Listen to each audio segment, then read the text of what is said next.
In a fantastical journey through the world of Douluo Continent, I find myself transformed into the illegitimate son of Qinshu and Ju. Armed with profound knowledge of the plot and relentless training, I disrupt the original narrative, defeating numerous characters, notably Tang San, and ultimately unifying the Douluo Continent, ascending to divinity. Chapter 1. Discontent with double standards, an unexpected transmigration. Once, I was merely a fervent enthusiast of the Douluo Continent novels and anime, wholly immersed in a realm teeming with fantastical soul beasts, extraordinary soul skills, and exhilarating adventures. However, as I delved deeper into the storyline, my admiration for the protagonist, Tang San, began to wane, overshadowed by my profound discontent regarding his hypocritical and self-serving behaviors. Throughout the narrative, he often acts under the guise of justice while exhibiting a blatant double standard. His treatment of adversaries is merciless. He shows no compassion even when they are utterly defenseless. Yet, when he or his allies err, he effortlessly concocts excuses to absolve himself of blame. This selfishness, which prioritizes personal interests and perspectives, gradually eroded my fondness for this character. As I found myself once more critiquing Tang San's actions, a sudden whirlwind engulfed me, and the surroundings appeared to be swept into a colossal vortex, dazzling lights flashing before my eyes until I lost consciousness. Upon regaining my senses, I discovered myself in a strange yet oddly familiar forest. In a state of panic, I scanned my surroundings, grappling with an incredulous thought. Had I inadvertently traversed into the world of the book? Surveying the area, I realized I was at the outskirts of a small town bordering the Stardew Great Forest. The modest wooden houses were scattered along the street, and in the distance, the dense canopies of the forest loomed, radiating an aura of mystery and danger. Overwhelmed by fear and confusion, I pondered the cause of this transmigration. Could it be that my intense resentment towards Tang San's hypocritical behavior had triggered some mysterious force? Just as my thoughts spiraled, a shadow darted from around the corner. A lithe, emerald-glowing, century-old soul beast, its eyes gleaming with wild ferocity, evidently perceiving me as prey. In that moment of despair, I was paralyzed, unable to react. Just as the creature lunged at me, I heard several furious shouts, and figures like the wind rushed in. The patrolling squad of the Spirit Hall had arrived in the nick of time. Their formidable presence and the radiant display of various martial souls swiftly subdued the beast. However, the shock proved too overwhelming for me, and my legs buckled beneath me as darkness enveloped my vision. When I opened my eyes again, I found myself in a cozy room, the familiar decor and comforting atmosphere indicating that I had returned home. Rubbing my head, I felt as though the preceding events were nothing but a surreal dream, yet the fatigue and remnants of fear coursing through my body were strikingly real. Staring blankly at the ceiling, I was consumed by questions. What had transpired? Why had I traversed into another realm only to return inexplicably? Was there some deeper meaning behind it all? My musings were interrupted by my mother's anxious voice. "Why, child? You're finally awake. You have slept for so long. You frightened me to death." Her eyes brimmed with concern and tenderness as she gently brushed my forehead, as if to ascertain my well-being. At that moment, footsteps approached from outside, and the soldiers from the Spirit Hall who had rescued me entered. Leading them was a burly man with a hearty smile who inquired, "How are you feeling, little one? Are you all right? You were quite fortunate. That soul beast is incredibly swift, and most would struggle to escape its ambush." That I gazed at them, a surge of complex emotions swelling within me. Gratitude for their life-saving intervention mingled with my ambivalence toward the Spirit Hall, as shaped by my impressions from the original narrative. "Thank you, brothers, for saving my life. Had it not been for you, I stammered. The man waved his hand dismissively, chuckling heartily. "Oh, it's nothing. Protecting the citizens is our duty at the Spirit Hall. Just be cautious from now on. The vicinity of the Stardew Great Forest is rather perilous." The other soldiers echoed his sentiments, cautioning me about the dangers of living near the forest. Observing their sincere demeanor, I began to reassess my views on the Spirit Hall. In this tangible world, they were not merely the antagonists depicted in the original work, but were also fulfilling their role in safeguarding the populace. Suddenly, a commotion erupted outside, drawing everyone's attention. It turned out to be the annual martial soul awakening ceremony, where other children were heading to discover their soul powers, while my mother persistently prevented me from attending. Watching my peers, filled with excitement and anticipation as they made their way to the awakening venue, my heart brimmed with longing and confusion. "Mother, why won't you let me attend the martial soul awakening? Everyone else is going," I implored, searching her expression for answers. Her gaze flickered, deliberately avoiding mine as she hesitated. "Child, it's not the right time. Please, just wait a little longer. Wait? Until when? The martial soul awakening is a pivotal moment in every child's life. Why must I be the one to wait? My voice rose, tinged with agitation. My mother appeared flustered by my sudden inquiry, her hands intertwining, her eyes reflecting turmoil and helplessness. Please, just tell me, what is the reason? Are you hiding something from me? I grasped her arm tightly, unwilling to relent. Slowly, she raised her head, tears glistening in her eyes, her lips quivering as if she wished to speak, yet the words remained choked within her. Do not ask, my child. This is for your own good. She turned her head away, refusing to meet my gaze, though her trembling shoulders betrayed her inner turmoil. My curiosity and anxiety intensified, yet no matter how I pressed, she remained resolute in her silence, stubbornly evading the topic. Meanwhile, the distant cheers and applause from the martial soul awakening venue felt like an invisible hand, incessantly tugging at my heart, heightening my desire to uncover the true reason behind my mother's obstruction. The soldiers, witnessing this exchange, could not help but intervene. The burly man spoke earnestly. Sister, the martial soul awakening is crucial for the child's future. Look at the other children, let this little one try too. He may awaken an extraordinary martial soul, leading to a bright future. The other soldiers nodded in agreement. Indeed, sister, this is a rare opportunity for the child. We must not delay him. My mother sighed softly, her face etched with bitterness and resignation. She leaned slightly, expressing her gratitude to the soldiers. Thank you for your kind intentions. I understand you mean well for my child. However, the reasons are complex, and it is not convenient to elaborate. My decision is firm, and I hope you can comprehend. Her tone was gentle, yet imbued with an unyielding resolve, politely but firmly declining to allow me to partake in the martial soul awakening ceremony. The soldiers exchanged glances, sensing the gravity of the situation, yet they dared not press further. I was left feeling despondent, forced to watch as my mother denied me the opportunity to attend the ceremony in such a manner. Chapter 2. Heritage? Once the soldiers departed helplessly, a suffocating silence enveloped the room. Tears brimmed in Yao Chen's eyes as he fixed his gaze upon his mother, his heart heavy with a mix of grievance and confusion. At last, his mother spoke slowly, her voice trembling with fatigue. My child, your father's identity is extraordinary. Indeed, very extraordinary. It is precisely for this reason that I am unwilling and unable to see him. And this is the reason behind my refusal to allow you to awaken your martial soul. He was taken aback, his mind swirling in chaos. His identity is extraordinary? What does that have to do with the awakening of my martial soul? Mother, please clarify. He grasped her hand desperately, as if that would compel her to reveal all the hidden truths. His mother gently released his hand, her gaze wandering as though ensnared in distant and painful memories. The world your father inhabits is fraught with complex entanglements and conflicts. Once you awaken your martial soul, certain connections may be triggered, and those lurking in the shadows may come to seek you. I fear, my child, fear losing you, and even more, fear that you may be drawn into those dreadful disputes, facing unforeseen peril. As Yao Chan listened to his mother's words, a tumult of emotions churned within him.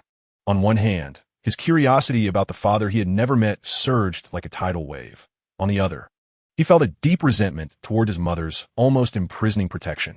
But mother, I cannot forsake my future due to unknown dangers. Am I to live forever in speculation about my father's identity and in yearning for the awakening of my martial soul? His voice quivered, laden with helplessness and struggle. His mother shook her head slowly, tears streaming down her cheeks.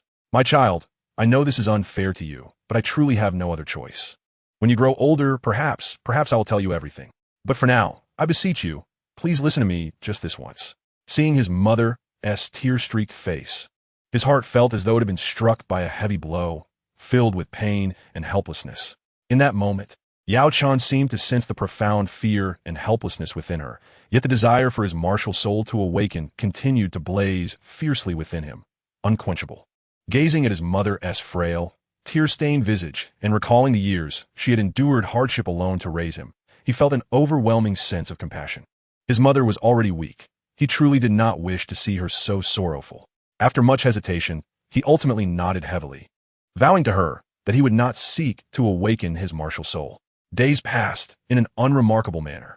Yet the yearning within Yao Chan for the awakening of his martial soul remained like a smoldering ember, flaring up with occasional sparks. One day, His mother mentioned she would go to the outskirts of the Douluo forest to gather some herbs to brew a restorative concoction. Unable to quell his concern for her venturing alone, he accompanied her. The forest's edge was tranquil and profound, suffused with a damp atmosphere. He and his mother carefully navigated through the trees, focused on locating the necessary herbs. However, misfortune struck without warning. A formidable, century-old soul beast, even larger and more ferocious than the last, leapt forth from the dense foliage. Its eyes gleaming with vengeful ferocity, clearly a companion of the soul beast that had ambushed him previously. With a thunderous roar, it lunged at him like a bolt of black lightning. His mother's face turned ashen in an instant. Without hesitation, she dashed forward, arms outstretched to shield him, urgently shouting for him to flee. In that moment, time seemed to freeze as Yao Chan watched his mother's frail form appear so utterly defenseless before the soul beast. Fear and despair washed over him like a tidal wave, yet the instinct for survival propelled him to turn and sprint desperately towards the town. His mind fixated solely on finding help from the Spirit Hall patrol. Each step felt as though he were dragging leaden legs, expending every ounce of his strength. But concern for his mother drove him onward without pause. At last, he breathlessly reached the Spirit Hall patrol team, incoherently pleading for their assistance. The patrol team, not daring to delay, immediately followed him back, accompanied by an experienced healer in hopes of securing a glimmer of life for his mother. Upon their hurried arrival, the sight that greeted Yao Chan plunged his heart into despair. His mother lay weakly on the ground, her body marred by grievous wounds, blood staining the surrounding grass. Frantically, he rushed to her side, kneeling beside her as tears streamed uncontrollably down his face. The doctor hurriedly approached to assess her condition, but the slow shake of his head felt like a death sentence for his mother. In that moment, his world seemed to collapse. He clutched his mother's hand, feeling her warmth fade away bit by bit, tears blurring his vision. With all her strength, she managed to lift her hand slightly, gently wiping the tears from Yao Chen's face, her breath faint as she said, "Child, do not grieve." Yao Chen could only sob, shaking his head fervently. "Mother, please don't speak. You'll be all right. Doctor, I implore you, save my mother." The doctor, filled with helplessness, could only retreat silently to the side. His mother's gaze grew dimmer, yet she held on, summoning her spirit to say, "Child, if you ever have the chance, find your father." Before she could finish, her hand fell limp, and her eyes closed forever. "Mother," he cried out in anguish, his voice echoing through the silent forest's edge, as if it were attempting to tear his very soul apart. Those around him fell into silence, perhaps touched by Yao Chen's sorrow, or perhaps overwhelmed by the intertwining emotions brought forth by the sudden calamity and the news from the Spirit Hall. In the wake of this dual catastrophe, he felt as though the world was spinning, drained of color, leaving only an abyss of sorrow and confusion.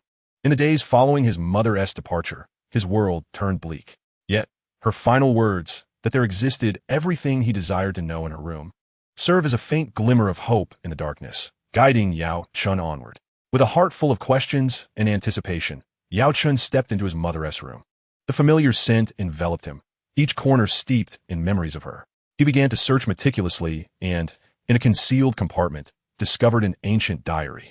As he opened the diary, long-buried memories surged forth like a tidal wave. It turned out that his mother had once been a member of the Spirit Hall, a paragon of beauty, shining like a brilliant gem within its confines. By a twist of fate, she caught the eye of the Spirit Hall's Pope, Qian Xuanji. Over time, the two secretly fell in love, filled with dreams and sweetness. However, bliss was short-lived. Her humble origins posed an insurmountable chasm in the hierarchical Spirit Hall. Furthermore, rumors began to circulate regarding Qian Xuanji and his disciple, Bibi Dong. Those whispers, like knives, pierced his mother's heart. In the depths of her anguish and under immense pressure, during one fateful hunt for soul beasts, her mind became unsettled, leading to her grievous injury. At that time, she was already pregnant with him. To protect the unborn child, she made the excruciating decision to forfeit her martial soul. This meant she would lose all power as a soul master, destined to live out her days in obscurity and pain. Following this, disheartened, she chose to leave the Spirit Hall, retreating to the remote Qingshan town to raise him alone. It was only at this moment that realization struck him like a thunderbolt. He was the illegitimate son of Pope Qian Xuanji. This revelation reverberated within him, leaving him in a state of shock and bewilderment. Trembling, he clutched the diary, his heart a tumult of compassion for his mother's arduous past, guilt for his own existence, and uncertainty about the path ahead. Chapter 3. Awakening of the Martial Soul, Sacred Angel. In his sorrow, Yaochen mustered the strength to arrange for his mother's final rites.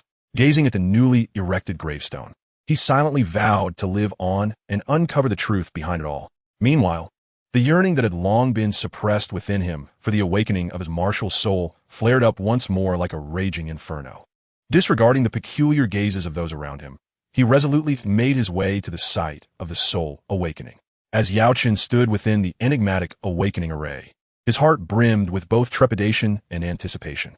With the commencement of the ritual, a familiar radiance flickered, and the fluctuations of soul power gradually spread. As expected, his martial soul manifested as the inherited martial soul of the spirit hall, prompting gasps of awe and murmurs of intrigue from the onlookers. However, just as the ceremony approached its conclusion, an unforeseen anomaly occurred. A brilliant, resplendent golden light descended from the heavens without warning, illuminating his martial soul. The golden glow was both searing and dazzling, as if it harbored boundless power. The spectators were rendered speechless by this sudden turn of events. Enveloped in the radiance, Yaochen did not experience any overt physical change, yet there lingered a peculiar sensation, as though invisible hands were beginning to turn the gears of his destiny. Once the light dissipated, he gazed at the martial soul in his grasp.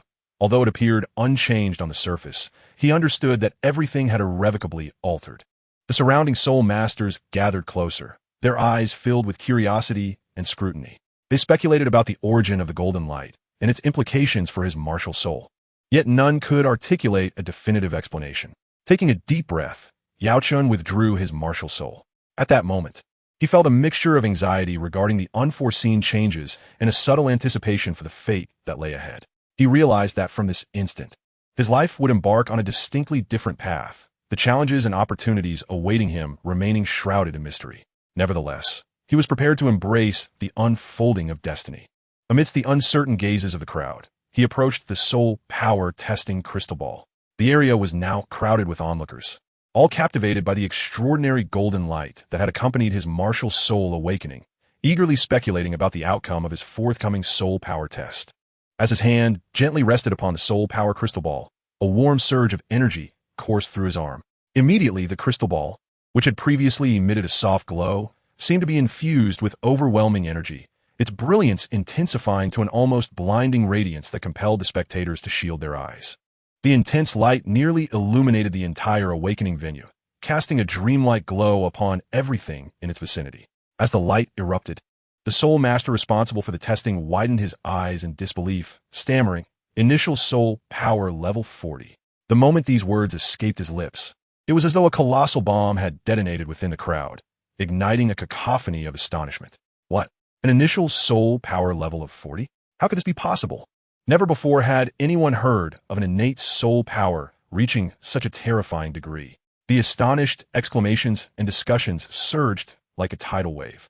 It is known that in the world of soul masters, each increase in innate soul power is exceedingly arduous. Most individuals possess only a few levels, and achieving level 10 is already considered remarkable.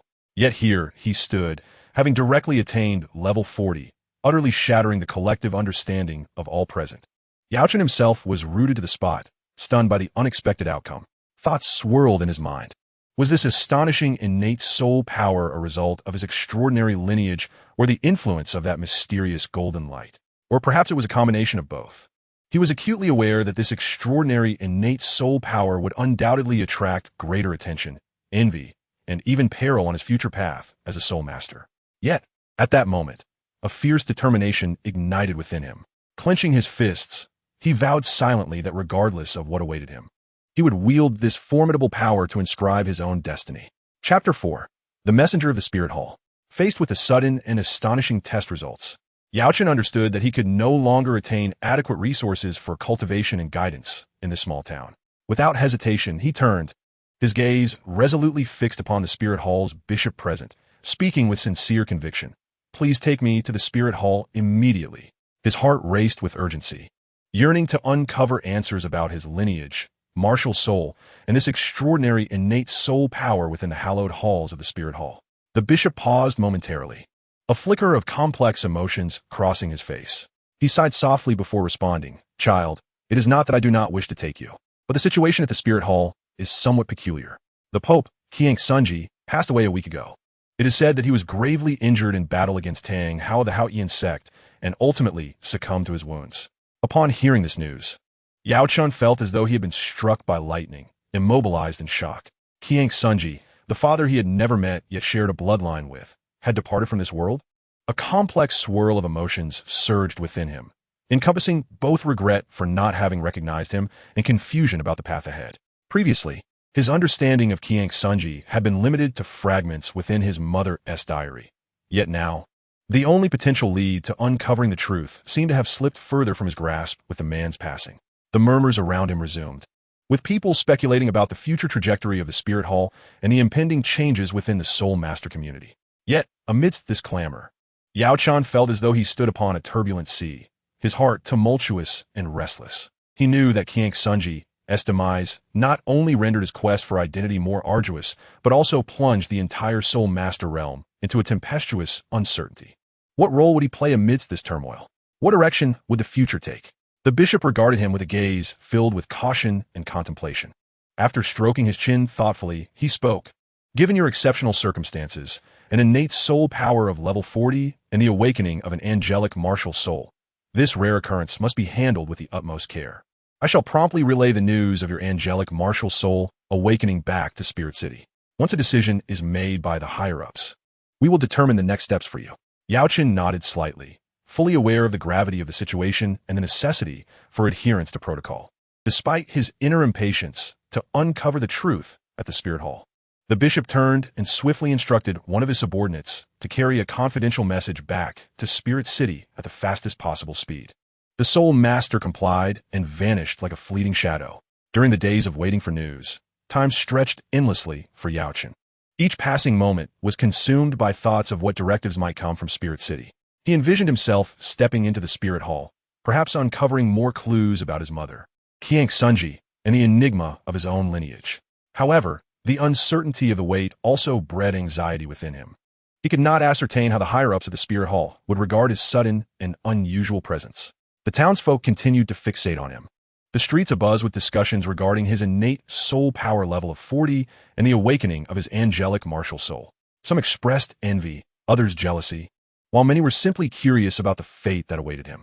Yet, amidst this whirlwind of public opinion, he maintained a facade of composure, even as his insides writhed with impatience, eagerly awaiting the response from Spirit City, as if it were the key to unlocking the door to his future destiny. Yao Chen could only acquiesce, recognizing that revealing himself as the illegitimate son of Pope Qiang Sunji would only invite further complications. In this protracted period of anticipation, each day felt interminably drawn out. He rehearsed in his mind the scene of meeting the denizens of the Spirit Hall, contemplating how best to articulate his complex and concealed identity. Should he directly disclose his status as Qiang Sunji's illegitimate son, or should he first address the extraordinary circumstances surrounding his martial soul awakening, gradually unraveling the truth? This dilemma churned within him, leaving him indecisive. Just as he was immersed in contemplation, the bishop of the Spirit Hall's branch in Qingshan Town, Bandel, hurriedly approached him. His expression was slightly flustered, yet there was a hint of relief in his eyes. He swiftly walked up to Yao Chen and exclaimed, "Child, we have received word from the headquarters. This afternoon, a messenger from the Spirit Hall will arrive to escort you to the Spirit Hall." Upon hearing the news, Yao Chen's heart tightened suddenly, overwhelmed by a tumultuous blend of excitement at finally taking this pivotal step and a simmering anxiety regarding the unknown. "Is it truly so, Bishop Bandel?" he repeatedly confirmed, his voice unconsciously trembling with emotion. Bishop Bandel nodded with a smile, patting him on the shoulder, and said, "Indeed, it is true. Prepare yourself. This journey to the Spirit Hall marks a significant turning point in your life, so do not forget your manners." Yao Chen took a deep breath, striving to compose himself. "Very well, Your Excellency," he acknowledged. With that, he turned and hastily returned home to gather his belongings. In truth, there was not much to take, merely a few cherished mementos left by his mother. These items held his memories of her, and regardless of what the future held, he wished to keep them close. Having finished packing, he stood in his room, gazing at the familiar surroundings, silently bidding farewell. This afternoon, he would embark on his journey to the Spirit Hall, and the gears of destiny would begin to turn with increasing speed, leading him into the depths of the unknown. when the angelic squad, composed of 7 formidable soul saints, appeared before him. A wave of astonishment surged within Yaochen. Clad in uniform, white attire, their angelic wings billowed majestically in the wind, each exuding an aura of power and authority that embodied the supreme glory and renown of the Spirit Hall. The squad leader, a stern-faced man with piercing eyes, scrutinized Yaochen, revealing a glimmer of curiosity. After assessing his lineage upon his arrival, the leader's expression transformed with surprise and disbelief. Your angelic bloodline is remarkably pure. It surpasses even my own as the squad leader, he remarked, tinged with admiration and a hint of reverence. Yaochen's heart stirred.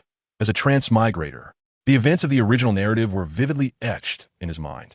He was acutely aware that Qiang Sunji's true demise was not merely a result of grievous injuries, but rather a brutal assassination by Bibi Dong, who had seized the opportunity. Contemplating this, he fell into deep thought. Once my identity is revealed, how can I navigate the treacherous currents of the Spirit Hall with Bibi Dong's current standing? Throughout the journey, the squad leader diligently explained the structure and regulations of the Spirit Hall, from the exalted Pope to the various administrative halls and elder chambers. He elaborated on the functions and the distribution of power within the Soul Master realm. Although Yaochen was already well informed, he feigned earnestness, occasionally posing questions to satisfy the leader's desire for recognition. In just a few days, under their careful escort, they successfully arrived at Spirit City. From a distance, the towering main hall of the Spirit Hall loomed majestically, exuding an air of solemnity and grandeur. At the city gates, a steady stream of soul masters flowed in and out, each bearing expressions of reverence and respect towards the Spirit Hall. Yaochen took a deep breath, silently encouraging himself. New challenges lay before him. Regardless of what awaited, he was determined to carve out his own destiny within the Spirit Hall, unravel the mysteries of his lineage, and seek justice for his mother. Chapter 5. Sister? Father? Grandfather? With a heart full of conflicting emotions, Yaochen entered the Spirit Hall under the guidance of the angelic squad. Inside, the opulent decor dazzled him, with walls adorned with rare gemstones that cast a soft glow, imbuing the atmosphere with a sense of sanctity and authority. Soon, he found himself in the presence of the newly appointed Pope Bibi Dong. Dressed in resplendent papal robes and crowned with a tiara, her beauty was striking. Yet her demeanor exuded a chilling aura of respect. She scrutinized him, her eyes flickering with a barely perceptible complexity before signaling for Yaochen to follow her to meet Qian Douluo. Traversing a long corridor, they arrived at a tranquil yet grand hall. Qian Douluo sat regally upon his throne, resembling a towering mountain, emanating a formidable presence that sent shivers down Yaochen's spine. The moment Yaochen stepped into Spirit City, Qian Douluo's terrifying spiritual power had enveloped him, accurately sensing and confirming his identity as Qiang Sunji's child. Qian Douluo's gaze was piercing as he fixed his eyes on Yaochen, asking, "What is your name?" Yaochen inhaled deeply, striving to steady his nerves, and replied in a clear voice, "I am Yaochen, Qian Yaochen." As he uttered this name, a whirlwind of emotions surged within him. It was a name he had adopted since arriving in this world, and now, before Qian Douluo, appending the Qian surname felt like an official declaration of his heritage. Upon hearing his response, Qian Douluo paused momentarily, a complex expression crossing his face, nostalgia, sentiment, and an elusive emotion flickering in his eyes. After a brief silence, he spoke slowly. "Yaochen, you are indeed of Qiang Sunji's bloodline." Bibi Dong, standing beside him, slightly altered her expression but quickly regained her composure, her eyes now imbued with a hint of caution. Yaochen contemplated the days ahead within the Spirit Hall, knowing they would hardly be tranquil. Faced with these two pivotal figures, he understood that he must tread carefully to uncover a sliver of opportunity amidst the tumultuous tides of fate. Bibi Dong regarded the boy who called himself Qian Yaochen, her mind racing with calculations. She recognized the immense influence his identity as Qiang Sunji's son could wield. If she could control him, it would undoubtedly fortify her position within the Spirit Hall's power dynamics. Qian Douluo had long harbored grievances over Qiang Sunji's death, and Qian Yaochen's emergence could offer her a means to placate him while leveraging the boy's angelic spirit to bolster her ambitions. However, should the youth prove obstinate and unyielding, a ruthless resolve flickered within Bibi Dong. In the shadows of the Spirit Hall, she possessed ample means to quietly eliminate any threats, ensuring that a powerful potential adversary could not grow unchecked beneath her very nose, jeopardizing her grand design to unify the Soul Master realm. Qian Daolu looked upon Qian Yaochun with a heart full of delight. He had believed that Qiang Sunji had left behind only a granddaughter, Qian Rinxue, and now, unexpectedly, a grandson had emerged, filling him with joy. The boy's pure angelic bloodline, rivaling that of Qian Rinxue, rekindled hope for the continuation of their illustrious lineage. He silently vowed to nurture this grandson, encouraging him to vie for the angelic divine position alongside Shui, to bring glory to the Spirit Hall. Qian Daolu understood that in this sensitive period of power shifts within the Spirit Hall, Qian Yaochun's arrival might disrupt certain delicate balances, breathing new life and vigor into their ranks. Both individuals harbored their own thoughts, yet maintained a facade of calm, while Yaochun stood between them, acutely aware of the subtle undercurrents swirling in the air. He remained vigilant, foreseeing that his days in the Spirit Hall would be fraught with challenges and uncertainties. After Bibi Dong presented him to Qian Daolu, she hastily excused herself, her graceful departure tinged with urgency, as if deliberately evading the forthcoming scene. Watching her retreating figure, Qian Daolu furrowed his brow slightly before turning his attention back to Yaochun, a warmth and expectation flooding his gaze. Yaochen, Gome, let your grandfather introduce you to the old brethren of the worship hall. With that, he gently took Yaochun's hand and led him towards the worship hall. As they stepped into the worship hall, an ancient and potent aura enveloped them. Inside, several elders were either seated or standing, emanating powerful waves of soul energy that instilled a sense of reverence within Yaochun. Qian Daolu guided him to each individual. This is the golden crocodile, Douluo, one of the most formidable beings among the titled Douluos. Qian Daolu introduced as the golden crocodile. Douluo nodded slightly, his eyes revealing a blend of scrutiny and curiosity. And this is the demon suppression Douluo. He is inseparable from the titan Douluo, and together, their might is awe-inspiring. Qian Daolu continued, a broad smile revealing his pearly whites, exuding an air of generosity. He introduced each of the esteemed attendees to me, and with each introduction, I respectfully bowed my head. Once the introductions were complete, Qian Daolu gestured for everyone to take a seat, his expression turning gravely serious. Yaochun, there are certain matters you ought to be aware of, he began slowly, his gaze filled with profound sorrow. Your father, Qian Xuanji, has passed away not long ago. Despite having anticipated this news, a sharp pang pierced my heart upon hearing it.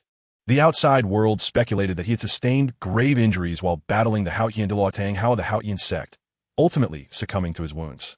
Qian Daolu's voice was somber. He concealed the truth of Qian Xuanji's death at the hands of Bibi Dong, opting instead to relay the widely circulated narrative. Understanding that Qian Daolu likely had his own reasons for this choice, I could only feign shock and sorrow in response. Grandfather, how could father? My voice trembled, my eyes glistening with unshed tears. Qian Daolu gently patted my shoulder, offering comfort. Child, life and death are predestined. This is beyond our control. Now that you are here, I shall nurture you well and help you become a formidable warrior, just like your father. I nodded silently, yet my mind was occupied with thoughts of the Soul Hall, which appeared tranquil on the surface, but was rife with hidden currents. The road ahead would undoubtedly be fraught with peril, and I must tread carefully to uncover the truth and safeguard all that I cherished. As Qian Daolu recounted the past, a youthful melodic voice suddenly rang out, Grandfather. Everyone turned toward the sound, and there appeared a lively little girl in a white dress, her playful demeanor captivating. Her eyes sparkled like black gemstones, and her golden hair cascaded like a waterfall over her shoulders, radiating a vibrant energy. The girl rushed to Qian Daolu, affectionately linking her arm with his and curiously eyeing me. Grandfather, who is this little boy? Qian Daolu's face instantly softened into a smile of indulgence as he ruffled her hair. Swear, this is your younger brother, Qian Yaochun. Qian Rinxue blinked her large eyes, tilting her head as she assessed me with curiosity and kindness. A brother? I have a brother now. Hello, Yaochun. She waved at me with a smile that felt like the warm sun of spring, radiating an inviting warmth. Observing this innocent little girl before me stirred gentle ripples within my heart. Hello, Sister Schwerer, I replied softly, striving to muster a smile. Qian Daolu watched us with satisfaction. From now on, you two must look after each other. Yaochun, Schwerer, is a sensible and kind-hearted child. You should listen to your sister. Xuya, since Yaochun has just arrived at the Soul Hall, you should help him familiarize himself with the surroundings. Understood, Grandfather. Qian Rinxue cheerfully responded before coming over to take my hand. Come on, Brother Yaochun, I'll take you to some fun places. I glanced at Qian Daolu. who nodded slightly in approval. I followed Qian Rinchua, my mind quietly contemplating the precious innocence she embodied in this soul hall. Unaware of the unforeseen changes that the future might hold, I pondered how to navigate this complex environment while preserving our rare bond and securing my place in this world. Chapter 6. Beautiful moments are always fleeting. During this time, Qian Yaoqian and Qian Rinchue forged a profound bond of siblinghood. Time flew by, and within the Soul Hall, everything progressed in an orderly manner, while the grand ambition of unifying the Douluo Continent remained unceasing. In pursuit of this goal, after a series of meticulous preparations, Qian Rinchue successfully absorbed a remarkably precious soul bone. She then undertook a significant mission, being dispatched to the Tiando Empire for an undercover operation. As I watched her depart with a resolute yet slightly reluctant gaze, I silently wished her well, hoping for her success. Meanwhile, I devoted myself entirely to body-tempering exercises over the past 2 months. Each day, before dawn broke, I rose to train in the dedicated training grounds of the Soul Hall, welcoming the morning light as I commenced my regimen. From foundational physical training to intricate soul power manipulation exercises, I approached every task with diligence.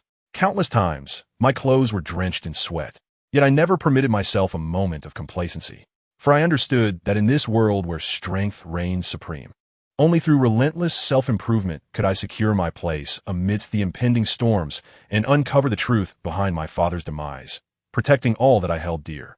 After 2 months of grueling body tempering, my physical abilities and mastery over soul power underwent a qualitative leap. At last, I was ready to bestow a soul ring upon my martial soul. On that day, I donned a brand new white training suit. A golden belt representing the Soul Hall cinched at my waist, standing gallantly in the plaza of the Soul Hall. Surrounding soul masters cast envious or expectant glances my way, all aware that should I succeed in affixing an appropriate soul ring to my martial soul, my power would undoubtedly surge, marking me as a formidable asset for the new generation of the Soul Hall. Taking a deep breath, I raised my gaze to the heavens, silently rallying my spirit. Then, accompanied by several seasoned soul masters, I embarked on the journey to the soul-hunting forest. This forest concealed countless powerful soul beasts. The process of affixing a soul ring was both an opportunity and a perilous challenge. However, I felt no fear, my eyes gleaming with unwavering determination, for I recognized this as a crucial step on my path to growth, and I was prepared to embrace whatever lay ahead. Upon entering the soul-hunting forest, a thick, damp atmosphere enveloped me, and the surroundings exuded an eerie silence, interrupted only by the occasional low growl of unknown beasts, heightening the tension. We carefully navigated through the dense foliage, our gazes alert for suitable soul beasts. After an arduous and protracted search, we finally spotted a soul beast, approximately 500 years old, come into view. Its form was lithe, radiating a unique aura of soul power, precisely the type I sought. Typically, most soul masters are constrained by their own limitations, only able to absorb soul rings below 423 years. Otherwise, they risk the dangers of soul ring rejection, which could threaten their lives. However, I was different. My innate soul power reached level 40, and I possessed the extraordinarily noble angel martial soul, which inherently boasted remarkable adaptability and inclusivity. Thus, slightly increasing the age of the absorbable soul ring was not an insurmountable challenge. The experienced soul masters accompanying me were well aware of my circumstances. They nodded slightly, signaling their readiness.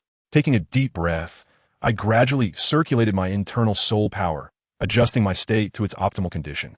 The soul beast, sensing danger, fixated its gaze upon us, its soul power shimmering ominously, ready to strike at any moment. I met its gaze without a hint of trepidation, my heart filled solely with a steadfast yearning for strength. Chapter 7. Fixed Soul Skills. Qian Yaoqian was acutely aware that as a legacy martial soul of the Soul Hall, the initial skills of the angel martial soul were characterized by their fixed nature, a trait inherent to the martial soul. Each skill represented a unique manifestation of the angel martial soul's power, carrying the mission and glory of its legacy. At this moment, confronted by the 500-year-old soul beast before him, he understood that the soul ring it would bestow upon him would be of paramount importance to his angel martial soul. He focused intently on the soul beast, swiftly forming hand seals, his lips moving in incantation.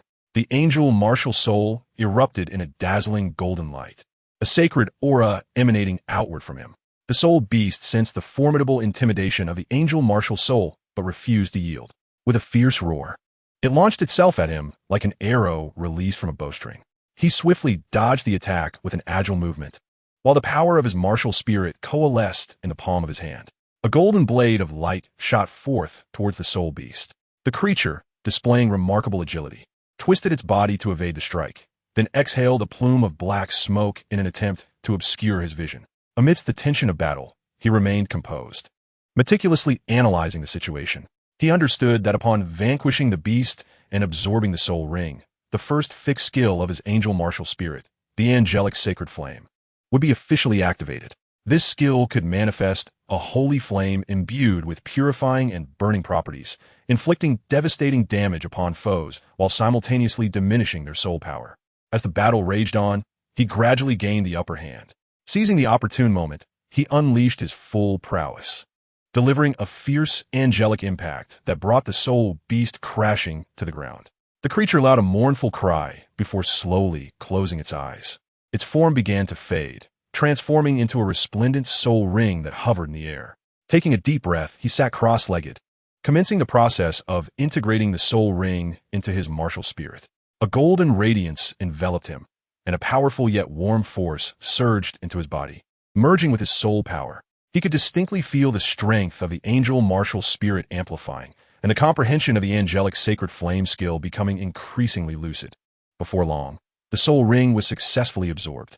He gently opened his eyes, a glimmer of confidence shining within. He had taken a pivotal step towards enhancing his own strength, and the future promised even more challenges and growth awaiting him. With his heart brimming with fulfillment and joy from having absorbed the soul ring, he returned to the martial spirit hall. Upon learning of his return, Qian Daolu promptly summoned him. In the spacious and serene hall, Qian Daolu sat with an air of solemnity in the main seat. He approached respectfully and bowed before him.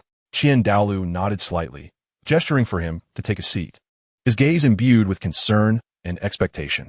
Yaochen, your successful addition of a soul ring to your angel martial spirit marks the official commencement of your journey in wielding this formidable martial spirit, Qian Daolu began, his voice steady and resonant. The angel martial spirit, as a top-tier martial spirit passed down through the ages in the martial spirit hall, possesses unparalleled attributes.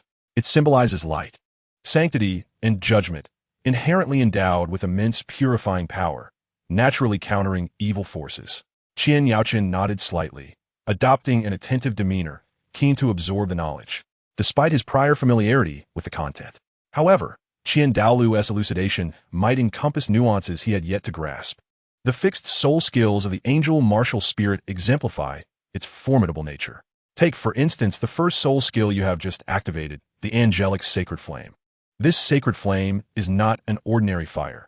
It is the embodiment of angelic power, capable not only of inflicting severe burning damage upon enemies, but also of purifying their soul power, thereby weakening their combat effectiveness.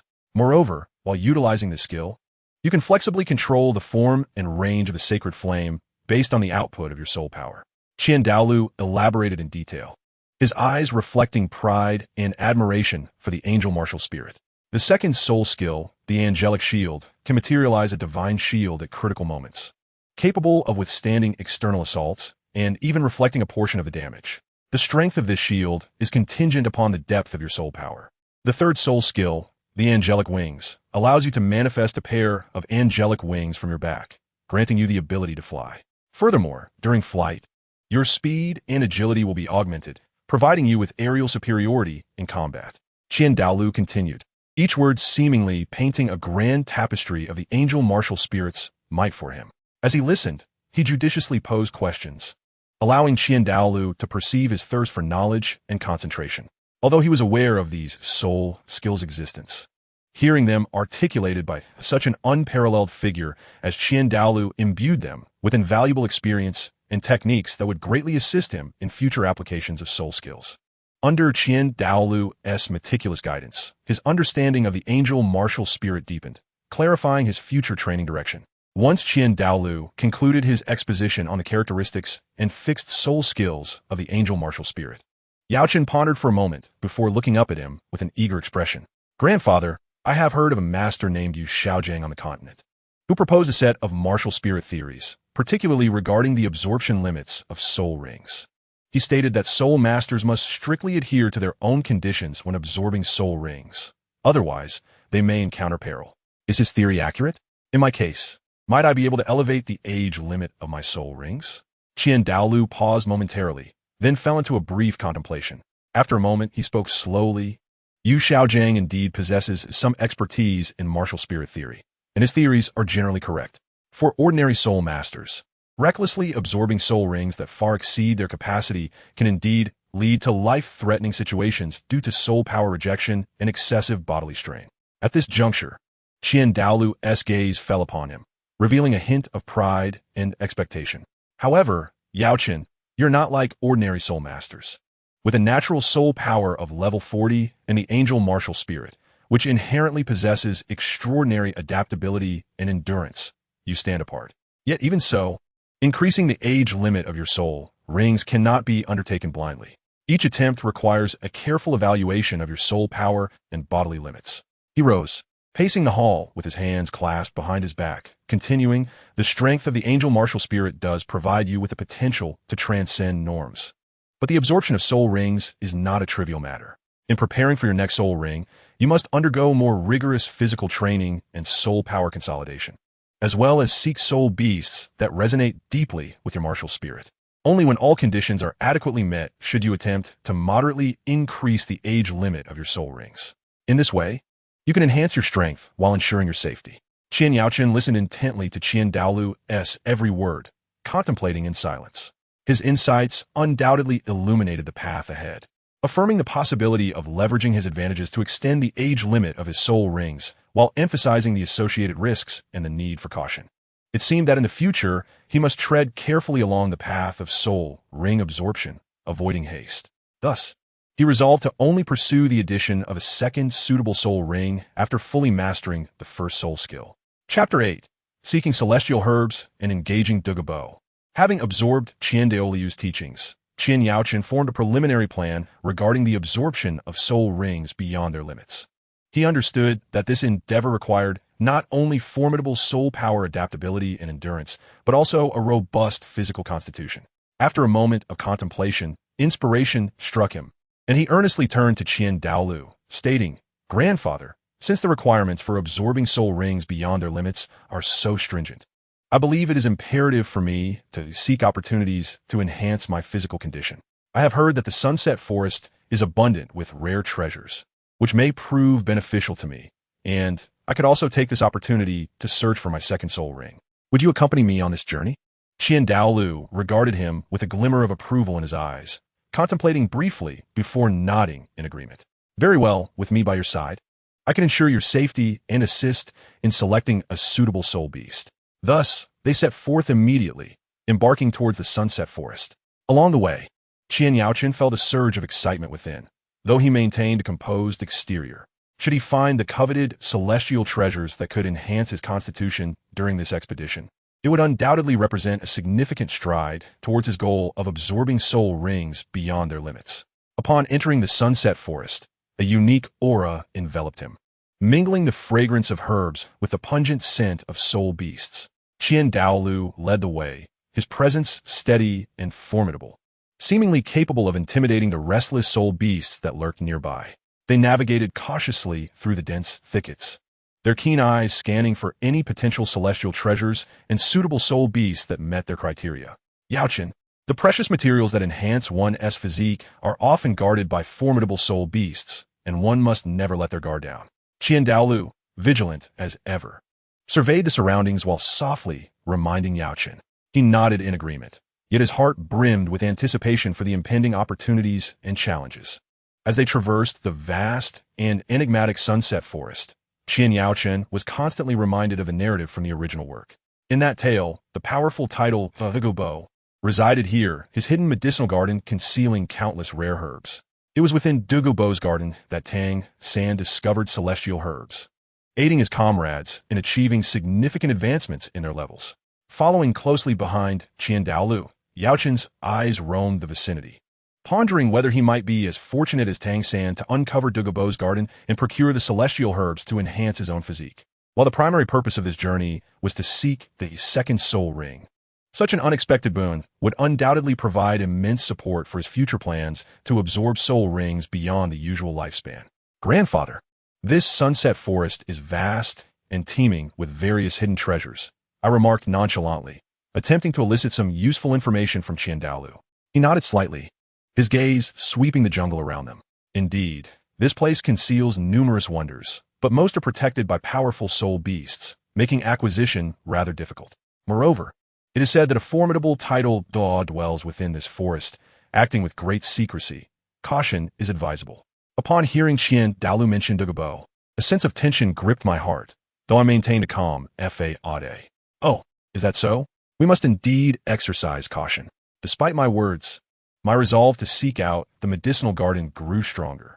As they ventured deeper into the forest, a sudden and peculiar fluctuation of soul power resonated ahead, mingled with a rich aroma of herbs. Douluo's expression sharpened, and he promptly gestured for me to halt. Be cautious. It seems something is afoot. He felt a mix of anxiety and excitement. Could this be the opportunity to approach Douluo's garden? Just as Douluo finished speaking, a swarm of soul beasts surged forth from all directions, charging at us with ferocity. The ferocious gleam in their eyes and their piercing roars sent leaves rustling in their wake. Clearly, they had been thwarted by the miasma surrounding Douluo's dwelling and were now venting their fury upon us.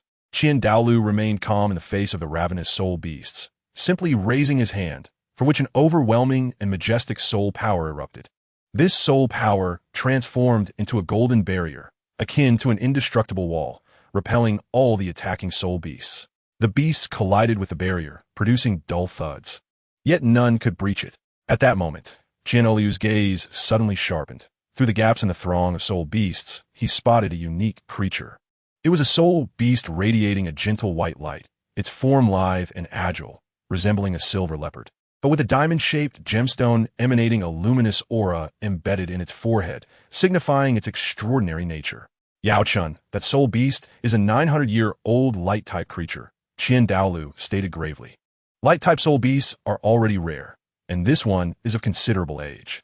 If we manage to hunt it, it would make an excellent second soul ring, perfectly complementing your angel martial spirit and significantly enhancing your strength.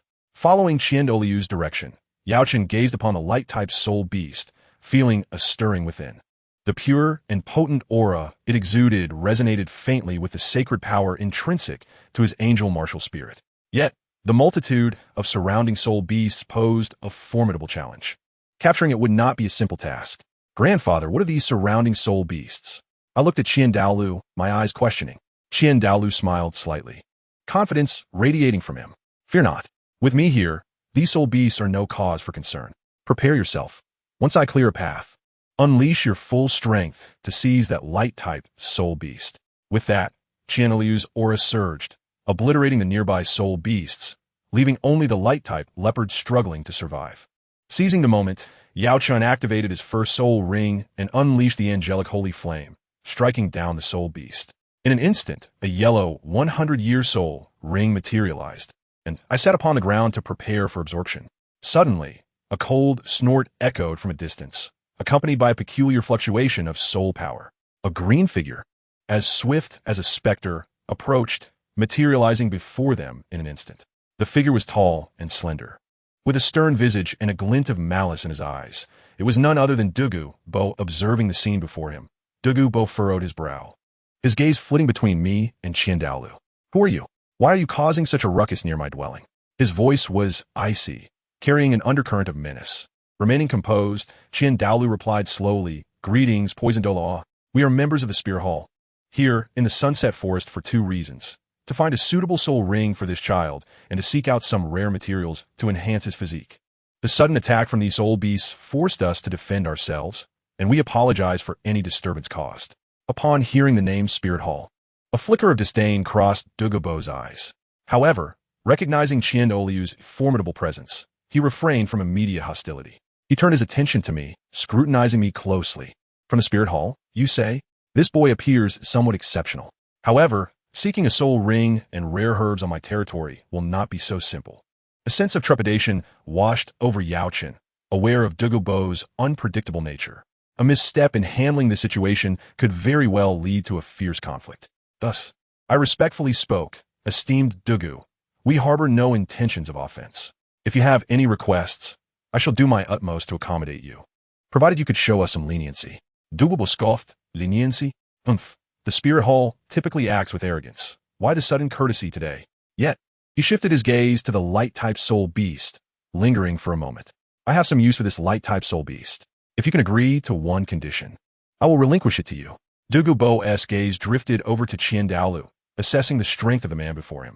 Although he was unaware of Douluo's true identity, the earlier display of soul power indicated that this was no ordinary opponent. After a moment of contemplation, Douluo's thoughts shifted. Perhaps he could use this opportunity to resolve a lingering issue. You members of the Spirit Hall are numerous and likely knowledgeable in the art of detoxification. Douluo's eyes fixated on Douluo as he spoke slowly. I have been afflicted by a particularly peculiar toxin for many years, seeking remedies far and wide without success.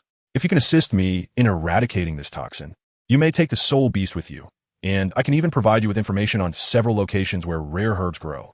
Douluo frowned slightly. Detoxification was not his area of expertise, yet he understood that this opportunity was rare. If he can negotiate with Douluo, not only could he secure a suitable soul ring for me, but he might also acquire celestial herbs to bolster my physique. After a moment's thought, Douluo replied, "Though I cannot guarantee success in detoxification, I am willing to give it a try. However, I hope you can grant us some time to prepare the necessary materials." Douluo, though harboring some doubts, saw no better alternative and nodded in agreement. "Very well, I shall give you 3 days. If you cannot cure my toxin by then, do not blame me for turning hostile." With a wave of his hand, he dispersed the remaining soul beasts, temporarily restraining the light-type soul beast nearby. Yaochen felt a surge of relief. Although this unexpected turn of events was somewhat challenging, it also presented unforeseen opportunities. If Douluo could truly assist Douluo in detoxification, their expedition into the Sunset Forest would undoubtedly yield significant rewards. In the following 3 days, I and Douluo raced against time, diligently gathering various herbs that might prove useful while researching methods of detoxification, all in hopes of successfully navigating this arduous challenge and fulfilling the transaction with Douluo. Throughout these urgent days, both Douluo and I devoted ourselves wholeheartedly to the preparatory work for detoxifying Douluo, drawing upon my memories from the original work of Douluo. I understood that the method taught by Tang, sand to guide toxins into the soul bone, might be the key to solving our predicament, and the herbs in Douluo's medicinal garden were an unparalleled boon. I shared this notion with Douluo, who, though initially astonished by this peculiar detoxification approach, ultimately decided to try it alongside me upon seeing my conviction. We traversed Douluo's herb garden, meticulously searching for the required herbs based on their characteristics, as I recalled them. Under Douluo's slightly skeptical gaze, we classified and processed the herbs we found. At last, the crucial moment for attempting detoxification arrived. Taking a deep breath, I elaborated on the principles and steps of guiding the toxins into the soul bone to Douluo. His brow furrowed, and uncertainty flickered in his eyes. However, the torment caused by the toxins compelled him to ultimately place his trust in us. Douluo stood by, ever ready to lend a helping hand at a critical juncture to ensure a smooth process. I cautiously began to untangle the chaotic toxins within Douluo's body using my soul power, guiding them towards specific meridians as per the method from the original work. Concurrently, I administered the concocted herbal brew for Douluo to consume. The medicinal properties of the herbs spread within him, creating a marvelous reaction with the toxins I directed, gradually diminishing their potency. As time passed, the toxins under my guidance slowly surged toward a prepared soul bone that Douluo had set aside. This was the most pivotal step. If the toxins successfully integrated into the soul bone, the detoxification would be deemed a success. Sweat beaded on Yaochen's forehead as he concentrated intently on manipulating his soul power, determined not to falter. Finally, following a surge of intense soul power, the toxins were successfully guided into the soul bone. Douluo, feeling the absence of the once rampant toxins within him, wore an expression of disbelief. He circulated his soul power, experiencing a sense of relief he had not felt in a long time. He realized that the toxins that had plagued him for years had indeed been eradicated. Consequently, his soul power elevated from level 91 to level 92. You truly did it," Douluo exclaimed, gazing at me and Douluo, the hostility in his eyes having vanished, replaced by gratitude and admiration. I didn't expect the Spirit Hall to have such a clever lad as you, along with your formidable aid," Douluo remarked. "In that case, I, Douluo, shall naturally honor my promise. You may take that radiant soul beast with you. And I will also guide you to several locations where celestial herbs grow. He and Qian Douluo exchange smiles, relieved that their efforts over the past 3 days had not been in vain, yielding rewards beyond their expectations. Chapter 9. Apologies and Affection. Under Douluo's watchful gaze, and with Qian Oliu's protection, I successfully began to absorb the soul ring of the 900-year-old light-type soul beast. The golden soul ring gently descended upon me, enveloping me in a warm and potent force. Immersed in this power, I endeavored to guide it to merge with my angelic martial soul. The surrounding natural soul power seemed to be drawn in, wildly converging toward me. As the soul ring integrated, Qian Yaochen could distinctly sense an enhancement in his strength. The radiance of the angelic martial soul grew increasingly resplendent, and a more formidable divine power coursed through my being. Before long, the soul ring successfully merged, and I slowly opened my eyes, a glimmer of surprise flashing within them. At this moment, not only had my soul power significantly increased, but I had also acquired the second soul skill of my angelic martial soul, elevating my capabilities further. After absorbing the soul ring, Yaochen straightened his attire and approached Douluo, speaking sincerely. Senior Douluo, I must apologize for the recklessness displayed by the spirit hall in the past, which caused you considerable distress. On behalf of myself, I extend my heartfelt apologies to you. Not all within the spirit hall are as overbearing, and I shall remember your kindness today. Should an opportunity arise in the future, I will certainly seek to rectify the wrongs committed by the spirit hall. Douluo appeared slightly taken aback, as if he had not anticipated my sudden apology. He scrutinized me from head to toe, a complex expression crossing his face before he sighed softly and replied, "Humph, you are quite an interesting lad. The actions of the spirit hall in the past did indeed leave me discontented. However, your candidness today has left a favorable impression on me. Let bygones be bygones." Seeing Douluo's demeanor soften, Qian Yaochen felt a surge of joy. Gaining his goodwill was of profound significance to me. Douluo, with his extensive connections in the spirit master community and his mastery of pharmacology, could provide invaluable assistance in my future pursuits of truth and strength should we cultivate a friendship. Subsequently, Douluo kept his promise, leading me and Qian Douluo to several locations he knew where celestial herbs flourished.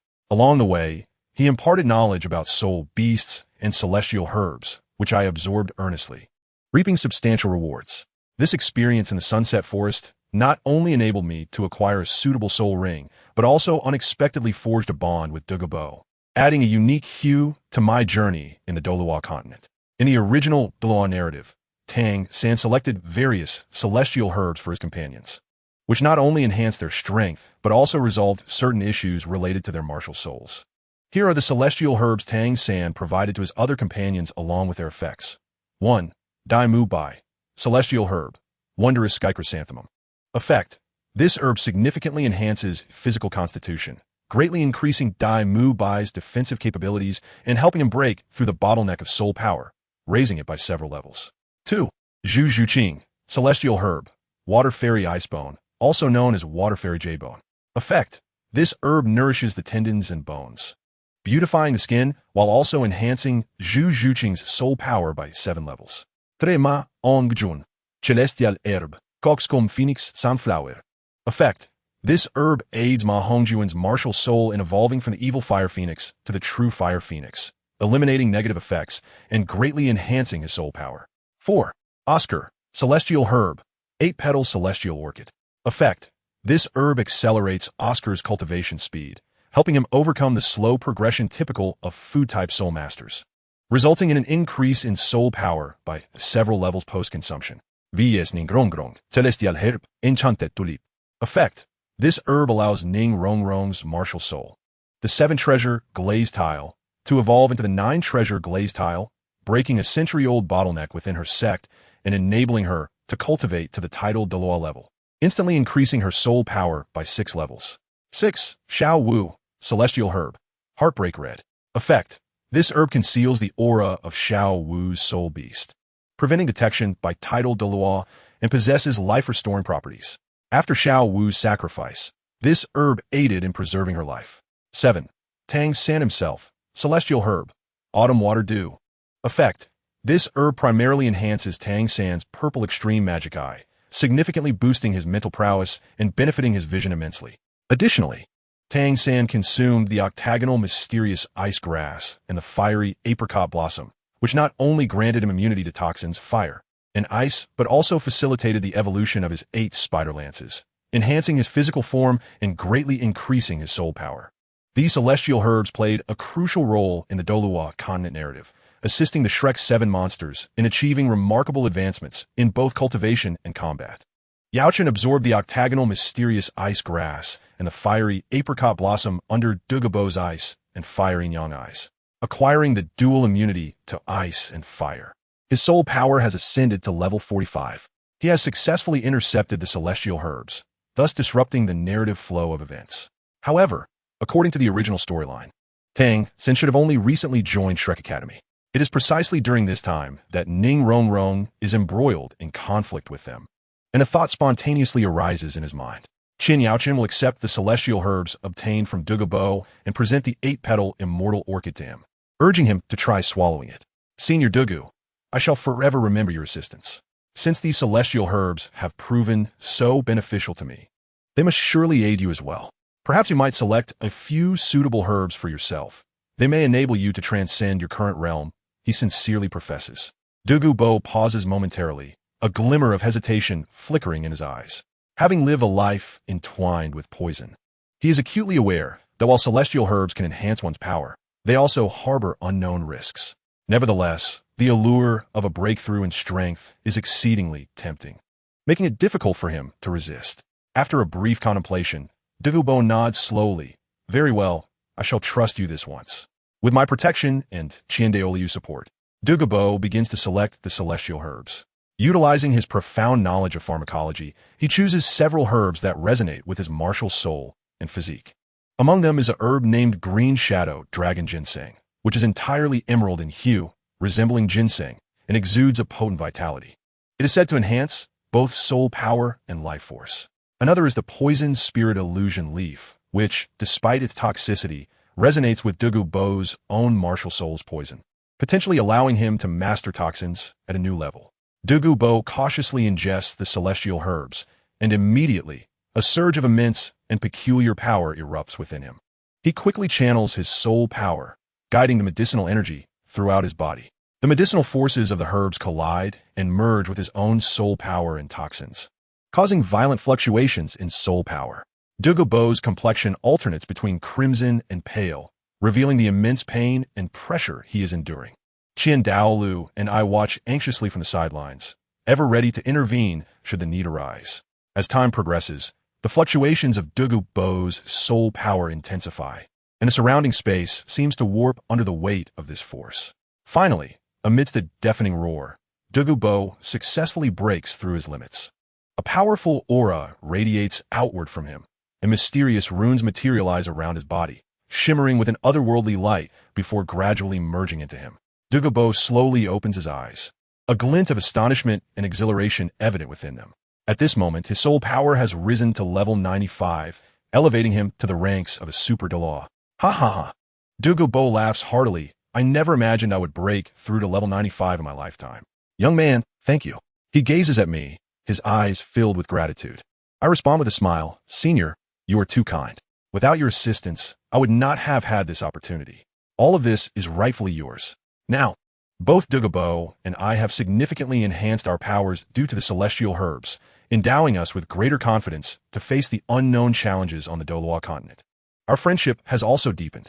Subsequently, Qin Yaochen and Qiandaoliu return to the Spirit Hall. Chapter 10. Qiandaoliu's Praise. Upon returning to the Spirit City, a grand and majestic metropolis, the bustling atmosphere remains unparalleled, with soul masters hurrying about, each engrossed in their own endeavors, carrying the precious celestial herbs obtained from the Sunset Forest. I ponder how best to express my gratitude to those in the Spirit Hall who have provided me with assistance and care. Qin Yaochen first seeks out the golden crocodile Douluo, a formidable figure within the Hall of Offerings. Although he often appears stern, I can sense his expectations for the younger generation. I respectfully present the rare fungus and heavenly chrysanthemum, saying, Senior Golden Crocodile, during my training in the Sunset Forest, I was fortunate to discover this celestial herb, which I hear may benefit your cultivation. I hope you will accept it. The golden crocodile Douluo is momentarily taken aback. A flicker of surprise and appreciation crossing his face as he examines the herb. He nods slightly. "You're quite thoughtful, young one." Next, I seek out the light feather Douluo. He possesses an athletic build and a unique martial soul, excelling in speed. I present the water fairy jade bone to him, sincerely stating, "Senior Light Feather, I hope this water fairy jade bone may contribute to your cultivation journey." The light feather Douluo's lips curl into a subtle smile as he accepts the herb. "You are quite clever, little one." Following this, I bestow the phoenix coxcomb sunflower upon the lionheart Douluo, a generous soul who has always shown me kindness. Upon receiving the herb, he laughs heartily and gives my shoulder a hearty pat. "Good lad, your efforts have not gone unnoticed." Finally, I stand before Douluo, the pillar of the Spirit Hall, who has cared for and guided me with great diligence. I hold the heartbreaking red flower in both hands, earnestly declaring, "Grandfather, I present this celestial herb to you in gratitude for your constant care and nurturing."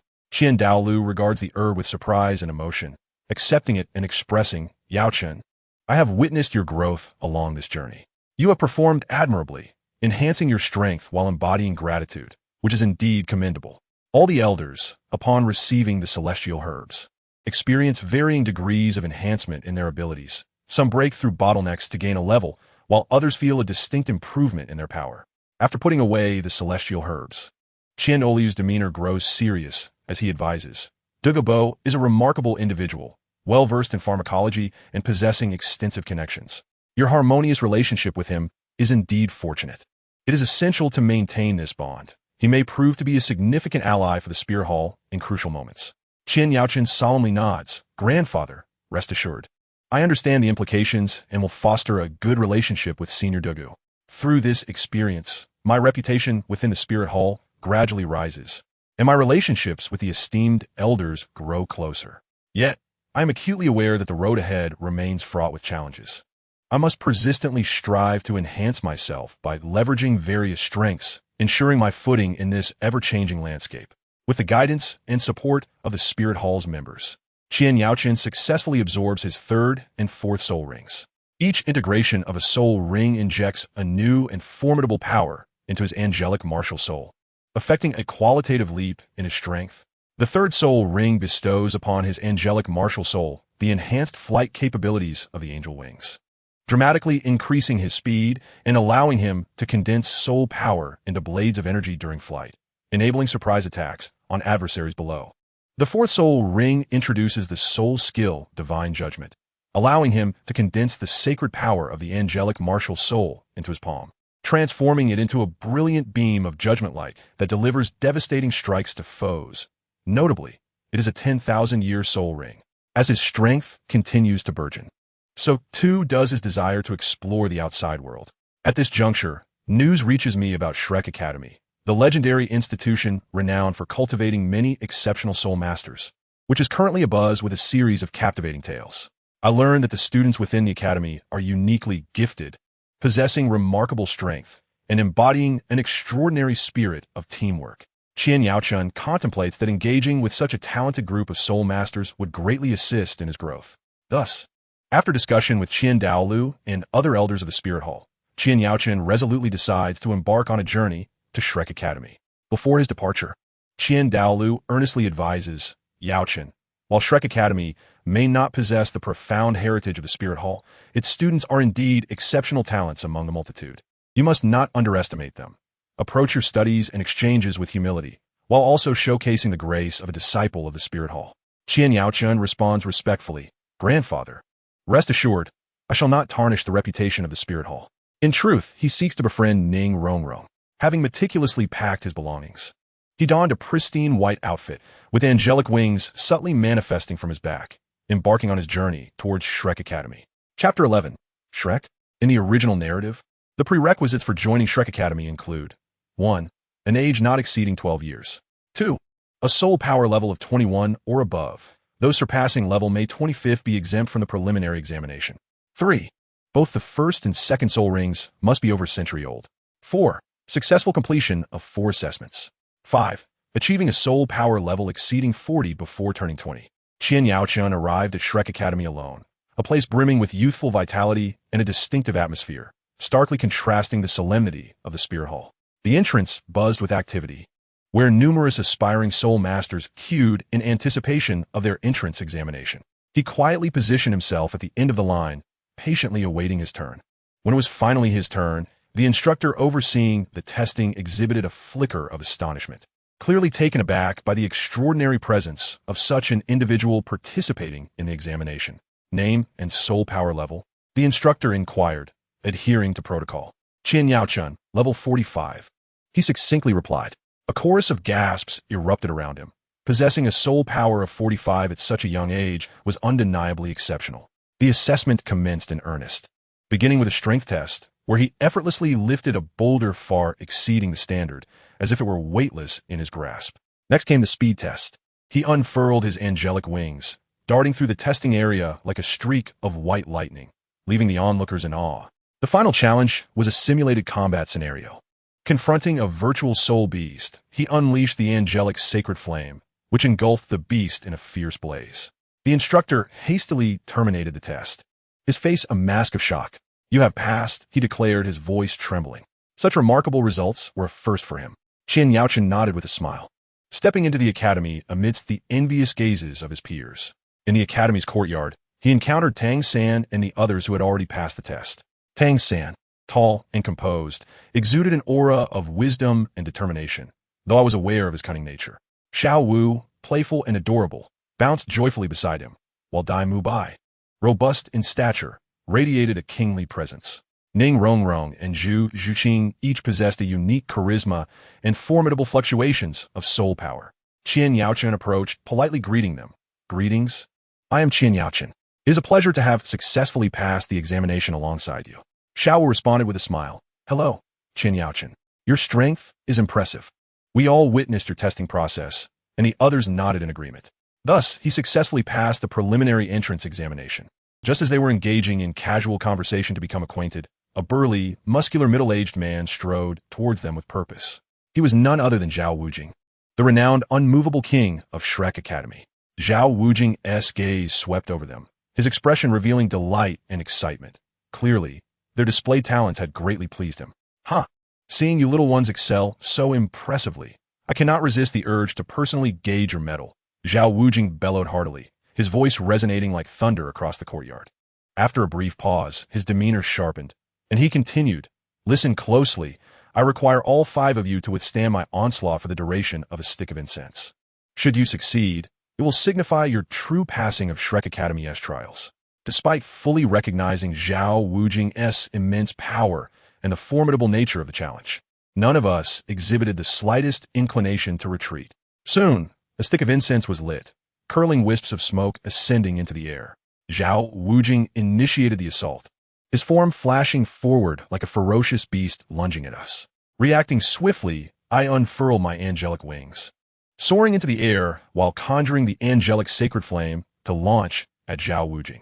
The sacred flames, imbued with a divine and fervent essence, streaked across the sky like meteors. Tang San also displayed his prowess, summoning blue silver grass that erupted from the ground to ensnare Zhao Wujing. Xiao Wu, agile and elusive, maneuvered behind Zhao Wujing, seizing the opportunity to deliver a sharp kick to his back. Zhu Zhuqing transformed into a shadow, silently closing in on Zhao Wujing, her claws glinting ominously as she prepared to strike. Ning Rongrong remained at the rear, her hands shimmering with light as she cast various supportive enhancements upon her comrades. Zhao Wujing, unperturbed by our combined onslaught, activated his 5 soul rings, yellow, yellow, purple, purple, black, emanating a formidable wave of soul power. With a swift motion of his hands, a torrent of soul power surged forth, effortlessly dispersing my sacred flames and Tang San's blue silver grass. He slightly sidestepped to evade Xiao Wu's strike, countering with a powerful palm that sent her flying back with tremendous force. Seizing the moment, Zhu Zhuqing launched a side attack, her claws aimed at Zhao Wujing's throat. Zhao Wujing grunted dismissively, his arm muscles bulging as he withstood her assault with ease, the impact forcing Zhu Zhuqing to stagger back a few steps. Observing the precarious situation from above, I immediately executed my 4th soul skill, Divine Judgment. A resplendent golden beam descended from the heavens, aimed directly at Zhao Wujing. Sensing the overwhelming force, Zhao Wujing's expression shifted slightly, and he hastily focused his soul power, forming a robust protective shield before him. With a resounding crash, divine judgment collided with the soul power shield, erupting in a brilliant display of light and force. The ground trembled beneath us, fragments scattering as dust filled the air. Yet, Zhao Wujing's shield remained steadfast against the onslaught. As the fierce clash raged on, time ticked away, the stick of incense's smoke continuing to rise. We understood that tighter cooperation was essential to endure against such a formidable adversary. Thus, we swiftly adjusted our strategies, communicating and responding to each other to persist in our tenacious confrontation against Zhao Wujing. Despite Zhao Wujing's immense strength, each of his attacks resonating with overwhelming power, we five remained undeterred, working in concert. Tang utilized blue silvergrass to restrict Zhao Wujing's movements, creating opportunities for assaults. Xiao Wu, with her nimble agility, persistently struck from unexpected angles to distract Zhao Wujing's attention. Zhu Zhixing, like a phantom of the night, waited for the opportune moment to deliver a decisive blow. While Ning Rongrong focused intently on casting supportive soul skills to bolster our soul power, enhancing our defenses and speed, maximizing our combat potential. As for myself, I continually shifted positions in the air, employing the long-range attack capabilities of my angelic spirit to strike at Zhao Wujing. The angelic sacred flames rained down like fiery meteors, compelling him to divide his focus on defense. Simultaneously, I remained vigilant of the battlefield, using divine judgment's intimidating presence to deter Zhao Wujing whenever my comrades faced peril. As time elapsed, the incense's smoke thinned, nearing its end. Zhao Wujing intensified his assaults, striving to shatter our defenses in the final moments. Yet, our mutual trust and support prevailed. With unwavering determination and harmonious cooperation, we repeatedly averted crises. At last, the final wisp of smoke from the incense dissipated into the air, signifying our successful endurance for the duration of the incense stick. Zhao Wujing ceased his attacks, a look of satisfaction gracing his face as he proclaimed, "Ha! Excellent, excellent. You little ones have indeed not disappointed me. You have successfully passed the test. From this day forth, you shall be official students of Shrek Academy." Exhaustion mingled with elation illuminated our faces, for this marked the beginning of our official journey at Shrek. Chapter 12, Conflicts. Upon joining Shrek Academy and settling into our dormitories, the grueling week of intensive training commenced.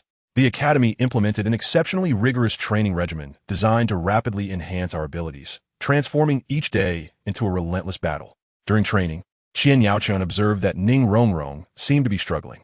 As a support-type soul master, her physical constitution was relatively weak, rendering many training exercises quite challenging for her.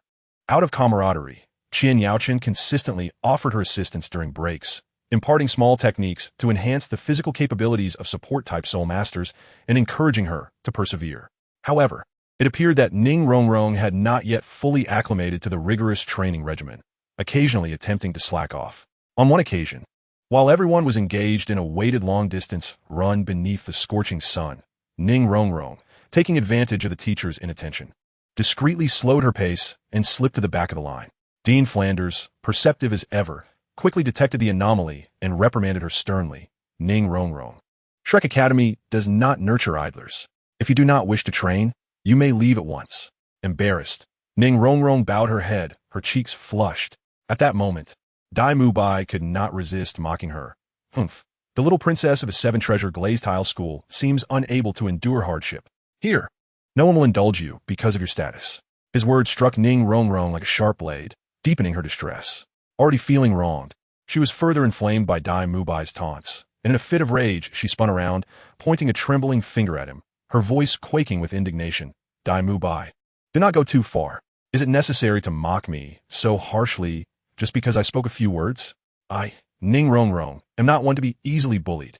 Dai Mubai sneered, showing no intention of retreating, crossing his arms defiantly and responding with disdain. "What? Is it unacceptable for me to say a few words to you? If you cannot handle it, then do not force yourself to stay. Return to your seven-treasure glazed tile school and enjoy your comforts." Ning Rongrong, infuriated, stomped her foot, her eyes welling with tears, and turned to seek out Tang San and Oscar, pleading urgently. "Tang San, Oscar, you must help me teach Dai Mubai a lesson. He has gone too far. He must apologize to me today." Tang San shook his head helplessly, his expression serious as he replied, "Rongrong, although Dai Mubai's words were harsh. He genuinely hopes you will train earnestly. We are all part of the same team, and internal disputes are unwise. Moreover, this training is meant to enhance everyone's strength. If we cause discord over such trivial matters, it will be detrimental to the team. Oscar chimed in, Indeed, Rong. No one means any harm. Dai Mubai is just straightforward. Do not be upset. Let us focus on our training.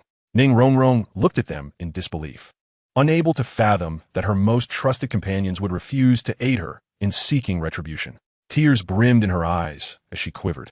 How can you all be like this? Do you not think he was in the wrong? The group fell silent, the atmosphere growing awkward. Seeing no support, Ning Rong bit her lip, stomped her foot, and ran away, leaving everyone exchanging glances. Qian Yaochen, noticing Ning Rong's distressed departure, felt a pang in his heart and hurried after her. In a small grove behind the academy, he found her crouched beneath a large tree, her shoulders trembling slightly as she sobbed softly. Rong, he called gently, kneeling beside her and offering a handkerchief. Do not be upset. Dai Mubai should not have spoken to you that way. Ning Rong looked up, her tear-filled eyes meeting his as she took the handkerchief to wipe her tears. Choking on her words, Yaochen, you are the only one who is kind to me. They all refuse to help me. Qian Yaochan furrowed his brow, contemplating for a moment before saying, Rong, they mean no harm. They simply went about it the wrong way. However, Dai Mubai's words were indeed hurtful. I will stand up for you. With that, he rose, determination glinting in his eyes. Returning to the training grounds, Dai Mubai was engaged in discussion with the others regarding the training. Qian Yaochen strode directly to him, meeting his gaze with seriousness. Dai Mubai, your words to Ning Rong were excessive. You owe her an apology. Dai Mubai was momentarily taken aback, then scoffed dismissively. What? Are you going to defend her? This is between us. You would do well not to interfere. Qian Yaochen stood his ground, a powerful wave of soul power emanating from him. It matters not whose affair it is. Your mockery was unwarranted. You must give her an explanation today. Dai Mubai's expression darkened, his own soul rings flaring to life. So, you wish to spar? Sensing the tension, the surrounding onlookers began to gather. Just as the atmosphere grew charged, Tang stepped forward to mediate. Everyone, let us remain calm. We are all part of the same team. Do not let tensions escalate. Yet, neither Qian Yaochen nor Dai Mubai was willing to back down easily. Ultimately, they clashed, utilizing the advantages of his angel martial soul and his own prowess. After a fierce exchange, Qian Yaochen managed to subdue Dai Mubai. Breathing heavily, Dai Mubai's expression betrayed his reluctance. Dai Mubai, apologize, Qian Yaochen stated coldly. Dai Mubai gritted his teeth, weighing his options against Qian Yaochen's level 45 strength. After a moment's hesitation, he called out towards the direction in which Ning Rong had departed. Ning Rong, I was in the wrong earlier. I should not have spoken to you that way. I apologize. With the matter resolved, Ning Rong's tears turned to smiles as she grasped Qian Yaochen's hand, exclaiming, Yaochen, you are truly wonderful. However, I suddenly do not wish to stay at Shrek Academy any longer. It feels stifling here. Shall we leave together? Gazing into her expectant yet somewhat aggrieved eyes, Qian Yaochen felt a twinge of uncertainty. However, thinking of the distress she had just endured, he found it difficult to refuse. After a moment of contemplation, he gently nodded. All right, let us go. Thus, Ning Rong took his hand, and while the others were still processing the events, they quietly departed from Shrek Academy. As the setting sun cast its golden rays upon them, he realized that his plans had advanced another step. Chapter 13. The Beaten Zhao Wujia. That very night, during Zhao Wujia's assessment of us, the tranquil Shrek Academy was abruptly disturbed by a powerful and elusive wave of soul power. Zhao Wujia was in his room, reviewing the day's evaluations and contemplating each individual's strengths and weaknesses to provide targeted guidance in future training. Suddenly, the door burst open with a resounding crash. Propelled by an invisible force, and the chilling night wind rushed in. A voice rang out, Zhao Wujia, come out. Zhao Wujia's expression shifted dramatically, and he sprang to his feet, rushing out, his 7 soul rings shining brightly. However, before he could react further, a shadow flashed before him like a specter, followed by a torrent of relentless attacks. Zhao Wujia barely had time to comprehend the situation before he was struck heavily. The sudden onslaught caught him completely off guard. Despite his strength, he found himself utterly incapable of defending against the barrage. Each blow fell like raindrops, imbued with earth-shattering power, leaving him no opportunity to retaliate. As the assault momentarily subsided, Zhao Wujia managed to steady himself and focus his gaze, only to find Tang Hao standing before him. With an austere demeanor and an undeniable air of authority, Tang Hao declared, "Zhao Wujia, my son Tang San is under your care. You must look after him well. If he loses even a single hair, I will hold the entire Shrek Academy accountable." Tang Hao's voice was low and chilling, as if it had emanated from the depths of the abyss. Zhao Wujia felt a mix of shock and fear. He was acutely aware of Tang Hao's formidable reputation. The former Haotian Law, whose strength remained unfathomable even in retirement. "Haotian, Your Excellency, rest assured, I will take good care of Tang San," Zhao Wujia hastily replied, his voice quivering slightly from fear. Tang Hao nodded slightly, a hint of satisfaction flickering in his eyes. He then shifted the conversation, asking, during today's assessment, "There was a lad named Qian Yaochen. Do you know his background?" Zhao Wujia looked perplexed, shaking his head helplessly. "Senior Tang, Qian Yaochen is a new student. I know he possesses considerable soul power and remarkable strength, but I am not aware of his specific origins." Tang Hao furrowed his brow slightly, a contemplative look crossing his features. "Keep a close watch on him, and should any anomalies arise, notify me at once." With those words, Tang Hao vanished like a streak of black lightning into the vastness of the night, leaving Zhao Wujia standing there, his heart still racing as he replayed the events that had just transpired. The following morning, sunlight poured into every corner of Shrek Academy. As it did on any other day, Zhao Wujia, as usual, prepared to summon the students for a new day of training. However, upon taking attendance, he discovered the alarming absence of both me and Ning Rongrong. A sudden jolt of unease surged within him, accompanied by a foreboding sense of dread. Hastening to find Flander, Zhao Wujia relayed the troubling news. Upon hearing it, Flander's expression darkened significantly. "These two little rascals, how could they leave without a word? This is sheer folly." Flander fumed, pacing back and forth in the room. Zhao Wujia, equally exasperated, lamented internally.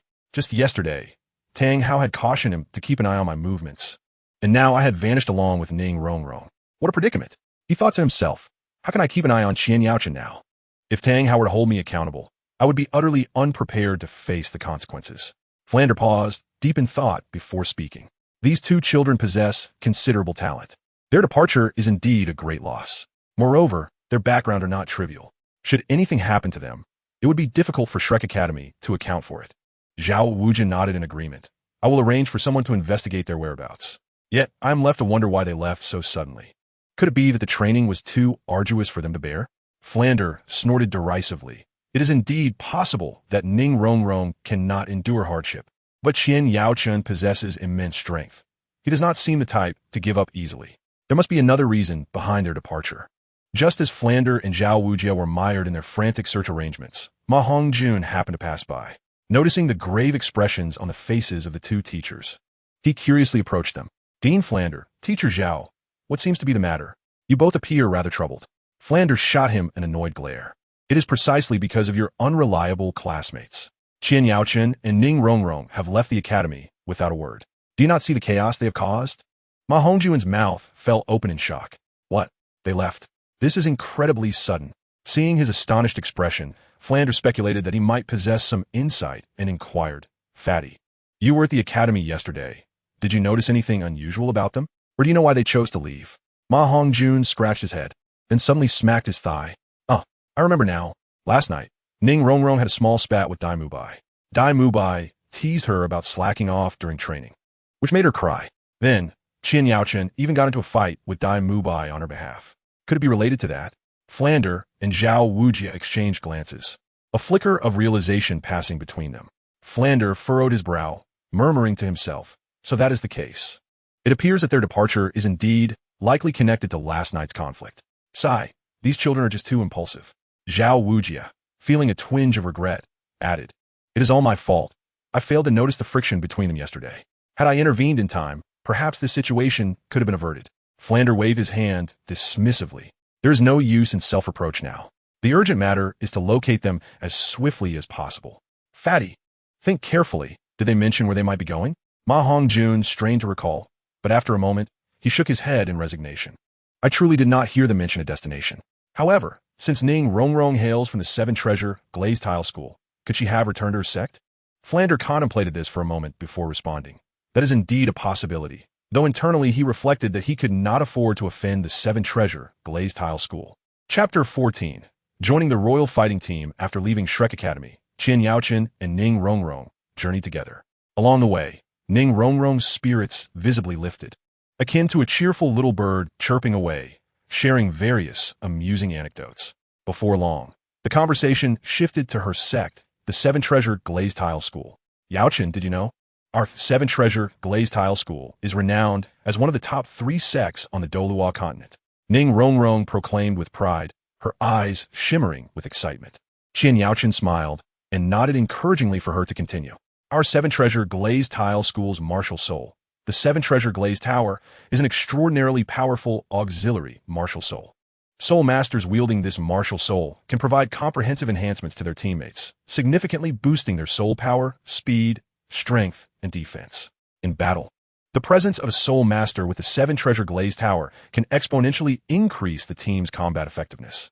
As she spoke, Ning Rongrong gestured animatedly, as if demonstrating the wondrous power of the Seven Treasure Glazed Tower. However, as she reached this point, her expression dimmed slightly. Yet, the Seven Treasure Glazed Tower does possess a critical flaw. It can only bear a maximum of 7 soul rings, unlike other martial souls, which can accommodate more soul rings to enhance their strength. Our soul masters inherently have fewer soul rings, putting us at a significant disadvantage in later battles.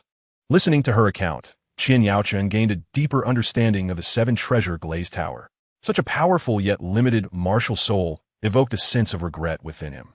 Suddenly, Ning Rongrong grasped his hand, her eyes filled with anticipation. Yaochen, why not come back with me to the Seven Treasure Glazed Tile School?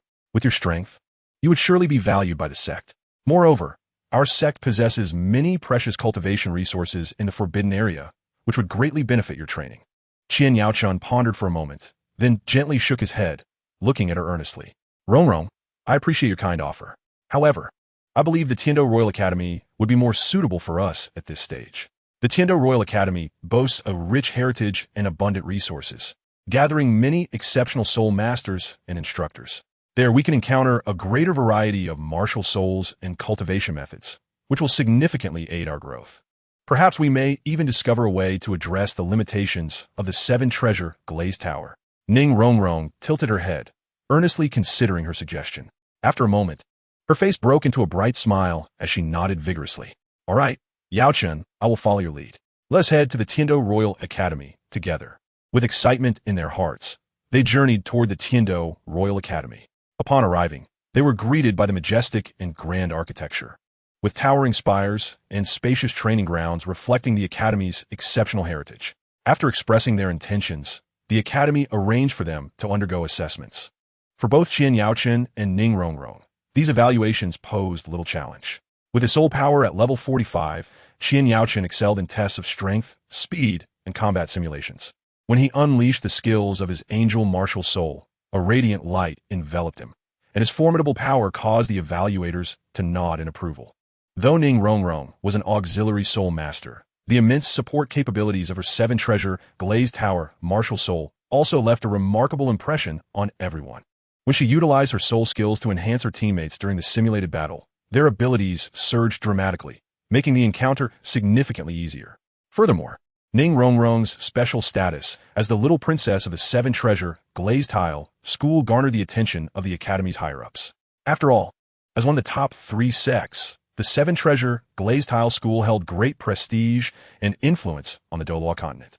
Considering their performance in the assessments, along with Ning Rongrong's esteemed identity, the Academy swiftly approved their entry into the royal fighting team of the Tiando Royal Academy. Upon joining the team, they met Yu Qianheng and Dugu Yin among others.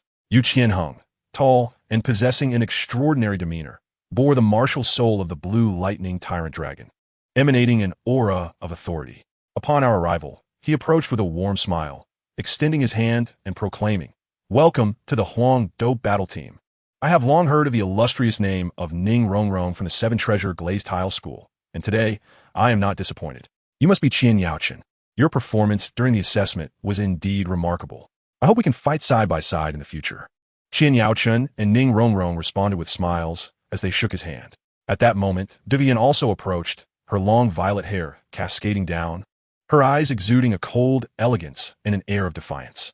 I hope you truly possess the strength, lest you become a burden to us. she remarked with a hint of provocation. Ning Rongrong retorted defiantly, "Rest assured, we are not like some who merely boast." I quickly interjected, "We will all be teammates moving forward, and I believe we can achieve seamless cooperation and bring glory to our team." Thus, amidst a slightly tense atmosphere, we officially acquainted ourselves with Yu Qianheng, Duguyan, and others. Chapter 15. Harmonization since joining the Huang Do battle team. Ning Rongrong, Yu Qianheng, Diyan, the Shijiao brothers, and I have wholeheartedly immersed ourselves in rigorous training and cohesion. Every morning, before dawn, we gather at the Academy's training grounds. Yu Qianheng invariably leads the way, summoning his blue lightning tyrant dragon martial soul, its formidable soul power sending ripples through the air. The dragon-shaped silhouette is vividly lifelike, resonating with a thunderous roar as if it were about to pierce the heavens. Under his guidance, we each commence our training. I unfurl my angelic wings, ascending into the air, enveloped in sacred flames. Harnessing the pure, celestial soul power of the morning, I diligently refine my soul power, striving to make every ounce more condensed and potent. Meanwhile, Ning Rongrong diligently practices her seven-treasure glazed tile martial soul, repeatedly executing soul skills to enhance the stability and amplification of her soul power output. Duguyan employs her unique poison skills, integrating toxins into her soul power, continuously experimenting to expand the range and lethality of her toxins. The Shijiao brothers leverage the formidable defensive capabilities of their Xuanwu turtle martial soul, collaborating on various defensive drills while also honing their explosive power during attacks. In addition to our daily training, we frequently engage in battles at the Soul Arena. Facing a diverse array of opponents, our synergy becomes increasingly seamless. During one team battle, we confronted a squad predominantly composed of agile soul masters.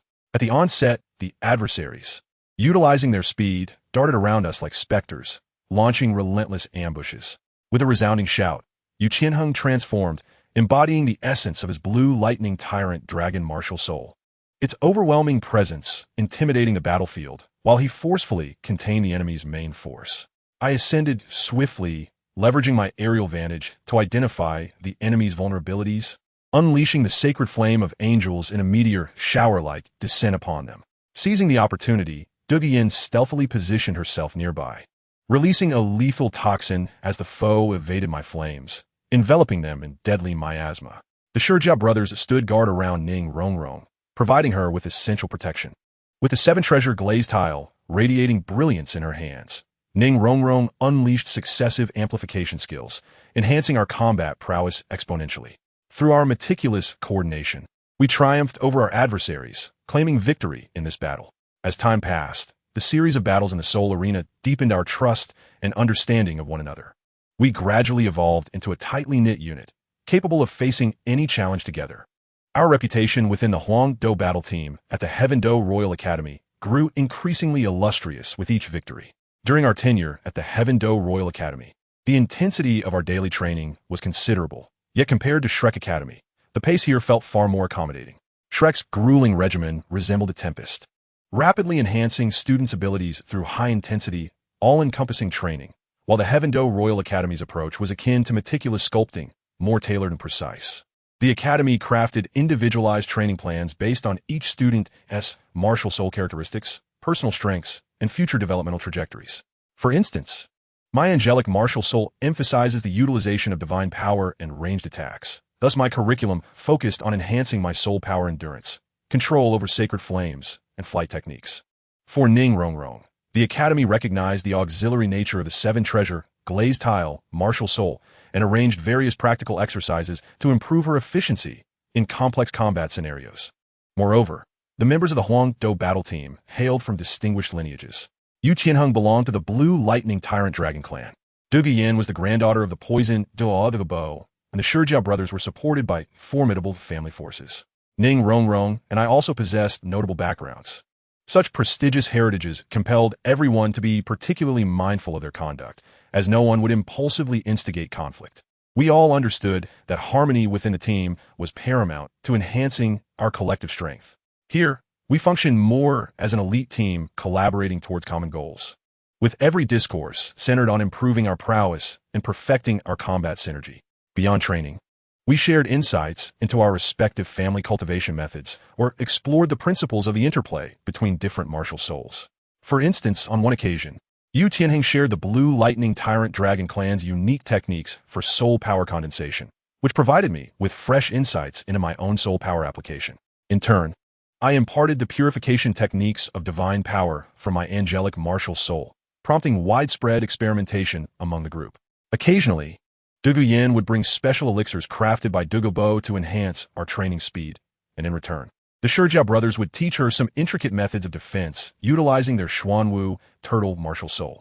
This mode of interaction, rooted in mutual respect and shared benefits, allowed us to forge profound friendships while training. Not long after, Flander learned of our enrollment at the Heaven Do Royal Academy and relinquished any thoughts of recalling Ning Rongrong in me. Chapter 16, Astonishment. The 9-treasure glazed tile. As time progressed, the Huangdo battle team continued to grow through relentless training and battles.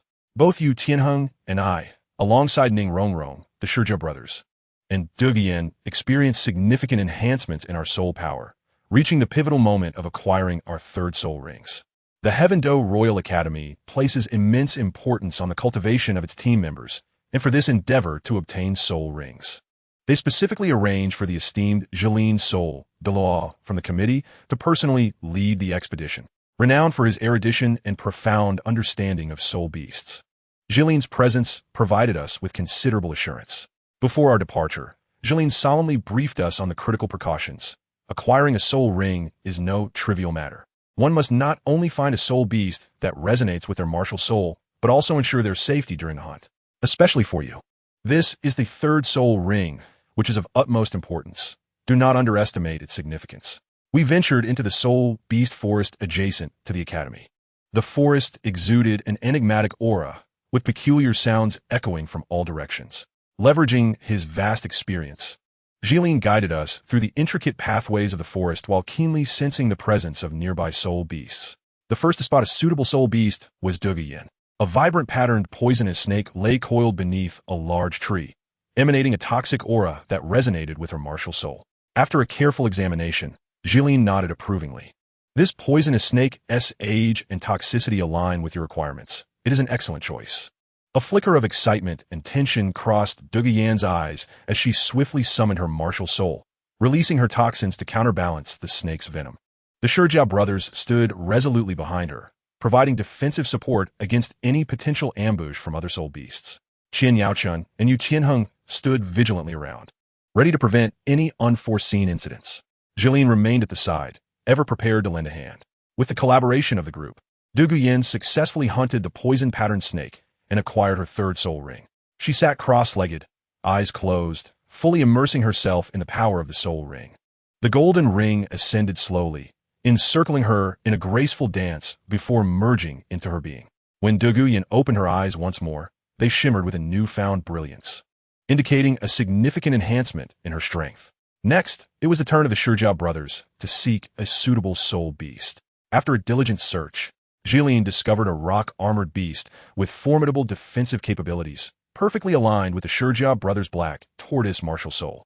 They exchanged a glance and simultaneously unleashed their martial souls, utilizing their immense defensive strength to withstand the rock-armored beast's onslaught while gradually depleting its stamina.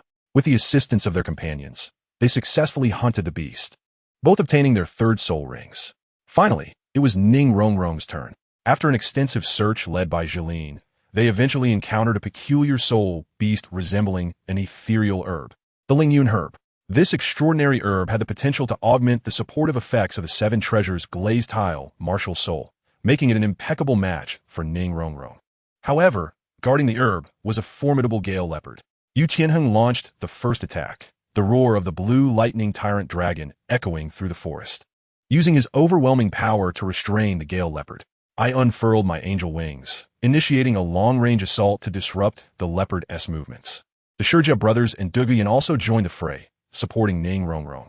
Through their collective efforts, they successfully repelled the gale leopard, allowing Ning Rongrong to absorb the Lingyun herb's soul ring.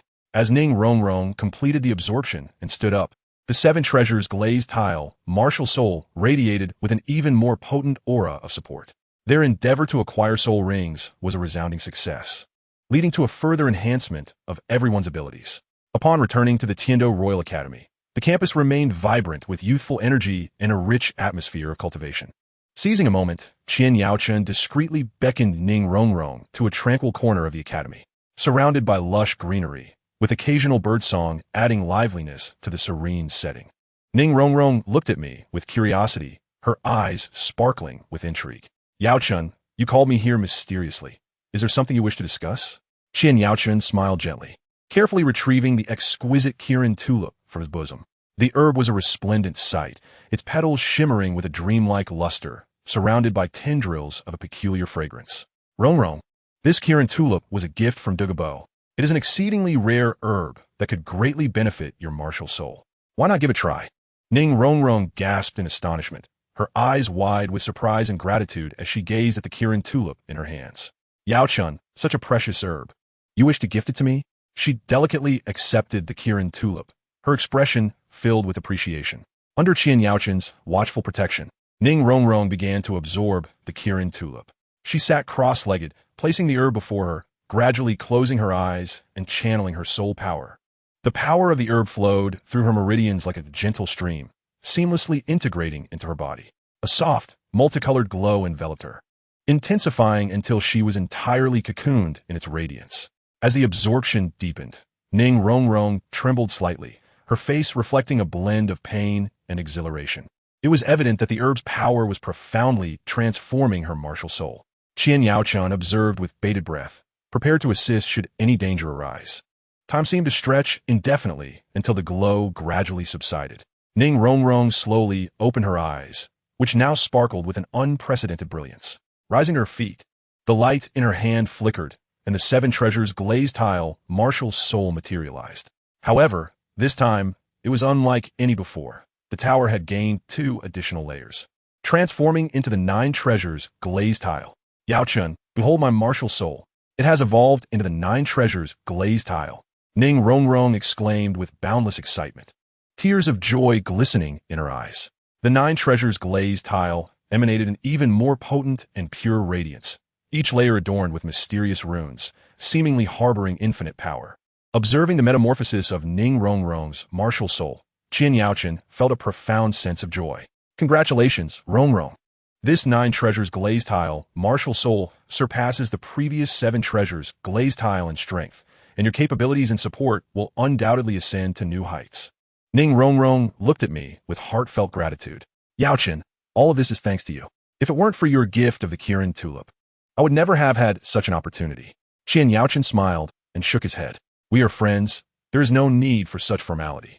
Seeing your martial soul evolve and your strength enhance brings me great joy. I believe we will achieve even greater brilliance in the royal fighting team. Ning Rongrong nodded vigorously, clutching the 9 treasures glazed tile tightly, as if grasping her own glorious future. Filled with excitement, she eagerly embarked on her journey back to the 7 treasures glazed tile sect. Along the way, visions of showcasing her evolved 9 treasures glazed tile martial soul to her father, Ning Fengji, as well as the sword Douluo Qinshin and bone Douluo Gurong, filled her mind, imagining their astonished and delighted expressions. At last, the familiar gate of the 7 treasures glazed tile sect came into view. The guards, upon seeing Ning Rongrong, bowed in respect. She hurriedly made her way toward the main hall of the sect. Inside, Ning Fengji was discussing sect affairs with sword Douluo Qinshin and bone Douluo Gurong. Bursting in with fervor, Ning Rongrong shouted, Father, Grandfather Jian, Grandfather Gu, I have monumental news to share with you. The 3 were momentarily taken aback by her abrupt entrance and urgent tone. Ning Fengji, smiling yet chiding, remarked, Rongrong, you are still as impetuous as ever. What could be so urgent? Ning Rongrong, her cheeks flushed with excitement, did not respond verbally, but instead summoned her martial soul. In an instant, a 9 treasures glazed tile, radiating 7 colors appeared in her palm, each layer adorned with powerful and mysterious runes, illuminating the entire hall. Ning Fengji, sword Douluo, and bone Douluo's eyes widened in astonishment, their surprise evident on their faces. Ning Fengji, overwhelmed with emotion, rose to his feet and approached Ning Rongrong, trembling with excitement. Rongrong, is this truly the 9 treasures glazed tile? The top-tier martial soul long lost to our 7 treasures glazed tile sect. How did you achieve this? With a beaming smile, Ning Rongrong recounted her experiences at the Tiando Royal Academy, including my gift of the Kirin Tulip and the process of her soul's transformation. Sword Douluo Qinshin's eyes sparkled with surprise and pride as he stroked his beard, exclaiming, "I can hardly believe it. The 9 treasures glazed tile, thought to be lost for years, has re-emerged through Rongrong. It seems this child has encountered great fortune." Bon Douluo Gu Rong nodded in agreement. "This is indeed a monumental occasion for our 7 treasures glazed tile sect. Rongrong, you have rendered a great service to our sect." Ning Fengji's eyes gleamed with pride and joy as he addressed Ning Rongrong. "Rongrong, your achievements are monumental. This 9 treasures glazed tile, martial soul, will render your future boundless. You must continue to train diligently and not squander this rare opportunity." Ning Rongrong nodded earnestly. "Father, rest assured, I will strive to cultivate diligently. Moreover, I owe this success to Yaochen. If it weren't for him, I would never have acquired the Kirin Tulip." Ning Fengji then inquired about my background, and Ning Rongrong shared what little she knew. Hearing that Ning Rongrong was also unaware of my origins, curiosity surged within Ning Fengji. He furrowed his brow slightly, and after a moment of contemplation, he spoke again. "Rongrong, think carefully. Aside from his name, Qian Yaochen, and the fact that his martial soul is the formidable angel, has he revealed any other information? Perhaps details about his lineage, training history, or even the minutiae could provide us with clues." Ning Rongrong endeavored to recall, but after a brief pause, she shook her head helplessly. "Father, I truly do not know anything beyond that.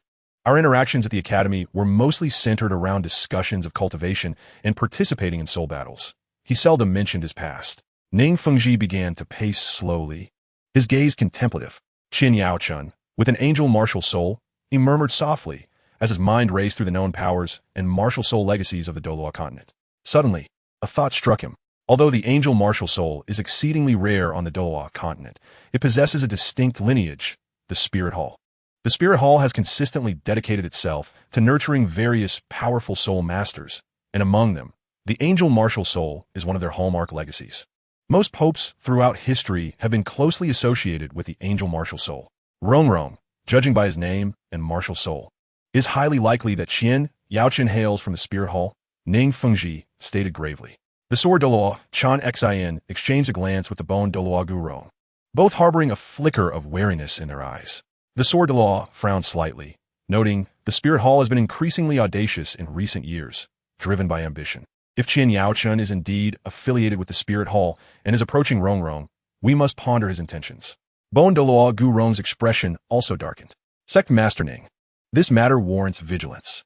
Although Rongrong's martial soul has mutated and her strength has significantly increased, the Spirit Hall's profound foundation cannot be underestimated. We must remain cautious of ulterior motives. Ning Fengji nodded slightly, turning his gaze toward Ning Rongrong, speaking earnestly. "Rongrong, while interacting with Qian Yaochen at the academy, you must exercise utmost caution. However, do not appear overly deliberate, lest it leads to unnecessary misunderstandings. If he truly is from the Spirit Hall and harbors no malicious intent, there is no need to create unwarranted enemies." Ning Rongrong obediently nodded. "Father, I understand. Yaochen has always been kind to me at the academy and has assisted me greatly. I believe he would not harm me." Ning Fengji let out a soft sigh. "Let's hope that is the case. The human heart is inscrutable, and the situation within the Spirit Hall is complex. We must tread carefully. Remain vigilant in your cultivation and social interactions." Although Ning Rongrong acquiesced, her trust in herself remained unwavering. Chapter 17. Shrek? Collaboration? Is it suitable? During the period of Ning Rongrong's martial soul mutation, a significant event unfolded at the Tiando Royal Academy, the arrival of the Shrek Academy's contingent for an exchange of knowledge. This was intended to be a splendid opportunity for both schools to enhance their camaraderie and engage in mutual improvement. Yet none could have anticipated that events would take an unexpected turn. The moment the Shrek Academy members stepped into the Tiando Royal Academy, they drew numerous gazes. Their unique temperament and extraordinary prowess ignited anticipation for the forthcoming exchanges. However, during the interactions, for reasons unknown, a conflict erupted between the Shrek Academy students and Prince Shuebong. Accustomed to a life of luxury and pampering, Prince Shuebong often spoke with an air of arrogance, which proved offensive. The Shrek Academy students were not meek either, and tempers flared, leading to a physical altercation. In the heat of the confrontation, the Shrek Academy students, perhaps unaware of their strength, inadvertently injured Prince Shuebong. Lying on the ground, the prince wore a pained expression, his fury palpable. His attendants rushed to assist him, hastily seeking reinforcements. Before long, Prince Shuebong returned with his royal uncle, Prince Shuexing, along with the poisoned Douluo, exuding an intimidating aura. Prince Shuexing glared at the injured prince, his countenance dark as if brooding rain. "You dare to injure a prince at the Tiando Royal Academy? You have some audacity," he thundered, pointing an accusatory finger at the Shrek Academy group. The poisoned Douluo stood nearby, a sardonic smile playing at the corners of his lips, an ominous aura of toxins emanating from him. Faced with this sudden shift, the Shrek Academy members felt a twinge of apprehension, but did not retreat. Tang stepped forward and clasped his hands respectfully. "Your Highness, this is a misunderstanding." Prince Shuebong spoke offensively, and we acted in self-defense. Prince Shuexing scoffed. "Self-defense? Oomph. You call this self-defense when you've left the prince in such a state? Is this how Shrek Academy educates its students?" The poisoned Douluo leisurely interjected. "Words are futile. Injuring a prince is a grave disrespect to the Tiando royal family. You must pay the price today." With that, his spirit rings ignited, and a dense cloud of toxic gas enveloped the Shrek Academy group. The members of Shrek Academy paled, quickly channeling their soul power to resist. But the formidable strength of the poisoned Douluo made it apparent that the toxins were not easily countered. They felt a wave of dizziness wash over them, their strength gradually waning. At this critical juncture, Dean Flinders stepped forward, fully aware that the situation had escalated beyond reconciliation. If they did not yield, it could spell trouble for the students. "Your Highness, this incident indeed reflects our lack of discipline. I hope you will show leniency. We shall leave at once," Dean Flinders said through clenched teeth. Prince Shuexing cast a cold glance at him. "At least you know your place. Take your people and leave the Tiando Royal Academy at once. Should I see you again, I will not be so forgiving." The Shrek Academy members departed, their hearts heavy with indignation and resentment. As they walked away, Prince Shuebong wore a smug grin, while Prince Shuexing and the poisoned Douluo exchanged glances, their eyes shimmering with a complex light. What was meant to be a friendly exchange concluded in such an unpleasant manner, stirring considerable unrest within the Tiando Royal Academy. The Shrek members left the Tiando Royal Academy filled with frustration and bitterness. Along the way, silence reigned, the atmosphere so oppressive it was almost suffocating. Dean Flinders' brow furrowed, his heart aflame with anger for the grievances suffered by his students at the Tiando Royal Academy, while also worrying about the future of the academy. Just as the mood was dismal, they passed through a town where a conspicuous notice caught their attention, a recruitment advertisement from the Blue Tyrant Academy. The notice boldly proclaimed that the Blue Tyrant Academy was eager to welcome talented individuals from all walks of life to join and develop together. Oscar broke the silence first. "Dean, what do you think of this Blue Tyrant Academy? Should we consider?" Flinders halted, scrutinizing the notice while his mind raced with thoughts. At that moment, Yu Xiaojiang approached, saying, "Flinders, we have just returned in defeat from the Tiando Royal Academy, and our Academy's development urgently requires a stable footing. Although Blue Tyrant Academy may not possess the same prestige as Tiando Royal Academy, they seem sincere. Perhaps it is a good choice." Tang San and the others gathered around, exchanging thoughts and opinions. After thorough deliberation, Flinders ultimately made up his mind. "Very well, we shall join Blue Tyrant Academy." Just as in the original tale, upon arriving at Blue Tyrant Academy, they were warmly received by the Academy's principal, Lu Erlong. With a boisterous personality, Lu Erlong beamed at the sight of these exceptional students from Shrek Academy. "Welcome to Blue Tyrant Academy, where you shall find your new home. I, Lu Erlong, may not boast much, but I assure you, I will provide the best cultivation conditions for everyone." Once settled at Blue Tyrant Academy, the Shrek members immediately immersed themselves in a fresh atmosphere of learning and cultivation. The teaching style at Blue Tyrant Academy differed from that at Shrek Academy, presenting the Shrek members with new challenges and opportunities. In the cultivation chamber of Blue Tyrant Academy, Tang diligently honed his blue-silver grass martial soul, striving to integrate the new theoretical knowledge with practical training. Xiao Wu stood guard beside him, simultaneously utilizing the Academy's abundant resources to enhance her own strength. Dai Mubai, Oscar, Ma Hongjun, and the others also found their respective methods of cultivation, striving to shine brightly in the realm of Blue Tyrant Academy. Flinders, Yu Xiaojiang, and Lu Erlong frequently convened, deliberating on the means to amalgamate the distinctive educational philosophies of Shrek Academy with the strengths of Blue Tyrant Academy, with the aspiration of establishing a more influential institution. They were acutely aware that, while their affiliation with Blue Tyrant Academy was a reluctant decision. It also presented a new opportunity. They intended to seize this moment to resurrect the illustrious reputation of Shrek Academy throughout the Douluo Continent. Chapter 18. Aiding Douluo once more. After expelling the members of Shrek Academy, Douluo, the poisoned Douluo, felt a modicum of relief and was preparing to return to his quarters when he inadvertently caught sight of me in the training grounds of the Tiando Royal Academy. He paused momentarily, a flicker of surprise crossing his eyes, and then ambled over to Qian Yaochun with keen interest. "Young man, I did not expect to find you here," Douluo remarked with a playful glint in his eyes, his expression a characteristic blend of amusement and intrigue. Qian Yaochun turned around, recognizing Douluo, and politely bowed. "Poisoned Douluo, it is an honor. I never anticipated encountering you here." Douluo waved his hand dismissively, finding a place to sit and gesturing for me to join him. "What brings you to the Tiando Royal Academy instead of staying at the Spear Hall?" he inquired, his gaze probing with curiosity. Qian Yaochun smiled and briefly recounted his reasons for departing Shrek Academy to join Tiando Royal Academy. Douluo nodded slightly, understanding dawning upon him. "Ah, I see. It appears you possess your own ideas." As their conversation progressed, Douluo's demeanor grew increasingly grave. He exhaled deeply and lamented, "Alas, my granddaughter, Yin finds it ever more challenging to suppress the toxins within her as her soul power increases. Despite my efforts to devise a remedy, I have yet to discover an effective solution." A thought struck Qian Yaochun, and after a moment's contemplation, he suggested, "Perhaps you could attempt to resolve the toxins afflicting Douluo in a similar manner. It's akin to counteracting poison with poison. However, instead of employing a direct toxin, one might seek a form of energy that shares a similar attribute with the toxins in her body, but is considerably gentler. This energy could be guided into her meridians to gradually neutralize and dilute the toxins." Douluo's eyes brightened at this notion, and he eagerly pressed, "Elaborate further. How precisely should this be executed?" Clearing his throat, Qian Yaochun spoke earnestly first.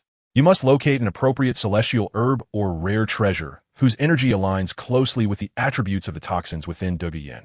Then, as she absorbs this energy, you should utilize a specific method of soul power manipulation to guide it into contact with the toxins. Throughout this process, it is imperative to monitor the integration closely. Should any rejection occur, you must halt immediately and adjust the rhythm of the soul power guidance." Listening intently, Douluo nodded repeatedly, a contemplative expression surfacing on his face. After a moment, he slapped his thigh in excitement, exclaiming, "Young man, your idea has indeed sparked a new avenue of thought. How'd I not think of this before?" He rose, pacing with enthusiasm and anticipation gleaming in his eyes. "Thank you, young man. If this truly aids in alleviating the toxins plaguing Yin, I shall express my gratitude tenfold," Douluo said, his gaze filled with appreciation. Qian Yaochun quickly waved his hand. "There's no need for such formality, senior. Douluo is also my teammate. I too wish for her to swiftly overcome her afflictions and enhance her strength." Douluo chuckled heartily. "Good. If you were a bit older, I might just consider marrying you to my beautiful granddaughter." I shook my head with a smile, and after some light-hearted banter, Douluo departed with Douluo for her treatment. A few days later, while I was in the midst of my training, Douluo sought me out once more. His face radiated with uncontainable joy, and he held a delicate pouch that emanated a soft glow. "Young man, thanks to your suggestion from that day," Douluo exclaimed from a distance, striding toward me with admiration evident in his eyes. "I followed your advice and, after some effort, found a suitable celestial herb. After absorbing its energy, Yin-Yan's toxins have indeed shown remarkable improvement." Hearing this, Qian Yaochun felt genuinely pleased. "It is wonderful to hear that, senior. As long as you have succeeded, Douluo possesses immense talent and will undoubtedly shine in the future." Douluo nodded with a smile, then extended the pouch toward me. "This is a small token of my appreciation. You must accept it." Peering at the pouch, I inquired, "Senior, what is this?" Douluo explained, "This is the Rui Baibao pouch, an exceedingly rare storage soul tool. Though it may seem small, it holds vast potential within, capable of storing numerous items. Moreover, it is incredibly convenient to use. With merely a thought, one can retrieve or store belongings." Astonished, I realized that the Rui Baibao pouch was a treasure among soul tools, invaluable beyond measure, and I promptly declined. "Senior, this is far too precious. I cannot accept it. I am merely offering a suggestion, and I am already content to have assisted Douluo." Feigning annoyance, Douluo forcefully placed the pouch in my hands. "Take it. You've done me a great service." If you refuse, it will be a slight against me. In your future journeys across the continent, this pouch will surely prove useful. Compelled by his insistence, I reluctantly accepted it, expressing my gratitude. Then I shall graciously accept it. Thank you for your kindness, senior. Douluo nodded in satisfaction. That's more like it. You possess remarkable potential, young man. Should you face any difficulties in the future, do not hesitate to seek me out. As long as it is within my capability, I will not turn you away. I secured the Rui Baibao pouch and assured him, rest assured, senior. If I encounter true hardship, I will not hesitate to reach out. However, I will also strive to enhance my own strength to minimize any inconvenience to you. Douluo laughed heartily. Excellent. That's the spirit. Young people should be this way. I shall not intrude upon your training any longer. Focus on your efforts. And I look forward to witnessing you become a top-tier powerhouse on the continent. With that, Douluo vanished from my sight in a fleeting moment. As I gazed in the direction he had departed, a myriad of emotions swirled within me. This Rui Baibao pouch was not merely a precious gift. It symbolized Douluo's acknowledgement and expectations of me. Chapter 19. The Crown Prince's Summons. The Crown Prince, Xueqinghe, learned of the Tiando Royal Academy's enrollment of an 11-year-old who had already reached level 40 in soul rank and wielded an extraordinary angelic martial spirit, immediately deducing it to be his younger brother, Qian Yaochen. Thus, he commanded for him to be summoned to the royal palace. Inside the splendidly adorned palace of Xueqinghe, the soft illumination intertwined with opulent decorations and a delicate fragrance wafted through the air. Upon entering the hall, Qian Yaochen beheld a familiar visage, yet sensed an underlying change. Sister, no, Crown Prince, it has been a long time, he remarked, a slight frown creasing his brow, his heart a tumult of emotions. Qian Rinxue smiled gently, rising from her seat and slowly approaching him. Brother, you have finally arrived. I have put you through much during this time. Put me through much? He scoffed. Since the moment you chose to impersonate Xueqinghe and stepped into this royal realm, our paths have diverged. Now that you stand before me in your true form, what is your purpose? A flicker of unrecognizable melancholy flashed in Qian Rinxue's eyes. Though I have disguised myself as Xueqinghe, my concern for you has never wavered. I am aware of your enrollment in the Tiando Royal Academy. With your talent, you can assist me in realizing the Spirit Hall's unification plan. He listened quietly. Qian Rinxue approached him, her gaze earnest. Brother, chaos is imminent in this world. The conflict between the Spirit Hall and the Tiando Empire is inevitable. I hope you can stand by my side. Together we can control the situation and bring an end to this turmoil. Stand by your side? Qian Yaochen looked at her. Confusion etched across his face. Qian Rinxue sighed softly. Everything I do is for the future of the Spirit Hall, for us to have a better life. Brother, we are bound by blood. If we collaborate, who could possibly stand against us? He remained silent for a moment, his heart a mixture of conflicting sentiments. I do not wish to be embroiled in war. I merely desire a tranquil life and to enhance my own strength. Qian Rinxue extended her hand, yearning to touch you. It halted midair. Brother, in the current circumstances, where can one find true tranquility? If you do not stand by my side, you will inevitably be swept into the maelstrom. I can protect you, and I can also assist you in becoming a supreme powerhouse. Qian Yaochen gazed at her, his internal defenses beginning to waver. I need time to consider. A glimmer of hope flickered in Qian Rinxue's eyes. Very well, I shall grant you time. But remember, no matter the situation, I am always your sister, and I would never harm you. Receiving the gift presented by Qian Rinxue, the weighty box felt substantial in his hands, yet he remained unaware of the myriad schemes and expectations concealed within. Accept these gifts as a token of your sister's long overdue affection. Qian Rinxue's voice was gentle, yet her gaze bore a scrutinizing intensity. Qian Yaochen nodded slightly, cradling the gift in his embrace, responding with customary politeness. Thank you, sister. His eyes casually swept over the extravagant wrappings, though his heart held little joy. Return now and contemplate my words thoroughly. Qian Rinxue waved her hand and resumed her position upon the throne, a symbol of authority, restoring her former regality and mystery. Qian Yaochen turned and departed the palace with measured steps. The synchronized footsteps of the guards echoed behind him, intensifying the silence within his heart. Upon exiting the imperial palace, the biting winter wind struck his face, dispersing some of the oppressive atmosphere from within. He boarded the waiting carriage, lowering the curtain to shield himself from the outside world. Gently opening the gift box, he discovered precious soul guides, rare celestial herbs, and several soul bones radiating an unusual luminescence. Each item was of immeasurable worth, capable of driving any soul master to madness. "She is attempting to entice me," Qian Yaochen murmured, his fingers lightly caressing the treasures, his internal conflict growing ever more profound. As the carriage meandered forward, the ever-changing street scenery unfurled outside, the laughter and cheer of passers-by contrasting sharply with his current state of mind. "For you merely harbor discontent towards Tang San, yet your sentiments toward the Spirit Hall are likewise not high." Chapter 20. The Continental Advanced Soul Master Elite Competition. As the days drew closer to the Continental Advanced Soul Master Elite Competition, the atmosphere within the Tiando Royal Academy grew increasingly taut. The Royal Combat Team, as the Academy's representative, bore tremendous expectations. Each member of the team immersed themselves entirely in their training amidst this palpable tension. Qin Yaochen would arrive early each day at a tranquil spot on the Academy's rear mountain, unleashing his angelic martial spirit. Radiant light blossomed from behind him as 6 enormous angelic wings unfurled slowly, shimmering brilliantly under the sun's embrace. He hovered in midair, ceaselessly circulating his soul power, striving to maximize the might of the angelic sacred flame. During one training session, when he unleashed the sacred flame with all his might, he suddenly sensed a profound resonance between the surrounding flow of heavenly soul power and his martial spirit. What once was a singular output of soul power began to evolve, becoming more dynamic and transformative. He was elated to discover that by skillfully guiding the heavenly soul power into the sacred flame, not only was its potency enhanced, but its consumption of soul power became significantly more efficient. This revelation deepened his comprehension of his martial spirit, as if it had opened a new door to cultivation. Ning Rongrong's 9 treasures glazed tower martial spirit grew, increasingly formidable during this period, her soul power flowing more smoothly each time she wielded her soul skills.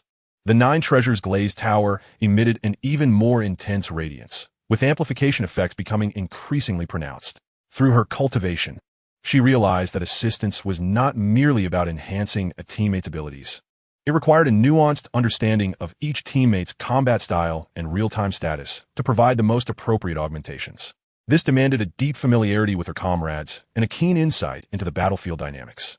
Yu Qianheng was fully absorbed in the study of the blue lightning tyrant dragon martial spirit, often merging with its true form, rampaging through the Academy's training grounds. His overwhelming dragon might stirring up clouds of dust. Through continual battle simulations and practice, he gradually mastered a technique to condense the dragon scale power at the tips of his claws, significantly augmenting the might of his close combat assaults. Simultaneously, he also grasped that while the blue lightning tyrant dragon martial spirit was renowned for its formidable offensive prowess, maintaining control over the rhythm of battle was equally vital. One could not solely rely on brute force, for timely defense and maneuvering were just as crucial. Du Guiyan made significant strides in her manipulation of toxins. Since alleviating the toxins within her body, she was able to wield their power with greater finesse. She discovered that by deeply integrating soul power with toxins, she could elicit varied effects. Some toxins could instantaneously paralyze an enemy's nerves, while others could silently erode an adversary's soul power. This meticulous control over toxins rendered her methods in combat more versatile. The Shijia brothers, leveraging the formidable defensive capabilities of their Xuanwu turtle martial spirit, collaborated to create a new defensive formation. They drew upon the Earth's power surrounding them, forming an impenetrable barrier. Not only could they shield their vulnerable points, but they could also convert their defensive energies into counterattack strength, inflicting harm on foes that dared to assault their barrier. This innovation heightened their significance within the team. During this period of intense training, each of us experienced unique growth and insights. These advancements not only bolstered our confidence in our abilities, but also ignited our anticipation for the forthcoming Continental Advanced Soul Master Elite Competition. We understood well that this event would serve as a stage to showcase our prowess and a crucial opportunity for us to ascend to a higher echelon. Chapter 21. The competition commences. After several days of rigorous pre-competition preparations, the various participating teams gathered at the Tiando Grand Soul Arena, ready for the contest. Soon, the Continental Advanced Soul Master Elite Competition commenced, the arena bustling with spectators from all corners, united to witness this pinnacle of the Soul Master realm. In the first match for the Tiando Royal Academy, their opponents were the Tsanghui Academy. From the outset, the Royal Combat Team showcased their formidable strength. Yu Qianheng launched the first assault, his blue lightning tyrant dragon martial spirit instantly manifesting, a deafening dragon roar reverberating throughout the arena. Like a flash of lightning, he surged towards the core of the Tsanghui Academy team, his powerful dragon claws stirring up gusts of wind. Qian Yaochen unfurled his angelic wings, soaring into the air, gathering the angelic sacred flame in his hands and unleashing it like a meteor shower upon the Tsanghui Academy members. The searing flames illuminated the entire arena, leaving the opponents with nowhere to evade. Ning Rongrong stood steadfast in the rear, her 9 treasures glazed tower radiating brilliance, continuously deploying soul power amplifications and attack enhancements, maximizing their combat prowess. Du Guyan silently released a potent toxin, green mist permeating the arena and gradually eroding the defenses of the Tsanghui Academy members. The Shijia brothers coordinated seamlessly, using the powerful defense of their Xuanwu turtle martial spirit to safeguard their vulnerable points while waiting for the opportune moment to counterattack. Faced with the onslaught of their attacks, the Tsanghui Academy members appeared somewhat flustered. Their strikes, in the face of their defenses, were akin to an ant trying to shake a tree, failing to inflict any tangible harm. Conversely, their assaults were as ferocious as a tempest, leaving their opponents utterly defenseless. In mere minutes, the members of Tsanghui Academy began to fall one by one. The referee declared the match concluded, with the Tiando Royal Academy achieving a resounding victory in the first contest. The audience erupted into thunderous applause and cheers, celebrating their remarkable performance. Concurrently, the match between Shrek Academy and the Botany Academy drew significant attention, as the Shrek Academy members displayed impeccable teamwork, with Tang San's blue-silver grass martial spirit exhibiting its myriad transformations, at times ensnaring foes, and at others, launching attacks. With her agile movements and formidable close combat prowess, Xiao Wu effortlessly weaved through the enemy ranks, posing a significant threat to the members of the Plant Academy. Dai Mubai, Oscar, and Ma Hongjun also displayed their unique talents. Dai Mubai transformed into the White Tiger, striking the enemy's defenses with overwhelming force, while Oscar continuously supplied his teammates with various beneficial sausages, ensuring the team's sustainability. Ma Hongjun's Phoenix flame blazed fiercely, engulfing everything in its path in a sea of fire. Despite the Plant Academy's tenacious resistance, they gradually found themselves overwhelmed by the relentless assault from Shrek Academy. Ultimately, Shrek Academy concluded the match with a resounding victory. Following the 2 matches, both the Tiando Royal Academy and Shrek Academy successfully advanced to the next round. These 2 spectacular contests intensified the atmosphere of the tournament and heightened the anticipation for the upcoming matches. We, whether members of the Royal Battle Team or Shrek Academy, understood that this was merely the beginning. More formidable opponents awaited us, and we must continue to strive towards the coveted championship throne. Meanwhile, on another front, the Kamikaze Academy eliminated the Blaze Academy. After the match, the members of the Royal Battle Team gathered in the lounge to review the recently concluded competition, and the conversation naturally gravitated towards Shrek Academy and Kamikaze Academy, as both teams were formidable potential adversaries. Initially discussing Shrek Academy, Yu Qianheng furrowed his brow and spoke first. The strength of Shrek Academy should not be underestimated. Tang San's blue-silver grass martial spirit appears ordinary, but is, in fact, incredibly versatile, possessing exceptional control abilities that can effectively hinder opponents' movements and create opportunities for teammates.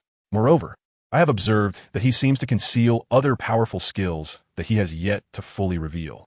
I nodded in agreement, adding, Xiao Wu's prowess in close combat is also remarkable. Her agility combined with Tang San's control is a perfect synergy. Once she closes in, few can withstand her onslaught. Furthermore, Dai Mubai, as a powerful attack-type soul master, is endowed with immense strength and explosiveness from his White Tiger martial spirit. Charging into battle as a sharp blade for Shrek Academy, Du Guyan scoffed lightly, a hint of disdain flashing in her eyes. However, they are not without their flaws. Shrek Academy's food-type soul master, Oscar, is relatively weak. If Oscar is restricted during battle, their team's sustainability and overall combat effectiveness will significantly diminish. Additionally, their formation may lack flexibility. Their tactics are relatively fixed. If we can identify a breakthrough point and disrupt their rhythm, we may find a path to victory. Ning Rongrong chimed in with her analysis. Indeed, while Oscar's sausages can provide various enhancements, they require time to prepare.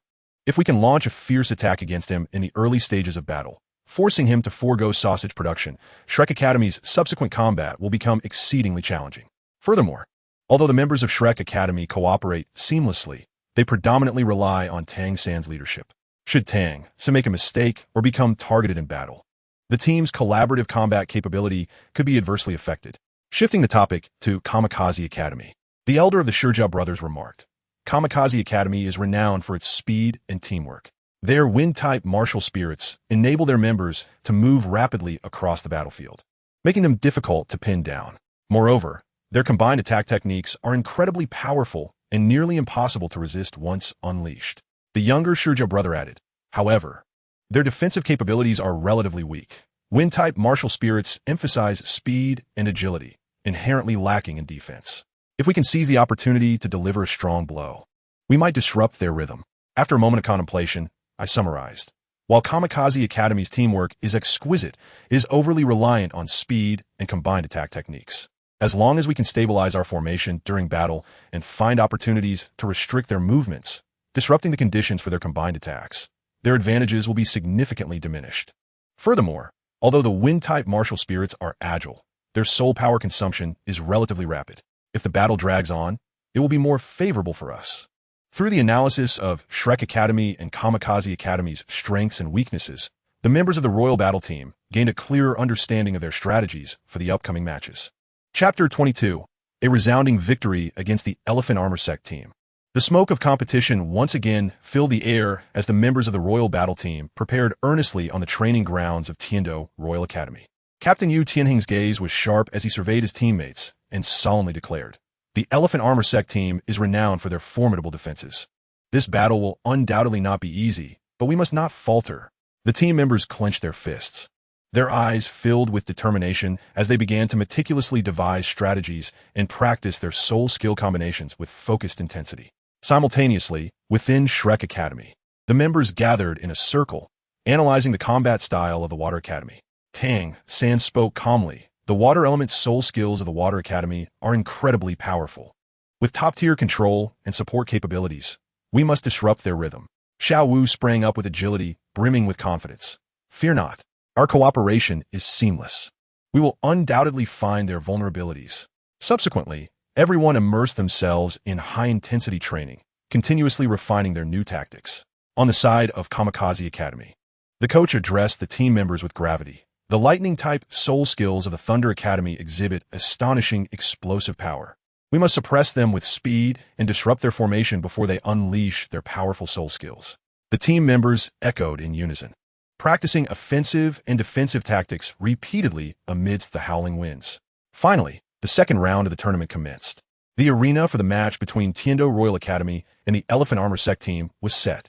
The members of the Elephant Armor Sect team strode in with swagger, led by Huyen Li, whose face was etched with disdain. His gaze swept over the Royal Battle Team with arrogance, and a mocking smile crept onto his lips. You think you can win against us? This match is a foregone conclusion. If you surrender now, you might suffer fewer injuries. The Shurja brothers felt their tempers flare at his words and stepped forward, only to be halted by Yu Tianheng's raised hand. Qian Yaochun snorted coldly, his eyes icy. The outcome of this match will be revealed on the battlefield. To boast now merely invites ridicule. Ning Rongrong, not to be outdone, crossed her arms defiantly. You'll be the ones crying later. Dugian's eyes flashed with a fierce glint, exuding a faint aura of poison as she silently returned the provocation. As the bell tolled for the match, the Elephant Armor Sect team activated their martial spirits immediately, erecting a massive defensive barrier that resembled an unassailable fortress. With resolute eyes, Yu Qianheng shouted to his teammates, stick to the plan. Qian Yaochun launched the first attack, unleashing a powerful wave of energy from his martial spirit that struck like lightning against the opposing defenses. However, the defenses of the Elephant Armor Sect proved too robust, easily deflecting the assault. Ning Rongrong promptly activated her 9-treasure glazed tile, radiating brilliance as she enhanced her teammates' attributes. Seizing the opportune moment, Yu Qianheng unleashed a thunderous roar from his blue electric Tyrannosaurus martial spirit, causing the arena to tremble slightly. Taking advantage of the brief distraction among the members of the Elephant Armor Sect, he surged forward like a bolt of blue lightning. Dugian was not idle either. She released a potent toxin, stealthily infiltrating the gaps in the opponent's defenses. The Shurjiao brothers synchronized their efforts, one drawing fire while the other maneuvered behind to strike at the adversary's vulnerabilities. With Ning Rongrong's continuous enhancements, Yu Qianheng's attacks grew increasingly ferocious, gradually disrupting the rhythm of the Elephant Armor Sect's defenses. As confusion began to set in among the Elephant Armor Sect team, Hu Yinjun shouted loudly to stabilize their morale. But it was too late. With a deft movement, Qian Yaochun dashed towards the Elephant Armor Sect's barrier like a black phantom, his spear quivering as he unleashed a powerful thrust, channeling a surge of soul power that struck like lightning. Yet, the defenses remained impenetrable, and his attack was effortlessly repelled, sending a jolt through his arm. Nevertheless, he showed no signs of retreat, his eyes igniting with an even fiercer flame of battle. He abruptly leaped backward, twisting mid-air as a spear spun rapidly in his grasp, generating a fierce gust that emitted a sharp whistle. Following this, Qian Yaochun bellowed, and the spear instantly ceased its rotation, its tip aimed directly at the defensive barrier of the Elephant Armor Sect. A circle of golden light enveloped his body, a testament to the culmination of his power. In an instant, the golden radiance surged forth with the spear, charging toward the barrier with a momentum reminiscent of a bamboo shoot splitting apart. This assault was exponentially more powerful than before, causing the entire arena to tremble slightly under its force. Under Qian Yaochun's onslaught, the defensive barrier of the Elephant Armor Sect manifested fine cracks. Though these fissures were swiftly repaired, they undoubtedly signaled a warning to the Elephant Armor Sect team. Hu Yanjun's expression grew grave as he hurriedly directed his team to bolster their defenses. Seizing the fleeting moment of disarray in the opponent's defenses, Qian Yaochun launched another attack. He positioned the spear horizontally before him, channeling an unceasing flow of soul power into it, causing the runes inscribed upon the spear to glow brilliantly. He then thrust the spear forward with great force, unleashing a powerful golden spear light that shot forth from its tip, resembling a meteor as it hurtled toward the Elephant Armor Sect's defenses. With a resounding boom, the golden spear light struck the barrier, which could no longer withstand Qian Yaochun's assault, resulting in a massive breach. The members of the royal fighting team, witnessing this, felt their spirits soar. Yu Qianheng seized the moment, unleashing a thunderous roar from his blue lightning Tyrannosaurus Rex spirit, causing the arena to tremble slightly. Taking advantage of the Elephant Armor Sect members' brief distraction, he dashed forward like a bolt of blue lightning. Du Gaiyan was equally active, releasing potent toxins that quietly seeped through the gaps in the opponent's defenses. The Shijiao brothers executed their strategy with precision, one drawing fire while the other maneuvered behind to exploit the enemy's weaknesses. Ultimately, through their exquisite coordination and unwavering determination, the royal fighting team emerged victorious in this contest.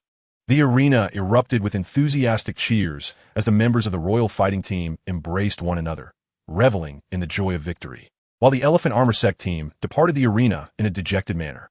Meanwhile, within the arena of the Shenkei's Academy, the wind howled as its members, possessing unmatched speed, darted through the lightning nets of the Thunder Academy like phantoms.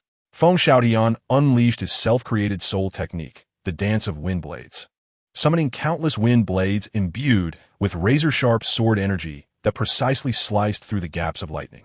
Although the Thunder Academy was renowned for its powerful lightning assaults, it found itself struggling against the impenetrable onslaught of Shenkei's Academy's rapid attacks. The members' lightning-based soul weapons were repeatedly thwarted and disrupted by Shenkei's Academy's walls of wind. Ultimately, amidst the gasps of the audience, Shenkei's Academy claimed victory, advancing to the next round. On the other side, the battle between Shrek Academy and the Water Academy was equally gripping. The Water Academy's water curtain defense and elemental water attacks ensnared the Shrek 7 from the outset. Tang San's blue-silver grass erupted from the ground, attempting to breach the water curtain's confinement, while Xiao Wu sought opportunities to deploy her charm skill, disrupting the enemy's formation. At a critical moment, Oscar's flying mushroom sausage came into play, allowing Jiang Zhu to soar into the sky, healing her teammates' injuries and replenishing their soul power with her healing staff. Dai Mubai and Zhu Zhuqing initiated their martial soul fusion technique, the Netherworld White Tiger, unleashing tremendous force that battered against the Water Academy's defenses.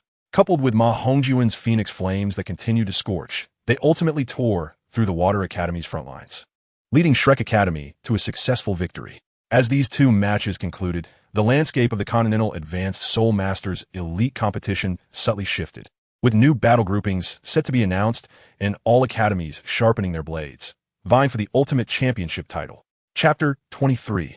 Overwhelming Shenkei's Academy. The lottery hall was abuzz with voices as various Soul Master teams gathered, the air thick with tension and anticipation. When the referee announced that the Royal Fighting Team would face the Shenkei's Academy team, Yu Qianheng furrowed his brow momentarily before determination ignited in his eyes. Known for their speed, Shenkei's Academy posed a formidable challenge for the Royal Fighting Team. Qian Yaochen tightened his grip on his sword, murmuring, "What of their speed? We shall surely find their vulnerabilities." Ning Rongrong's expression was resolute as she lightly tapped her 9-treasure glaze tile, seemingly gathering strength for the impending battle. On the Shrek Academy side, upon hearing the news of a bye, the team members were initially taken aback before erupting into cheers. Tang San smiled at his comrades, saying, "A bye is both an opportunity and a challenge. We must not slacken our efforts. Let us utilize this time for rigorous training, and when the next round arrives, we shall catch our opponents off guard." Xiao Wu bounced with enthusiasm, exclaiming, "Exactly! We must grow stronger, ensuring that no one dares to underestimate Shrek Academy." The group nodded in agreement and immediately immersed themselves in discussions of their intense training regimen. Upon returning to their base, the Royal Fighting Team commenced high-intensity, targeted training. They simulated the combat style of Shenkei's Academy, with the Shijia brothers acting as the Shenkei's members, charging at breakneck speed against their defenses to allow the others to practice their counter-strategies. Yu Qianheng continuously unleashed the formidable skills of his blue lightning Tyrannosaurus Rex spirit, striving to find openings against the swift assaults of Shenkei's Academy. Du Gaian integrated toxins into her attack training, hoping to disrupt the opponents at a critical moment. Meanwhile, Shenkei's Academy dared not to be negligent. Upon learning that their adversary was the Royal Fighting Team, Feng Xiaotian gathered his teammates to analyze tactics. The Royal Fighting Team's offense and defense are formidable. We must leverage our speed advantage to disrupt their rhythm. As he spoke, he sketched a combat layout on the ground. The team members sat in a circle, fervently discussing how to exploit the characteristics of their wind-based spirits to breach the Royal Fighting Team's defenses. Amidst this atmosphere of intense preparation, time slipped away quietly, and the match between the Royal Fighting Team and Shenkei's Academy drew ever closer, with everyone curious as to who would ultimately emerge victorious and advance to the next round. Before long, the match began. The atmosphere on the arena was so taut it felt as though it could ignite the air. With the referee's command, the fierce clash between the Royal Fighting Team and Shenkei's Academy officially commenced. Feng Xiaotian struck first, his spirit, the Gale twin-headed wolf, enveloping him, transforming him into a mere shadow as he darted back and forth across the arena, his speed nearly impossible to perceive. He conjured wind blades in his hands, sharp as knives, hurling them toward the Royal Fighting Team. Observing this, Qian Yaochen immediately whirled his sword into a flurry of blossoms, shielding his teammates from the oncoming wind blade assault. Simultaneously, he shouted to Ning Rongrong, "Rongrong, amplify my power." Ning Rongrong understood instantly, and her 9-treasure glaze tile blazed with brilliance, casting waves of amplification light upon Qian Yaochen. He felt an unending surge of power flowing into him, and with a mighty shout, he hurled his sword forward, the blade infused with formidable soul power, shooting forth like a black lightning bolt toward Feng Xiaotian. Feng Xiaotian's eyes narrowed, displaying astonishing reflexes as he easily evaded Qian Yaochen's strike with a swift sidestep.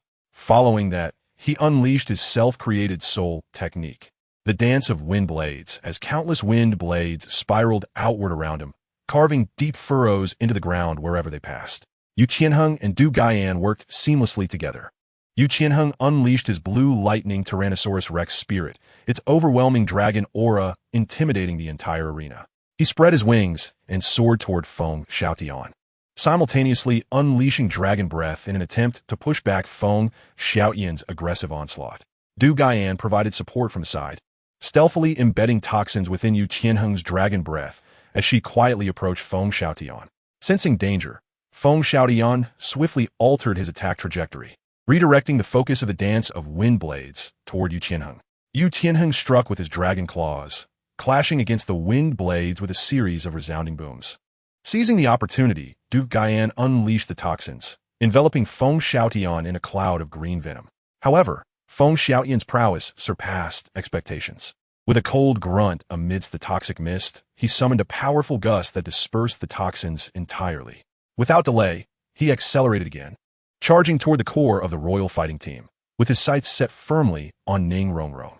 A sudden shock coursed through Qian Yaochen's heart as he instinctively raised his guard, brandishing his longsword to obstruct the path of Feng Xiaotian. The clash between the two intensified, each exchanging blows in a fierce and heated battle. With his extraordinary personal prowess, Feng Xiaotian maneuvered skillfully across the battlefield, exerting immense pressure on the Royal Combat Team. However, the members of the Royal Combat Team remained undaunted, showcasing a resilient spirit as they coordinated tightly under the seamless collaboration of Qian Yaochen and Ning Rongrong.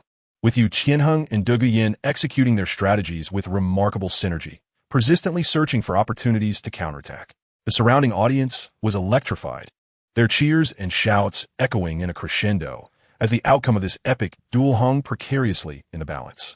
Empowered by Ning Rongrong's comprehensive enhancement of his soul power, speed, and strength, Qian Yaochen felt his aura surge dramatically, his previously radiant spear now glowing with an even more resplendent brilliance, akin to the sun itself. He fixed his gaze intently on every subtle movement of Feng Xiaotian, seeking the opportune moment to strike. After a series of relentless assaults, Feng Xiaotian's breath quickened, and his rhythm began to exhibit the slightest hint of disarray. Qian Yaochen astutely seized upon this fleeting vulnerability, letting out a mighty roar as his soul power surged tumultuously within him. Just as Feng Xiaotian unleashed another gust of wind blades, preparing for the next wave of attack. A flash of light erupted behind Qian Yaochen as a sword of divine essence, the angel sword, slowly materialized. This sword, crystalline and translucent, bore intricate and mysterious carvings, each line pulsating with golden radiance, as though imbued with boundless strength. Sensing the impending danger, Feng Xiaotian instinctively attempted to evade, yet Qian Yaochen, bolstered by Ning Rongrong's enhancements, moved with a speed that far exceeded Feng Xiaotian's expectations. Gripping the angel sword, Qian Yaochen leaped high into the air, tracing a golden arc as he descended like a meteor from the heavens, exuding a catastrophic force aimed squarely at Feng Xiaotian. With widened eyes, Feng Xiaotian tried to counter with his wind blades, but the might of Qian Yaochen's strike was overwhelming. The angel sword cleaved through the wind blades and struck Feng Xiaotian's shoulder with tremendous force. A pained cry escaped Feng Xiaotian as he plummeted to the ground like a kite severed from its string, crashing heavily at the edge of the arena. Upon witnessing this, Yu Qianheng immediately summoned his blue lightning tyrant dragon spirit, unleashing a torrent of blazing dragon breath toward the other members of the Divine Wind Academy. De Guyan, not one to be outdone, released a thicker miasma of poison that enveloped the arena, plunging the Divine Wind Academy's team into disarray. The Shijiao brothers executed their tactics flawlessly, one charging forward to draw fire, while the other circled behind the enemy to launch a surprise attack. Without Feng Xiaotian's guidance, the Divine Wind Academy team faltered, their formation collapsing under the relentless onslaught of the Royal Combat Team. One by one, they succumbed to the fierce assault. As the last member of the Divine Wind Academy fell, the referee declared the victory of the Royal Combat Team, igniting a fervor among the audience, whose cheers resonated thunderously. The members of the Royal Combat Team embraced one another, reveling in the euphoria of triumph, while only Qian Yaochen cast a respectful glance toward Feng Xiaotian. Chapter 24. The Haotian Hammer. In the advanced qualifiers of the Continental Senior Soul Master Elite Competition, the Divine Wind Academy faced off against Shrek Academy, with the outcome of this match determining who would ultimately secure a place among the top two. The atmosphere in the arena was electrifyingly tense, with the audience's attention riveted on the competitors, every subtle movement tugging at their heartstrings. For the Divine Wind Academy, Feng Xiaotian was undoubtedly the linchpin of the team. Tall and imposing, with a piercing gaze, the formidable soul power emanating from his wind spirit seemed to meld him with the very essence of the wind itself. As the match commenced, Feng Xiaotian surged forward like a tempest toward Shrek Academy, his speed so extraordinary that he appeared as little more than a fleeting shadow. Shrek Academy, however, did not yield. Tang San, as the core of his team, immediately unleashed his blue-silver grass spirit. The blue-silver grass rapidly spread, attempting to restrict Feng Xiaotian's movements. Yet, with his exceptional control over his wind spirit, Feng Xiaotian navigated through the gaps of the blue-silver grass with agile finesse, remaining largely unaffected. At that moment, 8 spider legs suddenly emerged from behind Tang San, emanating an eerie yet potent glow. The 8 spider legs danced with life, significantly enhancing Tang San's speed and agility, while their accompanying toxins and formidable offensive capabilities rendered the members of the Divine Wind Academy wary. With the power of the 8 spider lances, Tang San swiftly closed the distance to Feng Xiaotian, igniting a breathtaking close-quarters combat in midair. Fully aware of Tang San's prowess, Feng Xiaotian did not dare to underestimate him. He unleashed the unique wind techniques of the Divine Wind Academy, sending a barrage of wind blades hurtling toward Tang San. In turn, Tang San deftly evaded the onslaught of wind blades, utilizing the flexibility of the 8 spider lances while seeking opportunities to counter. For a time, the two were locked in an intense stalemate. Realizing that conventional techniques could not inflict substantial damage on Tang San, Feng Xiaotian resolved to employ his self-created soul technique, the Gale Wolf's 36 slashes. Whirling into action, he transformed into a colossal tornado, with wind blades taking on the appearance of tangible wolf fangs, relentlessly assailing Tang San. The power of this move was staggering, slicing through the air with a menacing hiss. Feeling the immense pressure of this technique, Tang San understood he could not withstand it head-on. In that critical moment, a dark, ancient Haotian hammer materialized in his hand. Channeling all his soul power into the Haotian hammer, he swung it fiercely against Feng Xiaotian's self-created technique. With a thunderous boom, the entire arena trembled in response. The Haotian hammer collided with the Gale Wolf's 36 slashes, unleashing a violent surge of energy. The powerful shockwaves radiated outward, causing the audience at the edges of the arena to squint against the force. Following the earth-shattering clash, Feng Xiaotian's technique was astonishingly thwarted by Tang San's Haotian hammer. Although Tang San himself endured considerable backlash, his unwavering will and formidable strength allowed him to maintain his footing. Feng Xiaotian, on the other hand, was staggered by the blow, his blood surging as he stumbled. Seizing the opportunity, the other members of Shrek Academy swiftly launched their counteroffensive. Under Tang San's leadership, the Shrek Academy team pressed forward with renewed vigor, unleashing a fierce retaliation against the Divine Wind Academy. With Feng Xiaotian incapacitated, the Divine Wind Academy's strength diminished rapidly, struggling to withstand Shrek Academy's relentless assault. Despite their valiant efforts to resist, they ultimately could not turn the tide. As the last member of the Divine Wind Academy fell, the referee declared Shrek Academy victorious, securing their place as the second-best team in the competition. This match was nothing short of legendary. With Tang San's formidable prowess through the 8 spider lances and Haotian hammer, coupled with his indomitable fighting spirit, turning the tables at a crucial moment and leading Shrek Academy to a hard-fought victory. Meanwhile, Feng Xiaotian's remarkable performance left an indelible impression on all. As the match concluded, an eerie silence enveloped the arena, with everyone momentarily lost in the aftermath of the heart-stopping battle.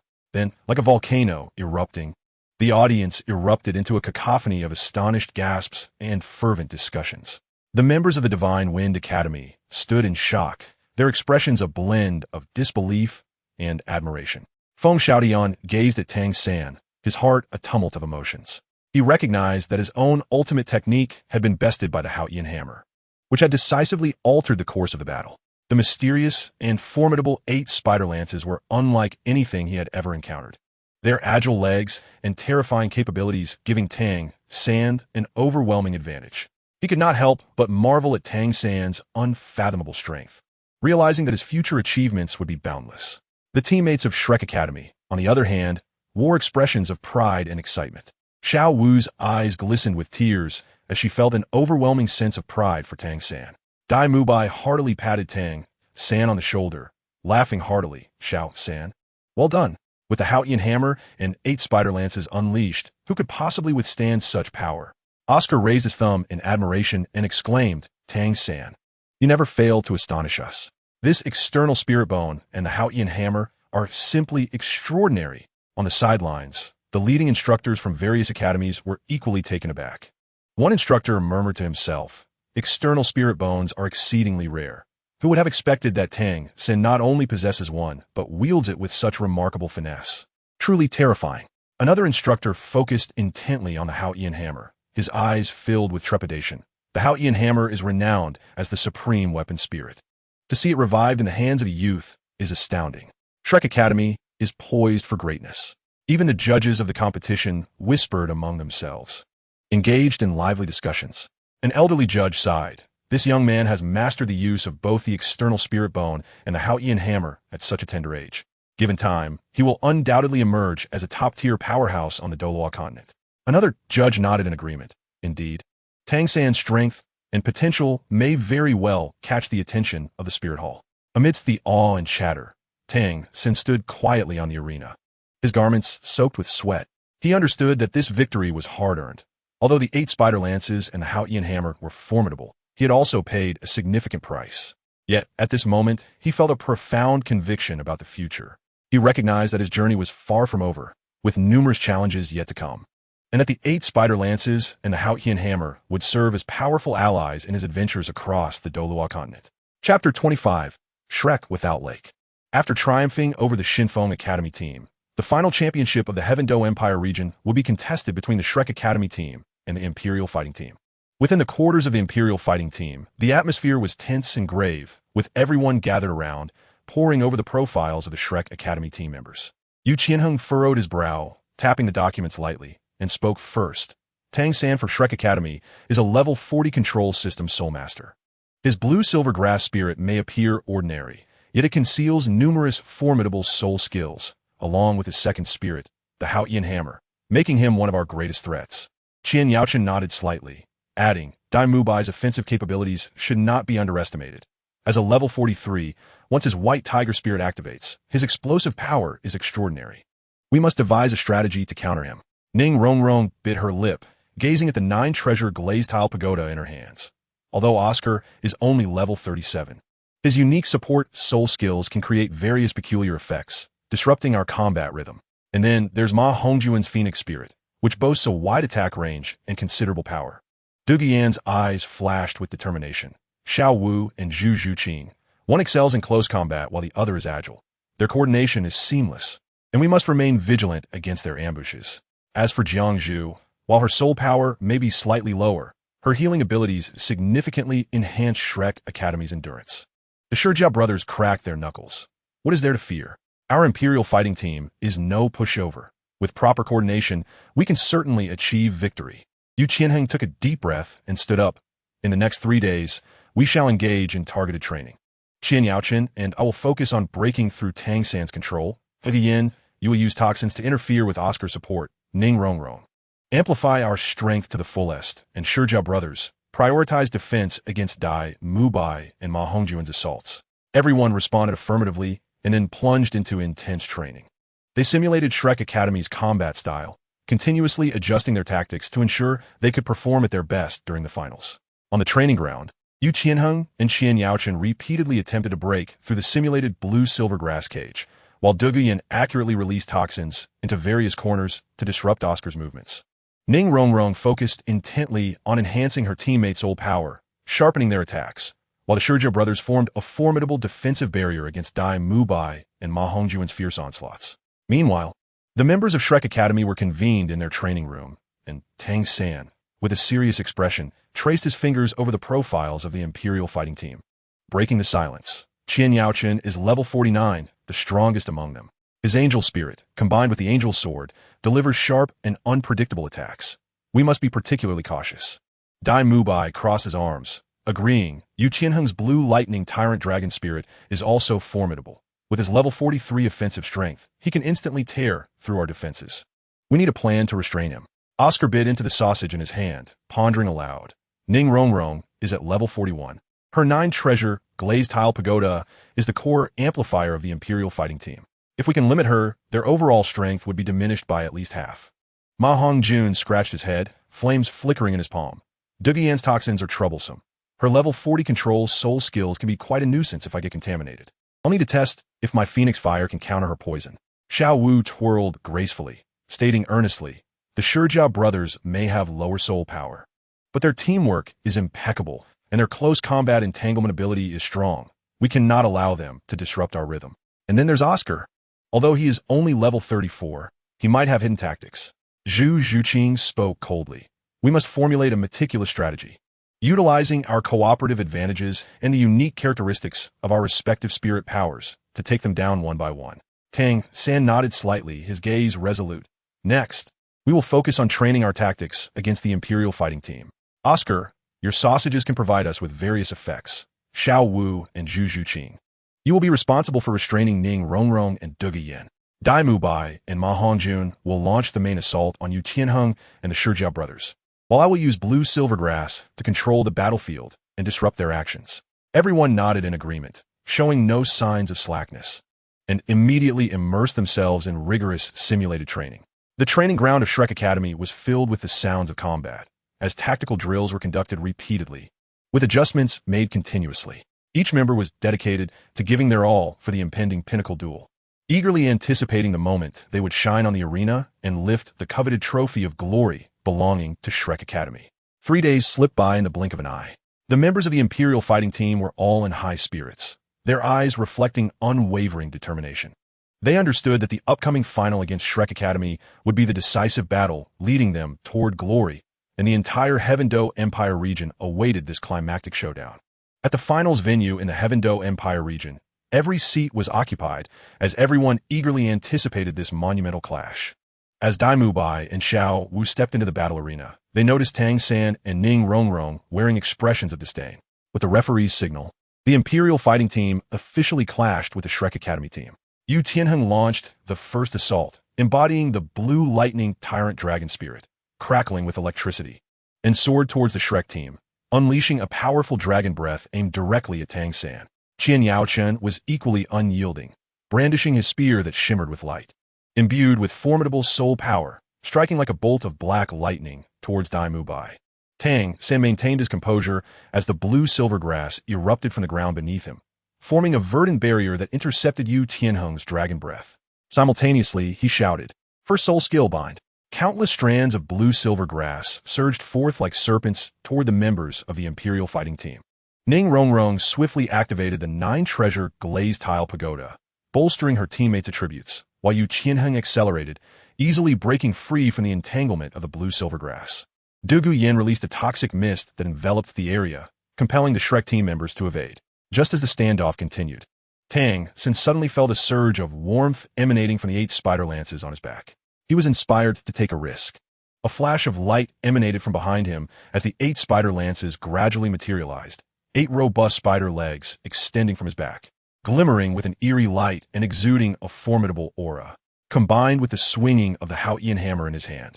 He momentarily suppressed the members of the Imperial fighting team. The members of the Imperial fighting team looked on in astonishment at this unexpected turn of events. Tang San manipulated the 8 spider lances, their legs striking forth like a multitude of sharp blades, aiming directly at the members of the royal fight team. The onslaught brought forth by the Haotian hammer was equally formidable. Yu Tianheng swung his dragon claw in defense, yet the immense force of the Haotian hammer left his arm tingling. Qian Yaochen attempted to parry the spider legs with his long sword, only to realize the resilience of the spider limbs surpassed all expectations. The blade merely rebounded upon contact. Observing this, the members of the Shrek team felt a surge of morale. Taking advantage of the moment, Dai Mubai and Ma Hongjun launched their attack. Dai Mubai activated his white tiger martial soul, charging towards Yu Tianheng, while Ma Hongjun unleashed his phoenix flame, engulfing both Dugu Yin and the Shijia brothers in its fiery grasp. The royal fight team found themselves in a dire predicament, struggling to withstand the overwhelming assault from Tang San and his 8 spider lances. Yu Tianheng shouted, "Everyone, steady yourselves. Do not panic. Look for their weaknesses." The team inhaled deeply, recalibrating their strategy in an attempt to counter the Shrek team's offensive. The battlefield was a whirlwind of chaos, with both sides exchanging blows relentlessly. Although Tang San's 8 spider lances and the Haotian hammer produced unexpected results, the royal fight team was far from ordinary and soon devised a countermeasure. The Shijia brothers exchanged knowing glances, abandoning their original targets, and charged at Tang San like 2 raging bulls. The elder brother, Shijia Long, initiated the assault, unleashing the full might of his rock power martial soul, transforming into a colossal moving boulder that collided forcefully with Tang San in an effort to disrupt his control over the 8 spider lances. Meanwhile, the younger brother, Shijia Ihu, circled behind Tang San, conjuring sharp stone spikes to strike at his back, seeking to restrict Tang San's movements. Tang San's expression sharpened. The 8 spider lances reacted swiftly, 2 legs sweeping back to precisely block Shijia Ihu's attack, while the remaining legs adeptly maneuvered to fend off Shijia Long's furious charge alongside the wild swings of the Haotian hammer. Nevertheless, facing the combined might of the Shijia brothers, Tang San felt immense pressure, requiring his full concentration to respond. On another front, under the full amplification of Ning Rongrong's 9-treasure glazed tile pagoda, Qian Yaoqian's strength surged to terrifying heights. Each swing of his spear generated a violent shockwave, tearing through the surrounding air. Zhu Zhuqing and Xiao Wu coordinated their attacks, with Zhu Zhuqing darting like a specter through the openings in Qian Yaoqian's onslaught, seeking an opportunity to close in, while Xiao Wu employed her agility to assist from the sidelines. However, Qian Yaoqian's speed and power exceeded their expectations.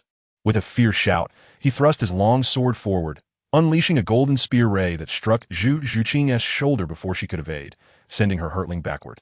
Upon witnessing this, Xiao Wu's eyes flashed with determination as she recklessly dashed forward to catch Zhu Zhuqing. Qian Yaoqian, seizing this opportunity, swiftly appeared before Xiao Wu, slashing horizontally with his sword. Xiao Wu hastily raised her legs to block, yet the tremendous impact weakened her, forcing her to kneel on one knee. Simultaneously, the duel between Yu Tianheng and Dai Mubai reached a fever pitch. Yu Tianheng's blue lightning tyrant dragon martial soul continuously unleashed powerful bolts of lightning, each strike accompanied by a deafening roar. Dai Mubai activated his white tiger diamond transformation, his white fur gleaming with a metallic luster as he brandished his razor-sharp tiger claws, engaging Yu Tianheng in a fierce counterattack. However, as the battle wore on, bolstered by the support of Ning Rongrong's 9-treasure glazed tile pagoda, Yu Tianheng gradually gained the upper hand. He seized a moment to unleash the third soul skill of the blue lightning tyrant dragon, Thunder Dragon Claw, sending 4 dragon claws crackling with purple lightning hurtling toward Dai Mubai. Dai Mubai quickly raised his tiger claws in defense, but the overwhelming electrical force caused his body to go numb, forcing him to stagger backward. With the tide of battle shifting, the morale of the Royal Fight Team soared, while the Shrek Academy team found themselves in dire straits, with Tang searching for a chance to counterattack. After dispatching Xiao Wu and Zhu Zhuqing, Qian Yaoqian turned to assist Yu Tianheng, with his long sword imbued with the formidable soul power granted by Ning Rongrong. He joined forces with Yu Tianheng's lightning might to pressure Dai Mubai. Despite Dai Mubai's valiant resistance, the relentless assault from both opponents soon left him with numerous wounds, ultimately leading to his collapse from exhaustion. Seizing the moment when Tang San was distracted, the Shijia brothers coordinated their attacks with increasing synergy. Shijia Long braced himself against the strikes of the 8 spider lances and the Haotian hammer, while Shijia Yihu took advantage of Tang San's defensive lapse, thrusting his sharp stone spikes into Tang San's right arm. Feeling the pain, Tang San faltered, causing his control over the 8 spider lances and the Haotian hammer to waver. Qian Yaoqian capitalized on this fleeting opportunity, lunging forward to stab at Tang San's chest. Caught off guard, Tang San was struck and sent reeling, crashing heavily against the edge of the arena, rendered incapable of continuing the fight. Ma Hongjun attempted to use his Phoenix Flame to obstruct the Royal Fight Team's advance, hoping to buy time for his teammates. However, De Guyen stealthily approached from behind, releasing a potent toxin. Upon inhaling the toxin, Ma Hongjun's body spasmed, causing his flame-based attacks to diminish. Observing this, Yu Tianheng unleashed a torrent of dragon breath, engulfing Ma Hongjun within its fiery embrace. After struggling briefly, Ma Hongjun succumbed and fell to the ground. At that moment, only Oscar and Jiang Zhu remained from the Shrek Academy team. Though Oscar tirelessly generated sausages to aid his comrades, he was powerless against the swift onslaught of the Royal Fight Team. Osro from the Royal Fight Team charged forward swiftly, using his soul skill to incapacitate Oscar. Meanwhile, Jiang Zhu had scarcely begun to utilize her healing abilities before being subdued by the combined might of Ning Rongrong and De Guyen. As the referee announced the conclusion of the match, the members of the Royal Fight Team erupted into joyous celebration, embracing each other. Through their seamless cooperation and indomitable spirit, they had triumphed over the Shrek Academy team, claiming the championship of the Tiando Empire region. The audience roared with excitement, their cheers and applause intertwining into a triumphant anthem, crowning the Royal Fight Team with glory. The members of the Royal Fight Team basked in the euphoria of their victory, exuberantly embracing one another while reveling in the adulation of the crowd. Ning Rongrong's cheeks flushed with excitement, her eyes gleaming with pride and satisfaction. She broke free from her teammates' embrace and, with a buoyant step, made her way to the center of the arena, facing the direction of the Shrek Academy team. Look at you now. You thought yourselves so formidable, yet here you are, defeated by our Royal Fight Team, Ning Rongrong said, crossing her arms and lifting her chin slightly, her words dripping with derision. ISN Shrek Academy, supposed to be filled with hidden talents? In the face of absolute strength, those so-called geniuses amount to nothing. Tang-san, your 8 spider lances indeed took us by surprise, but what of it? You still fell to us. Her gaze swept over Tang-san, a smirk of disdain curling her lips before shifting to Dai Mubai. And you, Dai Mubai, with your so-called evil eye white tiger, were utterly powerless against Yu Tianheng today. Her eyes then turned to Xiao Wu and Zhu Zhuqing, her tone laced with contempt. 2 agile attackers who can only fight up close. And yet you dare to boast before us? Qian Yaochen dispatched you with ease. Finally, she glanced at Oscar and Jiangzhu. As for your support, it pales in comparison to my 9-treasure glazed tile pagoda. This match serves as the ultimate testament to our royal fight team's strength. Shrek Academy. Do not overestimate yourselves in the future. Qian Yaochen chimed in with a memorable remark. In my eyes, your team is not Shrek, but merely excrement. From now on, you should be called Shit Academy. Chapter 26. The time before the finals. The grand finals will take place 7 days later in Seoul Master City. We will set off after resting for 3 days in the Tiando Empire. Ning Rongrong took me around the imperial city of the Tiando Empire, where we enjoyed ourselves for 2 delightful days, visiting many of her favorite spots. On the first day, we arrived at a bustling marketplace. The vibrant silks danced with the wind, and an array of trinkets sparkled enticingly under the sun. Rongrong resembled a joyful little deer, weaving gracefully between the stalls. At times, she would pick up an exquisite wooden carving, and, at others, she would be captivated by a string of pearl necklaces. She also pulled me along to savor various local delicacies, crispy fried cakes and soft, glutinous sweet yam paste, each bite a unique delight that enchanted me. A person usually engrossed solely in cultivation, drawing me deeply into the vibrant tapestry of life. The following day, Ning Rongrong guided me to the observation deck of the imperial city. Gazing into the distance, the entire grandeur of the Tiando Empire's royal city unfolded before our eyes. The imposing city walls stood tall and majestic, while the buildings within the city were arranged in a splendid array and the streets bustled with life. In the distance, the palace shimmered in golden splendor, glowing brilliantly under the sunlight. Leaning against the railing, Rongrong, with a contented expression, remarked, "This was my favorite place to come as a child. Whenever I felt troubled, I would come here, and it would make everything seem less bleak." I stood quietly beside her, feeling the gentle breeze caress my face, and a sense of tranquility enveloped me. In this bustling royal city, I discovered for the first time that beyond cultivation and battle, there existed such precious moments in life worthy of cherishing. We had already developed feelings for each other, yet neither of us dared to voice it due to our respective statuses. As we descended from the observation deck, dusk began to settle, and the first lights illuminated the royal city, enveloping it in a warm, golden glow as if draped in a veil of dreams. Ning Rongrong suggested we release river lanterns by the riverside, to which I readily agreed. The riverside was a hive of activity, bustling with people, and we purchased a beautifully patterned lantern for a vendor. Rongrong cradled it delicately in her hands, her eyes reflecting the flickering candlelight, her expression imbued with reverence. She softly whispered, "I've heard that if you release a lantern on the Tiando River, your wishes will come true." I looked at her, and almost instinctively said, "Then you must make a grand wish." She paused, her cheeks flushed with a hint of pink, turning her head away as she muttered softly, "I won't tell you." We crouched down, gently placing the lantern into the river, watching it drift slowly away with the current. In that moment, the surrounding clamor seemed to fade into oblivion, leaving only the sound of our breaths. I longed to reach out and grasp her hand, to reveal my innermost thoughts. Yet the weight of my origins and the harsh competition of the spirit master world stifled my words. Upon returning to the inn, I found myself tossing and turning in bed, my mind filled with images of Ning Rongrong's every smile and frown. Meanwhile, in the adjacent room, Ning Rongrong was equally restless, gazing out at the moonlight, her heart tangled in conflicting emotions. Family expectations and future battles weighed heavily upon her.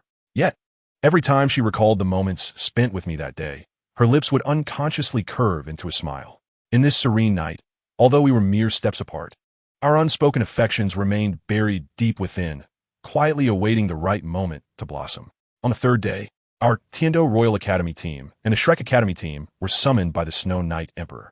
As we entered the grand and solemn palace, the crystal chandeliers showered us with radiant light, illuminating the exquisite murals and opulent decorations surrounding us. The Snow Knight Emperor sat upon a lofty throne, his gaze both authoritative and amiable.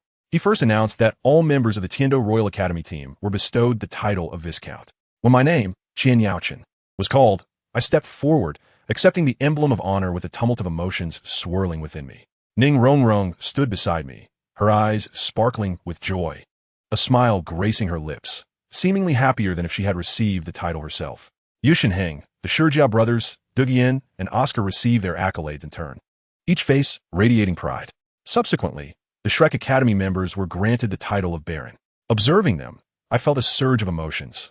Once the ceremony concluded, the Snow Knight Emperor encouraged us to give our all in the finals at Spirit City, to bring glory to the Tiando Empire. Upon exiting the palace, sunlight enveloped us, and Ning Rongrong leaned closer, whispering, after the finals, let us go see even more beautiful sights together. I looked at her and nodded vigorously, secretly vowing to achieve excellent results in the finals, to uphold this promise, and to protect the unspoken feelings nestled within my heart. Just after leaving the palace, we, Qian Yaochun, Ning Rongrong, Dugian, Yushenheng, the Shijiao brothers, and Oscar, were summoned by the Crown Prince. Entering the Crown Prince's residence, we were met with stern guards and lavish yet elegant decor, showcasing the royal grandeur. The Crown Prince, Qian Rinxue, sat regally in the main seat, adorned in magnificent attire. Exudino excepcionaloha. Upon our arrival, she rose to greet us, a warm smile gracing her face. She first praised our achievements, her voice clear and powerful. Your performance in the Spirit Master Tournament is a source of pride for the Tiando Empire. Each battle showcased your extraordinary strength and unwavering will. She then congratulated us on our noble titles, her words filled with sincerity. Finally, her expression grew serious and expectant as her gaze swept over each of us, solemnly stating, you are the hope for the Tiando Empire's victory, carrying the honor and future of the empire. With a wave of her hand, attendants brought forth rewards, each of us receiving 500,000 gold soul coins, the glittering coins piled high, radiating an enticing glow. Furthermore, she granted us the rare opportunity to absorb soul rings from the royal family's nurtured spirit beasts, an invaluable chance to significantly enhance our powers. Everyone was both astonished and delighted, expressing their gratitude. I understood that this generous reward came with a heavy responsibility. Raising my head, I glanced at Ning Rongrong beside me. Her eyes sparkled with excitement and determination. Our gazes met, and we both comprehended the unspoken meaning behind our looks. After everyone had accepted the Crown Prince's rewards and left the palace, I alone was retained by her. She shed her facade, and her hidden companions, the Snakespear Douluo and the Porcupine Doll, simultaneously waved their hands, creating an invisible barrier to prevent outsiders from eavesdropping on our conversation. Qian Rinxue approached me, asking if I had made my decision. I replied that I could cooperate with her, but had one condition. Should war become unavoidable in the future, she must not direct her blade towards the Seven Treasure Glazed Tile School. Can you tell me why? Qian Rinxue inquired, then added, I see that you are quite close to the little princess of the Seven Treasure Glazed Tile School. Have you perhaps developed feelings for her? My face flushed as I stammered. And no, I just think that as a support-type Spirit Master sect, we could draw them to our side for collaboration. Qian Rinxue nodded in agreement. What you say is not without merit. The Seven Treasure Glazed Tile School, as one of the top 3 sects, possesses the world's strongest support spirit. If we could foster a good relationship with them, it would indeed be advantageous. Moreover, while the Haotian School covertly supports the Star Luo Empire and the Blue Lightning Tyrant Dragon Clan backs the Tiando Empire, the Seven Treasure Glazed Tile School remains neutral, adeptly navigating both sides. It is evident that Ning Fengji is a wise man. After all, he is considered my teacher. Therefore, I shall grant your request. I nodded, and Qian Rinxue continued, as for the champion of this Continental Advanced Spirit Master Elite competition, I am not particularly concerned. After all, if the Wuhuan Palace Academy team wins, the honor belongs to the Wuhuan Palace, and if you win, it belongs to my dear brother. Wouldn't you agree? Qian Rinxue smiled with a hint of mischief.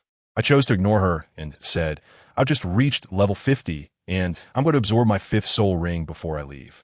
With that, I turned to exit the Crown Prince's palace. Upon leaving, I immediately spotted Ning Rongrong waiting for me nearby. The evening sunlight cast a gentle glow around her figure, and the breeze playfully tousled her hair, resembling a breathtaking painting. I hurried to her side and softly asked, Why are you waiting here? Aren't you in a hurry to go collect the gold soul coins? Ning Rongrong shot me an exasperated glance and reproached. All you think about is the gold soul coins. I was worried about you. The Crown Prince didn't team make things difficult for you, did she? A warmth enveloped my heart as I chuckled and shook my head. The Crown Prince is merely encouraging us to perform admirably in the finals. How could he possibly impose any difficulties upon us? Ning Rongrong exhaled with relief, her excitement swiftly returning. The rewards this time are exceedingly generous. The royal family's nurtured soul beasts will undoubtedly elevate our strength to new heights. Once the competition concludes, we shall use these golden soul coins to procure a plethora of delightful and delectable treasures and embark on adventures to those mysterious locales. As she spoke, her hands danced animatedly, her eyes sparkling with visions of the future. Observing her exuberance, I couldn't help but laugh heartily, gently tapping her nose. All right, I shall heed your words. However, for now, we must first contemplate how to leverage this opportunity to enhance our strength. The finals in Soul Master City will be formidable. Ning Rongrong nodded vigorously, her radiant smile unwavering. With you by my side, I am untroubled. We shall undoubtedly triumph. Ning Rongrong accompanied me to the royal sanctuary where soul beasts are meticulously raised. Upon entering this enigmatic realm, a potent aura of soul energy enveloped us, with the distant roars of various soul beasts echoing, instilling both trepidation and thrill. Under the guidance of a royal soul master, we arrived at the domain of fire attribute soul beasts. The air here was thick with the essence of fire, its searing heat palpable. A fire attribute soul beast, approximately 20,000 years old, surged into my line of sight, engulfed in flames, each breath it took exhaling scorching gusts, its scales gleaming with a metallic luster in the light of the fire. I inhaled deeply, channeling my soul energy, preparing for the arduous task of absorbing this soul ring. Ning Rongrong stood beside me, her expression fraught with concern, fists clenched tightly as she murmured, "It must succeed." As I approached, sensing my intent, the soul beast lunged at me. I swiftly sidestepped, activating my martial soul, and engaged in a fierce battle with it. After a grueling confrontation, I seized the opportunity to unleash my most powerful strike, successfully subduing the beast. Immediately, I seated myself upon the ground, commencing the absorption of its soul ring. A fiery crimson light enveloped me, an intense burning sensation radiating from the depths of my soul, as though it sought to reduce me to ashes. I gritted my teeth, exerting all my strength to resist, my garments drenched in sweat.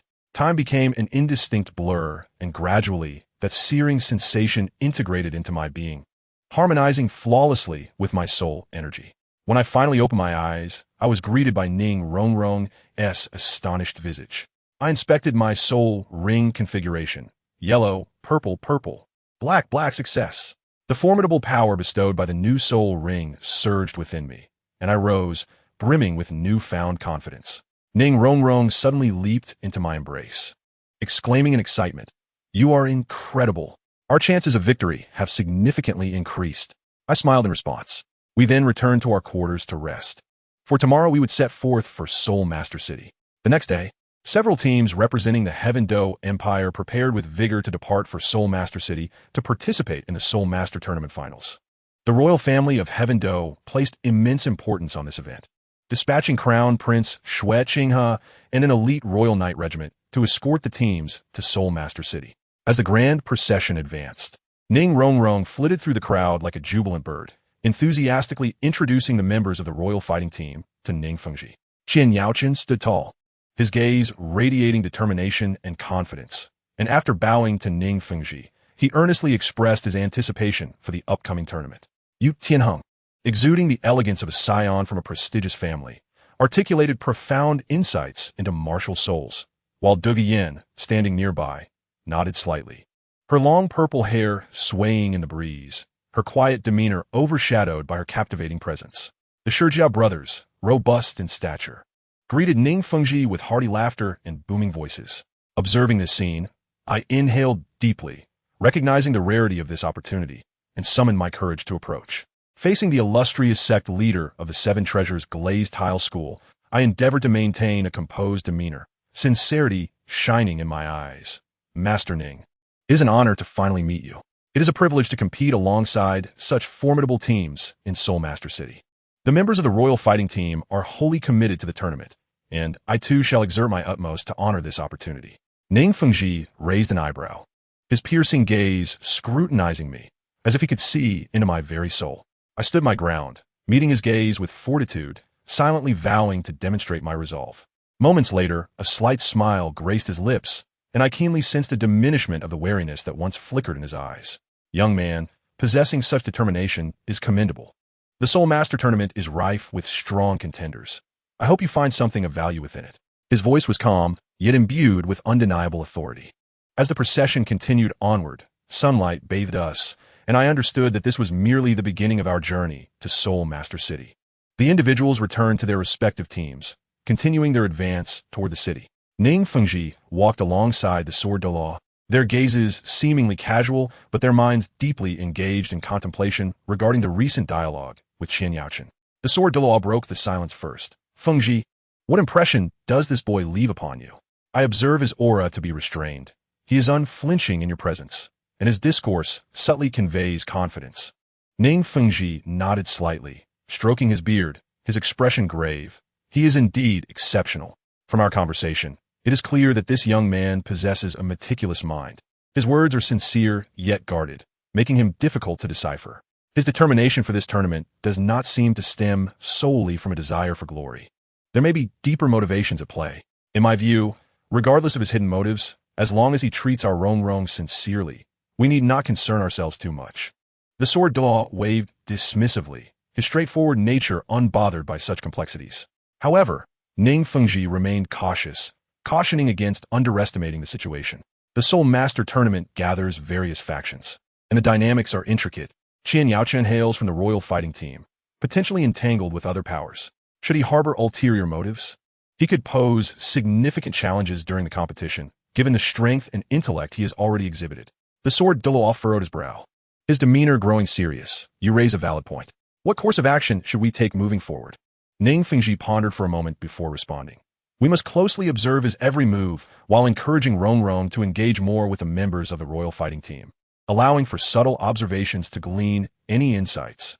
However, we must ensure our actions remain discreet to avoid raising his suspicions. The Sword Douluo nodded, a glint of cold light in his eyes. Should he indeed harbor treacherous intentions, I will show him no mercy. Ning Fengji placed a reassuring hand on the Sword Douluo's shoulder. We shall first adopt a strategy of restraint. Let us hope our concerns are unfounded. The outcome of this Soul Master Tournament is pivotal for the reputation of the Seven Treasures Glazed Tile School. We cannot afford any missteps. The two men fell silent, gazing into the distance, each mentally preparing for the impending unknown challenges ahead.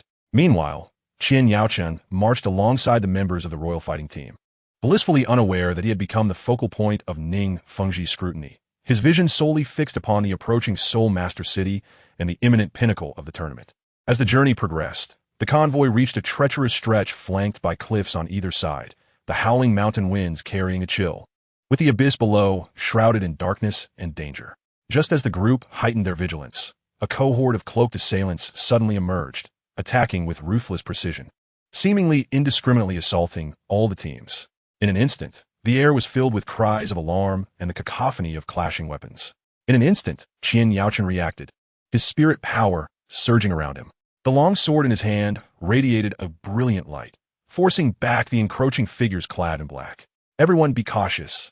Their intentions are far from benign, he shouted, his gaze swiftly scanning the surroundings. He keenly observed that although the black-clad assailants were attacking from various angles, their onslaught was particularly concentrated on Tang San of Shrek Academy, clearly indicating he was their primary target.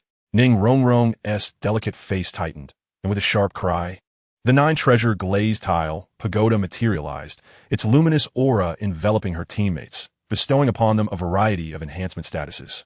Stay calm. I will provide support. Her voice was clear, yet imbued with unwavering resolve.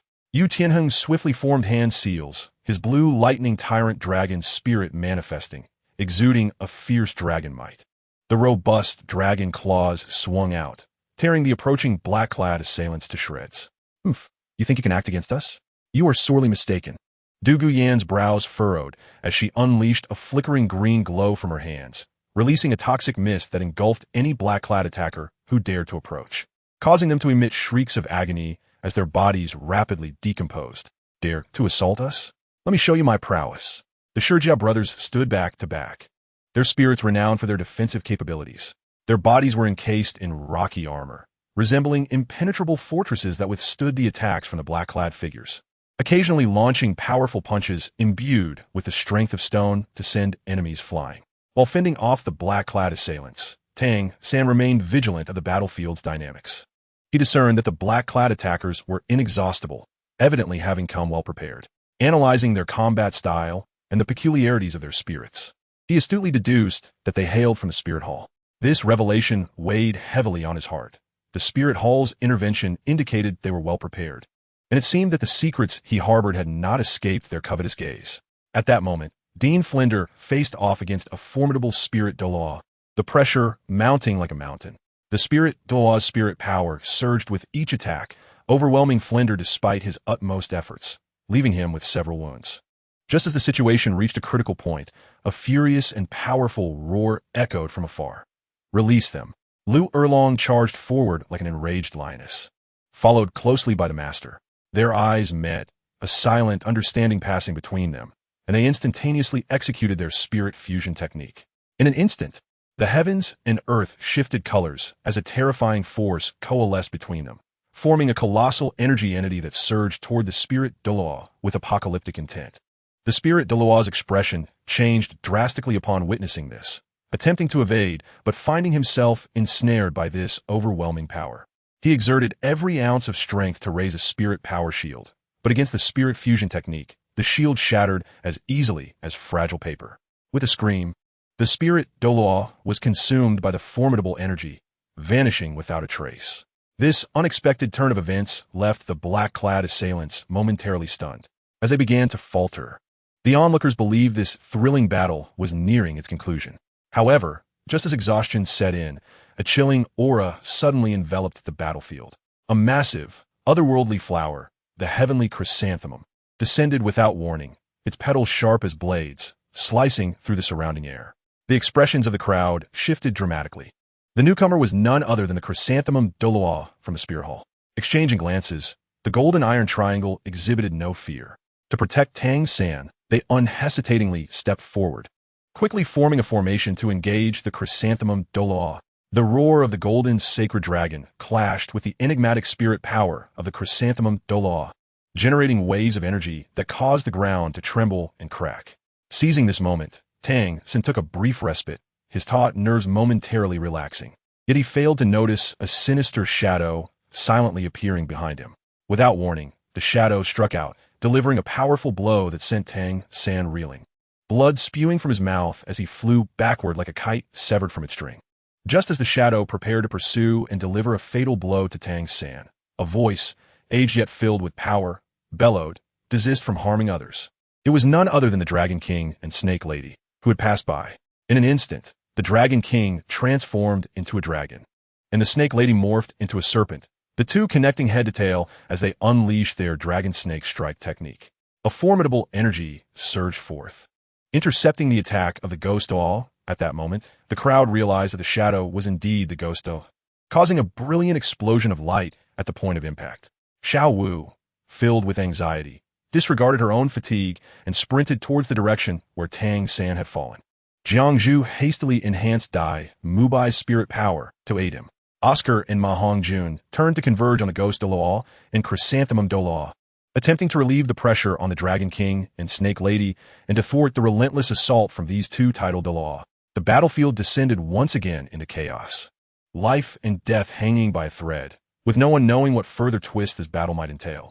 Despite the Dragon King and Snake Lady exerting every ounce of their strength and employing their fullest arsenal, they gradually succumbed to the overwhelming might of the Ghost Douluo, whose spirit power vastly exceeded their own. The potency of the Dragon Snake's strike diminished against the Ghost Douluo's unpredictable movements and formidable spirit power. Seizing an opening, the Ghost Douluo advanced with ghostly agility, delivering a devastating blow to the Dragon King, who spat blood and staggered as if struck by lightning. The Snake Lady, caught in the backlash, was thrown back, collapsing to the ground, her breath weak.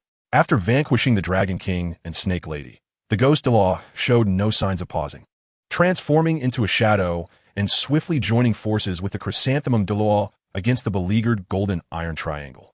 The Golden Iron Triangle, already struggling against the Chrysanthemum Douluo, found themselves overwhelmed as the Ghost Douluo's every attack was cunning and fierce, perfectly synchronized with the chrysanthemum Douluo, leaving them defenseless. The master, barely holding on, his eyes filled with determination, continuously adjusted the battle strategy of the golden iron triangle, searching for a glimmer of hope in this dire situation. Lu Erlong roared in fury, flames enveloping her as she launched a frenzied assault, striving to break free from the ironclad encirclement. Dean Flender pushed his spirit power to the utmost limit. Yet even he could not withstand the fierce onslaught from the two tidal Douluo. Under the relentless attacks of the ghost Douluo and chrysanthemum Douluo, the golden iron triangle's spirit fusion technique began to show cracks. The chrysanthemum Douluo seized the moment, her heavenly chrysanthemum bursting forth with a strange radiance, unleashing a petal storm imbued with tremendous energy towards the golden sacred dragon. Simultaneously, the ghost Douluo appeared behind the golden sacred dragon, delivering a heavy blow. Under this dual assault, the golden sacred dragon shattered, and the golden iron triangle was violently thrown back to the ground, heavily injured and robbed of the strength to continue the fight. After dispatching the golden iron triangle, the cold gaze of the chrysanthemum Douluo began to rove across the battlefield. Her elongated eyes suddenly gleamed as they caught sight of the unique aura subtly emanating from Xiao Wu, a thrill coursing through her. Old ghost, this little girl is extraordinary. She is a 100,000-year-old spirit beast. The ghost Douluo's figure paused momentarily, then a chilling laugh escaped him, the greed in their eyes intensifying. Tang, witnessing this, was struck with profound dread. He understood all too well that if Xiao Wu were captured by the spirit hall, her fate would be dire. In a flurry of panic, he grasped the death god's letter hidden in his bosom, his final trump card. He took a deep breath, gathering his mental energy, preparing to lock onto the chrysanthemum Douluo for a decisive strike at the critical moment. Just as Tang San was on the verge of completing the lock, readying the death god's letter, the chrysanthemum Douluo seemed to sense something, abruptly turning her head, her gaze piercing toward Tang San. Petty tricks, she scoffed, unleashing a powerful wave of mental energy that surged toward Tang San like a torrential tide. This oppressive force immediately disrupted Tang San's mental lock, causing his body to tremble violently, nearly toppling him over. Attempting to ambush me? You are still too inexperienced. With a flourish of her hands, the petals of the heavenly chrysanthemum shot toward Tang San like blades. Tang San swiftly sidestepped to evade, the petals brushing against his garments, leaving a trail of tears. Seizing the moment, the ghost Douluo approached with an ethereal grace, his aim zeroed in on Tang San. Xiao Wu's eyes brimmed with tears as she beheld Tang San ensnared in peril, her heart laden with guilt and unwillingness. Resolute, she silently vowed that she would sacrifice her own life, if necessary, to prevent the spirit hall from harming him. Xiao Wu bravely shielded Tang San from the ghost Douluo's lethal strike, succumbing to grievous injury and losing consciousness. The threat of the ghost Douluo's attack loomed dangerously close. With Tang San rendered unable to evade, despair welling within him, while the surrounding onlookers gasped in horror, powerless to intervene. In this critical moment, a resounding voice thundered from the horizon. Who dares to harm my son? Instantly, the atmosphere shifted as a figure streaked across the sky like a meteor, descending with an awe-inspiring presence. It was none other than Tang Hao, radiating an ominous aura of soul power, each step causing the earth to tremble beneath him. The expressions of the chrysanthemum Douluo and the ghost Douluo shifted dramatically, their eyes filled with dread and disbelief. Tang Hao's gaze was piercing, fixated on the chrysanthemum ghost Douluo, as the Haotian hammer materialized in his grasp, exuding an ancient and formidable essence, the engravings on the hammer seemingly imbued with boundless strength. If you dare to touch my son, today you will all pay the price. Tang Hao's roar reverberated, causing the ears of those present to ring painfully.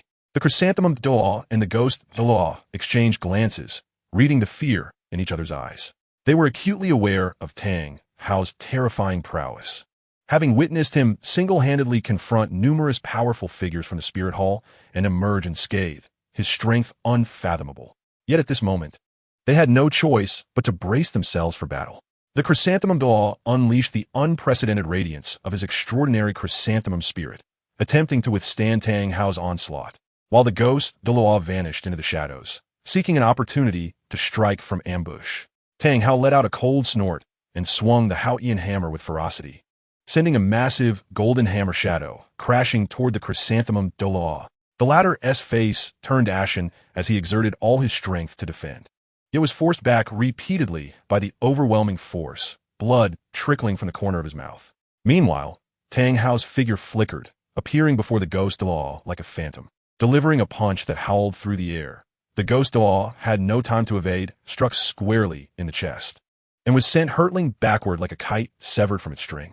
The snake spear Douluo and the porcupine Douluo, who had been lurking in the shadows, ever vigilant of their surroundings to protect Qian Rinqiu, were instantly captivated by the terrifying aura emanating from Tang Hao. Exchanging glances, they understood that if they allowed Tang Hao to continue unabated, the lives of the chrysanthemum Douluo and the ghost Douluo would be in jeopardy, and their mission would surely fail. We cannot let Tang Hao prevail. Charge! The snake spear Douluo commanded, brandishing his spear, glinting with cold light.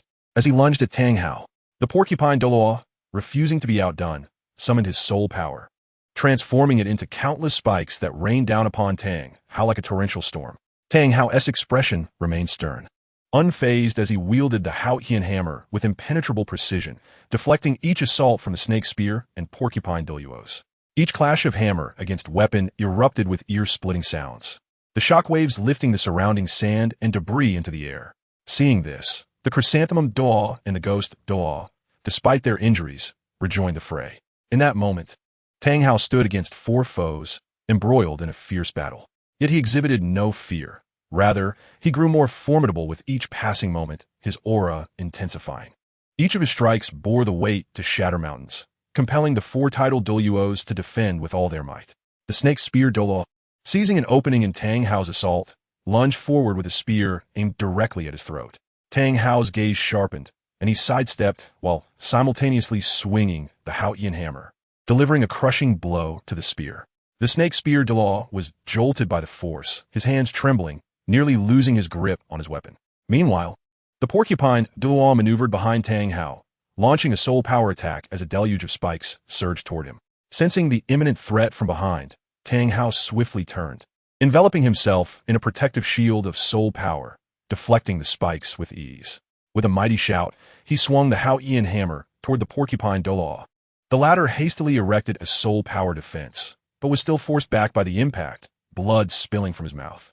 The chrysanthemum Douluo and the ghost Douluo continued their assault, coordinating their efforts, one engaging Tang Hao from the front while the other struck from the side.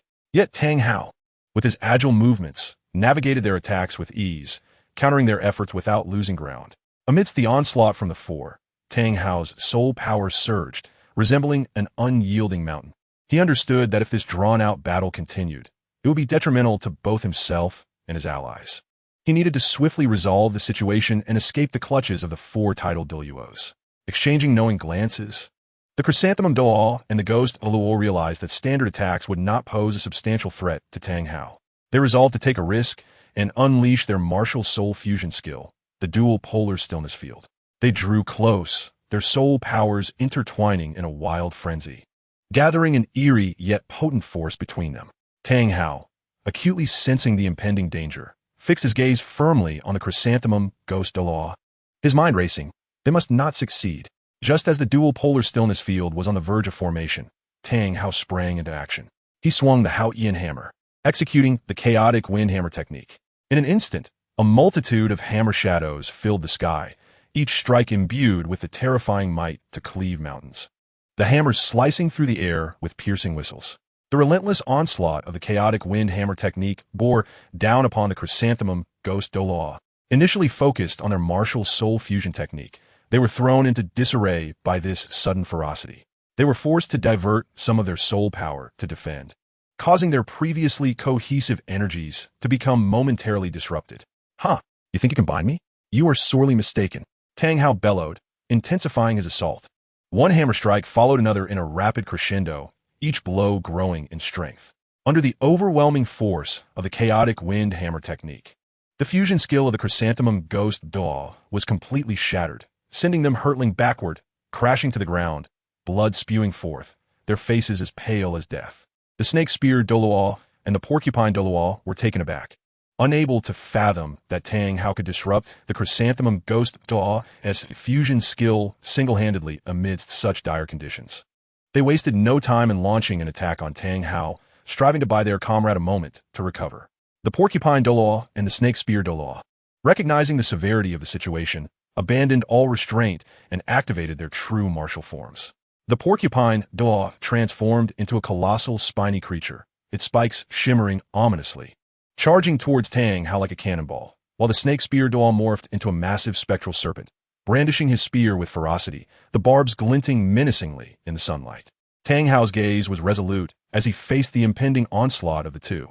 Unfazed, he inhaled deeply, channeling all his soul power into the Haotian hammer, which blazed with radiant light, resembling a blazing sun. He then unleashed the celestial strike, a move that encapsulated his entire strength and will, imbued with a cataclysmic force.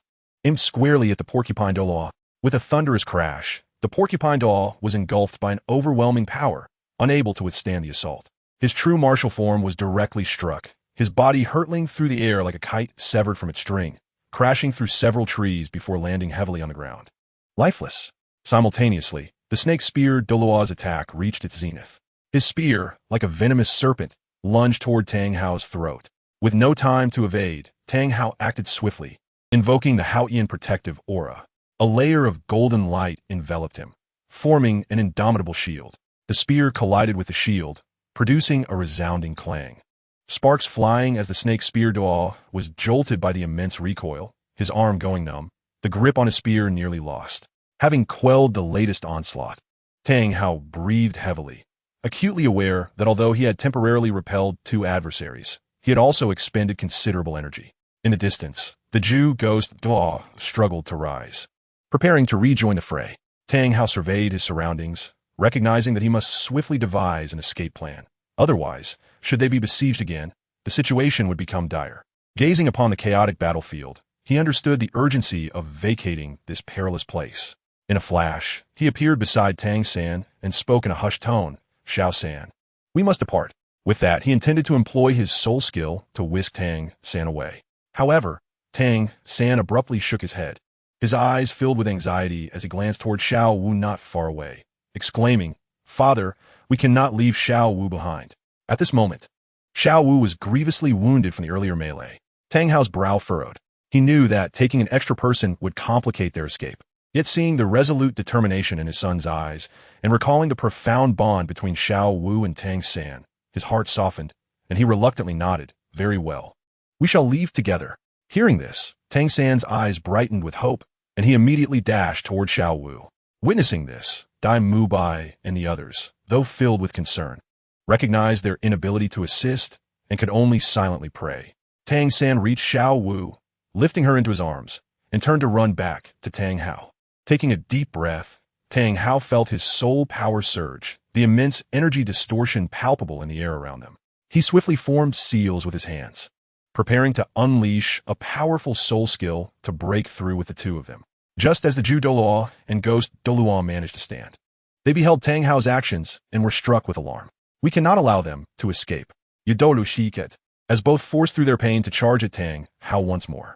The serpent spear Douluo and the needle porcupine Douluo also struggled to rise, ready to join the effort to block their exit. Tang Hao snorted coldly, a fierce glint flashing in his eyes. "If you wish to obstruct us, then you shall all remain here." With that, he unleashed a soul skill of tremendous power toward the four pursuing tidal Douluos. The overwhelming energy surge compelled them to halt and defend with all their might. Seizing this moment, Tang Hao transformed with Tang San and Xiao Wu into a streak of light, vanishing from sight. Chapter 29. The Conclusion of Battle. The four tidal Douluos gazed in frustration at the direction Tang Hao had departed, feeling utterly defeated yet helpless. Ju Douluo's face turned pale. His fists clenched so tightly that his knuckles whitened, gritting his teeth. Letting that scoundrel Tang Hao escape means this mission is a complete failure. How shall we report to the Pope? Ghost Daw, shrouded in shadows, exuded a chilling aura, his voice hoarse. "Do not panic. We shall return and deliberate further. We underestimated Tang Hao this time." Serpent Spear Douluo clutched his injured chest, his breath unsteady. "Tang Hao's strength is far beyond our expectations. We were unable to contain him." Needle Porcupine Daw slowly rose from the ground, a shiver of fear coursing through him as he remarked, "We are fortunate to have survived. If we linger here any longer, we shall all perish once Tang Hao recovers." The four surveyed the battlefield, strewn with devastation. The majority of the black-clad figures either dead or wounded, while their own side bore significant injuries.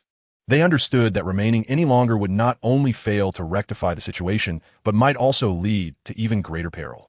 After a brief silence, Douluo waved his hand coldly withdraw.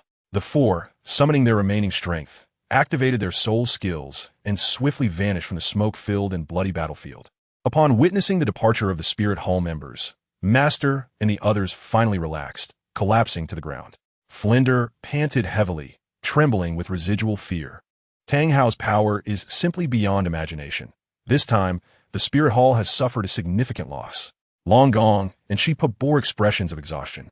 Relief washing over the group that had narrowly escaped disaster. Ning Fengji and Jianduo had remained hidden throughout, observing the harrowing battle unfold. Only when Tang Hao had vanished with Tang San and Xiao Wu, and the Spirit Hall members had retreated, did they slowly reveal themselves. Ning Fengji regarded the direction in which Tang Hao had departed, awe and contemplation evident in his gaze as he stroked his beard, speaking softly. Tang Hao, truly deserving of the title of Hao Yanduo, his strength is indeed formidable. To face four titled Douluos and emerge unscathed is nothing short of admirable. Jianduo nodded slightly, a flicker of reverence crossing his features. In the past, when I stormed the Spirit Hall, I witnessed his prowess firsthand. I never anticipated that, after all these years, he would have ascended to even greater heights. Today's battle allowed me once more to appreciate the might of the Haotian hammer. Ning Feng tiks profurovet, a solemn expression overtaking his countenance. The Spirit Hall has gone to great lengths to send four titled Douluos after Tang San, indicating their serious regard for him. Tang San must harbor a secret that makes the Spirit Hall wary. Jianduo scoffed lightly, regardless of Tang San's secrets. The Spirit Hall's failure in this endeavor will not go unanswered. We can expect yet another fierce confrontation. Ning Fengji's gaze scanned the weary group, his voice low. It is time for us to return. The situation in this Soul Master competition has grown increasingly complex, and we must prepare accordingly. With that, the two figures flashed away towards their comrades. The ripples of this battle, akin to a boulder cast into a tranquil lake, stirred tumultuous waves in the hearts of all, leaving them in a state of unrest. The serpent spear, Doa, and needle porcupine, Doa, stifled their pain, concealing their auras as they stealthily returned to Xueqing's side.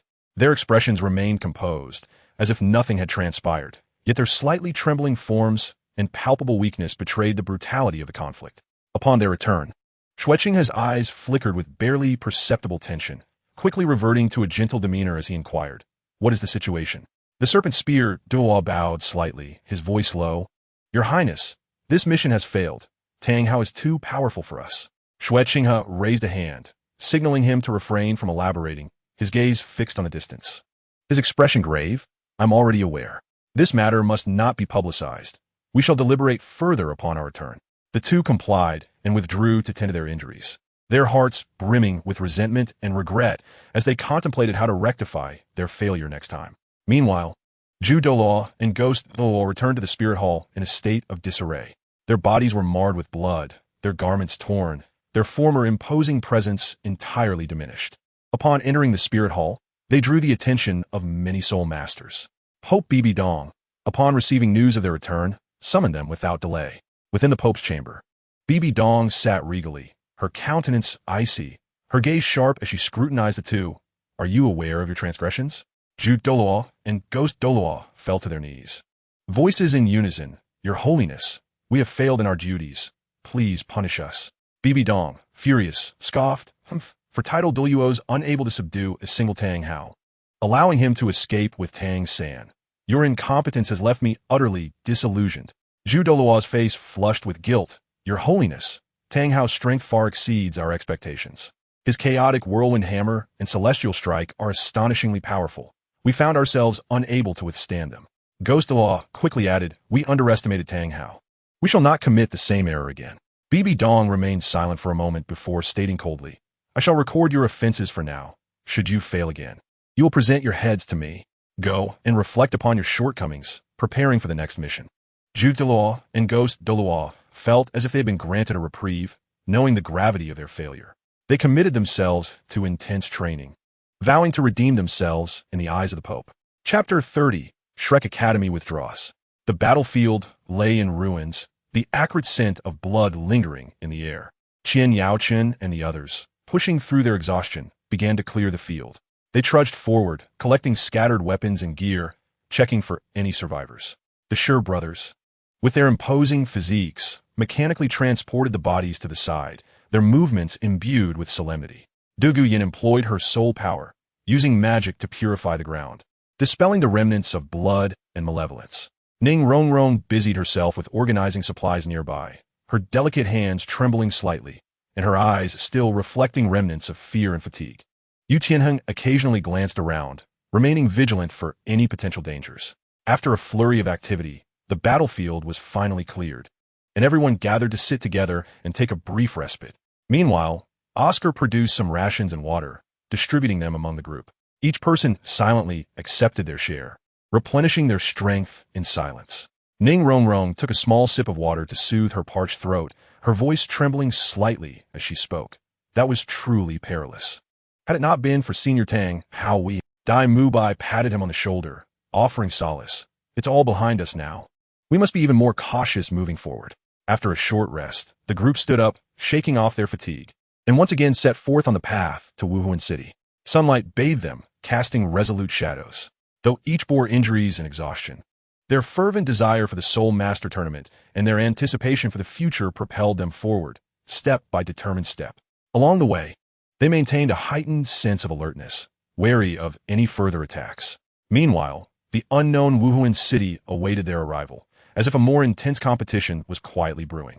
As the last rays of the setting sun fell upon the temporary camp, Master, Flinder, and Lu Erlong sat together, their expressions grave.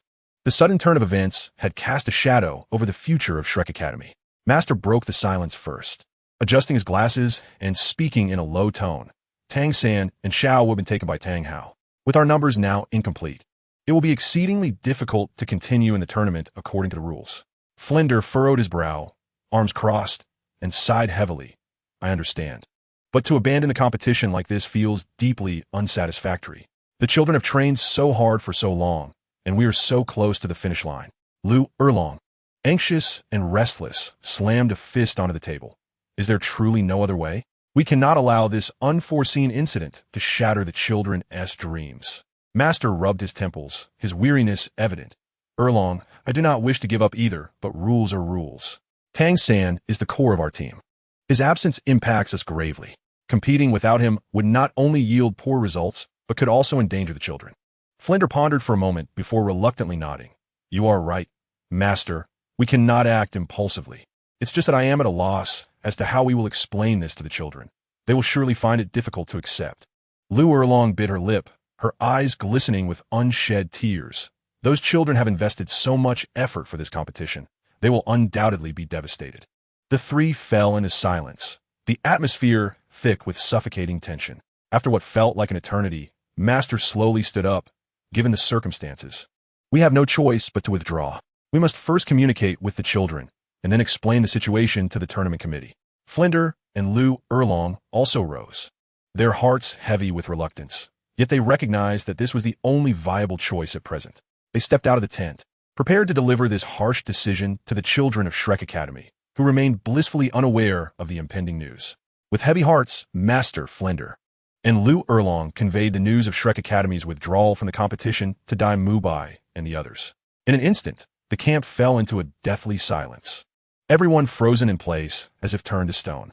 Dai Mubai's eyes widened in disbelief, his voice rising sharply. Withdraw? Why? We've come this far. How can we simply give up? His hands clenched into fists, veins bulging on the back of his hands, his eyes ablaze with anger and resentment. Zhu Zhuqing's face tightened, her usual composure faltering as she murmured, without Sangu and Xiao Wu, we truly cannot compete? She instinctively glanced at Dai Mubai, as if seeking confirmation or hoping this was all a nightmare. Oscar's sausage slipped from his hand, and he opened his mouth, struggling to find words, finally managing to say bitterly, This is so sudden. We've trained for so long, sacrificed so much. Ma Hongjun, his face flushed with urgency, stomped his feet like a restless ant on a hot pan. No, I refuse to accept this. We cannot give up like this. There must be another way. His voice trembled with emotion, tears welling in his eyes. Master looked at them, filled with compassion and helplessness, patiently explaining the tournament rules and the drawbacks of competing without a full team. As they listened, expressions gradually shifted from anger and shock to disappointment and resignation. Dai Mubai's fists slowly unclenched, his fury replaced by fatigue and melancholy. He sighed deeply. I understand now. Since the rules are as they are, we have no choice but to accept. With that, he turned slowly, gazing into the distance, his silhouette heavy with sorrow. Zhu Zhuqing quietly moved to Dai Mubai's side, gently grasping his hand in silent comfort. Oscar bent down to retrieve the fallen sausage. Shaking his head with a wry smile, it seems we truly must bid farewell to the Soul Master Tournament this time. Ma Hongjun ceased his restless pacing, lowering his head and muttering, it's just so disheartening. Despite their hearts brimming with reluctance and discontent, the cruel reality lay before them, and they had to accept Shrek Academy's decision to withdraw. A thick air of despondency enveloped the camp, each person drowning in the pain of shattered dreams. Seeing the children's forlorn expressions, Master felt a pang of compassion. He stepped forward, speaking earnestly, Children, I know this is difficult for you, but the Soul Master Tournament is held every 4 years. You are still young. There will be future opportunities. Dai Mubai slowly turned his head, his eyes still filled with defiance. Master, for years is a long time. Who knows what may happen in that time? Master's gaze was resolute as he looked into Dai Mubai's eyes. Mubai, for years may seem lengthy, but it is also an opportunity for you to grow and mature. During this time, you can continuously enhance your strength and refine your teamwork. Zhu Zhuqing quietly inquired, Master, will we truly be able to become stronger in 4 years? Master nodded slightly, his gaze sweeping over everyone. Of course. Each of you possesses remarkable talent. You have endured countless hardships along this journey and have persevered. This setback is merely temporary. It will help you better understand your shortcomings. Oscar inhaled deeply, a bitter smile on his lips. Master, we all understand the reasoning, but this emotional hurdle is one we cannot overcome easily. Master patted Oscar's shoulder. I understand. You have invested so much in this competition. But looking at it from a different perspective, this experience has also illuminated the harsh realities of the Soul Master world. 4 years from now, when you step back onto the stage of the Soul Master Tournament, you will undoubtedly be more mature and powerful. Ma Hongjun lifted his head, a glimmer of hope reigniting in his eyes. Master, you're right. We cannot allow ourselves to wallow in despair. Over the next 4 years, I will train diligently. Next time, we must seize the championship. Master smiled with satisfaction. Yes, that is the spirit I recognize in the Shrek 7 monsters. Temporary setbacks cannot defeat you. The road ahead is still long, and I believe you will all realize your dreams. With Master's words of comfort and encouragement, the gloom in everyone's hearts gradually dissipated. Though there remained a sense of regret, a renewed hope for the future began to blossom. They silently vowed to train hard over the next 4 years, awaiting the next Soul Master Tournament and once more striving for the championship throne. Of course, they had already traversed half the journey to Wuhuan City for the finals. Even though they were prepared to withdraw, they still wished to witness who would ultimately claim victory. Chapter 31. Tang San's Narrow Escape. As night fell, the crackling of the campfire echoed through the forest, sparks flying. Tang Hao sat before the fire, his expression serious as he occasionally glanced at Tang San and Xiao Wu, who lay nearby. After an unknown amount of time, Xiao Wu's eyelashes fluttered slightly as she gradually opened her eyes. The moment she moved, her wound ached, and she couldn't help but let out a soft groan. Tang Hao, upon hearing the sound, immediately rose and strode to her side, offering her a water pouch. Little girl, drink some water when you wake up. Xiao Wu accepted the pouch, and, after taking a few sips, her gaze turned towards the still unconscious Tang San, filled with concern. Gathering her courage, she looked at Tang Hao and, her voice trembling slightly, asked, Uncle Tang, would you oppose my being with Tang San? Tang Hao resumed his seat by the campfire, paused in silence for a moment, and then spoke softly from a father's perspective. I can see that you both are sincere in your feelings for each other, and thus, I wholeheartedly support it. Tang San has endured considerable hardships throughout his life, and it comforts me to know that you are by his side. Xiao Wu felt warmth in her heart, but before she could fully relax, Tang Hao's tone shifted. However, from the viewpoint of a Soul Master, 100,000-year soul beast is an immense temptation for any Soul Master. You possess formidable power. Should you bestow your soul rings and bones upon Tang San, his strength would receive an unimaginable enhancement, an opportunity coveted by countless Soul Masters. Xiao Wu's complexion paled instantly, her hands instinctively gripping the edge of her garment, a flicker of despair flashing in her eyes. Yet, Tang Hao's next words left her momentarily stunned. However, Xiao Wu, I I would not allow that to happen. His gaze turned distant, as if lost in memories. Tang San's mother was also a soul beast.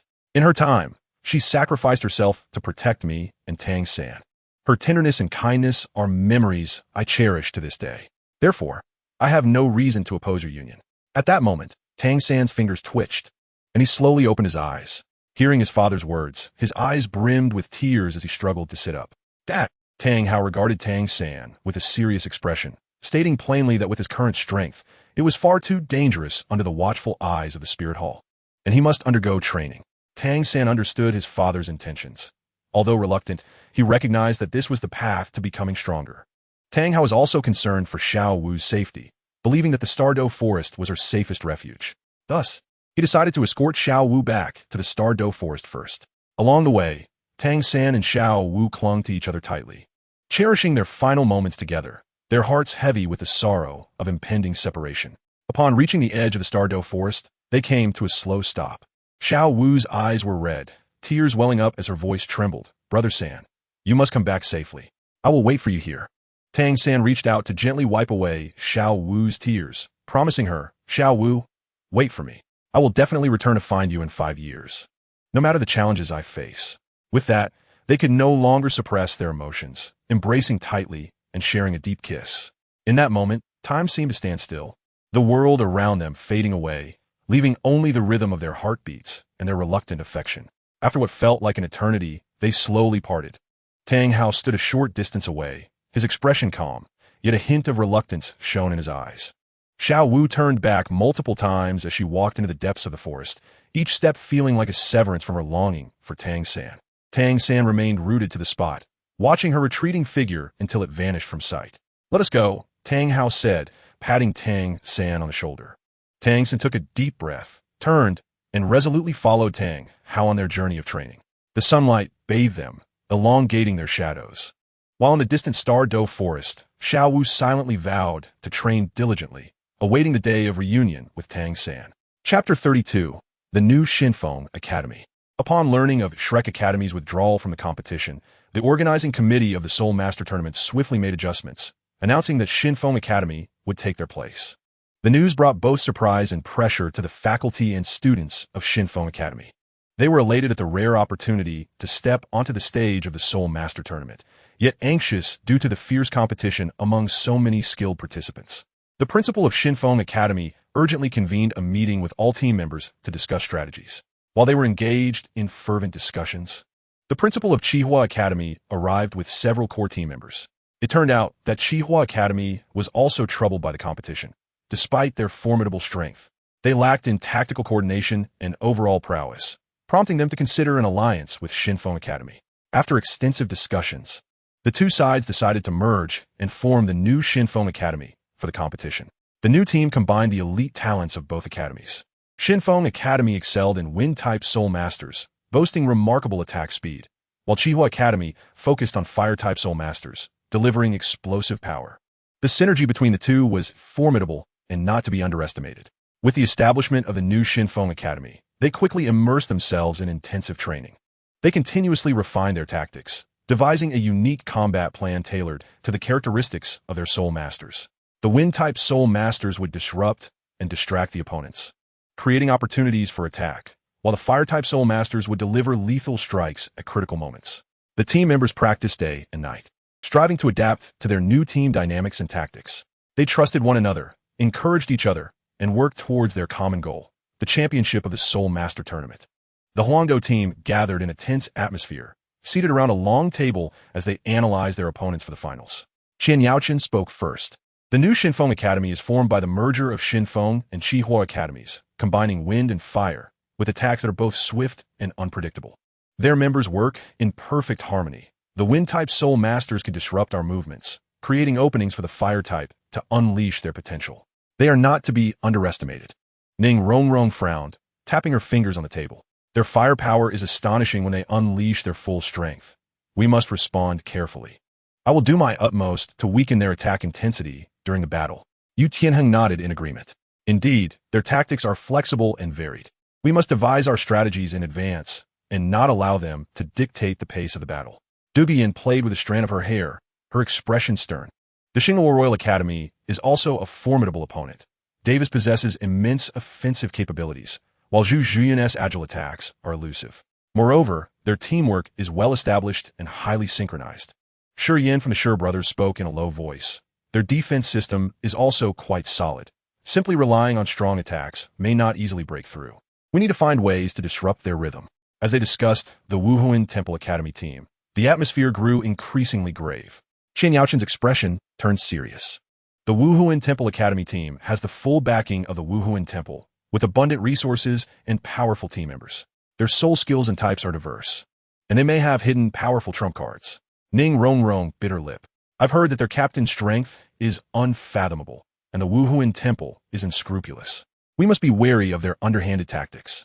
Yu Qianheng's gaze was resolute. No matter how strong the opponents are, our Huangdo team will not back down. In the days to come, we will train diligently, devise tactics based on our opponent's characteristics, and give our all in the finals. Everyone nodded in agreement, their eyes ablaze with determination as they prepared to face this arduous challenge. Chapter 33. The Battle Against the Xingluo Royal Academy Team. The following day, the teams participating in the Continental Advanced Soul Master Elite Tournament gathered in front of the Pope's Palace in Wuhuan City for the first round of the drawing lots. In the first round, the Huangdo team was set to face the Xingluo Royal Academy team, while the new Shinfeng Academy team would compete against the Wuhuan Temple Academy team. Before the match commenced, Davis, the captain of the Xingluo team, sneered contemptuously, his tone dripping with disdain and arrogance. The Tiando Royal Academy? I thought we were facing a formidable opponent. Turns out, you're just a bunch of empty names. Do you really think you can compete with us, the Xingluo Royal Academy, with your meager strength? How naive.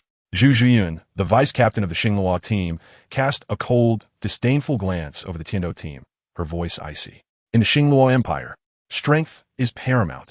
Unlike you, Tiando, who can only cower under the protection of the royal family. Today, let us teach you what true combat is. As the match began, Davis struck first, his aura surging dramatically as the pressure of a level 49 offense-type Soul Master bore down on them. A thunderous roar erupted as the malevolent white tiger martial spirit possessed him, his physique instantaneously swelling, muscles bulging forth, and white fur standing on end like steel needles, while the royal emblem upon his forehead flickered with a chilling light. Simultaneously, Zhu Zhiyun moved with a ghostly grace, her speed as a level 47 agile attack type, Soul Master rendering her nearly a shadow. Upon manifestation of her spectral spirit cat, martial spirit, her eyes transformed into an eerie emerald hue, and her sharp claws extended, sending shivers of cold through the air. The two displayed remarkable synergy, one launching a fierce assault to draw enemy fire, while the other awaited the opportune moment to deliver a fatal blow. On the side of the royal battle team, Yu Qianheng stood undeterred, his blue lightning Tyrannosaurus martial spirit activated, the robust scales upon his dragon-like arms gleaming with a dazzling brilliance, exuding overwhelming dragon might. Chanting an incantation, he unleashed his first soul skill, Dragon Transformation Charge, propelling himself toward Davis with the force of a cannonball.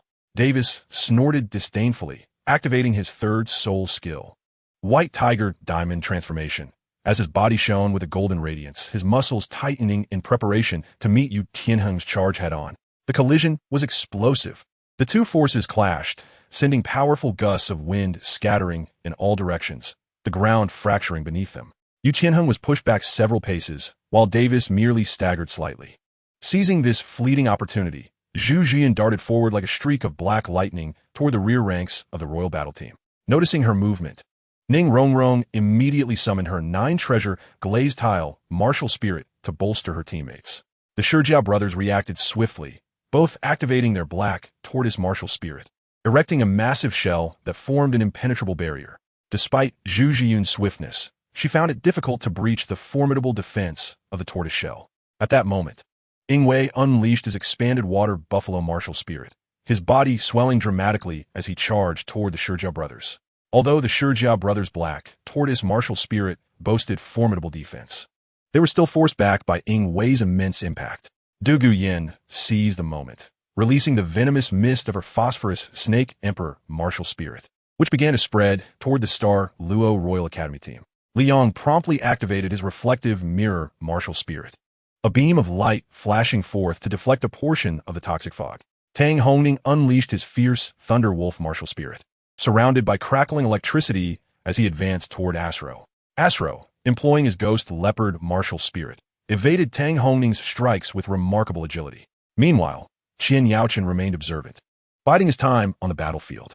Sensing the optimal moment, he unfurled the majestic wings of his angel martial spirit, activating his first soul skill, angelic flame.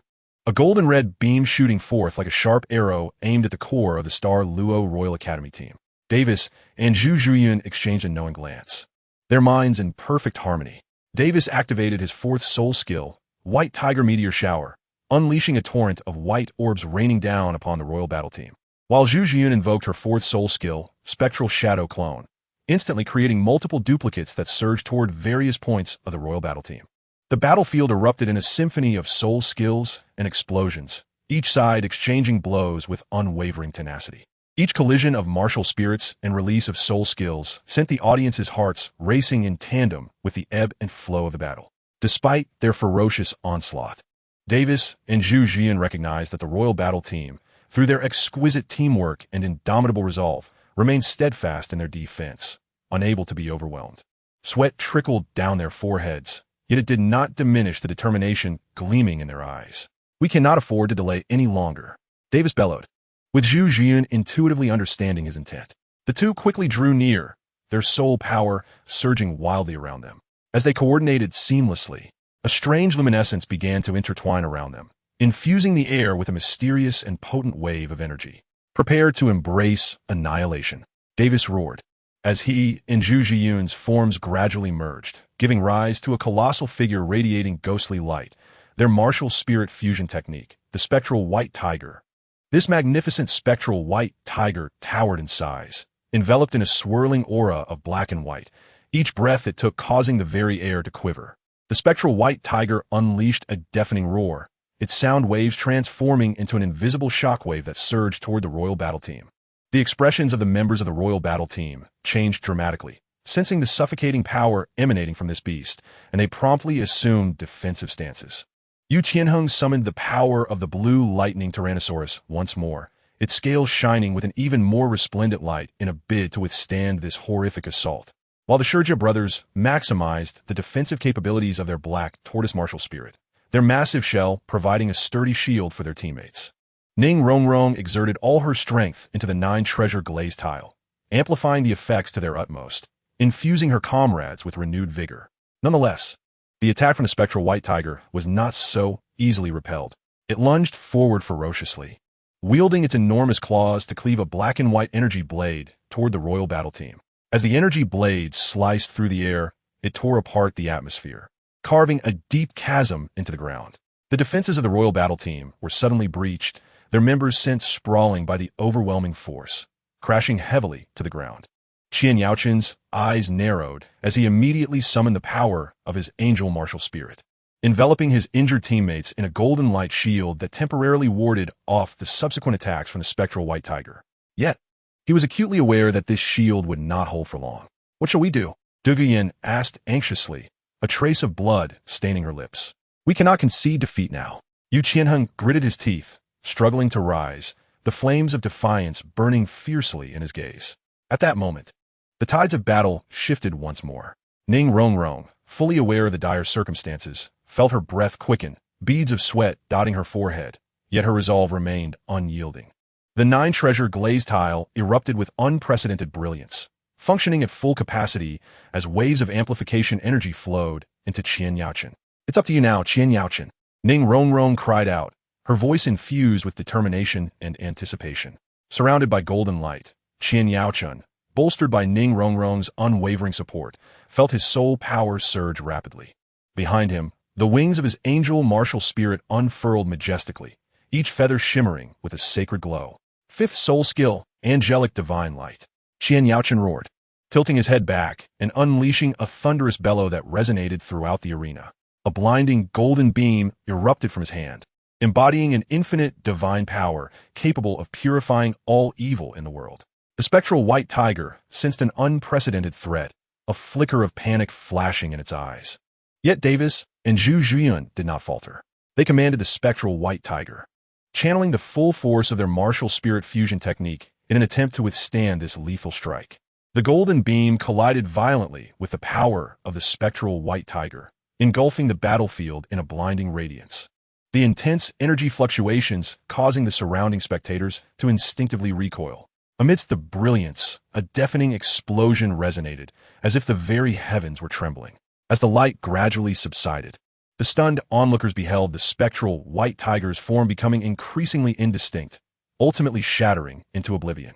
Davis and Zhu plummeted from the air, crashing heavily to the ground, blood spilling from their mouths, their eyes filled with resentment. Exhausted of soul power, Qian Yaochen collapsed onto the ground, his strength seemingly drained. Sweat mingling with blood cascading down his cheeks, and the world around him began to blur. Ning Rongrong, mustering her weary body, rushed to Qian Yaochen's side, helping him up. Though the glow of her 9-treasure glazed tile had dimmed, it still flickered with tenacity. "Everyone, we cannot falter," Ning Rongrong urged hoarsely, her voice resolute. "Victory is within our grasp." Taking a deep breath, Yu Qianheng, though battered and bruised, felt the resurgence of light from his blue lightning Tyrannosaurus martial spirit. With Ning Rongrong's assistance, his strength seemed to revive momentarily. The Shijiao brothers supported each other, rising to their feet. Their black, tortoise martial spirits, heavy shell, re-erecting to forge a robust defense for their allies. Duguyan endured the excruciating pain coursing through her body as the venomous mist from her phosphorescent serpent emperor martial soul enveloped the remaining members of the Star Luo Royal Academy battle team. Osro's ghost leopard martial soul activated once more, and with his agile movements, he weaved through the toxic haze in search of an opportunity to strike. Meanwhile, Davis and Zhu Zhiyun's martial soul fusion technique had been shattered, leaving them gravely injured and unable to continue the fight. Ying Wei, Li Yang, and others were also significantly drained from the previous skirmish, and, as the Emperor fighting team, bolstered by Ning Rongrong, launched another round of assaults, they found themselves struggling to keep pace. Ying Wei summoned his expanding water buffalo martial soul, attempting to shield himself from the onslaught of the Emperor fighting team. But a devastating dragon transformation impact from Yu Tianheng sent him sprawling. Li Yang activated his reflective mirror martial soul, seeking to deflect Dugu Yan's noxious fumes. However, under Ning Rongrong's augmentation, the potency of the poison far exceeded his expectations, and the ricocheted miasma ensnared him in peril.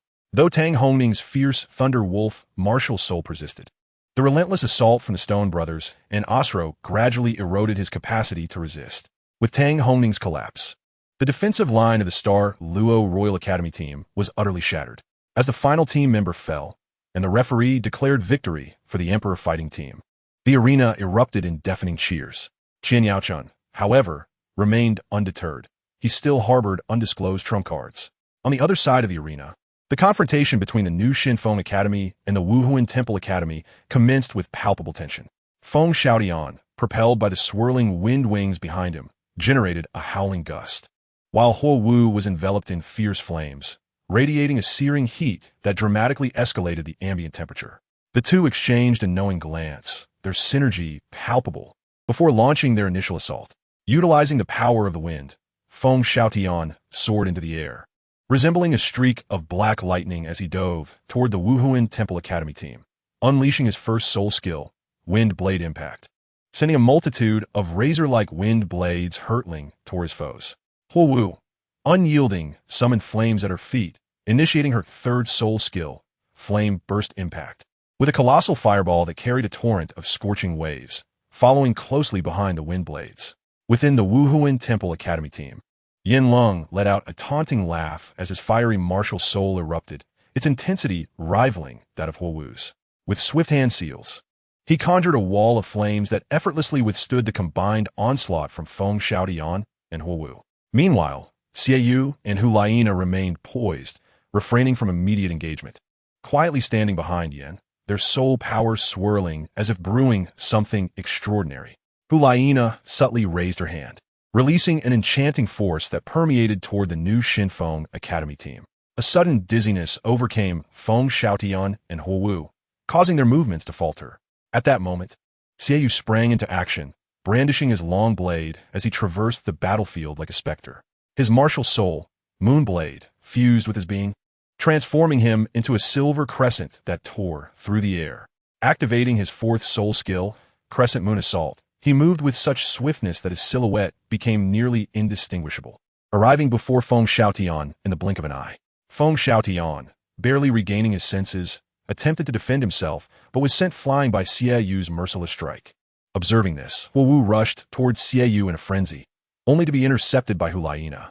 The two clashed, their soul powers colliding, with Hulaina gradually gaining the upper hand due to her superior soul strength and beguiling abilities. Yin joined the fray, coordinating with Hulaina to corner Wu Wu into a desperate situation. Following his dispatch of Feng Xiaotian, Xie Yu swiftly turned to provide support. The trio formed a pincer movement, plunging the new Xinfeng Academy team into dire straits.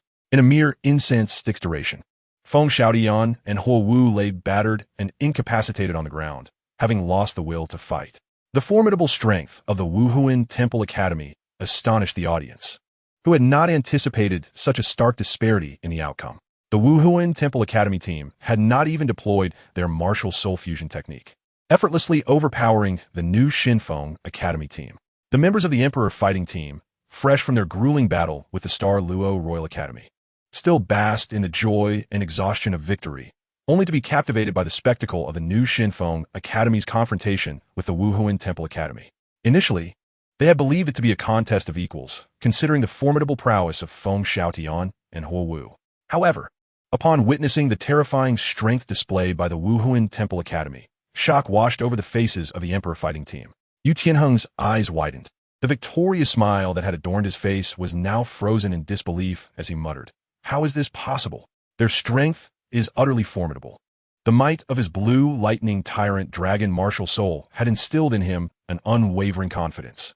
Yet the prowess exhibited by the Wuhuan Temple Academy made him acutely aware of a potentially vast chasm in strength between them.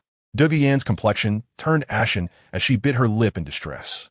The venom of her phosphorescent serpent emperor martial soul seemed to lose its potency in the face of such formidable adversaries.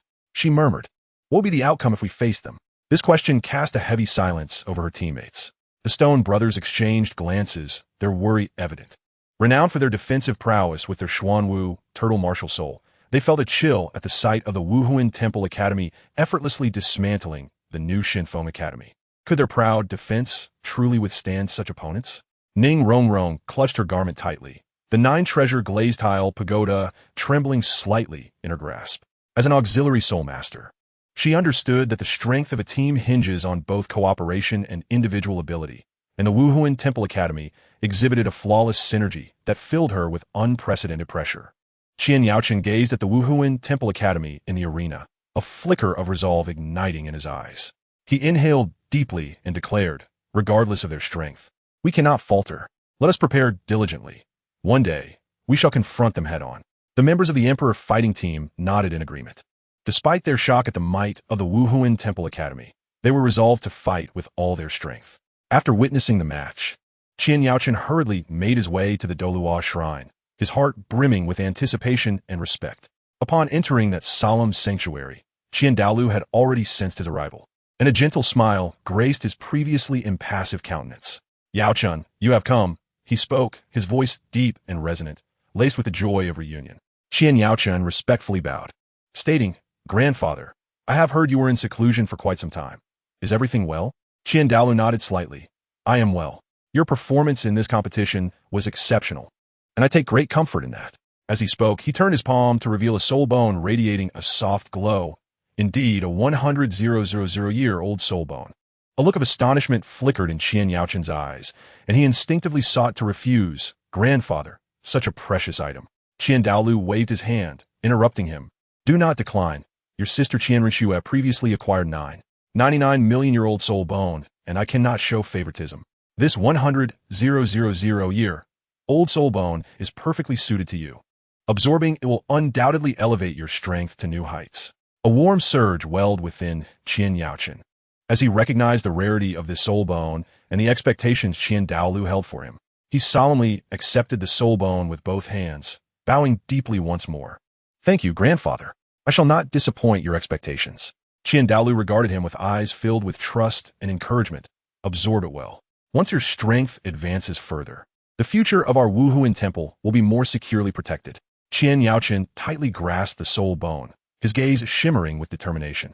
he silently vowed to carve out his own destiny on the Douluo Continent, forging unparalleled glory for the Wuhuan Temple, for Qian Daolu, and for himself. Subsequently, under the watchful gaze of Qian Daolu, he sought a tranquil spot to commence his endeavor of absorbing the formidable 100,000-year-old spirit bone.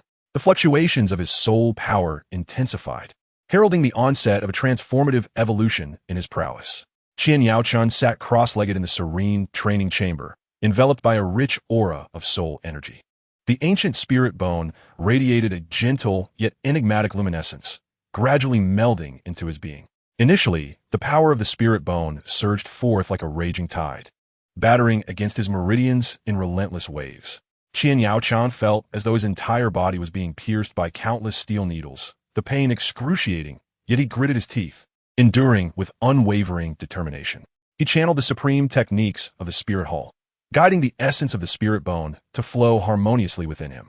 As time elapsed, the strength of the spirit bone gradually integrated with his soul power, and he could distinctly perceive his energy burgeoning. With each breath, a torrent of vitality coursed through him.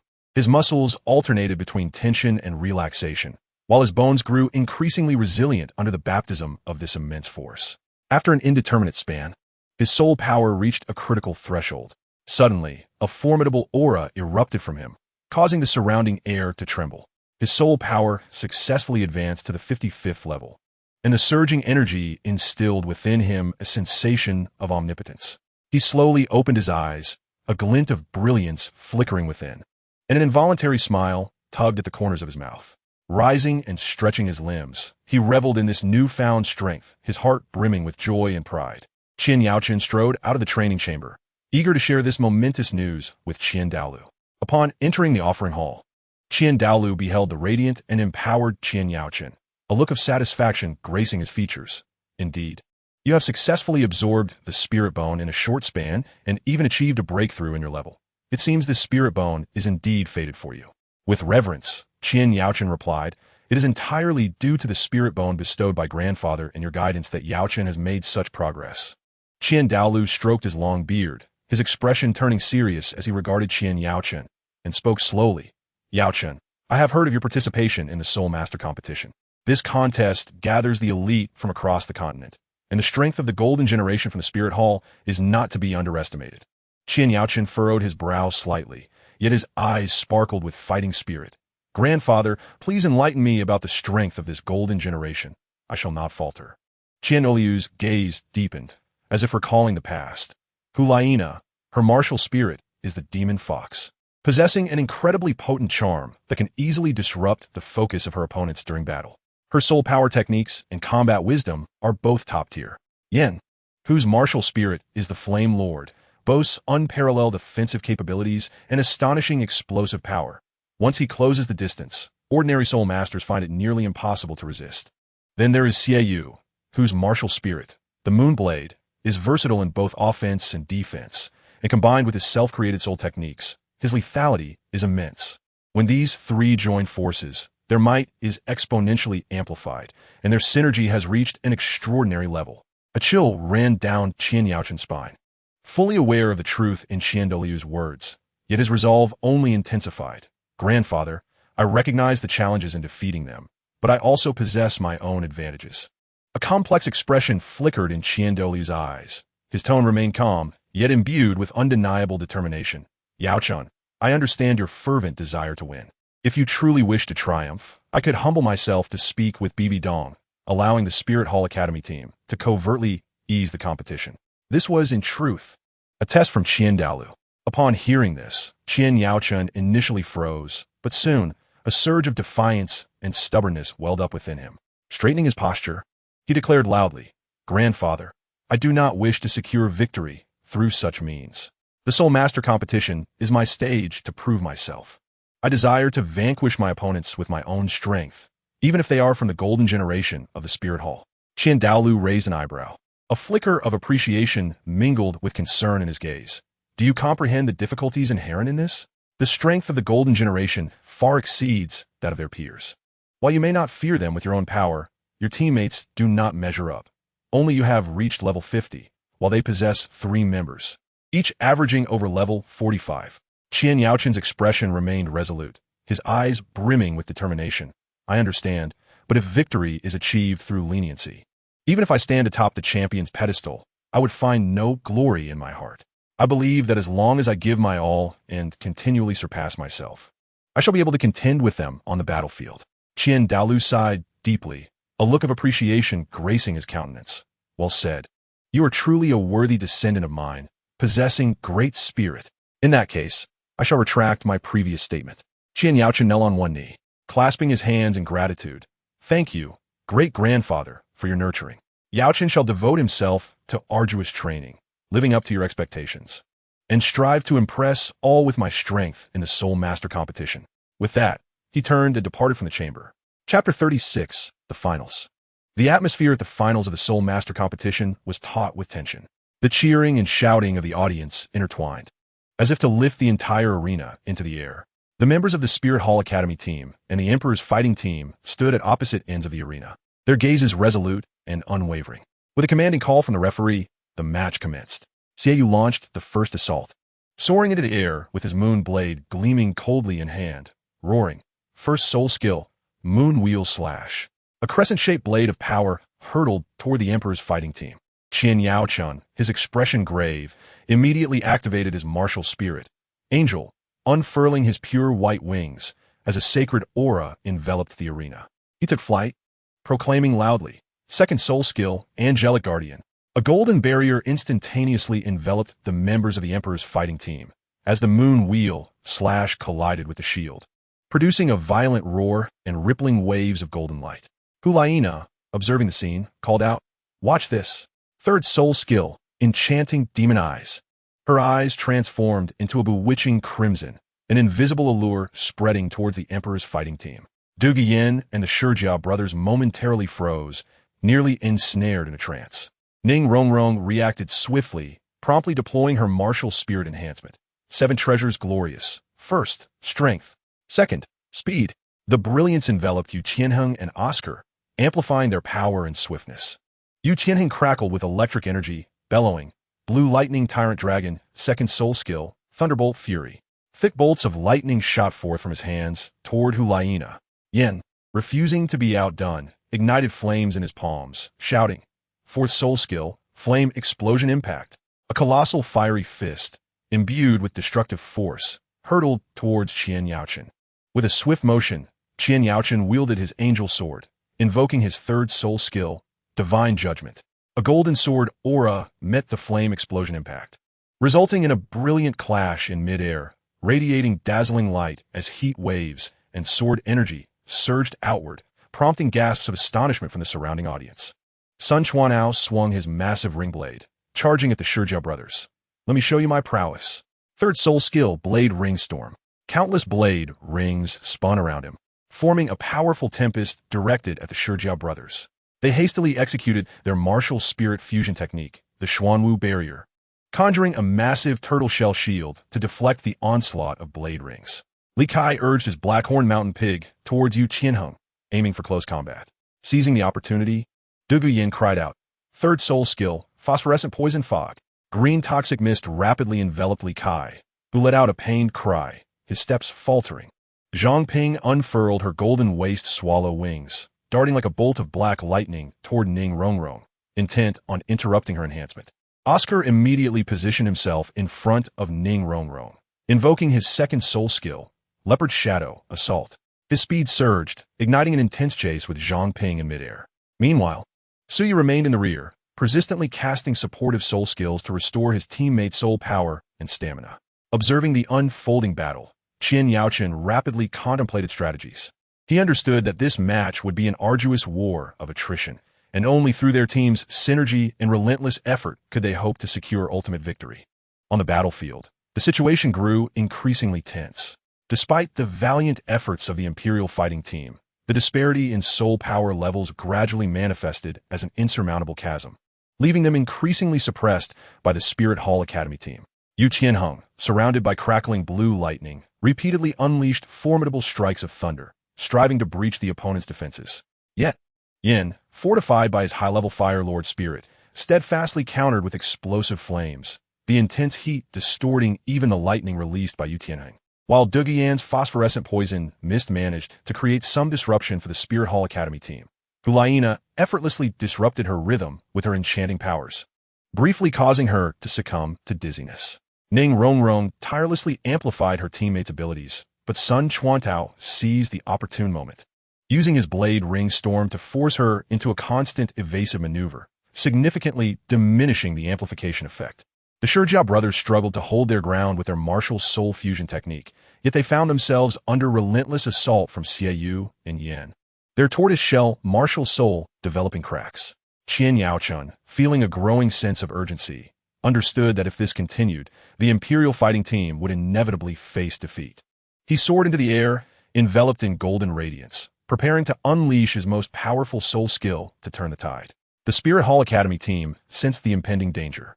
Xie Yu, Hulaina, and Yin exchanged knowing glances, instinctively gathering together to collectively resist Qian Yaochun's impending attack. In an instant, the atmosphere in the arena reached an apex of tension, with all present holding their breath in anticipation of the monumental clash between the two teams. The final of this Soul Master competition was on the verge of a critical moment. With the Spirit Hall Academy team's seamless collaboration, the situation became even more precarious. To eliminate the most significant threat, Qian Yaochun, Hulaina, and Xie Yu shared a silent understanding. In a heartbeat, their soul power surged violently as they initiated their martial soul fusion technique. As their forms intertwined, radiant flashes erupted, intertwining Hulaina's enchanting fox martial soul with Xie Yu's moonblade martial soul in a harmonious fusion. Almost immediately, an eerie mist ascended from beneath them, rapidly enveloping Qian Yaochun. This mist, almost alive, rolled and surged, its colors shifting from ghostly green to blood red, emanating a mysterious and perilous aura that instilled fear in all who beheld it. The audience outside the arena erupted in gasps, their previously fervent cheers replaced by astonishment and concern. Eyes widened in trepidation. They fixated on the swirling mist, attempting to discern its secrets. Yet, this mist appeared to possess an enigmatic power, eluding comprehension and rendering visibility nearly impossible. Members of the Imperial fighting team were consumed by anxiety. Ning Rongrong clutched her 9-treasure glazed tile tightly, her face etched with worry. What to do? Is Yaochun in danger? Yu Qianheng furrowed his brow, blue electricity crackling around him, poised to rush in for a rescue, yet wary of falling into the opponent's trap. Meanwhile, the remaining members of the Spirit Hall Academy team seized the opportunity to launch an even more ferocious onslaught against the Imperial fighting team. Yin raised his hands high, summoning massive pillars of flame that rained down upon them. Sun Chuantao brandished his circular blades, weaving through the Imperial fighting team like a phantom, igniting sparks wherever his blade struck. Li Kai maneuvered the Blackhorn Mountain Pig, using its robust physique to charge recklessly, attempting to disrupt the formation of the Imperial fighting team. Within that mysterious mist, Qian Yaochun wore a grave expression, the angelic wings behind him fluttering slightly as he vigilantly scanned his surroundings. He sensed the fluctuating auras of Hulaina and Xie Yu converging from all directions, making it difficult for him to pinpoint their locations. Suddenly, a glint of cold light assailed him from the side.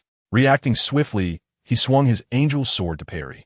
A resounding clang echoed through the mist as metal met metal, and Qian Yaochun felt a powerful force jolt through his arm, forcing him back a few steps. Almost immediately, an alluring force surged forth like a tidal wave, attempting to disrupt his mind. Gritting his teeth, Qian Yaochun harnessed his soul power to resist this enchanting influence. Contemplating his next course of action, amidst the enigmatic fog, Qian Yaochun found himself in a precarious situation. Repeatedly struck by the martial soul fusion techniques of Hulaina and Xie Yu, his angelic battle armor showing signs of cracking, blood seeping from his wounds. Yet, his gaze remained resolute, devoid of any intention to retreat. This could not continue. With a powerful shout, Qian Yaochun unleashed a torrent of soul power, the brilliance of his angelic martial soul intensifying as he declared, "Angel Domain, activate." In an instant, golden light surged like a tidal wave, enveloping the arena in a sacred aura. The once inscrutable mist swiftly dissipated under the influence of this formidable domain, revealing the situation within the arena. Gasps erupted from the audience as the dazzling golden radiance mesmerized them. The members of the Imperial fighting team felt a surge of hope at the sight of Qian Yaochun activating the angel domain. Ning Rongrong shouted, "Everyone, don't let up. continue the fight. Reinvigorated, Yu Qianheng and the others renewed their assault on the Spirit Hall Academy team. With the enhancement of the Angel Domain, Qian Yaochun's strength surged dramatically. He felt a profound connection with the surrounding forces of nature. Each swing of his angel sword unleashed powerful waves of energy.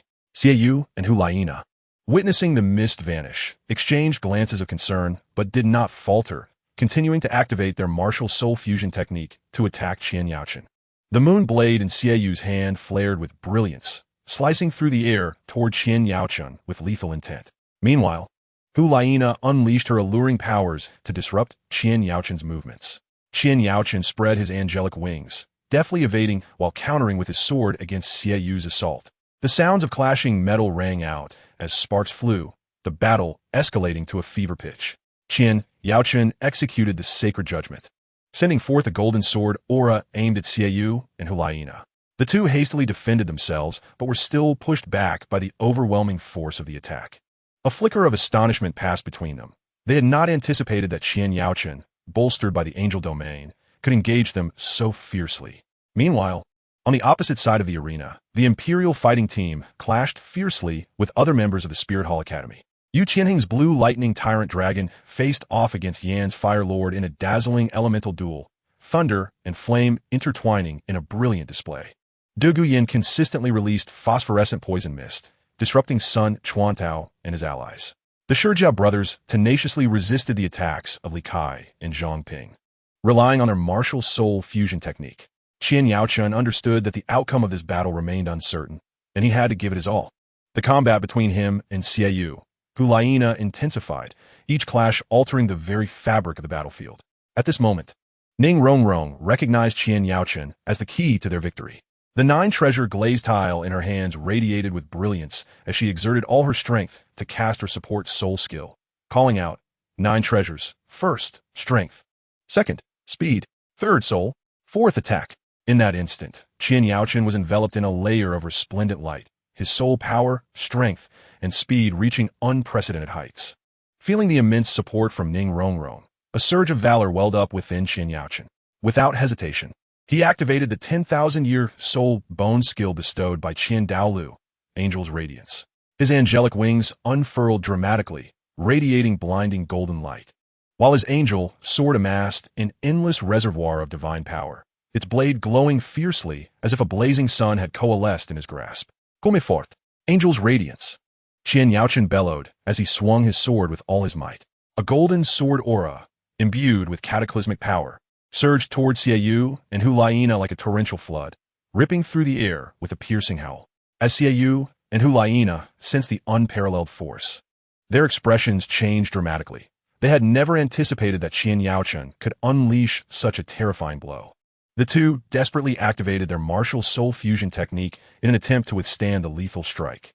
However, the power of Angel Yaoyong was overwhelming, and the golden sword energy instantly collided with their fusion technique. Boom! A tremendous roar resonated throughout the arena, with a colossal wave of energy radiating outward from the two, forcing everyone to instinctively shut their eyes against the blinding light. When the brilliance dissipated, the onlookers were astonished to discover that Xie Yu and Hu Laina's martial soul fusion technique had been shattered, leaving them pale, blood trickling from their mouths, and their eyes filled with disbelief. Victory! The members of the Imperial battle team erupted in jubilant cheers, their morale soaring to new heights. Meanwhile, the other members of the Martial Soul Palace Academy team wore expressions of shock and concern upon witnessing the scene. Qian Yaochun offered them no respite. He soared into the air, his gaze resolute as he prepared to continue the fight and launch an assault toward ultimate victory.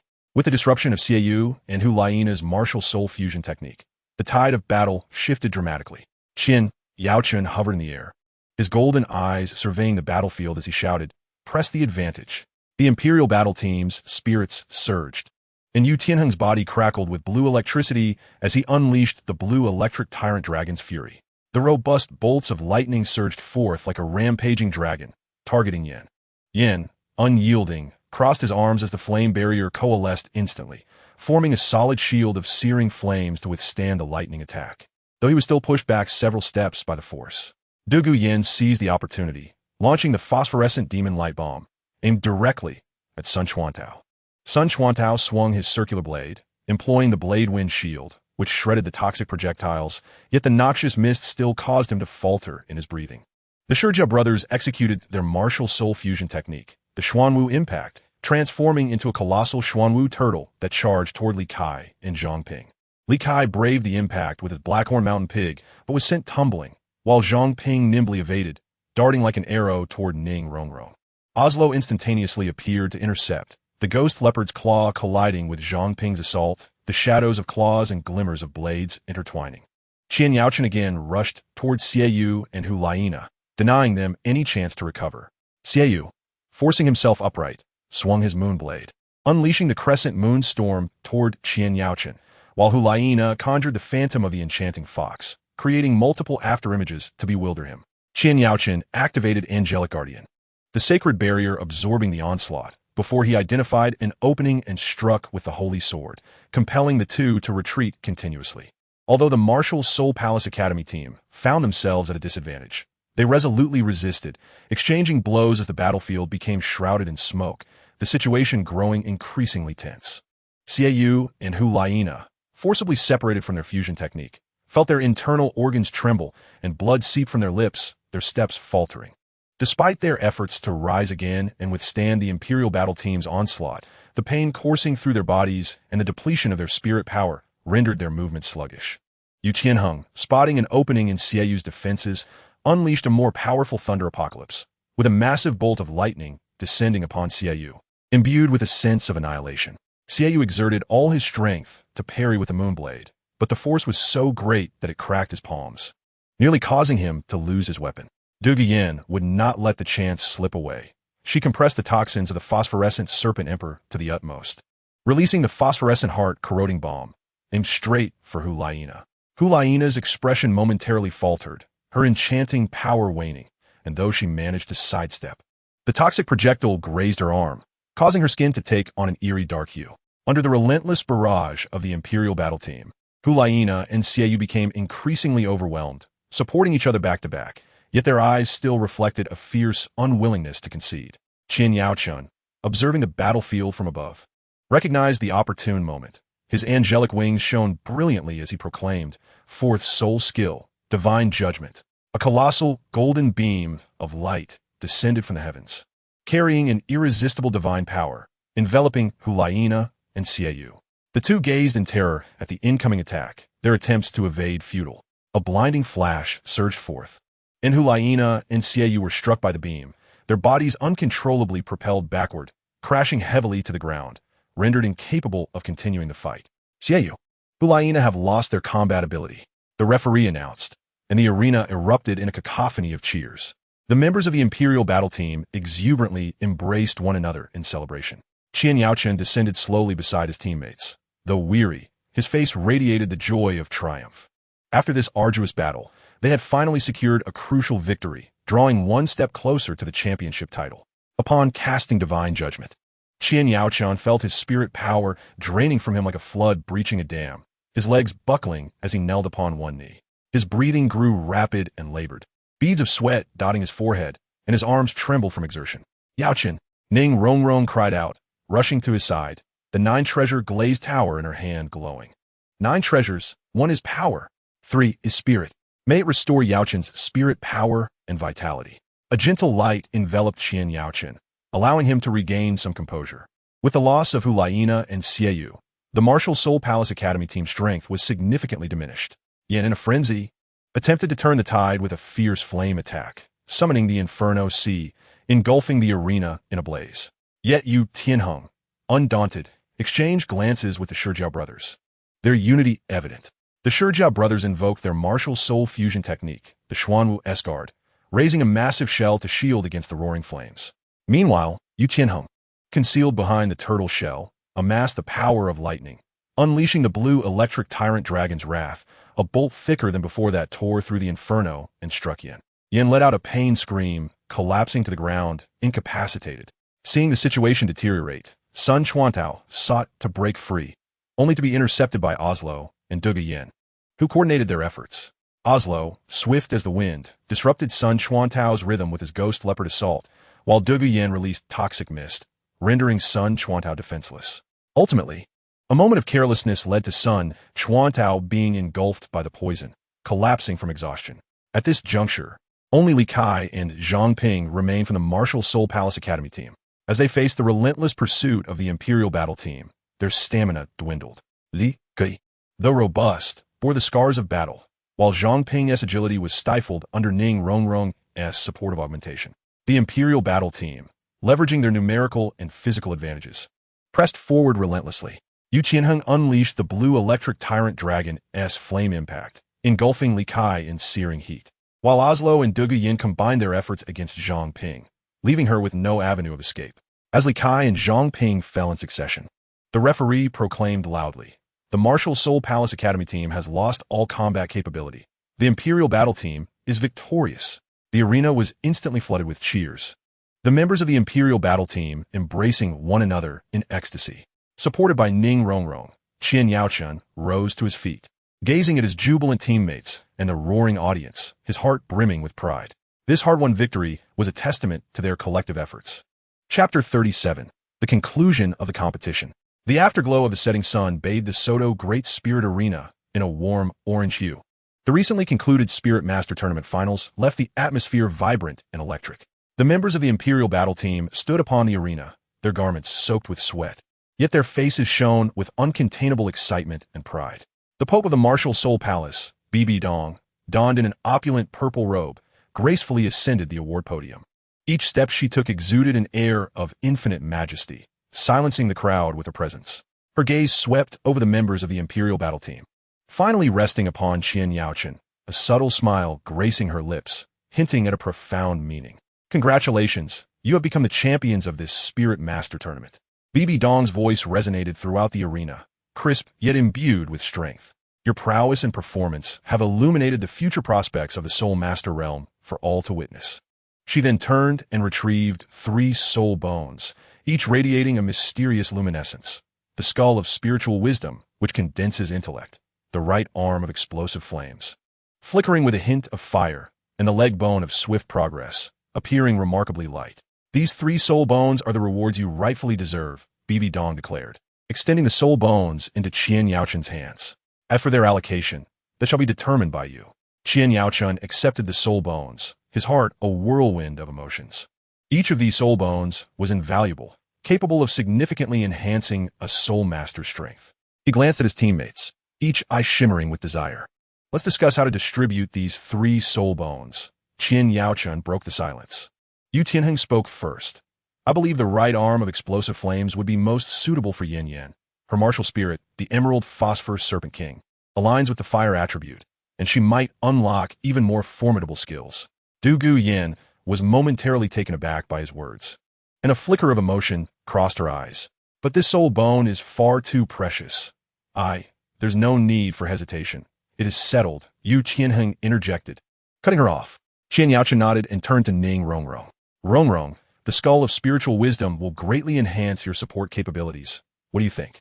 Ning Rongrong blinked, a hint of hesitation in her gaze. "As a support-type soul master, is it appropriate for me to take such a valuable soul bone?" "Absolutely," Qian Yaochun asserted firmly. "Your support abilities are crucial to our team. This soul bone will elevate your strength, benefiting our entire squad." Ning Rongrong bit her lip, ultimately nodding. "Very well. Thank you all." At this moment, only the leg bone of swift progress remained. The Shijiao brothers and Osro remained silent, understanding that this soul bone was most fitting for a speed-oriented soul master. Qian Yaochun turned to Osro. "Osro, your martial spirit, the Wind Blade Leopard, emphasizes speed. With this soul bone, you will undoubtedly unlock its full potential." A glimmer of surprise flashed in Osro's eyes, followed by a hint of shyness. "This seems rather inappropriate." There's nothing inappropriate about it," Qian Yaochun reassured him, patting his shoulder. "We are all teammates for the future of our team. Do not decline." Osro nodded earnestly. "All right, I will not let everyone down."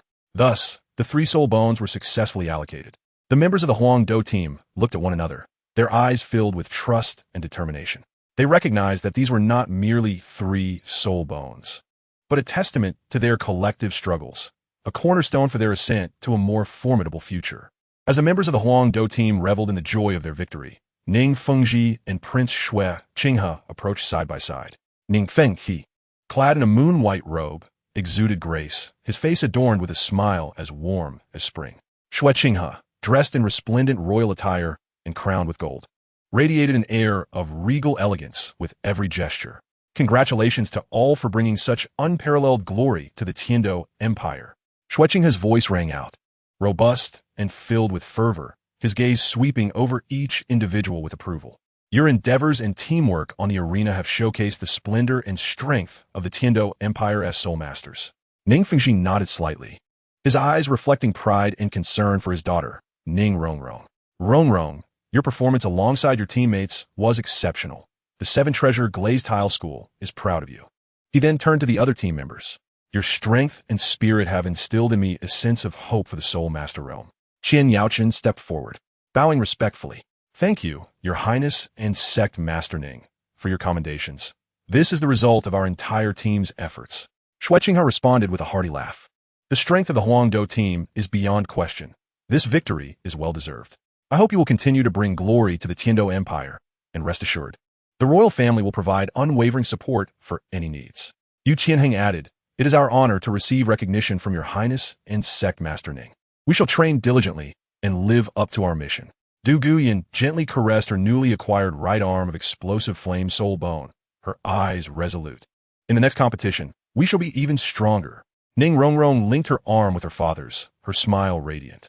Father, I will strive to enhance my strength and make the support of the Seven Treasure Glazed Tile School shine even brighter. Though the Shijia brothers and Osro spoke little, their eyes conveyed an unmistakable determination and fighting spirit. Xue Qinghe nodded slightly, his gaze drifting towards the horizon. The future of the Tiando Empire rests upon you, exceptional Soul Masters. May you continue to break through and create more brilliance. Having said this, he exchanged a few more words with Ning Fengxi and the team members before departing amidst the crowd's adulation. The Huangdou team members gazed at their retreating figures, their hearts brimming with anticipation for the future. Bibi Dong approached with graceful yet steady strides, her purple robe billowing gently in the breeze, exuding an air of mystery and authority. Young ones, I just heard Prince Xue Qinghe and Sect Master Ning congratulating you. What a lively occasion. A faint smile graced Bibi Dong's lips as her gaze swept over each member of the Huangdou team. Tell me, are you all eager to return to the Tiando Empire? If not, why not enjoy a few days in Wuhuan City? The city boasts numerous beautiful sights worth admiring, and all expenses during these few days will be covered by the Wuhuan Palace. Qian Yaochen was momentarily taken aback, quickly weighing the pros and cons in his mind. Wuhuan City is the heart of the Wuhuan Palace, concealing many secrets. Staying here without caution could lead to unforeseen circumstances. However, declining the Pope's invitation seemed equally inappropriate. Before he could voice his thoughts, Yu Qianheng had already clasped his hands together, saying, Your Holiness, we appreciate your kindness. However, we are eager to return to the Tiando Empire to share this glory with more people. Bibi Dong gently shook her head, her smile unwavering. Why the rush? The Grand Soul Arena in Wuhuan City often hosts top-tier Soul Master duels, and there is a rich repository of ancient Soul Master texts. Perhaps you might gain something valuable. She turned her gaze to Ning Rongrong. Rongrong, your father's Seven Treasure Glazed Tile School has deep ties with the Wuhuan Palace. Wouldn't you like to stay a few more days and experience the uniqueness of Wuhuan City? Ning Rongrong instinctively clutched her clothing, casting a pleading glance at Qian Yaochen. I still want to return to the Tiando Empire with everyone. Noticing her distress, Qian Yaochen stepped forward, respectfully stating, Your Holiness, we are fully aware of your goodwill, but our team members are eager to return home and cannot linger for long. We promise to return another time to appreciate the splendor of Wuhuan City. A fleeting hint of regret flickered in Bibi Dong's eyes before she regained her composure. In that case, I shall not press further. Just remember, the Wuhuan Palace will always welcome outstanding Soul Masters. Once you return to the Tiando Empire, if you encounter any difficulties in your cultivation, do not hesitate to send me a message. With that, she waved her hand, and a servant promptly presented several badges glowing softly. These are specially crafted access badges from the Wuhuan Palace. With them, your future visits to Wuhuan City will be much more convenient. Qian Yaochen accepted the badges with both hands, bowing once more. Thank you, Your Holiness. We will not disappoint your kindness. Bibi Dong nodded slightly, observing the Huangdou team members as they packed their belongings in preparation for their journey home. Her gaze deep and contemplative, as if pondering something profound. Chapter 38, The Return. The members of the Huangdo team, filled with excitement and reluctance, gradually returned to their temporary lodgings. The room was bustling with activity as everyone hurriedly packed their belongings, eager to return home. Some carefully folded their battle garments worn during the competition, while others meticulously checked the items within their soul guidance devices, occasionally erupting into laughter as they shared unforgettable memories from their victorious journey. After bidding farewell to his teammates, Qian Yaochen made his way alone to the offering hall. He hurried along, his heart brimming with affection for his grandfather and a profound reluctance to part ways. As he stepped into the shrine, the familiar solemn atmosphere enveloped him, with towering statues standing majestically and flickering candlelight casting dancing shadows upon the walls. "Grandfather, I have arrived," Qian Yaochen murmured, his voice echoing softly within the hall. Qian Douluo gradually opened his eyes for meditation, gazing at his grandson with warmth. "Chen'er, you have come." Qian Yaochen knelt before Qian Douluo, bowing deeply. "Grandfather, I have come to bid you farewell. I intend to return to the Heavendo Empire." Qian Douluo furrowed his brow slightly, a flicker of reluctance crossing his eyes. "Must you go? If you remain in Wuhuan City, I could better guide your training. With your talent, your future achievements are boundless." Qian Yaochen lifted his head, his gaze resolute. "Grandfather, I wish to assist my sister in the Heavendo Empire. Over the years, she has been lurking there alone, which has been exceedingly difficult for her. I cannot allow her to face those adversities alone." Qian Douluo remained silent for a moment, letting out a deep sigh. "You child, much like your sister, are headstrong and deeply loyal. I had hoped to keep you by my side, yet I understand that some paths you must traverse alone." Qian Yaochen's eyes glistened with unshed tears. "Grandfather, rest assured, I will train diligently in the Heavendo Empire and will not bring shame to you or our family. Once I have completed my mission with my sister, I will return to accompany you." Qian Douluo reached out to stroke Qian Yaochen's head, just as he had done in his childhood. "Go now, and take care. If you encounter danger, do not hesitate to send word back." Qian Yaochen nodded earnestly, rising to bow deeply once more before turning to exit the shrine. His silhouette stretched long in the glow of the setting sun, imbued with determination and resolve as he embarked on the unknown journey to fight alongside his sister, while Qian Douluo stood watching his departure, lingering in place, his eyes filled with concern. The following morning, sunlight filtered through the thin clouds, cascading gently upon the streets of Wuhuan City. Members of the royal battle team gathered at the city gates, dragging their luggage behind them. The joy of victory still radiated from their faces, yet the impending journey home added a tinge of melancholy to their spirits. "We are finally heading home. I will truly miss Wuhuan City, but the thought of reuniting with family fills me with excitement," Ning Rongrong exclaimed, her bright eyes sparkling as she broke the silence. Yu Qianheng smiled in response. "Indeed, this victory serves as the best tribute to our ever-supportive family and friends." Du Guyan gently caressed the soul guide device at her waist, containing her precious flame, right arm soul bone, and expressed with anticipation. "Upon returning, I will enter seclusion to thoroughly study this soul bone, striving to elevate my strength to new heights." The brothers from the Sure family and Oscar, though less talkative, conveyed their determination for future training through their upright postures and resolute gazes. Qian Yaochen stood at the forefront of the group, turning back to glance at the majestic Wuhuan City, silently reflecting on his experiences there and his farewell to his grandfather, before turning to his companions. "All right, my friends, let's set forth." The group responded in unison, embarking on the journey home. Their carriage began to roll forward slowly, the wheels creaking against the cobblestone road. Along the way, they admired the scenery. The crops in the fields swayed gently in the breeze, and the distant mountains undulated, with wisps of smoke occasionally rising from the villages. They busied themselves sharing insights from their training and future plans. Ning Rongrong and Du Guyan discussed how to better integrate their soul bones with their respective martial souls, while Yu Qianheng exchanged combat techniques and strategies with Qian Yaochen. The Sure brothers and Oscar listened intently, occasionally contributing their insights. As time passed, the sun began its descent, painting the sky in shades of orange and red. When the familiar cliffside appeared in their sights, the conversations within the carriage abruptly ceased, replaced by an instant tension in the air. The members of the royal battle team instinctively tensed, their hands resting on their soul guides or weapons, their eyes scanning the surroundings with vigilance. The soldiers of the Heavendo Knights tightened their grips on their long spears, their horses pawing anxiously at the ground, as if sensing the gravity of the moment. Qian Yaochen furrowed his brow, leaping down from the carriage first, his gaze sharp as he meticulously examined the terrain on either side of the cliff, leaving no potential hiding spot for danger overlooked. Yu Qianheng followed closely, whispering to Dugu Yin, Yin, if anything happens, stay behind me. Dugu Yin shot him a glance, but tightened her fists, prepared to unleash her martial soul at a moment's notice. Ning Rongrong inhaled deeply, a faint glow of 7 treasures emanating from her palms, bestowing a boost upon her companions. Despite her efforts to remain calm, her slightly trembling fingertips betrayed her inner anxiety. The Sure brothers stood resolutely beside the carriage, their formidable frames forming a solid barrier, while Oscar extended his spiritual awareness, attempting to sense any unusual fluctuations around them. The carriage advanced slowly, each creak of the wheels echoing heavily in the hearts of the group. They held their breath, their eyes fixed on the cliff above, ever ready to face any potential ambush. Yet, as the distance widened, the anticipated attackers did not materialize. The surroundings remained silent, save for the soft rustling of the breeze. Only after they had completely traversed this unnerving stretch did the taut atmosphere finally ease. Ning Rongrong exhaled a sigh of relief, patting her chest. Ah, we made it through. I thought we would have to fight again. Qian Yaochan relaxed as well, a smile gracing his face. It seems we were fortunate. It was merely a false alarm.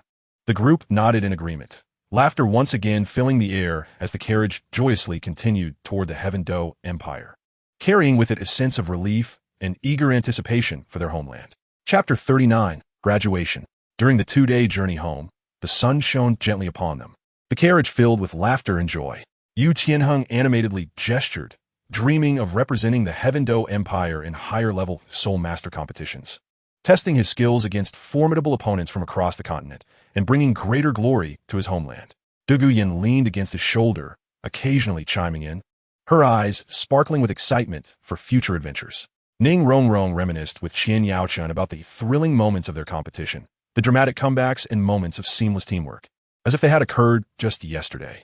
She animatedly recounted how she had used the 9-treasure glazed tile pagoda to amplify her teammates at crucial junctures, aiding them in turning the tide of battle, her words brimming with pride.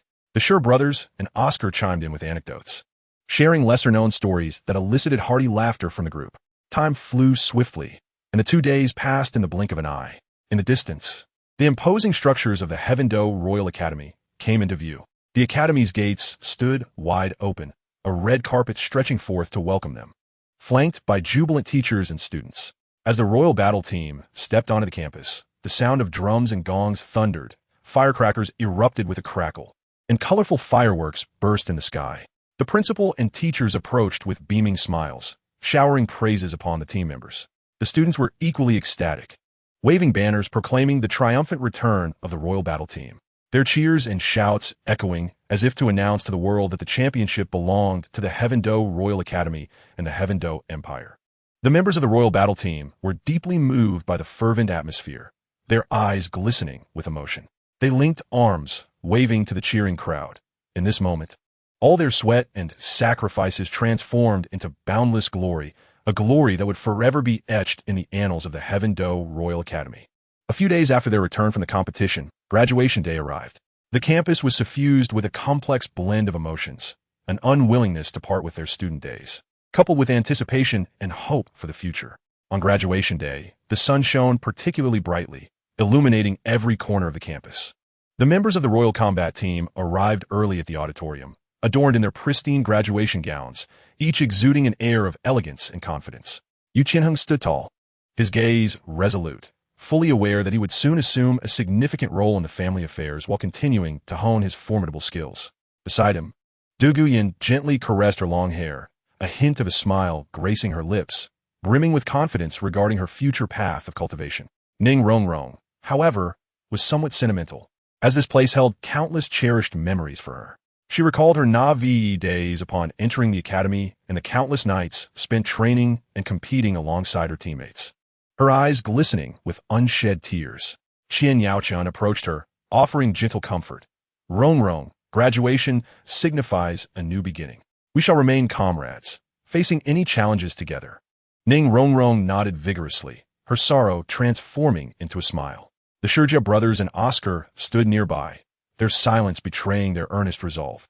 as their upright postures and unwavering gazes spoke volumes about their readiness to confront future challenges. During the graduation ceremony, the principal ascended the stage and delivered an impassioned address. Students, today you graduate. Your time at the Tiando Royal Academy is an invaluable treasure in your lives. Particularly the Royal Combat Team, your stellar performance in the Soul Master Tournament has brought unparalleled glory to the Academy and inscribed a glorious chapter in your youthful journey. The road ahead may be fraught with challenges, but I firmly believe that you will leverage your learning to traverse further along the path of the Soul Master. The audience erupted into fervent applause, echoing throughout the hall. Once the ceremony concluded, everyone eagerly gathered for photographs, capturing this unforgettable moment. The members of the Royal Combat Team huddled together, striking a variety of playful yet striking poses, their laughter reverberating across the campus. As evening fell, the sunset bathed the campus in a golden hue. The members of the Royal Combat Team strolled along the pathways, reminiscing about the myriad experiences they had shared. They understood that tomorrow would herald the commencement of their separate journeys. After bidding farewell to the shaded paths of the academy, Qian Yaochun returned to his residence, intending to reflect on his graduation thoughts. However, as soon as he sat down, he was met with a flurry of invitations. Ning Rongrong was the first to arrive.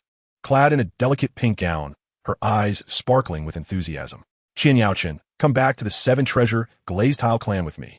With your strength, you would surely become a core asset to our sect. Moreover, we have worked so harmoniously in the Royal Combat Team. We can continue to fight side by side in the clan. Her words were infused with eagerness.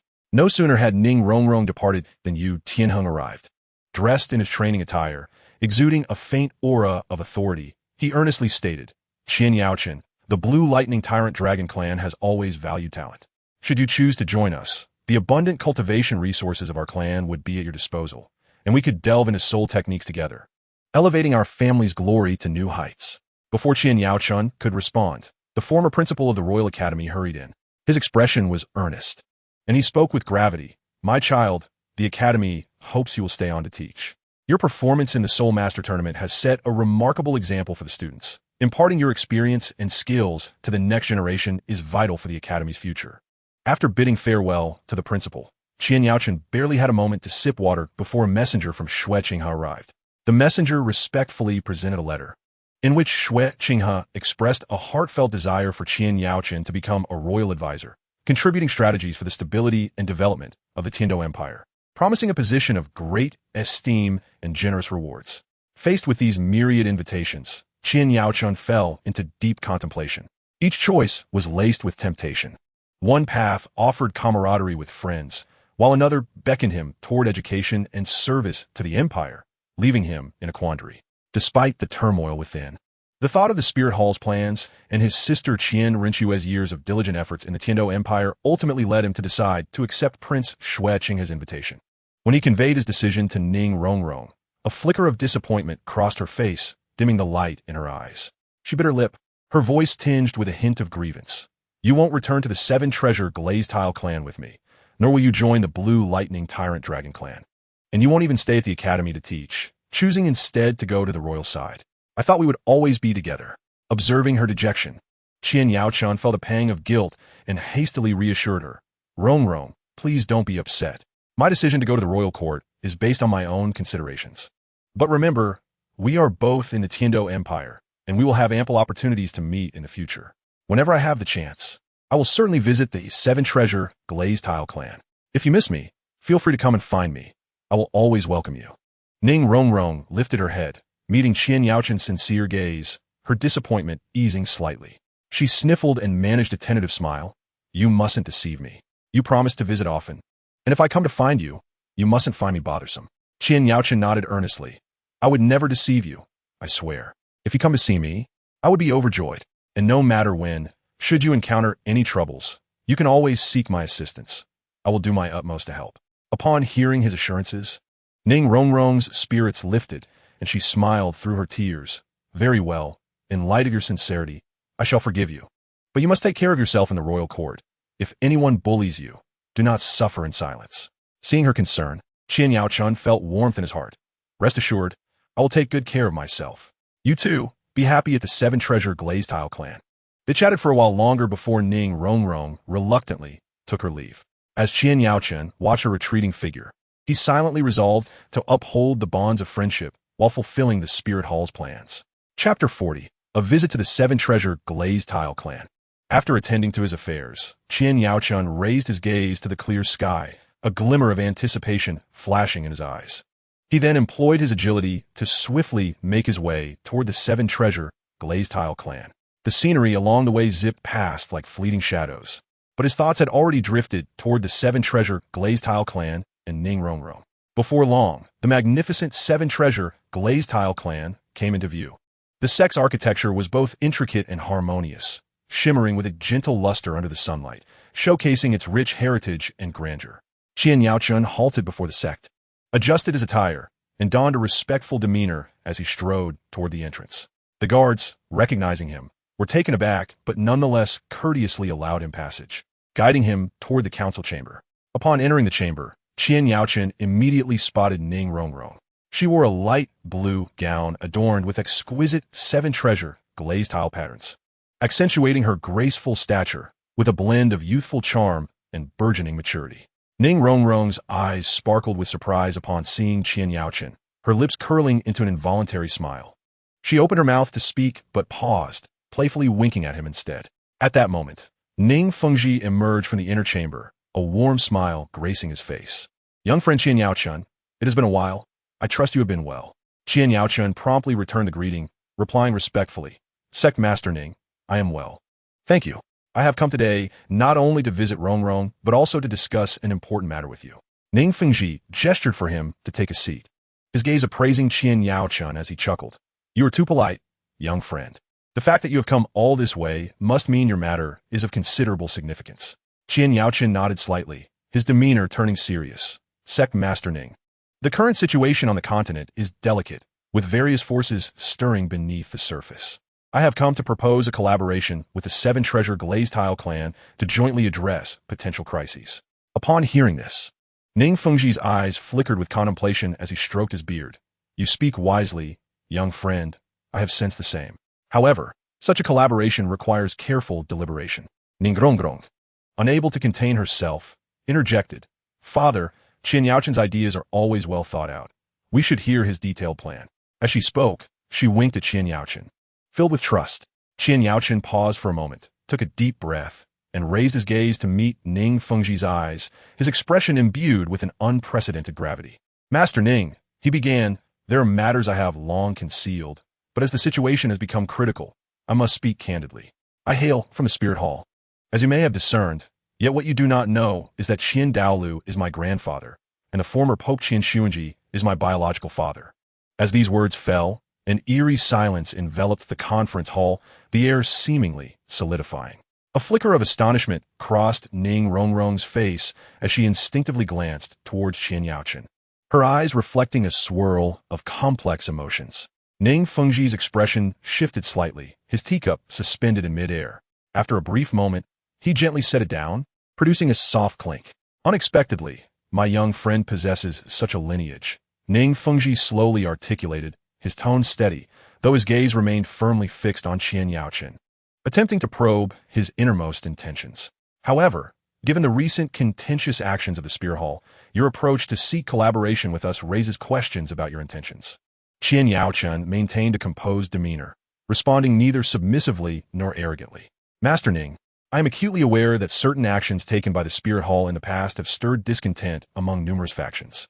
Yet, the current turmoil across the continent breeds peril, with various powers waging their own battles, which will inevitably lead to the Spirit Hall's downfall.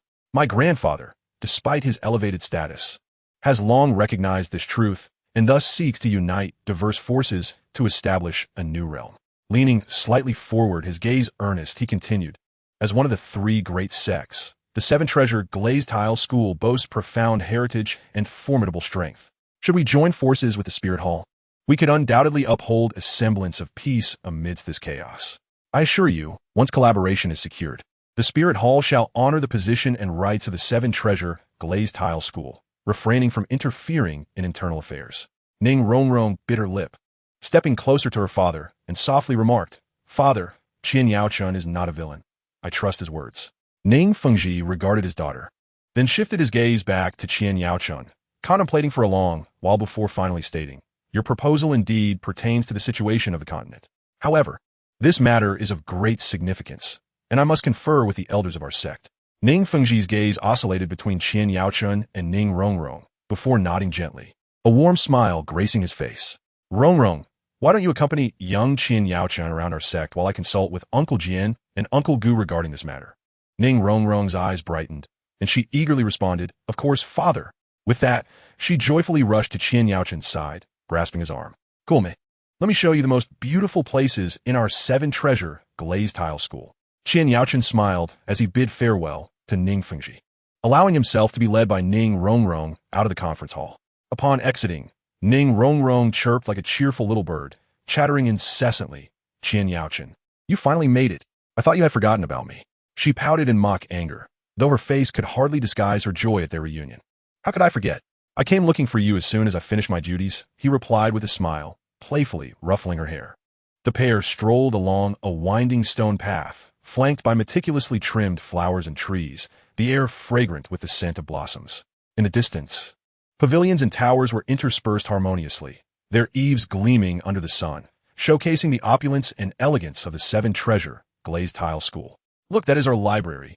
Ning Rongrong pointed to a grand and solemn building. "It houses countless precious texts and cultivation insights. Even Grandfather Jian and Grandfather Gu occasionally come here to consult the materials." Qian Yaochun gazed up at the imposing library, its crimson doors tightly shut, exuding an aura of mystery. He felt an irresistible yearning to explore within, certain that it would yield bountiful knowledge. Next, Ning Rongrong led him to the edge of a shimmering lake. The water was crystal clear, with fish swimming freely, occasionally creating ripples. Graceful willows leaned over the water, their slender branches swaying in the breeze, like green ribbons gifted by nature. "This is Tranquility Lake. Whenever I feel troubled, I enjoy coming here to sit," Ning Rongrong said as she crouched by the water's edge, gently touching the cool surface. Qian Yaochun stood behind her, quietly observing her silhouette, his heart filled with tranquility. In that moment, it felt as if the world's turmoil had no bearing on them, and only the beauty of their shared time remained. As they strolled along the lakeside, the sun gradually dipped towards the horizon, painting the sky with vibrant hues of dusk. Suddenly, Ning Rongrong halted, turning to face Qian Yaochun, her eyes sparkling. "Qian Yaochun, regardless of the outcome of my father's discussions, I believe in you." Qian Yaochun was momentarily taken aback. Then he broke into a warm smile, gently taking her hand. "Thank you, Rongrong. Your words bring me immense comfort." At that moment, footsteps echoed from afar, and Ning Fengji's figure slowly emerged. His demeanor was serene, obscuring the outcome of their deliberations. Qian Yaochun and Ning Rongrong exchanged a glance, a wave of tension washing over them, for they understood that the moment which would determine the fate of their sects was drawing near.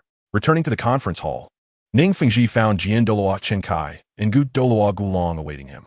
With a grave expression, he laid bare Qian Yaochun's intentions and lineage. Chenkai stroked his beard, taking the lead in the conversation. The Spirit Hall has indeed exhibited ambitious tendencies in recent years. Their methods have raised considerable concern. However, if this collaboration is handled judiciously, it may present an opportunity for the continent. Gulong nodded slightly, his gaze sharp. Yet, we must remain vigilant. If the Spirit Hall truly harbors sincerity, why send a junior to represent them? Ning Feng Ti Siket Depli. I share this concern. Nevertheless, Qian Yaochun is earnest in his words. He does not strike me as disingenuous. Given the current tumultuous state of the continent, a union could be mutually beneficial. The three engaged in an in-depth discussion, meticulously analyzing the Spirit Hall's strength, past actions, and the future trajectory of the continent. After lengthy deliberation, they arrived at the realization that collaboration might indeed be the most favorable course of action, enhancing their own might while simultaneously balancing other factions. Ning Fengji ultimately declared, "We agree to collaborate, but we must engage in face-to-face discussions with someone who can genuinely represent the Spirit Hall, ensuring that the terms of cooperation are equitable and protect our sect's interests." Chenkai and Gulong expressed their agreement. Ning Fengji promptly dispatched someone to summon Qian Yaochun and Ning Rongrong. Upon meeting Qian Yaochun, Ning Fengji's demeanor softened as he announced, "After deliberation, we have decided to cooperate with the Spirit Hall. However, given the gravity of this matter, we wish to negotiate the terms of cooperation directly with someone who has decision-making authority within the Spirit Hall." Qian Yaochun's eyes flickered with delight as he replied, "Rest assured, Master Ning, I will arrange this expeditiously. The Spirit Hall genuinely wishes to partner with your esteemed sect and will not disappoint you." Ning Rongrong, standing beside him, beamed with happiness, grasping Qian Yaochun's hand and giving it a gentle shake. "That's wonderful. Now we can work together for the peace of the continent."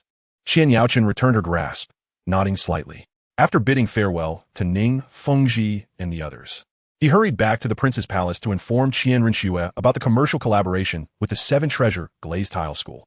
Recognizing the importance of this partnership, Qian Rinxue dispatched Snake Spear Douluo back to the Spirit Hall to inform Qian Douluo and ensure that a representative capable of negotiating on behalf of the Spirit Hall would be sent. Chapter 41, Collaboration. Given the significance of this matter, Snake Spear Douluo proceeded without delay, making haste to report to Spirit City. As the Pope and the High Priest would remain at the Spirit Hall, they decided to send the third-in-command, Golden Crocodile, Douluo, to negotiate with the Seven Treasure Glazed Tile School. Qian Douluo also entrusted Golden Crocodile Douluo with a letter. In less than a day, Golden Crocodile Douluo arrived at the prince's palace in the Heaven Do Empire, accompanied by Snake Spear Douluo, dressed in male attire. Qian Rinxue's expression was austere as she stood within the study of the palace, opening Qian Douluo's letter. The Golden Crocodile Douluo stood quietly to the side, his towering and robust figure rendering him particularly conspicuous in the study. The powerful aura he emanated caused the surrounding air to tremble subtly. Qian Rinxue swiftly perused the letter, her expression shifting slightly before she carefully folded it away and turned to the Golden Crocodile Douluo, saying, "Grandfather has considered this thoroughly. The success of this collaboration is crucial to our plans. Second Grandfather must exercise utmost caution in his actions." The Golden Crocodile Douluo nodded slightly, his voice deep and resonant. "Rest assured, Your Highness, this old minister will not fail in his duty." After concluding his conversation with Qian Rinxue, he joined Qian Yaochun, and together they set forth towards the Seven Treasures Glazed Tile School. Along the way, the Golden Crocodile Douluo remained taciturn, exuding the authority of a higher power, while Qian Yaochun provided a brief introduction to the circumstances surrounding the Seven Treasures Glazed Tile School. Upon their arrival, Ning Fengji had already received word and was waiting at the sect's entrance, accompanied by Sword Douluo Chenxin, Bon Douluo Guron, and others. The Golden Crocodile Douluo assessed these renowned powerhouses of the continent before him, calculating silently in his mind. Ning Fengji greeted him with a smile, saying, "It is an honor to finally meet the esteemed Golden Crocodile Douluo. Today is indeed a fortuitous occasion." The Golden Crocodile Douluo nodded slightly in return. "You are too kind. Sect Master Ning, we have come today to discuss matters of cooperation. I hope for an open and honest dialogue with all of you." After exchanging pleasantries, they proceeded to the conference hall. The atmosphere within was heavy, with both parties taking their respective seats. The Golden Crocodile Douluo's gaze was penetrating as he surveyed the room before diving straight into the matter at hand. "Sect Master Ning, I have brought with me the sincerity of the Spirit Hall along with a preliminary proposal. I hope you will review it." With that, a subordinate beside him presented a scroll, offering it to Ning Fengji.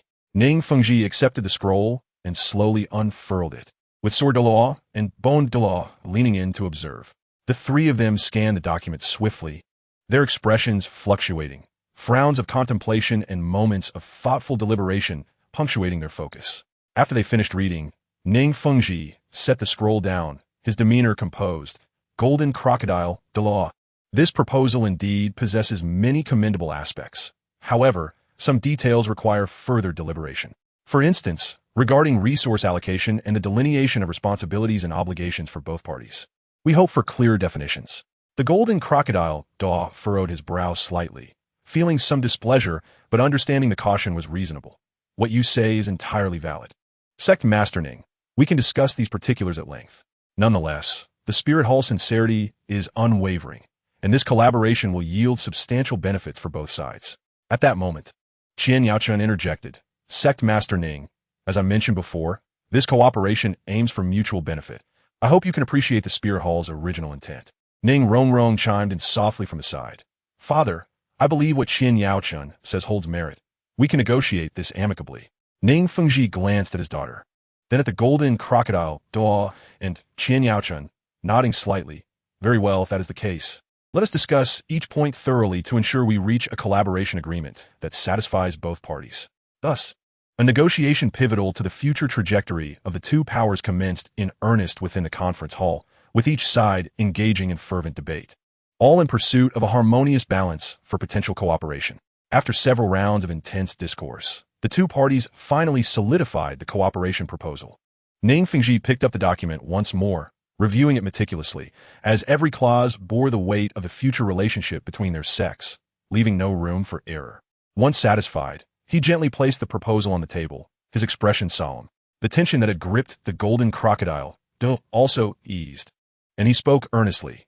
Sect Master Ning, this proposal is the fruit of our mutual sincerity.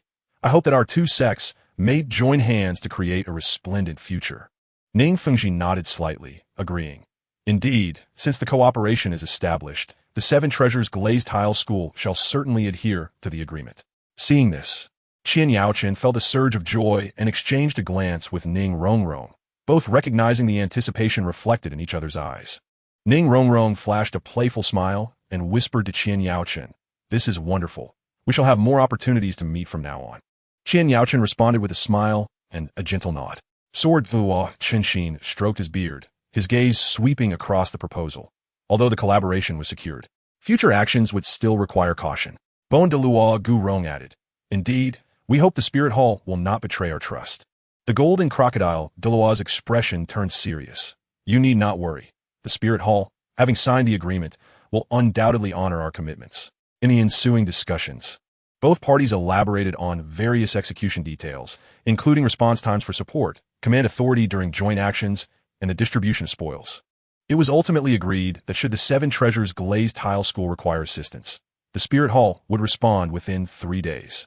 Command authority during joint operations would be negotiated based on specific circumstances, prioritizing those more familiar with local conditions or personnel strength, while the spoils from joint actions would be distributed evenly, and those acting independently would divide based on proportional agreements. With all matters settled, the golden crocodile Douluo rose to take his leave. Sect Master Ning, it has been a pleasure collaborating today. I shall return to the Spirit Hall to report, and should any changes arise, we will communicate promptly. Ning Fengji stood to see him off, wishing him well on his journey and expressing hope for a fruitful collaboration between their sections. Once the golden crocodile Douluo and Qian Yaochen had departed, Ning Fengji turned to Sword Douluo and Bon Douluo, stating, "This collaboration presents both an opportunity and a challenge. We must be fully prepared." The two nodded in agreement, and in their eyes, there was a mixture of anticipation for the future cooperation and vigilance towards unforeseen variables. This cooperation agreement would serve as a new guiding principle for both sects amidst the shifting tides of the continent.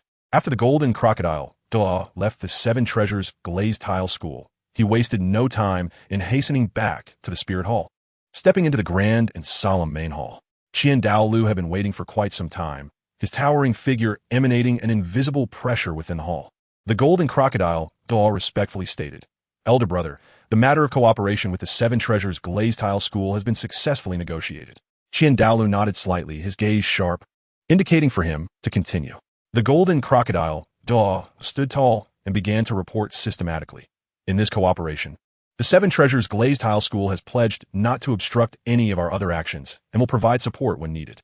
Conversely, we, the Spirit Hall, must not harm the disciples of the Seven Treasures Glazed Tile School, and we are also obligated to extend our full support when they require manpower." Qian Daolu furrowed his brow slightly, contemplating for a moment before asking, what was their response regarding the distribution of spoils?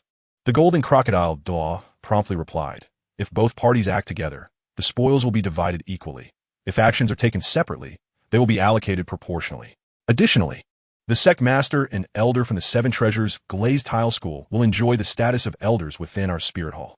Upon hearing this, Qian Daolu's expression softened slightly as he began to pace. In that case, the terms of this cooperation appear fair to both parties. The Seven Treasures Glazed Tile School has a profound foundation, and this collaboration will undoubtedly bolster our Spirit Hall. The golden crocodile Douluo continued.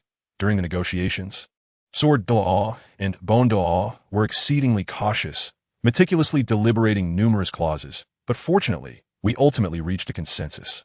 Qian Daolu nodded slightly, a glimmer of satisfaction flickering in his eyes. "Well done.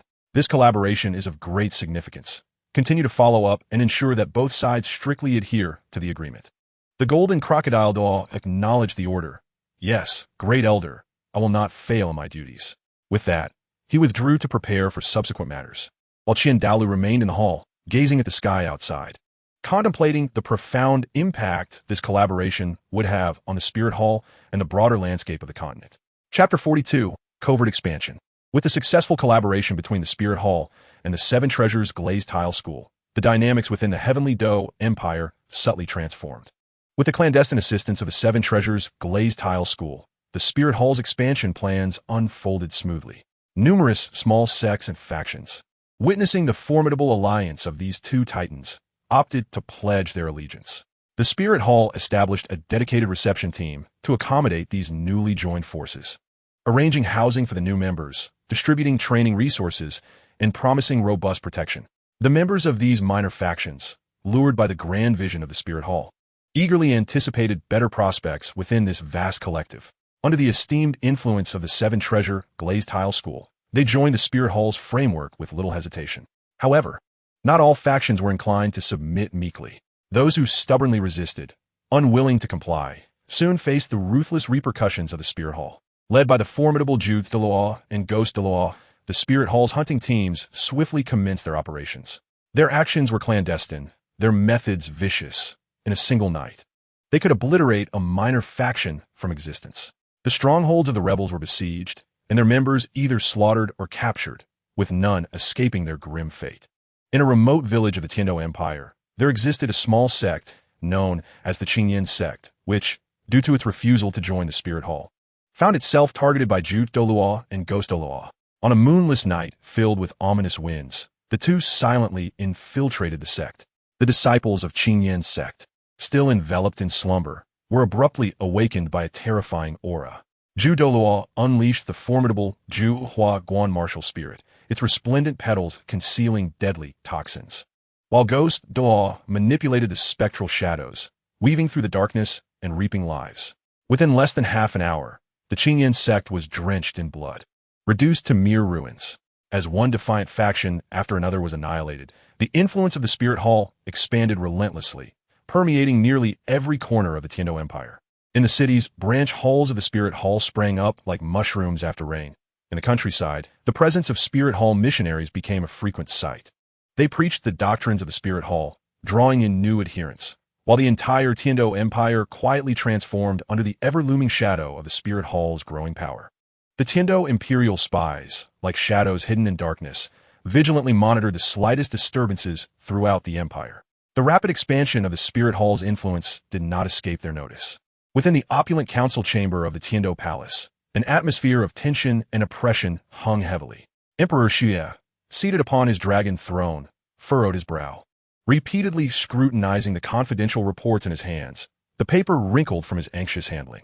My esteemed ministers, the Spirit Hall has recently been quite active, absorbing minor factions across various regions. What are your thoughts on this matter? Emperor Xuye's voice resonated with a hint of concern. The Prime Minister stepped forward slowly, clasping his hands in deference. Your Majesty, I too have heard whispers. However, their operations are conducted with utmost secrecy. While we have sensed their movements, we lack concrete evidence. Acting rashly may provoke retaliation. The Grand General snorted derisively, his face contorted with anger. The Spirit Hall harbors ulterior motives, and their influence is encroaching even to the roots of the imperial city. If we do not take action to curb them, it will surely lead to calamity in the future. Emperor Xie rubbed his temples, sighing in resignation. I am well aware, yet without solid proof, how can we strike? We cannot simply wage war based on mere conjecture. At that moment, a young minister stepped forth, asserting, Your Majesty, in my humble opinion, we should discreetly intensify our surveillance, dispatching more spies for thorough investigation to unearth any evidence of their wrongdoing. Simultaneously, we must bolster the defenses of the imperial city and its surroundings to guard against any sudden assault from the Spirit Hall. Emperor Xie nodded slightly. It seems we have no other choice. He commanded, Convey my edict. Secretly reinforce our personnel to monitor every movement of the Spirit Hall. And should we discover undeniable evidence, report it immediately. After the court session, Emperor Xie remained alone in his study, gazing out at the night, his heart heavy with worry. He understood the formidable strength of the Spirit Hall. Should the day come when conflict was inevitable, the Tiando Empire might not emerge unscathed. Yet, in the absence of evidence. He could only watch helplessly as the spirit hall's power continued to expand within the empire, a sense of impotence gnawing at him. Chapter 43. The past is painful to recall. Amidst the misty mountains, Tang Sen walked alongside Tang Hao. Since parting with Xiao Wu, Tang Sen felt as though he were being tugged by an invisible thread. Yet he understood that accompanying his father on this journey of experience was an essential path to his growth. Tang Hao's steps were steady, though his expression bore a hint of gravity. After a prolonged silence, he slowly spoke. "Little San, it is time I revealed certain matters to you." Tang San's heart tightened, halting his steps to gaze at his father. Tang Hao's eyes turned distant, steeped in memories. "Many years ago, your mother sacrificed herself to protect you and me. She was originally the Blue-Silver Emperor, a soul beast of 100,000 years, who took human form to be with me, yet was pursued by the Spirit Hall." Tang San was taken aback, his eyes widening in shock, a hazy image of his mother flickering in his mind, his eyes brimming with tears. "Father, why did this happen?" Tang Hao gently patted his shoulder. "The Spirit Hall will go to any lengths for powerful spirit rings and bones. They will not spare any formidable soul beast, especially those of 100,000 years." As he spoke, Tang Hao retrieved a leg bone radiating a soft blue light from his soul guide. The very soul bone left behind by Tang San's mother. "This is what your mother bequeathed to you. With her last strength, she preserved it, hoping it would aid you one day." Tang San trembled as he accepted the soul bone, tears streaming down his face. He felt the warmth and familiar aura emanating from it, as if his mother were by his side. "Absorb it, little San. This is not merely power. It embodies your mother's love and hopes." Tang Hao encouraged. Taking a deep breath, Tang San sat cross-legged, channeling his soul power, carefully guiding the soul bone's energy into his body. In an instant, a powerful yet gentle force surged within him, as if his limbs and bones were being reforged, every cell rejoicing in exuberance. His blue-silver grass martial spirit responded, flourishing around him and shimmering with an extraordinary glow. Tang Hao stood nearby, protective, his gaze filled with concern and anticipation. He knew this was a pivotal moment in Tang San's growth. With the absorption of this soul bone, Tang San would embark on a more formidable journey. Slowly, Tang San opened his eyes, a flicker of blue light gleaming within, and he felt a marked enhancement in his soul power. Rising to his feet, he reveled in the surging strength within him, exclaiming, "Father, I have broken through to level 47. Tang Hao nodded with satisfaction. "Little San, the power of this 100,000-year soul bone is indeed formidable. However, your path of cultivation is still long." Tang Hao's expression turned serious as he continued. "Next, I must tell you of a mysterious place, the City of Slaughter. It is a realm rife with bloodshed and violence, where those who emerge alive gain extraordinary power." Tang San furrowed his brow, curiosity and trepidation dancing in his eyes. "The City of Slaughter? It sounds perilous." Tang Hao spoke gravely. "Indeed, it gathers the most wicked and frenzied souls from across the continent. Entering it, one's life hangs in the balance. Yet those who emerge from the City of Slaughter acquire a formidable domain known as the God of Slaughter Domain. This domain not only amplifies one's attack power, but also instills a profound fear in adversaries." Tang San's heart trembled at the mention of such power. He had heard of domains before, and possessing the God of Slaughter Domain would undoubtedly elevate his strength to new heights. Tang Hao gazed at Tang San earnestly. "Once you reach level 50, I will send you to the City of Slaughter for your trials.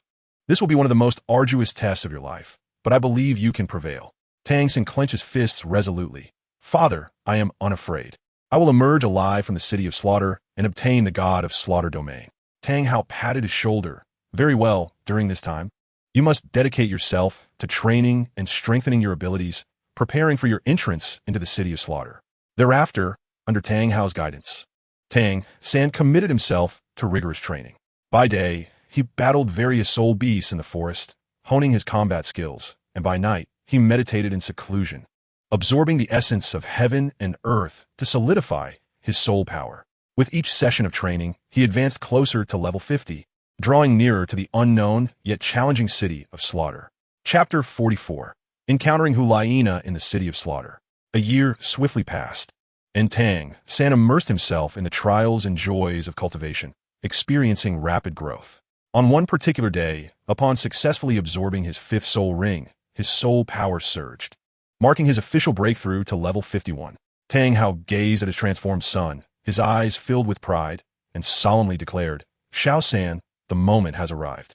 It is time for you to venture into the city of slaughter.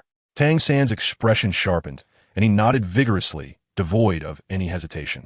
The father and son began to pack their belongings, embarking on the perilous journey toward the city of slaughter. Along the way, Tang San was profoundly struck by the desolate scenery. The barren lands and dilapidated towns exuded an aura of lifelessness. This chaotic realm also attracted countless ruthless individuals. As they traversed through a shadowy valley, a swarm of ominous figures surged forth from all directions, encircling them. Leading the pack was a towering man, his face marred by brutish features, brandishing a massive battle axe, and bellowing menacingly, "Those who are wise will leave their treasures behind. Spare yourselves from death."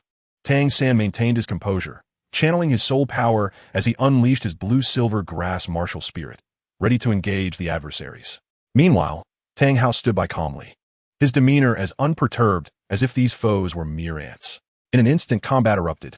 Tang San employed various techniques of the blue-silver grass, the tendrils swirling like ethereal serpents, repelling each enemy one by one. Yet, Tang Hao refrained from intervening, fully aware that this was a trial for Tang San. However, as the adversaries multiplied and their assault intensified, Tang San began to struggle, his garments soaked in perspiration. At that moment, Tang Hao made his move, his form flickering like a phantom amidst the throng of enemies. Each strike he delivered was precise and lethal. The foes fell before him with no means of retaliation, collapsing in droves within mere moments. After dispatching the assailants, Tang Hao turned to Tang San, saying, "Remember, the city of slaughter is 100-fold more perilous than this. You must rely solely on yourself." Tang San took a deep breath, determination flashing his eyes. "I understand, Father." After days of arduous travel, they finally reached the entrance to the city of slaughter. It was a gate shrouded in darkness, emanating a chilling aura. Tang Hao regarded the gate solemnly and said, "Xiao San, step inside. Remember, no matter what challenges you face, do not give up." Tang San cast a final glance at his father before turning to step through the gate, confronting the unknown trials ahead, his figure swiftly vanishing into the endless shadows. Upon entering the city of slaughter, Tang San was immediately enveloped by an oppressive atmosphere. The stench of decay and blood mingled nauseatingly.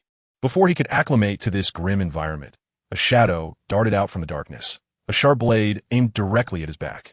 In this life-and-death moment, a slender figure appeared like a specter, delivering a swift kick that sent the assailant sprawling. Tang San quickly pivoted, channeling his soul power as the blue-silver grass readied itself, only to find before him a strikingly beautiful woman, Hulaina.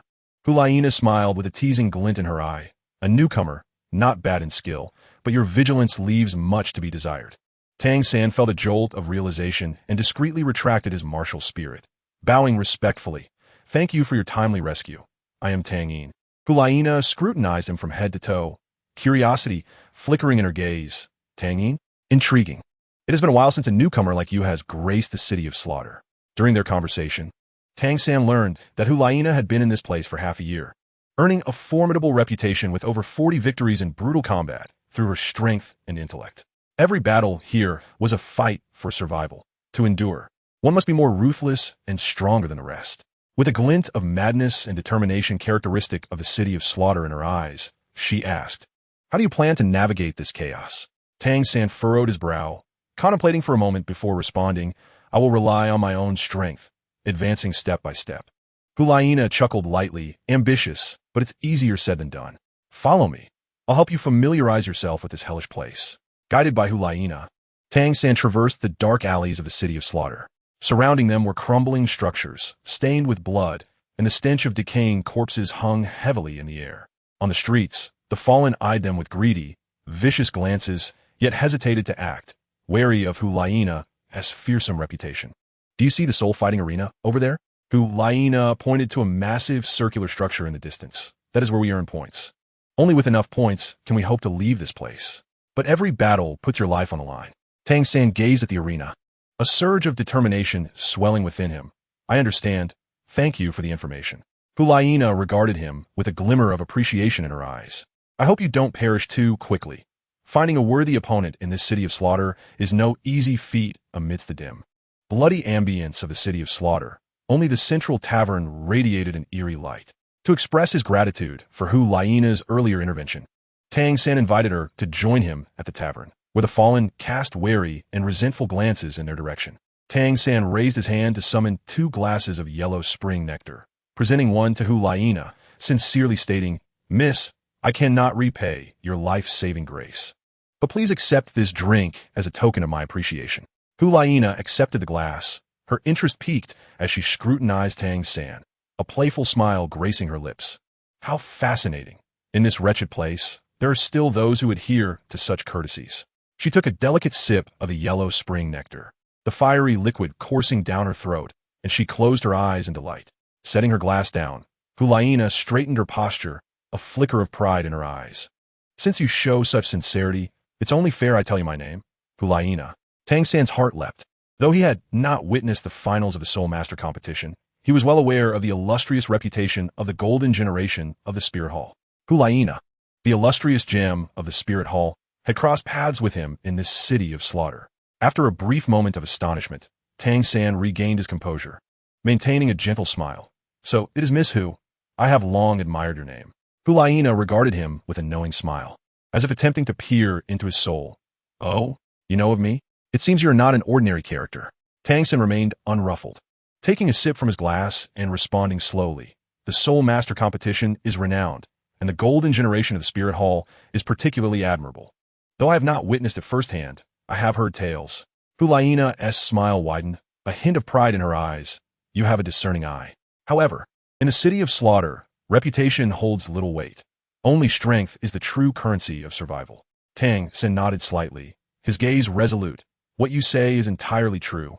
Miss Hu, I will strive to survive, and I hope to carve out my own path in this brutal land, much like you." Hulaina studied Tang San, a surge of inexplicable fondness blossoming within her, raising her glass. "Very well, then let us toast to your aspirations, to survival in the city of slaughter." Their glasses clinked, producing a clear sound, and they drank deeply, a unique bond quietly unfolding amidst the backdrop of slaughter and despair. Meanwhile, in a mysterious training chamber, Qian Yaochan slowly opened his eyes, the air around him pulsating with formidable soul power. He had successfully broken through to the 70th level, feeling the surging power within. A confident smile crept across Qian Yaochan's face. "Finally reached level 70. It's time to obtain a suitable soul ring," he murmured to himself. He understood well that a powerful soul ring was crucial for enhancing a soul master's strength. Before long, Qian Yaochan found the Stingray Douluo. Upon learning of Qian Yaochan's intentions, the Stingray Douluo readily agreed to accompany him, stating with respect, "It is an honor to accompany young Master Qian in hunting soul beasts for soul rings." After a brief preparation, the two set off on their journey to the Stardow Forest. Throughout the journey, Qian Yaochan felt a surge of excitement, eagerly anticipating the acquisition of a 50,000-year-old soul beast soul ring. Conversely, the Stingray Douluo wore a grave expression, remaining vigilant of their surroundings. After all, the Stardow Forest was fraught with peril, and even they, as formidable warriors, could not afford to be complacent. As they stepped into the Stardow Forest, a rich essence of life enveloped them. Towering trees blotted out the sun, allowing only fragmented rays to filter through the layers of leaves. A myriad of peculiar soul beasts traversed the jungle, emitting low growls. "Exercise caution, for the soul beasts here are formidable adversaries," cautioned the porcupine, Douluo. Qian Yaochan nodded, unleashing his martial soul, a powerful aura instantaneously enveloping the area, causing the surrounding soul beasts to flee in terror. They ventured deeper into the heart of the forest, in search of a suitable 50,000-year soul beast. Suddenly, a violent tremor rippled through the ground. Qian Yaochan and the porcupine Douluo exchanged glances and swiftly moved toward the source of the disturbance. Before them lay a colossal 50,000-year soul beast engaged in a fierce battle with a horde of lower-tier soul beasts.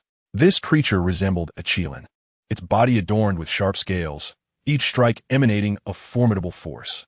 "This is the one," Qian Yaochan thought, excitement flickering in his eyes. "Porcupine Douluo, let us advance." With that, he charged forward, employing his powerful soul techniques to launch an attack on the beast. Chapter 45, Second Awakening, The Sacred Angel. Qian Yaochan was enveloped in a radiant light, 6 wings unfurling behind him, each feather shimmering with divine brilliance. The angelic domain was unleashed in its entirety, suffusing the surrounding space with a layer of sacred gold. The porcupine Douluo was not to be outdone. His martial soul manifested. the spines on his body glimmering with a cold light, continuously releasing waves of corrosive soul power in concert with Qian Yaochen, driving the Qilin beast into a desperate situation. Though fearsome, the Qilin beast gradually found itself overwhelmed by their combined onslaught. Its body was marred with wounds, blood gushing forth and staining the grass beneath. Anger and defiance filled its eyes as it struggled to retaliate, but Qian Yaochen and the porcupine expertly suppressed its every move. Recognizing the opportune moment, Qian Yaochen inhaled deeply, channeling all his soul power into his palm. Sixth soul skill, angelic light cannon. With a fierce shout, a beam of destructive light erupted from his hand, piercing through the Qilin beast's body. The creature let out a deafening wail, its massive form collapsing slowly and stirring up a cloud of dust. Its life force rapidly dissipated, soon transforming into a black soul ring imbued with a mysterious aura that ascended into the air. Wei succeeded. Qian Yaochen could hardly contain his exhilaration, his eyes sparkling with joy. The porcupine Douluo smiled with satisfaction. Congratulations, young Master Qian. This 50,000-year soul ring will undoubtedly elevate your strength to new heights.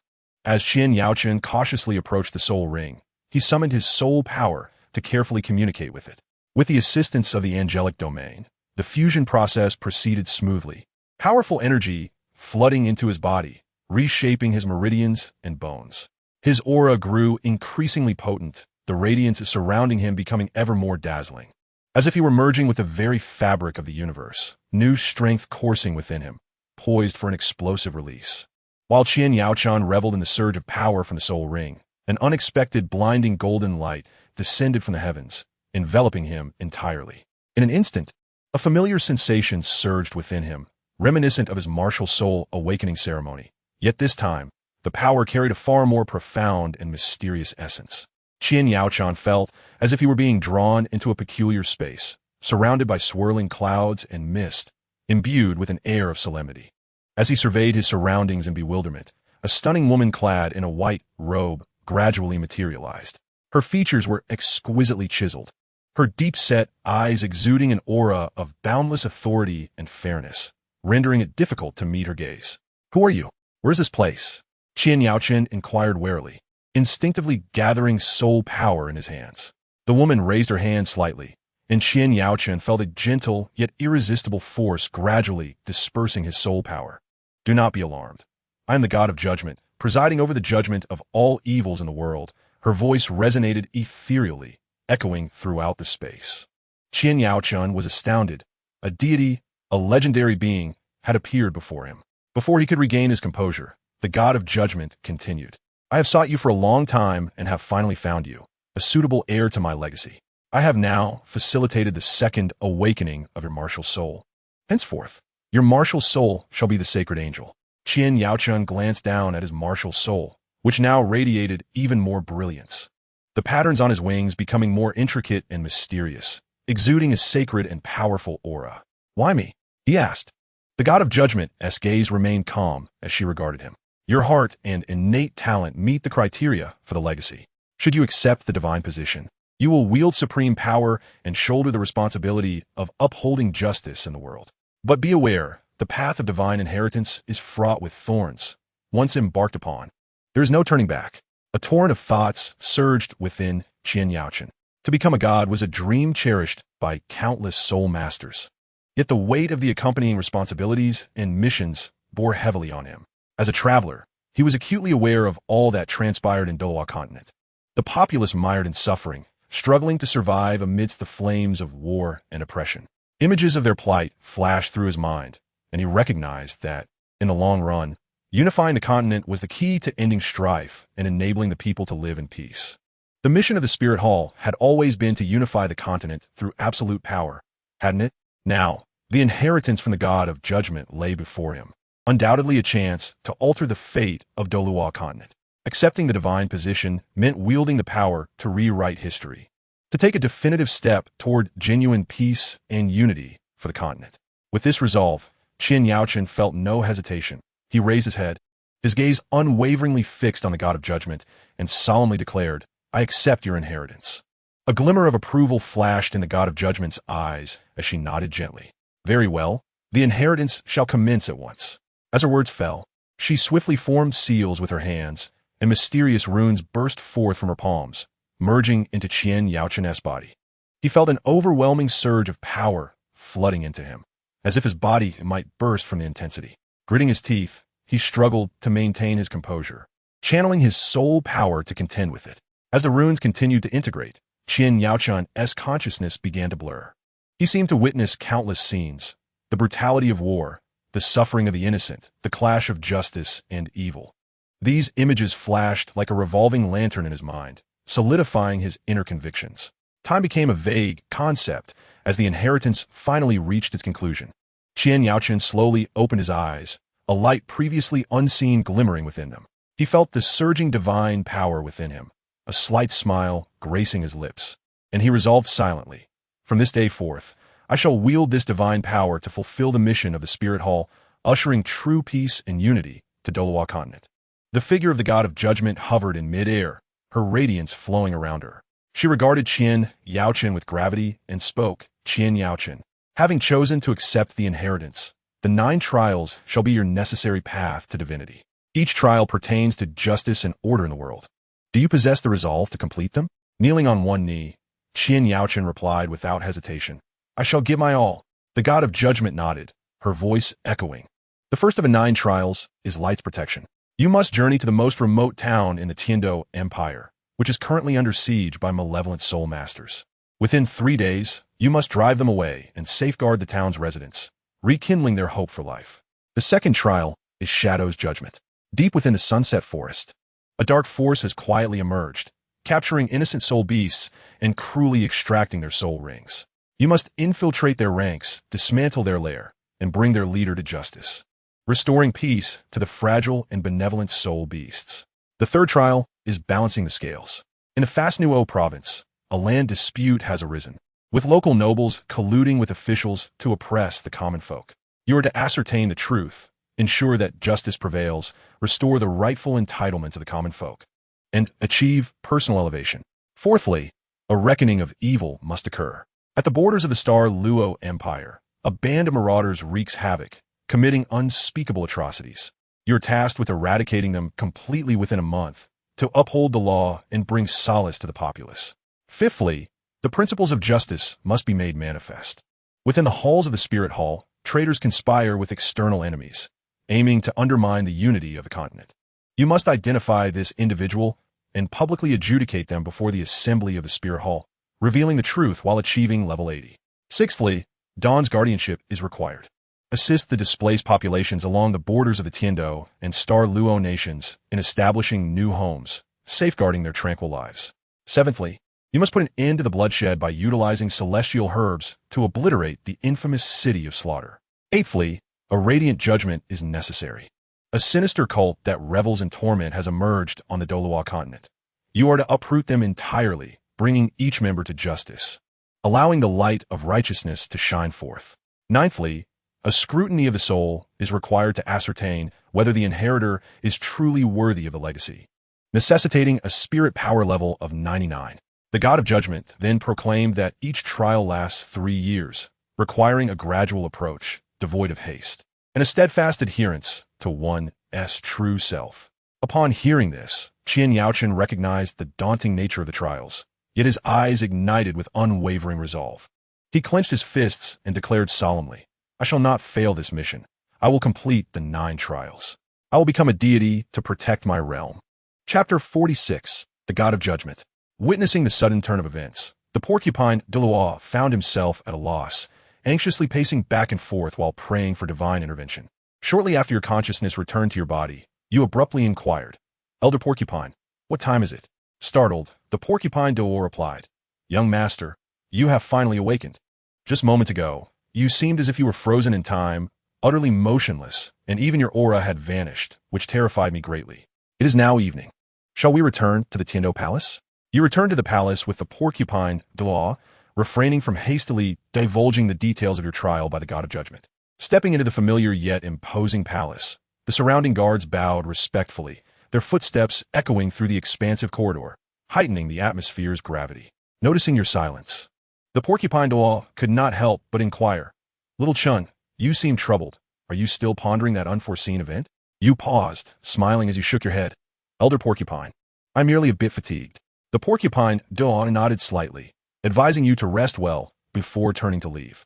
Once in your chambers, you sat on the edge of your bed, gently caressing your chest, as if still feeling the lingering resonance of that mysterious power. The trial by the God of Judgment is a matter of immense consequence for the fate of the entire Douluo Continent, should it be revealed. One cannot fathom the tumult it would incite. You were acutely aware that in the treacherous environment of the palace, a single misstep could result in total failure. As night deepened and silence enveloped, moonlight streamed through the intricately carved window panes, casting shadows upon the floor. You rose and approached the window, gazing at the cold moonlight, pondering what secrets lie hidden within the trials of the God of Judgment. Qian Yaochun sat on the bed, the flickering candlelight reflecting the tension in his furrowed brow. Informing his grandfather and sister about attaining the legacy of the God of Judgment would undoubtedly yield formidable support. Qian Douluo, as the high priest of the hall, possessed unparalleled strength and had stood at the pinnacle of the Douluo Continent for many years, wielding immeasurable connections and resources. Should he learn of this matter, he would undoubtedly spare no effort in safeguarding your path to inheritance, offering invaluable guidance and counsel at critical junctures, leveraging his wisdom and experience. Moreover, his sister, Qian Renxue, a prodigy in her own right, had received the legacy of the angel god at a young age. Not only was she immensely powerful, but her comprehension and insights regarding divine inheritances were also unparalleled. Throughout the process of inheritance, she might impart precious experiences related to the divine trials, helping you avoid numerous pitfalls. However, the risks involved loomed large, akin to the sword of Damocles hanging above your head, warranting utmost caution. If word of the God of Judgment's legacy were to leak, it would undoubtedly incite the covetousness and contention of various factions. Though the Spirit Hall is formidable, it is not without adversaries. The Tiando and Star Luo empires, with their watchful eyes, possess considerable might that cannot be underestimated. Additionally, Tang San and Tang Hao, with whom you already share a complex history, would likely be compelled to covet the legacy should they learn of it. Furthermore, the Spirit Hall is not monolithic. Despite your grandfather and sister being your closest allies, the elders within the hall harbor their own agendas, and one cannot guarantee that the information will not escape their lips. Should it fall into the hands of those with ill intent, the ramifications during the critical moment of inheritance would be unfathomable. Qian Yaochun sighed deeply. Rising to pace the room, each step felt heavy, as if bearing the fate of the entire Douluo Continent. His gaze fluctuated between determination and hesitation, the internal scales teetering between revelation and concealment. After much contemplation, Qian Yaochun finally halted, a flicker of resolve igniting in his eyes. As if he had reached a momentous decision. Determined, he summoned his trusted confidant and quietly instructed him to summon the Porcupine Douluo. Shortly thereafter, the Porcupine Douluo arrived hastily, his expression a mix of curiosity and concern.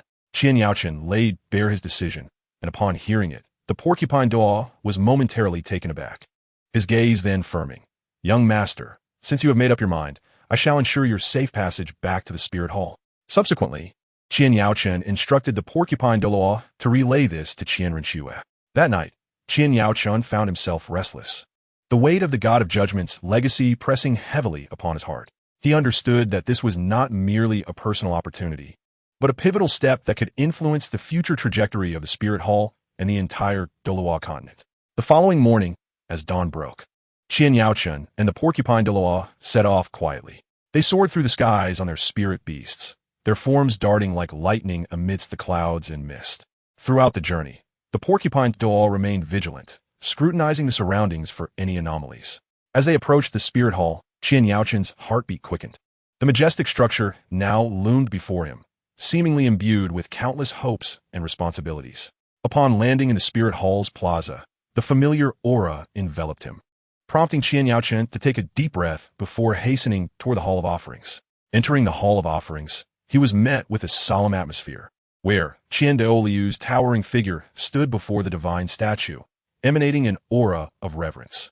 Qian Yaochun approached swiftly, kneeling on one knee. Grandfather, I have urgent matters to discuss. Qian Douluo turned slowly, his gaze settling upon Qian Yaochun, a flicker of affection glimmering in his eyes. Rise, my child. What brings you here in such haste? Qian Yaochun stood, steadied himself, and recounted the circumstances surrounding his inheritance of the God of Judgment. As Qian Douluo listened, His expression grew increasingly grave, yet his eyes sparkled with uncontainable delight and pride. I never imagined my grandson would encounter such a grand opportunity. The legacy of the God of Judgment is a rare occurrence indeed. With little Shui also inheriting the angel god, it seems that the heavens favor our spirit hall. However, following the initial joy, Qiandoliu's brow furrowed slightly. This matter is of utmost significance. We must not allow any missteps. From this moment forth, you shall remain in the Hall of Offerings to prepare diligently. I will mobilize all resources of the Spirit Hall to clear any obstacles from your path to inheritance. Qian Yaoqian nodded with determination, his eyes brimming with resolve. I shall not disappoint grandfather's expectations. I will complete the legacy of the God of Judgment. Chapter 47. The Relocation of Shrek Academy. In the imperial city of the Star Luo Empire, Dai Mubai, upon receiving the news of Shrek Academy's intention to seek refuge, immediately set aside his affairs and personally went to welcome them. As the members of Shrek Academy entered the imperial city, Dai Mubai stepped forward with great enthusiasm and concern, exclaiming, "Dean Flander, Teacher Yu Xiaojiang, and everyone, you have endured a long journey." His voice boomed with undeniable authority and sincerity. Flander nodded slightly, a hint of fatigue mingling with a sense of contentment in his expression. "Mubai, it has been many years since we last met. You have become a figure capable of shouldering great responsibilities. Now that Shrek Academy finds itself in dire straits, I hope you can offer refuge." Yu Xiaojiang's gaze was profound as he surveyed the guards and layout of the imperial city, and he spoke with steady resolve. The alliance between the Spirit Hall and the Seven Treasure Glazed Tile School is aggressive and ruthless. The majority of the power within the Heaven Do Empire has fallen under their control. If Shrek Academy does not relocate, it may find it exceedingly difficult to survive. Dai Mubai clenched his fists, a fierce glint flashing in his eyes. The audacity of the Spirit Hall and the Seven Treasure Glazed Tile School is astonishing. How dare they act with such impunity? Shrek Academy is the foundation for my brothers and me. As long as I, Dai Mubai, am in the Star Luo Empire, I shall not allow you to suffer even the slightest grievance. Oscar stepped forward, his trademark nonchalance still evident in his smile, yet his eyes brimmed with determination. "Boss, it's been too long. We can fight side by side again. I have some new tricks up my sleeve for my sausages. They will surely come in handy at a critical moment." Ma Hongjun chimed in, "Indeed, boss. You have no idea how stifling it has been for us in the Heaven Do Empire. Those fellows from the Spirit Hall have been picking fights everywhere. Now we can finally breathe a sigh of relief." Dai Mubai promptly ordered comfortable accommodations for all members of Shrek Academy and allocated ample resources for their use. He also convened a think tank from the Star Luo Empire alongside the teachers from Shrek Academy to discuss strategies for response. In the conference room, the atmosphere was tense and oppressive. An elderly minister voiced his concerns. The influence of the Spirit Hall and the Seven Treasure Glazed Tile School continues to expand.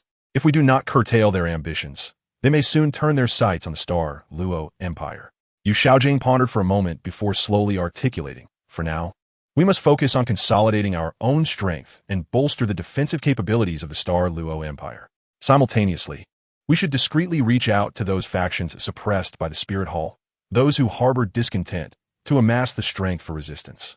Dai Mubai nodded in agreement, affirming, "What Teacher Yu says is indeed correct. The faculty and students of Shrek Academy possess remarkable strength and will undoubtedly become the backbone of our Star Luo Empire.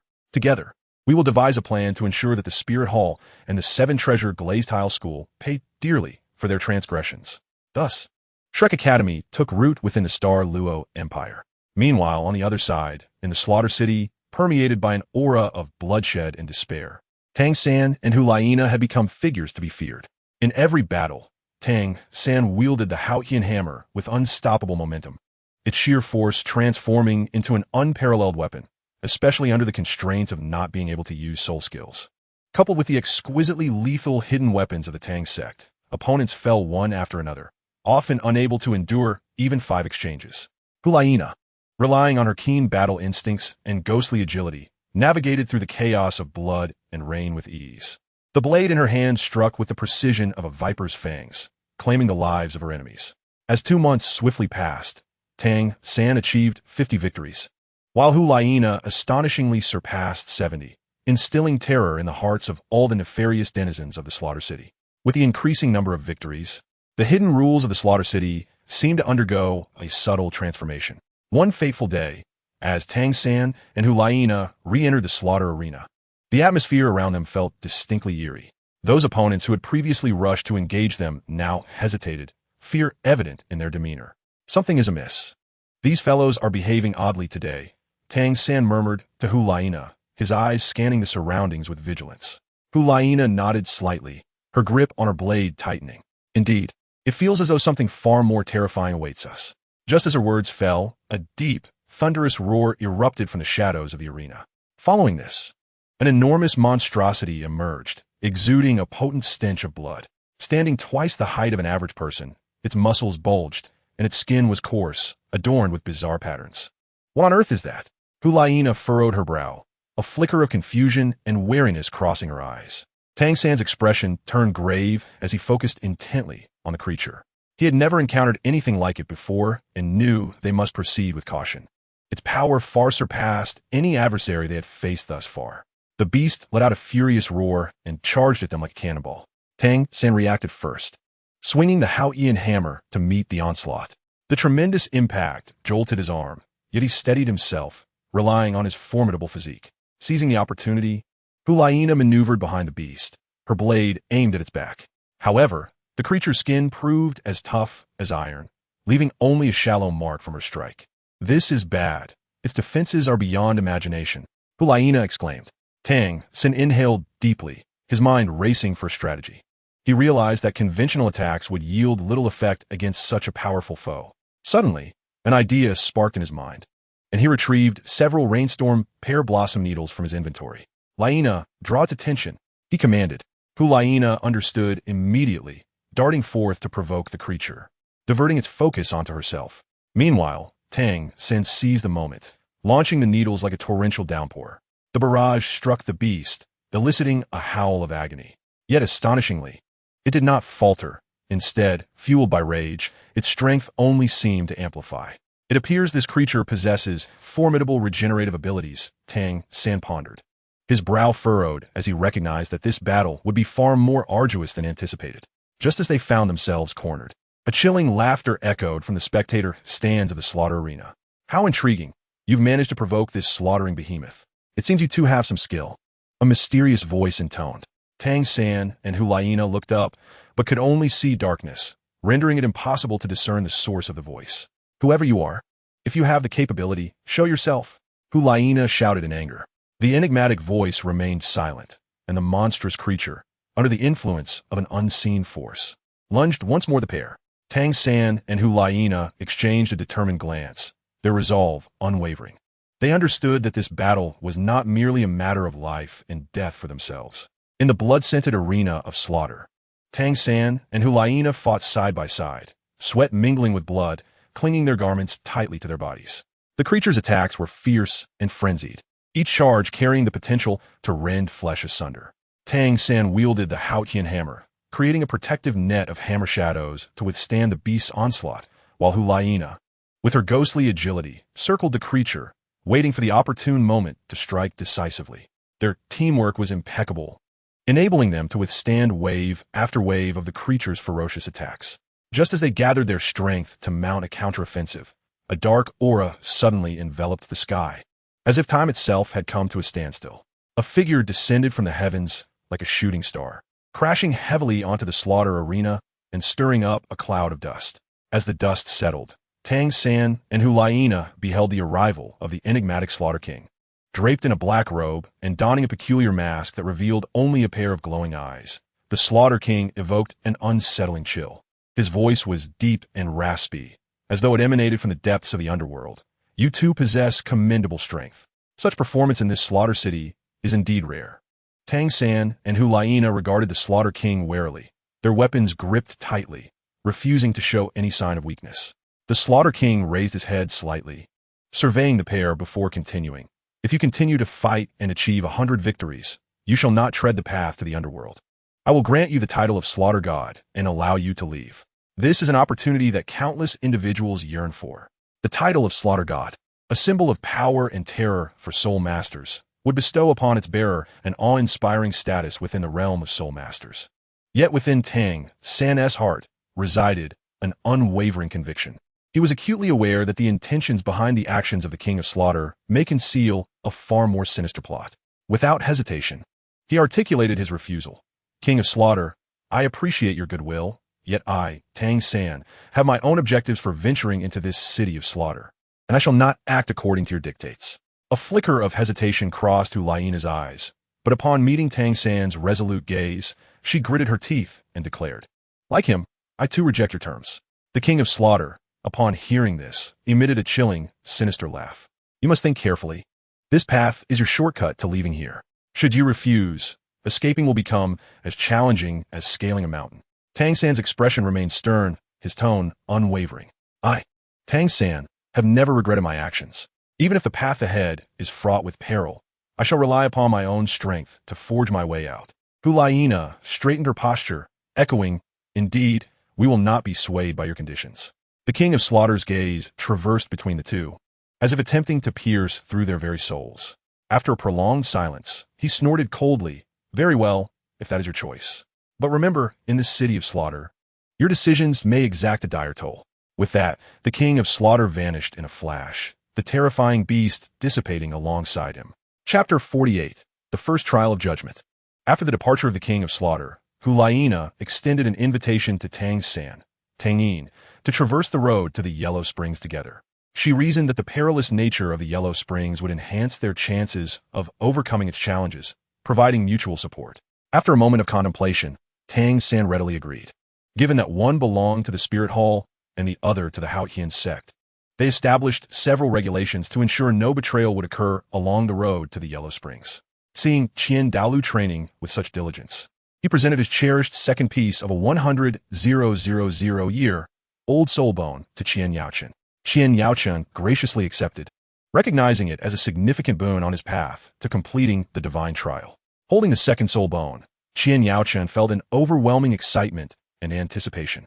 This headpiece soul bone was not only crucial for his strength enhancement, but also a testament to Qian Daoliu's profound expectations of him. He carefully placed the soul bone and commenced the arduous absorption process. As he absorbed the energy, it felt as though he were immersed in a vast ocean of consciousness. Waves of information surging toward him. With indomitable will, he gradually tamed this power, integrating it into his soul force. Once the soul bone's energy was wholly absorbed, Qian Yaochen felt an unprecedented surge of strength, his soul power soaring to level 75. He knew it was time to journey to that remote town in the Tiando Empire to undertake the first trial of judgment. Before his departure, Qian Daolu solemnly handed the second soul bone from the angel's set to Qian Yaochen, saying, Yaochen, deliver the soul bone to Qian Renxue. Tell her to train diligently and not to squander this angelic legacy. Qian Yaochen accepted the soul bone with both hands and nodded in agreement. Without delay, Qian Yaochen hastened to the location of Qian Renxue. Upon seeing the soul bone in his hands, Qian Renxue's eyes sparkled with surprise and emotion. Thank you, Yaochen. Is grandfather well? She inquired softly. Qian Yaochen smiled and nodded, relaying Qian Daoliu's instructions. After a brief conversation, he bid farewell to Qian Renxue and set forth on his journey to the remote town in the Tiando Empire. Along the way, Qian Yaochen endured the elements, relying on his keen perception and formidable strength to evade numerous dangers. Upon finally reaching the town, he found it shrouded in eerie silence, an unsettling atmosphere permeating the streets. As he proceeded cautiously, shadows suddenly surged from all around, surrounding him completely. With a cold snort, Qian Yaochen unleashed his martial spirit, golden light illuminating the dim streets. These intruders harbor malicious intent. Let them witness the might of the inheritor of the judgment god. He bellowed, charging towards the shadows. These shadows were soul masters who had succumbed to madness, the precursor to evil soul masters. They were inherently brutal, possessing considerable strength, and thrived on preying upon the weak and plundering at will. The local Spirit Hall patrols and royal security forces were utterly powerless against them. Amidst the fierce battle, Qian Yaochen discerned that these shadows were not ordinary foes. Their attack patterns were peculiar and seemingly informed about his martial spirit. However, undeterred, he unleashed the various techniques he had mastered at the Spirit Hall, wielding his longsword with impenetrable precision, each strike imbued with formidable power. As the battle progressed, Qian Yaochen gradually discerned the enemy's weaknesses. He focused his mental energy, utilizing the powers of the newly absorbed headpiece soul bone to execute a lethal assault. A golden beam of light surged forth, causing the shadows to dissipate, and he successfully located the entrance to the trial of judgment. Taking a deep breath, he stepped forward with determination, his sole conviction being, he must complete the trial, not to disappoint his grandfather's expectations, and to further enhance his strength. Carving out his own domain in this Douluo Continent, enveloped in a sacred golden light, the pressure radiating from his true angelic form caused the surrounding air to tremble. Bolstered by both the angelic domain and the true martial spirit, he appeared as a divine emissary of judgment, his longsword glinting with a chilling brilliance.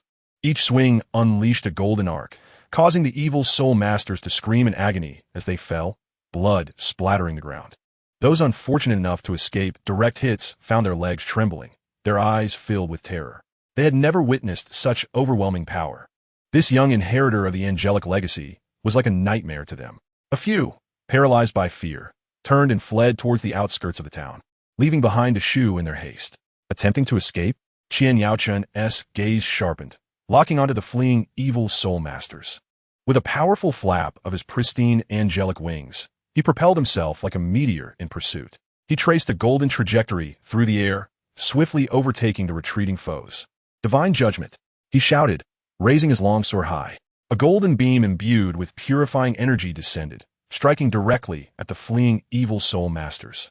With a resounding boom, the beam consumed them entirely, leaving behind only charred earth. After dispatching the fleeing enemies, Qian Yaochun gradually descended back to the town center. Here, a few evil soul masters remained hidden in the shadows, trembling with fear. They exchanged glances, none daring to reveal themselves first. Qian Yaochun surveyed the surroundings, his chilling voice resonating through the air. Come forth, today marks your end. A few soul masters, unable to withstand the oppressive atmosphere, steeled themselves and rushed out from their hiding spots, attempting a final struggle.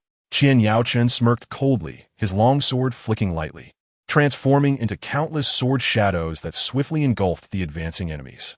As the last evil soul master fell, the town finally fell silent. Qian Yaochun retracted his true martial spirit. Exhaling deeply, he knew he had completed the first trial of judgment. Upon finishing the trial, Qian Yaochun's consciousness was once again drawn into that mysterious space, where he encountered the judgment god anew. The judgment god explained that it was precisely because of humanity's inherent malevolence that the power of judgment was necessary to uphold justice in the world. With that, Qian Yaochun's spirit returned to his body, while all his soul rings experienced a 1,000-year enhancement. Slowly opening his eyes, sunlight bathed him. Yet his mind lingered in the echoes of his dialogue with the judgment god. Humanity is inherently evil, he mused, repeatedly chewing over the words. Images of the evil soul masters he had slain resurfaced in his mind, their grotesque visages embodying the lengths they would go to for personal gain, trampling upon life and justice.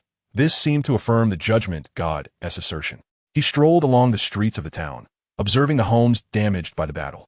And amidst the ruins, he occasionally caught sight of the terrified faces of the townsfolk cautiously peering out from their shelters. Qian Yaochun felt a pang in his heart. These innocent souls, ensnared by the greed and brutality of malevolent soul masters, found their lives engulfed in suffering. The power of judgment was indeed their salvation. Yet, he reflected on his own journey and recalled the many kind-hearted soul masters he had encountered within the spirit hall. They labored diligently to enhance their strength, all the while harboring compassion and frequently aiding the weak. Were these individuals also swept away by the malevolence of humanity? Qian Yaochun succumbed to deeper contemplation. A sudden sound of a child's crying interrupted his thoughts. Following the sound, he spotted a little girl crouching by the roadside, weeping over the collapsed houses. Qian Yaochun approached her, squatted down, and gently reassured her, "Do not fear. The bad people have been driven away." The little girl lifted her tear-streaked face and sobbed. "Big brother, my parents." Qian Yaochun's heart ached, and he tenderly picked her up, resolved to help her find her family. During this endeavor, he witnessed the townsfolk supporting one another, their mutual care evident. Faced with calamity, they chose not to abandon each other in solitary survival, but rather to confront the challenges together. This reinforced Qian Yaochun's belief that humanity is not inherently evil. While the power of judgment is crucial, perhaps it is more imperative to guide and educate, allowing the goodness within humanity to flourish. Once the little girl was settled, Qian Yaochun stood in the town square, gazing at the gradually revitalizing settlement, and he had found his answer. The power of judgment should not merely be a tool of slaughter, but rather a force of protection and guidance, awakening those souls obscured by malevolent thoughts. This, indeed, was the true mission of a bearer of judgment. Chapter 49, God of Slaughter. Seizing the opportunity of this outing, Qian Yaochen visited the Seven Treasures Glazed Tile School to find Ning Rongrong, and they spent an entire day reveling in the delights of Heavendo City. The setting sun bathed the cobblestone streets in a warm orange hue as Qian Yaochen and Ning Rongrong strolled side by side, their cheeks flushed from the day's adventures, laughter trailing behind them like a sweet melody. Yaochen, in just a few months of absence, your strength has advanced remarkably. The few moves you just displayed left me in awe, Ning Rongrong exclaimed, her eyes sparkling with admiration as she lightly shook his hand. Qian Yaochen smiled gently, gazing at her with warmth. Rongrong, do not underestimate yourself. The support of your 9 Treasures Glazed Tile Pagoda is unparalleled, playing an irreplaceable role in our team. Without your assistance, my path of cultivation would not have been so smooth. Upon hearing this, Ning Rongrong's cheeks flushed deeper, her heart sweetened as if she had tasted honey. You certainly know how to make me happy.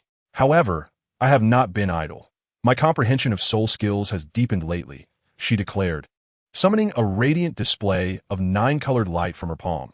The 9 Treasures Glazed Tile Pagoda shimmering into view with an even more dazzling brilliance. Qian Yaochen nodded slightly, his eyes filled with approval. I knew it. With your talent and diligence, your future achievements are boundless.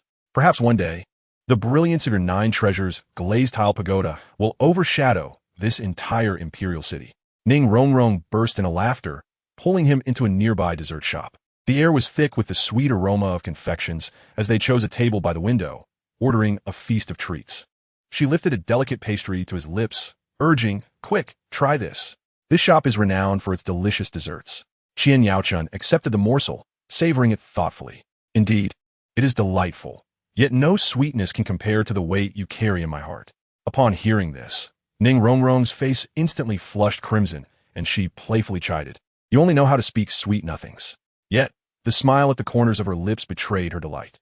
After indulging in their desserts, they made their way to Heavendo Lake, where the glimmering surface mirrored the vibrant evening sky. Qian Yaochen gently draped an arm around Ning Rongrong's shoulders. Rongrong, time spent with you always flies by so quickly. I truly wish for every day to be like today, but I must return to the Spirit Hall tomorrow. Ning Rongrong replied, a hint of reluctance in her voice. Can't you stay with me a few more days? Qian Yaochen, with an air of mystery, responded, I am undergoing a special assessment that pertains to the rise and fall of the Spirit Hall and the unification of the continent. I must hurry back. Today was merely a fleeting moment stolen from my busy schedule. It may be months before I can come again. Ning Rongrong, her curiosity piqued, inquired, wow, that sounds impressive. Is the change in your soul ring related to this assessment? Qian Yaochen nodded, signaling her to keep this matter confidential, and assured her that he would miss her and looked forward to their next outing. Ning Rongrong nestled against him, softly affirming, me too, Yaochen. No matter what the future holds, I will support you. As dusk fell and the city was adorned with shimmering lights, Heavendo City transformed into a dreamlike spectacle. Hand in hand, Qian Yaochen and Ning Rongrong strolled along the path back to the 7 Treasures Glazed Tile School, savoring this moment of tranquility and sweetness, as their hopes for the future quietly blossomed within their hearts. After escorting Ning Rongrong back to the 7 Treasures Glazed Tile School, Qian Yaochen hastily made his way back to the Spirit Hall. Meanwhile, in the bloody coliseum of the City of Slaughter, fiery gazes were fixated on Tang San. Tang San found himself in the midst of his 100th match, surrounded in a fan-like formation by 7 soul Douluos, their faces etched with a mix of ferocity and greed, as if Tang San were already theirs to claim. With a grave expression, Tang San remained undaunted despite being unable to utilize soul skills.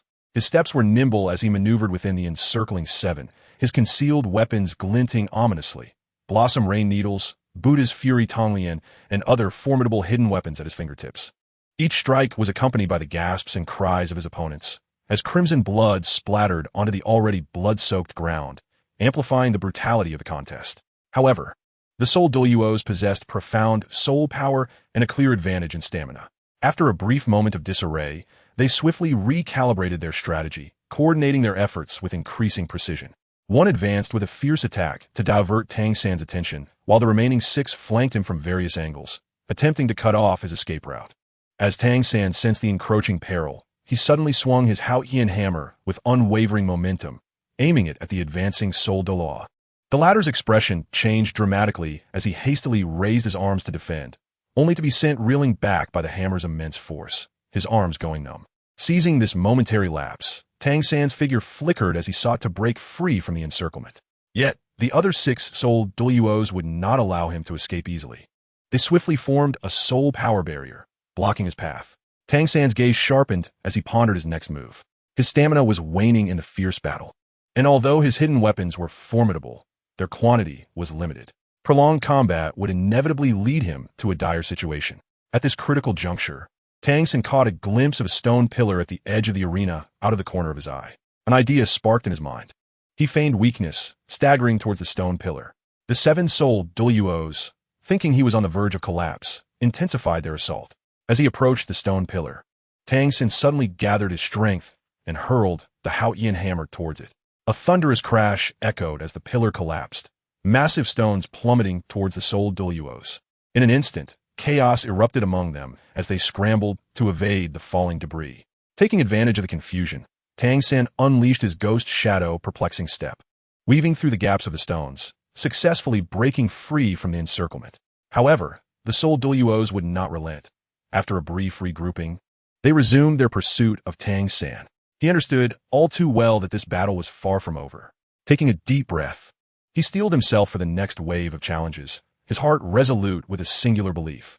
He must survive to gain greater strength and avenge his mother. Just as the 4 remaining soul Douluos were about to strike, their assault a tempest of fury aimed at Tang San. An unexpected turn of events transpired. 3 soul Douluos, originally positioned on the flanks, suddenly pivoted, their weapons infused with fierce soul power, striking at the backs of their advancing comrades. With a sickening thud, the sound of a blade piercing flesh resonated hauntingly throughout the arena, blood splattering as a soul master, taken by surprise, stared wide-eyed in disbelief before slowly collapsing to the ground. The remaining 3 soul masters hastily turned to defend themselves. But the suddenness of the attack left them disoriented and uncoordinated. "Have you all gone mad?" One of them roared, his eyes ablaze with rage and indignation. One of the assailants responded with a cold smirk. "Humph, when profit is at stake, brotherhood is cast aside." With Tang San's death, the rewards of the city of slaughter diminish. The more we share, the less we each receive. Seizing the opportunity amidst their infighting, Tang San hurriedly adjusted his breathing to regain some strength, his mind alert. Although this unexpected turn of events temporarily alleviated his peril, it also rendered the situation increasingly complex and perilous. The battle erupted into chaos, shifting from a focused assault on Tang San to a melee involving all 7 soul masters.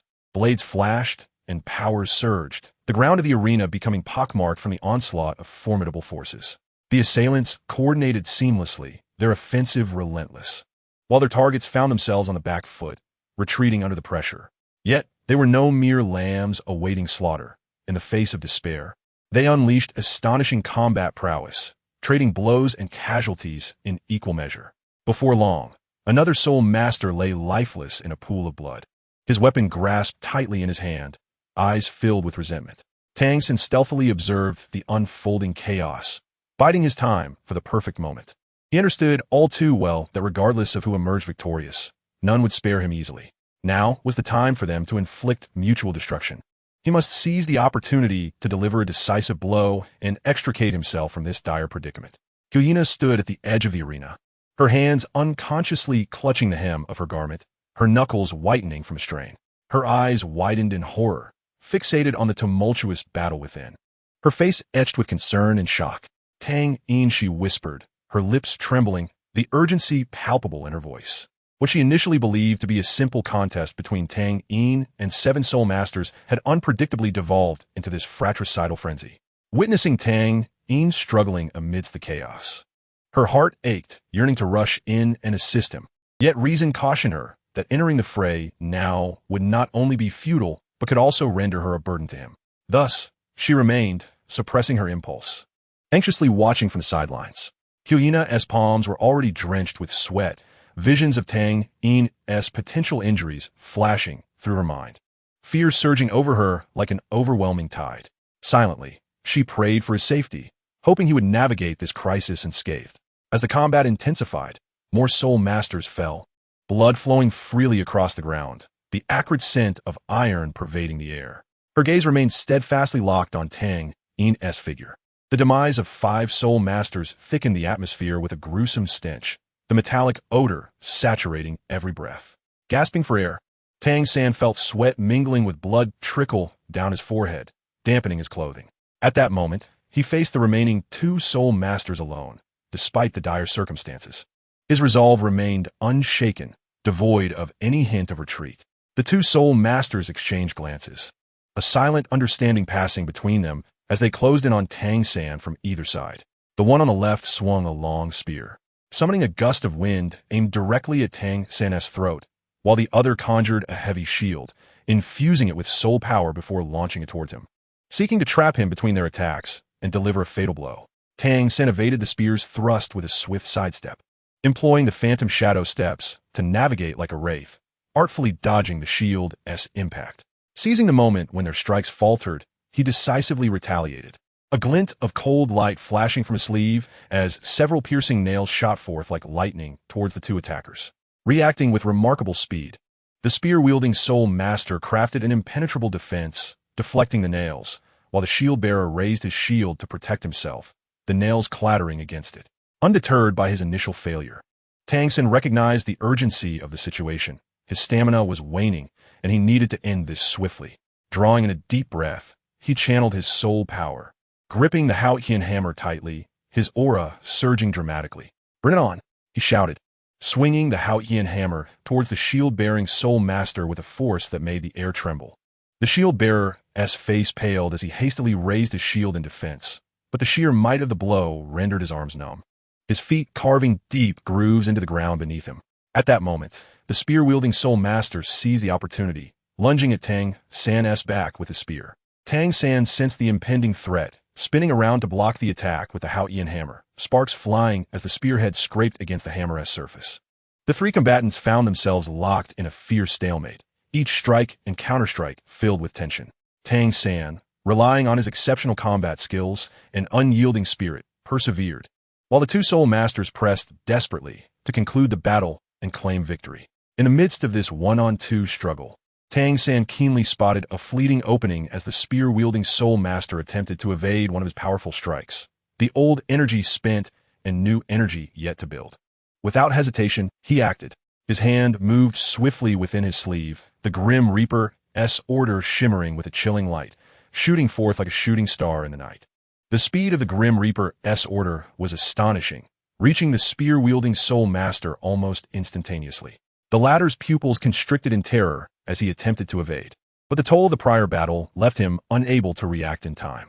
With a muffled thud, the Grim Reaper's order found its mark, piercing his throat with deadly precision. The spear-wielding soul master's body froze, the spear slipping from his weakened grasp and clattering to the ground. Instinctively, he clasped his throat, attempting to extract the Grim Reaper's order, but as soon as his fingers made contact, a potent toxin coursed through him, turning his hands an ominous black. A cry of anguish escaped the spear-wielding soul master's lips, filled with despair as his body convulsed uncontrollably, his features contorting grotesquely. Under the relentless assault of the poison, he swiftly succumbed, collapsing lifelessly to the ground, stirring up a cloud of dust. The remaining shield-bearing soul master, witnessing this horror, momentarily flickered with panic, quickly replaced by a fierce resolve. Realizing it was now just him against Tang San, he steeled himself for an all-out assault, raising his shield before him. He charged at Tang San, shouting, "You've killed him. I shall avenge him today, and you will accompany him to the grave." Faced with the frenzied onslaught of the last soul master, Tang San found himself momentarily overwhelmed, sustaining several new wounds. Yet he understood that desperation often heralds opportunity. Memories of Tang Hao's lessons on the chaotic hammer technique flooded his mind. Taking a deep breath, he began to wield the outshine hammer. The first strike a tentative test of strength, stirring up dust from the ground. The second strike followed, the power increasing, the air splitting with a hissing sound. With each successive blow, Tang San's hammer technique grew more fluid, layers of power stacking upon one another. Though the shield master defended staunchly, the sheer force of the chaotic hammer technique began to unnerve him. Each strike against his shield sent tremors through his arms, carving deeper ruts into the ground below. He began to realize that this young man was far more formidable than he had initially surmised. Determination gleamed in Tang San's eyes as the rhythm of his strikes quickened, the intensity of his power reaching its zenith. Upon delivering the 99th blow, the Outshine hammer radiated a blinding brilliance, as if channeling the very forces of heaven and earth. Tang San roared, this strike imbued with the weight of 1,000 pounds, surging forth with unstoppable momentum, aimed squarely at the shield-bearing Soul Master. The Shield Master summoned all his strength to raise his shield in defense, but the force behind that blow was too overwhelming. With a resounding crack, the shield shattered instantaneously, the hammer's momentum unabated as it crashed down upon him. The body of the soul, soared backward like a kite severed from its string, crashing heavily against the wall of the arena, which crumbled under the impact, sending a cloud of dust swirling into the air. As the dust settled, the shield-bearing soul Douluo lay amidst the ruins, teetering between life and death. Tang San gradually stowed away the Outshine hammer, his legs buckling as he sank to one knee, gasping for breath. The heart-stopping battle had finally reached its conclusion. The King of Slaughter descended from the heavens, enveloped in a dense aura of bloodshed, his chilling presence causing the very air of the arena to stifle. His gaze swept over Tang San and Hulayina with a languid intensity, his voice low and hoarse, as if echoing from the depths of a hellish abyss. You two, having endured countless ferocious battles, have now attained the title of God of Slaughter. As he spoke, a flash of light emanated from his hand, and two tokens, radiating an eerie crimson glow, materialized from thin air, soaring towards Tang San and Hulayina.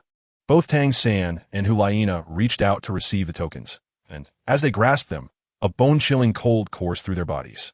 The essence of slaughter contained within them, revealing the countless lives lost and the trials of life and death that lay behind the title of God of Slaughter. The King of Slaughter paused briefly, his tone unexpectedly tinged with a hint of counsel. The road to the underworld is a path of no return, fraught with unfathomable terrors and despair. You have earned the title of God of Slaughter and achieved great success. Leaving the city of Slaughter now would be the wisest course. Tang San and Hulayina exchanged a resolute glance, determination shining in their eyes. Stepping forward, Tang San spoke with steady conviction. We appreciate your good intentions, Senior, but our minds are made up. Though the road to the underworld is perilous, we must venture forth. Hulayina followed closely, nodding in agreement. Indeed, we have come this far. How can we abandon our quest now? A flicker of resignation crossed the King of Slaughter's eyes as he sighed deeply, the energy surrounding him surging forth, causing the previously still ground to tremble violently. In the center of the arena, a black fissure, emanating a ghostly luminescence, slowly appeared, widening as a foul, eerie essence wafted towards them. The passage to the road to the underworld had been unveiled. Since you insist, go ahead. I hope you will not regret your choice. The King of Slaughter's voice echoed in their ears, imbued with both sentiment and anticipation. Taking a deep breath, Tang San and Hulayina clasped hands and stepped into the unknown expanse of the road to the underworld, their figures gradually consumed by the encroaching darkness. Chapter 50. The Road to the Underworld, A Path to Hell.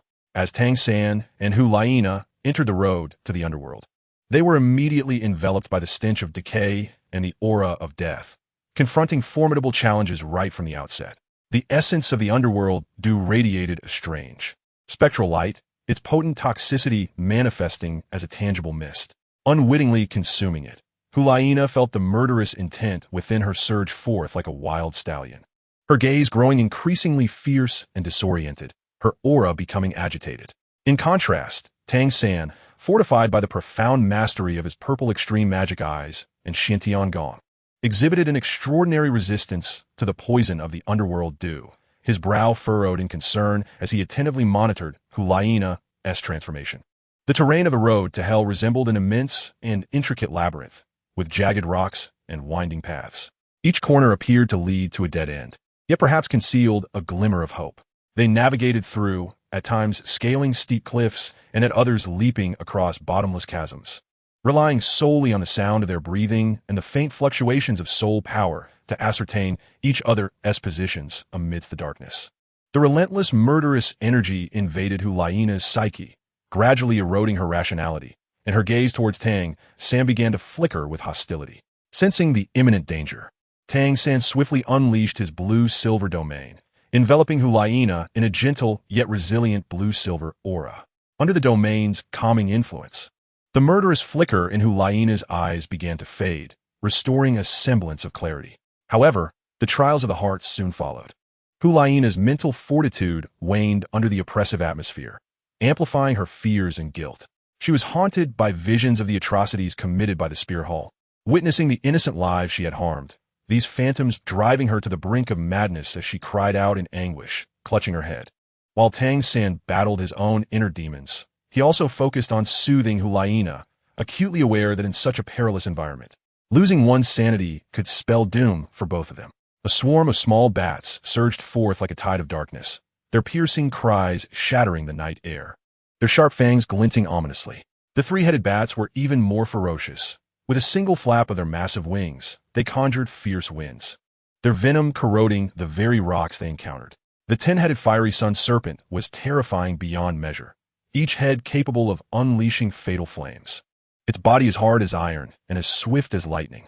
Tang San and Hulaina stood back to back, intertwining their blue-silver grass and foxfire, valiantly resisting wave after wave of monstrous assaults. At the final stretch of the road to hell, the resurrected three-headed bat king emerged, laden with boundless resentment. Its power dwarfed that of the previous monsters, its wings inscribed with strange runes, each movement provoking spatial tremors. Tang San and Hulaina felt unprecedented pressure, their soul power dwindling, their physical strength waning.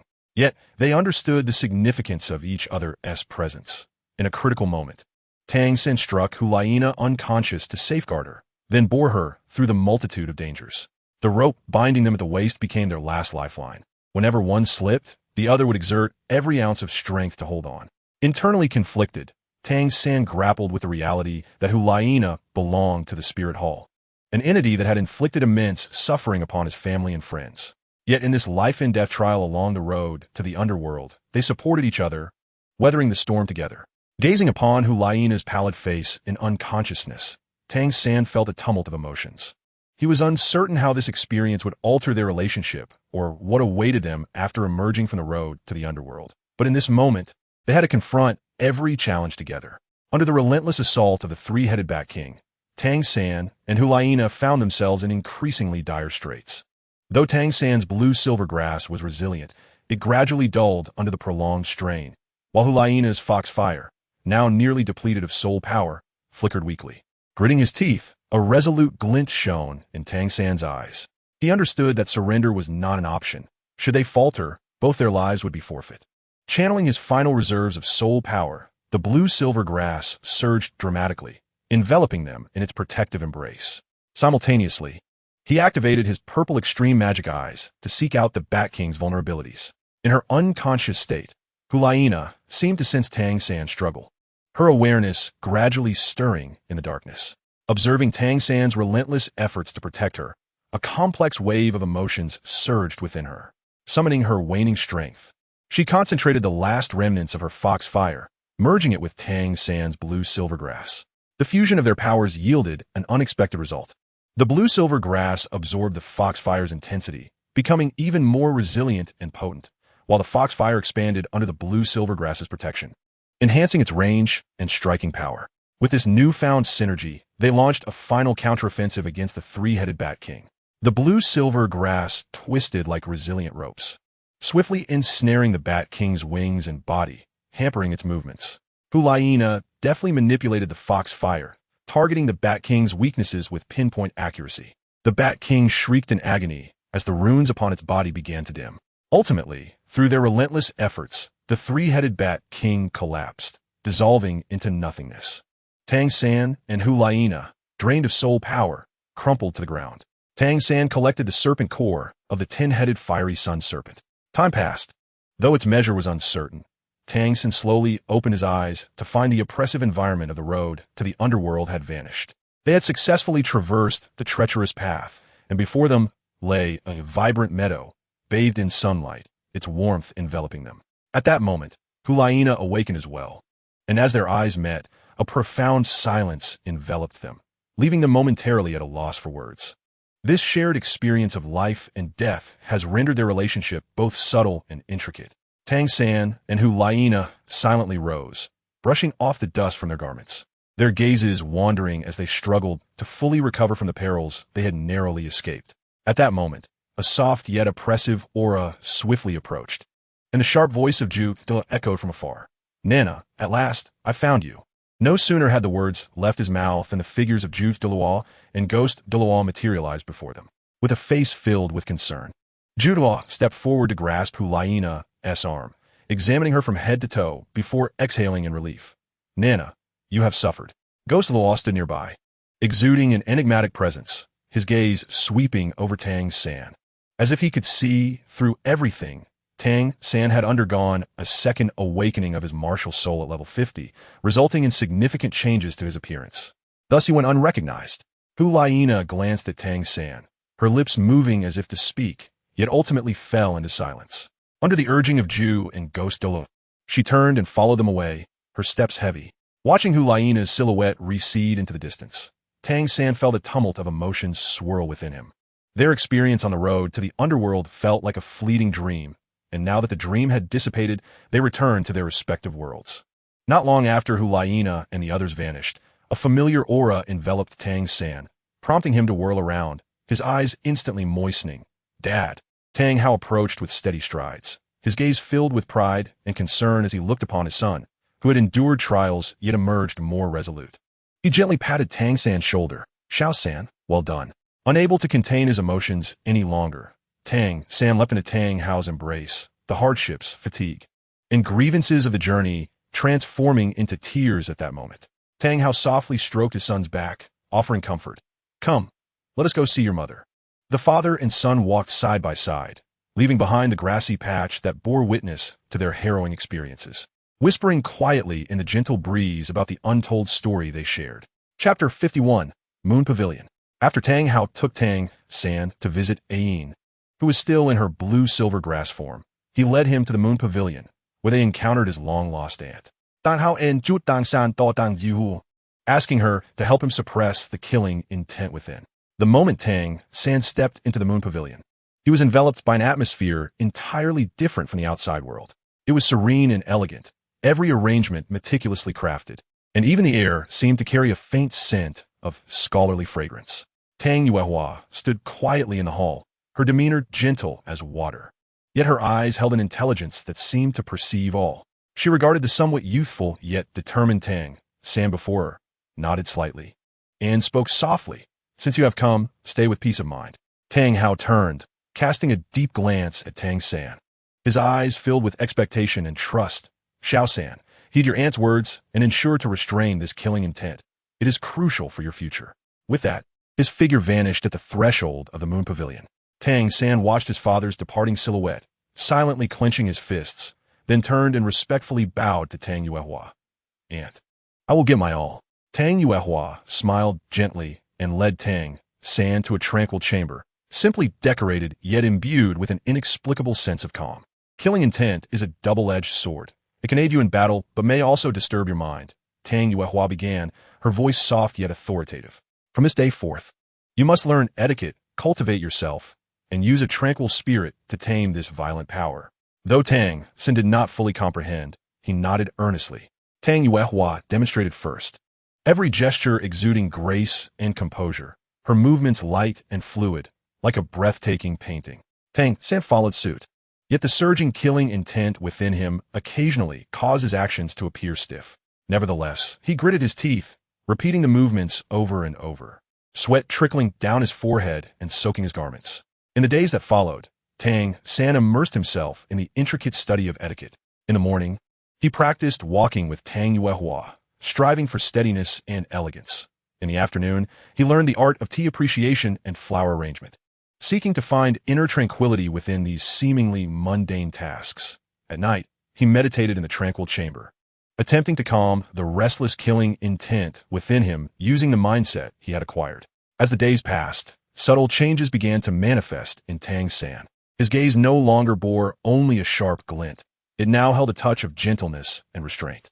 His demeanor became increasingly poised, exuding an extraordinary charisma in every gesture. Under his diligent efforts, the killing intent gradually became tamed, transforming into a force he could command at will, no longer recklessly interfering with his mind. While Tang San diligently sought to subdue his killing intent within the Moon Pavilion, Bibi Dong was meticulously orchestrating plans for Hulaina at the Spirit Hall. The magnificent structure of the Spirit Hall, under the protection of the angel god, radiated an aura of mystery and solemnity, with its towering dome and exquisite murals reflecting its majesty and sanctity. Bibi Dong summoned Hulaina before her, her gaze a blend of sternness and expectation. Laina, you bear the heavy responsibility of the Spirit Hall. An excess of killing intent within you will obstruct your path forward. From this day forth, you shall suppress your killing intent in the tranquil pavilion of the Spirit Hall. Hulaina nodded slightly, a flicker of reluctance flashing in her eyes. Yet more resolute determination took hold. Teacher, I will not let you down. Within the tranquil pavilion, a serene depth enveloped the air, faintly scented with sandalwood. Hulaina sat cross-legged upon a cushion, beginning her attempts to control the surging killing intent.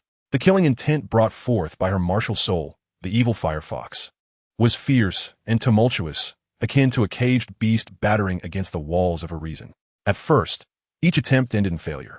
The killing intent surged like a runaway stallion, wreaking havoc and causing her head to throb painfully, cold sweat beading on her brow. Yet, Hulaina did not relent. She recalled Bibi Dong's teachings and the glory of the Spirit Hall, gritting her teeth to persevere. She closed her eyes, striving to remember her experiences in the city of slaughter, seeking reconciliation with the killing intent amidst those brutal memories. Gradually, she discovered that when she focused on cultivating inner peace, ceasing to resist the killing intent and instead attempting to embrace it, its turbulence seemed to diminish slightly. Simultaneously, within the Moon Pavilion, Tang San achieved significant breakthroughs in his cultivation of etiquette and mindset. He had mastered the art of concealing his killing intent beneath a calm exterior. Exuding a unique charm, Tang Yuehua observed the transformed Tang San with eyes full of satisfaction. Xiao San, you have successfully tamed your killing intent. Now, your journey awaits. Meanwhile, in the tranquil pavilion of the Spirit Hall, Hulaina finally succeeded in suppressing her killing intent after countless struggles and persistence. As she slowly opened her eyes, the light within them was no longer solely fierce. It now contained a measure of steadiness and wisdom. She exited the tranquil pavilion, gazing towards the Spirit Hall, silently vowing, Teacher, I am ready to devote all my strength to the Spirit Hall's cause. At that moment, Tang San and Hulaina, two exceptionally gifted youths, had both mastered their killing intent in different realms. The gears of fate turned quietly, and they were destined to cross paths once more on their future journeys. Tang Hao strode into the Moon Pavilion, his stature still upright. The trials of time had not dulled his sharpness, but rather deepened the wisdom and weariness in his gaze. Upon seeing Tang San, a barely perceptible flicker of pride crossed his eyes. At that moment, Tang San, with his graceful demeanor and calm gaze, appeared as a different person from when he first arrived at the Moon Pavilion. Xiao San, come with me, Tang Hao stated succinctly, his voice deep and powerful. Tang San asked no further questions, fully aware that his father's actions were laden with meaning. After respectfully bidding farewell to Tang Yuehua, he followed Tang Hao out of the Moon Pavilion. Throughout their journey, the father and son spoke little. Yet Tang San sensed that this outing held an extraordinary significance. They arrived at the territory of the Strength Clan. Surrounded by majestic mountains and treacherous terrain, the clan of the Strength Tribe has thrived, thanks to their innate divine power. Titan, the leader of the Strength Tribe, has long awaited the arrival of Tang Hao at the entrance. Upon seeing Tang Hao, a complex expression graces Titan's face, a blend of joy from their long-awaited reunion and nostalgia for days gone by. Master, you have finally arrived. Titan's voice booms like a resounding bell. Tang Hao nods slightly, surveying the surrounding clansmen before turning to Titan. Old friend, I entrust Xiao San to you. You must take good care of him. Titan regards Tang San with curiosity and admiration. So this is the young master, all grown up. Fear not. As long as I am here, he shall be safe. Tang Hao's expression shifts to seriousness as he turns to Tang San. Xiao San, I must attend to some very important matters. During this time, stay here and diligently learn the art of forging under the guidance of Leader Titan. Remember, no matter the difficulties you encounter, you must persevere, though reluctant. Tang San nods firmly. Father, you can rest assured, I will not disappoint you. Tang Hao pats Tang San on the shoulder, casting him a deep look before turning and departing without hesitation. Tang San watches his father's retreating figure until it vanishes from sight. Titan steps forward, placing a reassuring hand on Tang San's shoulder, "Young master, come with me. From this day forth, you shall be our honored guest in the Strength Tribe, and I shall prioritize your training and protection." Under Titan's guidance, Tang San enters the territory of the Strength Tribe. Chapter 52. The Avalanche and a master seated high upon the resplendent throne in his gilded palace. Emperor Shu peruses a confidential report with a furrowed brow, while the head eunuch stands deferentially by, not daring to utter a sound. The report details Tang San's arrival at the Strength Tribe following his studies at the Moon Pavilion. The emperor recognizes that despite Tang San's youth, his talents and strength are formidable, particularly with the legendary figure of Tang Hao at his back. The movements of Tang San are pivotal to the trajectory of the Tiando Empire. Bring forth my decree. Though Emperor Shuya's voice is not loud, it resonates with undeniable authority in the vast palace. Several heavily armored royal guards swiftly kneel in unison. Convey my command. Immediately dispatch Minister of Rights Yang Ming, accompanied by a contingent of royal knights, to the Strength Tribe and extend a formal invitation to young Master Tang San to visit the palace. Ensure that he is treated with utmost respect and that no negligence occurs. The emperor intones, his gaze piercing as he addresses the captain of guards. Your command shall be executed. The captain replies before hastening away. Shortly thereafter, Minister Yang Ming is summoned in haste. Dressed in splendid court attire, he appears somewhat flustered as he rushes into the palace to pay his respects to Emperor Xue. Young Aiking, you're tasked with visiting the Strength Tribe to summon young Master Tang San. Though he holds no official title, his significance to the Tiando Empire is immense. Upon encountering him, ensure your words convey the importance I place upon him. The emperor articulates, his tone calm, yet imbued with an unmistakable weight. Yang Ming promptly agrees, not daring to delay, and swiftly joins the royal knights, setting forth towards the territory of the Strength Tribe. Along the way, the sound of hooves is rapid, stirring up clouds of dust. Meanwhile, within the Strength Tribe, Tang San, under Titan's guidance, explores the clan's forge, absorbing various forging techniques. Suddenly, a guard rushes in, visibly anxious. Leader, a group has arrived outside, claiming to be royal envoys from the Tiando Empire, sent by Emperor Shuya to see a young master named Tang San. Titan and Tang San exchange glances, each reflecting a hint of confusion. Titan furrows his brow and speaks to Tang San. Shao San, it seems they seek you. Let's go and see. As Tang San and Titan approach the grand entrance of the Strength Tribe, they observe Yang Ming standing there in his court attire, flanked by imposing royal knights wielding long spears. Yang Ming advances toward Tang San, bowing respectfully. Young Master Tang San, I am Yang Ming, Minister of Rights, sent by Emperor Shuya to formally invite you to the palace. The emperor has heard of your remarkable talents and is eager to converse with you in person. Tang San contemplates, aware that the emperor's summons indicates deeper intentions, but he cannot decline at this moment. He replies courteously, Minister, you are too kind. Since it is the emperor's command, I shall comply. Titan watches with a furrowed brow, concern etched on his face as he advises Shao San. Exercise caution during your visit to the palace. Tang San nods in gratitude and follows Yang Ming into the carriage, heading towards the imperial palace of the Tiando Empire. The carriage rolls steadily, stirring up dust as Tang San gazes out at the receding landscape, a mix of anticipation and apprehension swelling within him. For he is unaware of what this meeting will entail. The carriage halts before the majestic gates of the palace, and under Yang Ming's guidance, Tang San proceeds along the long and solemn imperial path. The crimson palace walls and golden glazed tiles, surrounded by vigilant guards, exude royal grandeur. Upon entering the opulent hall, Tang San finds Emperor Xi seated upon the dragon throne, flanked by ministers standing at attention. He bows respectfully, and the emperor gestures for him to rise, engaging in cordial pleasantries that gradually warm the atmosphere. Emperor Xie takes a sip of tea, setting down the cup as his demeanor shifts to seriousness. Young Master Tang, I have summoned you today to discuss urgent matters. The Spirit Hall's influence grows ever more formidable, and its ambitions are glaringly evident, placing the Tiando Empire in unprecedented peril. Tang San's heart tightens as he listens intently. Your father, Tang Hao, is the Haotian, renowned far and wide.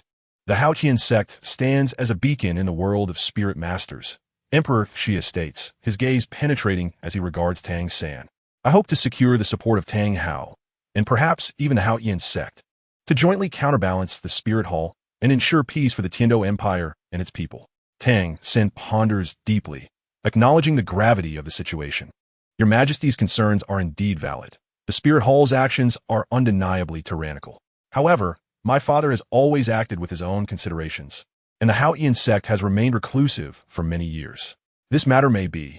Emperor Shiye raises a hand to interrupt. I understand that this is no simple task, which is why I implore you, young Master Tang, to mediate. You share a profound bond with your father and possess a sense of righteousness. Surely you can appreciate my earnest intentions. If the Haotian sect were to lend their assistance, the Tiando Empire would not be ungrateful, offering rare soul-guided devices and precious treasures as needed. I would ensure all demands are met. Unbeknownst to Emperor Xia, he is unaware of the events that transpired, including Tang Hao's expulsion from the Haotian sect. Tang San's brow furrows slightly. The stakes are high, and this is not a decision he can make lightly. Yet, the Emperor's words hold merit. The threat posed by the Spirit Hall is escalating, and any additional strength to counterbalance it would bring greater peace to the realm. Your Majesty's kindness is deeply appreciated, Tang San replies sincerely. However, this matter is of great importance, and I must confer with my father before providing you with a response. Emperor Xu nods, a glimmer of satisfaction appearing on his face. Young Master Tang, your straightforwardness is commendable. I shall await your favorable news. Regardless of the outcome, I hope you will frequently visit the palace to offer counsel for the Tiando Empire. As Prince Xuexing observes the engaging conversation between Emperor Shiye and Tang San, he suddenly recalls something crucial. He urgently nudges SoulLand beside him, his eyes filled with urgency. Quickly, go and apologize to Tang San. SoulLand, taken aback, displays a hint of discomfort on his face. Yet, under the stern gaze of Prince Xuexing, he dares not defy. Taking a step forward, he lowers his head slightly, a hint of embarrassment on his face. As he speaks, Tang San, I was brash and foolish at the Tiando Royal Academy, failing to recognize your worth. I have wronged you, and I beg your forgiveness. Please do not hold it against me. Though SoulLand's voice is soft, it is distinctly audible in the hushed hall. Tang San was momentarily taken aback, but soon a gentle smile graced his face as he replied, Your Highness Xuebeng, you exaggerate. There is no need to dwell on past events. We were all young and impetuous then, and I have not taken it to heart. His earnest tone, devoid of any pretentiousness, alleviated the somewhat awkward atmosphere. Prince Xuexing, witnessing this, breathed a sigh of relief and smiled, saying, Indeed, young Master Tang possesses a magnanimous spirit. We have long felt remorse over that incident. It is commendable that His Highness is willing to acknowledge his mistakes and make amends. Emperor Xue, he nodded slightly, admiration evident in his gaze as he remarked, to recognize one's errors and amend them is an unparalleled virtue. Xuebeng, in the future, let young Master Tang serve as your exemplar. Learn from his humility and talent. Xuebeng immediately agreed, his gaze towards Tang San imbued with newfound respect. Emperor Xue Yi continued, Young Master Tang, I hope you do not harbor any biases against the Tiando royal family due to past events. The current situation of the empire is dire, and we are in need of capable individuals. I trust you will lend your support. Tang San clasped his hands together and assured, Your Majesty, rest assured. Although I am but a commoner, I understand the principle that the survival of one depends on the other, as long as it benefits the Tiando Empire and helps to counterbalance the Spirit Hall. I shall exert every effort. Hearing Tang San's declaration, Xuebeng was deeply moved. Looking at this young man, whose strength and demeanor were extraordinary, he felt an intense desire awaken within him. Suddenly, he knelt on both knees, solemnly stating, Young Master Tang, I admire your strength and character. I earnestly request you to accept me as your disciple, so that I may learn from you and contribute to the Tiando Empire in the future.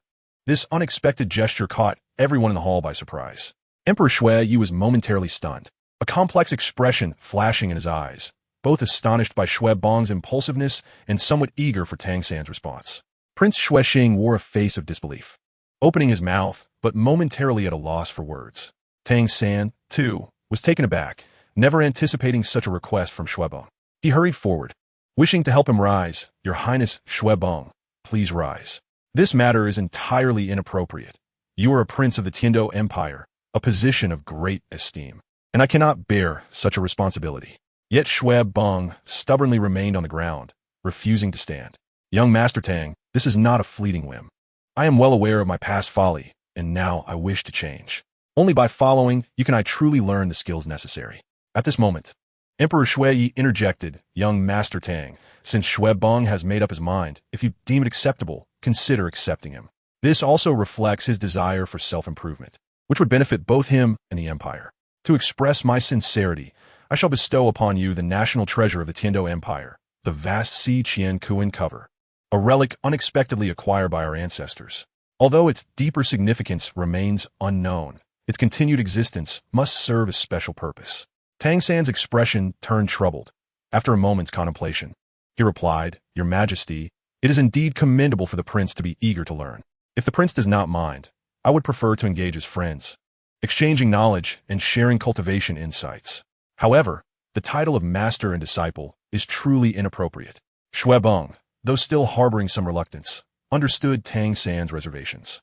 After a brief hesitation, he slowly rose, saying, Then, very well, I shall abide by your wishes. I hope for your guidance in the future.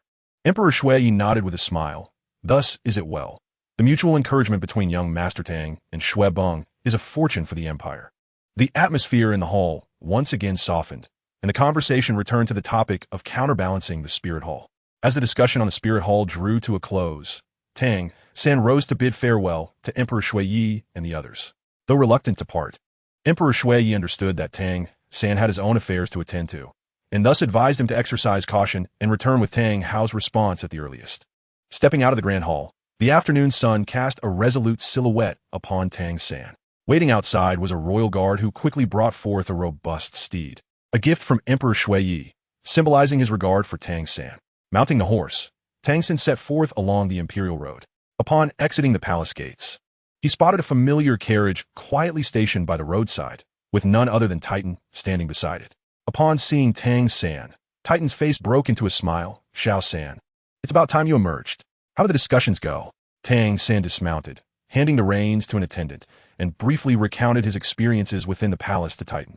Titan listened, a frown creasing his brow. The Tiando royal family certainly plays a shrewd game. However, we must take the matters concerning the spirit hall seriously. The two climbed aboard the carriage, the wheels turning slowly as they headed towards the Li family domain. Inside the carriage, Tang San closed his eyes in contemplation, reflecting on the request made by Emperor Shui and the various challenges that lay ahead. Titan, seated beside him, observed the pensive expression on Tang San's face, secretly marveling at the growth of this young man. As the carriage gradually distanced from the palace, its majestic silhouette faded from view. Tang San understood that his fate was now inextricably intertwined with the Tiando Empire and the Spirit Hall, and a more intense storm might be quietly brewing, awaiting his embrace. Chapter 53. Xiao San, long time no see. The carriage sped along, raising clouds of dust, as Tang San and Titan finally returned to the territory of the Li family. After a brief period of adjustment, Tang San resolved to visit Yuxian once more. He was acutely aware that the matter entrusted to him by Emperor Shui held significant weight, and Tang Hao's stance was critical. As Tang Yuehua was Tang Hao's sister, she might adeptly convey this matter. Entering Yuxian, he was enveloped by the familiar tranquility and elegance. Tang Yuehua was in the hall, playing the guqin. Upon noticing Tang San's arrival, she ceased her playing, a warm smile gracing her features. Xiao San, you've come. Is there something on your mind? Tang San's expression turned grave as he recounted his experiences in the Tiando Imperial Palace in detail, including Emperor Shui's request for Tang Hao and the Haoyan School's support to counterbalance the Spirit Hall. Tang Yuehua sighed softly after listening. This matter is indeed tricky. However, I will relay your words to your father. He will make his own judgment. Tang San expressed his gratitude. Bowing to Tang Yuehua, I appreciate your assistance, Sant. This matter pertains to the state of the world, and I hope my father will deliberate carefully. After leaving Yuxian, Tang San returned to the Li family, discussed matters with Titan, and decided to set off immediately for Shrek Academy in the Star Luo Empire. Shrek Academy was where his dreams began, a place filled with comrades with whom he had fought side by side. In light of the changing tides, he needed to gather strength with his partners to face the impending storm together. Upon hearing that they were heading to Shrek Academy, Titan's eyes gleamed with excitement. He had long heard tales of Shrek's 7 monsters and was filled with curiosity about these young prodigies. Young master, visiting Shrek Academy would certainly be an eye-opener for this old bone of mine. Titan laughed heartily. The two prepared their belongings, bid farewell to the members of the Li family, and embarked on their journey to the Star Luo Empire. Throughout the journey, Tang San's thoughts were myriad. He missed his long-absent companions and pondered the road ahead. Titan, meanwhile, occasionally shared his insights on forging, adding a touch of enjoyment to their lengthy trek. After several days of travel, they finally arrived within the borders of the Star Luo Empire. The familiar gates of Shrek Academy came into view, grand and imposing, with vigilant guards standing at attention. Approaching with anticipation, Tang San politely announced, "Hello, I am Tang San. Please inform Dean Flender that I wish to see him." The guard scrutinized him from head to toe, skepticism evident in his eyes, and with a hint of derision, he smirked, "You are Tang San? The Tang San of the Shrek's 7 monsters? Don't try to impersonate someone here. Just look at yourself and leave." Titan, upon hearing this, was instantly infuriated, stepping forward and exclaiming, "How dare you speak like that? He truly is Tang San." The guard, however, dismissed him with a scoff, crossing his arms defiantly. "Humph. You think you can fool me? I've been a gatekeeper at Shrek Academy long enough to know what Tang San looks like. You two are just trying to trick me." Tang San hurriedly stopped Titan, patiently explaining, "I have been away from the academy for some time. My appearance may have changed. You may inquire with teacher Zhao Wujia or Dai Mubai. They will certainly recognize me." The guard, however, dismissed him with an impatient wave of his hand, saying, "Enough of your rambling. If you don't leave now, I shall be less than courteous." Just as the standoff continued, a familiar figure emerged from the academy, Ma Hongjun. The moment he spotted Tang San at the entrance, he exclaimed in delight, "Third brother, it really is you." He rushed over and enveloped Tang San in a hearty embrace. The guard, witnessing this, stood in stunned silence, astonished that the person before him was indeed the illustrious Tang San. Ma Hongjun, pulling Tang San and Titan along, joyfully led them into the academy, chattering incessantly, "Third brother, you've finally returned. Everyone has missed you terribly." A warm smile graced Tang San's face, his eyes gleaming with the joy of reunion. Titan, meanwhile, surveyed the academy with keen interest, occasionally expressing his admiration. Upon entering the administrative area, they found Flender and the master engaged in discussion. Hearing footsteps, both looked up, and upon seeing Tang San, Flender was momentarily taken aback before bursting into hearty laughter. "Ah, my boy, you finally decided to return." A flicker of relief crossed the master's eyes as he slightly smiled. "Tang San, you are back." After exchanging pleasantries, everyone took their seats. Tang San recounted his recent experiences succinctly before his demeanor turned grave as he inquired, "I've heard that the Academy moved to the Star Luo Empire due to the Spirit Hall's influence?" Flender's expression shifted to one of seriousness, and he sighed heavily. "Indeed, the Spirit Hall has been aggressively consolidating spirit masters in the Heaven Do Empire, employing ruthless tactics. Many small families and rogue spirit masters have no choice but to submit. Concerned about the Academy being affected, we decided to relocate to the Star Luo Empire and seek refuge with Mubai." The master added, "The ambitions of the Spirit Hall have swelled alarmingly. The Heaven Do Empire is already in their grasp, and the Star Luo Empire is likely their next target. We must prepare ourselves promptly." Tang San furrowed his brows, a wave of anxiety washing over him. He understood the might of the Spirit Hall, and such expansion would only exacerbate the situation. "Teachers, Director Flender, since we are all here, we should discuss countermeasures." Titan interjected, "Though my clan is small in number, we can contribute our strength. The Spirit Hall as tyranny cannot go unchecked." Flender regarded Titan with a grateful nod.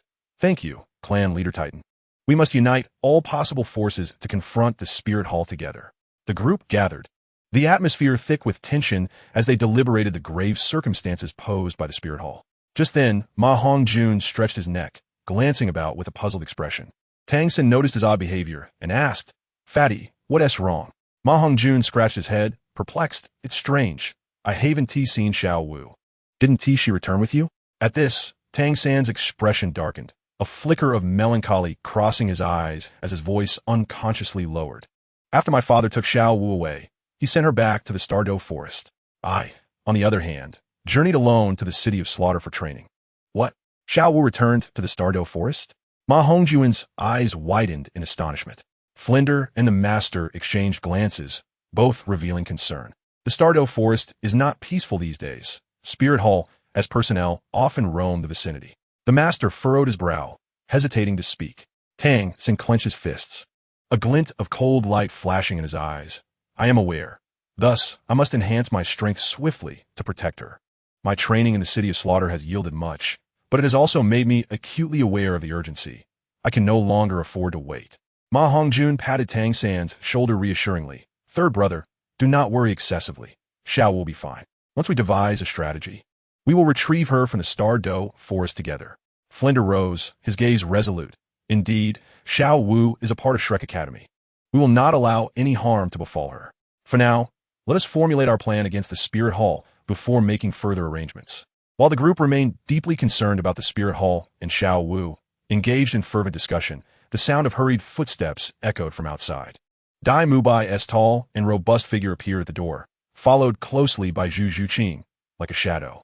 Dai Mubai immediately spotted Tang, seated within, and his eyes sparkled with delight. He strode forward, arms outstretched, and enveloped Tang San in a hearty embrace. Laughter resonating throughout the room. Tang San, you rascal, you're finally back. Since you left, everyone has felt an emptiness. Tang San returned the embrace with vigor, a long-lost, joyous smile gracing his face. Mubai, it's been a while. Knowing you and Zhuqing are well brings me peace. After parting, Tang San nodded toward Zhu Zhuqing, who reciprocated with a slight nod, her eyes reflecting the joy of reunion. Ma Hongjun, standing nearby, jested, Mubai, your hug nearly crushed third brother. The room erupted in laughter, the previously heavy atmosphere lightening considerably. Dai Mubai urged Tang San to sit down, concern etched on his face as he asked, Tang San, I just heard from Fatty that you trained in the city of slaughter. That place is perilous. Are you all right? Tang San briefly recounted his experiences in the city of slaughter, eliciting gasps of astonishment from the group. Dai Mubai remarked, truly, you are remarkable, third brother. You've endured such hardships and emerged stronger.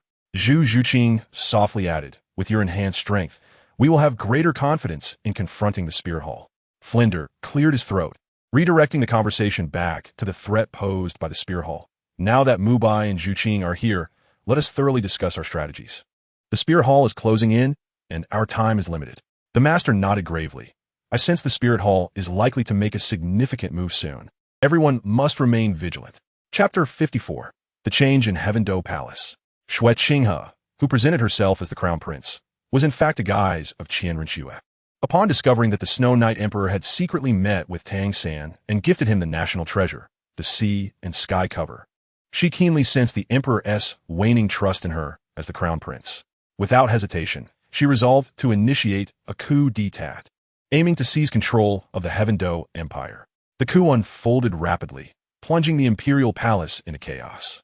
The Snow Knight Emperor, attempting to break through with the aid of loyal confidants, felt his heart sink upon witnessing the overwhelming siege by the Spirit Hall's forces. The grand army he had relied upon had already been covertly manipulated by Xue Qinghe. Just as the Snow Knight Emperor felt all hope was lost, Yu Yuanjin, the leader of the Blue Lightning Tyrant Dragon sect and a titled Douluo of level 95, arrived with his disciples. With a determined gaze and a powerful aura of soul power emanating from him, he commanded his disciples to swiftly form a battle formation. Under Yu Yuanjin's leadership, they surged forth like tigers unleashed, launching an assault against the encirclement of the Spirit Hall. After a fierce battle, Yu Yuanjin successfully led the Snow Knight Emperor and others to break through the siege, racing back to the Blue Lightning Tyrant Dragon sect. This thrilling coup, due to the intervention of the Blue Lightning Tyrant Dragon sect, momentarily settled into a stalemate. Upon seeing the Snow Knight Emperor and his party escape, Qian Rinxue remained unperturbed. Her meticulous mind had already anticipated that someone would come to their rescue. Thus, she had dispatched individuals to the Spirit Hall to summon powerful reinforcements. Before long, several titled Douluos arrived, exuding a menacing aura. At the forefront stood the Ghost Douluo and the Chrysanthemum Douluo, their countenances dark and foreboding, emanating an icy aura that sent shivers through the air. Behind them trailed several Soul Douluo and a cadre of elite Soul Masters. Qian Rinxue cast a disdainful glance toward the direction of the Blue Lightning Tyrant Dragon sect, declaring to the assembly, the old fool of the Snow Knight and Yu Yuanjin shall not escape this time. We shall ensnare them all. Upon returning to the Blue Lightning Tyrant Dragon sect, Yu Yuanjin immediately fortified the sect's defenses, instructing his disciples to be on high alert. The Snow Knight Emperor, in a state of acute anxiety, paced restlessly within the hall. Master Yu, your timely intervention has been a blessing, yet I fear the Spirit Hall will not relent. What are we to do? Yu Yuanjin, his expression grave, replied, Your Majesty, do not be alarmed. Although my Blue Lightning Tyrant Dragon sect is not afraid of the Spirit Hall, we must proceed with caution.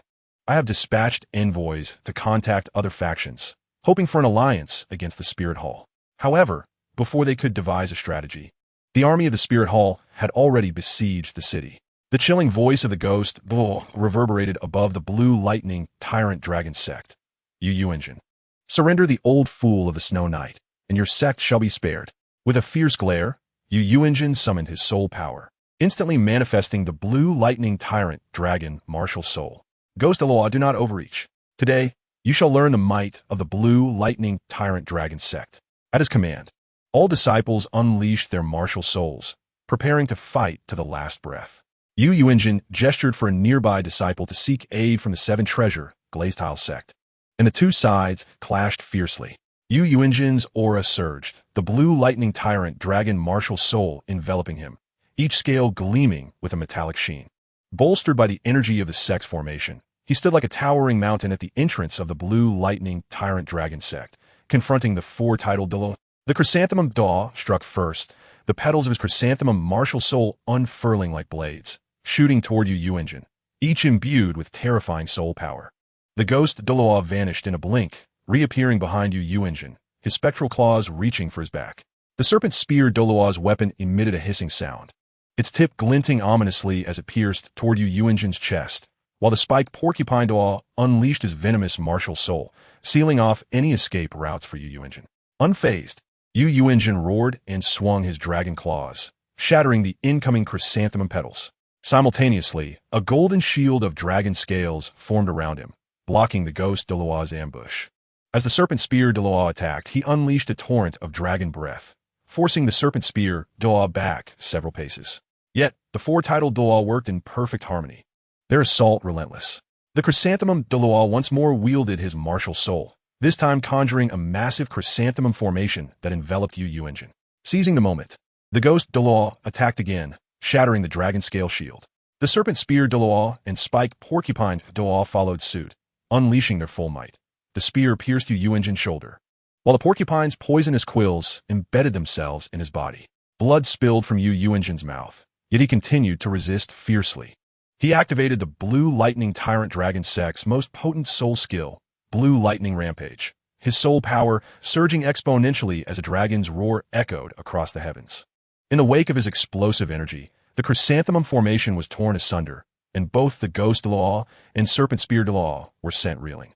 However, the four-titled Douluo, formidable as they were, swiftly regrouped and renewed their assault. Joining forces, the chrysanthemum Douluo and ghost Douluo unleashed their martial soul fusion technique, the two extremes stasis domain, freezing the very space around them and slowing Yu Engine's movements. The serpent spear Douluo and spike porcupine Douluo seized the opportunity, channeling all their soul power into a devastating attack aimed at Yu Engine. Yu Engine fought with every ounce of strength he had, but ultimately succumbed to the overwhelming disparity in power. He fell heavily to the ground, blood spewing forth, his eyes reflecting a profound unwillingness to accept defeat. Witnessing this, the disciples of the blue lightning tyrant dragon sect were consumed by rage, eager to rush to his aid, only to be thwarted by the might of the spirit hall. Just as Yu Engine lay gravely wounded and despair enveloped the blue lightning tyrant dragon sect, two familiar figures descended swiftly from the horizon, Ning Fengji and the Bone Douluo, the Snow Knight Emperor and the disciples of the blue lightning tyrant dragon sect, upon seeing their reinforcements, felt a flicker of hope ignite within them. Believing the tide would soon turn, suspended in mid-air, Ning Fengji lightly fanned himself, a gentle smile gracing his features. Qian Rinxue, upon his arrival, smirked knowingly, their eyes meeting in a shared understanding. Yet, this seemingly innocuous exchange stirred a sense of foreboding within the Snow Knight Emperor. Before anyone could react, the previously silent Bone suddenly flickered like a specter, appearing before Yu Engine, his bone dragon martial soul transforming into a fierce assault that struck Yu Engine with brutal force. Already weakened from his injuries, Yu Engine was caught off guard, sent tumbling to the ground under the sheer might of the blow, blood gushing forth. Ningsec Master, why do you do this? The Snow Knight Emperor's voice trembled with disbelief, his eyes wide with shock at the betrayal unfolding before him. Ning Feng Keats Smidafadet, his expression turning cold as he spoke deliberately. Your Majesty, the tide has turned. The era of the Spirit Hall is upon us. I implore you to accept this fate. Yu Engine struggled to rise, but his strength was spent. The chrysanthemum Douluo, ghost Douluo, serpent spear Douluo, and spike porcupine Douluo closed in, unleashing their formidable soul powers simultaneously. delivering merciless strikes toward Yu Engine. He attempted to evade, but his injuries hampered his movements, leaving him to watch helplessly as the attacks bore down upon him. In a cacophony of thunderous explosions, Yu Engine's figure was utterly consumed. When the dust settled, the once mighty Yu Engine of the Blue Lightning Tyrant Dragon sect had perished, leaving his disciples in profound sorrow, while the Snow Knight Emperor collapsed to the ground, his eyes filled with despair and fury. Witnessing Yu Engine's fall, the Snow Knight Emperor's heart turned to ash, his gaze steeped in sorrow and hopelessness. He surveyed the predatory figures of the Spirit Hall and the traitorous Ning Fengji. Knowing all was lost, with a slow, trembling rise, the Snow Knight Emperor straightened his back, showcasing the last vestiges of his royal dignity. He looked around at his loyal subjects, equally filled with despair, his voice hoarse yet resolute. As the ruler of the Tiando Empire, I shall not become a prisoner of the Spirit Hall, subject to their humiliation. His loyal confidants knelt, tears streaming down their faces, yet none dared to oppose him. They understood that there was no escape. Death might be their final act of dignity.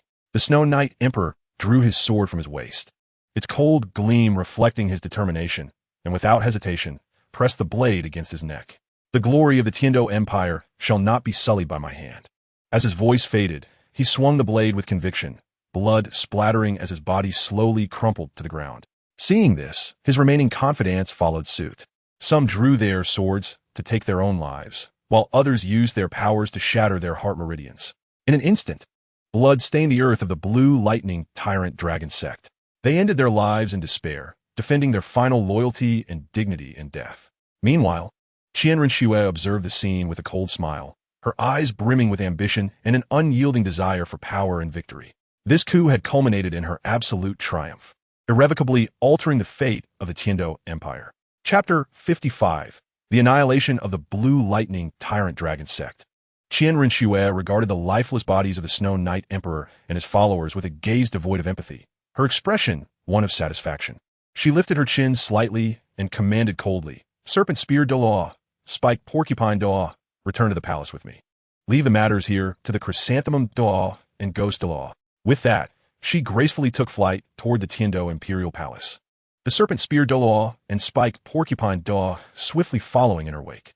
The Chrysanthemum Douluo and Ghost Douluo exchanged glances, their faces twisting into sinister smiles as they watched Qian Renxue depart. They turned, their gazes sweeping over the disciples of the Blue Lightning Tyrant Dragon sect who refused to surrender, their eyes brimming with murderous intent. The Chrysanthemum Douluo's chrysanthemum martial soul blossomed in an instant, its enormous petals gleaming like sharp blades, reflecting a cold glimmer in the sunlight. Meanwhile, the Ghost Douluo was shrouded in an eerie, ghostly aura, his figure drifting like a wraith. Since you choose to ignore our invitation to surrender, do not blame us for our ruthlessness. The Chrysanthemum Douluo cackled sharply, swinging his chrysanthemum martial soul forcefully, sending a flurry of petals like hidden weapons hurtling towards the disciples of the Blue Lightning Tyrant Dragon sect. The disciples hastily unleashed their martial souls to defend themselves. And in an instant, soul power surged, illuminating the battlefield with dazzling light.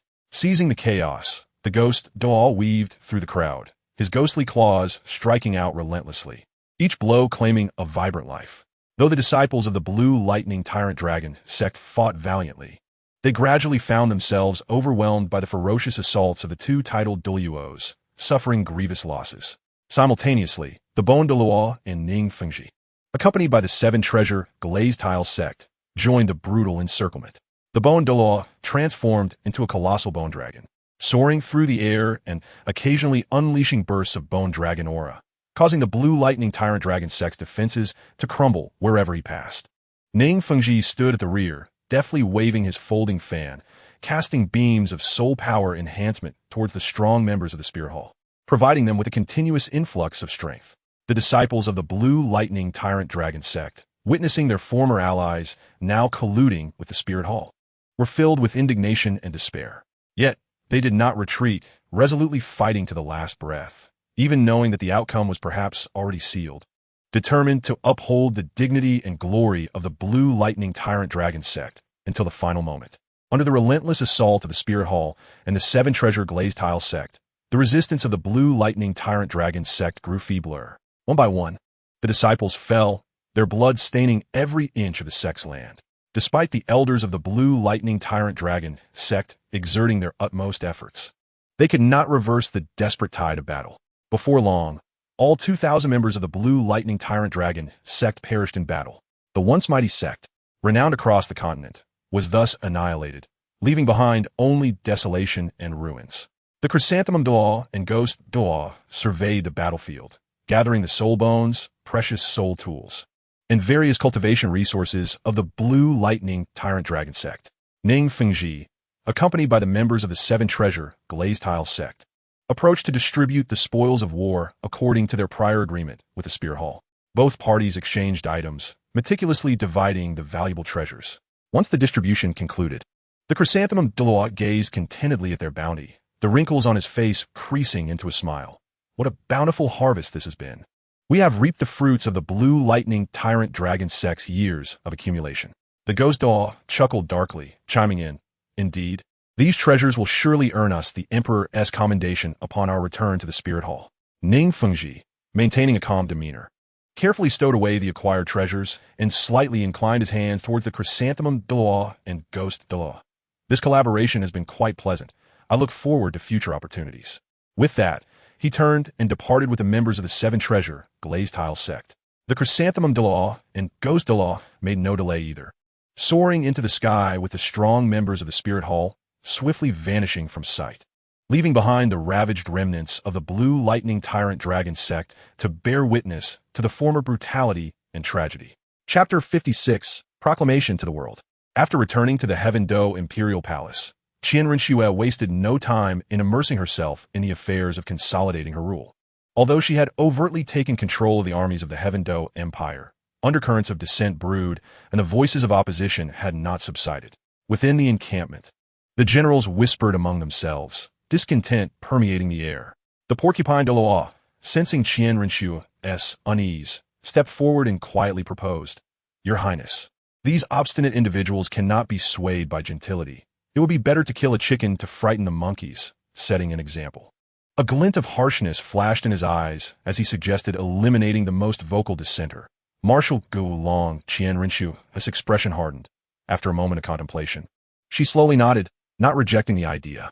As night fell, a squad of elite soldiers led by the Porcupine Douluo stealthily infiltrated Marshal Gulong's tent. Sensing an anomaly, Marshal Gulong attempted to rise in resistance, but in a flash, a cold glimmer pierced his chest. He widened his eyes, filled with resentment and fury, yet powerless to alter his fate. The following morning, Marshal Gulong's lifeless body was displayed prominently above the military camp's main gate. Soldiers gasped in shock at the sight, and the previously boisterous voices of dissent were abruptly silenced. Dressed in opulent attire, Qian Renxue, accompanied by the Porcupine Douluo and the Snake Spear Douluo, made her appearance in the military camp. Her gaze was icy as she surveyed the crowd, proclaiming loudly, "This is the fate of those who defy me." The soldiers bowed their heads, too intimidated to meet her eyes. Following this incident, the opposition within the army was significantly deterred. Qian Renxue seized the momentum to reappoint loyalists and place spies, further solidifying her control over the military. The military and political power of the Heaven Do Empire gradually fell firmly into her grasp, and her ambitions swelled with the consolidation of her authority.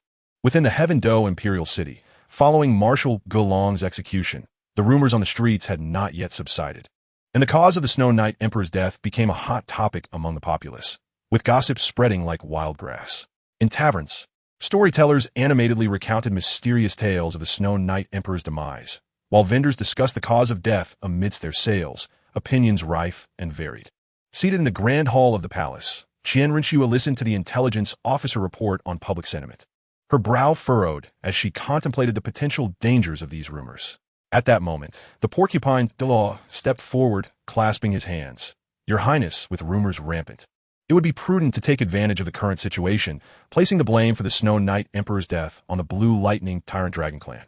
After all, they have been annihilated, leaving no witnesses." Qian Renshue's eyes sparkled with interest, finding the plan feasible, a cold smile curling her lips. "Let it be as you say. Disseminate the news, claiming that the Blue Lightning Tyrant Dragon clan colluded with foreign powers, plotting rebellion and assassinating the Snow Knight Emperor. When we invited the strong members of the Spirit Hall to quell the uprising, they, in their desperation, met their demise in battle. Soon, official news was released, accompanied by so-called evidence, with patrolling soldiers spreading the word throughout the city. Some citizens were skeptical, yet fearing the might of the Spirit Hall. They dared not voice their doubts. Even some nobles, previously discontent with Qian Rinxue's rise to power, temporarily reined in their dissenting sentiments under the pressure of public opinion, fearing to be labeled as accomplices of the Blue Lightning Tyrant Dragon clan. Observing the situation gradually falling under her control, Qian Rinxue felt emboldened. Her gaze turned toward the horizon as she began to plot her next move, vowing to seize complete dominion over the Heaven Do Empire. As the voices of dissent within the Heaven Do Empire began to quiet, Qian Rinxue, under the guise of Xue Qinghe, officially ascended to the throne. On the day of the coronation ceremony, the palace was adorned with lanterns and festooned with decorations, the sounds of drums and music resounding through the air. Clad in a magnificent dragon robe and wearing a crown, Qian Rinxue accepted the reverence of the people amidst the bowing of civil and military officials. With the new emperor's ascension, everything was renewed. Qian Rinxue swiftly initiated her series of decrees and policies.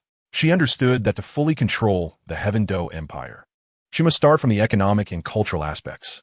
Thus, she issued an edict encouraging trade between the people of the Heaven Do Empire and the forces affiliated with the Spirit Hall.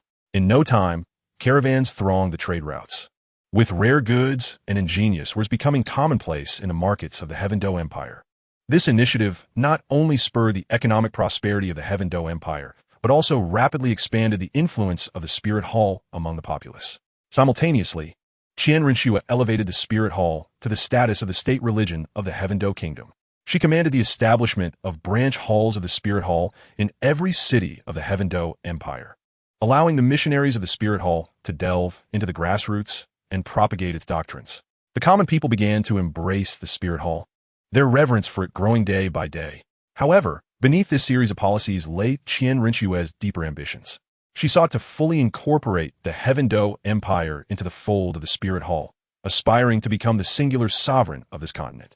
Under her meticulous orchestration, the Tiando Empire steadily advances towards the direction she envisions, while the geopolitical landscape of this continent has become increasingly tumultuous due to her ascendance. As Qian Rinxue embarks on sweeping reforms, the movements of the Seven Treasure Glazed Tile School attract considerable attention. After all, as a premier power on the continent, their stance often bears profound implications. On this day, in the bustling streets of Tiando City, the sect leader of the Seven Treasure Glazed Tile School, Ning Fengji, appeared alongside the Bon Douluo Gurong. Beside them stood an emissary from the Spirit Hall, clad in a distinctive black robe adorned with red patterns. Dressed in a flowing robe, Ning Fengji maintained a serene demeanor, raising his hand to beckon the crowd to silence, before declaring in a clear voice, "Today, the Seven Treasure Glazed Tile School officially announces its collaboration with the Spirit Hall." At these words, the crowd erupted in excitement. Passers-by halted, their astonished and curious gazes fixed upon them. Merchants whispered among themselves, speculating on the implications for commercial exchanges, while soul masters displayed contemplative expressions, pondering the forthcoming shifts in the soul master community. Within the sect of the Seven Treasure Glazed Tile School, disciples gathered in clusters to discuss the matter. Some expressed concern that collaborating with the Spirit Hall might tarnish the sect's reputation, while others looked forward to the potential influx of training resources and opportunities.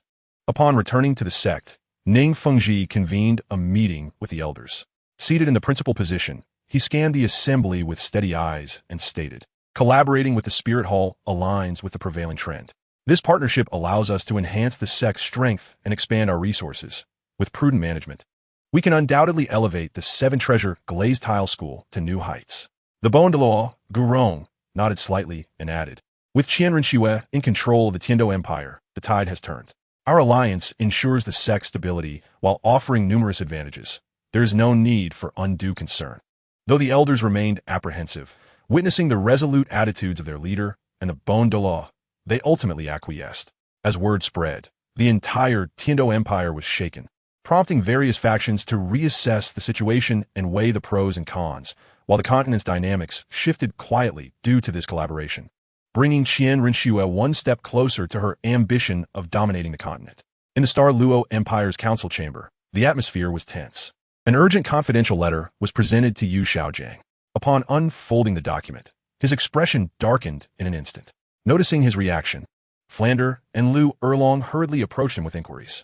A grave situation has arisen in the Tiando Empire.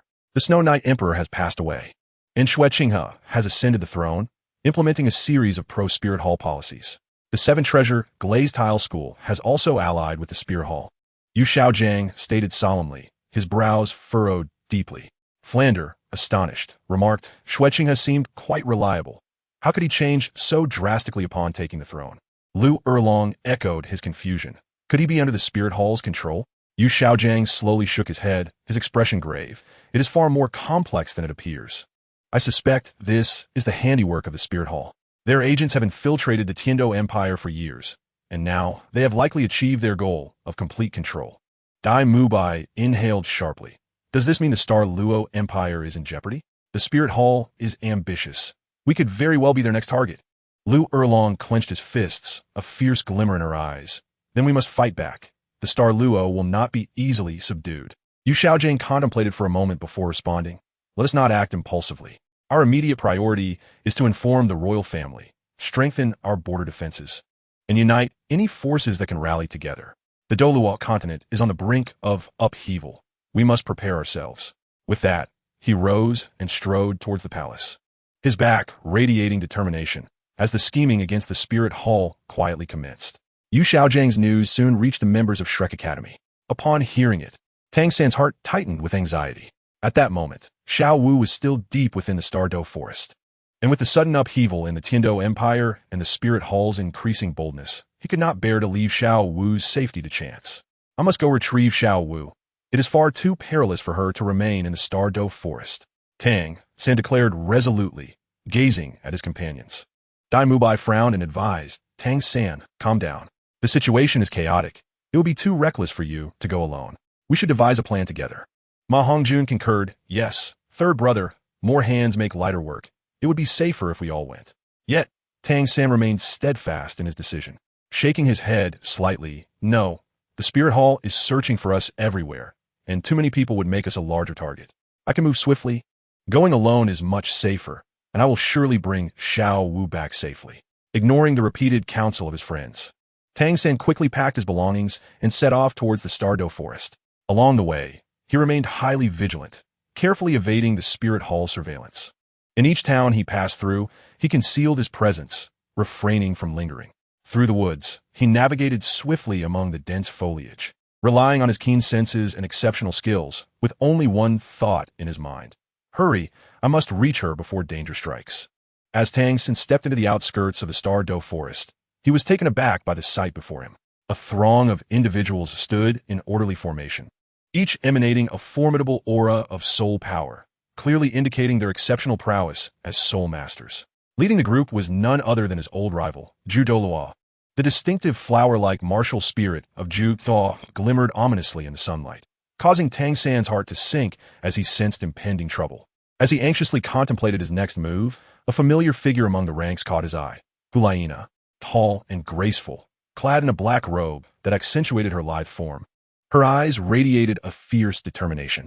Tang San's heart surged with a flood of conflicting emotions, memories from the city of slaughter resurfacing. Yet he had no time to dwell on them now. They must have ulterior motives for coming to the Stardow Forest. Could they be after Xiao Wu? Tang San's brow furrowed, his heart racing. He understood that if the Spirit Hall discovered Xiao Wu's whereabouts, the consequences would be dire. He swiftly concealed himself in a nearby thicket, suppressing his presence as his mind raced. Confronting them head-on was clearly unwise, given his current strength. Facing Zhu Douluo and so many soul masters would be futile. But to allow the Spirit Hall to penetrate deeper into the forest was unacceptable. Tang San instinctively grasped the concealed weapon at his waist, his fingers tightening, knuckles whitening. I must devise a strategy to delay them. At the very least, I cannot let them easily find Xiao Wu. He murmured to himself, his gaze fixed intently on the Spirit Hall's group, scrutinizing every detail in an attempt to uncover any vulnerabilities in their movements. A thrilling game of cat and mouse was set to unfold in the mysterious Stardow Forest. Upon learning that his sister, Qian Renxue, had successfully orchestrated a coup and seized control of the Tiando Empire's governance, as well as the Spirit Hall's implementation of the Annihilation Plan, Qian Yaochen was filled with exhilaration. Without a moment's delay, he embarked on a relentless journey towards the Tiando Empire. Upon reaching the Tiando Imperial Palace, Qian Yaochen appeared travel-worn, yet his face could not hide the excitement. Upon seeing Qian Renshue, he hurried forward, his eyes gleaming. "Sister, congratulations on your monumental success." Qian Renshue smiled warmly, her lips curling into a satisfied grin as she gently patted his shoulder. "Yaochen, you have arrived just in time. You have worked hard these past days." The siblings exchanged pleasantries, their words imbued with care and affection. After a brief respite, Qian Yaochen learned that a team was already en route to the Stardew Forest. Aware of the significance of this mission, he resolved to alleviate his sister's burdens. Thus, he bid farewell to Qian Renshue and, accompanied by the Serpent Spear Douluo and the Spike Porcupine Da, hastily set off in pursuit of the team. Throughout their journey, Qian Yaochen and his companions unleashed their soul skills, traversing mountains and rivers with astonishing speed. Utilizing his keen perception, he relentlessly pursued the trail left by the team. When he finally caught sight of the imposing group up ahead, he let out a long sigh of relief and quickened his pace to catch up. At this moment, a singular thought occupied his mind. In the original narrative, Tang San had disguised himself as Tang Yin, successfully deceiving that foolish woman, Hulaina, and he could not allow her to thwart the grand schemes of the Spirit Hall. Taking a deep breath, he emerged from his concealed position, deliberately standing boldly at the forefront of the Spirit Hall's contingent. Utilizing his disguise technique, his features altered, and beneath a tousled mane, his gaze remained piercing. "Who goes there?" The advanced troops of the Spirit Hall immediately heightened their vigilance, swiftly surrounding him with dozens of figures, their weapons gleaming ominously. With a cold smirk, Tang San retorted with a question of his own. "What brings you to the Stardew Forest?" A figure resembling a soul stepped forward, glaring fiercely. "You brat! Cease your pretense. Your furtive movements mark you as a spy sent by the Haotian sect." With that, he flicked his long whip, the tip slicing through the air towards Tang San like a razor. With a deft movement, Tang San lightly tapped the ground, sidestepping the attack. His soul power surging within him as the blue-silver grass quietly broke through the earth beneath his feet. "If you wish to fight, then I shall oblige," he exclaimed, the blue-silver grass instantly swelling, transforming into resilient tendrils that ensnared the surrounding Spirit Hall Soul Masters. Upon witnessing this, the Soul Masters unleashed their martial spirits. In an instant, a dazzling display of light erupted, various soul skills howling into existence. Some summoned flames to incinerate the blue-silver grass, while others wielded massive axes in an attempt to sever the entangling ropes. Tang San, agile and nimble, darted through the onslaught, occasionally deploying Tang Sek's hidden weapons. Catching the Spirit Hall members off guard, observing the commotion from afar, Zhu Thua's expression darkened. "A mere minion dares to cause a ruckus under my very nose? Capture him." Following his command, more Soul Masters joined the fray, intensifying the pressure on Tang San. Nevertheless, his resolve remained unshaken. A singular thought resonated within him: to delay as long as possible, securing more safety for Xiao Wu. The battle raged on, a cacophony of clashing blades and cries of battle echoing through the air. Hulaina, previously observing the conflict quietly from the ranks, suddenly seemed to sense something, her eyes widening in disbelief and joy. She swiftly shouted, "Stop!" At her command, the combatants hesitated, confusion etched on their faces as they turned to look at Hulaina, uncertain of her sudden intervention. Yet, military orders were paramount. They reluctantly sheathed their martial spirits and weapons, leaving behind only the sound of heavy breathing. Anxious and flustered, Hulaina strode towards Tang San. Her cheeks flushed, her eyes sparkled with uncontainable joy and concern as she softly inquired, "Tang Yin, what brings you here?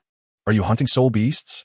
It seemed that Hulaina was all too familiar with his presence. With just a glance, she recognized the man she had longed for, Tang Yin. Tang San's heart tightened, surprised that Hulaina could see through his disguise so easily. He steadied himself, maintaining an impassive facade, and replied nonchalantly, "I merely passed by, unaware I would encounter members of the Spirit Hall." Internally, his mind raced, strategizing his next move. He was acutely aware of Hulaina's unique feelings towards him and intended to exploit this to further his own agenda.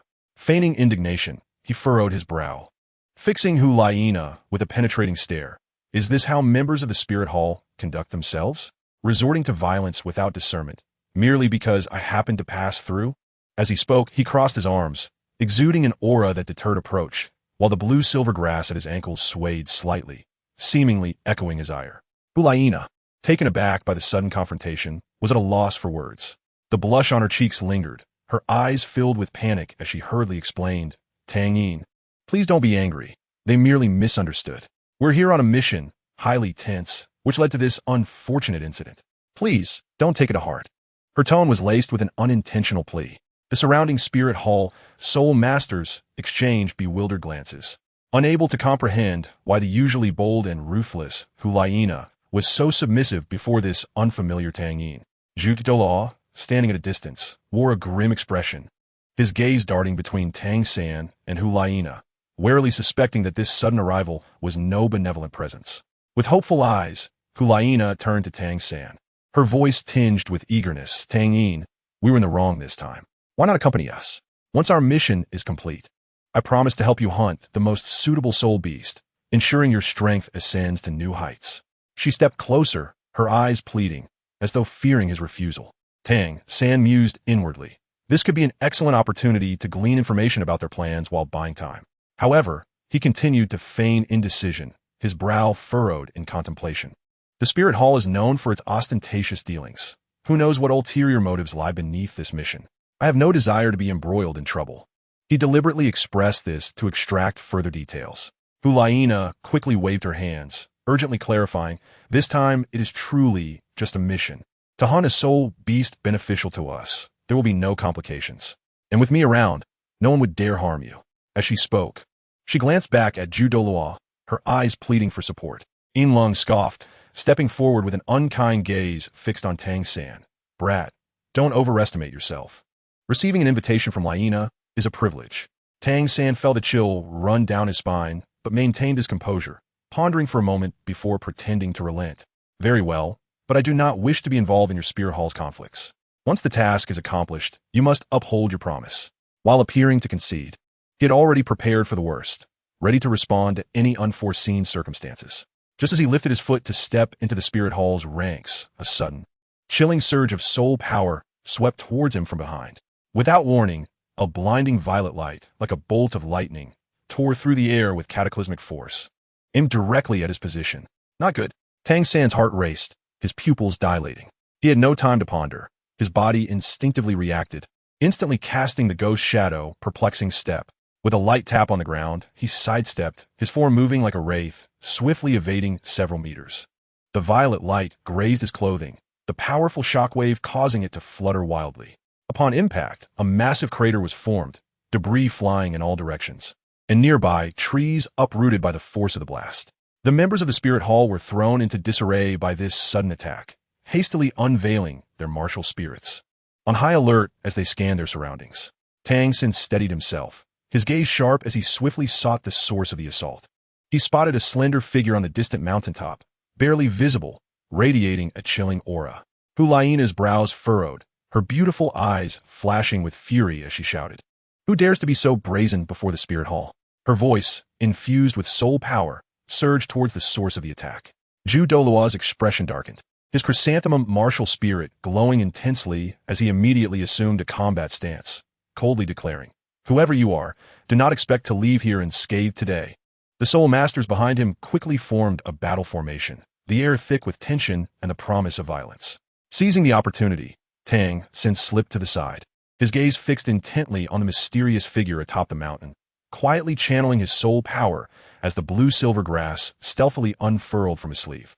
He understood that this unexpected turn of events might disrupt the spirit hall's plans, potentially providing him with an unforeseen advantage. He must seize the moment to adapt and respond accordingly. Yet the mysterious figure did not respond, their aura suddenly escalating as an overwhelming wave of energy surged forth, akin to a tsunami bearing down on the spirit hall members. Just as the tension reached its zenith, the enigmatic figure slowly moved, rapidly descending alongside two formidable companions, Qian, the serpent spear Douluo, and the porcupine Douluo. Clad in a fitted outfit, Qian's gaze was sharp, exuding an immense sense of pressure. Upon landing, he cast a sweeping glance over the crowd, a hint of a roguish smile gracing his lips. The serpent spear Douluo, shouldering his spear, scoffed disdainfully. "Humph, what audacity to impede our progress." The spiked porcupine Douluo, arms crossed and his spines flickering ominously, spoke in a chilling tone. "Do you seek death?" Observing this, Hulaina was momentarily taken aback, then stepped forward, bowing respectfully. I greet you, Lord Qian Yaochen. Esteemed serpent spear Douluo and esteemed spiked porcupine Douluo. May I inquire as to the purpose of your visit? Qian Yaochen waved his hand dismissively, smiling. Hulaina, we come at the behest of His Holiness, the Pope, to assist you. I merely wish to gauge this young man's abilities. I was surprised to find him quite nimble. As he spoke, he glanced at Tang San, his eyes reflecting a tinge of amusement. Tang San's heart tightened. Warily observing the trio, he understood that his predicament was becoming increasingly perilous. Facing such formidable opponents, a moment's carelessness could lead to his ultimate demise. He had to be even more vigilant, seeking opportunities for escape and for the protection of Xiao Wu. Chapter 58, The Soul Hunting Operation. Once Qian Yaochen had come to a halt, his gaze lingered on Tang San for a brief moment, a barely perceptible cold smile playing at the corners of his mouth. As a time traveler, he was thoroughly aware of Tang San's true identity and knew that Tang San was striving to assist the shape-shifting spirit beast Xiao Wu in evading the pursuit of the spirit hall. However, he had no intention of exposing Tang San just yet, believing that the moment was not ripe for such revelations. Hulaina, since Tang Yin is willing to accompany us, let him join. The more allies, the better, Qian Yaochen stated nonchalantly, as if entirely ignorant of Tang San's true identity. And they continued onward, the mission taking precedence. Although Hulaina found Qian Yaochen's demeanor somewhat peculiar, she dared not inquire further and merely nodded in agreement. The group resumed their journey, with Tang San blending in among them, outwardly composed yet inwardly taut as a drawn bowstring. Qian Yaochen seemingly engaged him in casual conversation, but was secretly scrutinizing his every move.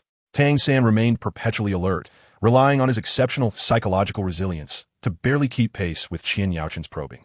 Qian Yaochen felt a sense of triumph within.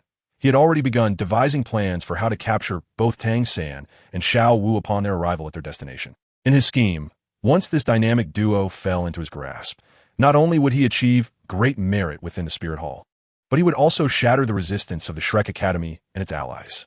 As the group trudged through the Stardoe Forest, the air thick with humidity and the scent of decay, a soul master suddenly rushed from the front ranks. Kneeling on one knee and reporting excitedly to Qian Yaochen and the others, "My lord, we have detected the presence of the shape-shifting spirit beast Xiao Wu ahead." Upon hearing this, Hulaina's eyes glimmered with surprise, instinctively turning to glance at Tang San, who appeared tense, his fist subconsciously clenching, yet he feigned calmness. Qian Yaochen's lips curled into a smile filled with determination. "Excellent. Everyone, increase your pace. We must not allow this spirit beast to escape." With the command issued, the members of the Spirit Hall became instantly invigorated, employing their soul techniques to hasten their advance. Tang San, burning with anxiety, could only follow the group while feverishly contemplating strategies. He understood that if Xiao Wu were to fall into the hands of the Spirit Hall, her demise would be inevitable. He had to devise a way to notify her to flee. As Qian Yaochen proceeded, he kept a watchful eye on Tang San's reactions, secretly mocking him. He could already envision the despair that would mar Tang San's countenance upon witnessing Xiao Wu captured. In Qian Yaochen's eyes, this hunt was already a foregone conclusion, merely awaiting the moment of capture. A struggle for Xiao Wu's life was about to unfold in the enigmatic Stardoe Forest. Following the trail, Qian Yaochen and his companions navigated swiftly through the dense underbrush, soon pinpointing Xiao Wu's hiding place. There she stood, clad in a pink dress, vigilantly scanning her surroundings. Upon sensing the approach of a large contingent, a flicker of panic crossed her features. The vanguard of the Spirit Hall immediately dispersed, preparing to seize Xiao Wu. Just as the situation reached a critical point, Qian Yaochen abruptly pivoted, a glint of cold light flashing in his eyes as he raised his hand to unleash a full-force attack, targeting Tang Yin without warning. Boom! The tremendous impact sent Tang Yin, hurtling several meters away, crashing heavily to the ground, a trickle of blood escaping from his lips. The abrupt turn of events left everyone stunned, frozen in place. Hulaina's eyes widened in disbelief as she stared at Qian Yaochen. "Lord Qian Yaochen, what is the meaning of this?" Qian Yaochen snorted disdainfully, casting a derisive glance at the fallen Tang San. "What are you pretending for, Tang San? Did you think a change of face could deceive me?" His voice echoed through the forest, startling a flock of birds into flight. Upon hearing the name Tang San, Xiao Wu instinctively turned her gaze, her eyes filled with shock and concern. Tang San slowly rose to his feet, wiping the blood from his mouth, realizing that his identity had been exposed, and thus chose to abandon pretense.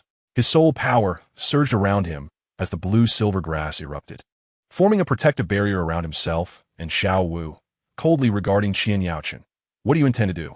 In that instant, the dynamics of the situation shifted dramatically, blurring the lines between hunter and prey. Hulaina stood frozen, her eyes fixed on Tang San, filled with disbelief, confusion, and reluctance to accept the truth. No, this cannot be real. Tang Yin, you must tell them they have mistaken you for someone else. Her voice trembled slightly, laced with a plea, the decisiveness and ruthlessness she once embodied evaporating entirely. Qian Yaochen, observing Hulaina's expression, scoffed mockingly. Nah, how naive you are. He is indeed Tang San, the wanted criminal pursued by the Spirit Hall, and he has delivered himself right to us. Do not blame me for being ungracious. With that, he summoned his soul power, preparing to strike once more. Tang San stood resolute, his expression icy, the blue-silver grass swirling around him with a rustling sound. Hulaina, there is no longer anything to conceal. I am Tang San, and today, no one shall harm Xiao Wu. His voice rang with determination, his gaze resolute. Xiao Wu's eyes glistened with unshed tears as she hurried to Tang San's side, standing shoulder to shoulder with him, ready to face the impending battle together. The members of the Spirit Hall swiftly encircled them, forming a battle formation, with the serpent spear Douluo and the spiked porcupine Douluo flanking them, sealing off any avenue of escape. The air was thick with the acrid scent of impending conflict, the atmosphere charged with tension. Hulaina stood in place, torn between her beloved and her loyalty to the Spirit Hall, uncertain of how to proceed. With a thunderous roar, the serpent spear Douluo thrust his spear, infused with surging soul power, like a serpent striking towards Tang San and Xiao Wu. Just as the spear was about to reach them, a dark figure surged from the depths of the nearby lake. With a mighty splash, a tail as thick as a barrel, wielding tremendous force, lashed out at the serpent spear Douluo with a thunderous fury. Boom! The impact was staggering. The serpent spear Douluo had no time to react, and was sent careening through the air like a kite with its strings severed, crashing into countless towering trees along the way, branches flying and dust swirling. The members of the Spirit Hall stood dumbfounded by this unforeseen turn of events, instinctively retreating several steps, their gazes warily fixed on the lake surface. Tang San and Xiao Wu, equally astonished, soon regained their composure, and Tang San's eyes sparkled with joy. It's Ming, indeed. Emerging from the lake to provide assistance were the Titan Great Ape, Ming, and the Sky Blue Bull Python, Ming. Ming leapt from the water, his massive form resembling a mountain, his eyes flashing with primal ferocity as he roared, the sound reverberating through the forest, shaking leaves from the trees. Sister Xiao Wu, we've come to rescue you. Ming's voice echoed through the woods. Xiao Wu's eyes glimmered with moisture, her heart overflowing with gratitude. Qian Yaochen's expression darkened. He had not anticipated the sudden emergence of these two powerful spirit beasts. Charge! Let us take them down together. Enraged, he commanded the members of the Spirit Hall. Hulaina remained engulfed in shock and turmoil, rendered helpless by the chaotic scene unfolding before her. The serpent spear Douluo struggled to rise from the ruins, his garments tattered, blood trickling from the corner of his mouth, his heart brimming with indignation and fury as he once again gripped his serpent spear, ready to re-enter the fray. He exchanged a glance with the spiny pufferfish Douluo, their soul power surging around them, and without hesitation, they charged toward the Titan Great Ape, Ming. The serpent spear Douluo wielded his spear with fervor, unleashing sharp blades of soul power that rained down upon Ming, attempting to hinder its movements. The spiny pufferfish Douluo, with arms outstretched, released a barrage of spines that transformed into icy beams of light, sealing off Ming's escape routes. Unfazed, Ming propelled itself forward with its robust legs, causing the ground to crack beneath it. With each swing of its colossal fists, it conjured gusts of wind that shattered the incoming attacks. With a thunderous roar, Ming leapt high into the air, crashing down towards the spiny pufferfish Douluo. The spiny pufferfish Douluo's expression shifted dramatically as he hastily activated his defensive soul skill, enveloped in a transparent shield. Yet, the force of Ming's strike was terrifyingly potent, and the shield was instantly riddled with cracks. Meanwhile, the chrysanthemum Douluo and the ghost Douluo moved like phantoms, weaving around the Tianqing bull python, Ming. The chrysanthemum Douluo's flower bloomed in his hand, emanating an eerie purple mist to obscure Ming's vision, while the ghost lurked in the shadows. launching surprise attacks with black claws of soul power aimed at Deming. Deming remained composed, its massive form agilely twisting, blue light shimmering around it, forming a resilient barrier to deflect their assaults. It opened its enormous mouth, unleashing a beam of potent energy that shot forth, forcing the chrysanthemum Douluo and the ghost Douluo to evade, the beam narrowly missing them and carving a deep trench into the ground. Qian Yaochen, acutely aware of the dire situation, issued a stern command. Everyone, heed my orders. Surround this place thoroughly. Not a single fly shall escape. The soul masters of the spirit hall sprang into action, encircling the area in layers, constructing an impenetrable net. Once everything was in place, Qian Yaochen's aura surged, his soul rings glowing brilliantly as he charged directly towards Tang San and Xiao Wu. A long sword of soul power materialized in his hand, its blade gleaming coldly as he thrust it towards Tang San with unyielding momentum. Tang San remained vigilant, summoning the blue-silver grass like a surging tide to meet Qian Yaochen, while a flash of purple-golden light signaled the quiet emergence of the Haotian hammer beneath his feet. Xiao Wu, not to be outdone, activated her soft-bone rabbit martial spirit, agilely darting through the blue-silver grass in search of an opportunity to strike. With a mocking smile, Qian Yaochen swung his long sword, effortlessly severing the blue-silver grass, closing the distance to Tang San. In response, Tang San swung the Haotian hammer, summoning a golden shadow that descended upon Qian Yaochen. Qian Yaochen sidestepped, the hammer shadow grazing past his shoulder and creating a substantial crater upon impact with the ground. Seizing the moment, Xiao Wu launched a lateral assault on Qian Yaochen, her legs striking out like lightning amidst a fierce gust of wind. Qian Yaochen reacted swiftly, parrying Xiao Wu's attack with his sword, the tremendous force forcing him back several paces. The three engaged in a fierce exchange, their battle intensifying. Qian Yaochen, relying on his extensive combat experience and formidable prowess, found himself evenly matched against Tang San and Xiao Wu. Meanwhile, the encroaching circle of the spirit hall grew tighter, placing Tang San and Xiao Wu in an increasingly perilous situation, their every attack weighed down by immense pressure and the hope of breaking free dwindling.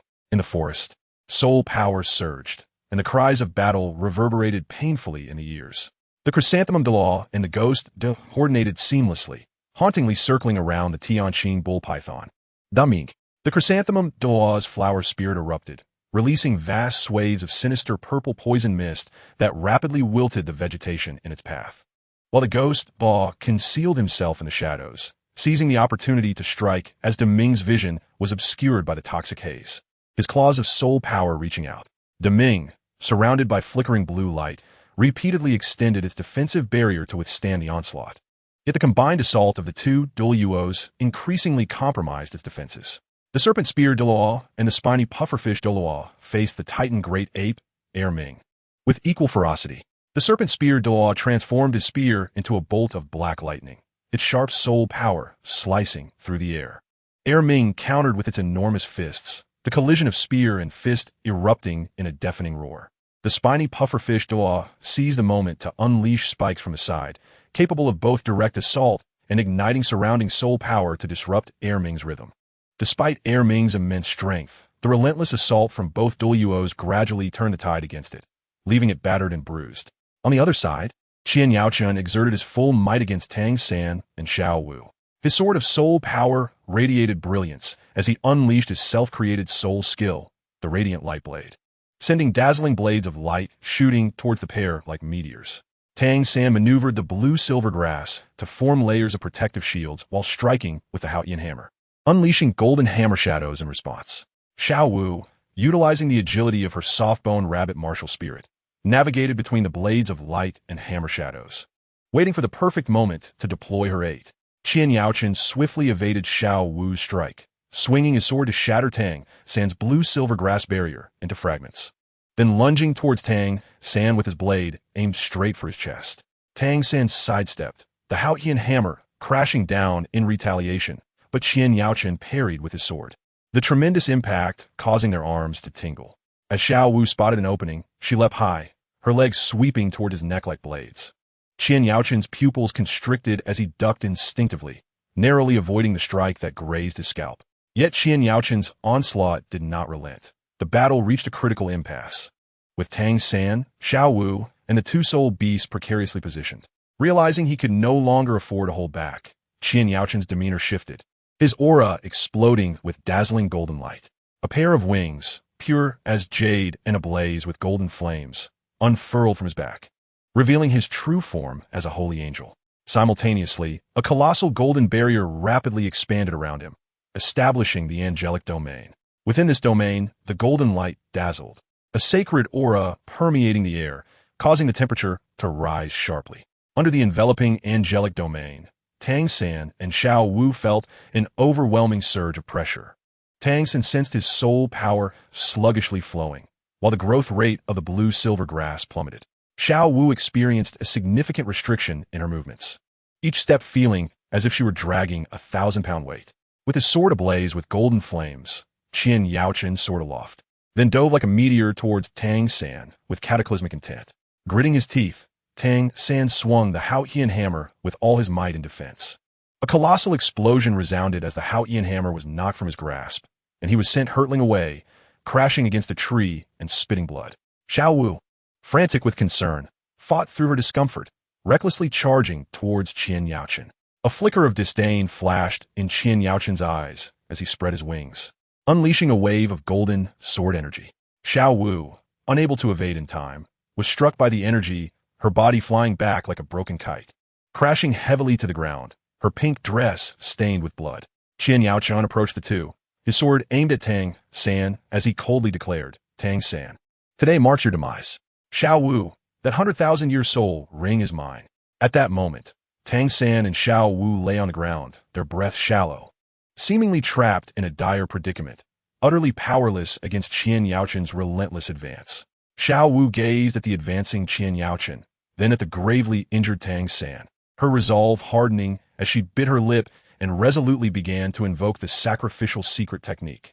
Her form gradually became ethereal, radiating a gentle pink light that encompassed her life force and soul power, flowing unceasingly towards Tang San. "No, Xiao Wu, don't." Tang San roared with the last of his strength, yet he was powerless to halt her sacrificial act. The chrysanthemum and ghost Douluos, sensing the impending peril, were alarmed. The chrysanthemum Douluo's flower spirit flared brightly, while the ghost Douluo's ghostly energy surged, swiftly approaching to execute their martial spirit fusion technique, the polar stillness domain, attempting to freeze time and space to thwart Xiao Wu's sacrifice. At the critical moment when they were about to complete the fusion of their martial souls, the Titan giant ape, Erming, unleashed a furious roar. Ignoring the myriad wounds adorning its body, it leaped high into the air, muscles taut and coiled, channeling all its strength into its right fist to execute the Titan Skybreaker. This punch, imbued with cataclysmic power, surged forth like a howling cannonball, hurtling directly towards the Ju Ghost Douluo. Boom! The force of the punch distorted the surrounding air, and Ju Ghost Douluo, caught off guard, was struck by the overwhelming impact, causing the martial soul fusion to be abruptly interrupted. The two combatants were sent flying like kites severed from their strings, crashing heavily to the ground and stirring up clouds of dust. Seeing this, Qian Yaoqin's expression changed drastically. He flapped his feathered wings with fervor, rushing toward Xiao Wu, desperate to thwart the unfolding calamity before the sacrifice was complete. Yet, the radiance of Xiao Wu's sacrifice grew ever more resplendent, enveloping Tang San in a shimmering aura, transforming him in extraordinary ways. In this life-or-death moment, chaos and urgency once again reigned supreme. Chapter 59. The soul-hunting operation, the brilliance of Xiao Wu's sacrifice intensified, and a translucent barrier gradually materialized around her and Tang San. This barrier, forged from Xiao Wu's century-long cultivation, radiated a soft yet resilient pink glow, securely encasing the two within. Qian Yaoqin, driven to madness, furiously flapped his angelic wings, flames of gold roaring around him, charging towards the barrier with lethal intent. His longsword struck the barrier with a resounding clang, sparks flying, yet the barrier remained unyielding. Unwilling to accept defeat, Qian Yaoqin unleashed powerful soul techniques in rapid succession. Golden blades of light and fiery blasts relentlessly assaulted the barrier, but they were absorbed effortlessly by the seemingly fragile pink glow. "Curse it!" Qian Yaoqin roared in fury, veins bulging on his forehead. He watched helplessly as Xiao Wu's form began to fade, becoming increasingly translucent, while Tang San's aura continued to rise, leaving him powerless to intervene. After finally recovering from the Titan giant ape's assault, Zhu, Ghost Awe, battered and bruised, joined the fray against the barrier. He unleashed the toxic essence of his chrysanthemum martial soul, enveloping the barrier in a purple miasma, attempting to erode it from within. While the Ghost Doa utilized his ghostly agility to incessantly seek weaknesses in the barrier, launching ambush after ambush. Yet, no matter their efforts, the barrier remained indomitable. Despite their grievous injuries, the Titan giant ape, Erming, and the sky blue bull python, Daming, tenaciously defended the perimeter of the barrier, their vigilance unwavering as they glared at the members of the Spirit Hall. Should anyone approach, they would roar in fury, poised to strike at a moment's notice. Within the barrier, Xiao Wu's visage grew increasingly blurred, yet her voice resonated clearly in Tang San's ears. "Sangu, live on. You must avenge me." Tears streamed down Tang San's face as he grasped Xiao Wu's ethereal hand tightly, shaking his head in desperation. Yet he could only feel her life force gradually merging into his own. As Xiao Wu's sacrifice reached completion, a blood-red soul ring, marking 100,000 years, materialized around Tang San. Following the conclusion of Xiao Wu's sacrifice, Tang San's eyes instantly turned crimson, radiating a chilling presence. Like a man possessed, he charged recklessly towards Qian Yaochen, roaring, "Qian Yaochen, prepare to pay with your life." The blue-silver grass surged forth like a tumultuous tide, infused with violent soul power, launching the initial assault against Qian Yaochen. With a disdainful huff, Qian Yaochen unfurled his angelic wings, summoning a golden hurricane that swiftly shredded Tang San's blue-silver grass into tatters. Despite Tang San's acquisition of the century-old soul ring from Xiao Wu's sacrifice, propelling his soul power to level 63, the disparity in strength against Qian Yaochen, who stood at level 78, remained stark. With his long sword ablaze in golden flames, Qian Yaochen initiated the offensive, unleashing a barrage of golden blades that shot towards Tang San like meteors. Tang San wielded the Haotian hammer to defend himself, each clash of weaponry erupting in deafening roars. The tremendous force reverberated through Tang San's arms, causing him to stagger backward. Nevertheless, he refused to retreat, enduring the pain as he relentlessly executed Tang Sek's ultimate techniques, seeking a flaw in Qian Yaochen's defense. Yet, with his wealth of experience and nimble movements, Qian Yaochen easily evaded Tang San's strikes while delivering punishing counterattacks. As the fierce battle raged between Tang San and Qian Yaochen, for title Do, Jutho, Ghost Awe, Serpent Spear Douluo, and Porcupine Douluo redirected their focus towards the Titan giant ape, Erming, and the sky blue bull python, Daming. Porcupine Douluo unleashed a vast cloud of purple poison, descending upon Erming, while Ghost Awe slipped into the shadows, waiting for the opportune moment to strike, with Serpent Spear Douluo and Porcupine coordinating their assault, one on the offense, the other providing support against Daming. Though Erming and Daming were battered and bloodied, they continued their valiant resistance. Erming swung its massive fists, shattering every attack that drew near, while Daming unleashed water-based soul techniques, conjuring tumultuous waves to fend off the onslaught of the four-titled Douluo. Yet, already grievously wounded, the situation grew increasingly dire under the relentless assault, fresh wounds multiplying and staining the ground with their blood. The battlefield was engulfed in smoke, the clamor of battle cries and the clash of soul techniques intermingling, with circumstances heavily favoring Tang San's adversaries. Qian Yaochen, enshrouded in holy flames, pressed his long sword against Tang San's throat, a triumphant smirk plastered across his face, firmly pinning Tang San beneath him. "Tang San, your struggles are futile. Today marks your demise. The Spirit Hall's path to unifying the continent cannot be obstructed by you." With that, he exerted slight pressure, the sword tip piercing the skin of Tang San's neck, a trickle of blood seeping forth. Just as Qian Yaochen prepared to deliver the fatal blow, a sharp slicing sound pierced the air. Instinctively, he looked up, his pupils constricting in shock as a familiar dark hammer descended from the heavens, carrying an earth-shattering force. Indeed, it was the Haotian hammer wielded by Tang Hao, the Haotian Douluo. Qian Yaochen's heart raced. He dared not confront it head-on, swiftly retracting his long sword and flapping his angelic wings with all his might, retreating several dozen meters like a bolt of golden lightning. Boom! The Haotian hammer crashed down before Tang San, the ground fracturing instantly. Spiderweb-like cracks radiating outward from the impact point, uprooting surrounding trees as a fierce gust of wind sent dust swirling into the air. Tang San, witnessing this, felt a glimmer of hope ignite within him, struggling to prop himself up as he murmured, "It's Dad." Qian Yaochen steadied himself, his expression dark as storm clouds, his gaze fixed intently upon the Haotian hammer. He understood all too well that if the newcomer was Tang Hao, he stood no chance against him in his current state. And indeed, a tall and imposing figure gradually descended from the air. It was Tang Hao, exuding an aura that instilled dread. With every step he took, the ground trembled slightly beneath him. "Release my son." Tang Hao's voice resonated like thunder, reverberating across the battlefield, an invisible pressure bearing down upon Qian Yaochen. The previously fervent Zhu Dao, Ghost Dao, and others faltered in their actions, a wave of intense unease surging within them. The tides of battle shifted dramatically, and Qian Yaochen, once in absolute dominance, found himself thrust into a defensive position. Clenching his teeth, Qian Yaochen's eyes brimmed with resentment. How could he easily relinquish the prey he had nearly captured? Ignoring the overwhelming sense of dread emanating from Tang Hao, he summoned forth his holy flames once more, his angelic wings flaring with renewed vigor as he charged towards Tang San with unrelenting resolve. His long sword, ablaze in golden flames, struck out in a flurry of sword shadows like a relentless downpour, encircling Tang San. Just as Qian Yaochen's assault was on the cusp of reaching Tang San, a shadowy figure materialized like a specter. It was Tang Hao. With the Haotian hammer held horizontally, a thunderous clang erupted as sparks flew. Qian Yaochen's attack was abruptly halted. The tremendous force sent shockwaves through Qian Yaochen's arm, nearly dislodging his sword from his grasp. "Do you seek death?" Tang Hao bellowed, his voice laced with fury, as 9 soul rings sequentially ignited around him. Yellow, yellow, purple, purple, black, black, black, red, red, an awe-inspiring configuration radiating an aura that instilled terror.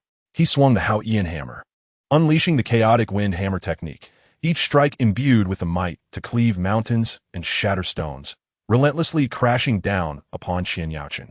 Qian Yaochen, daunted by the ferocity of the assault, relied on the agility bestowed by his angel martial soul to evade the blows. However, Tang Hao's relentless barrage resembled a tempest, impenetrable and overwhelming, gradually forcing Qian Yaochen into a retreat.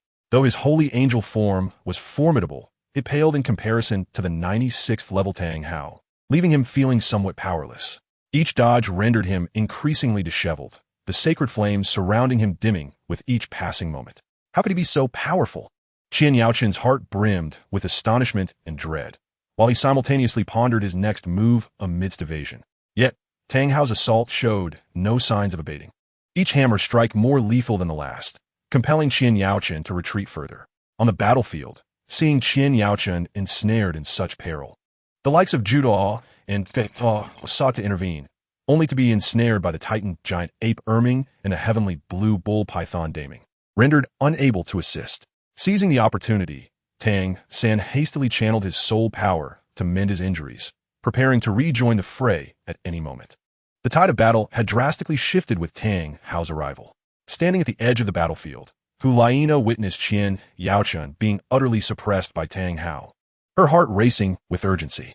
Gritting her silver teeth, her gaze filled with anxiety, she resolved without hesitation and called out, "All Soul Palace elites, heed my command. Immediately support Lord Qian Yaochen." The Soul Masters of the Soul Palace, stationed nearby, sprang into action upon hearing the orders. Soul Saints and Soul Emperors alike unleashed their martial souls, vibrant lights flashing as they surged towards Tang Hao and Qian Yaochen. Some Soul Masters, adept in ranged attacks, unleashed beams of soul power towards Tang Hao, while others maneuvered nimbly in an attempt to flank him for a surprise assault. Upon seeing reinforcements arriving, Qian Yaochen felt a surge of hope, invigorated by the prospect of aid. Struggling against his fatigue, he swung his long sword, manifesting the holy flame judgment. A colossal golden flame soared chi howling toward Tang Hao, seeking to constrain his movements. Tang Hao, with a grave expression, faced the oncoming tide of soul masters from the Soul Palace without a hint of fear. He slammed the Haotian hammer down upon the ground, a wave of black soul power rippling outward from his position. The nearby soul masters were struck by this surge, spitting blood as they were sent flying. Nevertheless, the soul masters of the Soul Palace, undeterred by the pain, pressed forward in unyielding waves. Although Tang Hao was powerful, the sheer number of adversaries required him to divide his focus, causing his offensive rhythm to falter slightly. Seizing this rare opportunity, Qian Yaochun exerted every ounce of his strength to launch another attack on Tang Hao in a desperate bid to turn the tide. The battlefield descended into chaos. The cacophony of battle cries and the clash of soul techniques deafening. Observing the turmoil, Tang San, suppressing his own pain, rose to his feet, prepared to rejoin the battle alongside his father. Tang Hao's gaze swept across the throng of Soul Palace warriors, fully aware that lingering here was unwise. Taking a deep breath, his aura surged dramatically, the ninth red soul ring shining brilliantly, enveloping him in a dense black soul power. Little San, stay close to me. Dan Hao Bao Lao. Raising the Haotian hammer high above his head, invoking his ultimate technique, the Haotian true body, Qian Kuan Toss. In an instant, the heavens and the earth seemed to shift in hue. The once bright sky was engulfed by darkness as a column of black light, harboring cataclysmic power, erupted from the Haotian hammer, hurtling toward the encirclement of the Soul Palace. Wherever it passed, soul power wreaked havoc, and soul masters were hurled away with anguished cries, creating a massive breach in the encirclement. Tang San dared not delay, channeling his soul power as he followed closely behind Tang Hao. The father and son became a streak of black lightning, racing toward the opening. Witnessing this, Qian Yaochun's eyes blazed with rage. Disregarding all else, he pursued them fiercely, attempting to block their escape. You think you can leave so easily? He shouted, wielding his long sword to unleash golden blades that sliced through the air toward Tang Hao and his son. Dan Hao not gon li, sweeping his left hand back to conjure a soul power barrier that deflected Qian Yaochun's attacks entirely. He then swung the Haotian hammer once more, delivering another powerful strike that forced Qian Yaochun to retreat in evasion. Taking advantage of this brief respite, Tang Hao and Tang San successfully broke through the encirclement. Without a backward glance, they raced into the depths of the Stardow forest, their figures swiftly vanishing among the dense foliage. Qian Yaochun stood rooted to the spot, watching them depart, his heart filled with disappointment as he plunged his long sword into the ground in frustration. Hulaina soon arrived at Qian Yaochun's side, observing the retreating figures of Tang Hao and Tang San with a complex expression. Qian Yaochun's gaze burned with fury as he followed the direction in which Tang Hao and Tang San had vanished, his holy flames roiling violently in response to his anger. He clenched his fists, nails digging into his palms, blood trickling down through his fingers. They escaped again. He growled through gritted teeth, his heart heavy with defeat and resentment. He gradually turned, surveying the battlefield still embroiled in conflict between the Titan giant ape Erming and the heavenly blue bull python Daming. The scene was one of utter devastation, with severed limbs scattered about, trees reduced to splinters by overwhelming soul power, and the air thick with the acrid stench of blood and smoke. Despite the numerical and strength advantages of the Soul Palace, the two 10,000-year soul beasts continued to resist fiercely, inflicting significant losses upon their foes. After weighing the situation, Qian Yaochun recognized that continuing the battle would exact a heavy toll if they were to secure victory over the soul beasts. Moreover, with Tang Hao and his son having escaped, it was imperative to return to the Soul Palace to report and strategize anew. With this thought, he inhaled deeply, calming his tumultuous emotions, and commanded loudly, "Fall back. We depart." Hearing the order, the Soul Palace warriors ceased their attacks, quickly regrouping around Qian Yaochun. Though Douluo, Gui Daw, Sea God Daw, and Porcupine Daw felt a sense of reluctance, they dared not defy the command. Casting one last resentful glance at the Titan giant ape and the heavenly blue bull python before departing the battlefield alongside Qian Yaochun, filled with frustration and fatigue. As the Soul Palace warriors withdrew, the battlefield gradually fell silent, save for the heavy breaths of the Titan giant ape Erming and the heavenly blue bull python Daming, alongside the lingering scent of blood, bearing witness to the recent harrowing battle. Chapter 60, The Trial of the Haotian Sect. Having evaded the relentless pursuit of the Soul Palace and broken free from their encirclement, Tang Hao and Tang San remained vigilant.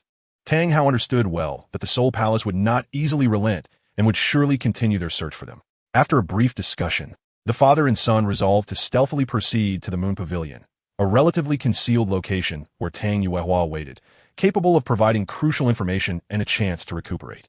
With utmost caution, they evaded the watchful eyes of the Soul Palace, slipping into the district where the Moon Pavilion resided under the cover of night. The moonlight cascaded like water upon the tranquil streets, interrupted only by the occasional distant sound of a watchman signaling the hour. Like phantoms, Tang Hao and Tang San approached the entrance of the Moon Pavilion. Tang Hao raised his hand, lightly tapping the door knocker in a rhythmic pattern. The prearranged signal with Tang Yuehua. Moments later, the door creaked open just a crack, revealing Tang Yuehua's vigilant gaze peering through the narrow opening. Upon recognizing Tang Hao and Tang San, her eyes sparkled with joy, and she hurriedly ushered them inside. "Brother, little San, you have finally arrived. You weren't discovered along the way, were you?" Tang Yuehua inquired anxiously while securing the door behind them. Tang Hao shook his head slightly. "Not for now, but the Soul Palace is keeping a close watch. We cannot linger." Entering the inner hall of the Moon Pavilion, Tang San surveyed the familiar surroundings, his heart a tumultuous mix of emotions. It was here that he had once followed his aunt to learn etiquette, spending a relatively peaceful period of his life. Yet now, all was overshadowed by the menace of the Soul Palace. Tang Yuehua poured tea for the two of them, expressing recently, "The Soul Palace has been scouring the area for your whereabouts, spreading word that anyone associated with you will face severe punishment. The surroundings here are relatively concealed, yet there are still those who lurk in the shadows." Upon hearing this, Tang Hao furrowed his brow even tighter. It seemed they would not rest until they captured us. "Yuehua, do you have any specific intelligence regarding their imminent actions?" After a brief moment of contemplation, Tang Yuehua revealed that they were mobilizing more spirit masters, intending to exert pressure on the Haoyan sect and force us into the open. A chill ran through Tang San's heart. "We cannot allow them to succeed. We must devise a strategy to counter them." The three of them gathered closely, engaging in hushed discussions about their countermeasures. Tang Hao analyzed the current predicament, asserting that the immediate priority was to ascertain the troop deployment and action plans of the Spear Hall before seeking an opportunity to retaliate. Tang San suggested leveraging his connections at Shrek Academy to rally various forces to collectively oppose the Spirit Hall. Unbeknownst to them, the dawn light began to color the horizon. Tang Hao gazed out at the gradually brightening sky, rising to his feet. "Time was of the essence, and we must act swiftly. Yuehua, continue to monitor the movements of the Spirit Hall and notify us immediately if you receive any news." Tang Yuehua nodded, her eyes filled with concern. "Eldest brother, little San, please be exceedingly cautious." As the morning light broke and the mist lingered, Tang Hao and Tang San hastened their steps, the dust rising in clouds beneath their feet. As they drew nearer to the Haoyan sect, Tang San's heartbeat quickened, for this was a place he had never set eyes upon yet felt a deep, blood-bound connection to, laden with the family's honor and mission. When the imposing gates of the Haoyan sect finally came into view, the towering peaks shrouded in mist exuded a solemn and mysterious aura. However, Tang Hao abruptly halted at the foot of the mountain, his expression a complex tapestry of emotions as he gazed at the scene before him. "Father, why have we stopped?" Tang San inquired, his confusion evident in his eyes.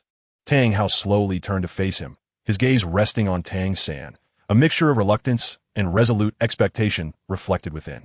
"Little San, from here on, you must ascend the mountain alone." Tang San's eyes widened in shock. "Father, why? Are we not returning to the sect together?"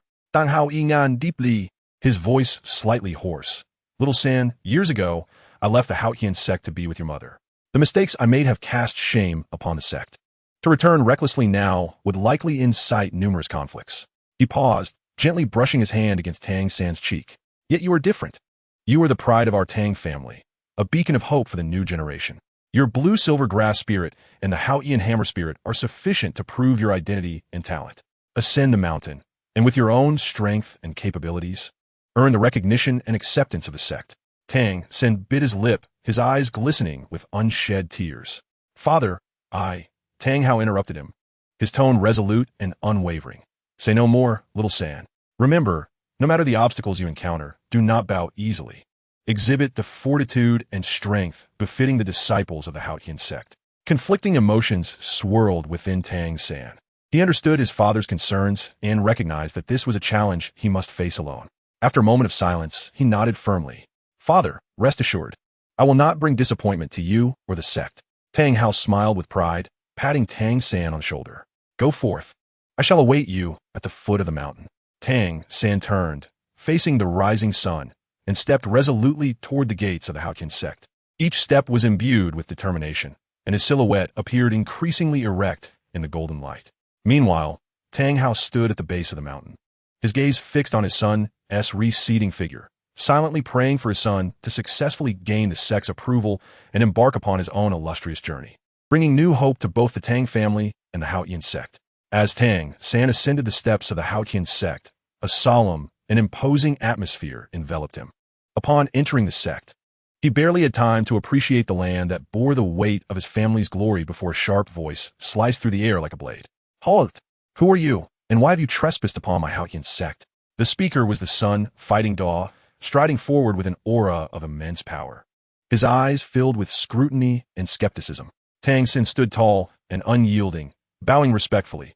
"Elder, I am Tang San, son of Tang Hao. I have returned to the sect to acknowledge my roots." Upon hearing the name Tang Hao, the Sun Fighting Daw's expression shifted abruptly, fury roiling within his eyes. Son of Tang Hao, he abandoned the sect years ago, tarnishing the name of the Haotian sect. How dare you return? The Sun Fighting Douluo crossed his arms. His tone icy, the aura of his soul power subtly fluctuating, as if ready to strike at any moment. Tang San inhaled deeply, straightening his spine. "Elder, though my father may have erred in the past, he has reflected upon his actions over the years. I have inherited the Haotian hammer spirit, and I carry the blood of the Haotian sect within me, yearning to serve the sect and restore the family's glory." The Sun Fighting Douluo scoffed. "Empty words. Who has to say you're not an imposter? If you truly wish to prove yourself, withstand my 3 strikes. If you endure them, I shall acknowledge you as a disciple of the Haotian sect."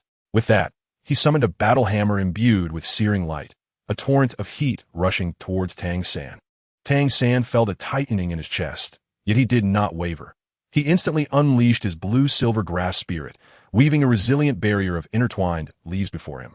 The Sun Fighting Douluo's assault was swift and fierce, the first strike crashing down with a force that could shatter bamboo.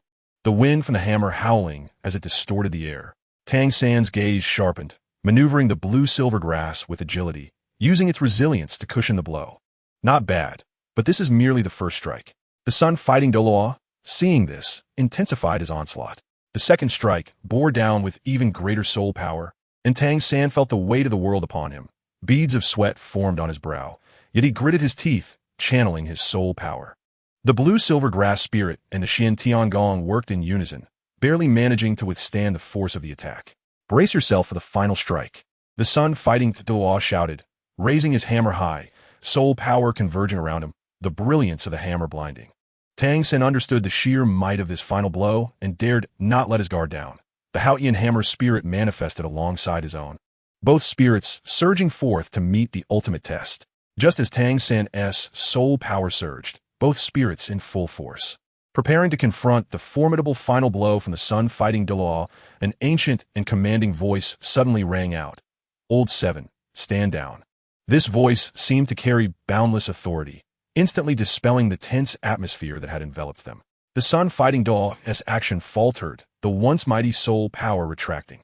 He turned to the source of the voice, a flicker of reluctance crossing his features, yet he slowly lowered his hammer.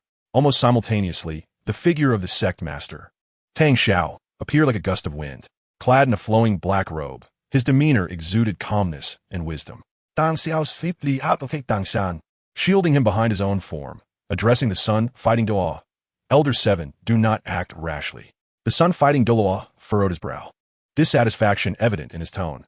"Sect master, Tang Hao has betrayed the sect for years. How can his sons so easily return? I merely sought to test him, to determine his worthiness." Tang Xiao gently shook his head, his gaze softening as he turned to Tang San. "Elder 7, your test nearly led to grave consequences. Do you not realize that he is not only the son of Tang Hao, but also a genius bearing twin spirits? The blue-silver grass and Haotian hammer coexist within him, a talent truly rare among millions." With that, Tang Xiao turned to Tang San, a warm smile illuminating his face. "Child, I apologize for the distress you have endured. Though your father has a troubled past, blood cannot be severed. Your return is a blessing for the Haotian sect." A warmth spread through Tang San's heart, and he bowed once more to both Tang Xiao and the Sun Fighting Douluo. "Thank you, Sect Master, for your intervention, and thank you, Elder 7, for your test. I, Tang San, shall diligently cultivate and contribute my strength to the sect." Upon hearing Tang Xiao's explanation, the skepticism in the Sun Fighting Douluo's eyes faded, replaced by surprise and acknowledgement. "So you possess twin spirits. I was indeed hasty." Tang Xiao patted Tang San on the shoulder. "Come, let us go meet the other elders." As the gathered assembly entered the grand hall, A palpable tension enveloped the atmosphere, with several elders seated upright in solemnity. Tang Xiao, accompanied by Tang San, stepped forward and elucidated the circumstances surrounding Tang San to the assembly. After a moment of contemplation, the seventh elder remarked, "Sect Master, although this child possesses extraordinary talent, the regulations of the Haotian sect are rigid. Should he wish to return to his ancestral roots, he must undergo 3 trials." Upon hearing this, the hall fell into a profound silence, all eyes fixated upon Tang San. Tang Xiao furrowed his brow, directing his gaze towards the seventh elder. "Isn't this trial excessively rigorous?" The seventh elder shook his head, his expression grave. "Sect Master, the events surrounding Tang Hao bear significant weight. If we were to permit his son to return too easily, it may not sit well with the congregation. These trials serve not only as a crucible for Tang San, but also as a testament to his prowess for the sect." With a sense of resignation, Tang Xiao turned to Tang San, his eyes brimming with concern. "Child, what are your thoughts?" Taking a deep breath, Tang San stepped forward, his gaze resolute. "I am willing to accept the trials." A flicker of appreciation crossed the seventh elder's eyes as he slowly articulated the first trial. "Firstly, you must defeat a peer from the Haotian sect. Only by proving your exceptionalism among your contemporaries can you qualify for rejoining the sect." Tang San felt a jolt of apprehension. He was well aware of the profound heritage of the Haotian sect, and that his peers would undoubtedly possess formidable strength. Yet he showed no sign of retreat, nodding in affirmation. The seventh elder then elaborated on the second trial. "Secondly, you must reach the Douluo rank before the age of 25. This not only tests your inherent talent, but also examines your perseverance and potential." The lofty requirement of achieving Douluo by 25 elicited astonishment among many present. However, Tang San's gaze remained unwavering, without a hint of hesitation. Finally, the seventh elder declared with conviction, "Lastly, you must obtain a 100,000-year soul ring before acquiring your 9th soul ring. The acquisition of a 100,000-year soul ring is a rarity beyond imagination. Only with such prowess can one truly uphold the honor of the Haotian sect." The hall erupted in a cacophony of disbelief. The challenge presented was almost insurmountable. Yet Tang San stood undaunted, straightening his posture, and proclaimed, "I will surely complete these 3 trials and return to the sect with honor." Tang Xiao regarded Tang San with pride and high hopes. As Tang San surveyed the hall, he spoke steadily, "Esteemed elders, I have already completed one of the trials." His declaration sent shockwaves through the assembly, faces transformed by incredulity. The seventh elder furrowed his brow, confusion etched upon his features. "Do not speak recklessly. These trials are exceedingly arduous. How could one so easily accomplish them?" Without offering a rebuttal, Tang San summoned his soul power, and in an instant, a crystalline blue light radiated from within him. The resilient blue-silver grass spiraled along his arm, while resplendent soul rings materialized beneath him. Yellow, yellow, purple, black, black, red. As the 6 soul rings illuminated in succession, particularly the one emanating a mesmerizing red glow, the 100,000-year soul ring, the entire hall seemed to freeze in time, engulfed in a profound silence. The eyes of the assembly widened in astonishment, their expressions suffused with shock and awe. The seventh elder's eyes bulged, his mouth agape. Disbelief written across his face. This is indeed a 100,000-year soul ring. How did you manage this at such a young age? Tang San maintained a calm demeanor as he recounted his experiences in the Soul Beast Forest and the process of obtaining the 100,000-year soul ring. The assembly listened in rapt attention, their admiration for this young man deepening further. A glimmer of delight crossed Tang Xiao's eyes as he looked at Tang San. Filled with approval, "Truly remarkable. You are indeed a descendant of the Haotian sect, achieving a 100,000-year soul ring at such a tender age." Other elders nodded in agreement, their previously skeptical gazes transforming into ones of acknowledgement. Although the seventh elder still bore traces of surprise, he conceded, "It appears I have underestimated you. Since you have completed this trial, only 2 remain. However, defeating a peer and reaching Douluo before 25 is no trivial matter. Do you possess the confidence to undertake this?" Tang San inclined his head slightly, his gaze unwavering as granite. "Rest assured, Elder, I shall not disappoint the sect's expectations." In the hall, illuminated by the radiance of the soul rings, Tang San's figure appeared increasingly resolute having taken a firm step towards his path of returning to the sect. The seventh elder regarded him with a complex expression before turning to call out behind him, "Tang Hu, you will represent your peers in battle and spar with Tang San." From the crowd emerged a robust young man, his eyes alight with determination, none other than the seventh elder's prized disciple, Tang Hu. As Tang Hu positioned himself, his soul power surged, and with a commanding shout, "Martial soul, Hao-Ian hammer." In an instant, a colossal Hao-Ian hammer materialized, its ancient heft emanating a chilling aura. The hammer bore mysterious runes, shimmering faintly under the nurture of soul power, as Tang Hu grasped the handle tightly, as though it were an extension of himself. Not to be outdone, Tang San summoned his own soul power, and with a resonant sound, the Hao-Ian hammer gradually ascended from his palm. Compared to Tang Hu's, Tang San's Hao-Ian hammer exuded an air of grace and restraint, its surface glimmering with a soft blue light. A harmonious blend with the essence of the blue-silver grass martial soul, imbuing it with a unique charm. The two exchanged glances, and the atmosphere crackled with unspoken tension. Tang Hu launched the first strike, leaping high, his Hao-Ian hammer slicing through the air with a fierce wind, crashing down towards Tang San with the weight of a mountain. The force of the hammer's wind echoed, tearing through the air and leaving visible ripples in its wake. Tang San's eyes sharpened. With a swift motion, he sidestepped the fierce attack while simultaneously maneuvering his Hao-Ian hammer to counter Tang Hu's onslaught. The two hammers collided with a thunderous roar, a deafening sound reverberating through the hall as a powerful shockwave radiated outward, fracturing the hard ground and toppling nearby furniture, sending dust billowing into the air. Seizing the moment, Tang Hu pressed his assault relentlessly, each strike infused with immense force, his moves expansive and spectacular, showcasing the beauty of raw power. Meanwhile, Tang San deftly evaded, employing agile footwork and precise control of his soul power to neutralize Tang Hu's attacks time and again. His Hao-Ian hammer shifted angles fluidly, alternating between using strength against strength and leveraging finesse to counter brute force, creating a striking contrast to Tang Hu's relentless aggression.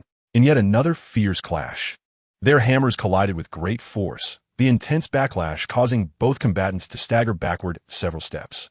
A flicker of frustration crossed Tang Hu's eyes as he inhaled deeply, channeling all his soul power into the Hao-Ian hammer, which began to radiate an overwhelming brilliance, hinting at a potential breakthrough.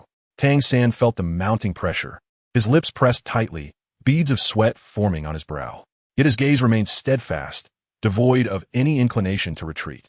He harnessed the dual powers of his martial souls, intertwining the vitality of the blue silvergrass with the strength of the Hao-Ian hammer, causing his weapon to emanate an unprecedented glow. With a synchronized shout, they charged towards one another once more, their Hao-Ian hammers imbued with boundless power, poised to collide. This time, the force of the impact reached its zenith, causing the entire hall to tremble violently, as if on the brink of collapse, their figures shimmering amidst the radiant light. In this critical moment, Tang San's aura surged dramatically, and the blue-silver grass martial soul erupted in full force.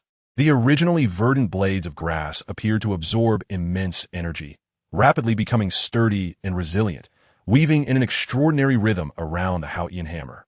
Simultaneously, a circle of azure light emerged beneath him, as the blue-silver domain quietly activated, releasing a rich aura of life that enveloped the battlefield in a vibrant veil.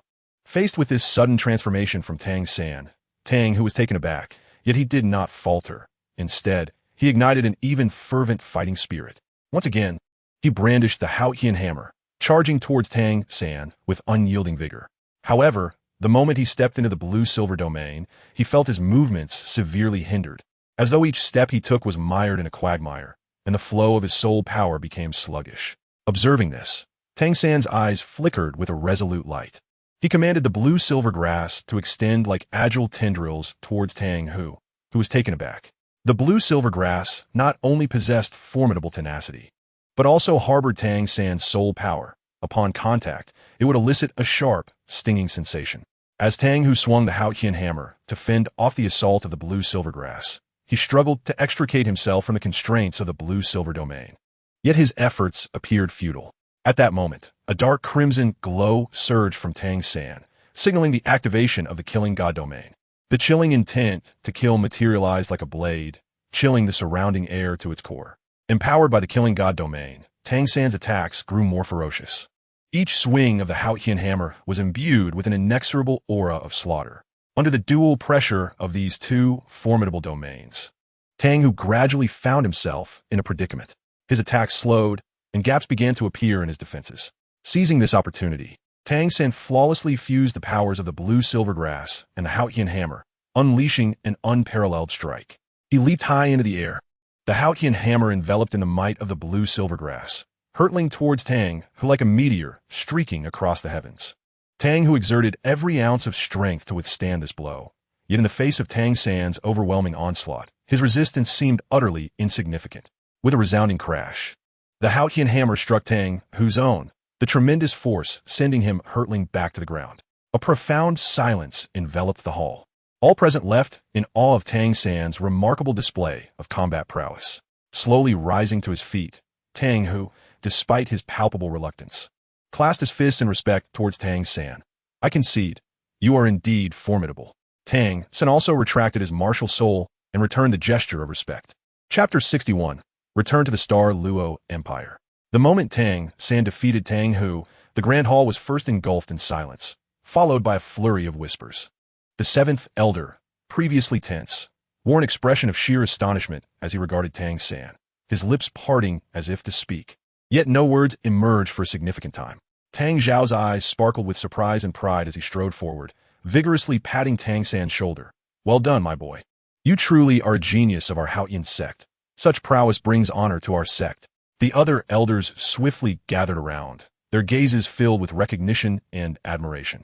This child has effortlessly passed 2 trials. His extraordinary talent is truly a rarity within our Haotian sect, remarked an elder with flowing white hair.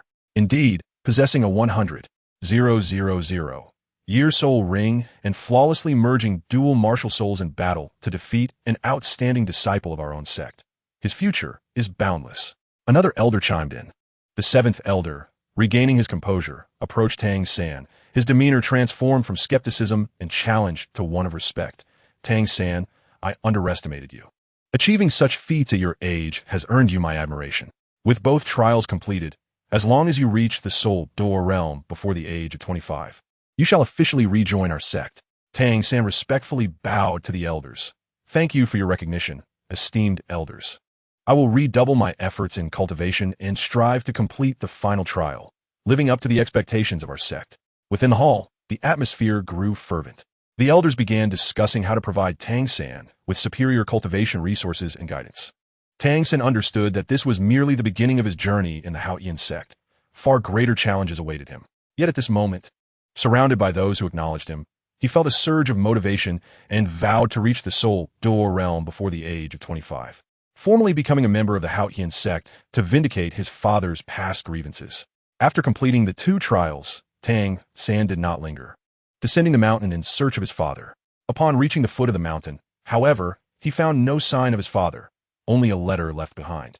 The letter conveyed that his father had urgent matters to attend to and would seek him out once resolved. Running his fingers over the familiar yet weathered handwriting, a torrent of emotions surged within Tang San. He had thought that overcoming the trials would lead to a joyous reunion, yet this anticipation lay unfulfilled. The mountain wind howled, ruffling the stray strands of hair on his forehead, while his gaze remained fixed on the letter, as if seeking to uncover his father's whereabouts and the nature of his urgent tasks. Standing at the bustling foot of the mountain, amidst the throngs of people, Tang San felt an unprecedented loneliness. The hurried passers-by were oblivious to the desolation within his heart. He slowly folded the letter and tucked it close to his chest, as if preserving his longing for his father.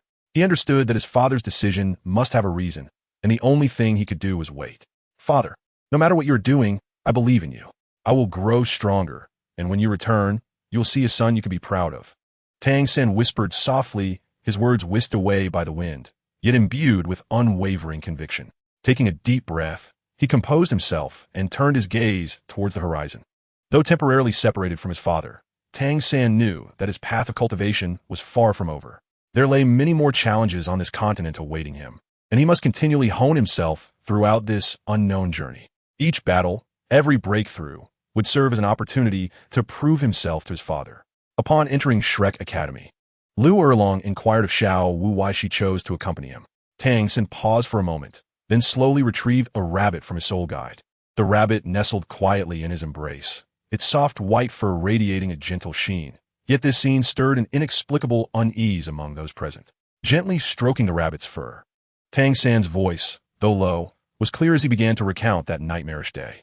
In the Stardow Great Forest, we were besieged by a powerful enemy. Trapped in a dire situation, his gaze deepened, as if reliving that harrowing moment. Xiao Wu sacrificed herself to save him, to ensure his survival. Memories surged like a tide, and pain flickered in Tang San's eyes, his voice trembling slightly. She burned her soul and life, unreservedly giving me her soul ring and soul bone. In that moment, I could do nothing but watch her fade away. At this juncture, Tang San's grip tightened unconsciously, and the rabbit stirred slightly, as though sensing his sorrow. The audience listened in stunned silence. Lu Erlong covered her mouth, her eyes brimming with disbelief and heartache. Flinder's brow furrowed deeply, his expression grave, while Zhao Wujin slammed his fist against a nearby tree trunk, producing a dull thud, his face etched with anger and helplessness. They all understood the weight of sacrifice. It was the most harrowing offering of a soul beast and the heaviest burden for Tang San. Afterward, I poured all my effort into searching for a way to resurrect her, carrying the remnants of her consciousness with me. Tang San lifted his gaze, determination blazing in his eyes. As long as there is a glimmer of hope, I will not give up. This rabbit is Xiao Wu's current form, and I will ensure she returns to her human shape back to our side. Thus, Tang San inquired of Yu Xiaojiang whether there existed a place for rapid enhancement of strength. After pondering for a moment, Yu Xiaojiang replied that such a place did exist, albeit fraught with peril. Tang San and the others urgently pressed for details, ultimately learning of the Sea God Island. Upon hearing this, Tang San's gaze sharpened instantly as he pressed, "Teacher, please elaborate on this Sea God Island. What makes it perilous? And how can it aid in my swift ascension in strength?" The others leaned in closer, their eyes filled with eager anticipation. Yu Xiaojiang's expression was grave as he slowly began to speak. Sea God Island is a mysterious place located deep within the ocean, home to formidable sea soul beasts and enigmatic sea soul masters. The environment there is harsh, frequently ravaged by storms and tsunamis, and the sea soul beasts are far more ferocious and cunning than those on land. Then, he shifted his tone. However, Sea God Island is the epicenter of the sea god's faith, preserving relics and legacies of the sea god. Should one pass the trials of Sea God Island, they would be granted the sea god's blessings, achieving a qualitative leap in strength. The martial soul halls might stem from the inheritance of the angel god. Ma Hongjun scratched his head and exclaimed, "That sounds exhilarating. Let's set off quickly. Perhaps I could secure a powerful inheritance too." Dai Mubai, on the other hand, remained composed and analyzed. "Master, what exactly do we know about these trials? We are completely in the dark, and rushing in could be perilous." Yu Xiaojiang slightly nodded. "This is also the reason for my hesitation. The trials of Sea God Island are shrouded in mystery and exceedingly rigorous. Failure could very well cost one their life. However, Tang San, you bear a heavy responsibility. Xiao Wu's rebirth requires immense power, and this may be the fastest route." Tang San clenched his fists, the image of Xiao Wu flashing in his mind, and resolutely declared, "I will go. For Xiao Wu, for the sake of protecting those around me, I am willing to bear any risk." Oscar clapped Tang San on the shoulder, saying, "Little San, we will accompany you. We share our fortunes and face our trials together. This is the oath of the Shrek 7 monsters." The others echoed in agreement, their eyes filled with determination and trust. Lu Erlong gazed at these brave children, her eyes misty. "You all must return alive. Not a single one can be lost." Thus, under the counsel of the group, the plan to journey to Sea God Island was quietly finalized. They began to prepare their bags with urgency, gathering information about Sea God Island for the impending unknown adventure. Meanwhile, Sea God Island, that realm of mystery and danger, might once again emerge into the public due to their arrival. Chapter 62, The Second Trial of Judgment. Qian Yaochen entered the grand hall of the Martial Soul Hall with his head bowed, his expression somber. The atmosphere within was suffocating, making it difficult to breathe, and the echoes of his footsteps reverberated throughout the empty hall, each step seemingly laden with a heavy sense of guilt. Approaching Qian Daolu, he slowly knelt, his voice thick with remorse. "Grandfather, this mission has failed, and I have not fulfilled my duty. I come to plead for forgiveness." Qian Daolu, seated high above, regarded Qian Yaochen with a calm gaze and inquired, "What exactly transpired? Speak in detail." Taking a deep breath, Qian Yaochen recounted the events in full. Initially, everything unfolded as I had anticipated. I had long discerned that Tang Yin was indeed Tang San and had advanced according to plan step by step. However, I never expected that Tang Hao had been lurking in the shadows, quietly observing everything. It was only when Xiao Wu sacrificed herself for Tang San that he suddenly revealed himself. In that moment, the situation spiraled out of control. As he spoke, Qian Yaochen's fists clenched unconsciously, his eyes filled with frustration. After a moment of silence, Qian Daolu finally spoke. Rise. This matter is not your fault. Tang Hao, as the former Hao Qian Duo, possesses extraordinary strength and a meticulous mind. Since he chose to protect Tang San from the shadows, he would not easily expose himself. It is understandable that you did not detect him. Qian Yaochen lifted his head, eyes wide with disbelief. Grandfather, you truly do not blame me? Qian Daolu nodded slightly. Foolish child, how could I blame you? Victory and defeat are commonplace in battle. A single defeat does not signify anything. What is crucial is that we learn from his failure. Tang San is destined to become a formidable rival for our martial soul hall. We must find an opportunity to eliminate him. Qian Yaochen rose, determination rekindled in his eyes. Rest assured, great elder, next time I face Tang San, I will not let him escape. Qian Daolu gazed into the distance, his expression grave. Tang San possesses dual martial souls and wields formidable assistance from the soul bee sacrifice. His strength should not be underestimated. Though our martial soul hall is deeply rooted, we must remain vigilant.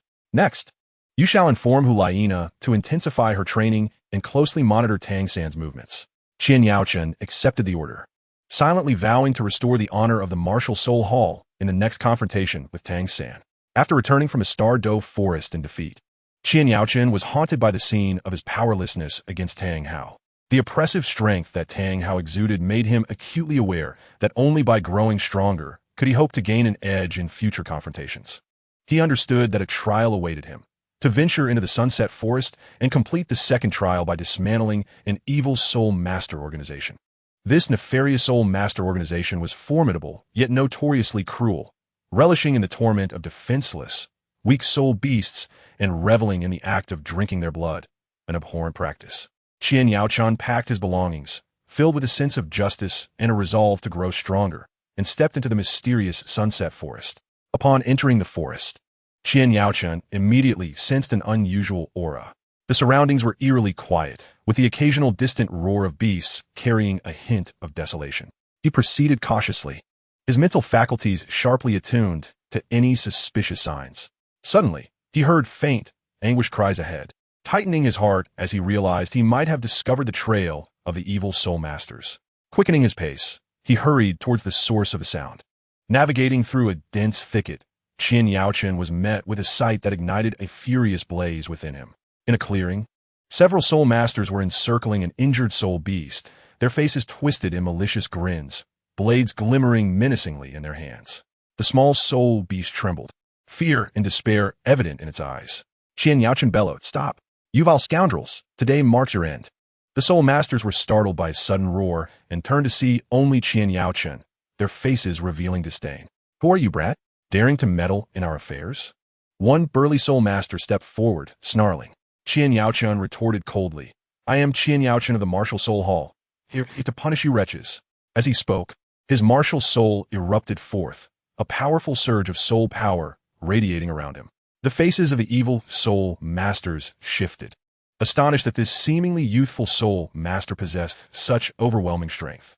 Yet, emboldened by their numbers, they were undeterred, summoning their martial souls and charging at Qian Yaochen. Unfazed, Qian Yaochen darted through the throng of enemies like a wraith.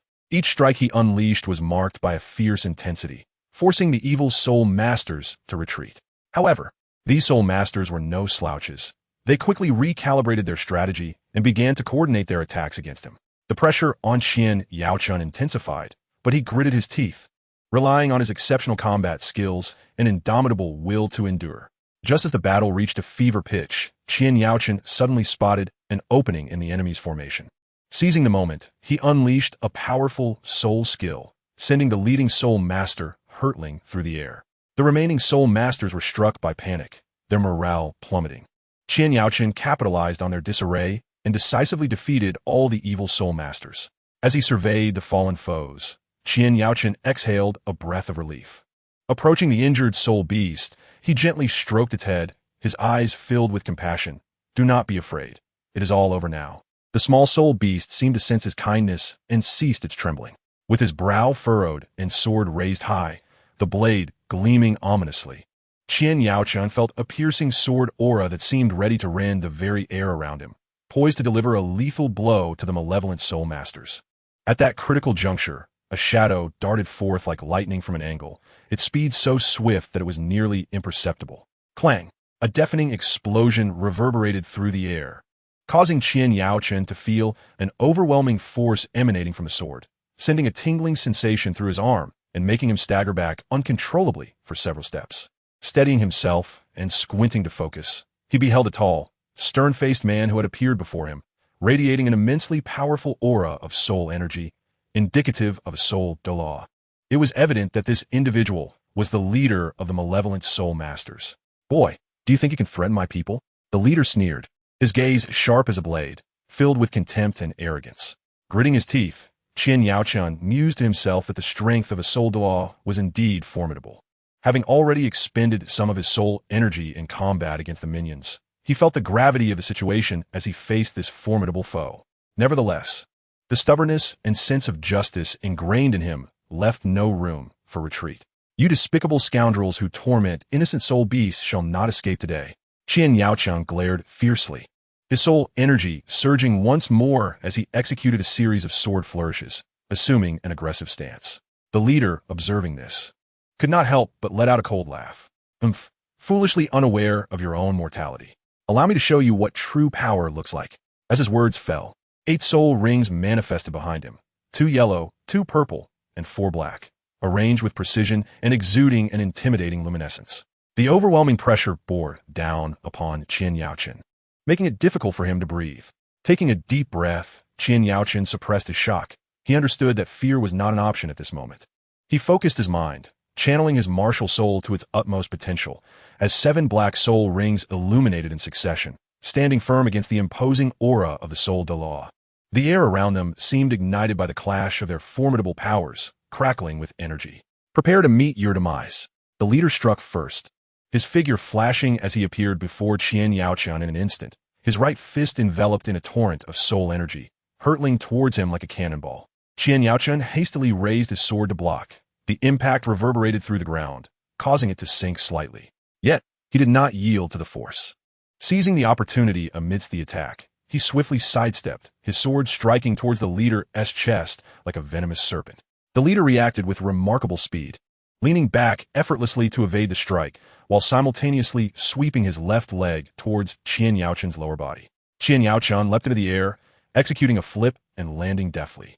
The two engaged in a fierce exchange, their battle intensifying as the surrounding trees succumbed to the waves of their unleashed soul energy, snapping and crashing down, enveloping the area in a cloud of dust. Fully aware that his soul energy was inferior to that of his opponent, Qian Yaochen realized that brute force would not suffice. He began to search for the leader's weaknesses, hoping to secure an unexpected victory.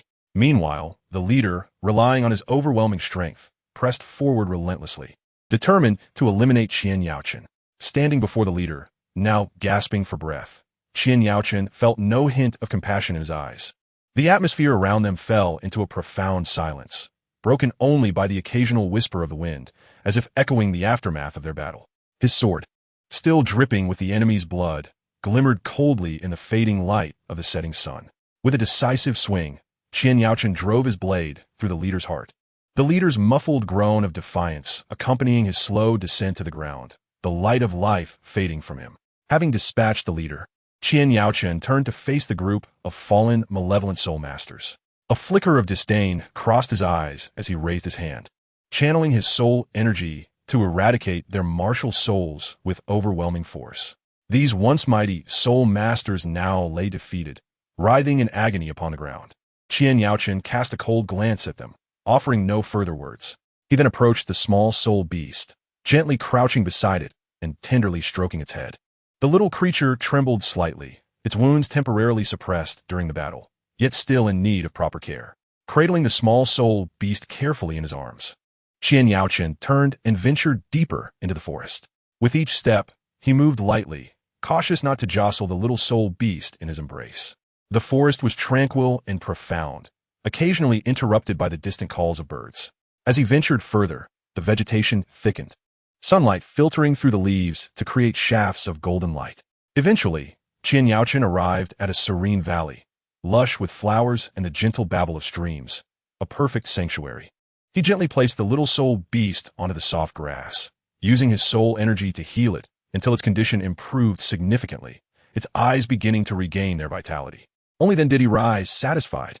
The little soul beast gazed up at him with eyes full of gratitude and reluctance, letting out soft whimpers. Qian Yaochen patted its head reassuringly, saying, "Little one, take care of yourself. This place is safe, and no one will harm you again." With that, Qian Yaochen turned and strode away from the valley. He understood that his journey of cultivation was still long, with many challenges ahead, yet at this moment, witnessing the little soul beast safe and sound filled his heart with contentment and solace. Not far from the valley, a sudden blinding golden light erupted on the horizon, the familiar sense of oppression surging forth like a tidal wave. Instinctively, he looked up to see the golden light descending like an enormous sword piercing through the heavens, enveloping him within its radiance. Within the brilliance, the imposing figure of the god of judgment gradually materialized, surrounded by a sacred glow. The god of judgment regarded Qian Yaochen with calm, yet all-seeing eyes, declaring, "Qian Yaochen, you have completed the second trial, dismantling the evil soul master organization and saving the innocent soul beast. This is an act of justice, in accordance with the path of judgment." Qian Yaochen knelt respectfully on one knee. Though astonished by the sudden appearance of the divine presence, he maintained an attitude of reverence. "Thank you, Divine One, for your recognition. This is my duty." The god of judgment nodded slightly and continued, "However, the road ahead is long. Your trials are far from over. In your battle with Tang, you must recognize your shortcomings and dedicate yourself to further cultivation. Your courage and resolve in the face of formidable foes are commendable, yet your strength requires refinement." A tremor coursed through Qian Yaochen's heart. The god of judgment was acutely aware of his battle with Tang. He quickly responded, "Your teaching shall be etched in my heart, Divine One. Tang Hao's strength has made me acutely aware of my own limitations, and I shall devote myself to diligent training, living up to your expectations." After a satisfied glance at Qian Yaochen, the god of judgment departed, and the rewards for completing the trial were bestowed upon him. Not only did his soul power ascend to level 79, but each of his soul rings also advanced by 10,000 years, and he received a divine soul ring as well. Chapter 63, Departure. See God Island. In the spacious yet tense atmosphere of Shrek Academy's training grounds, Tang San and his companions emanated an air of determination as they made their final preparations for the arduous journey to See God Island. Master stood with his hands clasped behind his back, his brow furrowed slightly, eyes filled with concern and worry as he slowly spoke. "The journey to See God Island is fraught with peril. You must exercise utmost caution." His voice was deep and resonant, each word seemingly laden with gravity. Standing beside the master, Lu Erlong, usually fiery and spirited, wore a serious expression, her gaze sweeping over Tang San and the others before landing on Tang San. "Little San, you must return safely." Flender cleared his throat twice, his demeanor serious. "Children, are you aware of the consequences when the Spirit Hall forcibly ascended See God Island all those years ago? If you are met with resistance, do not attempt to force your way onto the island."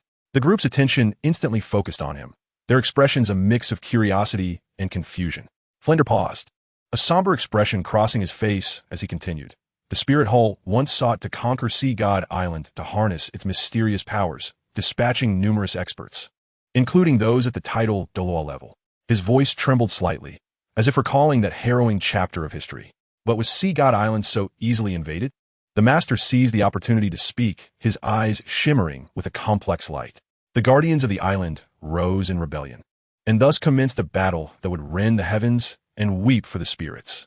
In that clash, the sky darkened and the sun and moon lost their radiance. Lu Erlong continued, her voice laced with reverence, that ultimately, the Spirit Hall paid a grievous toll, with the title Douluo falling and the others retreating in disarray. Upon hearing this, Tang San and his companions' expressions turned grave. Dai Mubai clenched his fists tighter, determination flickering in his gaze. "We will certainly exercise caution and never repeat the mistakes of the Spirit Hall. Zhu Zhuqing nodded gently, a glint of resolve flashing in her icy eyes. Indeed, we shall return safely. Oscar took a deep breath, a confident smile gracing his features. Rest assured, teachers. We are members of Shrek. Ma Hongjun patted his chest and declared loudly, with me around, nothing will happen to everyone. Tang then surveyed his companions, warmth swelling in his heart. He turned to the master and the others, resolutely stating, teachers, you need not worry. We will return safely, complete our training on Sea God Island, and emerge even stronger. The master nodded with satisfaction, his eyes filled with expectation. Good, we shall await your return. Remember, safety is paramount. Never act impulsively. Amidst the admonitions and concerned gazes of the group, Tang San and his companions turned, stepping forth with unwavering resolve towards the unknown yet daunting Sea God Island. Departing from the Star Luo Empire, Tang San and his group journeyed day and night, their pace unrelenting. They traversed dense forests, crossed rushing rivers, and followed winding official roads. Although their hearts yearned for home, they remained vigilant against potential spies from the Spear Hall. Days later, a bustling coastal city emerged before them. The city gates were teeming with people. Merchants and travelers flowed in and out continuously.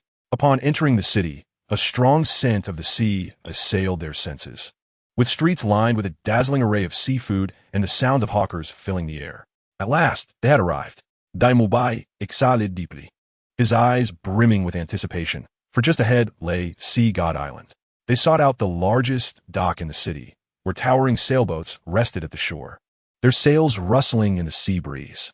Tang then approached a ship captain, expressing their desire to rent a vessel to Sea God Island. Upon hearing this, the captain's expression changed dramatically, and he shook his head vehemently. No way, no way. The waters around Sea God Island are treacherous, and mysterious sea beasts lurk there. Countless ships have vanished without a trace. No amount of money will tempt me. A weight settled in everyone's hearts as they faced this unexpected dilemma. Oscar, quick-witted, grinned and produced a handful of gold soul coins, waving them before the captain. Uncle, perhaps you might reconsider? This is enough for you to run several profitable ventures. The captain's gaze fixated on the gold coins, swallowing hard as uncertainty washed over him. At that moment, a young sailor chimed in, Dad, why don't we give it a try? These individuals clearly possess remarkable abilities. With them aboard, we might just return safely. After a long contemplation, the captain finally gritted his teeth and relented. Very well, but we must agree that if danger arises, we turn back immediately. At dawn the following day, the group boarded the sailboat. With a command from the captain, the sails slowly ascended, and the vessel glided away from the dock, heading toward the boundless sea. At first, the waters were calm, sunlight dancing upon the surface, creating a shimmering spectacle. However, as they ventured further into the ocean, the waves grew increasingly tumultuous, causing the sailboat to lurch violently. Suddenly, a massive shadow surfaced beneath the water, rapidly approaching the ship. Ma Hongjun tightened his fists in alarm. This is bad. Something is coming. The colossal shadow erupted from the water, revealing a sea monster shark, its body adorned with purple scales and measuring over 5 meters in length. Its jagged teeth sparkled ominously in the sunlight, its gaping maw aimed directly at the sailboat. The captain shouted in terror, "Turn back!" Yet the raging waves rendered the ship uncontrollable, making it impossible to veer away. In an instant, Dai Mubai activated his martial spirit, his sinister eyes gleaming as he bellowed, "Everyone, remain calm. Prepare for battle." With that, he leaped high, delivering a powerful tiger claw strike toward the sea monster, sending a cascade of water flying. The sea monster adeptly dodged, twisting its body to unleash a massive wave that struck the sailboat. Oscar swiftly consumed a mushroom sausage, soaring into the air and crafting various enhancement sausages, tossing them to his companions. Consume these to bolster your strength. Ma Hongjun, undeterred, ignited with phoenix flames, shooting forth like a fiery meteor toward the sea monster. Behold my phoenix fire line. The scorching flames illuminated the sea, yet the sea monster remained unfazed, swatting the fiery projectile aside with its tail. Zhu Qing, like a bolt of lightning, darted between the ship's rails, seizing the opportune moment to unleash her ghostly claw upon the monster's flank, leaving several gashes. Infuriated by the pain, the sea monster lunged at Zhu Qing, its mouth wide open, seeking to engulf her whole. Tang San, observing the battlefield with a calm demeanor, summoned blue silver grass from his palm. transforming it into resilient vines that ensnared the sea monster while shouting, "Steady the ship, helmsman!" The captain and his son turned pale, but desperately maneuvered the helm. The sea monster thrashed violently, its immense strength threatening to sever the blue silvergrass. Mysterious patterns emerged on Tang San's forehead as he activated his purple extreme magic eye, pinpointing the sea monster's vulnerabilities and directing his companions to attack. Dai Mubai and Ma Hongjun, understanding the unspoken plan, coordinated their efforts. Dai Mubai drew the sea monster's attention, while Ma Hongjun seized the opportunity to deliver a devastating blow from behind. The phoenix's cry resounding against the sea monster's back with a deafening crash. Severely injured, the sea monster rolled in agony, ultimately sinking beneath the waves, leaving only a pool of crimson in its wake. The group collapsed onto the deck, relief flooding their hearts after the harrowing encounter. The captain, still trembling, gazed at Tang San and the others. "Who exactly are you?" Tang San wiped the sweat from his brow, smiling. "We are merely a group of aspiring soul masters. Let us continue our journey, for it is still long." The sailboat set its sails once more, breaking through the waves towards Sea God Island.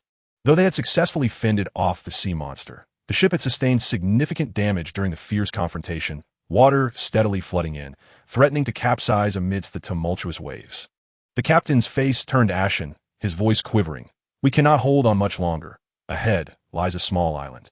Let us dock there and devise a plan for a new vessel." With no other option, the group reluctantly agreed. Amidst the tumult of the waves, they maneuvered the ship toward the isolated island. Upon reaching the shore, the group busied themselves with repairing the vessel, but the damage was too extensive for a simple fix. Just as despair began to set in, Oscar's keen eyes spotted something in the distance. "Look over there. What is that?" They beheld a magnificent three-masted ship gliding gracefully across the water, its imposing hull and billowing sails filled with the sea breeze. Tang San, inspired by a sudden thought, turned to the captain. "Uncle, could you find a way to signal that ship? We are willing to pay a generous price for its assistance." The captain hesitated briefly, but eventually nodded in agreement, raising a distress signal with his son. The grand ship approached slowly, its captain, a burly man with a bushy beard, initially displaying reluctance upon hearing of Tang San's group's plight. Observing this, Tang San produced a valuable soul bone and offered it to the captain. "Captain, these exquisite soul coins are offered as rent. I hope you will assist us in reaching Sea God Island." The captain's eyes gleamed as he accepted the black card, examining it closely before ultimately nodding in agreement. The group boarded the grand ship, its spacious deck and sturdy hull providing a sense of security. The new captain, seasoned and knowledgeable, directed the crew to adjust their course, continuing towards Sea God Island. As the ship sailed onward, the sea breeze intensified and the waves grew higher. Ma Hongjun, brimming with excitement, dashed across the deck, exclaiming, "Now this feels right. Traveling to Sea God Island on such a grand vessel will surely be fine." Dai Mubai chuckled, playfully ruffling his hair. "Don't celebrate too soon. Who knows what else lies ahead?" Zhu Zhuqing stood quietly at the prow, gazing into the distance with unwavering determination. Oscar sidled up next to her, teasing, "What are you thinking about? Imagining what will happen when we reach Sea God Island?" Zhu Zhuqing cast a sidelong glance at him, remaining silent. Upon hearing the lookout's urgent shout, Tang San and his companions immediately became alert, their focus fixed on the churning dark clouds in the distance. Yet, before they could recover from the tension of the storm warning, the atmosphere around them shifted dramatically. The once busy sailors abruptly ceased their activities, encircling the group with expressions that replaced their former simplicity with avarice and malevolence. The captain shed his disguise, revealing a ghastly visage, and emerged from the shadows with a booming laugh.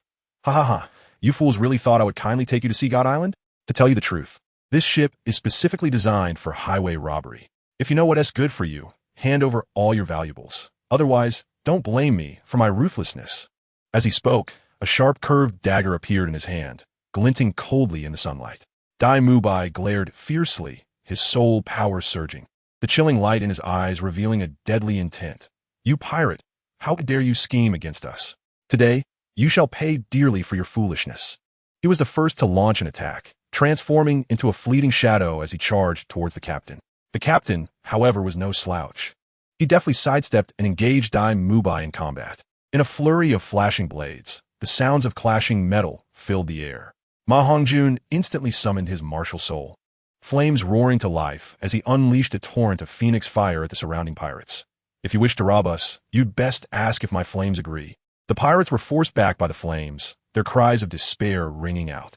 Oscar, while dodging the pirates' assaults, concocted various auxiliary sausages, handing them to his comrades.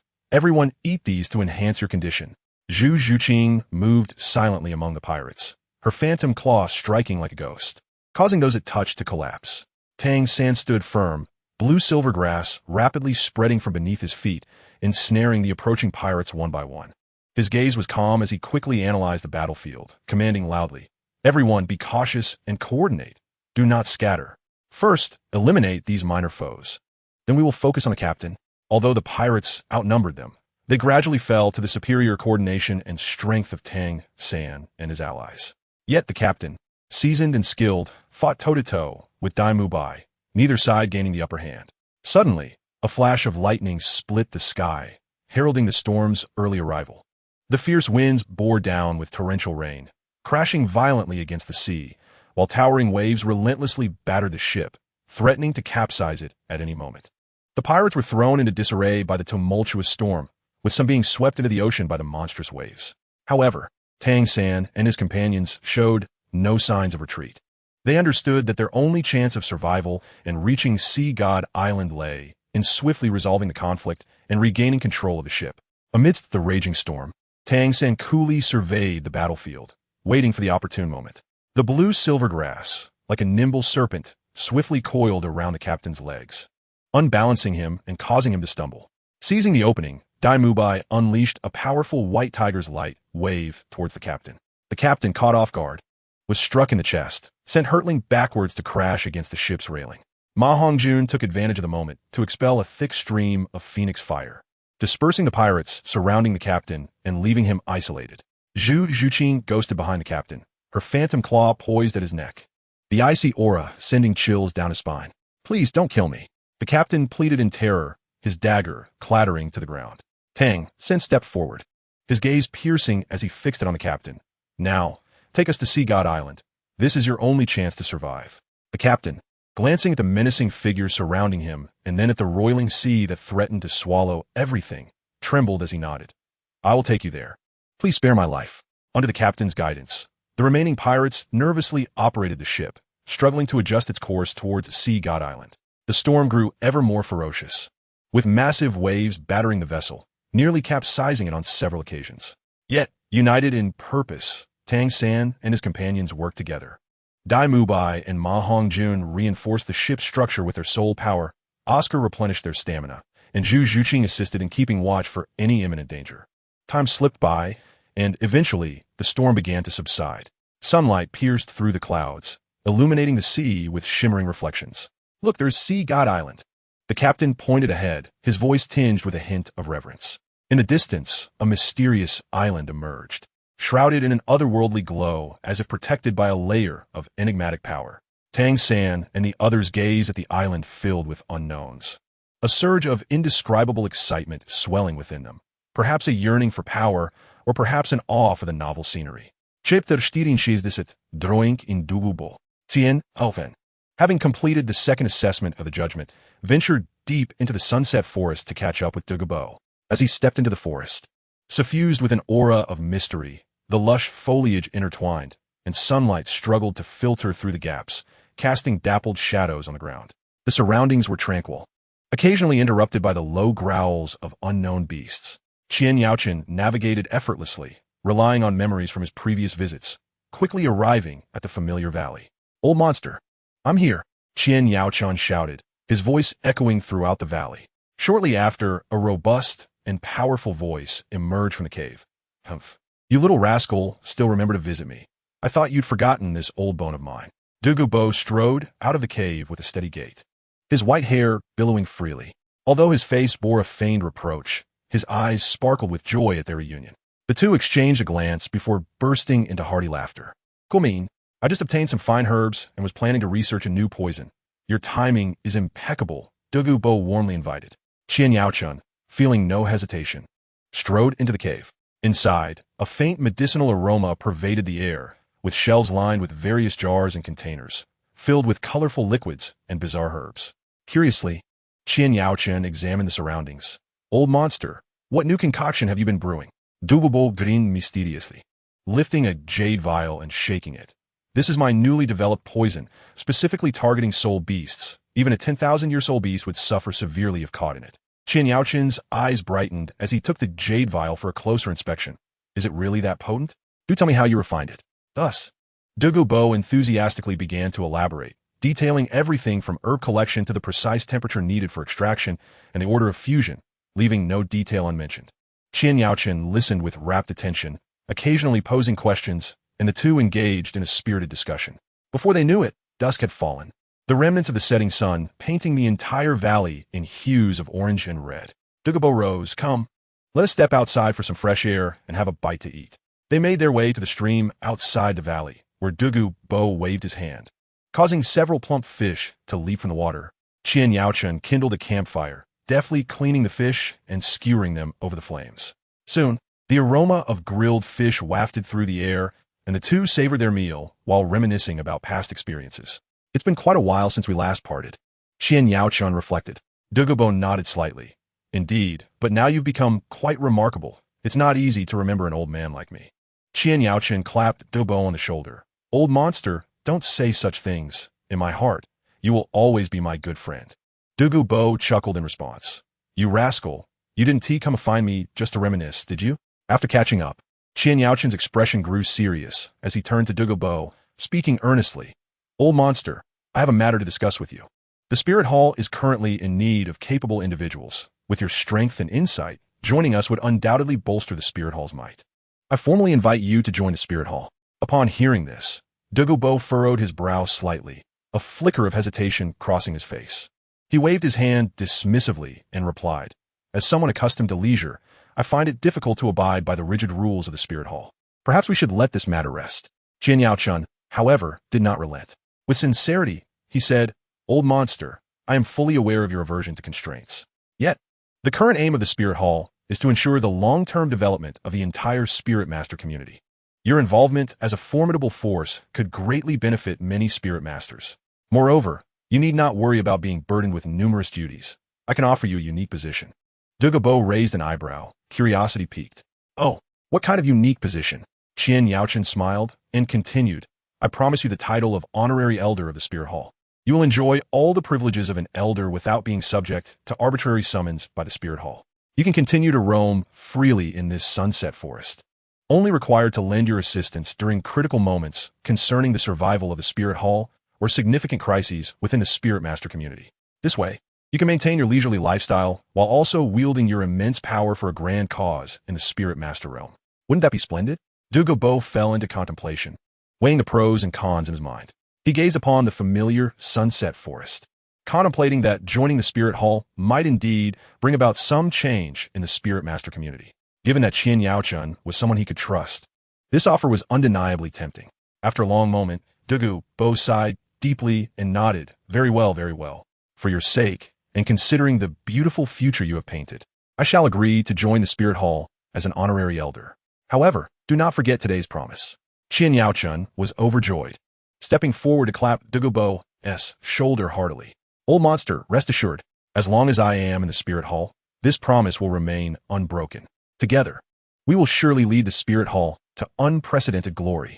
A faint smile graced Douluo's lips as he replied, Humph, we shall see about that. Seeing Douluo's agreement, Qian Yaoqin felt an overwhelming joy and resolved to bring him to the Spirit Hall in a couple of days to fulfill his promise.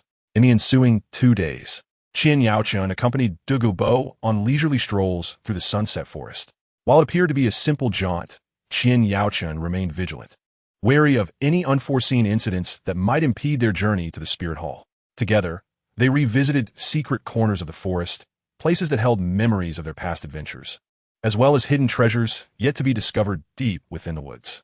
Old monster, once you arrive at the Spirit Hall, I will introduce you to our collection.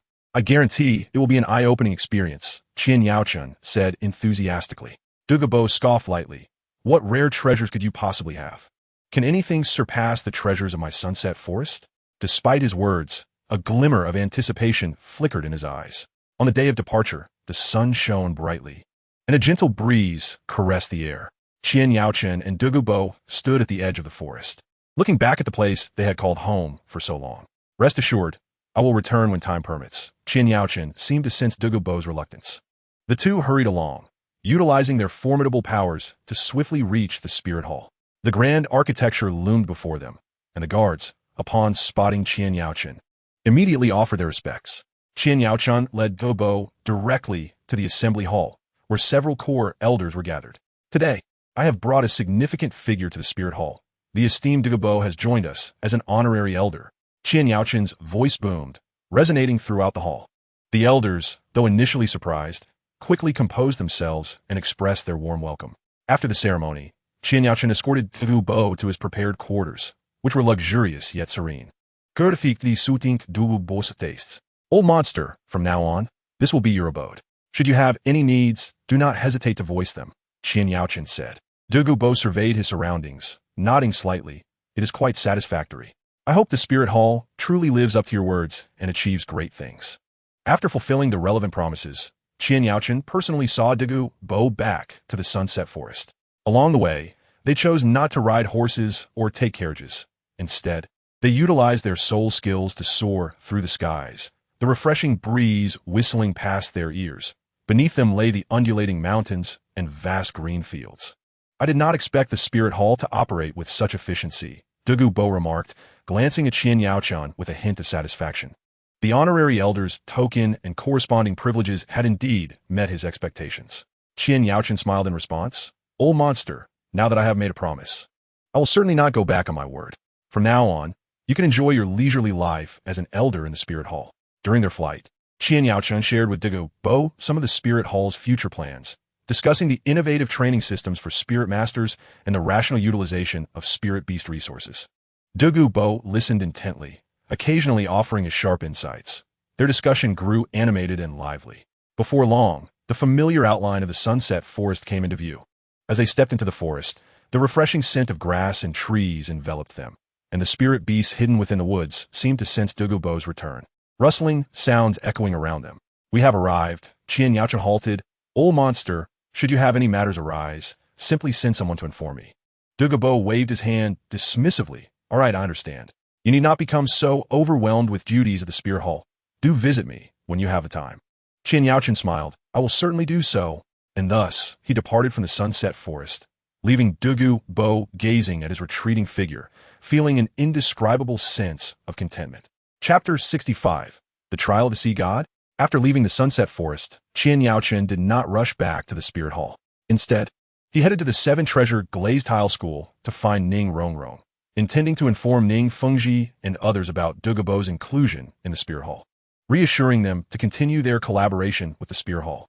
Stepping into the magnificent grounds of the Seven Treasure Glazed Tile School, the exquisite architecture radiated grandeur. Upon seeing Qian Yaochen, the guards immediately bowed respectfully, guiding him to the assembly hall. At that moment, Ning Fengji was engaged in discussions with several elders within the sect. Upon learning of Qian Yaochen's arrival, he promptly rose to greet him. Young Master Qian, what brings you here today? Ning Fengji asked with a beaming smile, though his eyes held a hint of curiosity. Qian Yaochen wasted no time and spoke directly. Sect Master Ning, I have come for two reasons. First, to see Rongrong, and second, to share some good news with you. Just then, Ning Rongrong emerged from a side hall, her eyes lighting up upon seeing Qian Yaochen. Yaochen, what brings you here? She joyfully approached him, affectionately taking hold of his arm. Qian Yaochen smiled gently and turned to Ning Fengji, his expression becoming serious. Sect Master Ning, Elder Douluo Bo has officially joined our spirit hall as an honorary elder. His extraordinary strength will undoubtedly bolster our efforts in maintaining peace and stability within the spirit master community. Upon hearing this, the elders exchanged surprised whispers among themselves. Ning Fengji furrowed his brow, contemplating for a moment before asking. Elder Douluo has always been a solitary figure. How could he suddenly decide to join the spirit hall? Qian Yaochen patiently explained, I have known Elder Douluo for quite some time. While he may seem free-spirited, he possesses a strong sense of justice. The Spirit Hall is currently dedicated to advancing the Spirit Master community and benefiting Spirit Masters. Elder Douluo resonates with our ideals and has thus willingly joined us. Ning Rongrong chimed in, Father, what Yaochen said is true. The Spirit Hall is indeed doing commendable work, and with Elder Douluo's assistance, things will surely progress more smoothly. Ning Fengji stroked his beard thoughtfully, his expression gradually relaxing. If that is the case, it appears the Spirit Hall is earnest in its intentions. As long as the Spirit Hall remains true to its original aspirations, our 7-treasure glazed tile school will naturally continue to cooperate. Qian Yaochen felt a surge of joy in his heart and clasped his fists. Thank you, Sect Master Ning, for your trust. With the support of the 7-treasure glazed tile school, the future of the Spirit Master community will undoubtedly be brighter. Subsequently, Ning Fengji arranged a banquet, and the attendees engaged in lively conversation throughout the evening. After the banquet concluded, Qian Yaochen and Ning Rongrong strolled through the sect's garden, bathed in moonlight that shimmered like water upon them. Rongrong, once we've finished our tasks here, I shall take you to a delightful place, Qian Yaochen whispered softly. Ning Rongrong's eyes sparkled with anticipation as she nodded eagerly. However, just as they were basking in this serene moment, a guard hurriedly approached, his expression fraught with urgency as he whispered a few words into Ning Fengji's ear. In an instant, Ning Fengji's demeanor turned grave. He learned from the guard that Tang San and the others had journeyed to Sea God Island, seeking to enhance their strength through the Sea God's trial in order to confront the Spear Hall. Such a development? Ning Feng Keats bros furovet gapli, reflecting his inner turmoil over Tang San's audacious endeavor. He turned to Qian Yaochen, his eyes filled with a complex mix of emotions. Your Excellency Yaochen, you have heard it. Tang San and his companions are resolute in opposing the Spirit Hall, even attempting to leverage the power of the Sea God. Qian Yaochen's expression hardened, his countenance becoming steely as his hands instinctively clenched. This Tang San is indeed relentless. Sea God Island is a place shrouded in mystery. Should they succeed in the trial, their strength will undoubtedly surge, potentially becoming a dire threat to the Spirit Hall in the future. Ning Rongrong, listening from the side, felt a tightening in her chest. Although she had not seen Tang San and the others for some time, the bonds of their past friendship lingered, yet their current positions felt exceedingly awkward. Father Yaochen, what shall we do now? She inquired anxiously.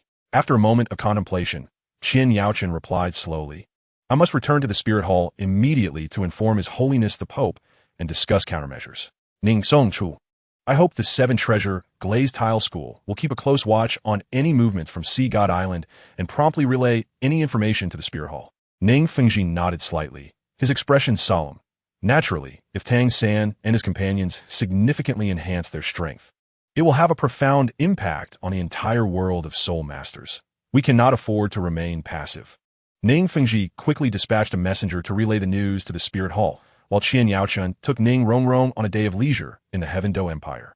As dawn broke, the gentle sunlight bathed the bustling streets of Heaven Do City.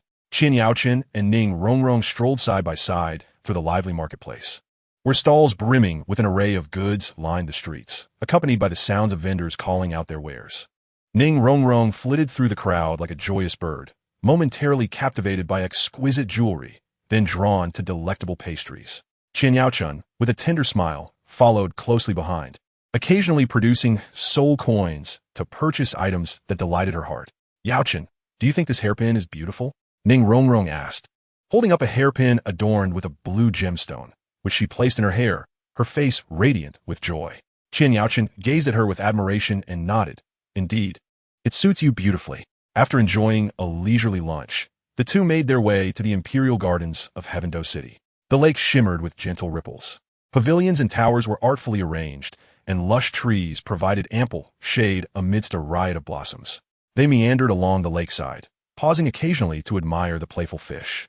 A soft breeze wafted by, carrying the fragrance of flowers, and Ning Rongrong inhaled deeply, her face glowing with happiness. I haven't felt this relaxed in such a long time. Thank you, Yaochen. Qian Yaochen gently grasped her hand, speaking softly. As long as you are happy, that is all that matters. As the sun dipped below the horizon, casting elongated shadows of the pair, Qian Yaochen took Ning Rongrong to the tallest restaurant in the city, securing a table by the window and ordering a feast of her favorite dishes.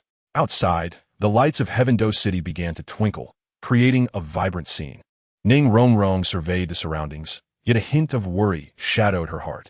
Yaochen, what do you think will happen with Tang San and the others on Sea God Island? Will this matter become serious? Qian Yaochen furrowed his brow, his expression turning grave. I am uncertain, but Sea God Island is fraught with unknowns. Since Tang San and his companions have ventured there, they are bound to gain something. However, rest assured, the Spirit Hall will not remain idle. He lightly patted Ning Rongrong's hand, attempting to soothe her unease. After dinner, Qian Yaochen escorted Ning Rongrong back to the Seven-Treasure glazed tile school. At their parting, he held her hand firmly, his gaze resolute. Rongrong, once I have resolved matters at the Spirit Hall, I shall return to see you. Ning Rongrong's eyes brimmed with reluctance as she nodded softly. You must be careful. Watching her figure disappear within the school gates, Qian Yaochen turned, embracing the night as he swiftly made his way toward the Spirit Hall. Chapter 66. The Inheritance of the Sea God. As Tang San and his companions, Tang San, Dai Mubai, Zhu Zhuqing, Ma Hongjun, Oscar, and the unconscious form of Xiao Wu in beast form, set foot on Sea God Island, they were mistaken for members of the Spirit Hall and were driven away by the Sea Horse Douluo. Amidst their mutual accusations, the vast Haikong barrier suddenly glimmered with blue light, and the consciousness of the Sea God descended. In an instant, the entire world was enveloped by this immense, oceanic consciousness, transforming the previously turbulent sea into a serene expanse, as if even the ocean was paying homage to this formidable power. The Sea Horse Douluo, who had been filled with hostility, was momentarily struck with shock and confusion, instinctively lowering his aggressive stance and gazing up at the glowing Haikong barrier. Tang San and his companions were equally astonished, rendered speechless by the sudden turn of events. Tang San felt an unprecedented connection with the Haikong barrier, as if the divine consciousness was attempting to communicate something to him, yet its message remained elusive. Could this be the consciousness of the sea god? Dai Mubai exclaimed, his eyes wide with disbelief. Beside him, Zhu Zhuqing remained silent, yet her eyes sparkled with astonishment. Ma Hongjun scratched his head, excitedly proclaiming, "Haha, this is going to be entertaining. The sea god has intervened. Let's see if this old man dares to chase us away now." Oscar, however, wore a serious expression, fully aware that the arrival of this divine consciousness carried profound implications. At that moment, the consciousness of the sea god coalesced into an ethereal figure, gradually materializing. The visage of the figure was obscured, yet it emanated an awe-inspiring aura that compelled one to bow in reverence. Observing this, the Sea Horse Douluo promptly knelt on one knee, respectfully declaring, "Sea Horse Douluo pays homage to the sea god." The divine consciousness paid no heed to the Sea Horse Douluo, instead gliding directly toward Tang San. As the divine presence approached, Tang San felt enveloped by a warm power, and an ancient, mysterious voice resonated in his mind. "My successor, you have finally arrived." Seeing the sea god's consciousness descend, Poseidon and the others hastily made their way to the Seahorse City, where the Sea Horse Douluo was stationed, to receive Tang San and his companions with the utmost courtesy. Poseidon, the high priest of Sea God Island, stood tall like a pine tree, her eyes reflecting the wisdom of ages and a profound devotion to the sea god. Behind her, several titled Douluos entered in succession, each radiating a formidable and distinctive aura, their synchronized steps showcasing the prowess of the island's elite.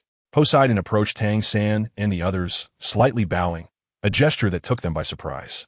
"You are the honored guests, guided here by the sea god's consciousness, undoubtedly chosen by the sea god. I hope you will forgive our earlier transgressions." Poseidon's voice was warm yet powerful, resonating through the air. The Sea Horse Douluo, filled with remorse, stepped forward, saying, "It is my folly to have mistaken you for members of the Spirit Hall. I am truly ashamed." Tang San quickly waved his hand, humbly responding, "Senior, you're being too harsh. It was we who intruded unexpectedly." Subsequently, the inhabitants of Sea God Island guided Tang San and his group toward the core area of the island. Along the way, the residents knelt, holding flowers and offerings, chanting prayers to express their reverence for the sea god while eyeing Tang San and his companions with curiosity. Arriving at a magnificent hall, the site of significant ceremonies on Sea God Island, they found it constructed from enormous azure crystals. Sunlight streamed in, casting a dreamlike glow. Poseidon raised her hand, signaling, and attendants, who had long been prepared, presented exquisite marine delicacies, unique oceanic fruits, and especially brewed nectar. These are the rare delicacies unique to Sea God Island. I hope you'll enjoy them. Poseidon smiled warmly. Dai Mubai gazed upon the sumptuous feast laid before him, his eagerness palpable, yet he maintained the poise befitting a noble. Zhu Zhuqing sat quietly beside him, observantly taking in her surroundings, while Ma Hongjun's eyes sparkled with delight as he fixated on the succulent sea beast meat, nearly reaching out to seize it. Oscar, with keen interest, scrutinized the ornate decorations of the hall, pondering the intricate relationship between their design and the utilization of soul power. After indulging in the banquet, Poseidon's demeanor turned solemn.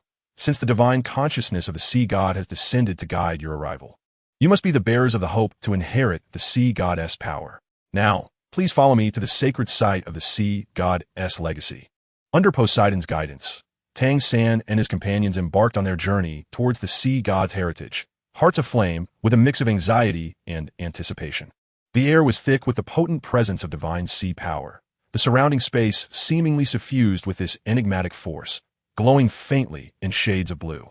As they approached the site of inheritance, the awe within them intensified, a reverence emanating from the depths of their souls in the face of the unknown power.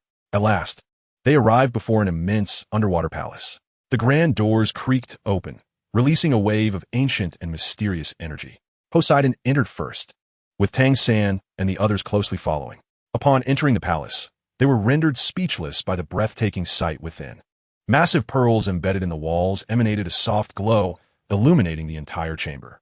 At the center stood a magnificent statue of the sea god, his trident seemingly imbued with the power to annihilate worlds. Poseidon approached the statue, clasping her hands in prayer. Before turning to address the group, the inheritance is about to commence. You need only to calm your minds and perceive, for the sea god will guide you.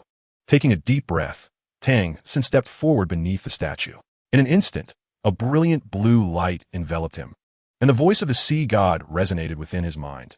Tang San, I bestow upon you the sea god's 9 trials, the most arduous path of inheritance. Do you accept? Without a moment's hesitation, Tang San resolutely replied, I do. As his words fell, 9 golden beams of light merged into his being, each carrying a mysterious power and mission. Next was Xiao Wu in her soul beast form. She approached the statue slowly, and once again the blue light surged forth. The sea god's voice echoed, Xiao Wu, for the sake of your beloved, you have given your all, and thus I grant you the sea god's 7 trials. Xiao Wu trembled slightly, her eyes brimming with emotion as she nodded gently, 7 soft beams of light flowing into her, paving the way for her future. Dai Mubai, Ma Hongjun, and Zhu Zhuqing then stepped forward in turn to receive their inheritance. When Dai Mubai stood before the statue, the sea god's voice proclaimed, Dai Mubai, you possess the aura of a king, and I grant you the sea god's 6 trials. Clenching his fists, Dai Mubai's gaze radiated determination, the light of the 6 trials bestowing upon him newfound strength and responsibility. Ma Hongjun advanced, hearing the sea god declare, Ma Hongjun, your flames harbor immense potential. Accept the sea god's 6 trials and uncover your limits. With great enthusiasm, Ma Hongjun shouted, no problem. The light infused him, and he felt the transformation of his power. Zhu Zhuqing quietly stood at the base of the statue, and the sea god spoke. Zhu Zhuqing, your agility and resilience are commendable. I grant you the sea god's 6 trials. Zhu Zhuqing nodded slightly, the radiance of the 6 trials enveloping her, deepening her aura. Once all had completed their inheritance, Poseidon gazed upon them with satisfaction. From this day forth, you embark on the path of the sea god's legacy. Each trial is a challenge and an opportunity. May the sea god bless you. Tang San and his companions exchanged determined glances, their eyes alight with resolve. Poseidon then announced the content of their first trial. They were to traverse the sea god's light. However, the number of steps they must ascend varied, depending on the level of their respective trials. As the bearer of the 9 trials, Tang San was required to ascend 333 steps, while the others needed to climb 108 steps. Standing before the sea god's light, they gazed up at the seemingly infinite staircase, their hearts a tumult of trepidation and determination. The sea god's light radiated a gentle yet imposing brilliance, each beam whispering of the sea god's might and inviolability. Taking a deep breath, Tang San was the first to step forward, placing his foot on the first step. In that moment, a tremendous pressure bore down upon him, as if 1,000 pounds were pressing against his shoulders, causing his legs to tremble. Yet, gritting his teeth, Tang San summoned his indomitable will and slowly began to ascend. Dai Mubai followed closely, but as soon as he stepped onto the staircase, the overwhelming pressure forced a grunt from him. His muscles tensed as his soul power surged within him, striving to withstand this oppressive force. Zhu Zhuqing flashed forward, her movements swift, yet each step felt as though she were wading through treacle, each advancement agonizingly laborious. Ma Hongjun, gathering his strength, took large strides up the steps. Yet the moment he ascended, the pressure nearly toppled him. He leaned heavily on his knees, gasping for breath, frustration etched across his face. This is too difficult. I refuse to believe I can't make it. Oscar hesitated momentarily, carefully observing his companion's struggles, contemplating strategies. After a while, he cautiously stepped onto the staircase, similarly ensnared by the formidable pressure. As for Xiao Wu, although she was in her soul beast form and unconscious, she too was drawn towards the steps by the sea goddess light, her form delicate yet swaying under the weight of the pressure with each ascent. When Tang San reached around the 150th step, the pressure had escalated to a terrifying magnitude. His body was drenched in sweat, his clothing clinging to him, and his legs felt as if they were leaden. His breaths came in sharp gasps, each inhalation stretching his chest painfully. Yet his gaze remained unwavering, driven by a singular conviction to continue climbing. Dai Mubai and the others faced similar adversity, having reached their limits around the 50th step. Dai Mubai's face was flushed with strain, his hands gripping the edges of the steps, his body trembling slightly. Zhu Zhuqing's footing wavered precariously, while Ma Hongjun's flames dimmed, leaving him slumped on the steps, panting heavily. Oscar's complexion was pale, beads of cold sweat dotting his forehead. He strained to keep himself upright, refusing to succumb. In their moment of helplessness, they were compelled to retreat to the starting point. They gathered together, embarking on a discussion to devise a strategy. Furrowing his brow, Tang San pondered aloud. The pressure of the sea god's light seems to adjust according to our own strength. We must find a way to transcend our limits. Dai Mubai nodded in agreement. Indeed, we cannot simply give up. We must find a way to enhance our abilities before we challenge it again. Zhu Zhuqing contemplated quietly before speaking. Perhaps we can approach this from a perspective of teamwork, cooperating to withstand the pressure together. Ma Hongjun scratched his head. But how can we cooperate? When the pressure hits, I can barely manage on my own. Oscar thought for a moment, then suggested I could create some auxiliary sausages to boost everyone's stamina and soul power. That might help a bit.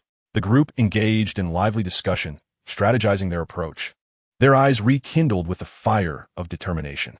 Despite the formidable challenges of the first trial, they firmly believed that as long as they united in purpose, they would surely succeed in traversing the sea god's light and conquering this arduous first trial. Chapter 67. The Tragedy of Sea God Island.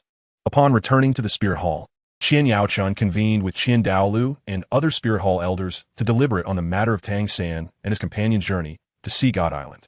The demon-conquering Douluo proposed that they gather the elite forces of the Spirit Hall to annihilate Tang San, but Qian Daolu dismissed the idea. Recalling his own experience of having once journeyed to Sea God Island alongside Tang, Chun to challenge Poseidon.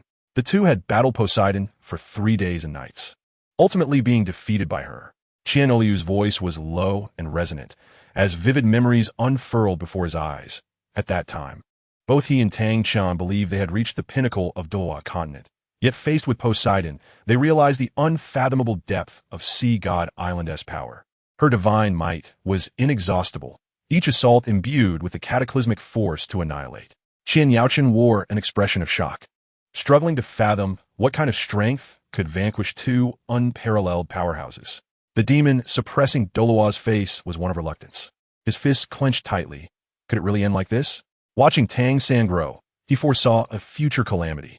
Qian Daolu waved his hand, his expression grave. To rashly attack would only lead to repeating past mistakes. As the Grand High Priest of Sea God Island, Poseidon was invincible in that domain, unless one were a true deity, and moreover, Sea God Island harbored many unknown protective forces. Qian Daoliu's demeanor grew increasingly somber, his voice tinged with nostalgia and sorrow. Years ago, Qian Xuanji, in his youthful impetuosity, disregarded all counsel and insisted on launching a forceful attack on Sea God Island. He thought to catch them off guard, to breach their defenses and uproot the island's power. However, he underestimated the island's foundation and Poseidon's might. As soon as they set foot on the island, they triggered a series of formidable mechanisms, the powers unleashed by which even titled Douluos found difficult to withstand. Soon after, Poseidon and her legion of sea spirit masters descended upon them. That battle was one of darkness and despair, where the heavens darkened and the sun and moon were obscured. Their forces were encircled and divided, falling into dire straits. Qian Yaochun felt a surge of emotion, both awed by Sea God Island's might and pained by the catastrophic defeat of the Spirit Hall. That fallen title Douluo had sacrificed himself to cover the retreat, ultimately succumbing to exhaustion. The Soul Saints suffered grievously under the relentless pursuit of Poseidon and her sea spirit masters, with half of them dead or wounded. The survivors returning battered and diminished. Qiandoliu's eyes brimmed with helplessness and indignation. Since that day, the spirit hall had been gravely weakened and had not fully recovered for many years. The demon suppressing Douluo slammed his fist on the table, exclaiming angrily, "Do we truly have no means to deal with Sea God Island? Shall we merely watch as Tang San gains his inheritance, only to confront us later?" Qiandoliu's gaze was profound as he spoke slowly. "Solutions do exist, but they require careful deliberation. We shall first dispatch spies to infiltrate Sea God Island, to ascertain the defensive layout and Tang San's progress with his inheritance. Simultaneously, we must intensify our efforts to recruit and consolidate other forces across the Douluo Continent, fortifying our own strength. Once Tang San reaches a critical juncture in his inheritance, we will initiate a campaign to unify the continent, at which point Tang San and his companions will inevitably return to the Star Luo Empire." He paused briefly before continuing. "Additionally, we will deploy a contingent of stealth-oriented soul masters to lurk around Sea God Island, reporting immediately upon any signs of Tang San's breakthrough in his inheritance. Furthermore, we shall expand the influence of the Spirit Hall across the Douluo Continent, suppressing Shrek Academy and any factions related to Tang San, severing their foundations." Qian Yaochen contemplated inwardly. Indeed, this was a comprehensive plan. It not only avoided direct conflict with Poseidon, but also subtly weakened Tang San's power, providing a means to lure him away from Sea God Island at a crucial moment. Although the demon suppressing Douluo remained reluctant, he understood the rationality of Qiandoliu's words, letting out a heavy snort. "I hope this brat doesn't keep me waiting too long. Otherwise, I shall ensure his utter destruction." The assembly then dispersed, each preparing for the impending storm, while the undercurrents surrounding Sea God Island and Tang San grew ever more tumultuous. Chapter 68. The God-given 10,000-year soul ring. After over a month of rigorous training, Qian Yaochen's soul power finally ascended to level 80, allowing him to begin absorbing the God-given soul ring bestowed by the Judgment God. The duration of the God-given soul ring is ultimately determined based on the recipient's strength, potential, and capacity. Within the impenetrable confines of the training chamber, he was enveloped by a mysterious aura, the God-given soul ring hovering before him, emanating an ancient and formidable presence, its fluctuations resonating like tides in sync with his heartbeat. His gaze was resolute and focused as he fixated on the soul ring that would elevate his strength to new heights. Beads of sweat forming on his brow, not merely from the tension of the impending absorption, but also from a subtle apprehension of the unknown challenges ahead. As he slowly extended his right hand to touch the God-given soul ring, a torrent of immense power surged toward him like a crashing wave. Qian Yaochen's body jolted violently. He gritted his teeth, channeling all his soul power to counteract it. The power of the soul ring bore an irresistible majesty, attempting to rupture his very being. His meridians felt as though pierced by countless steel needles, agony coursing through him. Yet, bolstered by an extraordinary will, Qian Yaochen persistently guided the force to circulate within him. As the energy of the soul ring gradually integrated, faint golden patterns emerged upon his skin, akin to ancient runes, shimmering with a mysterious luminescence. Each new pattern's manifestation was accompanied by a subdued groan, a testament to his arduous struggle with the overwhelming power. Time passed incrementally. Qian Yaochen's body began to radiate an intense brilliance, akin to the sun's blinding light, illuminating the entire chamber. The hue of the God-given soul ring transformed continuously, shifting from a profound purple to a dazzling red, signaling its imminent elevation to a 10,000-year soul ring. As the soul ring finally stabilized upon Qian Yaochen, his aura underwent a cataclysmic transformation. His already formidable soul power became even more robust, akin to an unfathomable ocean, instilling a sense of awe. A mere flick of his arm sent violent ripples through the air, the surrounding space appearing to warp under his command. Qian Yaochen gradually opened his eyes, a sharp glint flashing within them. This eighth soul ring, the God-given soul ring, bestowed not only immense power, but also a newfound confidence in controlling his destiny. He understood that from this moment forth, he would possess a broader expanse within this realm of soul masters, a place to pursue his dreams and confront the unknown adversaries ahead. Furthermore, this 10,000-year God-given soul ring would serve as a formidable weapon, accompanying him as he forged a path through challenges in the future. At the very moment Qian Yaochen successfully absorbed his 8th soul ring, Tang San and the others completed the Sea God-S trial, their presence renewed with vigor.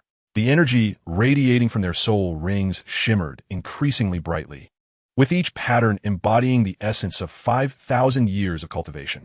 Tang San felt the surging soul power within him, breaking through from level 67 to level 68, further enhancing his strength, and the blue-silver grass martial soul, nourished by this soul power, seemed poised to transform into a dragon at any moment. Daimubai, with his white tiger martial soul, radiated an imposing aura. Now, at level 67, his muscles taut. The swirling energy around him suggested he could tear through space at any moment. Oscar also reached level 60, and the enhancement effects of his sausage martial soul became even more extraordinary with the increase in soul power, providing the team with robust logistical support. Ma Hongjun and Zhu Zhuqing both achieved level 61. The flames of the evil fire phoenix blazed more fiercely, while the speed and stealth of the nether spirit cat experienced a qualitative leap. Their synergy in battle allowed them to unleash even greater power. However, just as Tang San and the others reveled in their newfound strength and anticipated the forthcoming sea god trials in the shadows, Bibi Dong was quietly undergoing the Rakshasa goddess trial. Within the eerie palace, she was enveloped by a thick, inky darkness, the aura reeking of slaughter and malevolence.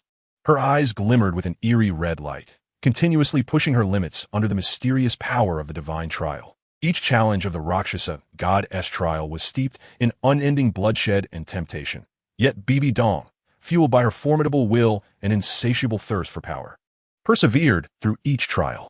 Her body, transformed by the divine power of the trials, gradually became more enchanting, every inch of her skin pulsating with dark energy, seemingly at odds with the light of the world, heralding the onset of a more breathtaking confrontation on the Douluo Continent. Chapter 69. Challenge to the Demon Slayer, Douluo. After breaking through to level 80, Qian Yaochen radiated an uncontrollable excitement and confidence.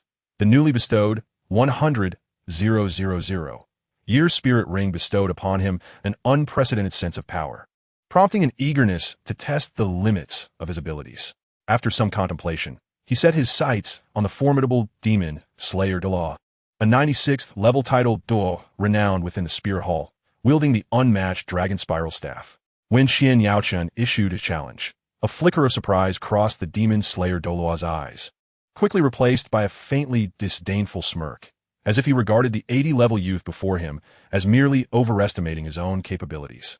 Yet as a soul master, his inherent combative spirit ignited, and he readily accepted the challenge. The two made their way to the Spirit Hall's exclusive arena, which soon filled with disciples eager to witness the match. Taking a deep breath, Qian Yaochen summoned his sacred angel spirit, 6 pristine white wings unfurling gracefully behind him, radiating a holy luminescence, while the angelic sword in his grasp gleamed with a cold light, its blade adorned with golden runes, as if recounting an ancient battle hymn. The Demon Slayer Douluo, undeterred, summoned the dragon spiral staff into his hands, its ebony surface intricately carved with a vivid dragon, its fierce head seemingly poised to strike. The battle commenced with Qian Yaochen launching the first attack, swinging his angelic sword to unleash a golden blade of energy that shot towards the Demon Slayer Douluo like a bolt of lightning. The Demon Slayer Douluo scoffed, effortlessly deflecting the energy with a casual wave of the dragon spiral staff, the collision producing a cacophony of sound and sparking numerous fiery embers. Observing this, Qian Yaochen swiftly darted forward, akin to a white meteor, his sword flashing in a flurry of strikes, each imbued with formidable soul power. The Demon Slayer Douluo remained steadfast, expertly wielding the dragon spiral staff to counter each of Qian Yaochen's assaults. As the two exchanged blows, the arena was engulfed in a whirlwind of dust. The surrounding disciples captivated by the spectacle, their gasps punctuating the air. However, as the duel progressed, Qian Yaochen began to feel the toll of the encounter.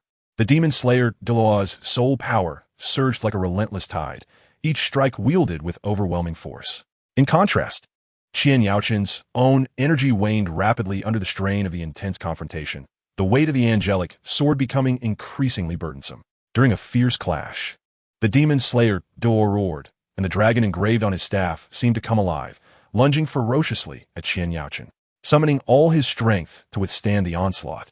Qian Yaochan was nevertheless pushed back by the overwhelming force, leaving deep imprints in the ground where his feet had been.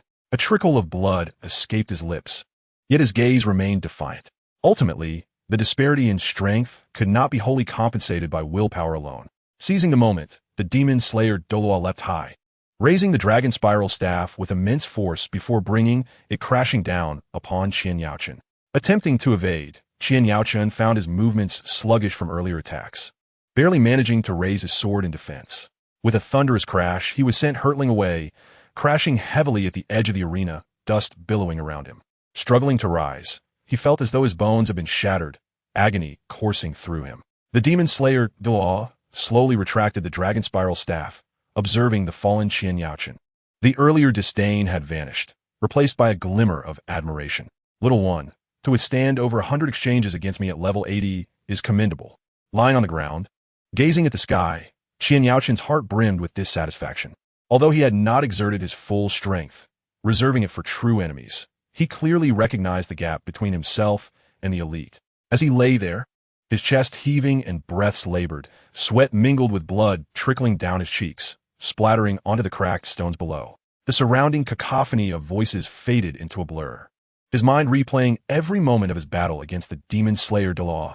After a long while, Qian Yaochan managed to prop himself up, wiping the blood from his mouth with his sleeve. Gradually rising to his feet, the flicker of discontent in his eyes was replaced by a newfound resolve. Though defeated, he took pride in his performance, discerning from the skirmish that he could likely defeat titled Douluos below level 94 and could hold his own against those ranked at 95. This realization ignited a fervent flame within him. He understood that in the Douluo Continent, where strength reigns supreme, power is the essence of all. While titled Douluos below level 95 were formidable, his ambitions soared higher. He aspired to ascend the pinnacle of this world, to become an existence that gazes down upon all, akin to the god of judgment. Upon returning to his secluded training chamber, Qian Yaochan did not pause for a moment, immediately entering a state of cultivation. He calmed his mind, channeling his soul power, attuning to the flow of energy coursing through his meridians. The power of the 100,000-year spirit ring flowed within him like an unceasing spring, nourishing every fiber of his being. Qian Yaochan continuously endeavored to harmonize the spirit ring's power with his sacred angel spirit, striving to unearth further potential. As he practiced, he reflected upon the demon slayer Douluo's formidable attacks and exquisite spirit manipulation techniques. Closing his eyes, he mentally simulated encounters against opponents of levels 95, 96, and even higher, contemplating strategies to counter them. He understood that to triumph over stronger foes, he required not only immense soul power, but also adaptable combat techniques and mastery over his spirit.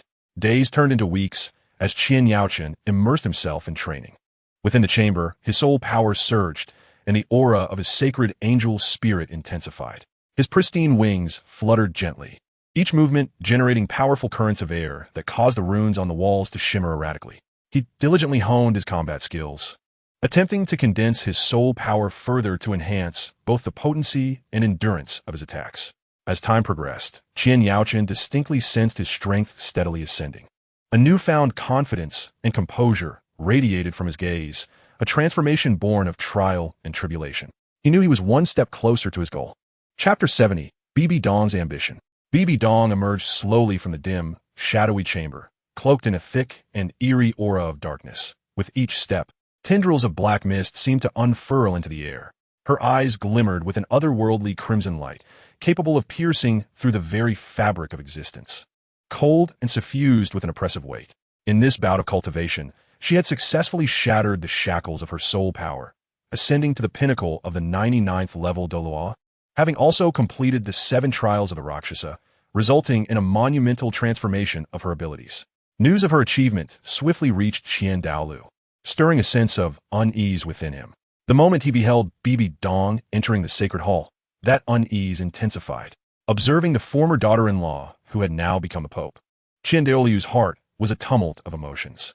He could hardly fathom that BB Dong had quietly inherited the legacy of the Rakshasa god, a power that propelled her to a status equal to his own. Why have you chosen this path? Qian Douluo broke the silence, his voice tinged with sorrow and inquiry. The Rakshasa god's legacy is steeped in evil and bloodshed.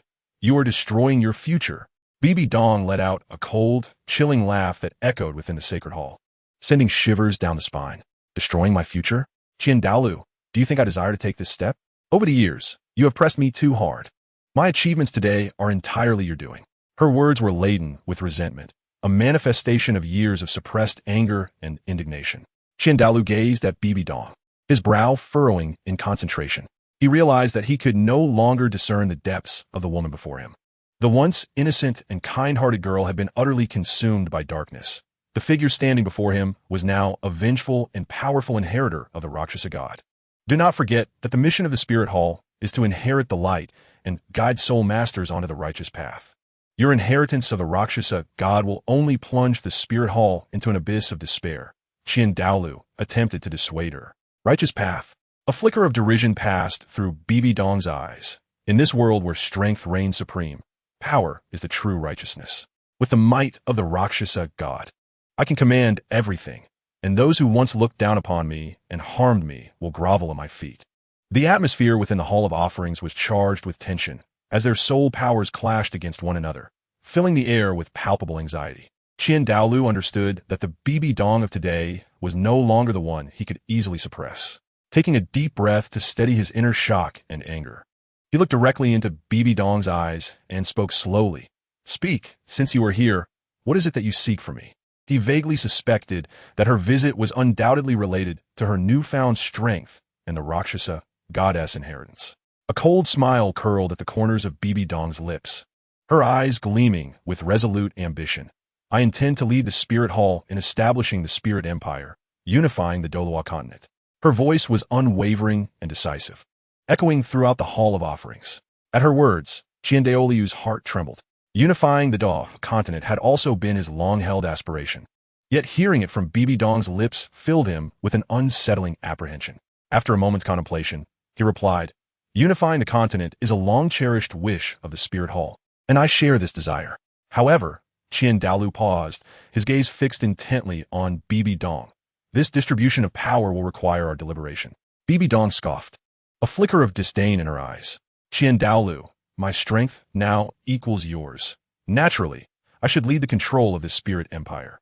You need only fulfill your role as the Grand Priest and assist me.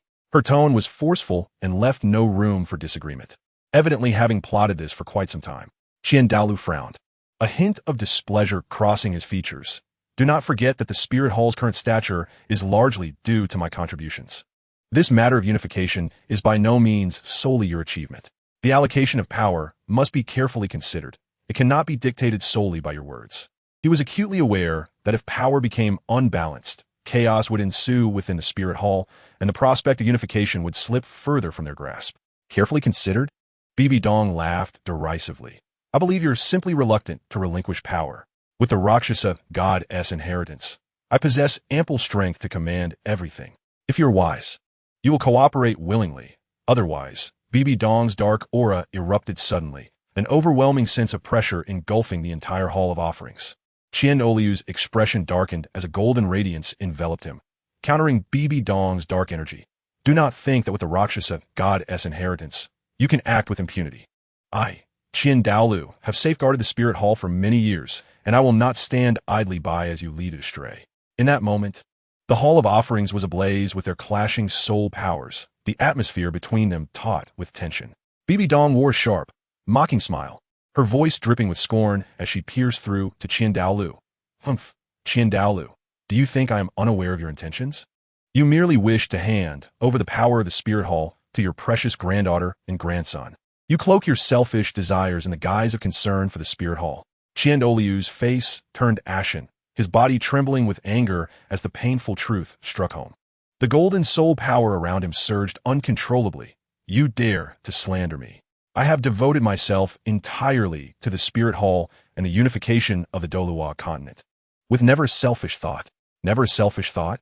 Bibi Dong laughed even more wildly. Your nurturing of Qian Renxue shows you are eager to invest all resources into her.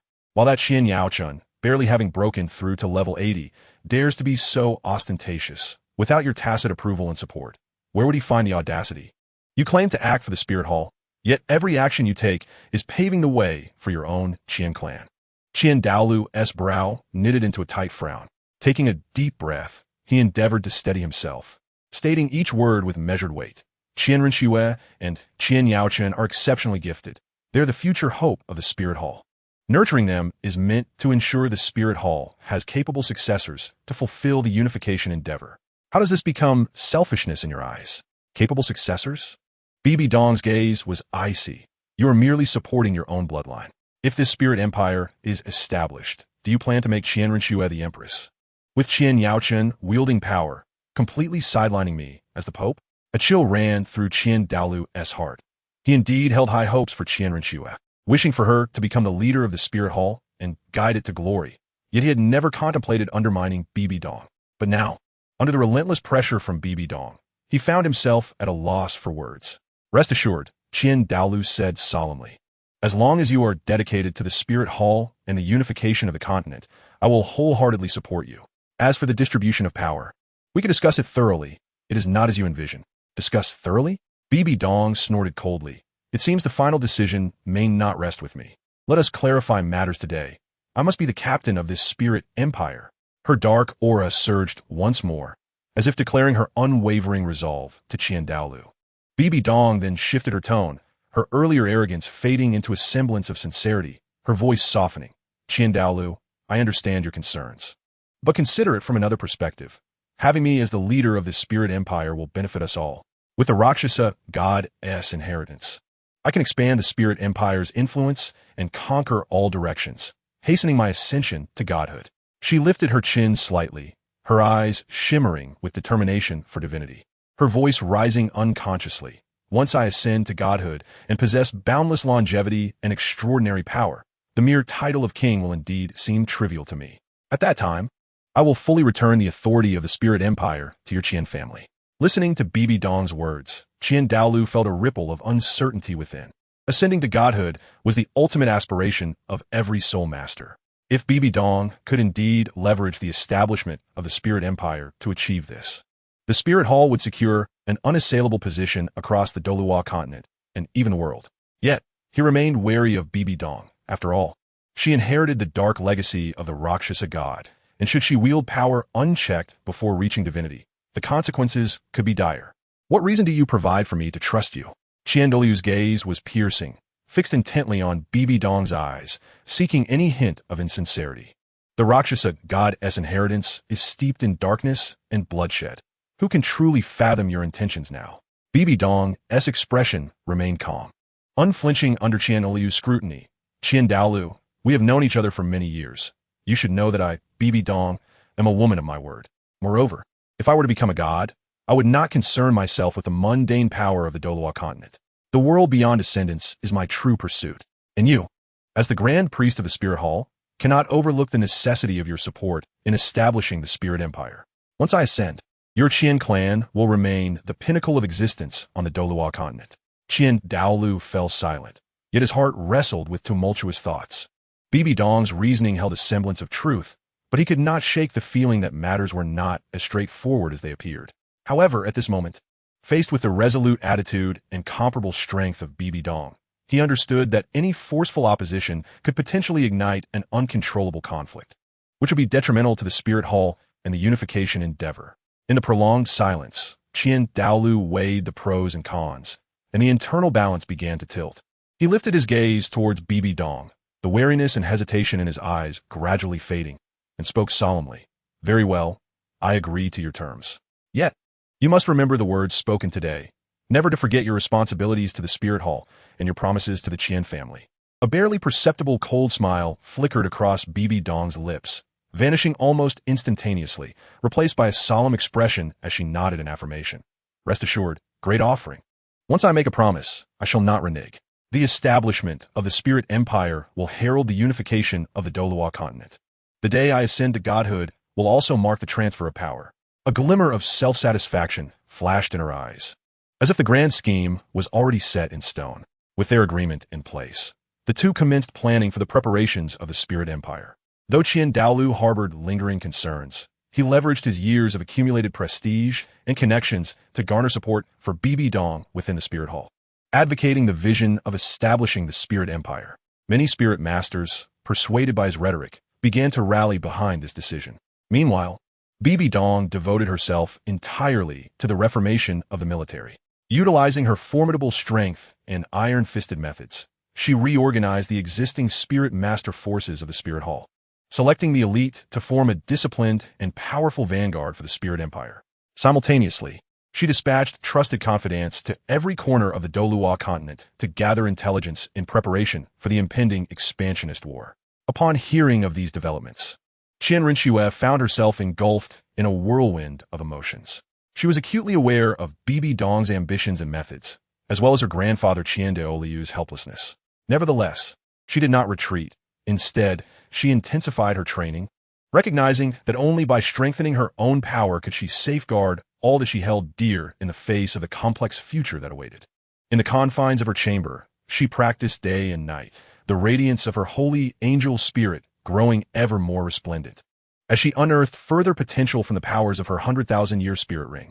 The following day, Qian Rinxue received a letter from Qian Daoliu in the Heaven Do Empire, unveiling Bibi Dong's intentions to ascend to the throne and establish her own nation. Contemplating the myriad thoughts swirling in her mind, she resolved to align herself with Bibi Dong, pursuing the grand undertaking of unifying the Douluo Continent. Personal grievances would be addressed once the larger goals were accomplished. After all, she too was undergoing the inheritance of the angel god, and should all go as expected, she too would ascend to divinity. Thus, the utmost leadership of the Spirit Empire was not a matter of significant concern for her, as long as Bibi Dong did not encroach upon her bottom line.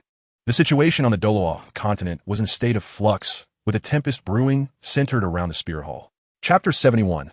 The Founding of the Spirit Hall. In the interplay of day and night, the time for preparations slipped by like a fleeting shadow, and in the blink of an eye, several months had passed. Today marked the moment when Bibi Dong would rewrite the history of the Douluo Continent. The Spirit City was adorned with a solemn grandeur, massive banners fluttering in the wind, emblazoned with the fierce emblem of the Spirit, seemingly proclaiming the imminent arrival of a new order to the world. The square was filled to capacity, with spirit masters from all corners of the Douluo Continent gathering, some in awe, others with aspirations, and yet others to scout the situation. All eyes fixed upon the towering ascension platform. Bibi Dong donned an extraordinarily opulent black robe, intricately embroidered with golden threads depicting mysterious runes and powerful spirit motifs, each thread pulsating with boundless energy. Her hair was elegantly styled, crowned with a diadem adorned with numerous rare gems and fragments of spirit bones. At its center, a gem radiating an eerie red light, symbolizing her formidable power and manifesting her ambition. As the stirring sound of horns resounded, Bibi Dong strode purposefully towards the ascension platform. Each step was steady and powerful, causing the ground to tremble slightly beneath her feet. Her gaze was cold, yet resolute, sweeping over the crowd below, as if she could penetrate the thoughts of each individual, instilling a chill in their hearts. When she reached the pinnacle of the platform, the world fell into a hushed silence, every breath held in anticipation of this historic moment. Today I, Bibi Dong, hereby establish the Spirit Empire. Her voice, amplified by spirit energy, echoed throughout every corner of Spirit City, resonating far and wide across the Douluo Continent. The tone carried an undeniable authority, a proclamation from one in power to the realm. In an instant, the heavens shifted, the once clear sky suddenly cloaked by dark, ominous clouds. An immense phantom of the Death Spider Emperor slowly materialized behind Bibi Dong, its gaping maw unleashing a thunderous roar, the sound waves rippling outward, causing some weaker spirit masters to cover their ears in distress. Concurrently, countless tendrils of black mist surged forth from Bibi Dong, swiftly enveloping the entire platform. The mist intermittently glimmering with strange lights, as if concealing endless peril. Under this terrifying pressure, the spirit masters below knelt upon one knee, surrendering to their empress. Those who had once pledged loyalty to the Spirit Hall now displayed fervent devotion, chanting, "Long live your majesty! Long live the Spirit Empire!" Their voices reverberated through the skies. Meanwhile, some neutral spirit masters and factions, despite harboring reluctance and concern, found themselves compelled to bow in submission, temporarily acknowledging the newly established Spirit Empire in the face of such overwhelming strength. With Bibi Dong's ascension, edicts began to emanate from Spirit City, reaching every corner of the Douluo Continent. New tax policies, conscription systems, and spirit master training frameworks commenced to take shape. The Spirit Empire's military began to assemble across the land, clad in black armor and wielding sharp blades, serving as the forceful guarantee of the Empire's dominion. Monuments symbolizing the authority of the Spirit Empire began to rise, each brick engraved with the emblem of the Empire, heralding the dawn of a new era, the era of the Spirit Empire. With piercing eyes, Bibi Dong surveyed the kneeling masses below her, her voice resonating once more. With the establishment of the Spirit Empire, the order of the continent shall be restructured. Effective immediately, I shall announce a grand competition among the sects to reselect the 7 great sects. Her words struck like a hammer, stirring a maelstrom of murmurs among the crowd, faces reflecting a spectrum of emotions. The 7 Treasure Glazed Tile sect, having maintained a long-standing friendship and close collaboration with our Spirit Hall, contributing significantly to the Empire's foundation, shall retain its position among the top 3 sects and continue to serve the Empire. Upon hearing this, Ning Fengji inclined slightly, a measured smile gracing his features as he pondered the implications of this national endeavor for future cooperation.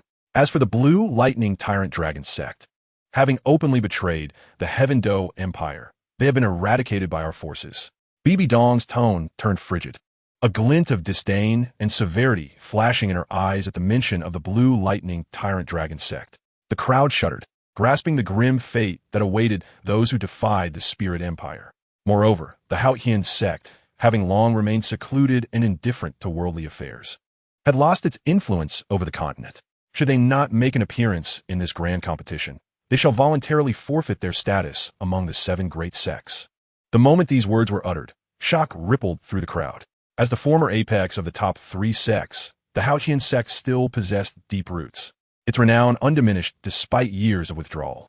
Speculation surged as to whether the Haotian sect would emerge from obscurity to preserve its standing.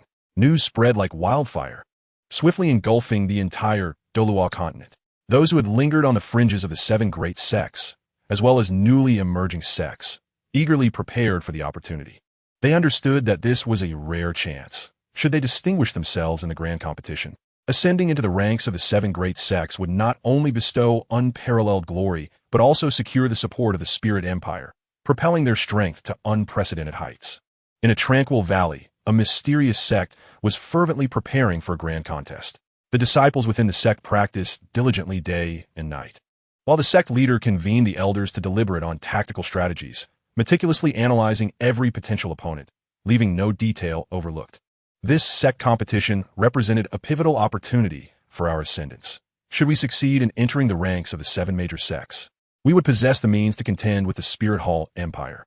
With unwavering resolve, the sect leader addressed the elders, proclaiming this to be Tang San's Tang sect, albeit currently only the Strength Clan had joined. As the date of the competition approached, the atmosphere across the Douluo Continent grew increasingly tense. Various sects engaged in covert rivalries, both overt and covert, enveloping the entire continent in an invisible pressure. Everyone understood that this tournament was not merely a matter of each sect's future, but would profoundly influence the trajectory of the Douluo Continent itself. Chapter 72. The Affiliated 4 Clans. During the period in which the Spirit Hall plotted its nation-building, Tang San and his companions had successfully completed the Sea God's 3 trials, each surpassing the 70th rank to become Soul Saints. Tang San at rank 76, Dai Mubai at 74, Zhu Zhuqing at 73, Oscar at 71, and Ma Hongjun at 71. At the moment of their breakthrough, the energies of heaven and earth on Sea God Island trembled, and a myriad of colorful auras enveloped them, as if celebrating their hard-won transformation. Tang San slowly opened his eyes, his purple extreme magic eyes emitting a piercing light, while 7 soul rings, yellow, yellow, purple, purple, black, red, black, were arranged in perfect order, each radiating a unique and formidable aura. His blue-silver, grass, martial soul, having absorbed numerous powerful soul rings, had grown increasingly resilient and vibrant, with the edges of its leaves shimmering with mysterious blue light, as if harboring boundless strength. He was acutely aware that he had taken another step closer to his ultimate goal. Yet the looming threat of the Spirit Hall weighed heavily upon his heart like a dark cloud. Dai Mubai emanated a robust tiger soul power, his already formidable physique appearing even more imposing, muscles taut and brimming with explosive potential. He let out a thunderous roar that startled nearby birds and beasts into flight. The stronger we become, the more assured we are in confronting the Spirit Hall. Brothers, let's press on. His voice was resolute, injecting a surge of confidence into his comrades. Zhu Zhuqing's delicate visage was cold, her eyes glinting with a chilling light as her ghostly figure flickered in place, leaving behind a series of afterimages. Her agility had surged to a new, terrifying level, allowing her to seemingly traverse through spatial rifts in an instant. She silently clenched her fists, vowing to become the sharpest dagger for her companions, delivering lethal strikes to their foes in battle. Oscar held a shimmering sausage in his hand, a special ability granted by his newly acquired soul skill, Mirror Sausage. This peculiar item could prove invaluable at a critical moment. A confident smile graced his lips. Despite his usual levity, his eyes were filled with determination in the face of the impending conflict. Ma Hongjun bounced excitedly on the spot, flames blazing fiercely around him, more radiant than ever, as though he could ignite the very air. Let's see if those fellows from the Spirit Hall dare to underestimate us now. He rubbed his hands together, eager to challenge the Spirit Hall. Yet, before they could celebrate their enhanced strength, news from the continent cast a pall over their spirits. The Spirit Hall was organizing a nation-building ceremony, with Empress Bibi Dong harboring ambitious designs to publicly assert her dominion and suppress all opposing forces. They, as the Spirit Hall's most formidable adversaries, had already been marked for elimination. It seemed the days of tranquility were at an end. Tang took a deep breath, his gaze fixed upon the horizon, the very heart of the Douluo Continent, where the storm was soon to unfold. We must prepare swiftly. This war concerns the fate of the entire continent.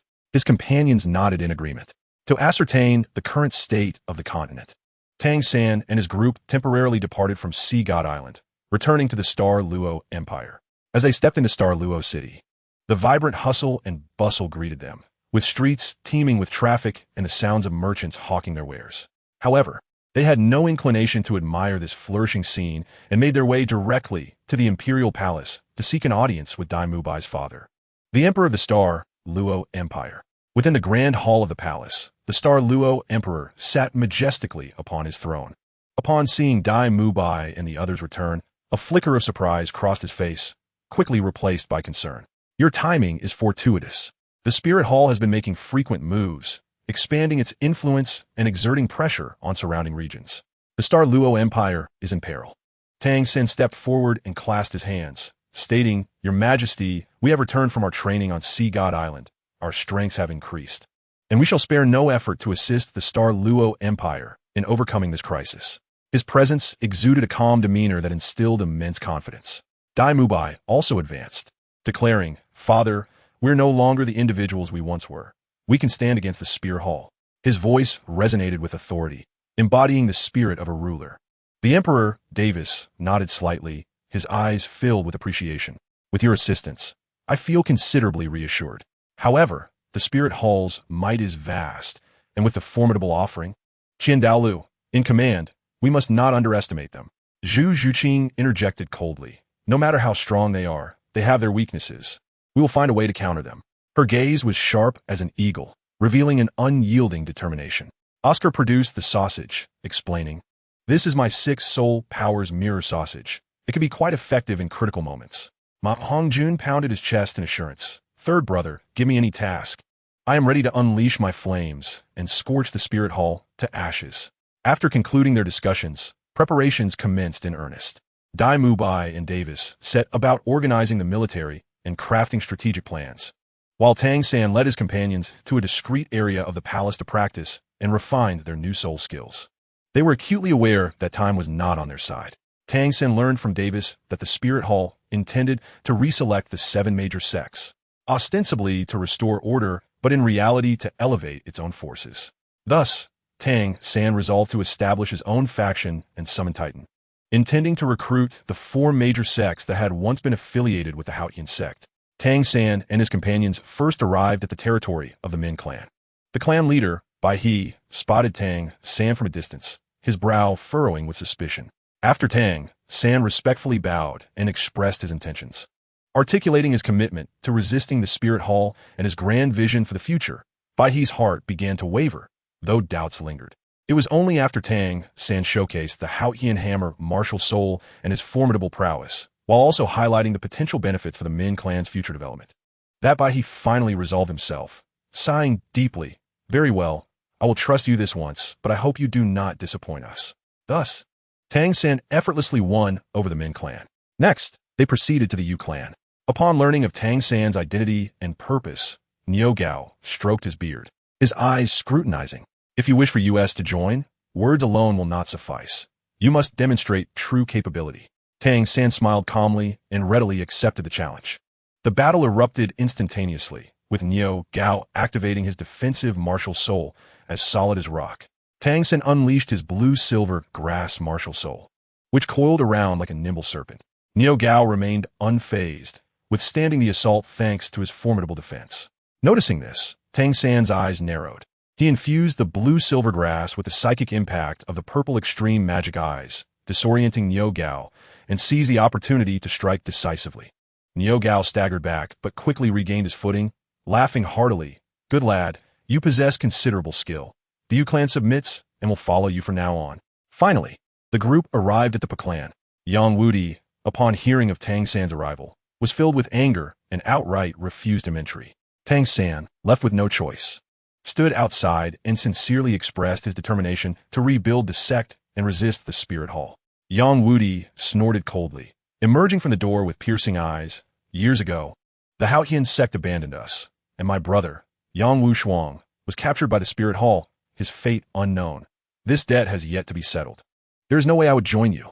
Tang San's expression was grave as he bowed and said, Senior, although I did not witness the events of that year, I vow my own name to assist you in locating Senior Yang Wu Shuang. Should the opportunity arise, I shall ensure that the debts owed to the spirit hall are repaid in kind. However, Yang Wudi remained unmoved, admonishing him not to deceive him with empty words. Unless he could surpass him in strength, he should not expect any concessions. Realizing that a confrontation was unavoidable, Tang San assumed a fighting stance. In an instant, Yang Wudi unleashed his soul spirit, the breaking soul spear, its tip glinting with a chilling light as a fierce aura surged toward him. He thrust the spear forward with incredible speed, causing the air to split with a sharp sound. Tang San swiftly sidestepped, summoning his blue-silver grass to ensnare Yang Wudi. Yet, Yang Wudi, agile and adept, wielded the breaking soul spear with finesse, severing the blue-silver grass with ease. Seeing this, Tang San called forth the Haotian hammer. Undishing a formidable. He swung the hammer, conjuring a tempest as he struck toward Yang Wudi. Undaunted, Yang Wudi countered with his spear, executing intricate techniques to defend himself. The clash between spear and hammer ignited sparks, and the sheer force of their collision fractured the ground beneath them. The battle escalated, with each combatant exchanging blows in a fierce contest.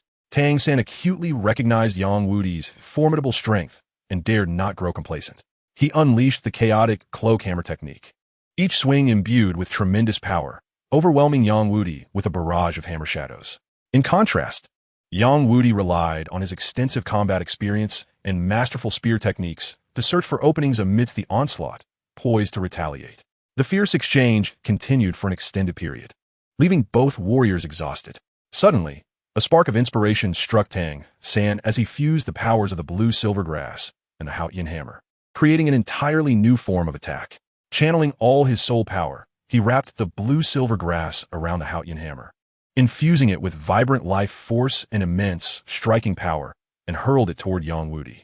Yang Wudi sensed the overwhelming force of the attack, his expression shifting.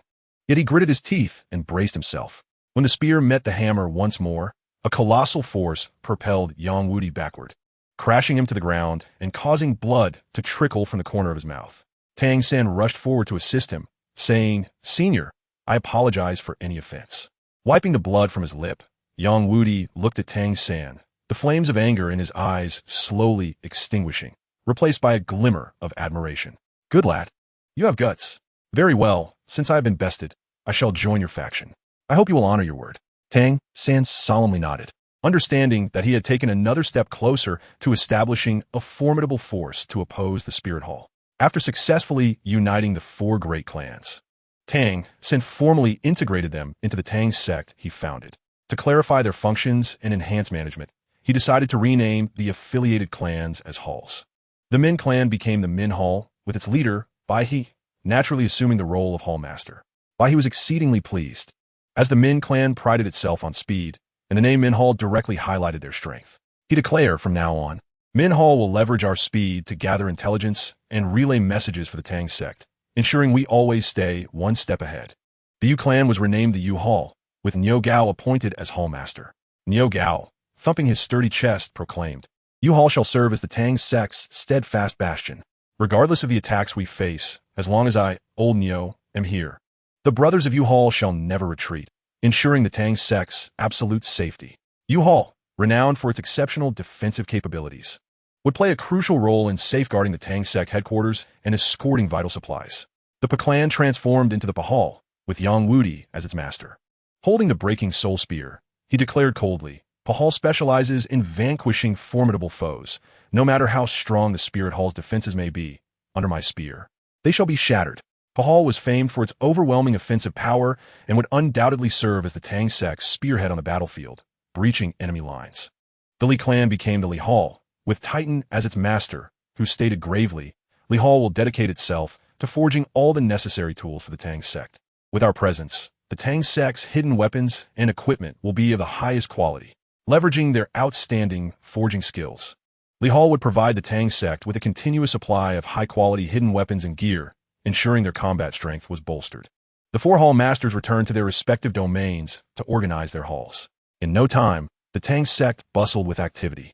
Members of Min Hall began devising an intelligence network, frequently venturing out to monitor the Spirit Hall's every move, while Yu Hall members practiced defensive formations day and night, fortifying the Tang sect's defenses. Pa Hall immersed itself in intense combat training, exploring various strategies to breach enemy defenses, and Li Hall's forge blazed brightly as craftsmen toiled tirelessly, producing batch after batch of astonishing hidden weapons.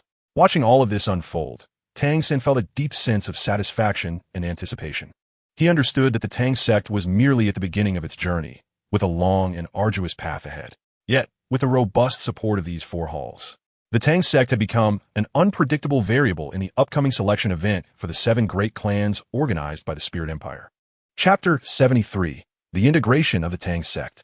Tang Sen recognized that hidden weapons would play a crucial role in the battles against the Spirit Hall in the future. However, the current forging capabilities of Li Hall were insufficient for the mass production of powerful hidden weapons. Sensing Tang San's concerns, Titan proactively suggested, "Young master, perhaps we could seek out President Liu Gao at the Blacksmith Association. He is one of the continent's premier forging masters and might be able to assist us." Upon hearing this, a glimmer of hope sparked in Tang San's eyes, and he promptly decided to accompany Titan to the Blacksmith Association. The association was located in the heart of a bustling town, its grand architecture attracting a throng of blacksmiths bustling in and out, transporting various forging materials. Upon entering the association, Titan led Tang San to the president's office with familiarity. President Liu Gao was engrossed in studying a forging blueprint when he heard a knock at the door and said, without looking up, "Come in." Titan respectfully announced, "President Liu, it has been a while. Today, I have brought a young man for you to meet." Liu Gao raised his head, scrutinizing Tang San before asking, "Who is this?" Stepping forward, Tang San bowed respectfully, "Good day, President Liu. I am Tang San, and I have come seeking your assistance." He then produced several hidden weapons from the moonlit night on the 24 bridges and placed them on the table, saying, "These are the hidden weapons I crafted, and I would like your opinion on them." Liu Gao's attention was immediately captivated by the hidden weapons. He picked up the Zhuge Divine Crossbow, examining it closely, his eyes filled with awe. "This design is remarkably intricate," he exclaimed. "I have never encountered such a brilliant mechanism. How were these hidden weapons created?" Tang Sen patiently explained the principles and crafting methods of the hidden weapons, and Liu Gao became increasingly engrossed, frequently posing questions that Tang San answered in detail. After hearing everything, Liu Gao stood up excitedly, exclaiming, "Remarkable! Such talent in youth! If these hidden weapons could be mass-produced, they would undoubtedly make a significant impact on the battlefield." Tang San, seeing Liu Gao's enthusiasm, felt a surge of joy and quickly replied, "President Liu, I hope to mass-produce these hidden weapons to enhance our Tang sect's strength and collectively resist the Spirit Hall. However, our current forging capabilities are limited, which is why I seek your assistance." Without hesitation, Liu Gao nodded affirmatively, "Absolutely.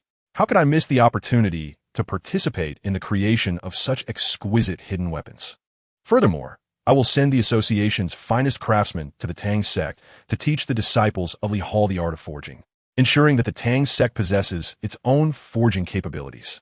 Titan, standing beside him, was equally delighted. With President Liu's help, the Tang sect's hidden weapon production will be secure. Subsequently, Liu Gao promptly summoned the association's elite craftsmen, detailing Tang San's hidden weapons to them. The craftsmen were equally captivated by these marvelous creations and expressed their willingness to go to the Tang sect to impart their skills. In the days that followed, craftsmen from the Blacksmith Association arrived at the Tang sect, equipped with advanced forging tools and abundant materials. The disciples of the mysterious hall greeted them with fervor, swiftly immersing themselves in a rigorous regimen of learning and labor. The artisans meticulously imparted various forging techniques to the mysterious hall's disciples, providing patient explanations at each stage, from the selection of materials and control of heat to the intricate processing of components. Tang San often participated in these sessions, engaging with the craftsmen to explore ways to optimize the design and manufacturing process of hidden weapons. Through their collective efforts, the craftsmanship of Tang's sect's concealed armaments advanced by leaps and bounds, significantly enhancing both the speed of production and the quality and potency of the weapons. As batch after batch of these meticulously crafted hidden weapons emerged, the strength of the Tang sect was markedly bolstered. Gazing at the fruits of their labor, Tang San felt a surge of confidence. Understanding the pivotal role of intelligence in warfare, Tang San recognized that since the mysterious hall possessed a unique advantage in speed, it was imperative to fully leverage this strength through meticulous division of labor among its members. He summoned the disciples of the mysterious hall to a spacious area, surveying each youthful and resolute face before speaking with measured calm. From this day forth, the mysterious hall will be divided into an intelligence unit and an early warning reconnaissance unit. The intelligence unit shall infiltrate the territory of the Spirit Empire by all means necessary to gather critical information regarding their troop deployments, strategic plans, and movements of high-ranking officials. Remember, utmost caution is imperative. Do not reveal your identities. Standing nearby, Bai nodded slightly and added, "Our clan has always excelled in speed. When gathering intelligence, your swiftness is your lifeline. At the first sign of danger, retreat immediately. Returning safely is paramount."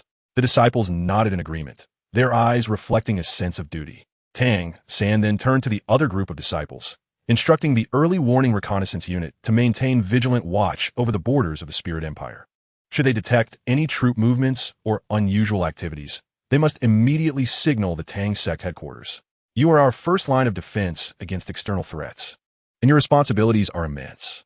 A young disciple raised his hand and inquired, "Third brother, how shall we convey our messages?" Tang San smiled gently, producing several small, exquisitely crafted signal flares and specially designed communication soul-guiding devices. These have been prepared specifically for you. The signal flares will emit different colors in the sky, each representing a distinct situation, while the communication devices will allow you to contact me directly in emergencies. Once the assignments were completed, the members of the mysterious hall sprang into action. The intelligence unit disguised themselves, some masquerading as ordinary merchants, mingling in the towns of the Spirit Empire, while others transformed into wandering vagabonds, gathering information in taverns and gambling dens. Utilizing their agility and outstanding concealment skills, they repeatedly evaded the patrolling soldiers of the Spirit Empire, successfully obtaining a wealth of intelligence. Meanwhile, the early warning reconnaissance unit established their camp in the mountainous forests along the borders of the Spirit Empire, taking shifts to maintain a constant watch, their eyes ever alert to the slightest movements. Even the faintest rustle would not escape their keen observation. Upon noticing anything unusual, they would promptly relay information to the Tang sect according to their established signaling protocols. Through the diligent efforts of the mysterious hall, the Tang sect gained initial insights into the activities of the Spirit Empire. Reports of military maneuvers and strategic adjustments were swiftly communicated back to the Tang sect headquarters. After ensuring the affairs of the mysterious hall were well organized, Tang San began to strategize the collaborative efforts of the Breaking Hall and the Imperial Hall. He gathered Niu Gao and Yang Wudi, his expression grave yet filled with anticipation. The Breaking Hall excels in offense, while the Imperial Hall boasts formidable defense. Together, you will form a terrifying force on the battlefield. I propose that you establish the Tang sect vanguard army. What are your thoughts? Upon hearing this, Niu Gao's spirit was instantly lifted as he emphatically waved his hand. "Excellent. I've long awaited the opportunity to engage the Spirit Empire in a decisive battle. With the Imperial Hall at the forefront, let them see what we are capable of." Yang Wudi grunted affirmatively, tightening his grip on the breaking spear. The Breaking Hall's weapons are eager to be unleashed. Let us tear through the defenses of those rascals in the Spirit Empire. Without delay, the two halls swiftly consolidated their forces, forming the vanguard army. The disciples of the Imperial Hall donned heavy armor and wielded sturdy steel shields, aligning themselves into a tight defensive formation, their shields interlocked like a moving wall of iron. Meanwhile, the disciples of the Breaking Hall, armed with long spears that glimmered ominously, positioned themselves behind the Imperial Hall, poised to strike. During their training, they continuously refined their tactics. The Imperial Hall was tasked with the advance and defense, utilizing their robust fortitude to withstand the Spirit Empire's assaults, thereby creating opportunities for the Breaking Hall to launch their attacks. Once the Imperial Hall secured their position, the disciples of the Breaking Hall would surge forth like arrows released from a bow, striking directly at the enemy's vitals. Yang Wudi and Niu Gao personally supervised the training, one imparting exquisite spear techniques, while the other elucidated defensive strategies. Remember, your attacks must be swift, precise, and fierce, leaving no room for the enemy to recover. Yang Wudi showed that. Niu Gao chimed in, your defenses must show no weaknesses. Your lives depend on these shields. As the training progressed, the synergy of the vanguard army grew ever more harmonious. On the battlefield, the Imperial Hall stood as an indomitable fortress, repelling the onslaughts of the Spirit Empire, while the Breaking Hall, concealed behind the fortress, acted as a deadly strike force, capable of inflicting severe damage upon their foes. They remained vigilant, camping near the borders of the Spirit Empire, ever prepared for action. Each member of the vanguard army brimmed with determination, their eyes ablaze with fury directed at the Spirit Empire and an unwavering belief in their inevitable victory. At the mere command of Tang San, they would charge forth like a surging tide, ready to sound the battle's clarion call for the Tang sect. Chapter 74. The Sect Competition. A month passed in the blink of an eye, and the selection for the new 7 great sects of the Spirit Empire was about to commence. This selection promised to be a tempest of ambition, with myriad forces at play behind the scenes. Among those competing were the 7 Treasures Glazed Tile School, once one of the upper 3 sects, now opting to ally with the Spirit Empire. Their past glory had entrenched their status within the Spirit Master community.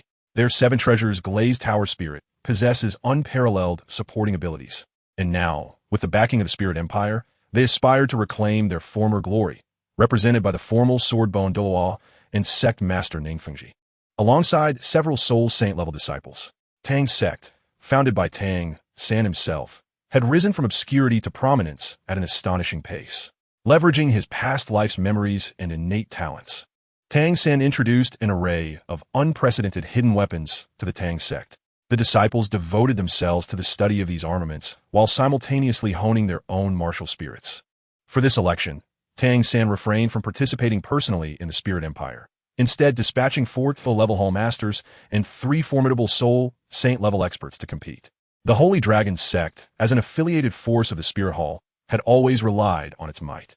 Their Holy Dragon spirit was fierce and imposing, excelling in offensive capabilities. Under the tutelage of the Spirit Hall, a new generation of Soul Masters from the Holy Dragon sect had rapidly emerged. On the eve of the selection, the sect master stood before the Grand Hall, addressing the assembled disciples, urging them to secure honor for the Spirit Hall during the selection. The disciples responded in unison, their spirits high, emanating powerful fluctuations of soul power. This time, Sect Master Tooba Shi, having recently broken through to the titled Douluo level, would personally lead the team, striving to secure a position among the upper 3 sects. Similarly, the Elephant Armor sect, another affiliated force of the Spirit Hall, was renowned for its defensive prowess.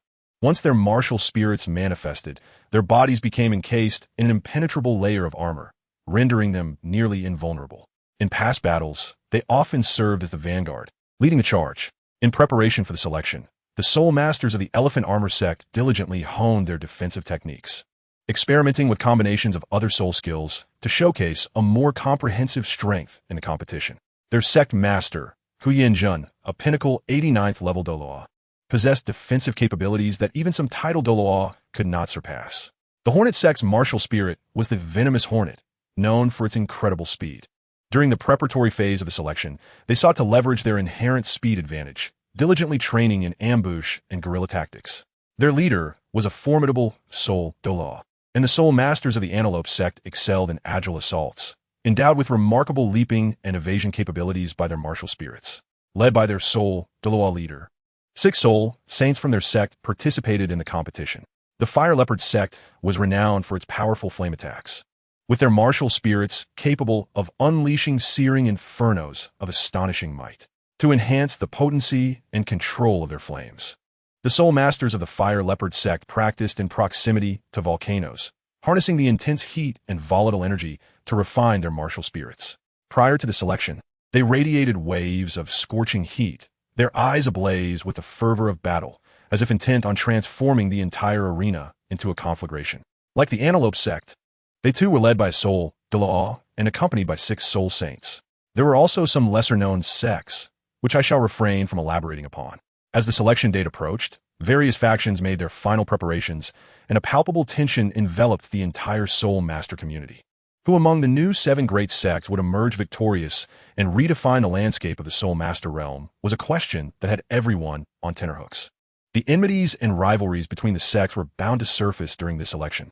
As the selection commenced, the arena was already surrounded by Soul Masters from all directions, eagerly awaiting to witness this monumental event that would determine the new hierarchy of the Soul Master world. With the judge's command, the arena erupted in fervor. However, when the 7 Treasure Glazed Tile sect showcased the might of Sword Douluo Continent and Bone Douluo Gaiong, the atmosphere abruptly fell silent. Sword Douluo Continent, wielding the 7 killing sword, emanated a fierce sword aura that reverberated through the surrounding space merely through the force of his presence. Bone Douluo Gaiong, in the form of his martial spirit, transformed into a foreboding forest of bones, exuding an eerie and formidable defense. The other sects exchanged glances, none daring to take the initiative to challenge them. Although the Holy Dragon sect was known for its aggressive tactics, it understood the grim reality of facing such powerful Douluo. The sect's leader clenched his fists, knuckles turning white, his eyes filled with reluctance. Yet he had to concede that, in the face of absolute might, they were currently at a disadvantage. The Soul Masters of the Armored Elephant sect, encumbered by their heavy armor, felt its weight increase under the pressure. Their once proud defensive capabilities seemed utterly inadequate against the overwhelming attacks and cunning strategies of Sword and Bone Douluo. Their usual arrogance dissipated, leaving them to retreat quietly to the sidelines. The disciples of the Sparrowbee sect, though swift, found themselves utterly exposed under the keen mental perception of the Sword and Bone Douluo, rendering their plan to rely on speed for surprise futile. The Antelope sect's agile assaults struggled to manifest under the oppressive aura of these 2 Douluo, leaving them unable to capitalize on their nimble movements. The Fire Leopard sect's fiery onslaught, while seemingly ferocious, was effortlessly sliced apart by the sweeping sword energies of the Sword Douluo, while the Bone Douluo's bone forest ingeniously isolated their flames, rendering them harmless. Thus, under the watchful gaze of all, the overwhelming strength of the 7 Treasure Glazed Tile sect led to an early confirmation of their supremacy among the top 3 sections. The members of the 7 Treasure Glazed Tile sect stood at the center of the arena, their expressions calm, yet unable to conceal their pride. Their leader, Ning Fengji, nodded slightly, his eyes gleaming with wisdom, fully aware that this was merely the beginning. Once Rong ascended to the rank of Title Douluo, the strength of the 7 Treasure Glazed Tile sect would further amplify, with the 7 Treasure Glazed Tile sect unquestionably claiming the top position. The competition among the remaining sects intensified. The arena was shrouded in tension, cries of battle echoing incessantly, each clash pivotal to the honor and future of the sections. On the side of the Tang sect, for Soul Douluo exhibited remarkable synergy, showcasing astonishing prowess. The assault-type Soul Doyang moved like lightning, wielding his spear with such force that each strike accurately targeted his opponent's vital points. His speed was so incredible that his figure was almost imperceptible, leaving only fleeting afterimages in his wake. The towering assault-type Soul Douluo Titan possessed immense strength. Each stomp seemed to shake the very earth. His unyielding attacks left deep fissures in the ground with each strike. The defense-type Soul Douluo Nogao displayed extraordinary control over his martial spirit, ensnaring opponents with vines that emerged from the ground, rendering them immobile. Meanwhile, the agile attack-type Soul Douluo, though not adept in direct confrontation, provided substantial support through his rapid disturbances, significantly boosting his teammate's speed with his soul power.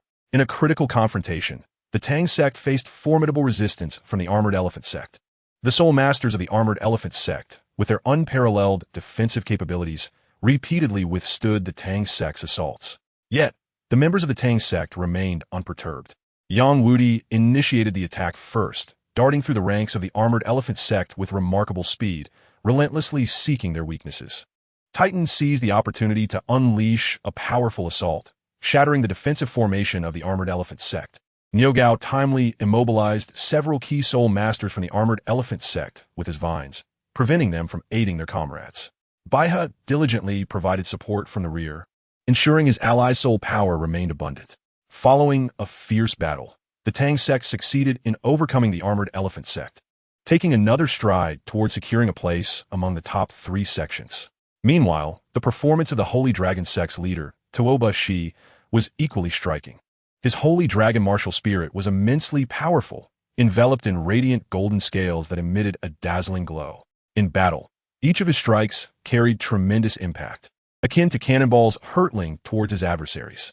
During his clash with the Sparrowbee sect, the disciples of the Sparrowbee sect attempted to exploit their speed advantage for harassment attacks. Yet, Tuoba Shi remained unfazed.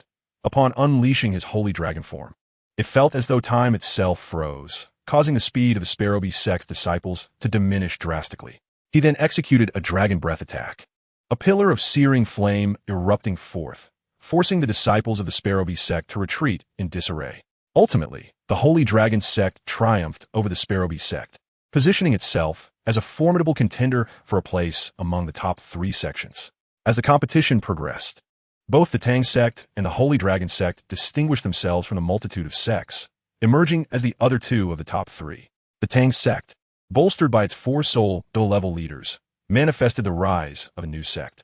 The Holy Dragon sect, leveraging the strength of its leader Tuoba Shi, a title de law, alongside the advantages of the Holy Dragon martial spirit, successfully ascended to the forefront.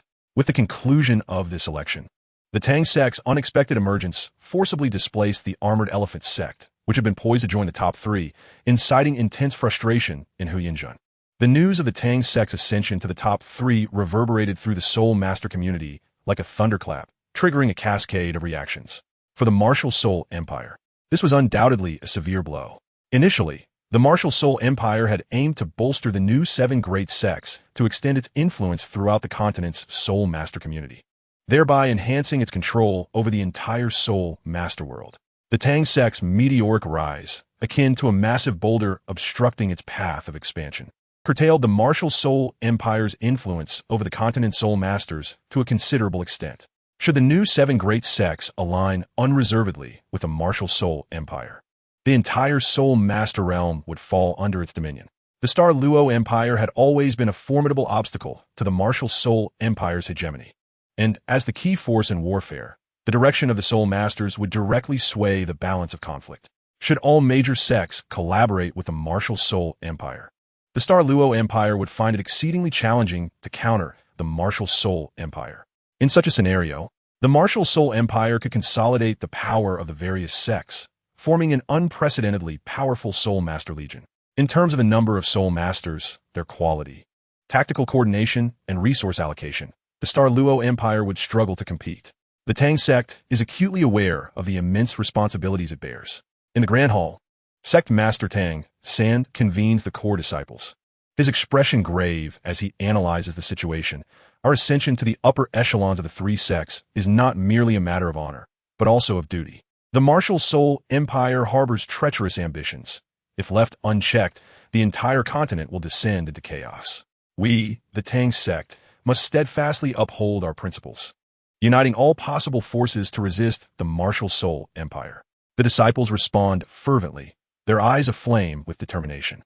Simultaneously, within the imperial court of the Star Luo Empire, Emperor Xing Luo receives clandestine reports of the Tang sect's elevation to the upper 3 sects, a flicker of relief breaking through his previously taut demeanor. He recognizes that the rise of the Tang sect offers a pivotal opportunity for the Star Luo Empire. Dai Mubai promptly assembles the ministers for discussions, aiming to establish a closer alliance with the Tang sect to strategize against the Martial Soul Empire. Meanwhile, within the palace of the Martial Soul Empire, the Pope Bibi Dong's countenance darkens upon learning of the Tang sect's newfound status. Her meticulously crafted plans have been unexpectedly disrupted by the emergence of the Tang sect as a variable. Yet, Bibi Dong does not falter. With a chilling smirk, she declares, "The Tang sect?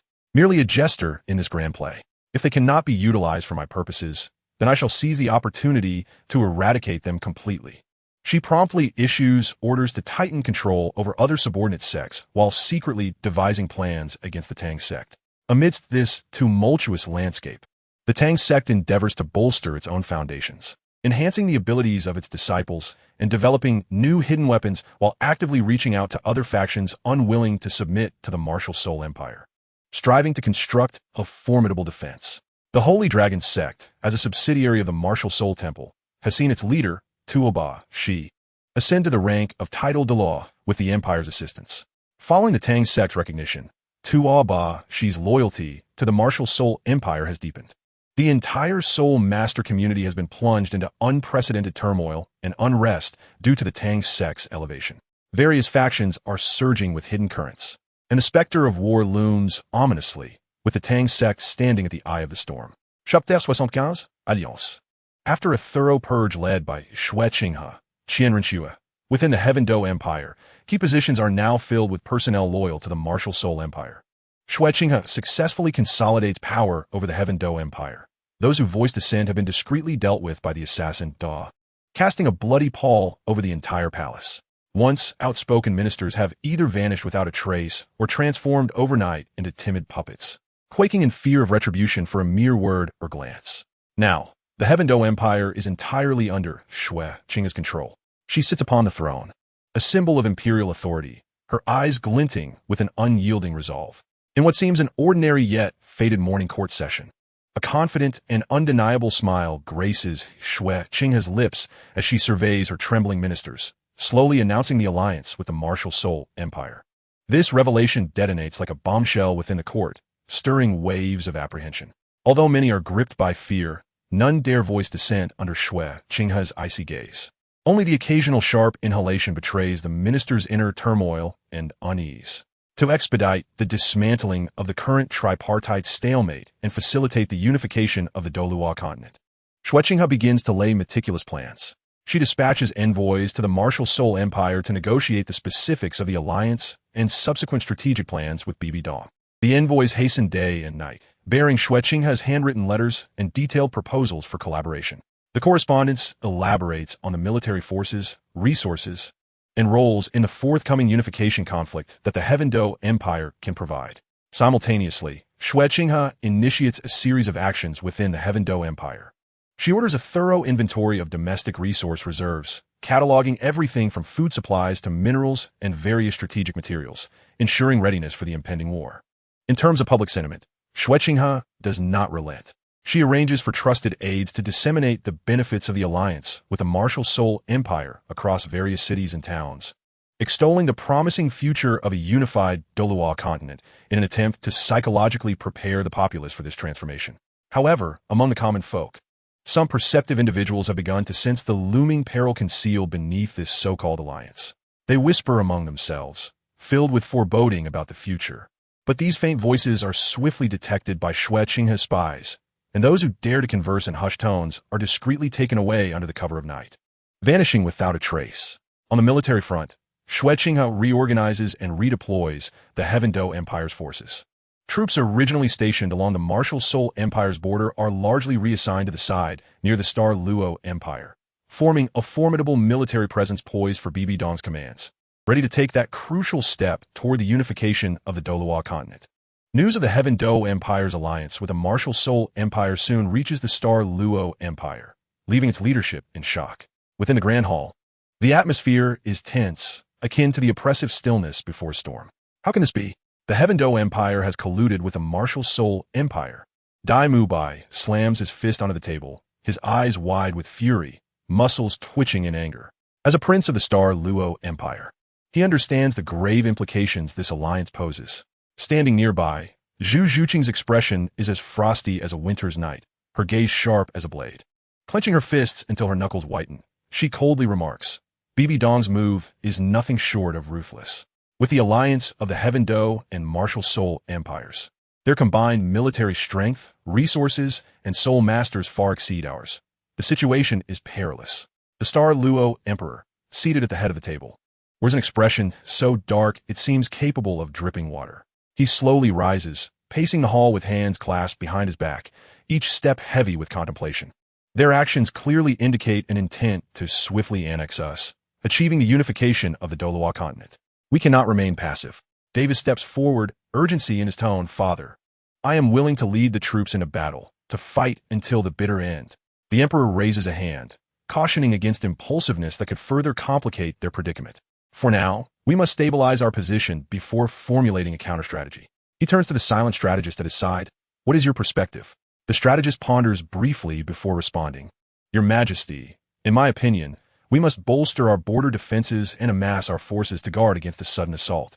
Simultaneously, we must devise a means to fracture their alliance.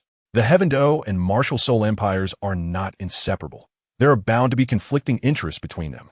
Zhu Zhuqing furrows her brow, questioning, but how do we create that rift? Both Xue Qinghe and Bibi Dong are astute individuals. They will not be easily divided. The strategist smiles slyly, a glimmer of cunning in his eyes. You may not be aware, but according to our intelligence, while Xue Qinghe wields control over the Heaven Do Empire, there remain some loyal old ministers within the royal family, biding their time in the shadows for a chance to restore the nation. We could discreetly reach out to them, offering support to incite chaos from within the Heaven Do Empire. In such a scenario, Xue Qinghe will be preoccupied, and fissures will naturally appear in their alliance. Upon hearing this, the Emperor's eyes flicker with a spark of hope, and he nods slightly. This plan is indeed feasible.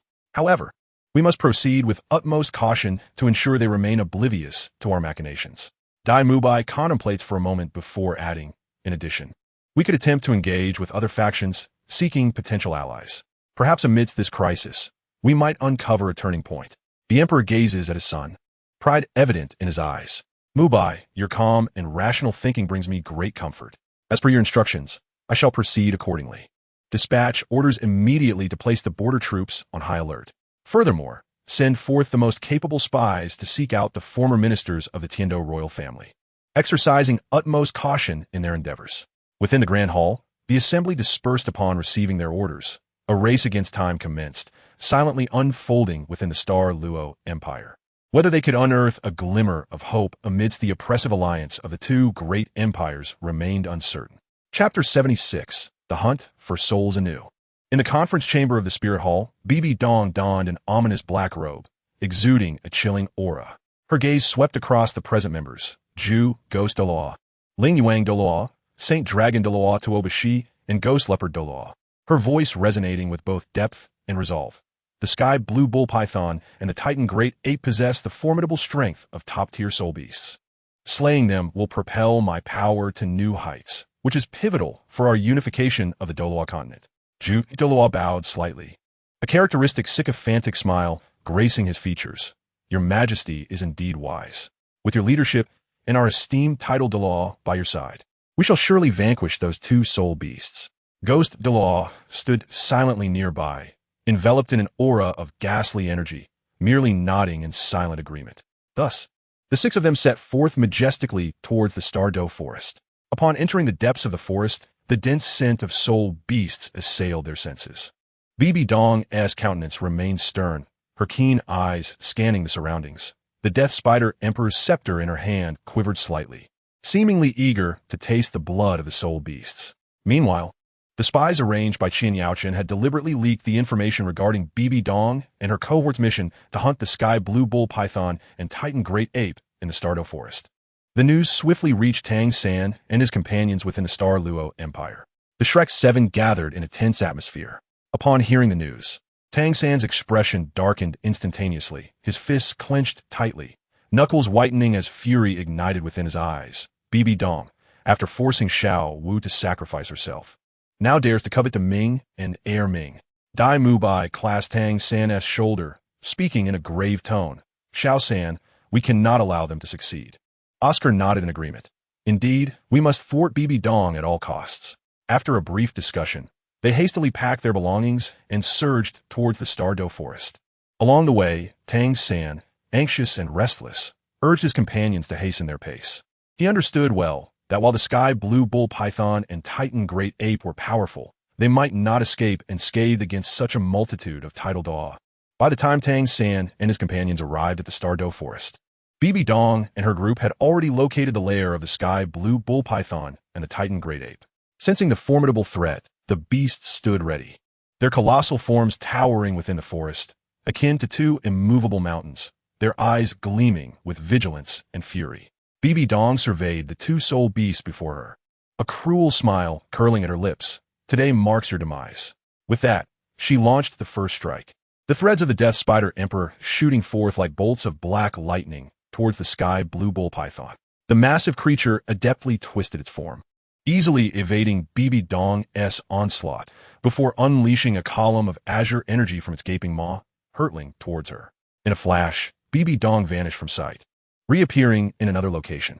Zhu Thaw and Ghost Thaw swiftly joined the fray, their martial soul fusion technique, the polar stillness domain, activating instantaneously in an attempt to restrain the movements of the sky blue bull python and Titan great ape. The Titan great ape roared in rage, swinging its massive fist against the still domain, causing ripples to emanate throughout the area. At the level 99 peak Douluo, Bibi Dong commanded a torrent of soul power that surged through the star Do forest like a black tempest, causing the very air around her to tremble. The scepter in her grasp radiated an eerie purple-black light, with threads infused with venom and destructive force shooting towards Deming and Air Ming like deadly arrows. Each thread left a pungent trail in the air, withered trees collapsing upon contact. Zhu Douluo and Ghost Douluo executed their martial soul fusion technique in perfect synchrony. This strange domain distorted space with an irresistible force, slowing Deming and Air Ming's movements. Deming, the sky blue bull python, found itself ensnared in the thick mire of the domain, every motion proving laborious. The once agile azure eyes now brimmed with urgency and struggle as it opened its mouth wide, expelling azure orbs of life energy in a desperate bid to break free, only to be effortlessly repelled by Bibi Dong. Ling Yuang Daw hovered in midair, her enormous wings flapping, each dive accompanied by a piercing whistle. The blade in her hand glinted with a cold light as she aimed for Titan great ape Air Ming. Air Ming swung its robust arms in an attempt to swat her down, yet Ling Yuang Daw, leveraging her swiftness and aerial prowess, deftly evaded the attacks while inflicting grievous wounds upon Air Ming at opportune moments. Saint Dragon Douluo, Tuoba, she emanated a golden dragon might, transforming into a colossal holy dragon that circled around Deming and Air Ming. His metallic claws glimmered as they slashed down, tearing away large chunks of flesh. Deming was already marred with injuries, azure blood cascading down, soaking the earth and causing the surrounding flora to rapidly wither and decay. Life and death clashing violently upon this land. Ghost Leopard Thaw darted through the battlefield like a specter, his speed unmatched, vanishing and reappearing to unleash surprise attacks. Though Titan great ape Air Ming possessed formidable strength and defense, it gradually succumbed to fatigue under such relentless onslaughts, its wounds multiplying, blood staining its dark fur. Deming and Air Ming drew close, fighting back to back, relying on their synergy to withstand wave after wave of assault. Yet, under the overwhelming offensive from Bibi Dong and her allies, their resistance grew increasingly feeble. Air Ming's rhythm faltered, its strength waning with each strike, while Deming's life force ebbed, its once vibrant energy dimming. Despite their fervent efforts, the impending doom loomed closer, the shadow of death encroaching upon them. Suddenly, Tang San and his companions, akin to blades slicing through the darkness, surged into the battlefield. Wielding the Hao Ian hammer, Tang San radiated the brilliance of his blue-silver emperor martial soul, the 10,000-year blue-silver grass soul rings intertwining with the sea god's power, each strand resembling a lively dragon, sweeping forth with immense force towards the enemy. His gaze locked onto Bibi Dong. He shouted with fervor, "Bibi Dong, do not harm my brothers." That roar, imbued with boundless wrath and determination, reverberated through the forest. Zhu Zhuqing transformed into a shadow, her speed akin to lightning. Her eyes sparkled with ethereal green light. After merging with the phantom cat martial soul, she melded into the darkness, gliding ghost-like amidst the enemy ranks, her razor-sharp claws, imbued with lethal cold, aimed for the vital points of her foes. Her target was Ling Yuang Daluo, as she leveraged her speed to disrupt Ling Yuang's flight trajectory, preventing her from launching unimpeded assaults onto Ming and Air Ming. Oscar, in a fluster, hurriedly crafted flying mushroom sausages, shouting, "Everyone, eat up! Prepare to evacuate the Ming and Air Ming." His face bore an expression of urgency, yet his hands moved with remarkable speed. Once completed, he swiftly distributed the mushroom sausages to his companions, not neglecting to consume one himself, gradually rising into the air. Dai Mubai threw his head back and roared, fully embodying the white tiger martial soul, his muscles bulging, black tiger stripes etching themselves upon his skin.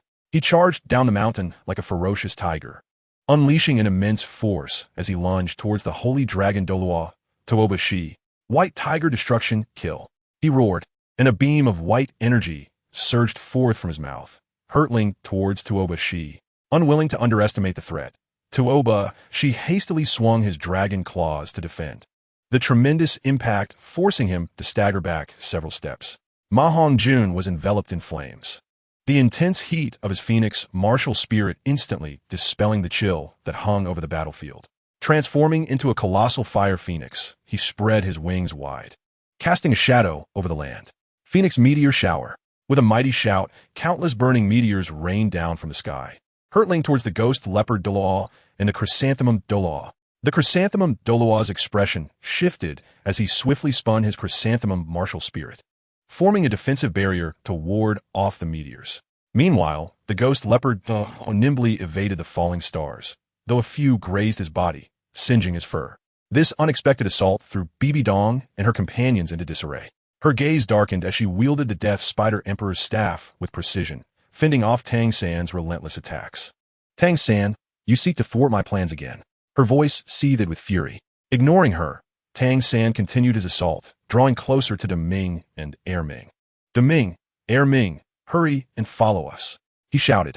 The sky blue bull python and the titan giant ape, hearing Tang San's voice, felt a flicker of hope ignite within them. They strained against their battered bodies, struggling to retreat into the depths of the forest under the cover of Tang San and the others. Bibi Dong glared at the direction in which Tang San and his group fled, her eyes ablaze with fury, the dark aura around her intensifying as if threatening to consume the entire forest. Pursue them. They must not escape, she commanded, leading the chrysanthemum ghost Douluo, the spirit kite Douluo, the holy dragon Douluo, Tooba Shi, and the ghost leopard Douluo as they surged into the forest like specters. The spirit kite, Douluo, soared into the sky, utilizing her aerial vantage point to guide her allies in tracking Tang San's group. Her sharp voice pierced the air. They're just ahead. Quicken your pace. Transforming into a massive holy dragon, Tooba Shi barreled through the dense underbrush, his robust form shattering any trees that obstructed his path, clearing a wide route for their advance. The chrysanthemum Douluo and the ghost Douluo continued to unleash their martial spirit fusion technique, the power of the polar stillness domain spreading forth, causing time and space to warp in their wake, stalling the growth of the forest flora in an attempt to hinder Tang San's movements. The ghost leopard Douluo, with his ghostly speed, darted through the trees, closing the distance to Tang San's group as if he were a phantom in the night. As Tang San and his companions fled, they also had to care for the gravely injured Deming and Erming, inevitably slowing their pace. Xiao San, they're closing in too fast. Dai Mubai gasped. Panic etched across his face. Gritting his teeth, Tang San felt the brilliance of the sea god trident flicker in his grasp. He glanced back to see Bibi Dong and her cohorts nearly upon them. Everyone remained calm. Taking a deep breath, he quickly devised a plan. Oscar, provide everyone with flying mushroom sausages. We'll ascend and use the terrain to escape them. Oscar nodded vigorously, his fingers deftly crafting a batch of flying mushroom sausages. After everyone consumed them, they soared into the air. Bibi Dong, witnessing Tang San's group ascend, snorted coldly. Think you can flee? It won't be that easy. Countless purple-black spider silk erupted from beneath her feet, intertwining to form a colossal web that spread skyward, attempting to ensnare Tang San's group. Zhu Zhuqing's expression sharpened as she invoked her phantom shadow clone, transforming into several afterimages that dashed toward Bibi Dong to disrupt her attack rhythm. To stop us, you must first get through me, she exclaimed, her claws shimmering with a ghostly green light as they lunged toward Bibi Dong. Bibi Dong effortlessly deflected Zhu Zhuqing's strike with the Death Spider Emperor's staff, countering with a swift blow that sent a strand of deadly spider silk hurtling toward her. Zhu Zhuqing narrowly evaded, but at that moment, Ma Hongjun suddenly turned back, unleashing a massive phoenix flame column towards Bibi Dong. Taste my phoenix flame, he roared, only to be easily thwarted by Tooba Shi. Seeing Bibi Dong's fierce onslaught, Tang San's gaze hardened as he unhesitatingly activated his fourth soul skill, Blue-Silver Prison. In an instant, countless resilient blue-silver grasses erupted from the ground, sweeping toward BB Dong's group with astonishing speed. The blue-silver grasses intertwined, swiftly forming sturdy cages that ensnared the tidal Douluos within. Humph, Mia Trex, BB Dong bellowed, swinging the Death Spider Emperor's staff with force, unleashing a torrent of purple-black energy in an attempt to shatter the blue-silver prison's constraints. The chrysanthemum Douluo and the ghost Douluo immediately channeled their soul power, working in tandem to plunge the surrounding time and space into a peculiar stasis, striving to diminish the blue-silver prison's strength. In that moment, the blue-silver grasses clashed violently with the dark energy, erupting in a cacophony of thunderous booms as nearby trees splintered from the powerful energy waves. Tang Sen understood that the blue-silver prison could not hold BB Dong for long. Seizing the opportunity, he swiftly retrieved the Hanhai Chinkuan cover. This artifact radiated a mysterious blue light, and as Tang San activated it, a gentle glow enveloped him, the members of Shrek Academy, along with De Ming and Air Ming. In the next moment, their figures gradually faded, vanishing entirely from sight. Damn it, they've escaped. BB Dong, having finally freed herself from the blue-silver prison's grasp, glared at the empty space ahead, her face darkening with rage as she gripped the Death Spider Emperor's staff tightly, the wood creaking ominously. She unleashed her formidable mental power, attempting to sense Tang San's whereabouts. But the stealth effect of the Hanhai Chinkuan cover was too potent, rendering even her abilities ineffective. Search deeper into the forest. We must find them, BB Dong commanded through gritted teeth. The tidal Douluos, unwilling to slacken their efforts, immediately dispersed, commencing a meticulous search through the forest's depths.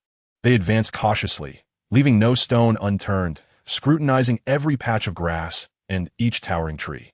Meanwhile, Tang San and his companions, cloaked in invisibility, fled desperately deeper into the forest. With De Ming and Air Ming gravely injured, each step was a monumental struggle. Tang San was frantic, continuously encouraging them. Hold on, just a bit further, and we can shake them off. Navigating through the dense woodland, they moved cautiously, striving to remain silent.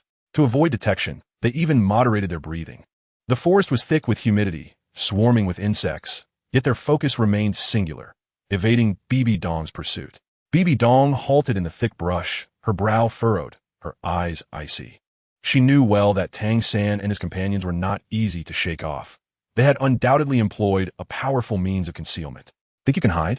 Watch I draw you out. With a scornful huff, she activated the soul bone on her forehead that radiated an eerie glow. In an instant, an intangible force radiated from her, altering the very landscape of the forest. The once ordinary trees and undergrowth turned transparent, as though cloaked in an invisible filter, rendering everything both surreal and tangible. This was the skill attached to her head soul bone, the real world. Under its influence, anything concealed would be rendered visible. In the realm of the real world, BB Dong's gaze became a piercing blade, effortlessly penetrating layers of obstruction to capture Tang San and his companion's location. There they were, hidden beneath the Hanhai Chinkuan cover, anxiously observing their surroundings, completely unaware that danger was once again upon them. At last, I have found you. BB Dong's lips curled into a cruel smile as she cast a glance at the formidable figures behind her. The tulip Douluo, the spirit wing Douluo, the holy dragon Douluo Tuaba Shi, and the ghost leopard Douluo. They were poised to strike. The tulip Douluo whispered a command, and her floral spirit erupted into bloom, petals slicing through the air like razor blades, emitting a sharp, whistling sound. The ghost Douluo enveloped himself in a shroud of ghostly energy, transforming into a shadow as he stealthily approached Tang San and his companions. Meanwhile, the spirit wing Douluo flapped her enormous wings, swiftly descending from above, ready to unleash her assault from a vantage point. The holy dragon Douluo Tuaba, she let out a thunderous roar, his colossal form expanding as he charged towards the valley, shaking the very earth beneath him. The ghost leopard Douluo darted through the trees with incredible speed, leaving a trail of afterimages in his wake.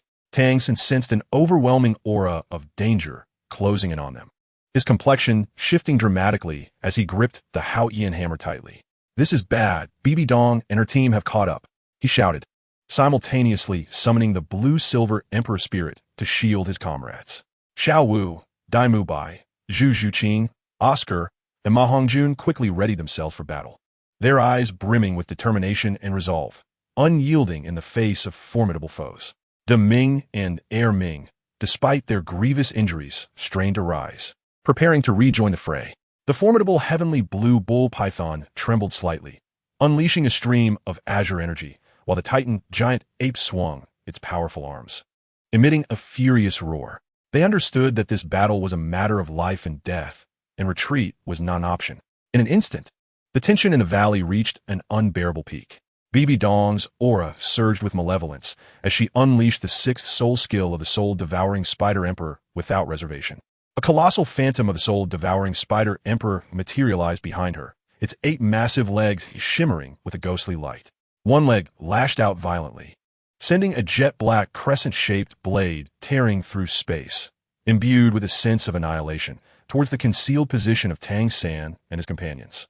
With a thunderous crash, the previously calm atmosphere was violently rent asunder by an unseen force. The stealth effect of the vast sea and sky cover was shattered by this terrifying blow, exposing Tang San and his allies. They were thrown through the air by the impact, crashing heavily to the ground.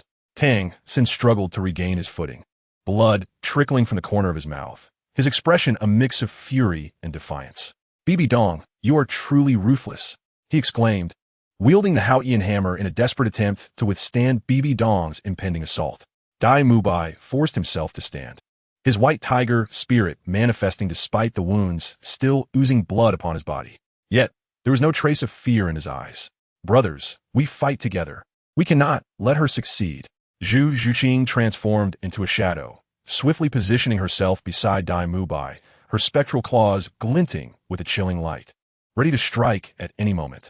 Oscar, disregarding the blood staining his lips, hastily prepared his excitement mushroom sausage for his comrades. "Eat this. It will invigorate us, and we can still fight," he urged. Ma Hongjun, engulfed in flames, stumbled to his feet, roaring defiantly, with the phoenix's rebirth from the flames. "Let's see how she can deal with us." De Ming and Air Ming struggled to move, endeavoring to buy their allies more time.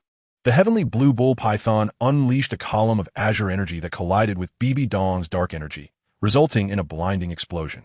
The titan giant ape swung its mighty fists towards the ground, generating tremors that disrupted the movements of Bibi Dong and her allies. Bibi Dong surveyed the tenacious resistance of her adversaries, a cold smile creeping across her face. Desperate struggles. None of you shall escape today. Chapter 77, The Sea God Descends. Under Bibi Dong's formidable offensive, Tang San and his companions found themselves in dire straits. The Death Spider Emperor staff in Bibi Dong's grasp radiated an overwhelming light, and a torrent of purple-black death threads rained down upon Tang San and his companions like a tempest. The Tulip Douluo and the Ghost Douluo unleashed their spirit fusion technique. The polar stillness domain, once more, slowing Tang San's group and rendering them nearly incapable of evading Bibi Dong's relentless onslaught. The spirit wing, Douluo, circled overhead, seeking the opportune moment to dive down, her blades glinting with a deadly sheen as they sliced through their ranks. The holy dragon Douluo Ba, Shi, and the ghost leopard coordinated their attacks seamlessly, flanking Tang San's group and forcing them into a pincer movement. Tang San wielded the sea god's trident, clinging to his indomitable will, yet the vast disparity in soul power began to wear him down. The glow of his blue-silver emperor spirit dimmed, wounds multiplying as blood soaked his garments. Dai Mubai's white tiger barrier was repeatedly breached by Bibi Dong's assaults, leaving him battered and bruised, his every strike feeling increasingly feeble. Zhu Zhuqing, despite her swiftness, sustained numerous injuries under the relentless attacks, her spectral form staggering. Both Oscar and Ma Hongjun found themselves in dire straits. Oscar's hands trembled as he crafted his flight mushrooms, and Ma Hongjun's fiery phoenix flames waned. Suppressed by Bibi Dong's dark power, De Ming and Air Ming were on the brink of collapse, their massive bodies marred by horrific wounds, their life force dwindling. Bibi Dong gazed upon the gravely wounded, near-defeated Tang San and his companions, a triumphant smile gracing her lips as she slowly raised the Death Spider Emperor staff. A beam of deathly light, infused with all her soul power, gathered at the staff's tip, poised to deliver a fatal blow to Tang San. "Tang San, this is the end," she declared coldly, her eyes brimming with murderous intent. At this critical juncture, a blinding blue light descended from the heavens. It illuminated the battlefield like a brilliant star, an embodiment of the sea god, manifesting from the divine consciousness. The sea god radiated a gentle yet formidable blue light, the sea god's trident in his hand shimmering with sacred brilliance. His gaze was calm and authoritative, surveying all creation.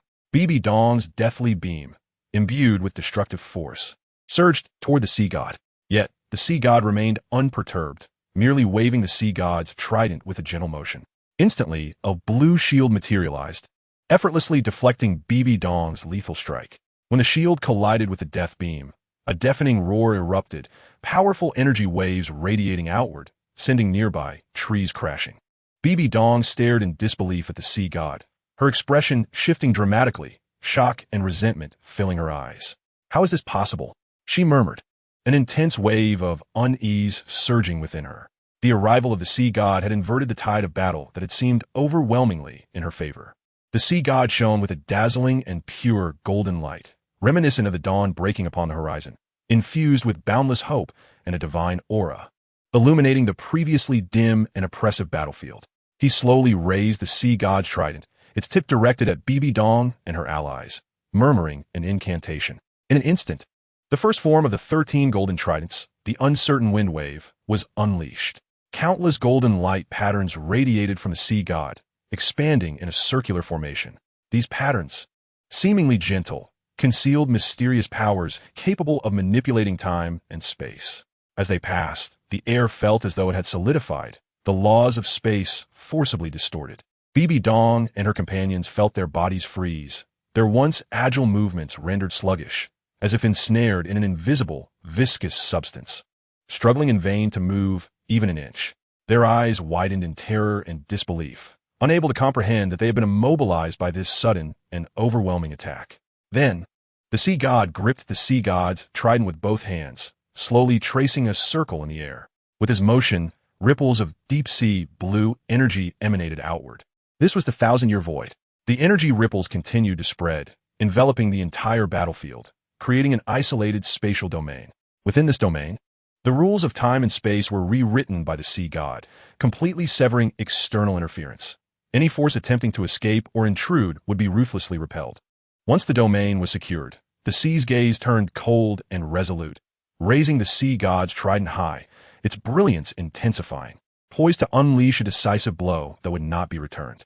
Upon the tip of the trident, the might of the entire ocean converged. An endless surge of tumultuous waves and overwhelming energy, as if destined to obliterate all adversaries beneath this vast power. With a thunderous roar from the sea god, the trident shot forth like a golden lightning bolt, propelled by a cataclysmic force toward BB Dong. From the moment the sea god's presence descended, a cacophony of alarms rang in BB Dong's heart. She was acutely aware of the sea god as a formidable strength and dared not show the slightest hint of complacency. Immediately invoking her ultimate technique, the immortal body of the Death Spider Emperor, a layer of eerie purple-black light enveloped her form. Imbued with the mysterious forces of death and rebirth, her final trump card. As the sea god's devastating strike struck BB Dong, the very fabric of space seemed to tear apart. A blinding explosion of light and energy rendered the surroundings indistinct. A tremendous roar reverberated through the air, threatening to shatter the very souls of those who heard it. Yet, just as all believed BB Dong was slain, a figure slowly emerged from the purple-black radiance. It was indeed BB Dong. Though her complexion had turned pallid, her hair disheveled, and her aura chaotic, she had miraculously resurrected. The sea god regarded the revived BB Dong with a slight furrow of his brow, realizing that his remaining divine essence lacked the power to unleash such a potent attack again. His gaze shifted to Tang San and his companions, who were gravely injured and on the brink of death.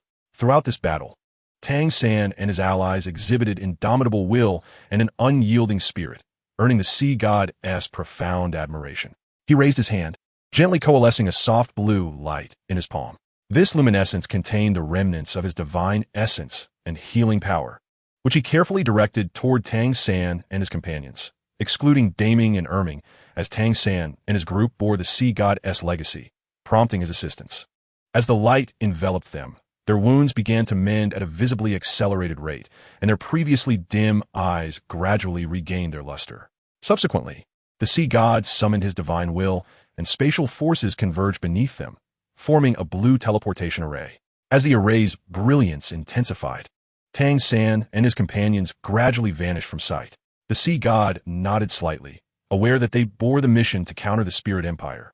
and only by returning to Sea God Island could they acquire the strength to resist it. Chapter 78. The Fall of Daming and Erming. After the Sea God had transported Tang San and the others away, the Stardow forest fell into a profound silence once more. The only sound being the rustling of leaves in the wind, as if mourning the brutality of the recent conflict. Severely wounded and near death, Daming and Erming stood quietly upon the land they had safeguarded for countless years, blood seeping from their numerous wounds, accumulating into a shocking pool at their feet. Daming, the azure bull python, trembled slightly, yet his azure vertical pupils remained clear, devoid of any fear of death. He slowly turned his head to face his brother, the Titan giant ape, Erming, whose aura was equally feeble. His voice, though weak, carried a note of solace. Brother, we have protected the Stardow forest for so many years. To conclude our existence in this manner is, in a way, fulfilling our mission. Erming nodded vigorously, a low rumble emanating from his throat. Indeed, Tang San and the others are safe now. This forest will no longer suffer further hardships due to us. As he spoke, a cold wind swept through, ruffling his disheveled black fur, and though the chill stung at his wounds, Erming remained oblivious. They reminisced about their time in the Stardow forest, coexisting harmoniously with the soul beasts, jointly guarding this secluded paradise. Those tranquil and beautiful moments flashed before their eyes like a revolving lantern. They had faced human soul masters who intruded upon their domain, seeking to hunt them for soul rings and bones. Yet with their formidable strength, they had repeatedly repelled such foes, preserving the peace of the forest. However, this time, confronted by the formidable Bibi Dong and her cadre of tidal Douluo, they ultimately found themselves powerless. Nevertheless, the thought of sacrificing themselves to secure an escape for Tang San and his companions rendered their plight worthwhile. At this moment, other soul beasts in the forest hid at a distance, gazing upon their former guardians with eyes full of sorrow and reluctance. An elderly unicorn let out a soft whimper, recalling how Daming had once healed its wounds, while a group of long-tailed spirit monkeys clung tightly together, unable to forget how Erming had saved them from a fierce soul beast. Feeling the pervasive grief in the forest, Daming and Erming remained inwardly serene. They slowly closed their eyes, awaiting the arrival of death, and in their final moments of life, a faint smile graced their lips, a testament to their relief and satisfaction in having fulfilled their duty. Bibi Dong observed the gravely wounded and defenseless Daming and Erming. A cold and resolute expression etched upon her face. "Monsters, meet your demise," she bellowed, her voice echoing like rolling thunder through the silent Stardow forest, startling countless birds into flight. With her furious shout, the sixth soul skill of the soul-devouring Spider Emperor, the abyssal slash of spatial rend, was unleashed without reservation. The colossal phantom of the soul-devouring Spider Emperor re-emerged behind her, its 8 massive legs supporting its formidable frame, each radiating a chilling, ghostly light.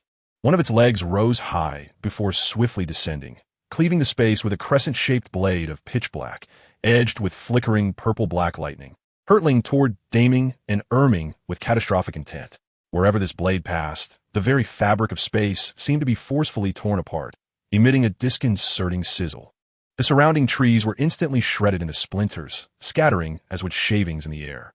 The acrid scent of charred flesh and the stench of death hung thick in the atmosphere, as if even the traces of life were to be completely erased.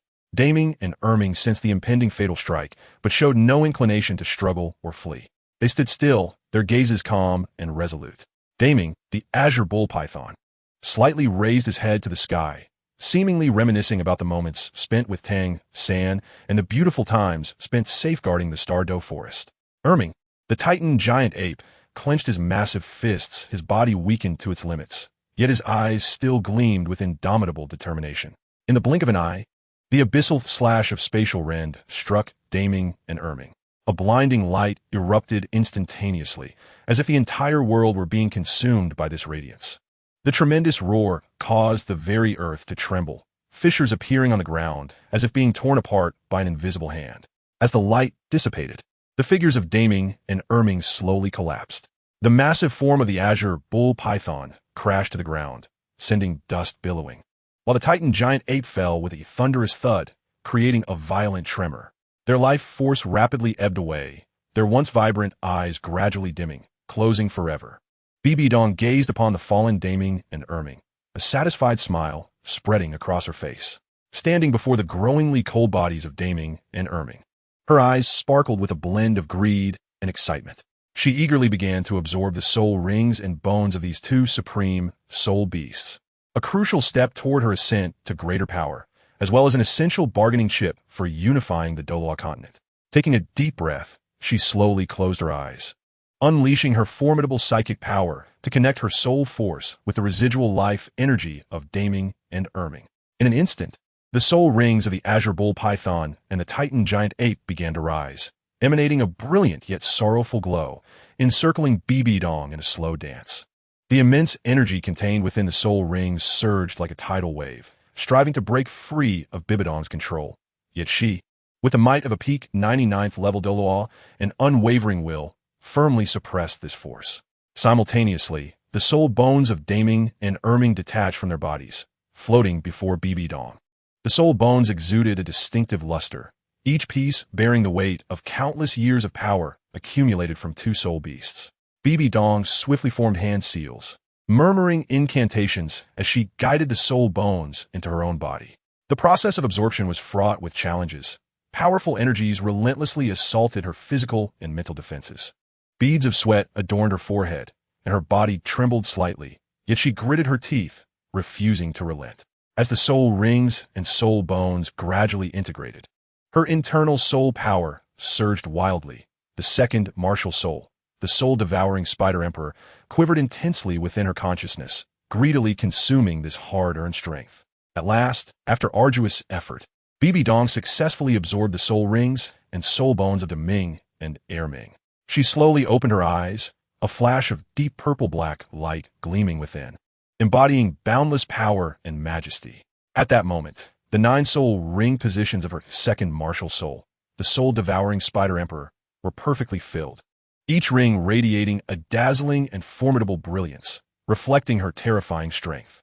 As she felt the surging power within her, a confident yet ruthless smile graced her lips. "Tang-san, when we meet again, let us see who can still aid you," she whispered softly, her voice imbued with an unwavering determination to unify the Douluo Continent. Chapter 79. The Movements of Tang Hao. Qian Yaochun sat poised in the resplendent, yet subtly ominous main hall of the Spirit Hall, idly toying with a soul crystal that emitted a faint glow, though his mind was preoccupied with the fierce battle occurring in the Douluo Forest. Upon receiving the news of Bibi Dong and others' return, he lifted his eyelids, a slight smirk gracing his lips, though his eyes betrayed no mirth. "Your Majesty, that scoundrel Tang San has been rescued once more," reported a kneeling messenger from the Spirit Hall, his voice tinged with apprehension. Hearing this, Qian Yaochun's hand faltered with the soul crystal, followed by a gentle sigh. "Ah, this Tang San truly has an extraordinary fate." He rose slowly, pacing the hall with measured steps, though turmoil brewed within.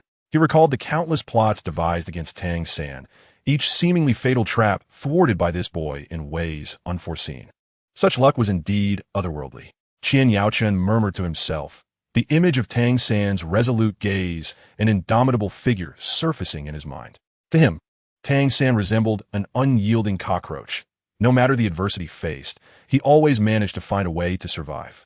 In the Douluo Forest, many titled Douluos had joined forces. Even a 99th level Bibi Dong had taken to the field, yet he still managed to escape. Qian Yaochun frowned slightly, turning his gaze to the outside, where the sky was overcast, as if mourning this defeat. He understood deeply that Tang San's existence had become the greatest stumbling block on the Spirit Hall's path to unifying the Douluo Continent. Bibi Dong led her companions into the main hall, still bearing the lingering scent of blood and fatigue from battle. Upon seeing Qian Yaochun, she composed herself. After all, she was now the Empress, and addressed him. "That damn Tang San has escaped again." Qian Yaochun waved his hand dismissively. "This is not your fault." Who could have predicted the sea god's sudden intervention? His gaze swept over Bibi Dong, noting her enhanced aura from absorbing the soul rings and bones of Ming and Erming, which brought him some comfort. "However, your increased strength can be deemed a success from this endeavor. As long as Tang San draws breath, our plans will not proceed as smoothly." Bibi Dong raised her head, her eyes flickering with a resolute murderous intent. Qian Yaochun nodded, acknowledging the difficulty posed by Tang San, yet added his allies are dwindling. And this time the sea god's intervention must have drained considerable energy. Qian Yaochun moved to the center of the hall, hands clasped behind him, his expression grave. "Next time, We must prepare thoroughly and devise a long-term strategy. Those around Tang San, we shall divide where we can, eliminate where we must, sever his wings, and then capture him in one fell swoop. His voice echoed within the hall, imbued with an unmistakable resolve. Indeed, my lord. The assembly echoed in unison. Qian Yaochen regarded them, his mind racing. Though Tang San had evaded yet another crisis, he believed that with meticulous planning and patience, this thorn in their side would soon be removed. At that moment, a scout from the Spirit Empire returned with a confidential report. Qian Yaochen took the document from the scout, unfolding it to reveal a look of surprise, quickly replaced by a knowing smirk. Dan Hao, he is roaming between the Tiandou and Xinglua empires, searching for artifacts or Tang Chun. He snorted derisively, finding the thought amusing. In his view, Tang Hao's actions resembled that of a headless fly, blindly flitting about. This Tang Hao truly is relentless. He casually tossed the report onto a nearby table and began to pace, the image of Tang Hao's resolute face filling his mind, eliciting a chuckle. Did he truly believe that by locating Tang Chun, he could contend with the Spirit Hall? Such naivety was laughable. He was well aware that Tang Chun was mired in the city of slaughter, now consumed by bloodshed and violence. Far from the pinnacle warrior who once dominated the Douluo Continent, Bibi Dong stepped forward, picking up the report and scanning it quickly, her brows knitting together. Tang Hao's strength should not be underestimated. If he truly finds Tang Chun, it could spell trouble for us. Qian Yaochun waved his hand, his demeanor relaxed. Fear not. Tang Chun is currently in no position to assist him. And as for artifacts, they are not so easily found. A glint of ruthlessness flashed in Qian Yaochun's eyes. However, since Tang Hao is active, we cannot afford to remain idle. Dispatch capable personnel to monitor him discreetly. Should he make any substantial progress, report immediately. He paused, a cold smile curling at the corners of his mouth. If we can take him out in the process, all the better. Understood. A Spirit Hall enforcer promptly took his leave, vanishing swiftly from the hall. Qian Yaochun then turned to Bibi Dong, saying, Consolidate the power of the absorbed soul rings and bones, enhancing your strength further. Tang Hao is not to be feared, but that scoundrel Tang San remains a persistent threat. Bibi Dong nodded slightly, determination flickering in her eyes. Once I fully digest the powers of those two soul beasts, Tang San will pay a heavy price. Qian Yaochen nodded in satisfaction, his gaze drifting beyond the hall, his thoughts calculating. Tang Hao, your every move is under my control. Whatever you seek is destined to be in vain. Meanwhile, far away in the Tiandou Empire, Tang Hao remained oblivious to the fact that his every movement was being monitored by the Spirit Hall.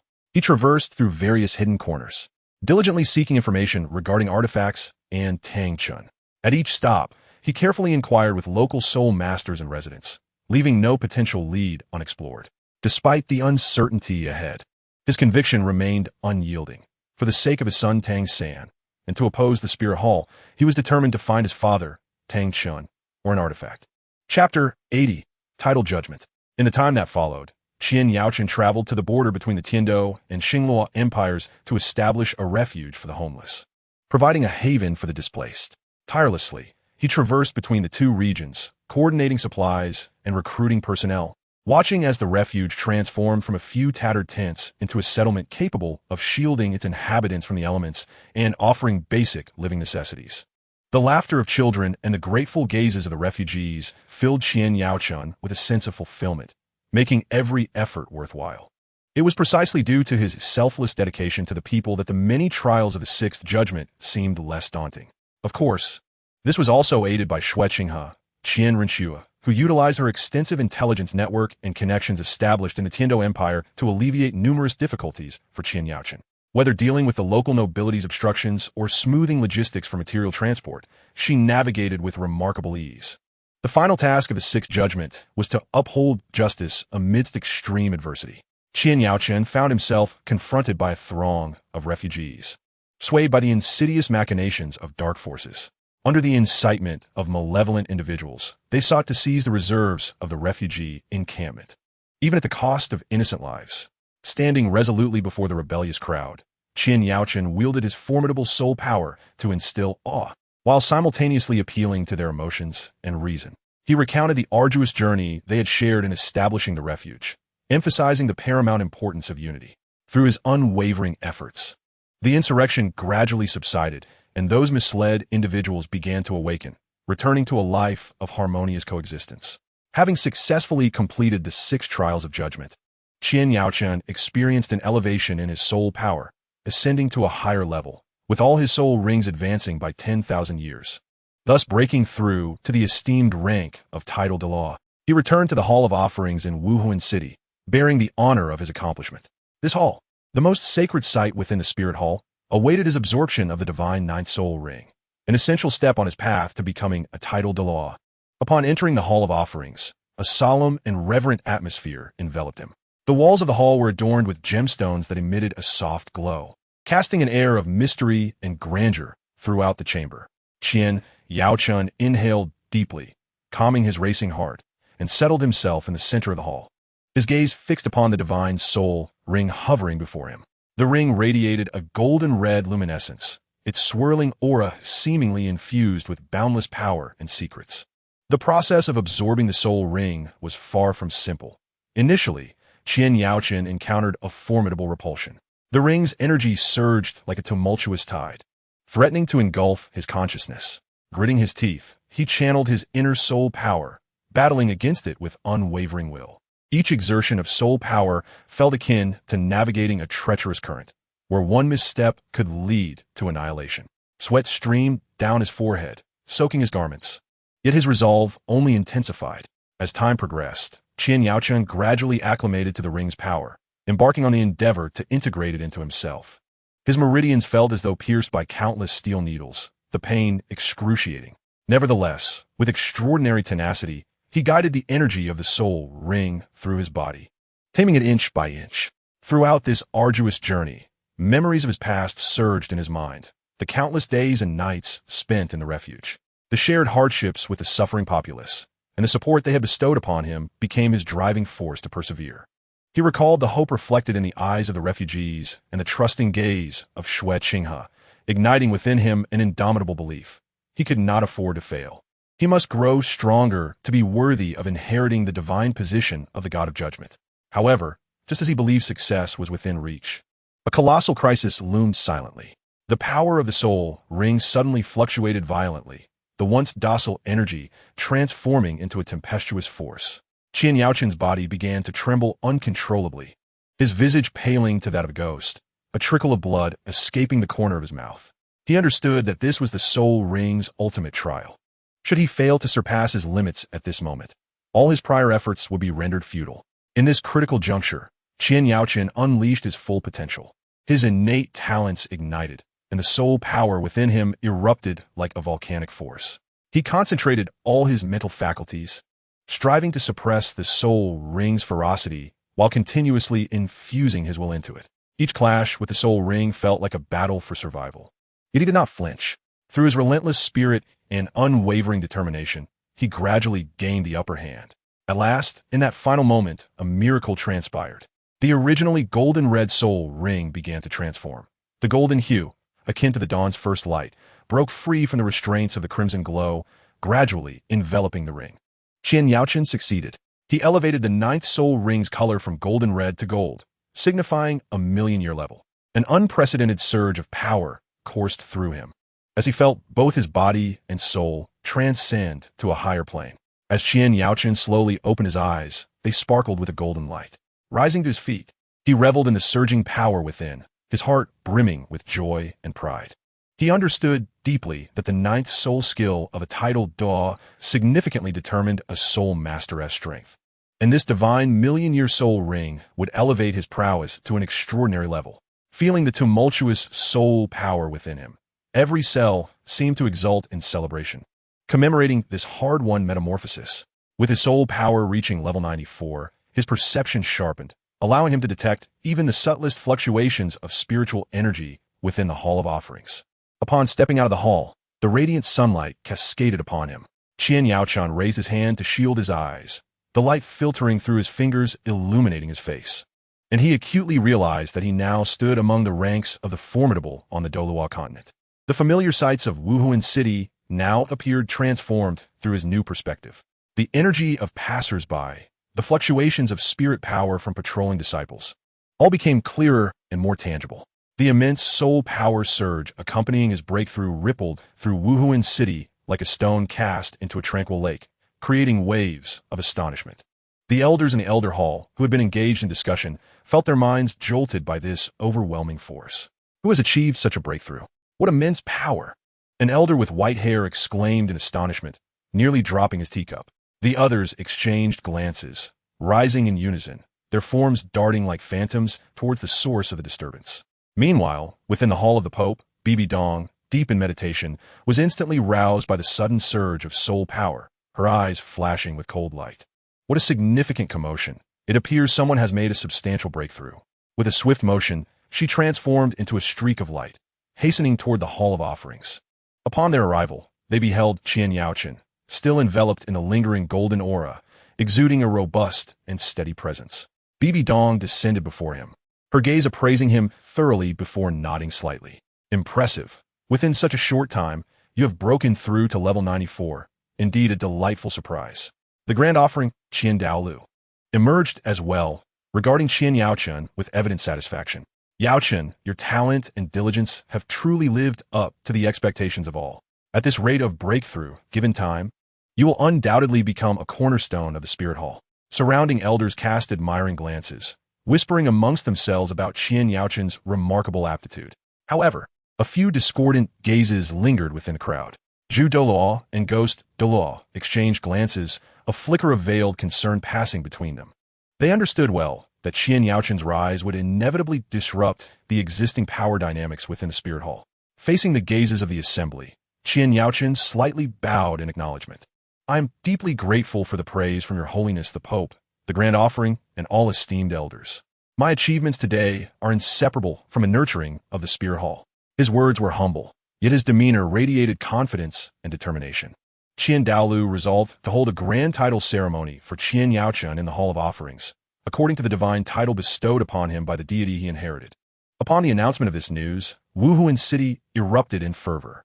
This hall, symbolizing the utmost glory and authority of the Spirit Hall, was poised to witness the birth of yet another title Douluo, and the title of judgment bore profound significance, heralding that Qian Yaochen would uphold justice and strength for the Spirit Hall and the entirety of the Douluo Continent.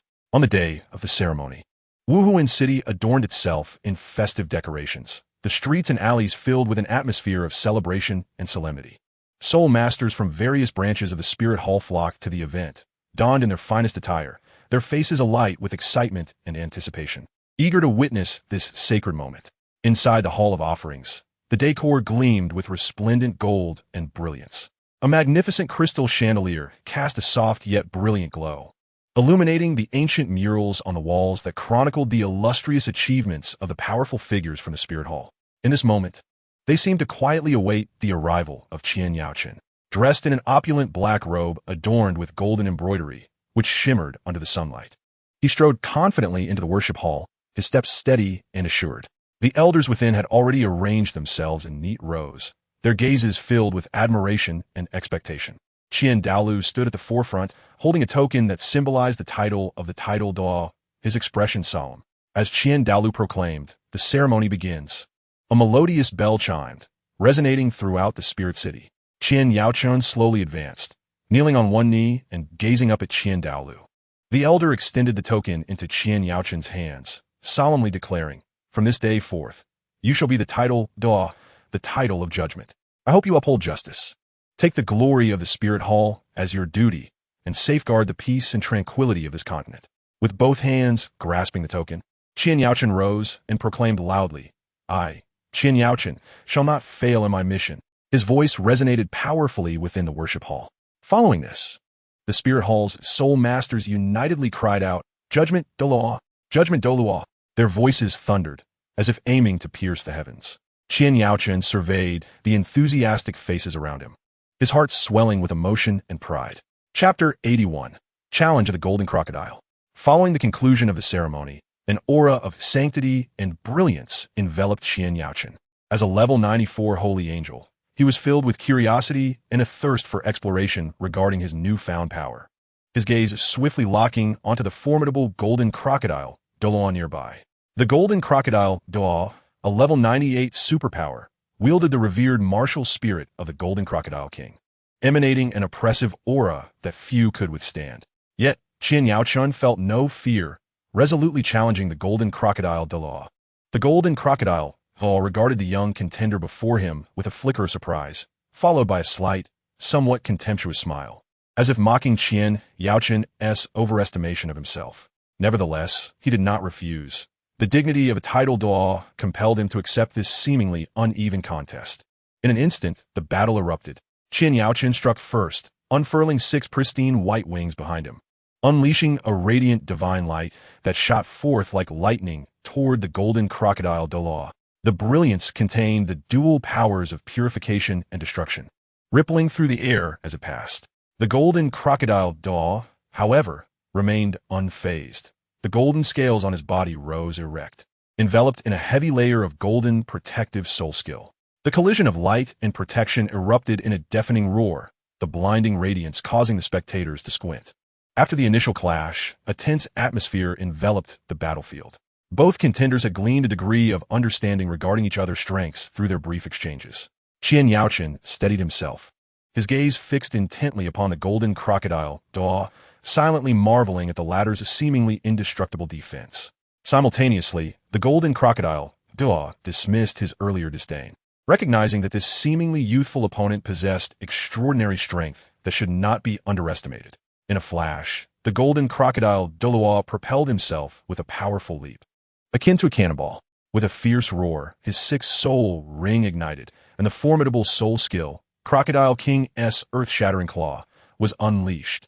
In an instant, 2 colossal claws shimmering with a cold light materialized, exuding a terrifying force capable of tearing through space, slashing toward Qian Yaochun with overwhelming might. Faced with such a ferocious onslaught, Qian Yaochun remained composed. Drawing a deep breath, he channeled his soul power to his back, promptly executing the exclusive technique of the angel lineage, the angel wings. Just as the golden crocodile Douluo's massive claws were about to make contact, a pair of wings as white as snow, radiating pure light, unfurled behind him. Harnessing the immense thrust and agility provided by the wings, his form became ethereal, transforming into a white phantom darting through the air with remarkable speed. Qian Yaochun deftly maneuvered amidst the golden crocodile Douluo's relentless claw strikes, evading one lethal attack after another with an ease reminiscent of a leisurely stroll. However, he was not content to merely defend. Seizing the opportunity as the golden crocodile Douluo's attacks began to wane, he decisively launched a counterattack. With hands clasped together, he chanted incantations, causing his 4th soul ring to shine with resplendent brilliance above his head. In the next moment, a magnificent long sword, radiating a dazzling golden light, materialized in mid-air, descending with a formidable force of divine judgment upon the golden crocodile Douluo. Sensing the imminent threat, the golden crocodile Douluo hastily swung his massive claws to defend. The sharp clang of metal reverberated throughout the battlefield as sparks flew, the collision of their immense powers generating shockwaves that surged outward like a tempest. Even hardened ground could not withstand such overwhelming force, cracking under the strain. As the rounds progressed, both adversaries became increasingly engaged, the battle intensifying. Qian Yaochun unleashed a series of powerful soul skills from his angel martial spirit, including the angel light cannon and angel assault, relentlessly targeting the golden crocodile Douluo. In response, the golden crocodile Douluo, leveraging his level advantage and extensive combat experience, countered with soul skills like Crocodile King's roar and golden strangle, repelling each assault while launching fierce counterattacks. As the combat escalated, Qian Yaochun discerned the rapid depletion of his vast reservoir of soul power. Yet in stark contrast, the fighting spirit burning within him only intensified, fueled as if by a fresh supply of kindling, growing ever more fervent. He took a deep breath, akin to a great whale drawing in water, and without hesitation, activated the remarkable holy angel domain. As the domain unfolded, a veil of pure, crystalline light enveloped his form. Simultaneously, Qian Yaochun summoned the dwindling remnants of his soul power, concentrating it into a single point and continuously channeling it into the mysteriously glowing 9th soul ring. In that instant, the already resplendent 9th soul ring erupted with an overwhelming brilliance, akin to a meteor streaking across the night sky, illuminating the entire battlefield. Qian Yaochun's presence surged, akin to a rocket soaring upward, reaching an unprecedented and terrifying height. At that moment, he was enveloped by a tangible aura of divine power. resembling a deity descending from the heavens, exuding an imperious majesty. With the formidable enhancement of the holy angel domain, Qian Yaochen surged forth like a bolt of lightning, infused with boundless divine strength, charging toward the golden crocodile, Douluo. The air trembled, currents churned, and the spectacle was awe-inspiring. Faced with such an overwhelming Qian Yaochen, the golden crocodile, Douluo, dared not exhibit any complacency. He too felt the immense pressure bearing down upon him, recognizing that he had encountered a formidable rival. Thus, the title Douluo, in a decisive moment, unleashed his unparalleled soul power without reservation. In an instant, the golden scales covering the golden crocodile, Douluo, shimmered with blinding brilliance, resembling a blazing sun suspended in the sky. He then swung his arms vigorously, chanting incantations, and unleashed his ultimate soul skill, the golden cataclysm. A deafening roar suddenly erupted, and lo, a gigantic peak, seemingly forged from pure gold, emerged in the heavens, descending upon the ground with the ferocity of a mountain crushing an egg, aimed directly at Qian Yaochen. This magnificent golden mountain towered ominously, radiating a terrifying pressure that seemed poised to obliterate all existence into mere dust. In that fleeting moment, the most formidable soul skills from both sides collided like two blazing meteors, striking with astonishing velocity. Instantly, a cataclysmic wave of energy surged forth, akin to a tumultuous tsunami, wreaking havoc all around. The ground appeared as if it were being violently upheaved by an invisible giant hand, clouds of dust swirling in the air, forming a yellow curtain that obscured the sun. The once majestic trees succumbed effortlessly to this frenzied force, uprooted and tossed about like mere playthings in the tempest. Even the very fabric of space seemed unable to withstand such a horrifying impact, emitting chilling, cracking sounds, as if it were on the brink of being utterly torn asunder. At this moment, the spectators were rendered pale with terror, their faces ashen as they recoiled in dread, fearing they too might fall victim to the dreadful energy.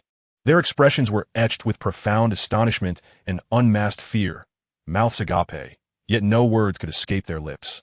Gradually, the blinding radiance began to wane. As the onlookers focused their gaze, they beheld Qian Yaochen kneeling on one knee, his chest heaving as he gasped for breath, as if he had just emerged from a life-and-death struggle. Yet, despite his apparent exhaustion, the spark of victory still glimmered in his eyes, reminiscent of the most brilliant star in the night sky. Turning to the other side, the situation for the golden crocodile Douluo was far more dire. His complexion was as pale as parchment, devoid of any color, his body swaying precariously as though a mere breeze could topple him. It was evident that this 98th level powerhouse had sustained grievous injuries in a fierce clash. Ultimately, as the dust settled, the crowd was astonished to discover that Qian Yaochen, wielding the strength of a 94th level fighter, had emerged victorious from this grueling battle. This outcome was utterly unexpected. After all, he had dared to challenge a foe 4 levels above himself, the formidable golden crocodile Douluo. To triumph against such overwhelming odds was a feat almost beyond imagination. Following this epic confrontation, all present regarded the young 94th level judgment Douluo with newfound respect, their hearts brimming with awe. At this juncture, the details of Qian Yaochen's skills and the age of his soul rings unfolded. 1. Angelic Sacred Flame, approximately 60,000 years. 2. Weather Shield, approximately 60,000 years. 3. Angel Wings, approximately 66,000 years. 4. Divine Judgment, 70,000 years. 5. Angelic Divine Light, 90,000 years. 6. Angelic Light Cannon, approximately 100,000 years. 7. Holy Angel True Body, approximately 120,000 years. 8. 9 Heaven's Break, approximately 180,000 years. 9.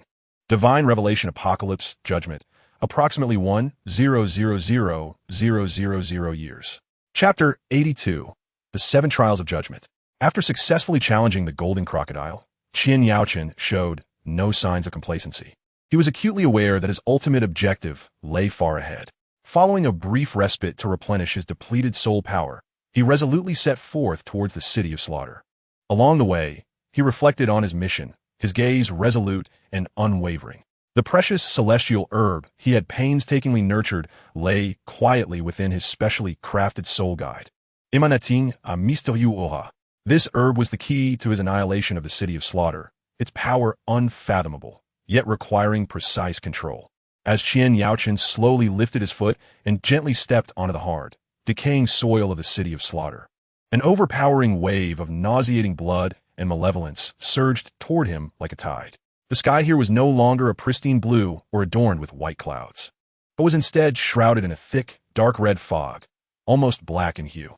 This fog appeared to possess a life of its own, undulating slowly, occasionally punctuated by chilling screams or eerie laughter. The air was permeated by a stench of decay so pungent, not merely arising from the mountain of corpses, but as if the very earth itself were rotting. Every molecule of air seemed tainted with malice. Inhaling it sent a shiver of dread coursing through his heart. In this city, the killers roamed aimlessly, their eyes vacant and devoid of spirit, resembling mere shells of humanity. Yet, behind those hollow gazes burned an insatiable desire for slaughter, a craving so intense it governed their every thought and action. Their sole purpose for existence was to perpetuate a cycle of bloodshed, ensuring that this gruesome loop would never cease. Faced with such a terrifying spectacle, Qian Yaochen displayed no inclination to retreat. He inhaled deeply, steadying his quaking spirit, and then unleashed his formidable mental energy, rippling outward in careful exploration of this treacherous terrain. He understood well that even the slightest misstep in the city of slaughter could plunge him into an abyss of despair. As he advanced step by step, the hidden menace became increasingly palpable. He could distinctly sense countless ferocious eyes peering from the shadowy corners, fixated upon him like a pack of famished wolves, lurking in silence, awaiting the opportune moment to pounce and tear him apart. Qian Yaochen moved with the grace of a specter through this perilous realm, nimbly evading the barrage of attacks that rained down upon him from all directions like a tempest. Each dodge was a heart-stopping thrill, yet his gaze remained steadfast and composed, as tranquil as the depths of a still pond. Simultaneously, his eyes darted around, eagerly searching for an ideal location to unleash the power of the celestial herb. As time slipped away, just as he began to feel the weight of exhaustion, a peculiar area emerged before him, the core of the city of slaughter. This place was suffused with a nauseating stench of blood and a nearly inescapable aura of evil, as if it were a confluence of all the world's malevolence. However, Qian Yaochen was undeterred by this horrific sight. Instead, he charged toward the core area without hesitation, for he understood that the most perilous locations often concealed the greatest opportunities. Upon entering this core region, an invisible pressure assailed him, nearly rendering him breathless. Yet, Qian Yaochen suppressed his discomfort and slowly retrieved the invaluable celestial herb from his bosom. As soon as the herb made its appearance, it shone forth like the brightest star in the night sky, radiating a dazzling light that illuminated the entire dark core region. The once pervasive, surging malevolence began to recede as if it had encountered a nemesis, slowly dissipating in the presence of this brilliance. Nevertheless, the city of slaughter would not succumb so easily. Just as the mysterious power contained within the celestial herb began to manifest its extraordinary effects, an overwhelmingly powerful and chilling dark force erupted from the depths of the earth, akin to a ferocious beast gaping its maw, fiercely intent on thwarting Qian Yaochen's endeavors. A dark force converged with astonishing speed, materializing into an enormous black hand that obscured the heavens, radiating an aura of destruction as it lunged menacingly towards Qian Yaochen. Faced with such a terrifying assault, Qian Yaochen dared not exhibit even a hint of hesitation. He immediately mobilized all his soul power, unleashing a dazzling brilliance that interwove and coalesced into an indomitable barrier, akin to an impregnable fortress. Concurrently, gritting his teeth, he summoned all his strength to hurl the celestial herb forcefully into the tumultuous river flowing with the essence of the Yellow Springs. As the herb splashed into the water, the immense power it harbored seemed to find an outlet, beginning to radiate outward in a continuous wave. In an instant, the entire city of slaughter was enveloped by this overwhelming energy. Towering structures trembled violently, teetering on the brink of collapse, and with resounding crashes. They crumbled into countless fragments that scattered in all directions. The dark red mist that had pervaded the air appeared to be impacted by some colossal force, becoming increasingly thin and gradually losing its original richness. Meanwhile, the slaughterers long subjugated by the dark power began to miraculously regain a semblance of long-lost reason under the radiant light emitted by the celestial herb. The bloodthirsty and murderous glint in their eyes slowly faded, replaced by a profound confusion and deep-seated fear. However, Those who had been entirely consumed by the sanguinary and merciless city of slaughter were now undergoing unprecedented torment. As the celestial herb began to unleash its wondrous effects, these once untouchable and malevolent beings emitted pitiful wails. They trembled as if their very souls had been extracted, their faces contorted in excruciating agony, accompanied by heart-rending cries. Their vitality ebbed at an alarming rate. What was once robust flesh gradually withered, as if the wellspring of life had run dry. Their skin lost its luster, muscles atrophied, and the light in their eyes dimmed. Ultimately, one by one, these fallen beings collapsed onto the cold ground, utterly motionless. Their breaths grew fainter until they vanished completely. Thus, those who had once brought endless disaster and dread to the world were rendered utterly defenseless before the power of the celestial herb, dissipating entirely from this realm. At this thrilling and heart-stopping moment, Qian Yaochen successfully completed the arduous trial of 7 judgments. A radiant glow emanated from his being, as if a brilliant star had descended upon the world. With the conclusion of the final trial, a powerful and pure energy surged into his body like a tidal wave. In that instant, Qian Yaochen felt his soul power undergo an unprecedented enhancement. This growth was not abrupt. Rather, it seeped gently into every cell and meridian, akin to spring rain nourishing the earth. Gradually, he could distinctly perceive the transformation and elevation of his soul power. When tranquility returned, Qian Yaochen was overjoyed to discover that his soul power had risen a full level. He had now reached an impressive level 95. A mere step away from becoming an unparalleled powerhouse, standing at a height that countless soul masters could only dream of. Furthermore, having passed the trial of 7 judgments, Qian Yaochen gained a remarkably precious ability, the freedom to wield the divine artifact left behind by the God of Judgment, the Judgment Sword. This sacred blade shimmered with mysterious light, its body inscribed with ancient and intricate runes, imbued with boundless divine power. Whenever Qian Yaochen grasped the hilt, he could feel the surging force within, not daring to linger. Fearing discovery by the King of Slaughter, Tang Chun possessed by the Bloodbat King, he hastily departed. Chapter 83. The Great Battle Against Tang Chun. Shortly after escaping the City of Slaughter, Qian Yaochen stepped into a forest that had once thrived in his memories. At that time, this forest was a symbol of vitality, with lush trees blocking out the sun, golden rays filtering through the leaves like threads of sunlight, casting mottled shadows on the carpet of fallen leaves. The melodious chirping of birds intertwined harmoniously with the gentle murmuring of streams, creating a beautiful natural symphony. However, at this moment, an eerie and oppressive aura pervaded the forest. A flicker of unease stirred within Qian Yaochen, yet he did not halt his steps. With steadfast conviction, he resolved to press onward. Just as he took a few steps, a chilling rustling sound echoed from all directions. Suddenly, a swarm of blood-red bats surged forth like a torrent of crimson clouds, overwhelming Qian Yaochen. These bats were massive, their eyes glimmering with a bloodthirsty red glow, sharp fangs glinting ominously in the dim light as they flapped their wings, emitting a series of chilling flaps. Qian Yaochen instantly recognized the dire situation. A look of determination flashed in his eyes. In an instant, the first soul ring on his body blazed to life, its radiant light shining like the stars.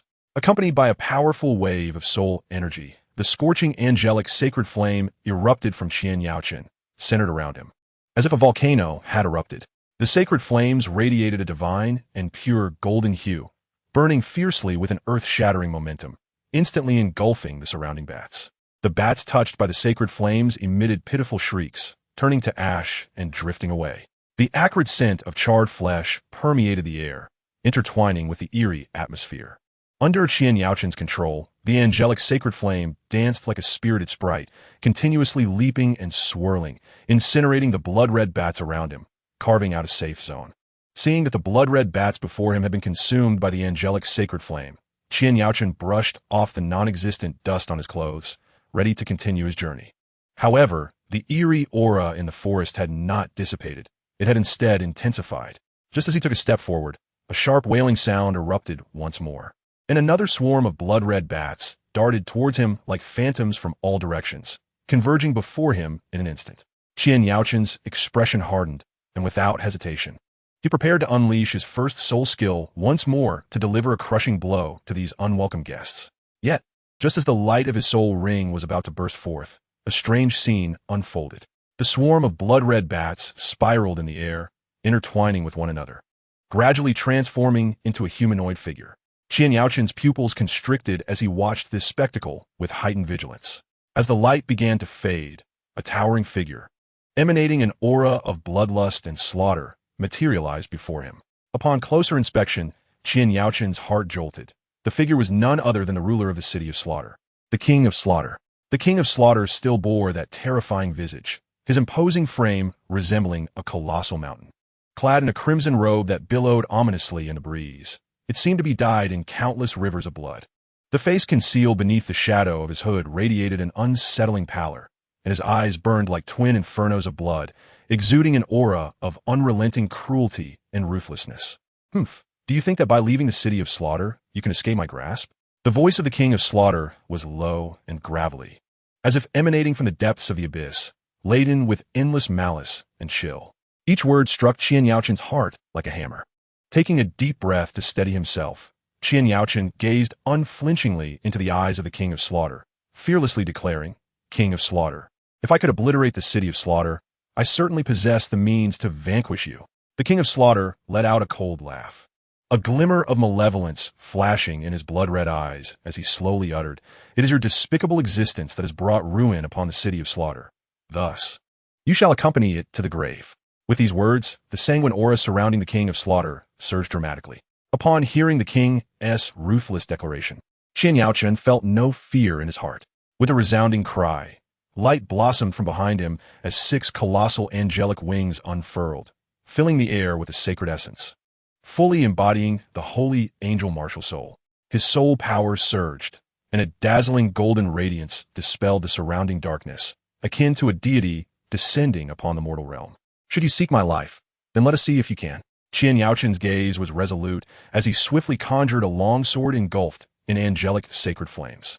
The runes upon the blade shimmered, emanating a cataclysmic power. As his first soul ring illuminated, the angelic sacred flames surged forth like a tempest towards the King of Slaughter, igniting the very fabric of space into a searing inferno. Witnessing this, the King of Slaughter roared in fury, the blood-red cloak billowing around him. In an instant, the formidable Haotian hammer materialized in his grasp, its dark surface intricately etched with ancient, mysterious patterns, exuding an overwhelming sense of oppression. Infused with the King's soul power, the Haotian hammer blazed with a rich, sanguine luminosity, standing in fierce opposition to Qian Yaoqian's divine light. With a mighty swing, the King of Slaughter brought the Haotian hammer crashing down towards the oncoming angelic sacred flames. This strike was imbued with his boundless murderous intent and power, as if he aimed to shatter the very world itself. The collision produced a thunderous explosion, akin to the collapse of the heavens, as the angelic sacred flames clashed with the Haotian hammer, unleashing a tempest of energy. The storm emanated from the two combatants, violently expanding outward, uprooting trees and reducing them to mere splinters. Qian Yaoqian, fully aware of the King of Slaughter's might, dared not show the slightest negligence. With a powerful flap of his angelic wings, he darted towards the king, his angelic flame sword aimed unerringly at the King's throat. The King of Slaughter's lips curled into a cruel smile as he stood his ground, the Haotian hammer positioned to intercept Qian Yaoqian's assault. The clang of metal echoed through the skies, sparks flying in every direction. Qian Yaoqian felt an immense force reverberate through the flame sword, numbing his arm. Yet, he did not falter. His second soul ring ignited, enveloping him in a golden halo that amplified his strength and speed. Harnessing this newfound power, he executed a swift somersault in mid-air, launching a flurry of rapid sword strikes towards the King of Slaughter, each imbued with sacred energy, aiming to breach the King's defenses. The King, refusing to yield, activated 3 soul rings, 2 yellow and 1 purple. The intermingling radiance of these rings elevated his strength to its zenith. He wielded the Haotian hammer with grandiose movements, engaging in a fierce counteroffensive against Qian Yaoqian. Each clash of hammer and sword triggered violent ripples of soul power, the ground beneath them cracking under the strain as if the earth itself could not withstand their formidable might. As the battle raged on, Qian Yaoqian realized that without employing more potent soul techniques, overcoming the King of Slaughter would be an arduous task. Taking a deep breath, the brilliance of his angelic wings intensified. His third soul ring ignited, a radiant golden beam shooting skyward from his head, transforming into countless golden feathers that cascaded like a torrential downpour towards the King of Slaughter.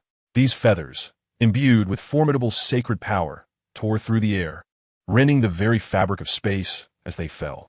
The King of Slaughter's expression turned grave as he sensed the immense threat of this technique. He concentrated all his soul power into the outshine hammer, the three soul rings pulsating with vibrant light, releasing a more terrifying wave of blood-red soul energy. With a mighty leap, he gripped the outshine hammer tightly and brought it crashing down towards the ground. Blood-colored hell, he bellowed, and the earth split open beneath him. Countless blood-red spikes erupting from the ground to meet Qian Yaochun's golden feathers. Boom! Boom! Boom! The golden feathers collided with the blood-red spikes in an explosive display, reverberations echoing through the air. For a moment, the entire forest was engulfed in this overwhelming power. The sky darkened with ominous clouds, thunder and lightning heralding the impending doom. As Qian Yaochun's attack intensified, the King of Slaughter's murderous intent surged. He knew that his opponent was no ordinary foe. If he did not unleash his ultimate weapon swiftly, he risked being drawn into a protracted struggle.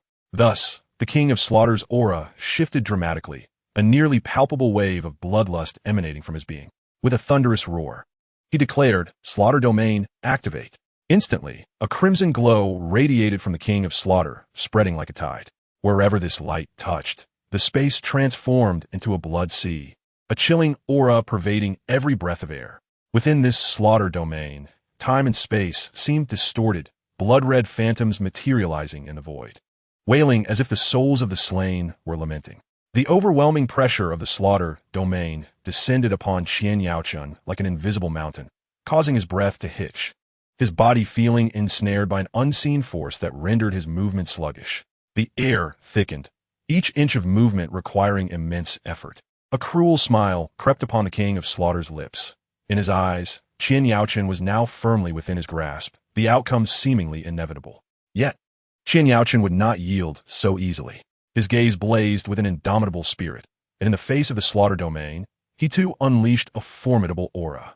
"Holy Angel Domain, activate," he proclaimed, radiating an overwhelming divine light that contrasted starkly with the sanguine essence of the Slaughter Domain. A golden barrier expanded from Qian Yaochun, colliding with the Slaughter Domain. Where the golden light spread, the blood-red space gradually receded, the sacred aura purifying all in its path like a gentle spring breeze. Within the Holy Angel Domain, countless pristine feathers drifted down like a dreamlike vision, yet they concealed an unfathomable strength. The angelic wings upon Qian Yaochun's back grew even larger and more radiant, each feather seemingly crafted from the purest gold, radiating a dazzling brilliance. Suspended in midair, he was enveloped in a halo of divine light, resembling a true angel descending upon the earth. The pressures of the Holy Angel Domain clashed against those of the Slaughter Domain, and for a moment, the two formidable forces held each other in a precarious stalemate, creating an eerie equilibrium. The King of Slaughter's countenance darkened. He had not anticipated Qian Yaochun could summon such a powerful domain to stand against him. What he had believed to be a guaranteed victory now compelled him to re-evaluate his opponent. Meanwhile, Qian Yaochun fixed his gaze upon the King of Slaughter, fully aware that this was merely the beginning of their confrontation. Every subsequent move would determine the victor of this battle.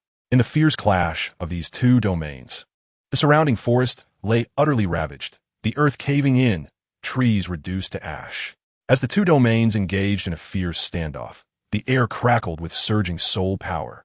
Hissing ominously, a glint of ruthlessness flashed in the King of Slaughter's eyes as he took the initiative, raising the outshine hammer high, his soul rings glowing brilliantly, particularly the purple 1,000-year soul ring, which released a dense wave of soul energy. Kill! With a furious roar, the King of Slaughter launched himself like a blood-red meteor towards Qian Yaochun, the outshine hammer wielded with destructive force aimed at his foe.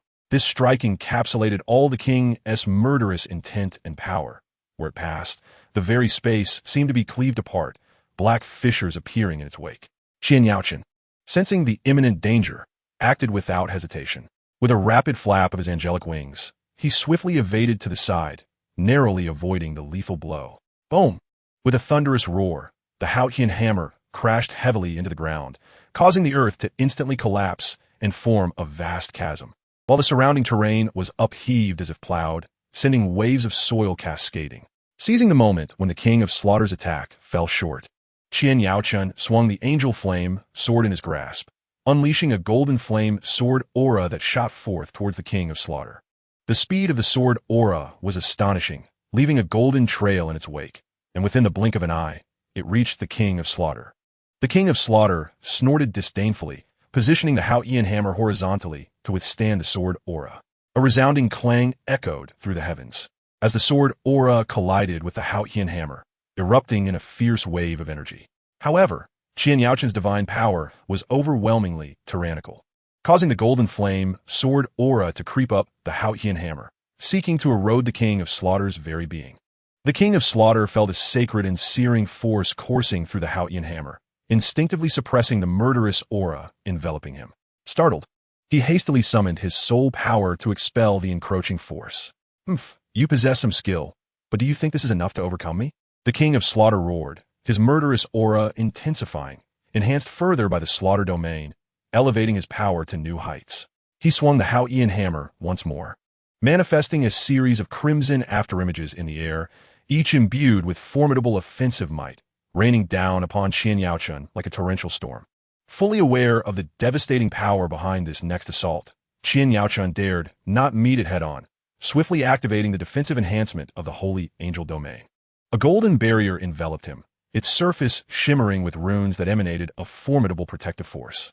The blood-red afterimages descended upon the golden barrier like a deluge, each impact resonating with a deafening sound, causing the barrier to tremble violently, rippling in waves. Gritting his teeth, Qian Yaochun exerted all his strength to maintain the stability of the barrier, beads of sweat rolling down his forehead. In the midst of this fierce onslaught, Qian Yaochun realized that mere defense would not suffice. Drawing a deep breath, he concentrated all his soul power into the angel flame sword, channeling the might of the holy angel domain into it as well. The angel flame sword blazed with brilliance, the runes upon its blade seemingly coming alive, radiating a dazzling light. Divine judgment, Qian Yaochun cried out, fiercely striking down towards the King of Slaughter with the angel flame sword. A colossal golden sword radiance surged skyward, infused with boundless divine power, bearing the momentum to judge and eradicate the evils of the world, aiming directly at the King of Slaughter. Wherever this sword radiance passed, the surrounding blood-colored space was utterly rent asunder, the distorted realm restored to its original state in an instant. The King of Slaughter, sensing the immense might behind this strike, wore a grave expression as he channeled all his soul power into the Haotian hammer to counter Qian Yaochun's assault. Boom! The clash of these two unparalleled powerhouses erupted once more, unleashing an even more terrifying energy storm. The tempest of energy spread wildly from the center of their confrontation, flattening nearby mountains, instantly draining rivers, while the very heavens trembled under the force of this collision. Caught in a tumultuous energy clash, both Qian Yaochun and the King of Slaughter were thrust backward. Qian Yaochun steadied himself mid-air, a trickle of blood escaping from the corner of his mouth. Yet his gaze remained resolute. The King of Slaughter, upon landing, carved deep furrows into the earth with his feet, his complexion slightly pale, filled with a newfound wariness of Qian Yaochun's capabilities. Recognizing the extraordinary strength of the King of Slaughter before him, Qian Yaochun understood that without exerting his utmost power, escape would be nearly impossible. His expression hardened, and behind him, 6 radiant angelic wings unfurled, their pure luminescence soaring towards the heavens as if to cleanse the very sky shrouded in murderous aura. 9th soul skill, divine oracle's holy judgment, Qian Yaochun proclaimed, his voice imbued with sanctity and authority. As he called out, the entirety of the holy angel domain trembled violently, and an inexhaustible stream of divine power surged toward the angel flame sword in his grasp. The angel flame sword blazed with an unprecedented brilliance, ancient and mysterious runes materializing along its blade, pulsating with power capable of judging all worldly sins. A colossal golden light beam erupted forth from the angel flame sword, within which ethereal silhouettes of angels emerged, wielding long swords and poised to strike, embodying apocalyptic might as they hurtled towards the King of Slaughter. As it traversed its path, space itself was forcibly torn apart, the surrounding air igniting instantaneously into a sea of flames. On the opposite side, the King of Slaughter, recognizing the terrifying force of Qian Yaochun's strike, dared not hold back in the slightest. His murderous aura surged violently, coalescing into a palpable crimson mist that enveloped him entirely. "Endless blood sea," the king of slaughter bellowed, his voice rife with unrestrained malice and madness. With him, as the epicenter, the ground rapidly fractured, blood-red fissures sprawling outward, as if the earth itself had been torn open, revealing countless wounds. Subsequently, a thick, ink-like blood surged forth from the cracks, swiftly gathering into a vast blood sea. Within this sea, countless tormented souls emerged, emitting anguished wails, thrashing wildly as if to drag all existence into this infinite abyss. The blood sea surged forth like a tidal wave towards Qian Yaoqin's golden light beam, the blood waves towering and devastating, corroding everything in their path to nothingness.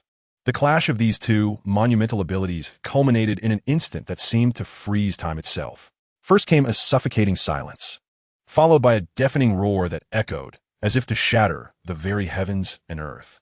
Wherever the golden beam met the blood sea, an unparalleled energy storm erupted, spiraling outward in a tempest of destruction, obliterating all in its wake. The once lush forests were instantly leveled under this might, towering trees uprooted and reduced to mere dust, while solid rocks were pulverized into fragments, scattering with the wind. The previously serene land transformed into a tableau of devastation. Immense craters dotting the landscape as if a giant had trampled through.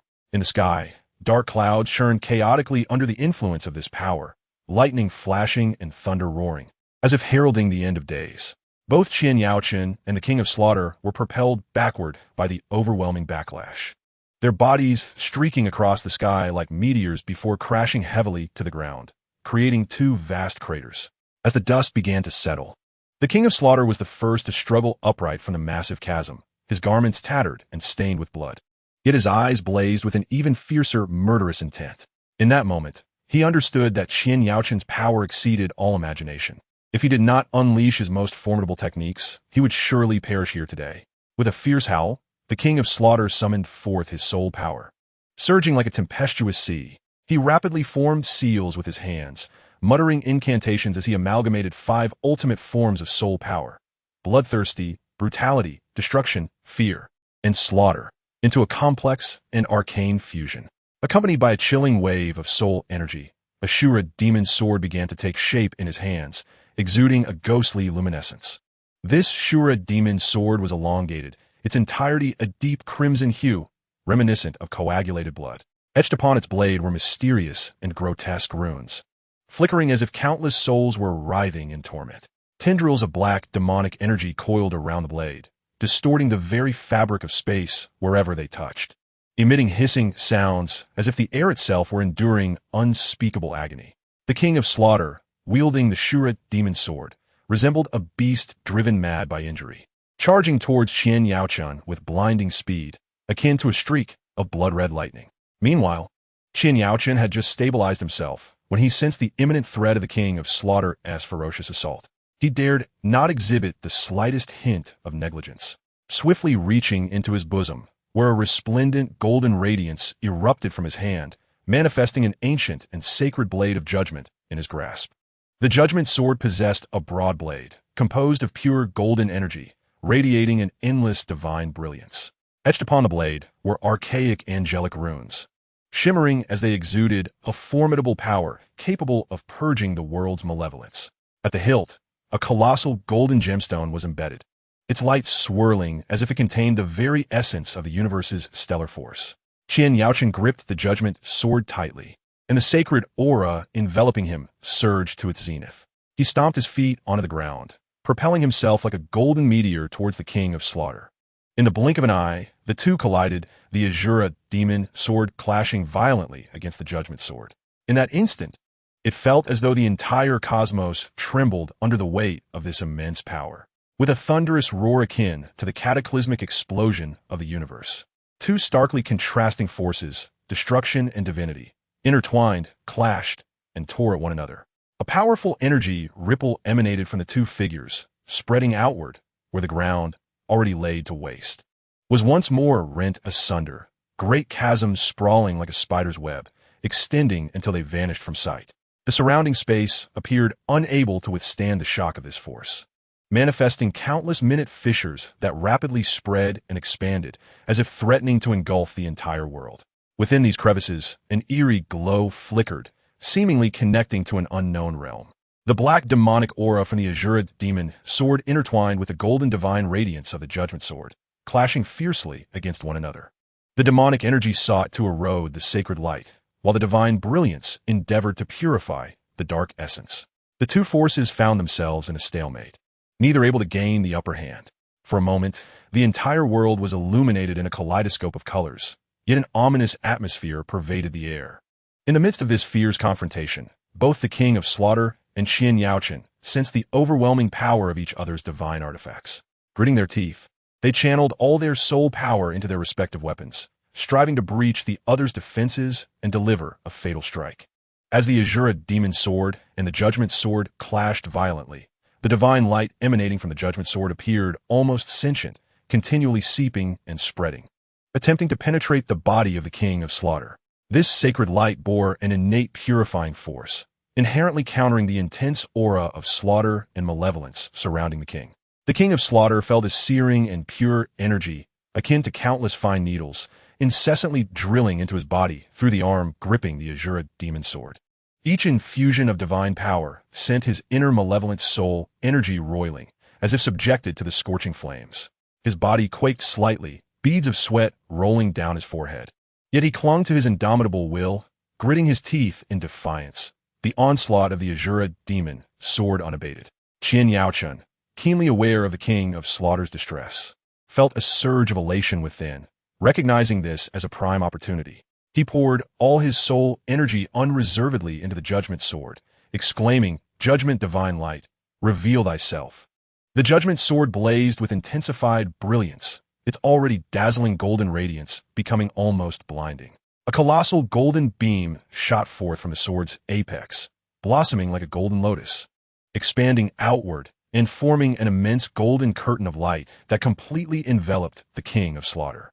Wherever the Judgment divine light reached, the space seemed to be purified, the surrounding malevolent aura dissipating swiftly as if snow meeting the searing sun. Within the golden curtain, countless golden runes flickered and danced, akin to spirited sprites, swirling around the King of Slaughter and unleashing waves of mysterious and potent energy, relentlessly assaulting and purifying his body and soul. Enveloped in this divine light, the King of Slaughter felt as though he were submerged in a sacred inferno, every inch of his skin and every cell enduring excruciating pain. This divine force acted like merciless blades, ruthlessly cleaving away the dark energies within him, striving for their total eradication. He let out a tormented roar, his voice filled with defiance and fury, as he wildly swung the Azura demon sword, attempting to break free from the confines of the golden curtain. Yet, the power of the Judgment divine light was overwhelmingly potent. No matter how he struggled, the golden curtain held him firmly within its grasp. Under the relentless purification of the Judgment divine light, the slaughterous aura surrounding the King of Slaughter gradually thinned, and his movements began to slow. The once fierce glint in his eyes now flickered with a hint of trepidation. Qian Yaochen stood outside the luminous curtain, clutching the Judgment Sword, his gaze resolutely fixed upon the ensnared King of Slaughter. As the Judgment divine light shone and purified like the blazing sun, the thick, almost tangible aura of slaughter surrounding the king dissipated at a visibly rapid pace, akin to a veil of gossamer being buffeted by a tempest. These remnants of slaughterous essence transformed into swirling crimson fog, writhing and convulsing as if engaged in one last struggle. From within the blood mist came faint echoes of anguished cries and defiant roars, the suppressed dark energies of the King of Slaughter venting their fury. Qian Yaochen tightened his grip on the Judgment Sword, his entire focus honed in on the blood mist. He could sense that under the continuing influence of the Judgment divine light, the King of Slaughter's power was rapidly waning. This was a confrontation between the sacred and the malevolent, and in this moment, the scales of victory seemed to tilt in his favor. As time wore on, the Judgment divine light gradually receded, and as its brilliance faded, the crimson mist began to thin as well. In the heart of the blood mist, a figure slowly materialized. He staggered, each step appearing laborious. Qian Yaochen focused intently, his heart jolting as he recognized the figure to be Tang Chun. At this moment, Tang Chun bore no resemblance to the formidable King of Slaughter from before.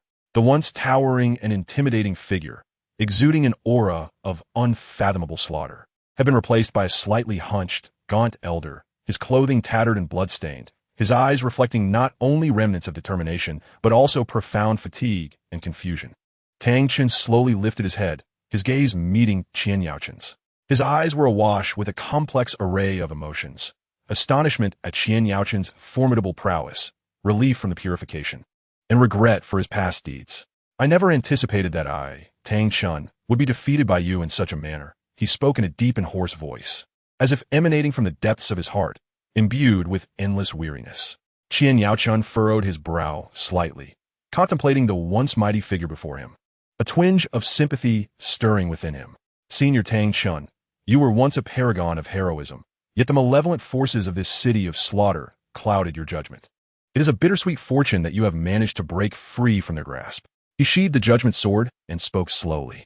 Tang Chen offered a bitter smile, shaking his head. "In these years within the city of slaughter, my hands have been stained with blood, and I have committed countless sins.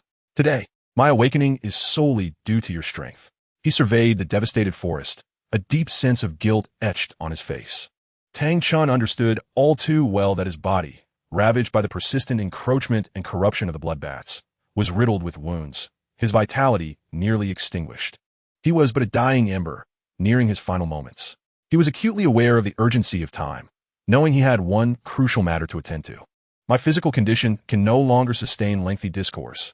Tang Chen's voice bore the weight of fatigue and resolve. "I must return to Hao Yian's sect at once. For so many years, I have owed a great deal to the sect. Even in death, I wish to perish within its confines, imparting the experiences and lessons of these years to its members, hoping to contribute one last effort towards the future of the sect." Qian Yaoqin gazed at Tang Chen's resolute yet somewhat forlorn visage, filled with emotion and respect, and nodded slightly, saying, "Elder Tang Chen, please take care. I hope you can return to Hao Yian's sect smoothly and fulfill your wish." Tang Chen offered a slight fist salute to Qian Yaoqin and, without further hesitation, turned and employed his technique, hastening towards the direction of Hao Yian's sect. His figure flickered through the forest, stirring the winds around him. Despite his swift pace, a closer inspection revealed a hint of strain and urgency in his movements. Throughout his journey, Tang Chen's mind was awash with a multitude of thoughts. He reminisced about the former glory of Hao Yian's sect, the fragments of his youth spent in diligent cultivation within the sect, and recalled how his pursuit of the elusive path to divinity had led him astray into the city of slaughter, where he had been lost for decades. Now, burdened with guilt, he yearned for the chance to leave something behind for the sect in his final moments. As he drew nearer to Hao Yian's sect, his emotions grew increasingly complex. He was uncertain of the current state of the sect and how the elders and juniors would perceive him, a wayward son returning after years, laden with sins. Yet, regardless of the outcome, he resolved to face everything with composure.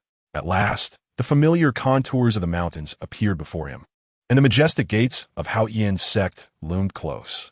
As Tang Chen beheld that simultaneously familiar yet alien sight, his eyes grew moist.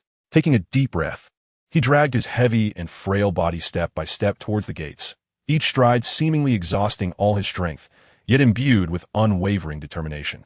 Not long after, Tang Chen arrived at the foot of Hao Yian's sect's mountain. The towering peaks still stood as magnificent as ever. The colossal image of the Hao Yian hammer carved into the mountainside, exuding the sect's supreme authority and glory. Gazing at this familiar sight, Tang Chen's heart swelled with mixed emotions as he slowly approached the gates, his weary form burdened by memories.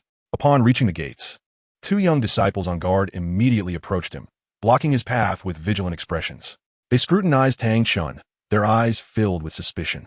In that moment, Tang Chen, clad in tattered clothing and bearing a haggard countenance radiating the weariness of a life well lived, was a stark contrast to the gallant image of Hao Yian's sect disciples.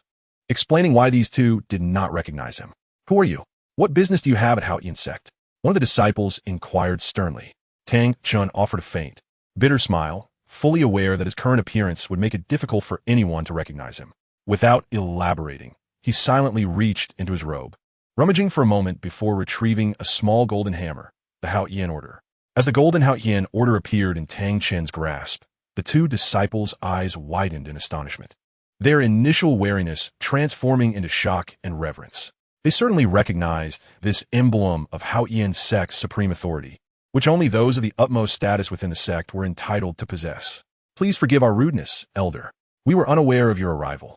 The two disciples hastily knelt, their voices trembling with trepidation. Tang Chun put away the Hao Yian order and gently said, "Rise. I do not blame you. It is only natural that you would not recognize me after so many years away. Quickly, go announce my return to the sect, and inform them that Tang Chun has returned." "Yes. Please wait, Elder." The disciples sprang to their feet, with one immediately turning to dash towards the inner sanctum of the sect, moving as swiftly as if propelled by the wind. Tang Chun watched the departing disciple, his heart a tumult of emotions. The messenger sped through the layers of palaces like a bolt of black lightning, heading straight for the assembly hall of the sect. Inside, an assembly of elders was engaged in serious discussions with the sect master, the atmosphere solemn and weighty.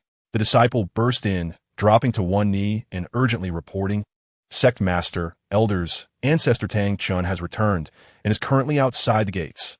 At this proclamation, the assembly hall erupted with excitement. The elders exchanged incredulous glances, their expressions a mixture of disbelief and elation. "What did you say? Tang Chun has returned? Is it truly him?" An elderly elder with silver hair exclaimed, rising in excitement, his voice quivering with emotion. The sect master, equally astounded, soon revealed a glimmer of determination and joy in his eyes. "Quickly, let us descend the mountain to welcome him."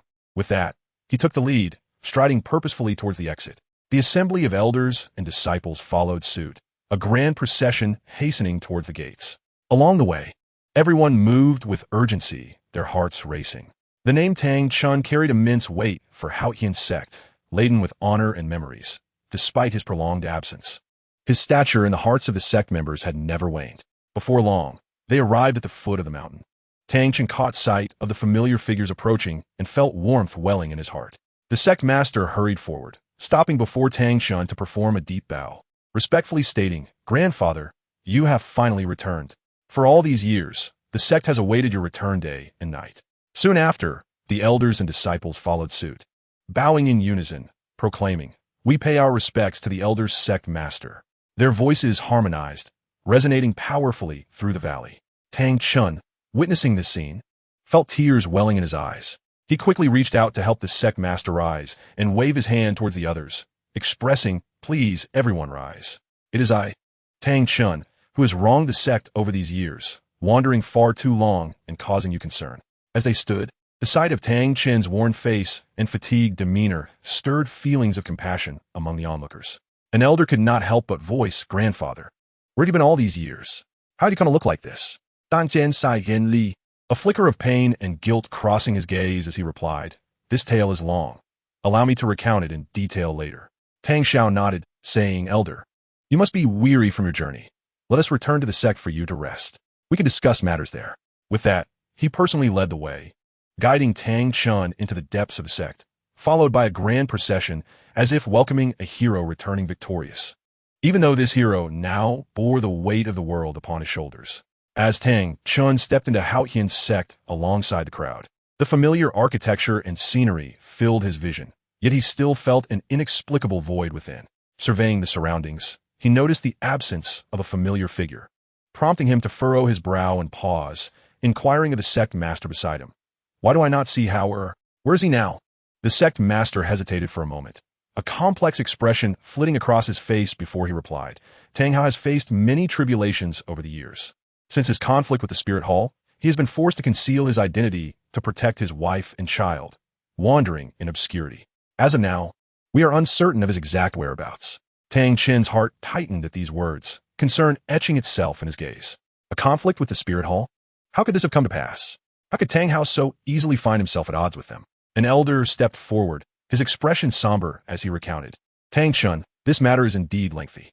In the past, Tang Hao fell in love with Ain, a soul beast that transformed after 100,000 years. Upon learning of this, the Spirit Hall dispatched assassins. To protect Ain, Tang Hao engaged in a fierce battle with the Spirit Hall. Although he inflicted severe damage upon many of their experts, Ain ultimately chose to sacrifice herself to safeguard Tang Hao and their son, Tang San. Following this incident, Tang Hao was expelled from the sect, and in despair, he took Tang San and fled, evading the Spirit Hall's pursuit, severing all ties with the sect. Tang Chen's heart surged with tumultuous emotions upon hearing this unfolding of events. He had never imagined that during his absence, both the sect and Tang Hao had endured such immense suffering. The child, Tang Hao, has endured far too much, Tang Chun murmured to himself, his eyes brimming with empathy and remorse. Had he not lost his way in the city of slaughter all those years ago, perhaps he could have safeguarded them, sparing Tang Hao from such profound suffering. I must find him. I have something of great importance to entrust to him. Tang Chen clenched his fist, a flicker of resolute determination igniting in his gaze. The sect leader and the elders exchanged glances, nodding in agreement. We shall dispatch someone immediately to locate Tang Hao, one elder declared. Tang Xiao regarded Tang Chun with a solemn expression and spoke slowly. Old sect master, the situation on the continent has transformed drastically over the years. Back then, the spirit hall's influence grew increasingly rampant, casting a covetous eye on the prominent sections. To preserve our strength and avoid a direct confrontation with the spirit hall, our Hao Yin sect chose to retreat into obscurity. Tang Chun furrowed his brow slightly, a trace of worry flitting across his eyes. Though retreating may temporarily shield us from danger, if this continues, the sect's influence may dwindle significantly. An elder interjected, Old sect master, it was a decision born of necessity. The spirit hall is not only powerful but also ruthless. The Blue Lightning Tyrant Dragon sect faced annihilation overnight for refusing to submit, with virtually no survivors. What? Tang Chun slammed his hand on the table, fury igniting in his eyes. How dare the spirit hall act so brazenly? The Blue Lightning Tyrant Dragon sect, with its 1,000-year heritage, has fallen victim to such treachery. It is utterly despicable. The sect leader nodded gravely and continued. After the fall of the Blue Lightning Tyrant Dragon sect, the spirit hall grew even more unrestrained. They openly established a nation, proclaiming themselves the Spirit Empire, with Pope Bibi Dong assuming the role of empress, aspiring to unify the continent. Tang Chun, filled with rage, chuckled ironically. Such grand ambitions. What merit does Bibi Dong possess, daring to seek dominance over the continent? And what of the Tiando Empire? Will they simply stand by as the Spirit Hall runs rampant? The Tiando Empire is weak and cannot contend with the Spirit Empire. In a bid for self-preservation, they have reluctantly entered into a superficial alliance with the Spirit Empire. While secretly amassing strength, biding their time for a counterattack, the sect leader explained. Tang Chun scoffed. Conspiring with a tiger for its skin is no simple matter. The Tiando Empire is also acting out of necessity. And what of the Seven Treasures Glazed Tile sect? The Seven Treasures Glazed Tile sect, too, has chosen to collaborate with the Spirit Empire for survival. However, as far as we know, their allegiance is merely superficial. They are preparing in secret to resist the Spirit Empire, another elder said. In reality, both the Tiando Empire and the Seven Treasures Glazed Tile sect have indeed allied with the Spirit Empire. Tang Chen nodded slightly. The Seven Treasures Glazed Tile sect has always been astute. They may be employing a temporary strategy. Yet, the current situation on the continent is intricate and fraught with peril. Any misstep could lead to irreparable consequences. Since we of the Hao Yin sect have already retreated, what course of action shall we pursue next? The sect leader and the elders exchanged resolute glances, their eyes conveying determination. Old sect master, though we have withdrawn, we have never ceased to monitor the situation on the continent. Your return is the perfect opportunity to reinvigorate the sect. We plan to secretly reach out to other sects to discuss strategies for countering the Spirit Empire, and when the time is ripe, we will emerge and confront the Spirit Hall, restoring the Hao Yin sect to its former glory. As the elders spoke passionately, Tang Chun suddenly erupted into a violent fit of coughing, as if he were about to expel his very lungs.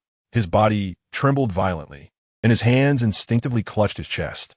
Moments later, blood uncontrollably gushed from his mouth, splattering onto the polished floor in a vivid crimson. The others were instantly alarmed, their expressions shifting dramatically. The sect leader rushed forward, supporting the swaying Tang Chun, anxiously calling out, "Grandfather, what has happened to you?" Other elders and disciples quickly gathered around, their faces etched with concern. Tang Chun struggled to gesture for calm, attempting to reassure them, but his pallor and the incessant blood flow rendered their worries unassuaged. I am fine, merely my body is struggling to endure." He spoke weakly, his voice intermittent.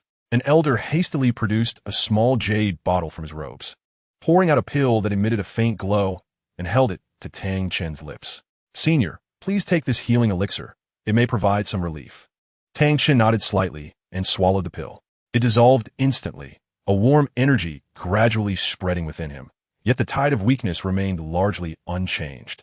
Leaning against the sect leader, he gazed with a hint of unyielding resolve. It seems my time is truly limited. Yet, there remains so much to accomplish. The revitalization of the Haotian sect, the resistance against the Spear Hall. The sect leader's eyes glistened with unshed tears as he comforted. Senior, please do not speak in such a manner. Rest assured, we shall spare no effort in seeking a remedy for you. The matters of the sect will be handled by us. You need only focus on recuperating. Tang Chun forced a bitter smile. I am acutely aware of my own condition. This is the consequence of years of being eroded by malevolent forces deeply entrenched within me. No remedy can reach it. But before I pass, I must do something for the sect. His gaze was steadfast as he struggled to stand upright, swaying yet emanating an undeniable determination. The onlookers regarded Tang Chun with a mixture of admiration and sorrow. They understood that even in the twilight of his life, his thoughts remained steadfastly on the future of the Haotian sect. At that moment, the atmosphere in the hall was thick with gravity.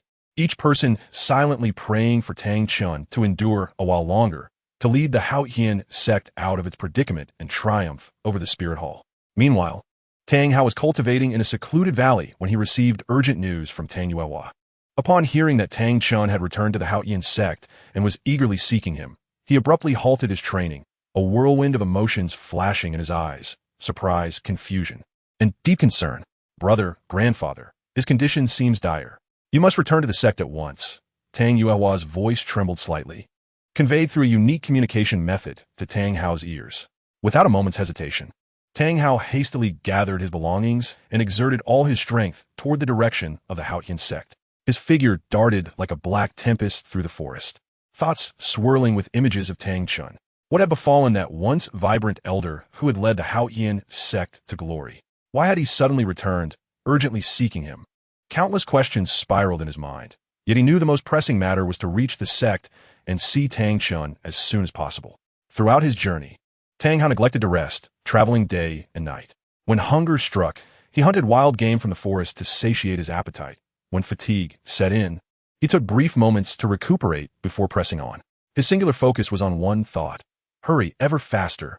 At long last, after a day and night of relentless travel, Tang Hao arrived at the foot of the Haotian sect's mountain. Gazing upon the familiar mountain gate, an overwhelming heaviness settled in his heart. Without delay, he strode directly into the sect. The disciples along the way looked upon him with astonishment, quickly recovering to offer respectful bows. Yet, Tang Hao was preoccupied, hastening his steps toward where Tang Chun awaited. Upon entering the ancient hall, Tang Hao's gaze immediately fell upon Tang Chun seated in the main position.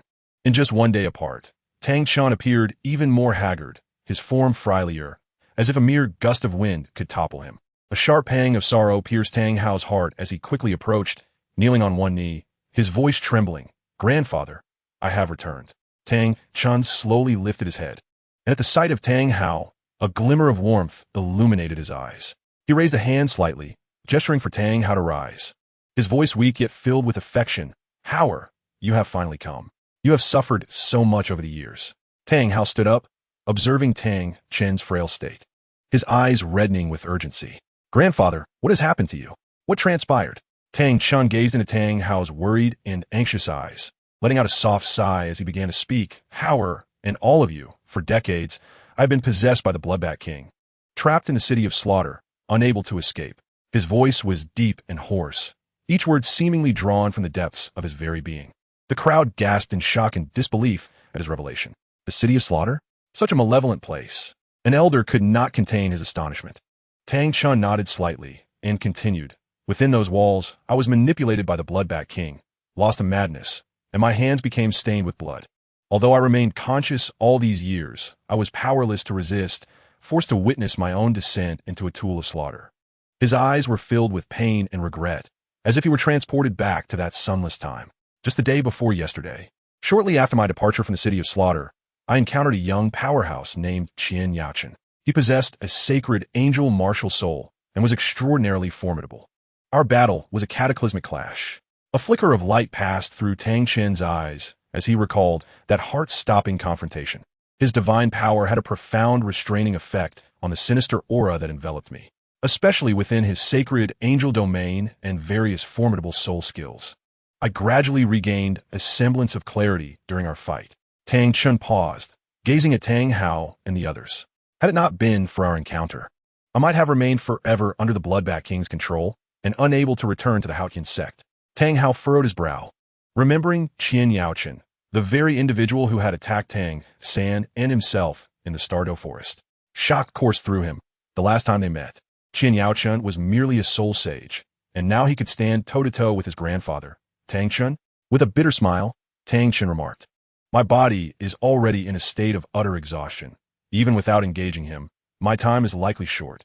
Years of being possessed by the Bloodbat King have inflicted immense damage upon both my body and soul. I am merely holding on." A wave of sorrow washed over the crowd.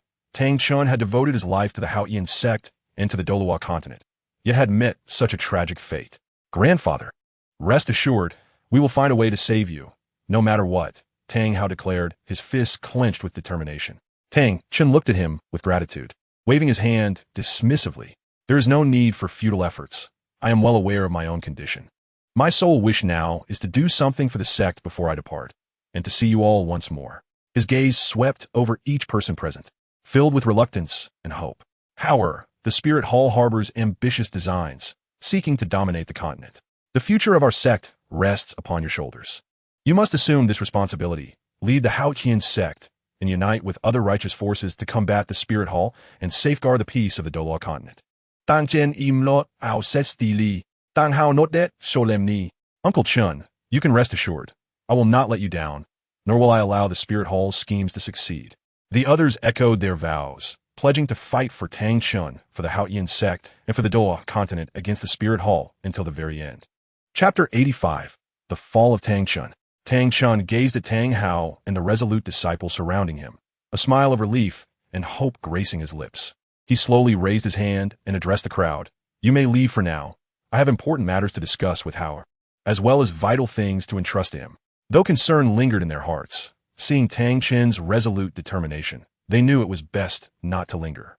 Thus, under their leader's guidance, the elders and disciples withdrew from the hall, gently closing the doors behind them, leaving only Tang Chun and Tang Hao within. Inside, silence enveloped the chamber, punctuated only by Tang Chun's heavy breaths. Tang Hao approached and took a seat beside Tang Chun, watching him with concern, awaiting his words. Tang Chun turned slightly, his gaze tenderly fixed upon Tang Hao as if to engrave his likeness into his heart. After a long pause, he finally spoke. "You have endured much these past years. The sect faced turmoil, and you wandered alone, constantly pursued by the Spirit Hall, yet you never faltered. I take great pride in you." Tang Hao's eyes glistened with unshed tears, his voice hoarse. "Uncle Chun, this is what I ought to do. Yet, I could not safeguard the sect, nor protect our family and I." Tang Chun gently patted Tang Hao's shoulder, interrupting him. "This is not your fault. The Spirit Hall's schemes and ambitions are beyond the capacity of any one individual to thwart. As my time draws near, there are matters I must pass on to you, secrets I have guarded for many years." Tang Chun's expression grew serious as he slowly raised his hand, a surge of soul power emanating from him, accompanied by a low humming sound. The Shura demon sword, exuding a chilling aura, materialized before them. Dark red runes flickered across its blade, pulsating with a life of their own, exhaling strands of demonic energy that twisted the very air around it. Tang Hao's gaze fixated on the Shura demon sword, his heart racing at the immense power it radiated, instilling within him an unprecedented sense of pressure. Tang Chun grasped the sword gently, his eyes reflecting a complex array of emotions, both reverence for the blade and a hint of regret for unfulfilled aspirations. He looked at Tang Hao and spoke earnestly. "Hao, this is the Shura demon sword, an artifact of extraordinary lineage, imbued with boundless might. This sword is the key to the Shura god's legacy. If you can gain its recognition, you may embark on the path to divinity." Tang Hao's brow furrowed slightly. He understood well the arduous journey to godhood, and the sinister aura radiating from the Shura demon sword set off alarms within him. Tang Chun perceived Tang Hao's hesitation and continued, "I comprehend your concerns. Though this sword carries the essence of slaughter and evil, it is not beyond control. For years, I have been possessed by the Bloodbat King, and within the city of Slaughter, this sword was influenced by dark forces. However, its true essence is that of the Shura god, representing pure martial prowess." Taking a deep breath, Tang Hao's resolve began to solidify. He recognized this as Tang Chen's trust and expectation in him. However, throughout my life, I have yearned to become a deity, to wield great power to protect our sect and the Douluo Continent. Yet now, I lack the strength to fulfill this ambition. I entrust it to you. If you can earn its acknowledgement, then accept its legacy on my behalf and complete this divine aspiration. Tang Chen's voice trembled slightly, filled with hope as he looked upon Tang Hao. Tang Hao slowly extended his hand, and the moment his fingers brushed against the Shura demon sword, a cold and potent force surged through his body like electricity, causing him to shudder. The sword seemed to test him, an invisible pressure attempting to repel him. Gritting his teeth, Tang Hao summoned every ounce of his soul power to resist it, silently reflecting on Tang Chen's admonitions, the future of the Outshine sect, and the fate of the Douluo Continent. His eyes brimmed with resolve, refusing to yield. Gradually, the resistance he faced began to wane, and Tang Hao felt the sword's rejection lessening. Tang Chun watched intently, hope flickering in his eyes. However, concentrate your mind. Communicate with it through your will. Let it sense your determination and your righteous heart, he urged softly. Tang Hao nodded slightly, closing his eyes tightly, channeling all his focus into establishing a connection with the Shura demon sword. Sweat beaded on his forehead, his body trembled slightly, yet his will remained as unyielding as steel, continuously transmitting the belief of protection within him. Tang Chen's gaze was locked on the clash between Tang Hao and the Shura demon sword, his heart a mix of anxiety and anticipation. As he observed the diminishing resistance of the sword, he understood that Tang Hao had a significant chance of earning recognition from this artifact. At long last, the brilliance of the Shura demon sword softened, no longer as tumultuous as before. The blade trembled gently, as if responding to Tang Hao's will. Tang Hao slowly opened his eyes, beads of sweat cascading down his forehead. Yet his gaze was filled with surprise and determination. He had successfully established an initial connection with the Shura demon sword, marking a crucial step towards inheriting its power. Tang Chun smiled with relief, his expression imbued with a sense of liberation. He slowly extended his hand, grasping the golden hammer, the symbol of the highest authority of the Outshine sect, known as the Outshine Order. This emblem, steeped in the legacy of the sect, carries the weight of its glory and responsibilities within each intricate line. However, Tang Chen's voice trembled slightly with excitement. You have now earned the initial recognition of a Shura demon sword, marking the commencement of your great undertaking. This Outshine Order is entrusted to you as well. It embodies the supreme power of the Outshine sect. From this moment forth, you shall be the beacon of hope for the future of the Outshine sect, the leader who will guide the sect towards its resurgence. A flicker of surprise crossed Tang Hao's eyes, quickly replaced by the realization of the profound significance behind Tang Chen's gesture. He knelt on one knee, reverently accepting the Outshine Order with both hands, and solemnly declared, "Grandfather, I vow not to disappoint your expectations. I will take the Outshine Order as my guiding light, safeguarding the Outshine sect, opposing the Spirit Hall, and restoring the glory of our sect." Tang Chun gently helped Tang Hao to his feet, his gaze filled with trust and anticipation. "I believe in you, however. Over the years, you have faced countless trials yet never faltered. Your resilience and determination are more than sufficient to bear this mantle. With the Outshine Order in your possession, you wield the authority to mobilize all the forces of the sect. The path ahead may be arduous, but I am confident you shall carve a path through adversity, leading the Outshine sect to brilliance." Tang Hao gripped the Outshine Order tightly, feeling its weight as if it bore 1,000 pounds, each ounce representing responsibility and duty. He looked up at Tang Chun, his gaze resolute as iron. "Grandfather, I will give my utmost effort." However, concern tinged his voice as he observed Tang Chen's increasingly frail form, causing a pang of anguish in his heart. Tang Chun waved his hand reassuringly, saying, "Seeing you ready to shoulder this burden relieves me of all worries.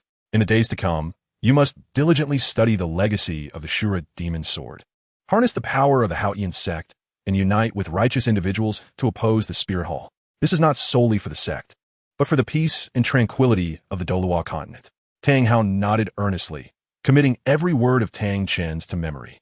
At that moment, holding the Shura demon sword and the Outshine Order, he felt as though he grasped the future of the Outshine sect and the fate of the Douluo Continent. Under Tang Chen's watchful gaze, Tang Hao silently vowed to fulfill his mission and honor Tang Chen's wishes. Tang Chun beheld the steadfastness in Tang Hao's eyes, filled with a sense of profound satisfaction. He seemed to see in Tang how the vibrant spirit of his younger self, who had once aspired to protect everything. Now, that sense of responsibility and mission firmly resting upon Tang Hao's shoulders. Well, Tang Chen repeated, his face blossoming with a radiant smile. This smile conveyed his trust in Tang Hao, his hopes for the future of the Haotian sect, and the relief of having finally fulfilled his lifelong dedication. His laughter echoed through the silent hall. Yet, before it could fade, his body began to tremble violently, like a candle flickering in the wind. The smile remained on his face, yet his breath grew increasingly faint. Tang Hao's heart raced with alarm as he reached out to steady Tang Chen's swaying form. "Grandfather, please hold on," Tang Hao called out anxiously, his voice tinged with desperation. Tang Chen slowly raised his hand, gently resting it on Tang Hao's arm to signal him to remain calm. Though his gaze was dimming, it still radiated warmth and reassurance. "Howard, do not grieve. I have lived a fulfilling life." Tang Chen's voice faltered, each word seemingly draining his remaining strength. Tang Hao fought back tears, nodding vigorously. "Grandfather, please rest assured. I will accomplish this. I will." Tang Chen nodded slightly, as if hearing Tang Hao's promise eased his heart. His hand gradually slipped away, and his body followed suit. In his final moments, Tang Chen's face wore a contented smile. "Grandfather," Tang Hao cried out in despair, his voice reverberating through the hall. He held Tang Chen's increasingly cold body tightly, tears streaming uncontrollably down his cheeks. This elder, who had bestowed upon him boundless kindness, akin to a father, had ultimately departed from this world. Tang Hao embraced Tang Chen, reluctant to let go. He understood deeply that Tang Chen's passing took with it a glorious chapter of the Haotian sect's history, leaving behind an immense burden of responsibility. Yet, he also recognized that he could not dwell in sorrow. He must carry Tang Chen's hopes and, with the Haotian order and the Shura demon sword, embark on the thorny path of revival. Chapter 86. Preparations for War. Qian Yaochen entered the meeting hall of the Spirit Empire with a tranquil demeanor, immediately drawing the attention of all present.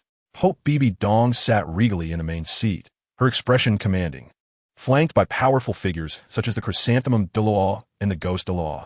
Upon Qian Yaochen's return, Bibi Dong raised an eyebrow and inquired, "Qian Yaochen, what were the results of your journey?" After bowing respectfully, Qian Yaochen began to recount his experiences in detail, starting from the trials of the 7 tests. He described the hardships faced in the mysterious realm, the intense battles against the King of Slaughter, and how the King of Slaughter was ultimately purified and reverted to Tang Chen under his assault. His narrative clear, yet succinct. "What? Tang Chen has returned?" The chrysanthemum Douluo exclaimed involuntarily, his face betraying alarm.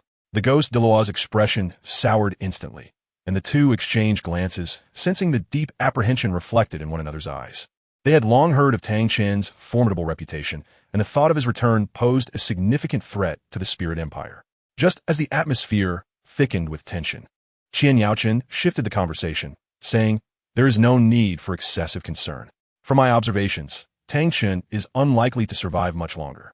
At this, the tension in the hall eased slightly. The chrysanthemum Douluo regarded him with skepticism, asking, "Qian Yaochen, are you certain of this? Tang Chen is a renowned powerhouse. How could he?" Qian Yaochen nodded slightly, his demeanor resolute. "Chrysanthemum Douluo, my words hold truth. Tang Chen has been possessed by the Bloodbat King for many years, suffering immense damage to both body and soul. During our battle, despite exerting all my strength, I could sense his waning power and chaotic breath. Furthermore, after being purified by my judgment power, his condition has only deteriorated further, nearing the brink of exhaustion." Bibi Dong nodded thoughtfully, a contemplative expression crossing her features. "In that case, while Tang Chen has returned, he should not pose a significant threat. However, we must keep a close watch on the Haotian sect. Even in his dying state, he may leave behind some means to oppose our Spirit Empire." Qian Yaochen replied respectfully, "Your Holiness's words are indeed wise. We must not let our guard down. Yet, currently, Tang Chen's return should not substantially hinder our plans." Just as the members of the Spirit Empire shifted their focus away from Tang Chen and resumed plotting their expansion, a spy dispatched to the Haotian sect rushed back into the meeting hall, breathless, kneeling as he reported urgently, "Your Holiness, we have received word from the Haotian sect that Tang Chen has fallen." The revelation stirred a murmur among the assembly. Expressions varied. Some showed surprise, while others fell into contemplation. For Tang Chen, a once mighty figure, even in the face of death, remained a latent threat to the Spirit Empire. His demise undoubtedly lifted a heavy burden from their hearts. However, the spy's next words abruptly heightened the tension. But we have learned that, at the time of his fall, he summoned Tang Hao back to the Haotian sect. It seems he entrusted him with something of great importance.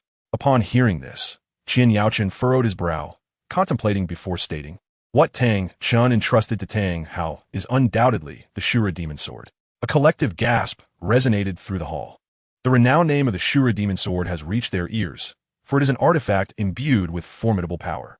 Should Tang Hao truly obtain the Shura Demon Sword, it would undoubtedly pose a significant threat to the Spirit Hall Empire. Zhu Douluo's face reflected concern as he turned to Qian Yaochen and inquired, "Qian Yaochen, are you certain it is the Shura Demon Sword? If Tang Hao acquires this sword, it may prove exceedingly detrimental to us." Qian Yaochen waved his hand, maintaining a demeanor of calm assurance. "There is no need for undue alarm, my friends. The Shura Demon Sword is indeed a divine weapon, its power vast and intricate. With Tang Hao's current strength, he is far from capable of wielding the Shura Demon Sword." He surveyed the assembly, continuing, "Let us not even consider whether Tang Hao can gain the sword as acknowledgement. Even should he miraculously achieve such recognition, mastering its might is no trivial endeavor. We shall have ample time to prepare before he fully grasps the Shura Demon Sword as capabilities." Bibi Dong slightly nodded, a glimmer of cold resolve in her eyes. Qian Yaochen speaks wisely. However, Tang Hao possesses extraordinary talent and has endured numerous trials. We must not let our guard down. We must closely monitor the movements of the Haotian sect, and should any sign of disturbance arise, report to me immediately. Furthermore, we must expedite the advancement of our established plans, denying them any opportunity to breathe. A fierce determination radiated from Bibi Dong as she swiftly made her decision. Since Tang Chun has fallen, and Tang San is still at Sea God Island, while the Heaven Do Empire now lies under Qian Rinxu as control, this is an unparalleled opportunity. We shall prepare to unite with the Heaven Do Empire and launch a war against the Star Luo Empire, achieving the unification of the Douluo Continent in one fell swoop. The assembly fell silent for a moment before erupting in fervent agreement. Zhu Douluo rubbed his hands together in excitement. "Your Majesty, your wisdom is unparalleled. The Star Luo Empire has long been a stumbling block in our pursuit of dominance. Now is the perfect time to remove this obstacle." Guo concurred sinisterly from the side. "Indeed, while they are leaderless, we shall strike from both sides, rendering the Star Luo Empire defenseless." Bibi Dong nodded slightly, her gaze sweeping over the generals below as she methodically began to issue orders. "Relay my commands. Immediately assemble the Spirit Hall's Soul Master Legions, ensuring they are ready within 3 days. This campaign must be swift and decisive, leaving the Star Luo Empire no respite." A general stepped forward, clasping his fists in respect. "Your Majesty, how shall we arrange the coordination with the Heaven Do Empire for this joint operation?" Bibi Dong smirked coldly.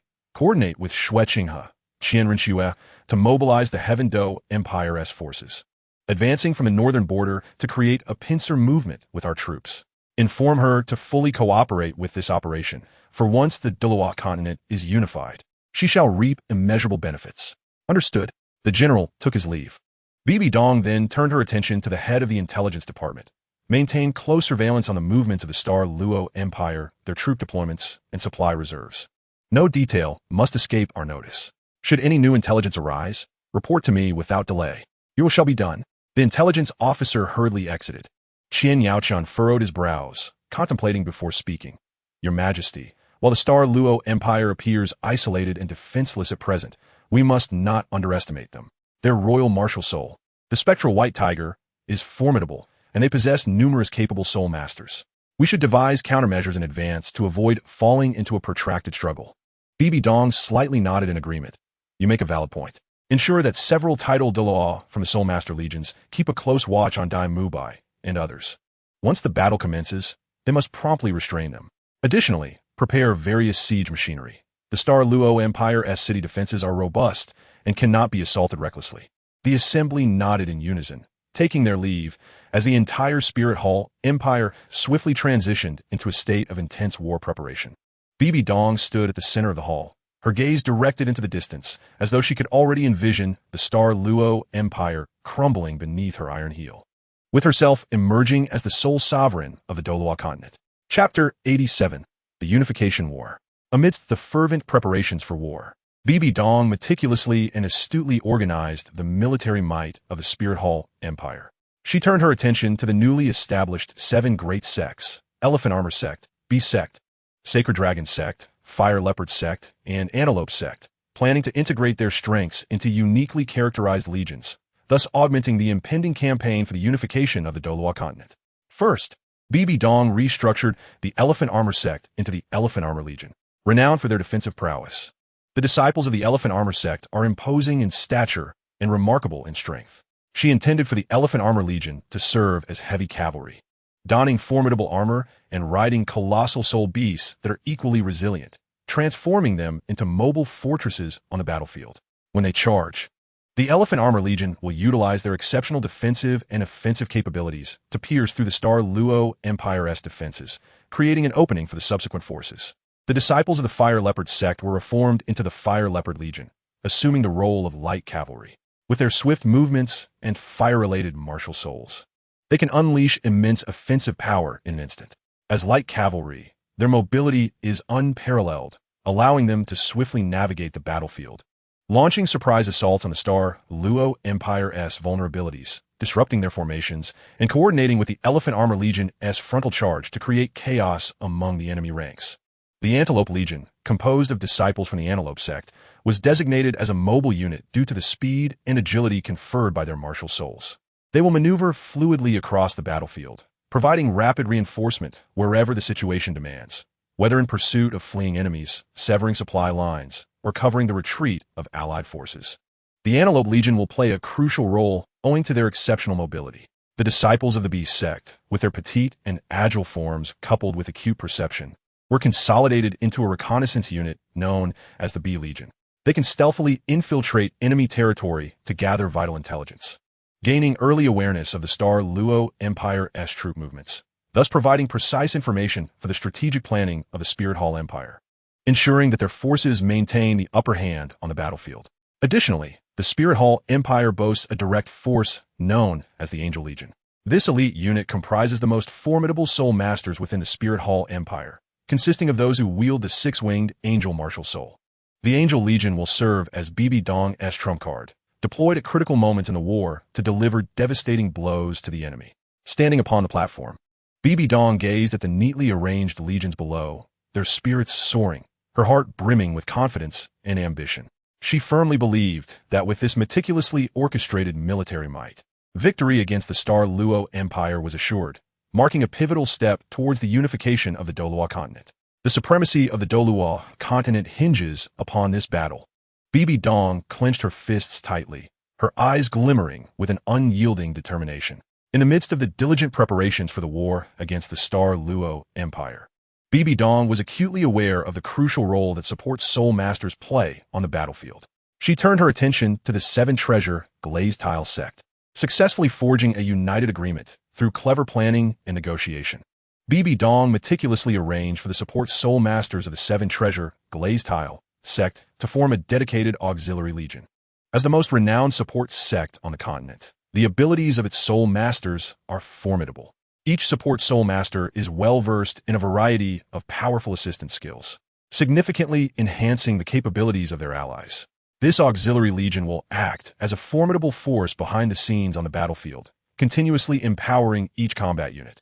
When the Elephant Armor Legion charges as heavy cavalry, the Auxiliary Legion's soul masters will unleash various enhancement skills, augmenting the defensive and offensive capabilities of the Elephant Armor Legion's members, rendering them even more unstoppable as they breach enemy lines.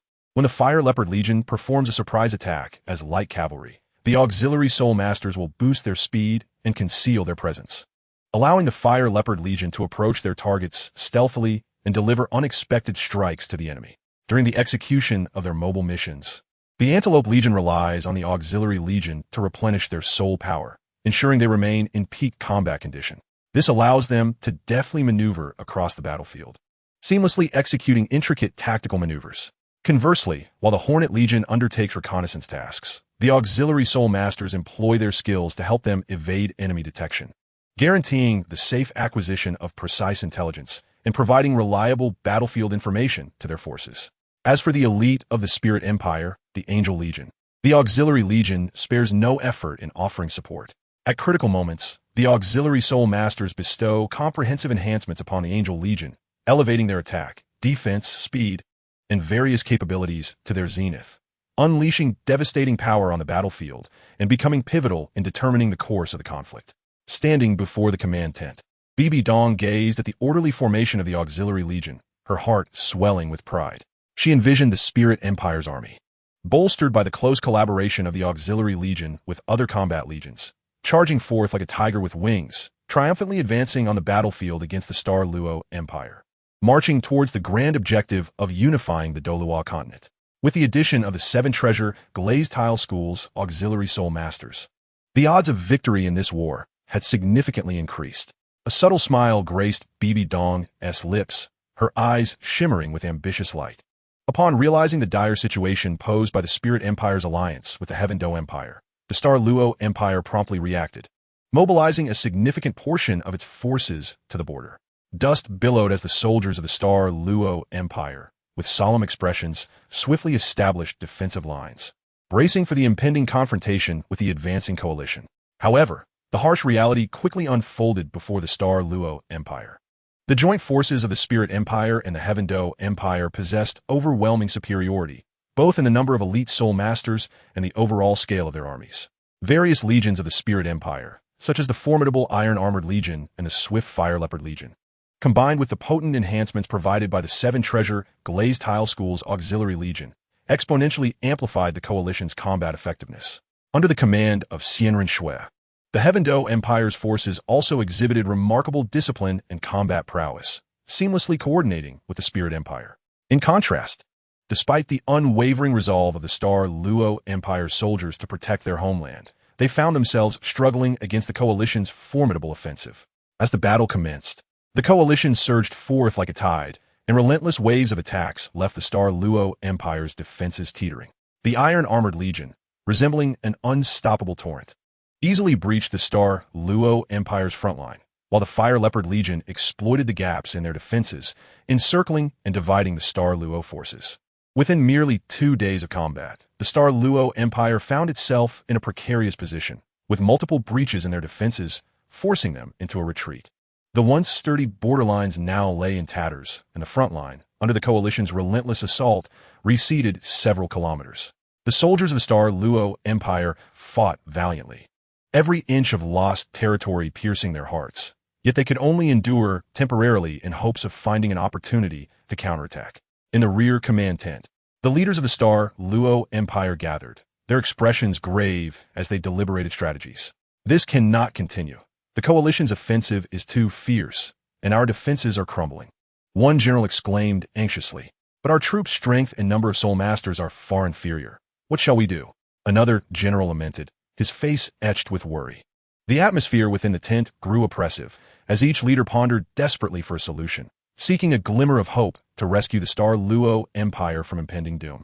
Inside the Douluo Empire's tent, the atmosphere was as stifling as the stillness before a storm.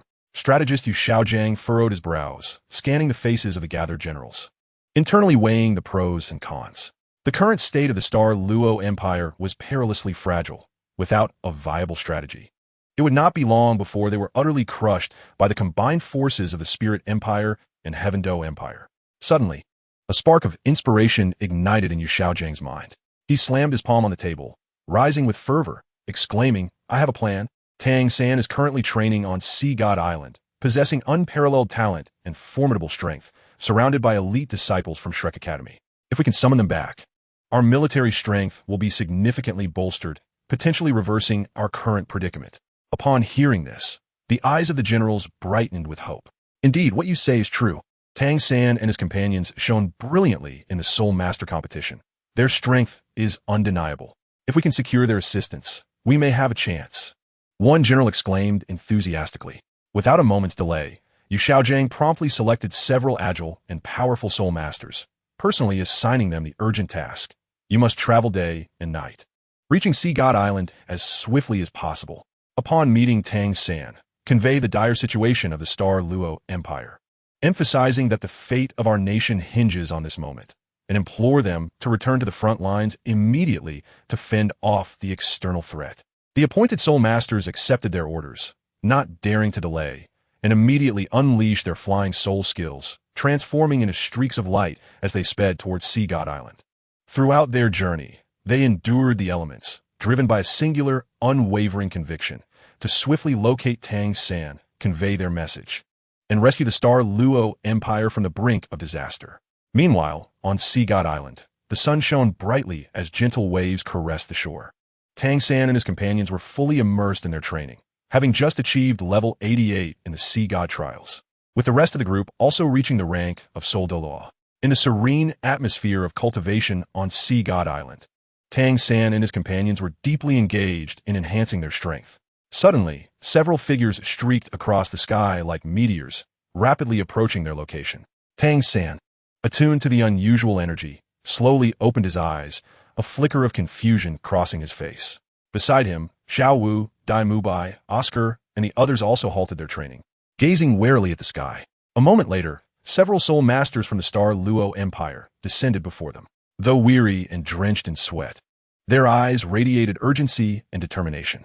The leading soul master, disregarding his fatigue, swiftly knelt and presented a report, urgently stating, "Young Master Tang, Prince Mubai, the Star Luo Empire is in grave peril.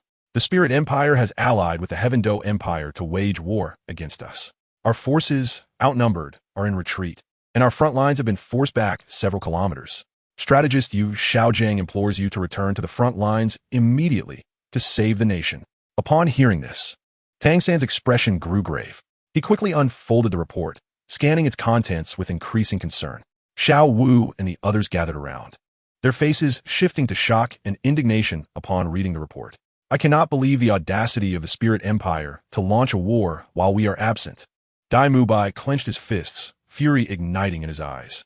"We can no longer delay. We must depart at once." Tang San decisively commanded, fully aware of the Star Luo Empire's critical situation. Every second wasted could lead to more suffering for the people and further loss of territory. The group unanimously nodded. Showing no hesitation, they swiftly packed their belongings, bidding a brief farewell to their companions on Sea God Island, and set forth on their journey back to the front lines of the Star Luo Empire.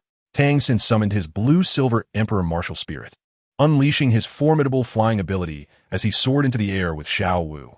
Dai Mubai and Zhu Zhuqing combined their martial spirits, transforming into the phantom White Tiger, racing swiftly over the ocean. Oscar consumed a flying recovery sausage, while Ma Hongjun unfurled his phoenix wings, becoming a blazing streak of fire, closely following the group. Throughout the journey, the group bore serious expressions, their hearts unified by a singular objective: to hasten back to the Star Luo Empire, repel the Allied forces, and protect the beloved land they cherished. They raced across the ocean surface, stirring up towering waves as they surged toward the front line of the Star Luo Empire, seemingly intent on leaving the tempest of their passage behind, racing against time in hopes of delivering a transformative change for their homeland. As Tang San and his companions journeyed back to the front line of the Star Luo Empire, they maintained a heightened state of vigilance.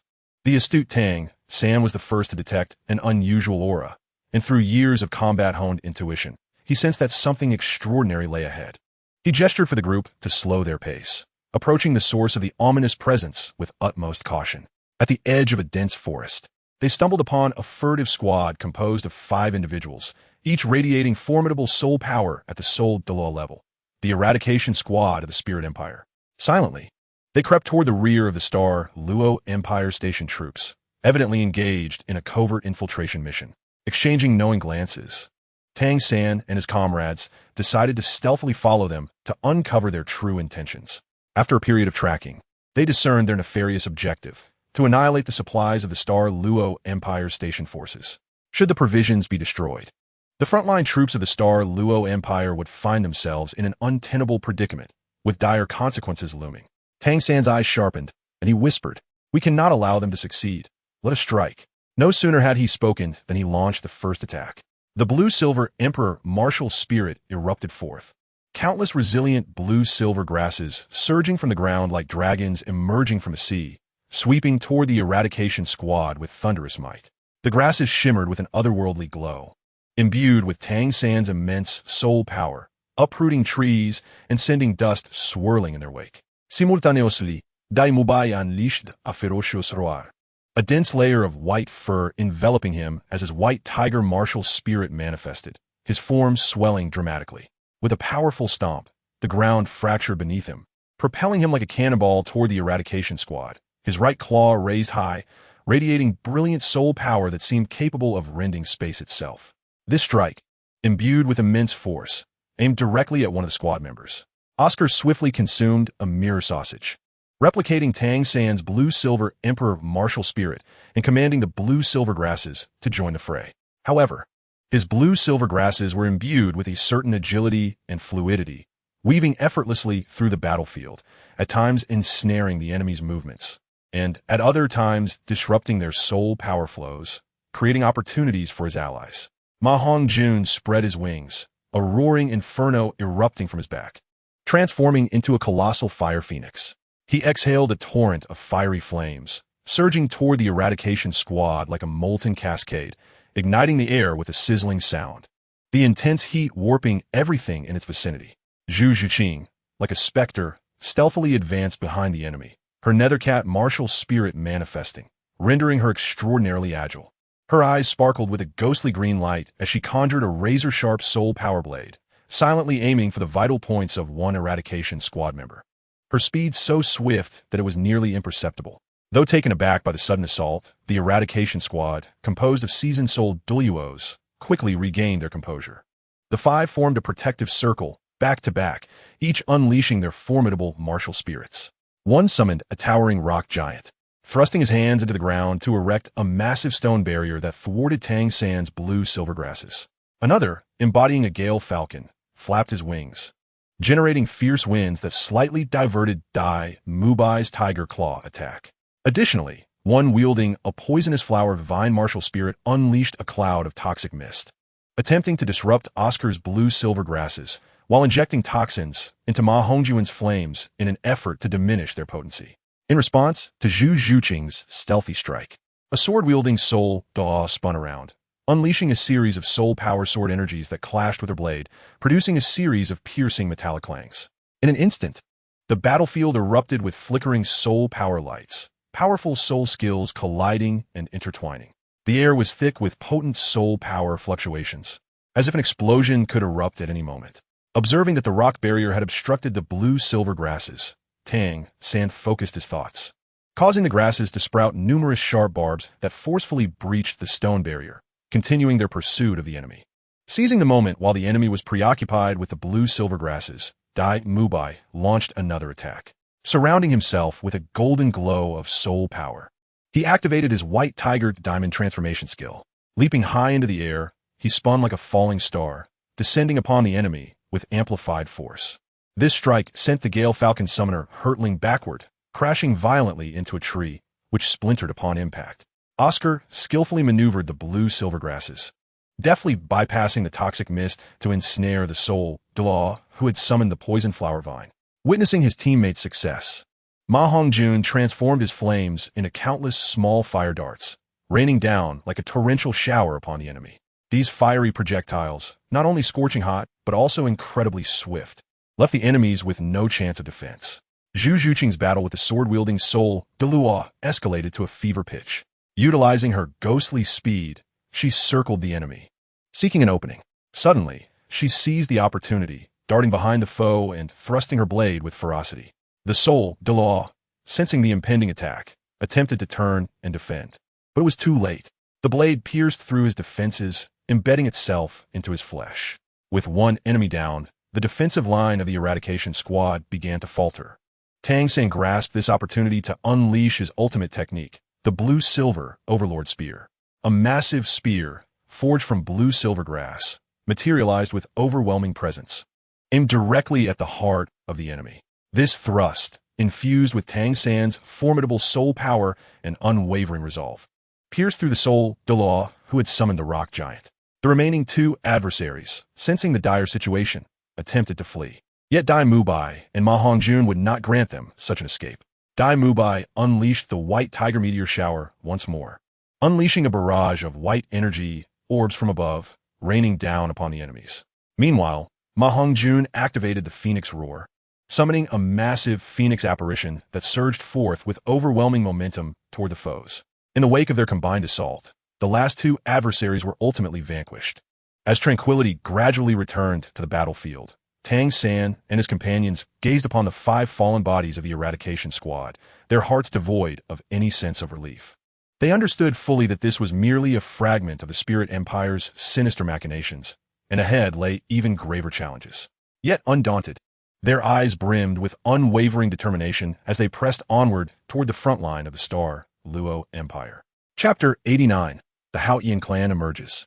Following the annihilation of the eradication squad, Tang San and his companions dared not linger, propelling themselves with all their might toward the front line of the Douluo Empire.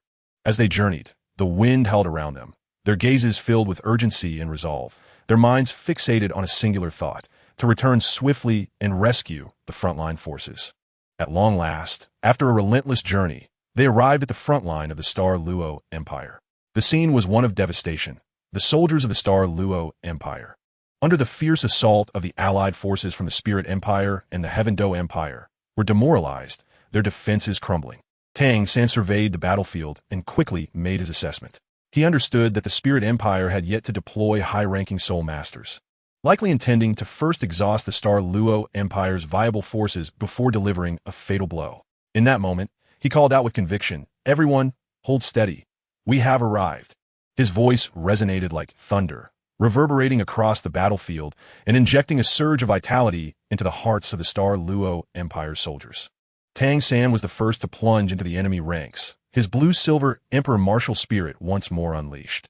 This time, he unleashed the blue-silver domain, and the power of the domain rapidly spread from him like an expanding wave.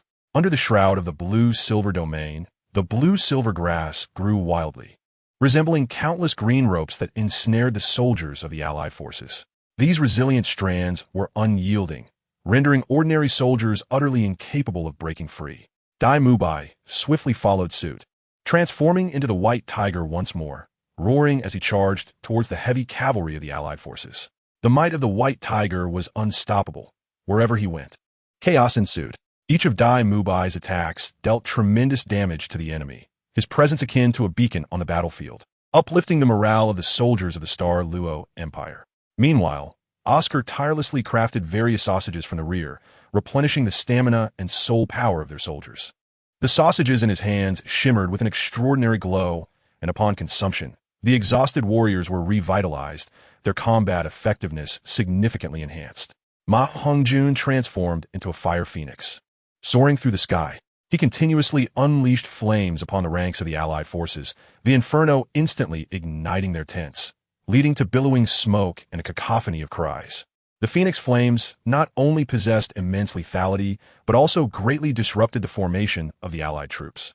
Zhu Zhuqing darted through the enemy ranks like a streak of black lightning. Utilizing the agility of her nethercat spirit, she specifically targeted the commanders among the allied forces. In a flash, she appeared behind a commander, her sharp claws swiping, and before he could react, he lay lifeless in a pool of blood. Under the valiant struggle of Tang San and his companions, the Douluo Empire's army gradually stabilized its position. The previously panicked soldiers, witnessing the brave deeds of the Shrek 7 monsters, found renewed courage and mounted a counterattack against the allied forces. Observing this, the generals of the Douluo Empire promptly adjusted their tactics, organizing the soldiers to cooperate closely with Tang San and his companions. In an instant, the tide of battle shifted, and the offensive of the allied forces was successfully stymied.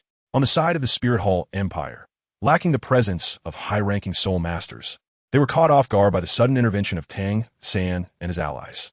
They had not anticipated that the Douluo Empire would receive such formidable support in such a short span of time. After an intense battle, the army of the Douluo Empire successfully halted its decline, and both sides temporarily entered a stalemate.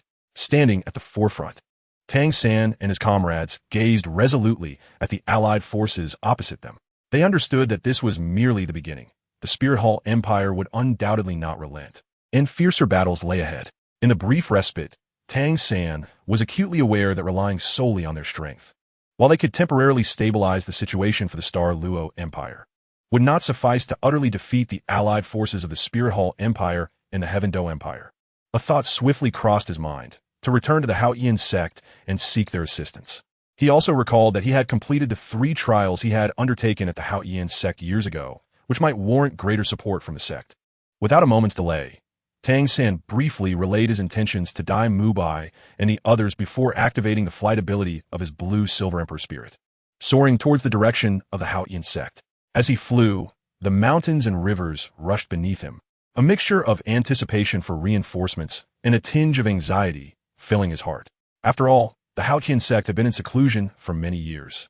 It was uncertain whether they would be willing to emerge once more and involve themselves in this continental conflict. Before long, Tang San arrived at the gates of the Haotian sect. The once familiar and solemn gates now appeared particularly welcoming to him. Upon revealing his identity, he was immediately guided inside by a disciple. Stepping into the core area of the Haotian sect, he quickly spotted the familiar figure of Tang Hao. Standing before an ancient pavilion, Tang Hao had his hands clasped behind him, gazing into the distance. His posture remained erect, though time had left its subtle marks upon his face. "Father!" Tang San exclaimed with excitement, hastening towards him.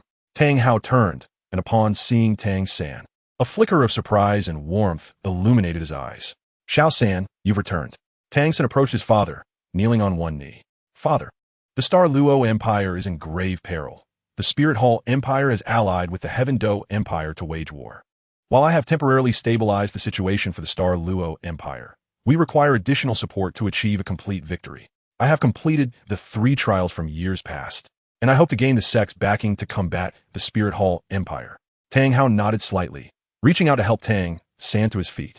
"Xiao San, I'm aware of everything. You have grown significantly over the years, and I am proud of you. The sect is also aware of your completion of the trials.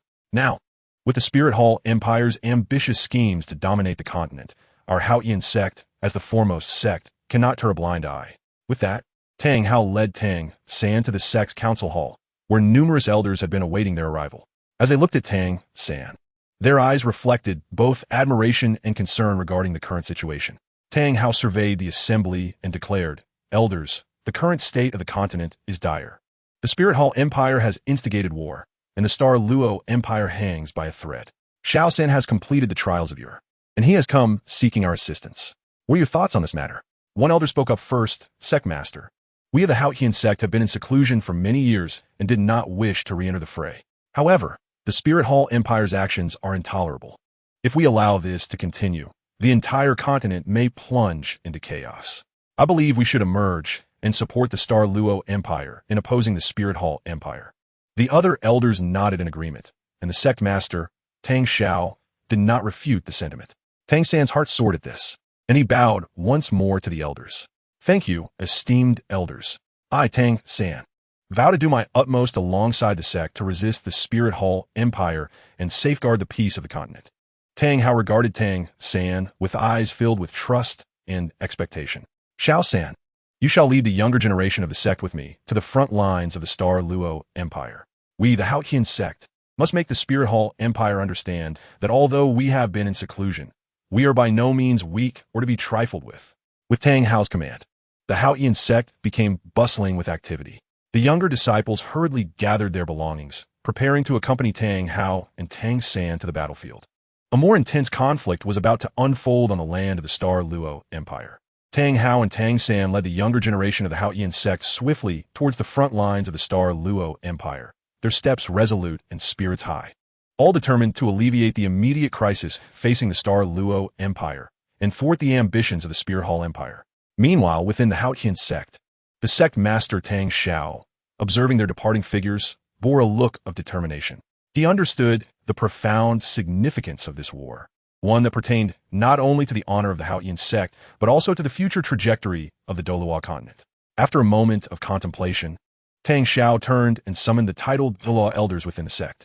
Now that the Spirit Hall Empire was recklessly instigating war, seeking dominion over the continent, and with Tang Hao and Tang San already leading the younger disciples to the front lines, how could we, the backbone of the Haotian sect, remain idle?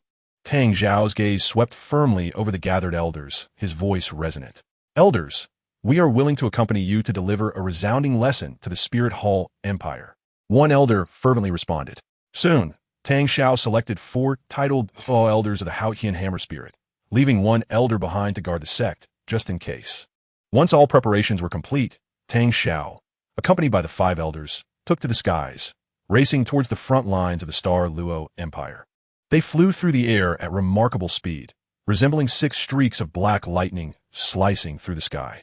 The howling winds roared past their ears, but their hearts were united by a singular conviction: to reach the front lines as swiftly as possible, to support Tang Hao and Tang San, and to confront the Spirit Hall Empire in a decisive battle. Before long, Tang Xiao and his companions arrived at the front lines of the Douluo Empire. At that moment, both sides were locked in a standoff, the atmosphere tense as a taut bowstring, ready to snap at any moment. Tang Hao and Tang San's faces illuminated with surprise upon the arrival of Tang Xiao and his companions. "Big brother, you have come." Tang Hao et Golim, his eyes brimming with relief. Tang Xiao nodded slightly, his gaze sweeping across the battlefield as he swiftly assessed the situation. "Your timing is impeccable. The Spirit Empire has yet to launch a new offensive. We shall seize this opportunity to reorganize our forces and deliver them a resounding blow," Tang Xiao declared, his voice resonating with an undeniable authority. Subsequently, Tang Xiao, along with Tang Hao and Tang San, engaged in a swift discussion to devise a battle plan. They meticulously crafted a comprehensive strategy tailored to the strengths of the elders and the Shrek 7 monsters. Tang Xiao resolved to personally lead 2 elders in a frontal assault, intending to breach the Spirit Empire's defenses with the formidable Haotian hammer spirit. Meanwhile, Tang Hao and the other 2 elders would maneuver to the enemy's flanks, poised to strike once the front line captured the enemy's attention, delivering a decisive blow. Tang San and the Shrek 7 monsters, leveraging their agile combat styles and robust teamwork, would be responsible for interspersed support on the battlefield, disrupting the enemy's formations. Once arrangements were finalized, the group promptly took their positions. With Tang Xiao's command, a more intense battle commenced. Grasping the Haotian hammer, his soul power surged wildly, and he propelled himself towards the Spirit Empire's ranks like a cannonball. Following closely were the 2 elders, their Haotian hammers radiating brilliant light, unleashing potent waves of soul power. Their onslaught crashed against the Spirit Empire's defenses like a tidal wave, instantly triggering a cataclysmic roar. At the front line of the Douluo Empire, as Tang Xiao led the Haotian sect's tidal Douluos into battle like a fierce tiger descending from the mountain, Bibi Dong, stationed in her command tent, received the news. A flicker of surprise crossed her previously composed visage, and she could not suppress a disdainful scoff. "Humph, the Haotian sect, those cowardly turtles, dare to show their faces. It appears they no longer wish to cower in the shadows." Bibi Dong understood that the involvement of the Haotian sect would dramatically alter the battlefield dynamics. No longer concealing her strength, she decisively commanded, "Relay my orders. Let the Ju Douluo, Gui Douluo, Ximiao Douluo, Ci Tun Douluo, Gui Bao Douluo, and Ling Yuan Douluo descend to provide immediate support.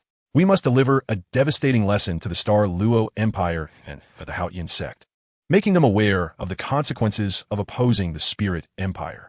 Before long, the 6 tidal Douluos of the Spirit Empire surged into action, darting towards the battlefield like 6 streams of radiant light. Jude Douluo took the lead, his signature chrysanthemum spirit blossoming instantaneously, with vibrant petals swirling through the air, seemingly beautiful yet concealing deadly intent. Each petal harbored potent toxins, sweeping towards the allied forces of the Douluo Empire and Haotian sect as he channeled his soul power. "Let you taste the might of my chrysanthemum pass," Jude Douluo shrieked, his voice laced with venom. Gui Douluo, like a specter, stealthily infiltrated the battlefield, his ghostly form enveloped in an eerie black mist. This mist not only obscured the enemy's vision, but also corroded their soul power.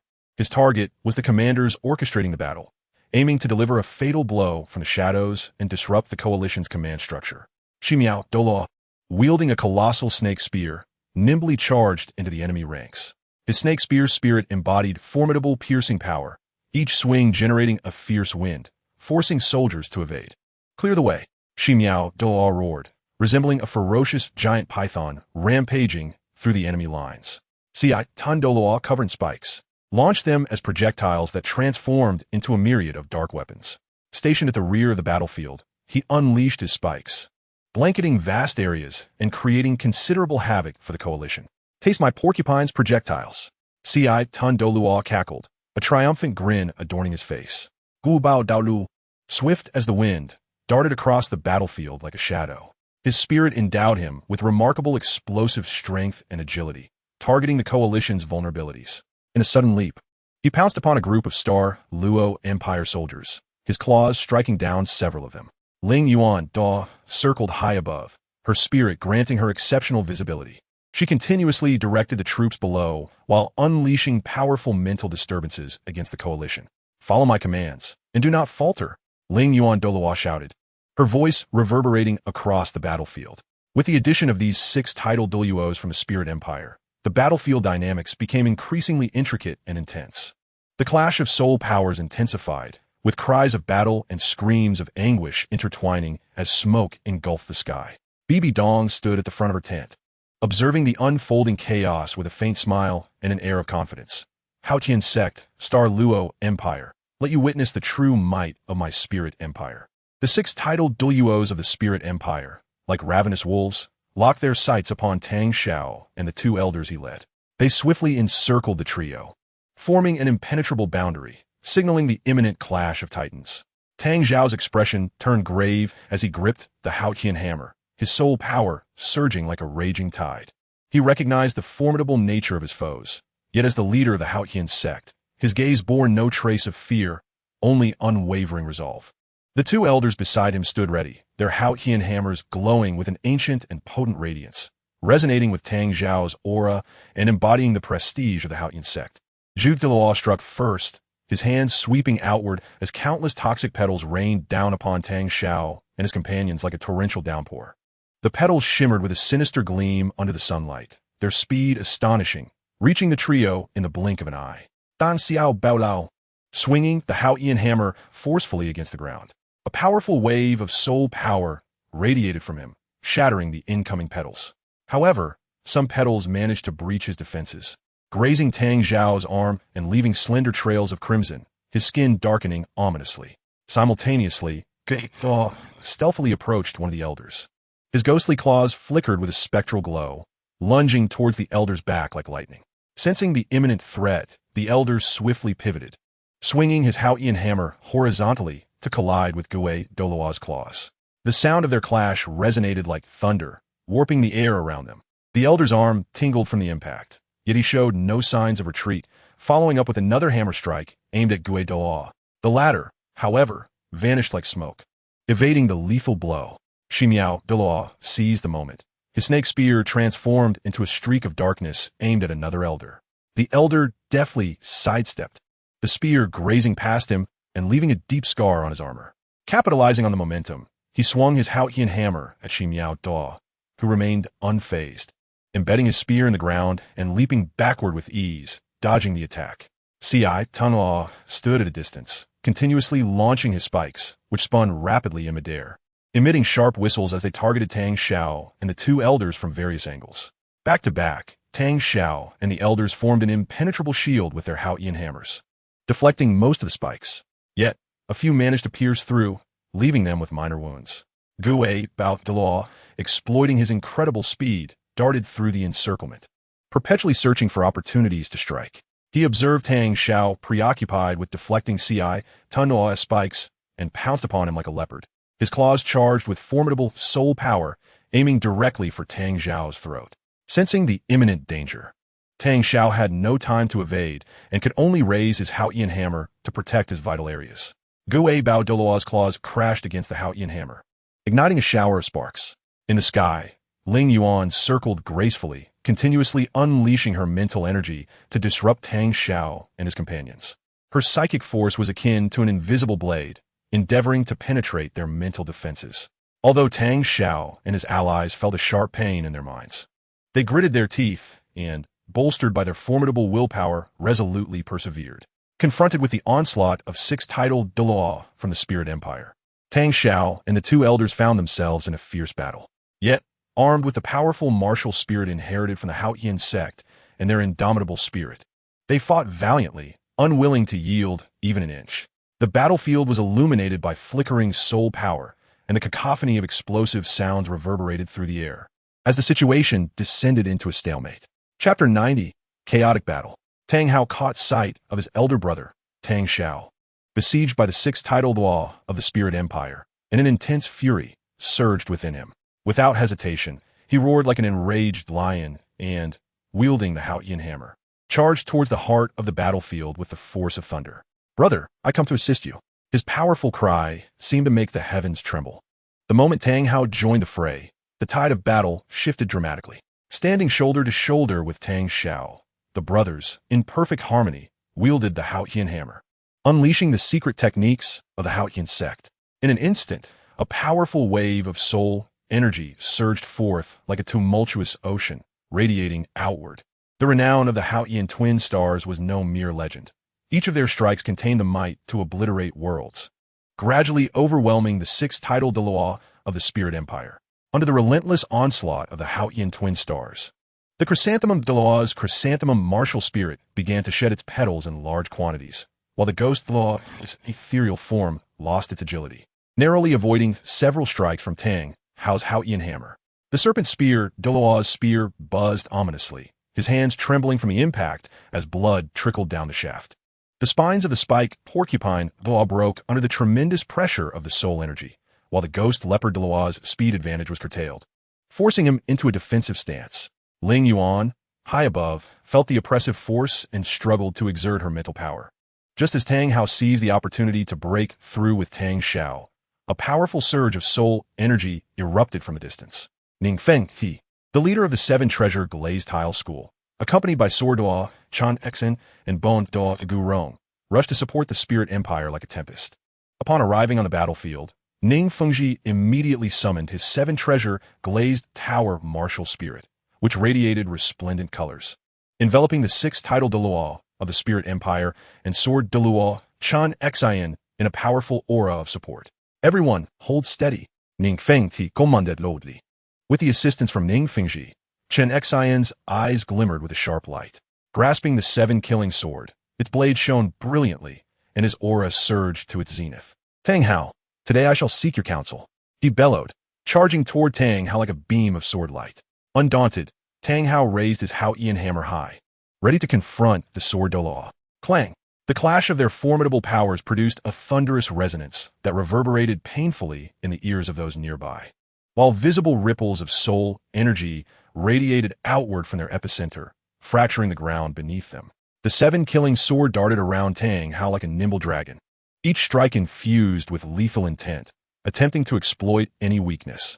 Meanwhile, Tang Hao's Haotian hammer descended like a mountain, each swing imbued with immense force, distorting the very fabric of space. In a flash, the Sword Law appeared behind Tang Hao, the seven-killing sword thrusting toward his back like a bolt of lightning. Sensing the impending danger, Tang Hao spun around abruptly, swinging the Haotian hammer horizontally to collide with the seven-killing sword. Ding! The impact sent a jolt through the Sword Douluo's arm, but he deftly leaped back, performing a somersault in midair to launch another attack against Tang Hao. Not to be outdone, Tang Hao stomped the ground powerfully, propelling himself like a cannonball toward the Sword Douluo. The Haotian hammer glowed with vibrant energy, crashing forth with unyielding momentum. The Sword Douluo's eyes narrowed, grasping the seven-killing sword tightly, channeling all his soul power into it before making a determined upward block. Boom! The force of this clash was even greater, compressing the surrounding air to its limits before erupting into a powerful shockwave that sent nearby soldiers flying. The two exchanged blows in a fervent struggle, neither able to gain the upper hand in the briefest of moments. Meanwhile, the six-tidal Douluo of the Spirit Empire, under Ning Fengji's support, resumed their fierce assault on Tang Xiao and his companions. Though they fought with all their might, the formidable enemy's pressure intensified, plunging the situation into a dire predicament. On the front line, the combined forces of the Spirit Empire and the Heaven Do Empire surged relentlessly against the Star Luo Empire's defenses. Though the soldiers of the Star Luo Empire fought valiantly, the overwhelming offensive of the coalition began to shatter their lines, placing them in a precarious position. Yu Xiaojiang Flender and Lu Erlong observed this dire situation with urgency, understanding that decisive action was imperative to prevent the collapse of the Star Luo Empire. Exchanging glances, they shared a silent resolve and unhesitatingly executed their martial spirit fusion technique, the Golden Sacred Dragon. In an instant, their spirits soared, soul energy spiraling and intertwining. A resplendent golden dragon emerged, its powerful waves of soul energy radiating outward like a tempest, distorting the surrounding air. The Golden Sacred Dragon roared fiercely, its voice resonating across the battlefield, charging toward the coalition, scattering their soldiers with its formidable energy. This powerful martial spirit fusion technique instilled a glimmer of hope in the soldiers of the Star Luo Empire, instantly boosting their morale. However, Qian Yaochen would not allow them to reverse the tide. In a flash, he appeared before the golden sacred dragon like a wraith. As a title Douluo at level 96, his strength was formidable. He exuded a dense aura of angelic soul power, a pair of immense golden angelic wings manifesting behind him, while his angelic sacred sword shimmered with dazzling light. With a disdainful snort, Qian Yaochen swung his angelic sacred sword, unleashing a fierce golden sword energy toward the golden sacred dragon. The sword energy, infused with cataclysmic power, tore through the air as it approached. Sensing the immense threat, the golden sacred dragon opened its maw wide, exhaling a torrent of golden dragon breath to collide with the golden sword energy. Boom! The impact produced a cataclysmic explosion, sending shockwaves that turned the ground to dust and enveloped the area in swirling smoke. The golden sacred dragon wavered under the force of the blow, while Qian Yaochen remained steadfast in the air, a hint of scorn on his face. Immediately after, Qian Yaochen spread his wings and charged toward the golden sacred dragon like a meteor, his angelic sacred sword flailing as he unleashed a barrage of sword energy raining down upon it. Yu Shaojiang and his companions, despite exerting their utmost to control the golden sacred dragon to defend against the onslaught, found themselves gradually overwhelmed by Qian Yaochen's relentless assault, the dragon's brilliance beginning to dim. Tang San, witnessing his teacher Yu Shaojiang and others in peril from a distance, felt an urgent pang in his heart. He could not afford to get entangled with other foes and immediately summoned his blue-silver Emperor Martial Spirit, transforming into a streak of azure light as he rushed toward Qian Yaochen. Qian Yaochen, do not harm my teacher, Tang San shouted, his voice brimming with fury and resolve. In an instant, he closed the distance to Qian Yaochen, unleashing the full potential of his blue-silver Emperor Martial Spirit. As countless strands of blue-silver grass erupted from the ground, entwining toward Qian Yaochen like resilient ropes, Qian Yaochen furrowed his brow slightly, wielding his angelic sacred sword to sever the encroaching blue-silver grass. Yet, Tang San's assault did not cease. He swiftly executed the blue-silver Overlord Spear, a colossal spear formed from blue-silver grass, infused with mighty soul power, piercing forth toward Qian Yaochen like a dragon emerging from the sea. Qian Yaochen, not daring to underestimate the situation, forcefully flapped the wings of his angelic form, propelling himself swiftly backward to evade the fierce strike. Subsequently, he directed the angelic holy sword toward Tang San, unleashing a brilliant golden beam that surged forth like a torrent aimed directly at him. Tang San's eyes narrowed, and he promptly invoked the purple extreme demon eye, channeling his mental energy to its fullest extent, while simultaneously manipulating the blue-silver grass to erect a formidable defensive barrier before him. Boom! The golden beam collided with the protective barrier, erupting in a blinding flash and a tremendous shockwave. Though Tang San staggered backward a few steps from the force, he quickly regained his footing and launched another assault on Qian Yaochen. The two engaged in a fierce aerial battle, their powerful soul energies creating ripples that reverberated through the battlefield, compelling their respective soldiers to halt their skirmishes and observe this clash of titans from a distance. As Tang San found himself embroiled in a stalemate with Qian Yaochen, he became acutely aware of the perilous situation faced by his mentor and companions. Resolutely, he summoned the sea god-S trident from his soul guide. Instantly, a radiant golden light shot skyward, illuminating the entire battlefield as the overwhelming pressure forced the surrounding air to hiss ominously. Behold the might of my sea god-S trident, Tang San bellowed, swinging the trident with fierce intent, unleashing a golden streak that shot forth like a laser towards Qian Yaochen. This golden light was imbued with the vast power of the sea god, slicing through the very fabric of space and sending ripples cascading outward. Sensing the formidable strength of this attack, Qian Yaochen dared not relent. His angelic soul energy surged wildly, and the wings behind him shone brilliantly, making him appear as radiant as the sun.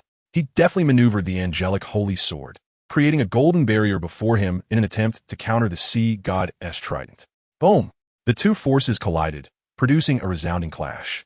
The golden energy ripples emanated from the point of impact, sending shockwaves that toppled nearby soldiers, and even the ground was gouged out, forming a massive crater.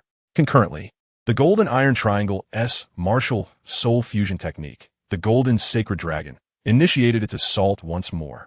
The golden sacred dragon opened its cavernous maw, releasing a powerful stream of golden dragon breath towards Qian Yaochen.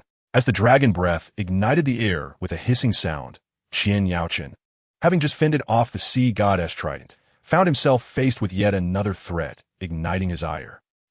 Tang San, how shamelessly you disregard the rules of combat. Qian Yaochen roared, deciding to unleash his full power. He swiftly formed hand seals, murmuring incantations. Suddenly, dark clouds gathered ominously, and a colossal golden beam descended from the heavens, revealing a judgment sword radiating with a sacred and formidable aura in Qian Yaochen's grasp. The sword's blade was inscribed with mysterious runes, each glowing with an otherworldly light, as if embodying the power to judge all evils of the world. With the judgment sword in hand, Qian Yaochen faced 4 opponents without a hint of fear. In a flash, he darted forward like a bolt of golden lightning toward Tang San and his allies. He swung the judgment sword, unleashing a powerful sword energy infused with the weight of divine judgment toward the sea god trident. Simultaneously, his other hand conjured a shield of angelic soul energy to protect against the golden sacred dragon's breath. Clang! The sea god trident clashed with the sword energy, producing a sharp metallic resonance, while the overwhelming force sent a tingling sensation through Tang San's arm. The angelic shield met the dragon breath, erupting in a dazzling display of light. Though it absorbed some of the impact, a portion of the force broke through, rushing toward Qian Yaochen. Furrowing his brow, Qian Yaochen flapped his angelic wings to effortlessly evade the residual dragon breath's attack. He then resumed his onslaught with the judgment sword, launching a barrage of sword energies like a tempest toward Tang San and the golden iron triangle. Tang San quickly controlled the sea goddess trident, invoking the god of death domain, which rapidly enveloped himself in the golden iron triangle. Under the enhancement of the sea god domain, the blue-silver grass surged forth from the ground like wildly growing vines, forming a solid defensive barrier against Qian Yaochen's sword energies. The golden sacred dragon, undeterred, shone even more brilliantly, releasing another stream of dragon breath that coordinated with Tang San's assault toward Qian Yaochen. In an instant, the battlefield became a spectacle of flashing lights and surging soul energies, with the deafening roars of their soul techniques resonating painfully in the ears of all present, enveloping the entire battlefield in the intensity of their fierce confrontation. Elsewhere on the battlefield, the clash between sword Qinshin and Tang had entered a fever climax. Their figures darted like lightning amid swirling dust and the radiance of soul energy, each weapon clash erupting in thunderous echoes that seemed capable of tearing the very heavens asunder. In the blink of an eye, they had exchanged hundreds of blows, yet neither could gain the upper hand.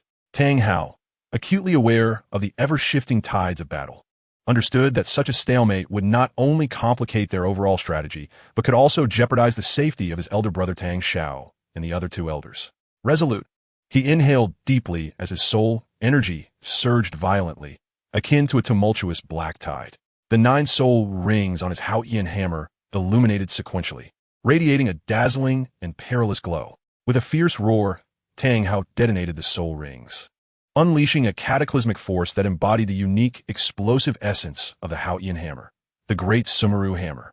Under the Great Sumeru Hammer's might, Tang Hao transformed into a veritable volcano of soul power, continuously erupting with terrifying force. Infused with overwhelming energy, the Haotian hammer expanded several-fold, ancient and mysterious runes appearing on its surface, exuding an infinite sense of oppression. Raising the Haotian hammer high, Tang Hao brought it crashing down towards sword Douluo Continent. This strike condensing all of his strength and will, warping the space around it with a sound reminiscent of cracking teeth. Soif de Douluo Continent, witnessing Tang Hao's terrifying technique, felt his expression grow grave. He understood the magnitude of this strike. A moment of carelessness could lead to irrevocable ruin. Thus, he too dispensed with restraint, channeling his soul energy to its utmost limits. The 7-killing sword in his grasp gleamed with unprecedented brilliance, its blade seemingly adorned with countless twinkling stars, a testament to the intense concentration of soul power. Slowly raising the 7-killing sword, Douluo murmured, 7th soul skill of the 7-killing sword. Sword path of the heart. As his words fell, an extraordinary sword intent ascended, as if it sought to sever all impurities in the world, leaving only the pure essence of sword power. Instantly, the space within several dozen meters of sword awe became suffused with this sword intent, the air thickening as if it had turned tangible. In a blur, sword awe Chunshin transformed into a dazzling beam of sword light, charging toward Tang Hao's great Sumeru hammer. Within that sword light, one could faintly discern a pure sword path of the heart, encapsulating Chunshin's lifelong understanding and dedication to the sword, all of his strength converging into this singular strike. Boom! When the great Sumeru hammer collided with the sword path of the heart, it felt as if the entire world held its breath. An unparalleled energy storm erupted from the point of impact, sweeping outward with furious intensity. The ground was instantaneously furrowed with deep ravines, and innumerable boulders were hurled into the air, only to be pulverized mid-flight.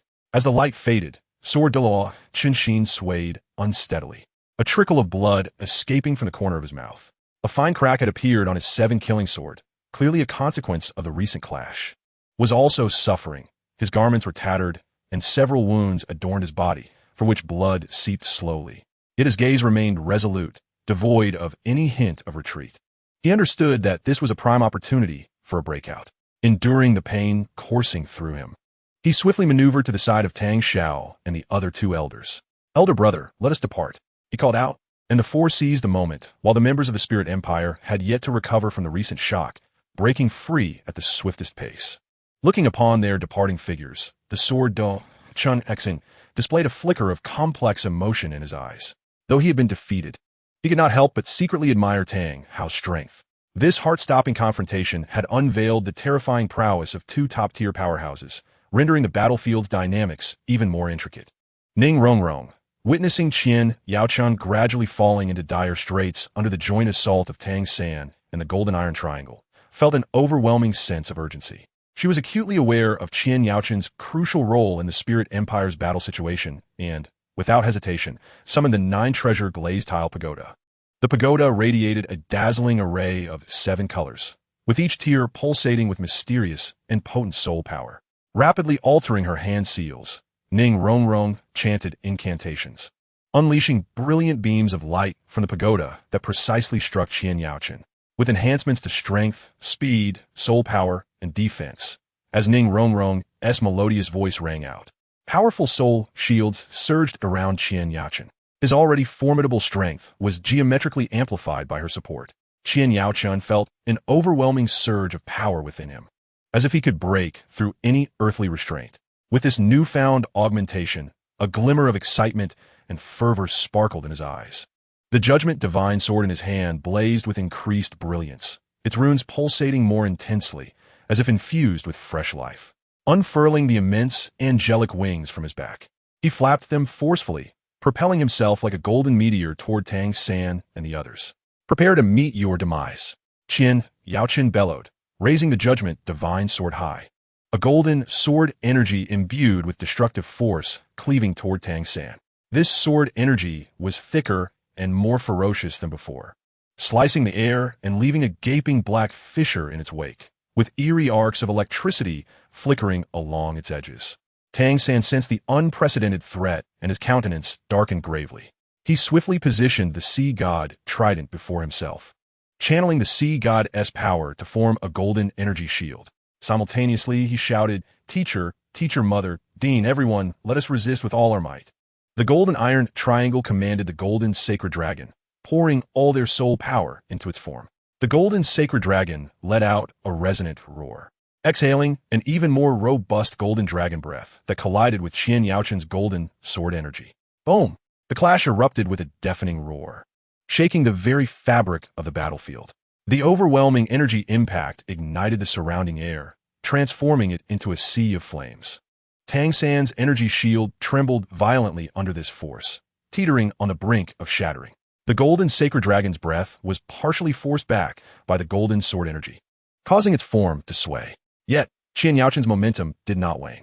With Ning Rongrong's speed enhancement, he darted like a phantom among Tang San and his allies. The Judgment Divine Sword swung incessantly, unleashing a torrent of sword energies akin to a tempest upon Tang San and the others. Each sword energy was laced with potent soul power, capable of shattering anything in its path. As Qian Yaochun's relentless assault continued, Tang San and his companions found it increasingly arduous to withstand, retreating step by step. While desperately fending off Qian Yaoqin's attacks, Tang San struggled to devise a countermeasure. However, with Ning Rongrong's assistance, Qian Yaoqin's strength was overwhelmingly formidable. Every advance they made was fraught with difficulty, turning the tide of battle decidedly against them. The battlefield was a cacophony of dust, cries of battle, and the clashing of weapons, plunging Tang San and his companions into an unprecedented predicament. Seeing Tang Hao and the others break through, the Zhu Gozduo understood that pursuit was futile. Shifting their gaze, they locked onto the fierce battle surrounding Qian Yaoqin. Like lightning, they dashed toward him, shouting, "Young master, we come to aid you." Upon arriving at the battlefield, the two wasted no time in executing their martial soul fusion technique, the two extremes stillness domain. In an instant, a strange and powerful wave of soul power rapidly radiated from the Zhu Gozduo, as if an invisible force had frozen the entire space, rendering the laws of time and space ineffective. Everything on the battlefield, including swirling dust and splattered blood, stood still in that moment. Tang San and the Golden Iron Triangle found themselves enveloped by this sudden domain, their bodies seemingly shackled by an indestructible invisible chain, unable to move even an inch. They widened their eyes, filled with shock and resentment, desperate to break free but powerless to do so. Noticing this development, Qian Yaoqin smirked slightly, his heart swelling with delight. Needless to say, without hesitation, he raised the Judgment Divine Sword, which shone with renewed brilliance. As a torrent of angelic soul power surged into the blade, he lifted the sword high, unleashing his 8th soul skill, 9 Heavens Break. A radiant golden beam erupted from the Judgment Divine Sword, infused with the annihilating force from the heavens, as if it aimed to reduce all existence to dust.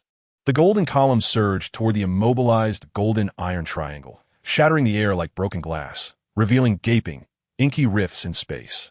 Boom! Accompanied by a thunderous roar, the golden beam struck the Golden Iron Triangle with pinpoint accuracy. The immense force exploded instantaneously, dismantling the fused form of the golden sacred dragon, scattering it into motes of light. Yu Shaojiang, Flinder, and Lu Erlong barely had time to scream before being consumed by the cataclysmic power, their bodies disintegrating into ash, leaving only shredded garments and remnants of dissipated soul power. Witnessing this scene, Tang San felt as though he had been struck by a heavy hammer, overwhelmed by shock.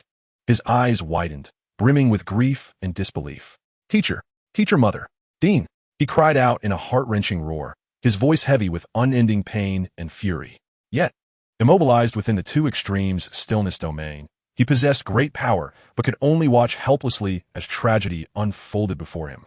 Unable to prevent the demise of his beloved teacher and friends, Qian Yaoqin sheathed the Judgment Divine Sword, casting a cold glance at Tang San. His expression laced with pride and disdain. Tang San, today marks your end. The Zhu Gozduo chuckled sinisterly beside him, preparing to join Qian Yaoqin in delivering a fatal blow to Tang San, determined to eradicate this foe once and for all. Seeing the Golden Iron Triangle beset by calamity and Tang San ensnared in despair, Dai Mubai and Zhu Zhuqing were consumed by anxiety. Exchanging glances, they unhesitatingly initiated their martial soul fusion technique. In an instant, a brilliant light erupted, merging their forms into that of a colossal phantom white tiger. The phantom white tiger emanated an eerie glow, its eyes gleaming with a bloodthirsty light, releasing a deafening roar that seemed to penetrate the soul, causing the very air around to tremble. With a powerful leap, the phantom white tiger lunged toward the Zhu Gozduo like a streak of black lightning. Its speed was astonishing, traversing dozens of meters in the blink of an eye. Sensing the formidable threat posed by the phantom white tiger, the Zhu Gozduo's expressions changed dramatically. They understood that if they did not dissolve their martial soul fusion technique to confront it with full force, they would suffer devastating injuries. Reluctantly, they were compelled to break the two extremes stillness domain, each deploying their martial souls to withstand the phantom white tiger's onslaught. With a sweeping motion of his hands, the chrysanthemum Doa unleashed a flurry of chrysanthemum petals that darted towards the abyssal white tiger like lethal blades, each petal glimmering with an ominous ethereal glow, clearly coated in a potent poison. The ghost Doa, in a flicker of movement, transformed into a shadow and stealthily maneuvered behind the abyssal white tiger, preparing to launch a surprise attack. At that moment, Tang San seized the opportunity. Suppressing the profound sorrow within him, he gripped the sea god trident tightly, his soul power surging wildly. Tang San executed the first stance of the Golden 13 Tridents. The indeterminate storm. A brilliant golden radiance erupted from the sea god trident, and a mysterious yet formidable force rapidly radiated outward from Tang San, enveloping Qian Yaochen, the chrysanthemum Douluo, the ghost Douluo, and others in an instant. Under the influence of this power, Qian Yaochen and his companions felt as though they were ensnared by an invisible force, completely immobilized. Their eyes widened in terror and resentment as they struggled in vain against their confinement. The strength of the indeterminate storm lay in its ability to bind foes in place for a full 8 seconds, a duration that could decisively alter the course of a battle for skilled combatants. Aware of the urgency of the situation, Tang San dashed toward the abyssal white tiger while the indeterminate storm was in effect. After fending off the initial assault from the chrysanthemum Douluo and ghost Douluo, the abyssal white tiger turned to receive Tang San. It then let out a fearsome roar and bolted away from the battlefield at an astonishing speed, its form gradually shrinking from view before vanishing into the distant haze. Once the immobilizing effect of the indeterminate storm dissipated, Qian Yaochen and his allies erupted in fury. Damn it, they got away. Qian Yaochen seethed, his eyes ablaze with indignation. The chrysanthemum Douluo and ghost Douluo wore grim expressions, acutely aware that allowing Tang San and the abyssal white tiger to escape was akin to letting a tiger return to the mountain, inevitably leading to greater troubles for the spirit empire in the future. Yet, at that moment, they could only watch helplessly as their enemies fled, their hearts heavy with frustration and helplessness. The battlefield remained shrouded in smoke, the aftermath of the fierce battle leaving the land in a state of devastation. Chapter 91. Tang San vs. Qian Renxue. With the aid of the abyssal white tiger, Tang San narrowly escaped, both shaken and resolute.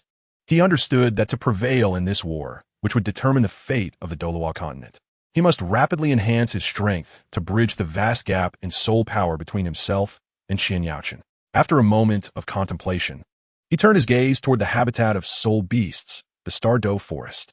There, he hoped to find the opportunity that would allow him to make significant strides in power. Following a brief discussion with Dai Mubai and Zhu Zhuqing, who had reverted to their human forms, Tang San set off post-haste toward the Douluo Forest. Throughout the journey, Tang San's expression remained serious, his eyes reflecting unwavering determination. He recognized that hunting soul beasts over 50,000 years old was no trivial task, but to stand against the spirit empire and save the Douluo Continent, he had no other choice. Upon entering the Douluo Forest, Tang San, with his familiarity with the terrain and his powerful perception abilities, cautiously sought out soul beasts that met his criteria. The forest was saturated with an aura of mystery and danger, the low growls of various soul beasts echoing around him. Tang San remained ever vigilant, discreetly unleashing the blue-silver Emperor Martial Spirit to sense the slightest disturbances in his surroundings. At last, deep within the forest, he encountered a massive soul beast, the space-splitting demon leopard. The fluctuations of soul power emanating from it indicated that this beast was at least 50,000 years old. The space-splitting demon leopard sensed Tang San's presence, its verdant eyes locking onto him as it emitted a low, menacing growl, its fur bristling in preparation for an attack. Tang San understood the gravity of the situation. He slowly drew the sea god trident, its shaft shimmering with light, illuminating his resolute visage. For the sake of the Douluo Continent, I must offend you, he murmured softly before launching the first strike. Channeling the power of the sea god into the sea god trident, a golden beam shot forth like lightning towards the space-splitting demon leopard. The beast, swift as the wind, effortlessly evaded the attack, then lunged at Tang San like a shadow, its razor-sharp claws gleaming ominously, aimed straight for his throat. Tang San deftly sidestepped, narrowly avoiding the lethal strike. Simultaneously, he summoned the blue-silver grass from the ground, attempting to ensnare the demon leopard's limbs. However, the space-splitting demon leopard was incredibly powerful, and with a forceful struggle, it broke free from the grasp of the blue-silver grass and lunged at Tang San once more. Aware that he could not afford to engage in a protracted battle with the beast, Tang San focused his mind, waiting for the opportune moment to strike. Just as the demon leopard pounced again, Tang San executed another stance from the Golden 13 Tridents. The sea god trident blazed with radiant light as an attack imbued with formidable law power surged toward the space-splitting demon leopard. The beast sensed the imminent threat but was too late to avoid it. With a deafening crash, the attack struck true, and the space-splitting demon, leopard, let out a pained roar, its colossal form crashing heavily to the ground. Though gravely injured, it fought fiercely to rise. Witnessing this, Tang San swung the sea god trident once more, delivering a fatal blow. As the life force of the space-splitting demon, leopard waned, a brilliant soul ring gradually ascended. Tang San took a deep breath, seated himself cross-legged, and began to absorb the 50,000-year soul ring. The powerful soul energy surged into his body like a torrent, causing him to tremble slightly, beads of sweat forming on his forehead. Yet, with unyielding willpower, he guided the soul energy to merge with his own essence. As time ticked by, a more potent aura began to emanate from Tang San. Finally, he successfully absorbed the soul ring, slowly opening his eyes, which now sparkled with a keen light. Rising to his feet, he wielded the outshine hammer, feeling the infusion of new power surging within him. Despite the significant enhancement he experienced from absorbing the first 50,000-year soul ring, Tang San was acutely aware that this improvement was still far from sufficient in facing the Spirit Empire, particularly against formidable opponents like Qian Yaochen. His eyes were filled with determination and resolve as he resolutely decided to continue hunting soul beasts over 50,000 years old in the Douluo forest to bolster the power of the outshine hammer even further. Amidst the lush thicket, Tang San moved like a shadowy specter, relying on the blue-silver Emperor martial spirit's keen perception of nature to ceaselessly seek out the traces of formidable soul beasts. Every rustle of leaves and every shift in the air was registered by his awareness. Soon, he discovered a verdant water spirit python concealed beneath a deep pool, its soul power fluctuations indicating yet another soul beast exceeding 50,000 years in age. The water spirit python seemed to sense the danger posed by the uninvited guest, launching itself from the depths of the pool with a tremendous leap, its massive form resembling a flash of azure lightning, opening its gaping maw to reveal its sharp fangs as it lunged at Tang San. Remaining calm, Tang San positioned the sea god trident horizontally, its tip gleaming with a frigid light as it met the oncoming water spirit python.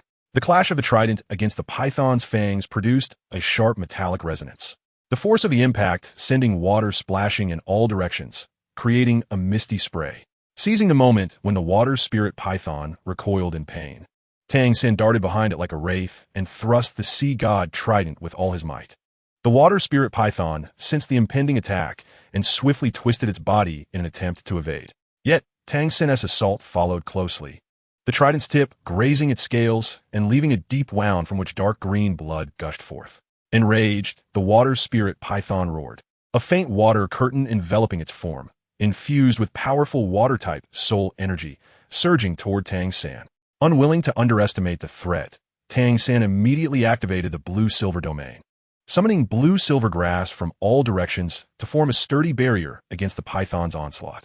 At the same time, he infused the blue-silver grass with the power of the sea god, making it even more resilient as it rapidly coiled around the water spirit python. The water spirit python struggled fiercely against the entangling blue-silver grass. Tang San seized the opportune moment and once again wielded the sea god trident, unleashing a formidable attack imbued with the will of the sea god. This assault resembled a golden meteor, hurtling directly towards the azure water spirit python. With a resounding boom, the azure water spirit python trembled violently under the weight of this powerful strike, ultimately collapsing in defeat and transforming into a shimmering soul ring that ascended slowly. Without a moment's hesitation, Tang San promptly settled into a meditative position to absorb the soul ring. The overwhelming soul power surged through his body, as though his meridians were being scorched by fierce flames.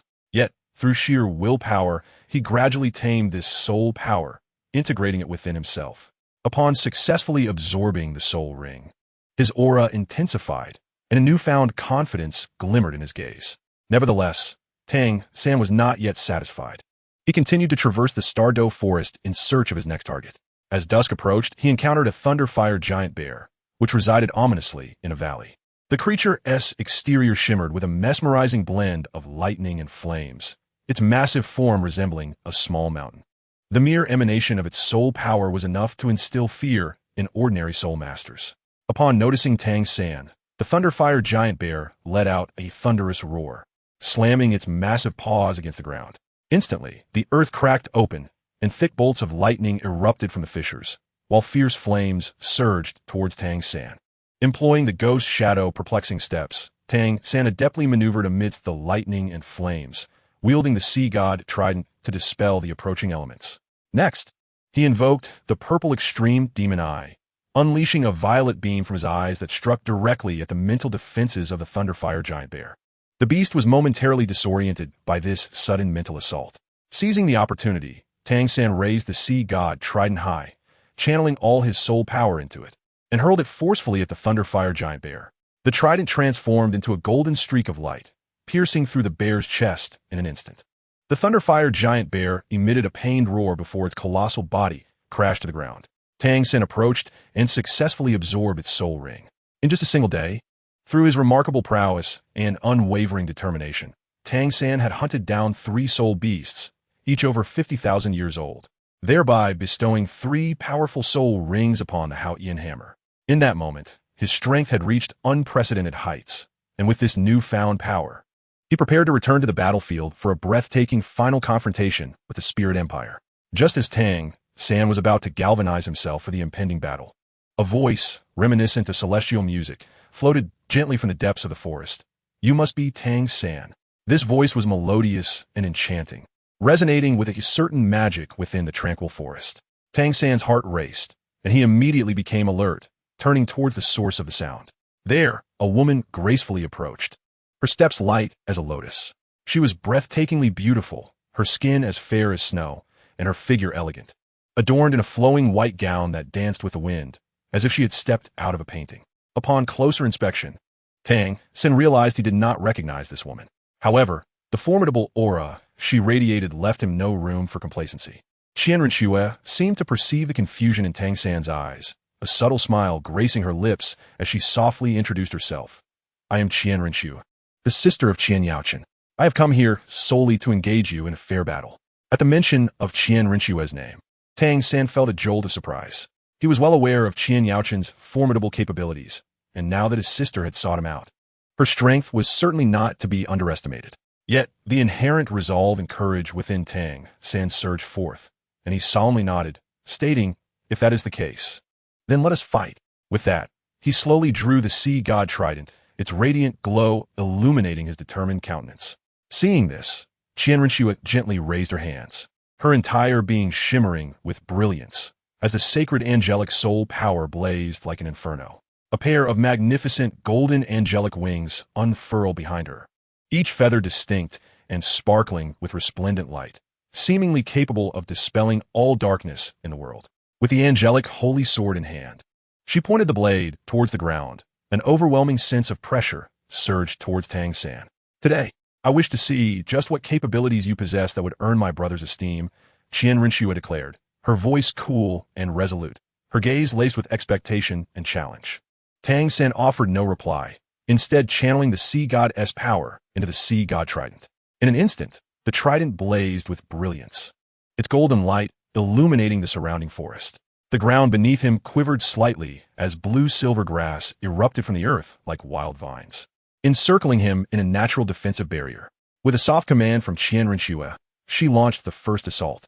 In a flash, she darted forward like a streak of golden lightning, raising the angelic holy sword high, unleashing a fierce golden sword energy directed at Tang San. As the sword energy swept through the air, the very fabric of space appeared to tear, emitting a crackling sound. Tang San's eyes narrowed, and he swiftly commanded the blue-silver grass to intercept the oncoming sword energy. Boom! The clash between the blue-silver grass and the sword energy erupted in a dazzling display of light. The blue-silver grass shattered under the force of the sword energy, but successfully diminished its potency. Following this, Tang San executed a technique from the Golden 13 halberds, thrusting the sea god trident forward, unleashing a golden light beam infused with the sea god's power towards Qianrenxue. Qianrenxue gracefully evaded the attack with a sweep of her angelic wings, simultaneously wielding her angelic holy sword to create a golden barrier in front of her, shielding against Tang San's potential follow-up strikes. The two exchanged blows, engaging in a fierce duel. The forest reverberated with powerful surges of soul power, trees uprooted by their might, and the ground pockmarked with immense craters. Each attack and defense showcased the grandeur of their strength. As the battle intensified, the surrounding space became distorted under the relentless onslaught of their powerful soul energies. After a prolonged exchange, both combatants had exhausted their abilities, yet neither could gain the upper hand. Tang San understood that if he did not unleash a stronger technique, he would struggle to dominate this battle. Taking a deep breath, he concentrated all his soul power into the Sea God Trident, preparing to unleash the third form of the Golden 13 Halberds, a journey without return. In that moment, the Sea God Trident blazed with radiant light, its intense golden glow seemingly capable of illuminating the entire forest. At the tip of the trident, a mysterious and ancient power began to coalesce, exuding an unstoppable momentum, as if once unleashed, there would be no turning back. Simultaneously, Qian Rinxue sensed the formidable power of Tang San's technique. She dared not slacken her efforts, and her angelic soul power surged violently, the wings behind her glowing ever more brilliantly. Qian Rinxue infused all her divine energy into the angelic holy sword, preparing to unleash her divine technique, the solar holy sword. Flames erupted from the sword, a fire that was no ordinary blaze, imbued with the scorching heat and destructive force of the sun, igniting the air around the blade with a crackling sound. "Behold my technique, a journey without return," Tang San roared, hurling the Sea God Trident towards Qian Rinxue with all his might. The trident transformed into a golden streak of light, shooting towards Qian Rinxue at a speed surpassing that of light itself, tearing through space and creating a black fissure in its wake, as if everything surrounding it were being drawn into its power. In that same instant, Qian Rinxue unleashed her divine technique, leaping high into the air, gripping the angelic holy sword with both hands, and cleaving downwards towards Tang San, unleashing a colossal golden sword shadow. This sword shadow resembled a descending sun, carrying the devastating might to obliterate all in its path, hurtling towards the Sea God Trident. Wherever the sword shadow passed, the earth fractured, trees were instantly reduced to ashes, and even distant mountains trembled under the weight of this overwhelming force. Boom! When the Sea God Trident's A Journey Without Return collided with Qian Rinxue's solar holy sword, it felt as though the entire world held its breath. An unparalleled tempest of energy surged forth from the point of impact, sweeping violently in all directions. The formidable shockwave obliterated the surrounding forest in an instant, uprooting the once lush trees and reducing them to mere powder. A vast, circular crater emerged on the ground, where the rocks at the bottom melted under intense heat, transforming into a sea of molten lava. As the brilliance dissipated, Tang San and Qian Rinxue each took several steps back. Tang San's complexion appeared somewhat pale, a trickle of blood oozing from the corner of his mouth. Yet his gaze remained unwaveringly resolute, fixed intently on Qian Rinxue. Similarly, Qian Rinxue was not unscathed. Her hair was somewhat disheveled, her pristine white gown marred by several cracks, and the angelic holy sword in her grasp trembled slightly, clearly indicating the immense pressure she had endured from the onslaught. After a brief stalemate following their divine technique's collision, Tang San and Qian Rinxue re-engaged in battle, the surrounding space quaking incessantly under the furious assault of their soul powers, as though on the verge of shattering. Their figures flickered in and out of sight amidst the swirling dust and radiant light, each clash erupting into a deafening roar. Qian Rinxue marveled internally at Tang San's power. She had initially believed her divine skill would grant her the upper hand, only to discover that Tang San could withstand it and counter swiftly. As the battle wore on, both sought to exploit any weakness in the other, striving for a decisive blow. However, despite the prolonged skirmish, the scales of victory did not tip in favor of either combatant. Growing increasingly anxious, Qian Rinxue felt beads of sweat trickle down her forehead. She understood that if they could not determine a victor soon, and if Tang San regained his full strength, the situation would become even more dire for her. Thus, she resolved to take a risk and unleashed her eighth soul skill, breaking the army. In an instant, the angelic wings behind Qian Rinxue radiated with immense brilliance, each feather transforming into a sharp weapon, while the angelic holy sword in her hand became enveloped in a rich golden soul power. Qian Rinxue transformed into a golden meteor, charging towards Tang San with an unprecedented speed, leaving golden fissures in the space she traversed, as though sliced by a razor-sharp blade. This technique, breaking the army, encapsulated all of Qian Rinxue's strength and murderous intent, attempting to shatter Tang San's defenses and deliver a fatal strike. Tang San, sensing the ferocity of Qian Rinxue's assault, wore an expression of utmost gravity. He quickly channeled all of his soul power, simultaneously releasing the blue-silver emperor and the Haotian hammer martial spirits, merging their formidable forces within him. Faced with such a relentless attack from Qian Renshua, Tang Sen chose not to confront it head-on. Instead, he utilized the exquisite footwork of Ghost Shadow Perplexing Step to evade at the critical moment. Qian Renshua's strike missed, her form slightly losing control due to her overwhelming speed. In that fleeting instant, Tang Sen keenly seized the opportunity. Without hesitation, he unleashed the explosive essence of the Haotian hammer, the great subtlety hammer. The soul rings on his body shimmered, then detonated one by one, unleashing a terrifying wave of soul power that surged towards Qian Renshua like a raging tsunami. Tang San raised the Haotian hammer high, now transformed into a resplendent golden hue through the infusion of potent soul power, its surface runes gleaming as if imbued with the force of creation itself. With a thunderous roar that reverberated through the heavens, he brought the Haotian hammer crashing down upon Qian Renshua. This strike encapsulated all of Tang San's fury, determination, and yearning for victory. Boom! The Haotian hammer, carrying the might to obliterate worlds, struck Qian Renshua with tremendous force. The overwhelming impact sent her flying, her body carving a long furrow into the ground like a kite severed from its string. Countless cracks appeared on Qian Renshua's angelic battle armor, blood gushed from her mouth, and she fell into a state of extreme weakness.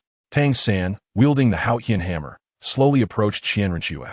His body, too, trembled from the recoil of the great subtlety hammer, but his eyes radiated an unyielding resolve. "This ends here." Tang San's voice was low yet powerful, resonating across the devastated battlefield. Qian Renshua gazed at him, a flicker of unwillingness flashing in her eyes, yet she was now too drained to continue the fight. This fierce battle concluded with Tang San's triumph. With the Haotian hammer in hand, Tang San advanced step by step towards the weakened Qian Renshua, his eyes brimming with lethal intent. In this merciless arena, showing mercy to an adversary is tantamount to cruelty towards oneself and one's allies.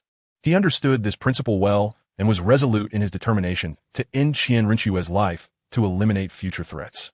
However, just as Tang San was about to bring down the Haotian hammer, two powerful waves of soul power erupted from the shadows.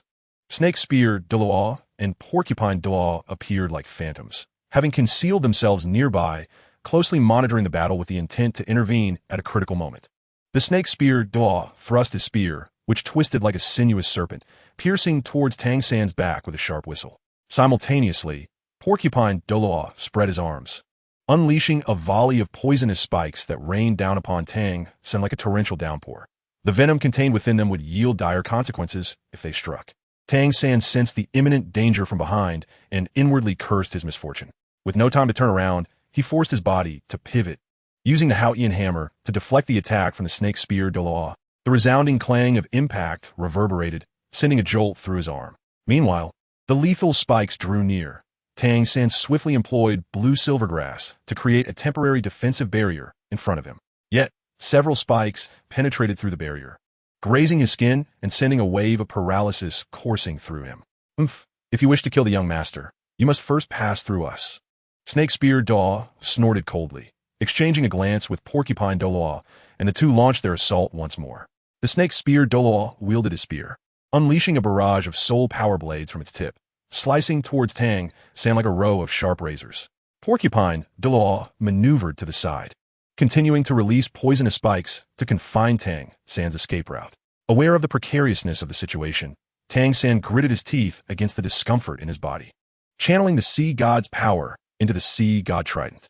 The trident blazed with brilliance as he executed one of the techniques from the Golden 13 Tridents, sending forth a powerful golden beam infused with the might of law towards the two assailants. This strike bore immense power. Snake Spear Douluo and Porcupine Douluo dared not absorb it directly and were forced to retreat momentarily to evade. Seizing this moment, Tang San weighed the pros and cons in his mind. He realized that, with the odds stacked against him and his own energy waning, it was no longer feasible to capture Qian Renshua. Continuing the fight could plunge him into an even more perilous predicament. Thus, with a flash of movement, he utilized the flight capability of the Blue-Silver Emperor to swiftly soar into the distance. Seeing Tang San's retreat, Snake Spear Douluo and Porcupine Douluo did not pursue. They hurried to Qian Renshua's side to assess her injuries. Young master, are you all right? Snake-speared Douluo asked anxiously. Qian Renchua weakly opened her eyes and shook her head slightly. I am fine. Take me back to the Hall of Offerings. The two did not dare to delay, carefully assisting Qian Renchua to her feet before hastening towards the Hall of Offerings of the Spirit Empire. As the wind howled past their ears, the three figures gradually vanished into the horizon, leaving behind a forest ravaged by battle, bearing witness to this breathtaking conflict. Meanwhile, as Tang San departed, he silently vowed to restore his strength as swiftly as possible and settle accounts with the Spirit Empire once and for all. Chapter 92, Divine Examination. Upon returning to the Douluo Empire military camp, night had quietly descended, with flickering lights illuminating the weary yet resolute faces of the soldiers. Dang Hao, Dang Xiao, and others had long awaited anxiously within the tent, and upon witnessing Tang San's safe return, their hearts finally eased. Tang San's expression was grave as he recounted in detail his encounter with Qian Renchua in the Stardow Forest, as well as the intervention of Snake Spear and Porcupine Douluo. The tent fell into a heavy silence, the faces of those present growing increasingly somber with Tang San's narrative. With the Spirit Empire's experts in abundance, if I do not become the sea god soon, it will be difficult to alter the course of this battle, Tang San said, his gaze resolute as he looked at Tang Hao and the others, his tone imbued with determination. Tang Hao nodded slightly, fully aware that Tang San's words were not mere fabrications. Given the current circumstances, only by successfully inheriting the divine position could Tang San hope to vanquish the Spirit Empire. Little San, you may proceed with confidence.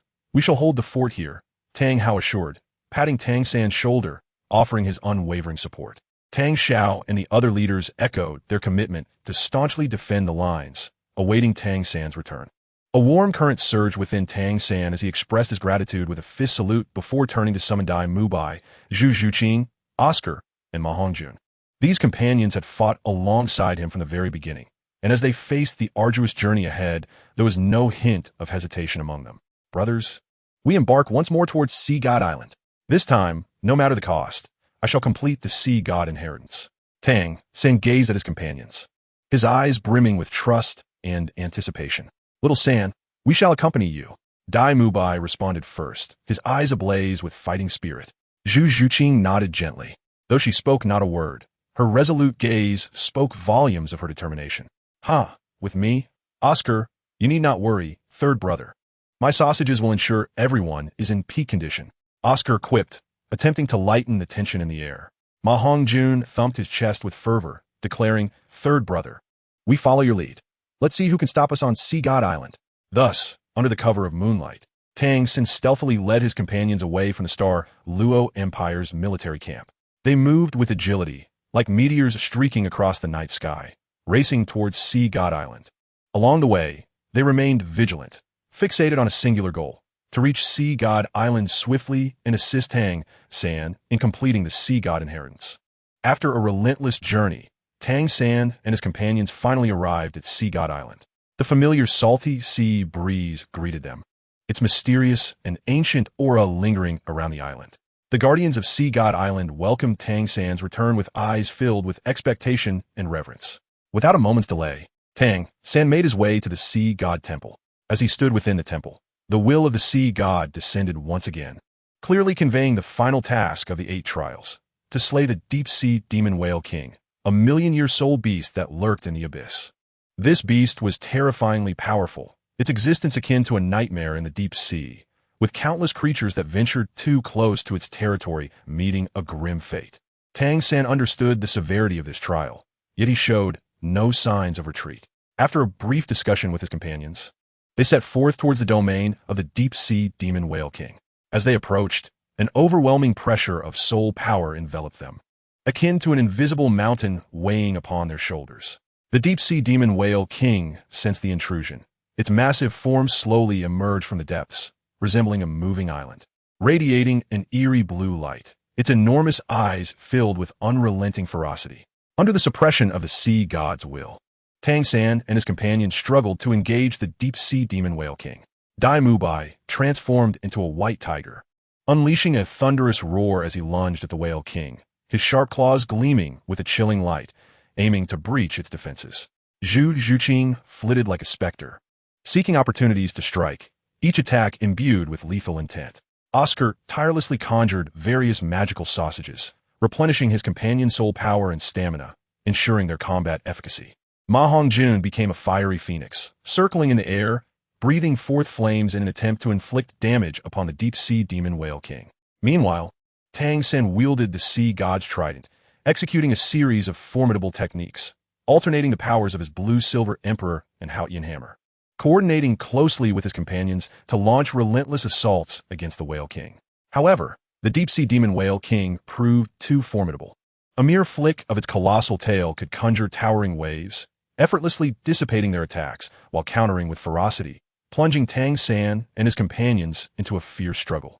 Just as exhaustion began to weigh heavily upon them, the atmosphere shifted dramatically, as though a colossal energy was coalescing in the air. Suddenly, a mysterious and potent power descended upon the battlefield like a shooting star, emanating an awe-inspiring authority and a chilling sense of judgment. Wherever it passed, the very fabric of space trembled, unable to withstand its terrifying pressure. To their astonishment, they realized that it was none other than the legendary Shura god intervening from the shadows to offer assistance. Empowered by the Shura god's might, Tang San felt an unprecedented surge of strength coursing through him. This force surged like a tempestuous flood through his meridians. Simultaneously, the sea god's trident in his grasp began to quiver violently, radiating a dazzling light as if drawn by some mysterious force. Recognizing the opportune moment, Tang San unhesitatingly concentrated all his energy into the sea god's trident, unleashing the mightiest strike that fused the powers of the Shura god and the sea god. In an instant, a radiant cascade of multicolored light erupted from the trident, intertwining and coiling like a resplendent flower blooming in the air. Yet beneath this beautiful facade lay a terrifying destructive force capable of annihilating the heavens and earth. The light contained the ferocity of the Shura god and the vastness of the sea god, perfectly merging to form an indomitable blade. This blade, propelled by an overwhelming momentum, surged forth at lightning speed toward the deep-sea demon whale king. Faced with such a fierce assault, an expression of profound terror flickered in the whale king's enormous eyes. It instinctively realized that if it could not withstand this strike, its fate would be that of annihilation. With a desperate roar, it opened its massive maw, unleashing a deafening cry of despair while thrashing its body in a futile attempt to resist. However, against a power that defied imagination, all of the whale king's efforts appeared futile. The blade effortlessly pierced through its formidable defenses, deeply embedding itself within its colossal form. As the blade penetrated deeper, brilliant sprays of blood erupted from the deep-sea demon whale king, staining the entire sea a shocking crimson. With a thunderous roar, the multicolored light struck the deep-sea demon whale king with unerring precision. The overwhelming force detonated upon impact, shattering the whale king's massive body into countless pieces, turning the waters into a sea of crimson. As the deep-sea demon whale king fell, Tang San successfully completed the 8 trials of the sea god. He knelt upon one knee, feeling the surging power within him and a closer connection to the sea god, his heart swelling with emotion and exhilaration. Following the demise of the deep-sea demon whale king, the surrounding waters seemed to boil with fervor. The enormous million-year soul ring gradually ascended, emanating a mysterious and immense aura, its power seemingly capable of overturning the world. Without hesitation, Tang San sat down cross-legged, preparing to absorb this hard-won soul ring. He understood that this soul ring would significantly enhance his strength, increasing his odd for the upcoming 9th trial of the sea god. He channeled his soul power, carefully guiding the energy of the soul ring into his body. Initially, the powerful force surged like a wild stallion, rampaging within him, seeking to break through his bodily defenses. Yet, with unwavering will and a solid foundation of soul power, Tang San gritted his teeth, continually battling against this force.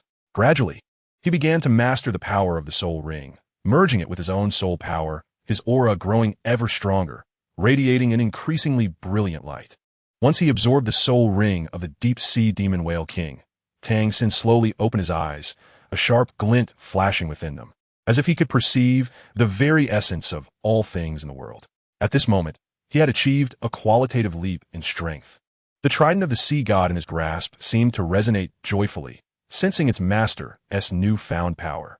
Tang San was acutely aware that the situation on the Douluo Continent was urgent, with the threat of the spirit empire looming like a sharp blade suspended overhead. Thus, he did not pause for even a moment, hastening towards the sea god temple to prepare for the sea god's 9 trials. The instant he stepped into the temple, a radiant light enveloped the entire sacred space.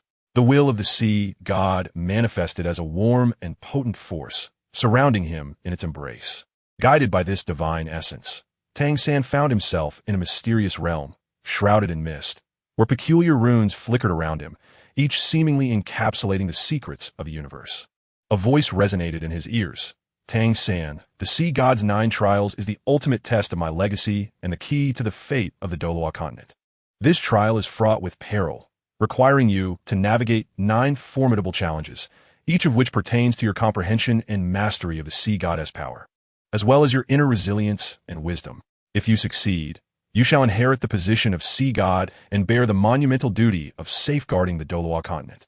Tang San's expression turned solemn as he resolutely nodded, declaring, "I shall give my utmost effort and not betray your trust." No sooner had the words left his lips than the light of the first trial illuminated before him, a portal leading into the unknown, from which mysterious vibrations emanated. Taking a deep breath, Tang San stepped resolutely through the threshold. He understood that what awaited him were unprecedented challenges. Yet the conviction in his heart was as steadfast as a rock. For the sake of the Douluo Continent and all he cherished, he would undoubtedly forge ahead, overcoming every obstacle. Meanwhile, his companions were elsewhere on Sea God Island, silently praying for his success in the trials. At the same time, Qianren, escorted by the Snake Spear Doa and the Stingray Doa, returned to the worship hall of the Spirit Empire in a disheveled state. Her complexion was as pale as snow, and each movement sent sharp pangs of pain coursing through her wounds, yet the defiance and stubbornness in her eyes remained unextinguished. As she entered the hall, Qianren gritted her teeth against the pain, determined to immediately commence the 8th trial of the angel. She understood that only by swiftly enhancing her strength could she gain the upper hand in her future confrontation with Tang San, thus washing away the humiliation of her recent defeat. With a mere thought, the hall shimmered with light, enveloping her in a mysterious and sacred power. An ethereal figure gradually coalesced before her. It was her dark side. This shadowy version of Qianren bore an identical appearance, but was filled with greed, jealousy, and cruelty, emanating an unsettling aura of darkness. Qianren, do you believe you can triumph over me? You shall never escape the darkness within, the dark side taunted, its laughter echoing through the hall like a devil-esque whisper. Undeterred, Qianren tightened her grip on the angelic holy sword, her angelic soul power surging forth, illuminating the entire hall with divine radiance. "I will conquer you and show you that light will ultimately dispel darkness," she declared, her voice resolute and powerful, resonating like a great bell within the temple. The battle erupted instantaneously, with the dark side of Qianren launching the first attack. In a flash, she darted towards Qianren, a sinister black blade appearing in her hand, imbued with a fierce dark power aimed directly at Qianren's throat. Qianren deftly sidestepped, evading the lethal strike, and swung her angelic holy sword, unleashing a wave of golden sword energy towards her shadowy counterpart. Unfazed, the dark side of Qianren casually waved the black blade, effortlessly neutralizing the golden sword energy. Then, she spread her arms wide, and countless black tendrils erupted from behind her like a swarm of frenzied venomous snakes, lunging toward Qianren. Quickly, Qianren summoned the angelic shield, encasing herself in a protective dome of golden light. The black tendrils crashed against the shield, emitting hissing sounds and billowing clouds of black smoke. Qianren recognized that such a defensive stance would not secure victory. She concentrated, searching for a flaw in her dark counterpart's onslaught. It was then that she observed that the dark side would briefly pause after launching large-scale attacks. Seizing this opportunity, she retracted the angelic shield and executed the angelic 9 slashes. The angelic holy sword transformed into golden streaks of light, striking swiftly towards her shadowy self. Caught off guard by the sudden assault, the dark side of Qianren hastily swung her black blade in defense, but several sword energies still grazed her, inflicting wounds. Rather than yielding, she unleashed an even greater surge of dark power. With a furious roar, the dark side's dark aura surged dramatically, morphing into a mass of black flames that charged at Qianren. Feeling the intensity of this formidable dark power, Qianren's heart raced. She recognized that this was a pivotal moment that would determine the outcome of their clash. Channeling all her angelic soul power into the angelic holy sword, she raised it high and invoked the angelic divine skill, Holy Flame Judgment. A colossal torrent of golden flames erupted from the sword, imbued with purifying divine force. Colliding with the black flames. Boom! The two tremendous forces collided, producing a deafening roar that reverberated throughout the hall. The worship hall trembled violently, as if on the verge of collapse. As the light dissipated, the dark side of Qian Renxue gradually became ethereal, ultimately vanishing from sight. Qian Renxue had successfully vanquished her dark side, completing the 8th trial of the angel. Exhausted, she knelt on one knee, yet a smile of satisfaction graced her face. She knew she had drawn closer to becoming the angel god, and her final confrontation with Tang San would be all the more exhilarating. Upon learning of Qian Renshue's successful initiation of the 8th trial, Qian Yaochen felt a fierce desire for victory ignite within him. At that moment, the will of the judgment god, like a thread of mysterious silk, silently entwined around his soul, clearly guiding him towards the border between the Tiando Empire and the Spirit Empire, where he would fulfill his own 8th trial, the extermination of evil soul masters. Understanding the significance of this trial, Qian Yaochen did not dare to delay. Clad in resplendent golden armor, the angelic wings upon his back shimmered with a divine glow. Firmly gripping the judgment divine sword, its runes swirling as if eager to drink the blood of evil soul masters, he took flight like a golden meteor streaking across the sky, racing towards his destination. Soon, he arrived at the boundary between the Tiando Empire and the Spirit Empire. The terrain here was complex, with undulating mountains and dense forests, permeated by an eerie and sinister atmosphere, with wisps of black mist rising, a clear sign of the evil soul master's long-standing presence. As Qian Yaochen touched down, he keenly sensed the malice lurking around him. With a cold snort, his powerful angelic soul power erupted instantaneously, sweeping through the area like an invisible storm, dispersing some of the surrounding dark mist. "Cowering vermin, come out and face your doom." His voice thundered, echoing through the mountains and forests. No sooner had he spoken than a horde of evil soul masters surged from all directions. Their forms were grotesque, faces twisted, exuding a nauseating stench. Leading them was a towering evil soul master, whose eyes glimmered with a blood-red light, wielding a long knife wreathed in black flames. "Umph! Those who dare intrude upon our territory are courting death." The leader of the evil soul master snarled. Without a moment's hesitation, Qian Yaochen launched his attack. With a sweep of the judgment divine sword, a golden sword energy shot forth like lightning towards the evil soul masters. With a sword energy passed, the very fabric of space seemed to tear apart, emitting a sizzling sound. The evil soul masters, realizing the danger, hastily unleashed their own malevolent abilities to counter the onslaught. The clash of black malevolence and golden sword energy erupted in a brilliant explosion of light and a deafening roar. Though the individual strength of the evil soul masters fell short of Qian Yaochen's formidable prowess, their sheer numbers surged towards him like an unrelenting tide, attempting to engulf him through the strategy of overwhelming numbers. Yet Qian Yaochen remained undaunted. He executed the angelic movement, deftly weaving through the throngs of evil soul masters. The judgment divine sword in his grasp, each swing delivering precise and lethal strikes that felled an adversary with every blow. The intertwining of golden radiance and dark malevolence cast the forest into a hellish spectacle. However, the evil soul masters, sensing the might of Qian Yaochen, began to alter their tactics. A faction continued to engage him directly, drawing his attention, while another stealthily maneuvered behind him, poised to launch a surprise attack. Although Qian Yaochen detected the stirring behind him, he refrained from turning, deliberately presenting an opening. Just as the ambushing evil soul master believed victory was at hand and unleashed their assault, Qian Yaochen pivoted with sudden ferocity. The brilliance of the judgment divine sword flaring magnificently as he invoked a powerful judgment technique.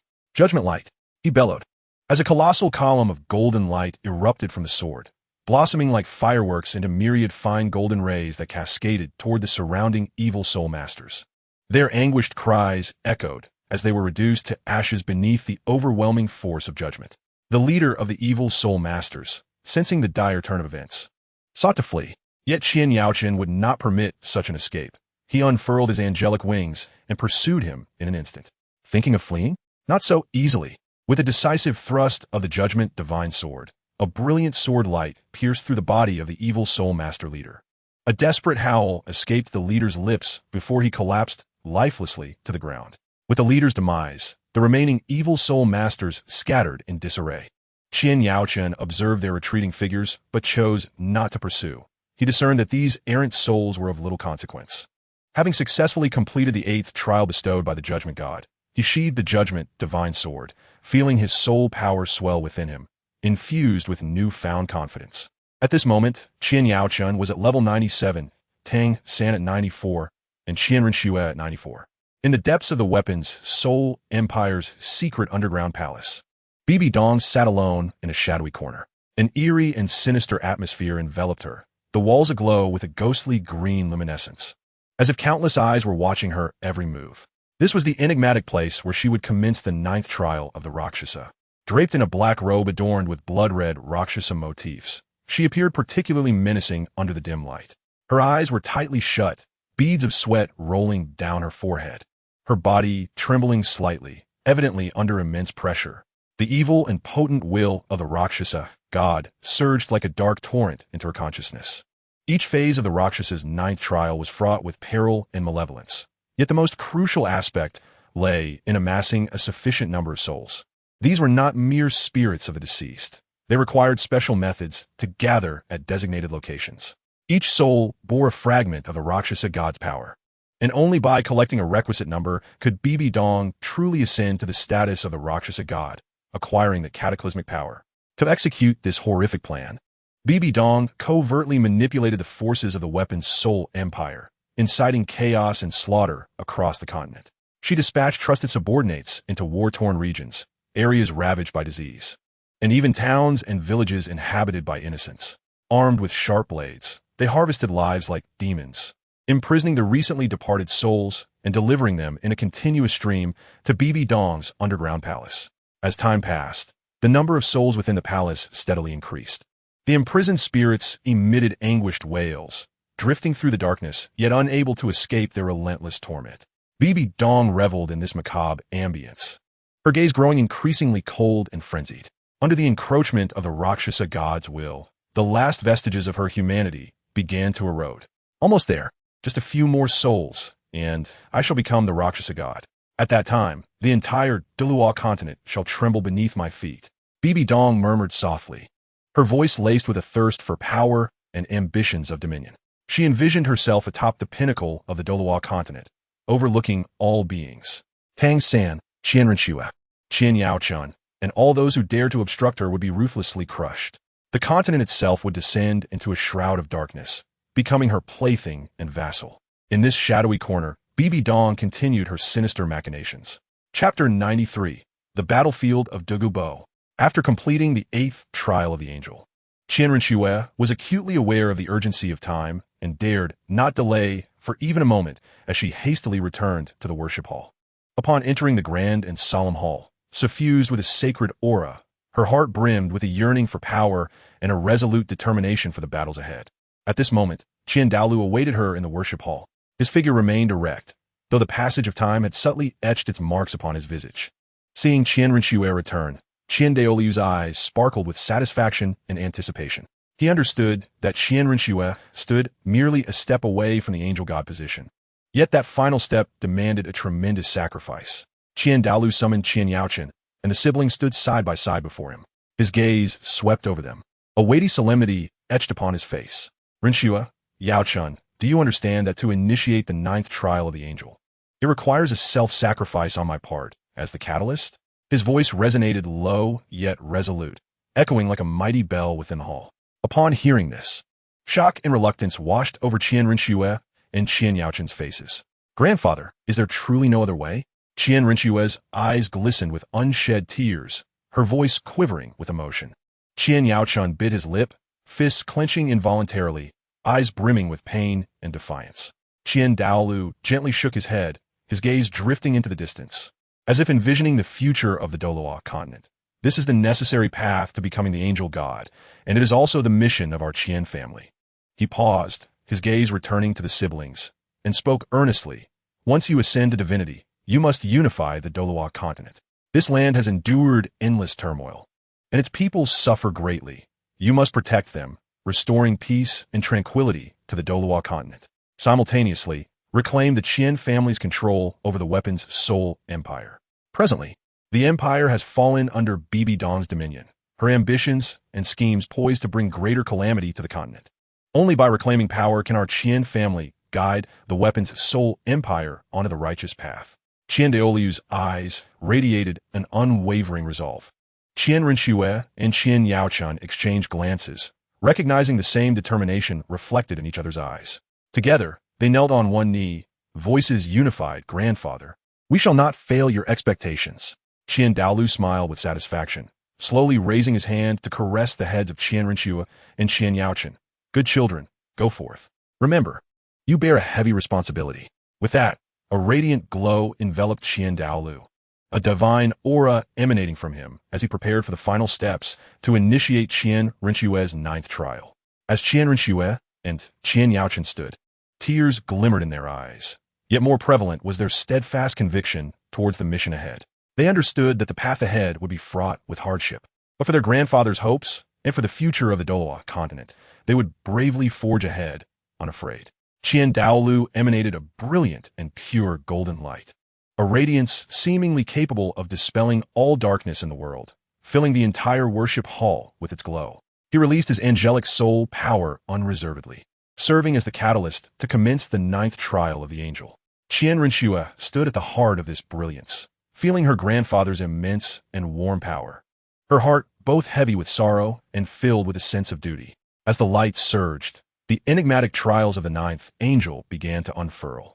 Meanwhile, Qian Yaochen was acutely aware that in the impending turmoil of Douluo Continent, every ounce of strength would prove indispensable. He recalled Douluo, the formidable poison Douluo, renowned for his prowess in group battles. While Douluo may not have been the pinnacle of strength in one-on-one confrontations, his capabilities in team skirmishes were unparalleled. As an honorary elder of the Spirit Hall, Douluo was intricately connected to the Spirit Empire, and Qian Yaochen believed that if he presented the cause with sufficient righteousness, Douluo would undoubtedly lend his support. Thus, Qian Yaochen set forth immediately, making his way to the Sunset Forest.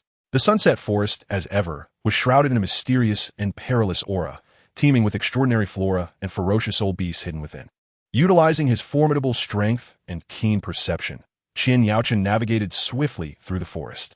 Before long, he arrived at Douluo's secluded dwelling, near the ice and fire yin-yang eye. Senior Poison Douluo, I seek an audience. Qian Yaochen called out, his voice clear and resonant, echoing through the valley. Moments latte. A gentle breeze, laced with tendrils of toxic mist, swept by, and Douluo's figure gradually materialized. He retained his slender physique, his eyes gleaming with shrewdness and cunning. Qian Yaochen, what brings you to my abode, young lad? Douluo remarked with a hint of jest. After respectfully bowing, Qian Yaochen replied earnestly, Senior, the current situation on Douluo Continent is dire. The Spirit Empire is embroiled in unrelenting conflicts with various factions, and a great battle is inevitable. I am acutely aware of your exceptional strength, particularly your distinct advantage in group combat, and thus I implore you to emerge from your seclusion and lend us your support. Douluo furrowed his brow slightly, scrutinizing Qian Yaochen before responding slowly. Though I am an honorary elder of the Spirit Hall, I am loath to be unwittingly drawn into this strife. Pray tell, what benefits would this hold for me? Having anticipated this inquiry, Qian Yaochen replied sincerely, Senior, should the Spirit Empire unify the Douluo Continent, rewards will undoubtedly be bestowed based on merit. Given your strength and contributions, you shall be amply compensated.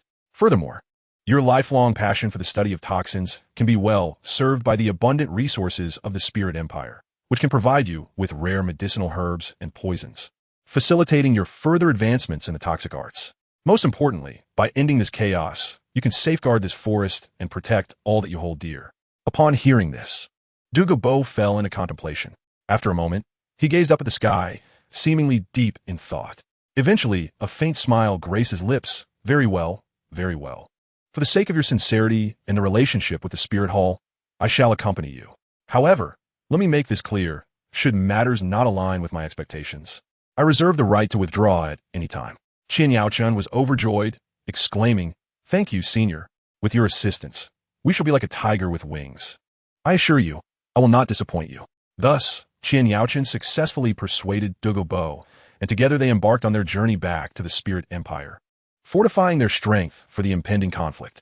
Meanwhile, Qian Rinxue, amidst the enigmatic angel trials, persevered step by step towards her aspiration of becoming an angel god.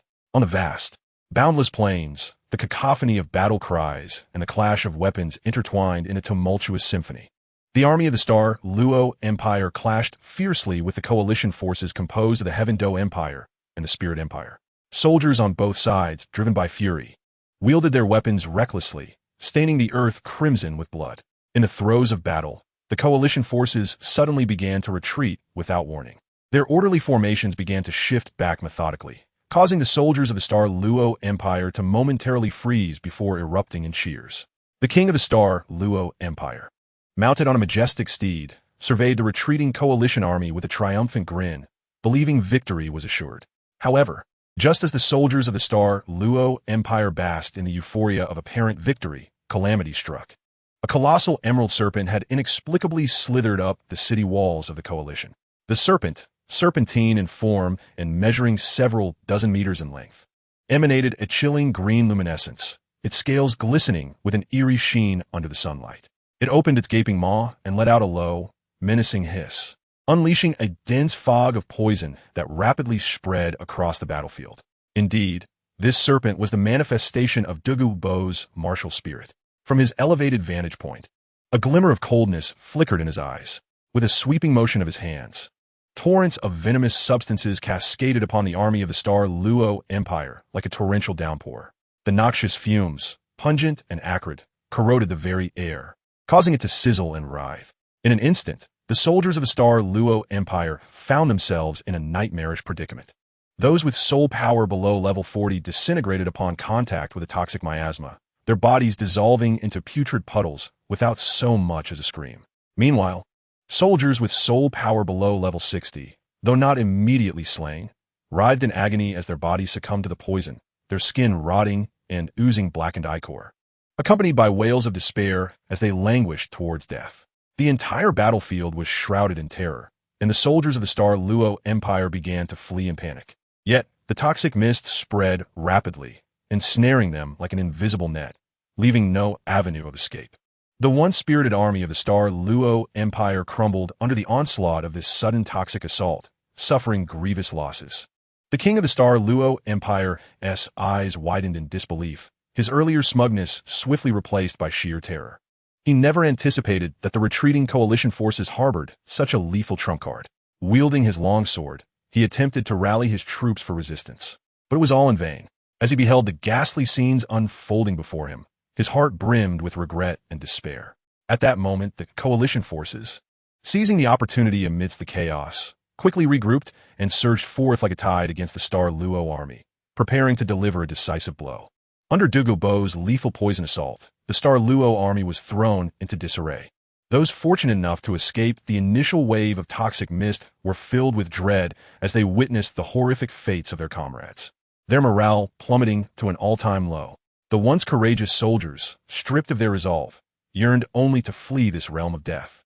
The commanders of the Star Luo Empire shouted hoarsely, striving to regroup their forces and establish a semblance of defense, but the chaotic situation spiraled beyond control. Soldiers trampled one another in their frantic flight, and the entire formation of the army collapsed. Seizing this opportune moment, the coalition forces charged back fiercely, akin to a tiger descending from the mountain. The cavalry of the Heaven Do Empire led the charge, their hooves thundering like a tempest, raising clouds of dust. As their lances gleamed with lethal intent, mercilessly thrusting into the panicking soldiers of the Star Luo Empire. The soul masters of the Spirit Empire unleashed their respective martial spirit abilities, vibrant and deadly, as powerful soul attacks rained down like torrential hail, exacerbating the casualties among the Star Luo army. Caught in this dual onslaught, the Star Luo army found themselves utterly powerless to resist. Their already precarious situation deteriorated further, and the battlefield echoed with the anguished cries of soldiers as blood soaked vast stretches of land. The king of the Star Luo Empire, surrounded by his guards, struggled to maintain his safety amidst the chaos. He watched helplessly as his army disintegrated under the coalition's relentless assault, his heart heavy with bitterness and despair.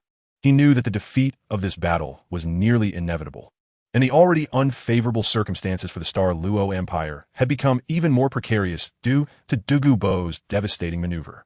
As time wore on, the resistance of the Star Luo army grew increasingly feeble. More and more soldiers fell in pools of blood, succumbing either to the corrosive miasma or to the blades of the coalition forces. Before long, the battlefield was sparsely populated with the remnants of the Starry Empire's forces, either perished in combat or captured. The United Coalition Army achieved an overwhelming victory in this encounter. As they surveyed the ravaged terrain, jubilant cheers echoed into the heavens. In the wake of this devastating defeat, the Starry Empire not only suffered grievous losses, but also faced an even graver predicament. A significant breach appeared in their border defenses, and the coalition army was poised to pursue relentlessly, further constricting the Empire's dwindling space for survival. Following this catastrophic battle, the Starry Empire's military retreated like a broken army. The coalition advanced with relentless force, swiftly seizing nearly a third of the Empire's vast territories, leading towns and villages to fall, leaving the populace displaced and wailing in despair. In the midst of this chaos, the Emperor of the Starry Empire, acutely aware of the precarious situation, paced anxiously within the imperial city, his face etched with anxiety and despair. Yet, as the sovereign of a nation, he was compelled to muster his resolve and make difficult decisions. Ultimately, gritting his teeth, he commanded the entire army to retreat swiftly, determined to leverage the sturdy moat of the imperial city alongside its complex and advantageous terrain to staunch the coalition's frenzied advance. Upon receiving the order, the Starry Empire's forces commenced a methodical strategic withdrawal. Though the soldiers bore the weight of exhaustion, their eyes still glimmered with a spark of defiance. They retreated toward the imperial city, carrying their wounds and indignation. Along the way, numerous squads were left behind to cover their retreat, sacrificing themselves to buy precious time for the main force. When the bulk of the army reached the imperial city, the emperor immediately convened all commanders for an urgent military conference within the palace's council chamber. The atmosphere was thick with tension, oppressive enough to stifle breath. The emperor's countenance was grim as he surveyed each commander, speaking gravely. "Gentlemen, our Starry Empire stands on the brink of annihilation. The imperial city is our final bastion and the foundation of our existence. We must utilize this moat and the terrain to the utmost, fighting to the death. We cannot allow the coalition to step even an inch into our city." The commanders nodded in unison, their eyes reflecting unwavering determination. They understood that retreat was no longer an option. They had to fight with their backs against the wall, perhaps grasping a slender chance of survival. Subsequently, they hurried to their respective posts, diligently organizing defenses. Soldiers dug trenches by the moat, erected obstacles such as caltrops and stakes, and piled barrels of boiling oil and stones atop the city walls in preparation for the impending assault. Archers stood ready on the battlements, arrows nocked, poised to deliver lethal strikes to the advancing enemy. Meanwhile, mages gathered, chanting ancient incantations, readying powerful spells to deliver a heavy blow to the coalition forces. Simultaneously, the citizens of the imperial city sprang into action. They organized spontaneously, delivering supplies to the soldiers and tending to the wounded. The elderly prayed within the city, beseeching the divine for protection over the Starry Empire amidst this crisis, while women tirelessly sewed garments and prepared rations for the soldiers. Children did their part, relaying messages, as the entire imperial city united, imbued with a spirit of solemn resolve. On the other hand, the coalition, after seizing vast swathes of land, did not rush to assault the imperial city. They established encampments several dozen miles from the city, strategizing their next moves. The coalition commanders recognized the formidable defenses of the city, bolstered by its moat and complex terrain, and knew that breaching it would not be a simple task. A meticulous plan was essential to ensure a decisive victory. In the wake of the devastating losses incurred during the Plains battle, the Starry Empire's military strength had diminished significantly. The venom unleashed by the solitary assassin had wrought havoc, inflicting irremediable damage upon the Empire's military might. Faced with the coalition's aggressive posture, the Emperor realized that to safeguard the imperial city and protect the nation, he must swiftly bolster the ranks. In desperation, he issued a stringent decree. All able-bodied men were to enlist. The moment the decree was proclaimed, the Starry Empire erupted into a frenzy. Whether in bustling metropolises or remote villages, a palpable atmosphere of tension and unease enveloped the land. Young men, some freshly wed, others still in their studies, and many the sole breadwinners of their families, found themselves compelled to heed the call, laying aside their personal affairs to prepare for battle. Long lines formed at conscription points throughout towns, with expressions ranging from solemnity to fear, yet also resolute determination. They bid farewell to their loved ones, receiving weapons and rudimentary armor, their gazes filled with uncertainty about their fates, yet underscored by a sense of duty to defend their homeland. Many families were shattered as elderly parents bid farewell to sons, wives to husbands, and children to fathers, the cries and admonitions intertwining in heart-wrenching cacophony. To rapidly transform these hastily summoned soldiers into a fighting force, the Starry Empire urgently dispatched seasoned commanders and veterans to conduct intensive training. The training grounds echoed with the clamor of battle cries as the recruits labored under the scorching sun, mastering fundamental combat techniques and formations. Despite the harsh conditions and time constraints, not a single soul complained. They understood the weight of their responsibility to defend their country and protect their kin. Simultaneously, artisans within the Starry Empire tirelessly crafted more weapons and equipment. The forges blazed with relentless fire, the sounds of hammers striking anvils resounding continuously. Armorers meticulously fashioned suit after suit of armor, striving to provide greater protection for the soldiers. However, due to the urgency of time and limited resources, many weapons and gear appeared rudimentary and unrefined. Yet this was all that the Starry Empire could muster. As the able-bodied men across the nation enlisted, the logistics departments of the Starry Empire faced immense pressure. They were tasked with supplying food, medicine, and other essentials to the newly increased forces. Farmers responded to the call, intensifying their cultivation efforts, consistently delivering the fruits of their labor to the army. Healers scoured the land for herbs, concocting healing potions to tend to the injured soldiers. As time passed, a new army composed of the nation's men gradually took shape. Though lacking in combat experience and equipped with substandard gear, they stood resolutely at the front lines of the imperial city, driven by loyalty to their country and the desire to protect their families. They would fight alongside battle-hardened veterans to withstand the coalition's onslaught, engaging in a life-and-death struggle for the survival of the Starry Empire. Meanwhile, outside the imperial city, the coalition prepared meticulously for their assault. At this critical juncture, the Tang clan, an essential force within the empire, resolutely stepped forward. The clan leader recognized that the existing military strength of the Starry Empire would struggle to repel the coalition's advance. Thus, the use of concealed weapons might prove pivotal in turning the tide. Consequently, the Tang clan promptly resolved to equip the army with a variety of concealed weaponry, including the Zhuge crossbow and silent dart. The Tang clan immediately immersed themselves in the urgent production and distribution efforts. Within their workshops, fires burned day and night as artisans raced against time to forge various concealed weapons. Components of the Zhuge crossbow swiftly took shape in skilled hands, each piece meticulously polished and assembled, resulting in a new array of crossbows. The crafting of silent darts was even more intricate. Each dart underwent multiple processes to ensure precision and lethality. Simultaneously, the Tang clan dispatched numerous experienced disciples to various military camps to instruct soldiers in the use of these concealed weapons. On the training grounds, the disciples patiently explained the operation of a Zhuge crossbow. Attention, everyone, this Zhuge crossbow can fire multiple bolts in succession, wielding tremendous power. When in use, one must first draw back the crossbow string, load the crossbow bolt, aim at the target, and then pull the trigger. However, utmost caution must be exercised. It should not be handled recklessly.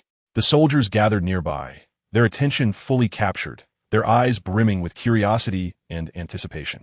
The disciples of the Tang sect imparted knowledge about the use of silent wrist darts with even greater caution. These silent wrist darts possess exceptional concealment capabilities, making them ideal for close-range ambushes. When donned, they should be hidden within the sleeves, waiting for the opportune moment to be stealthily propelled forth. Nonetheless, this concealed weapon has a limited firing range, necessitating precise distance management to ensure a direct hit. The soldiers eagerly took to practicing, their initial movements somewhat clumsy, but through repeated exercises, they gradually mastered the technique.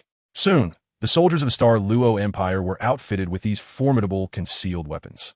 When they stood upon the walls of the royal city, armed with the Zhuge crossbow and harboring silent wrist darts, they felt a newfound sense of confidence. These concealed weapons became a beacon of hope in their struggle against the Allied forces, alleviating some of the fear they felt in the face of a formidable enemy. In the days that followed, whenever the Allied forces launched probing attacks, the soldiers of the Douluo Empire would decisively retaliate with their concealed weapons. The bolts shot from the Zhuge crossbows fell like rain upon the Allied forces, merging the sounds of battle cries and anguished screams into a cacophony. The silent wrist darts, utilized at critical moments, often delivered fatal blows to the Allied soldiers, who were caught completely off guard. The emergence of Tang sect's concealed weapons proved to be a thorn in the side of the Allied forces. They had initially believed that the Star Luo Empire, having suffered significant losses, was on the brink of collapse, only to discover that these seemingly insignificant concealed weapons wielded such formidable lethality. The rhythm of the Allied forces' assault was disrupted, compelling them to reassess their adversary and devise a more cautious strategy. Meanwhile, the Star Luo Empire, bolstered by the assistance of the Tang sect's concealed weapons, managed to temporarily stabilize their defenses, gaining precious time for subsequent counteractions. Standing within the ranks of the Allied forces, Douluo Bo gazed at the glinting concealed weapons in the hands of the Star Luo soldiers atop the city walls, a flicker of ruthlessness crossing his eyes. He pondered silently, contemplating that a further treacherous scheme could indeed cause the hastily assembled defenses of the Star Luo Empire to collapse in an instant. With this thought, a slight smile curved his lips as he began to plan the application of poison and to identify the perfect moment to strike. Just as Douluo Bo was preparing to take action, Qin Yaochen sensed his unusual demeanor. Qin Yaochen swiftly approached Douluo Bo, gripping his shoulder firmly, and said gravely, "Senior, this course of action is unwise." Douluo Bo furrowed his brow, turning to face Qin Yaochen, his expression filled with confusion and displeasure, questioning, "Why not? If not now, then when? These concealed weapons are indeed troublesome. If they are not swiftly dealt with, our offensive will undoubtedly be hindered." Qin Yaochen shook his head slightly, his gaze directed toward the war-torn royal city, his expression somber as he declared, "Senior, within the royal city, there are not only the armies of the Star Luo Empire, but also countless innocent civilians. Should we unleash a widespread poison here? Although it may severely damage the enemy forces, those defenseless citizens would be equally doomed. Such an act would be against the heavens. Although we find ourselves in a state of war, we must not abandon our principles and indiscriminately slay the innocent." Upon hearing these words, Douluo Bo felt a slight tremor in his heart. He had always acted with reckless abandon, prioritizing results above all and rarely considering such matters. However, Qin Yaochen's words prompted him to enter a state of deep reflection. After a moment, Douluo Bo sighed softly, gradually lowering the poison vial he had prepared, saying, very well, you young lad, you possess a kind heart. I shall heed your counsel." Qin Yaochen, relieved that Douluo Bo had abandoned the notion of deploying poison, expressed his gratitude. "Thank you, Senior, for your understanding. While our allied forces undertake this action to expand our territory, we should also strive to minimize innocent casualties to win the hearts of the people. There are many civilians within the royal city. If they were to suffer due to our momentary lapse in judgment, even if we were to conquer the Star Luo Empire, governing it peacefully would be a challenge." Douluo Bo nodded, his gaze toward Qin Yaochen now imbued with a measure of approval. "You, young man, are quite insightful for your age. It seems I've acted rashly. But how shall we resolve the issue of these concealed weapons?" Qin Yaochen, with unwavering resolve, looked toward the city walls and replied, "Rest assured, Senior, we shall deliberate further and undoubtedly find a solution. Perhaps we could organize a cadre of elite spirit masters to launch a nighttime raid to dismantle their concealed weapon manufacturing workshop, addressing the problem at its source." Douluo Bo nodded slightly, a smile gracing his lips. "That plan is indeed feasible. Let us proceed as you suggest. We shall select a group of agile spirit masters tonight to catch them unawares." Thus, the two began to discreetly select elite spirit masters within the Allied camp, devising a surprise assault on the concealed weapon workshop of the Star Luo Empire. This minor episode rendered the ongoing battle for the royal city even more complex and intricate. Chapter 94. The angelic divine descends. The sea god emerges. The night fell like ink, heavily pressing down upon the royal city of the Star Luo Empire. Clad in a black combat suit, Qin Yaochen's angelic wings shimmered with subdued light, resembling a shadow amidst the night. The members of his meticulously chosen angelic squad donned similar dark attire, their eyes gleaming with determination and resolve. Like phantoms, they stealthily traversed the no-man's land between the Allied forces and the defenses of the Star Luo Empire, stealthily approaching the royal city. Utilizing their extraordinary agility and perfect concealment of their presence, the squad successfully reached the foot of the royal city. Qin Yaochen slightly tilted his head, his gaze fixed upon the towering city walls. He subtly gestured, and the team members understood immediately, swiftly employing their spirit abilities to silently scale the walls. The soldiers of the Douluo Empire stationed on the walls remained oblivious to the imminent danger, diligently observing the front, unaware that the enemy had silently infiltrated from behind. Once the angelic squad successfully entered the city, they swiftly advanced toward the concealed weapon manufacturing facility, guided by the intelligence they had previously gathered. Along the way, they skillfully evaded patrolling soldiers, moving like an unseen wind through the streets and alleys. At last, a heavily fortified courtyard came into view. The secret workshop of the Douluo Empire dedicated to the production of concealed weapons. The area was laden with defensive measures, and heavily armed guards stood watch at the entrance. Qian Yaochun frowned slightly, signaling for his team to conceal themselves. He meticulously observed the layout of the workshop and the patterns of the guards' patrols, quickly formulating a plan for the assault. Moments later, Qian Yaochun's eyes sharpened, and he whispered, "Action!" The team members surged forth like arrows released from a bow. Some employed their spirit power to silently dispatch the guards at the entrance, while others swiftly established barriers to prevent any leakage of information. Qian Yaochun led the charge, directly penetrating the interior of the workshop.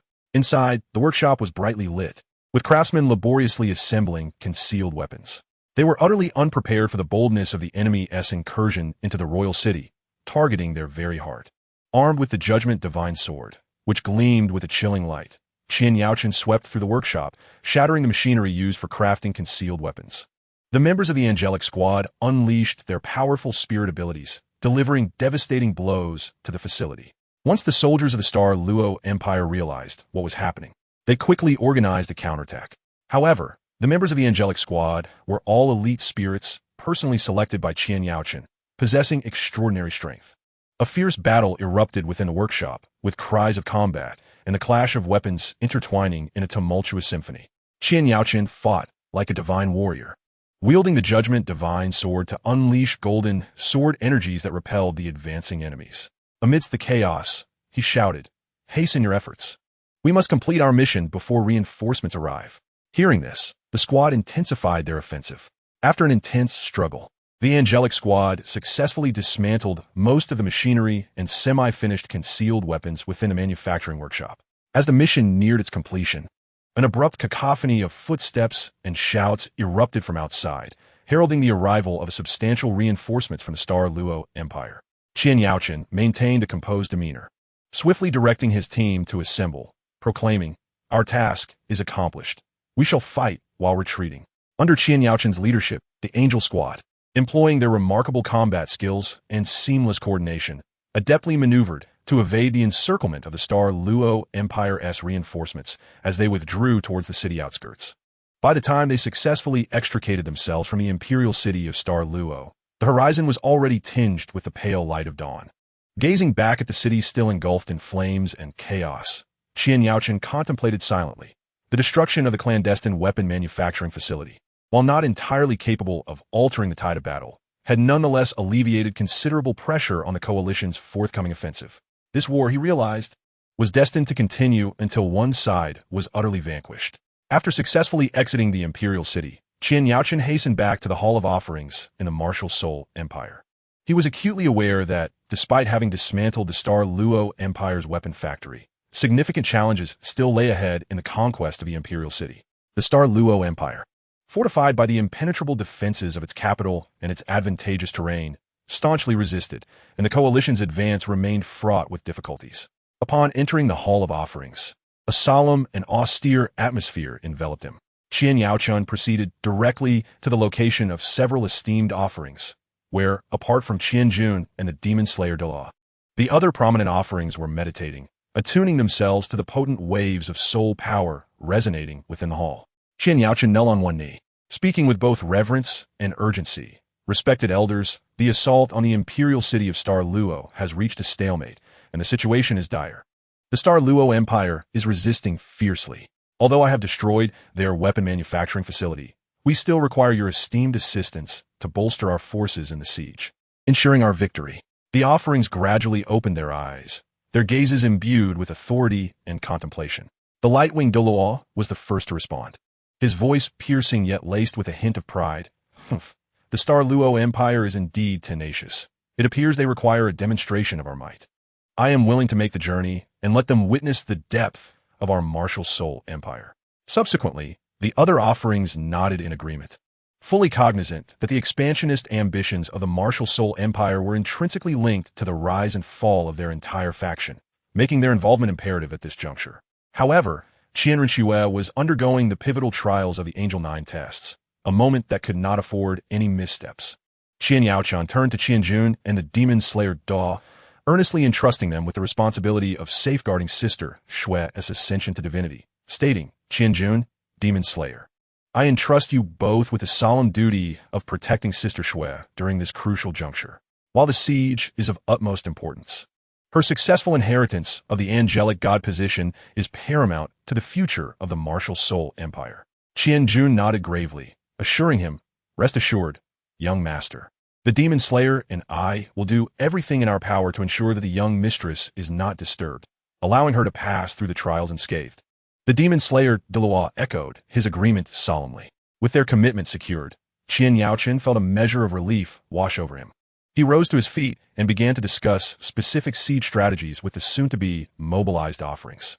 The group convened, meticulously analyzing the defensive architecture of the Star Luo Imperial City, the distribution of enemy forces, and potential contingencies. Days later, preparations were complete.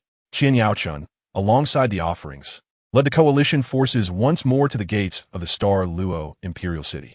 On the battlements, the soldiers of the Star Luo Empire gazed upon the imposing coalition with an ominous sense of foreboding. They understood that this time, the coalition's assault was even more formidable, and with the loss of their clandestine weaponry, their defensive challenges would be significantly heightened. A far more brutal siege was poised to commence, while Qian Renxue, under the protection of Qian Jun and the demon slayer Da, persevered through the arduous path of the Angel 9 tests. The fate of the Douluo Continent was quietly being rewritten amidst the swirling storm of conflict. Following the arrangements for the offerings to take their positions on the front lines, Qian Yaoqian recognized that this moment was also crucial for his own breakthrough.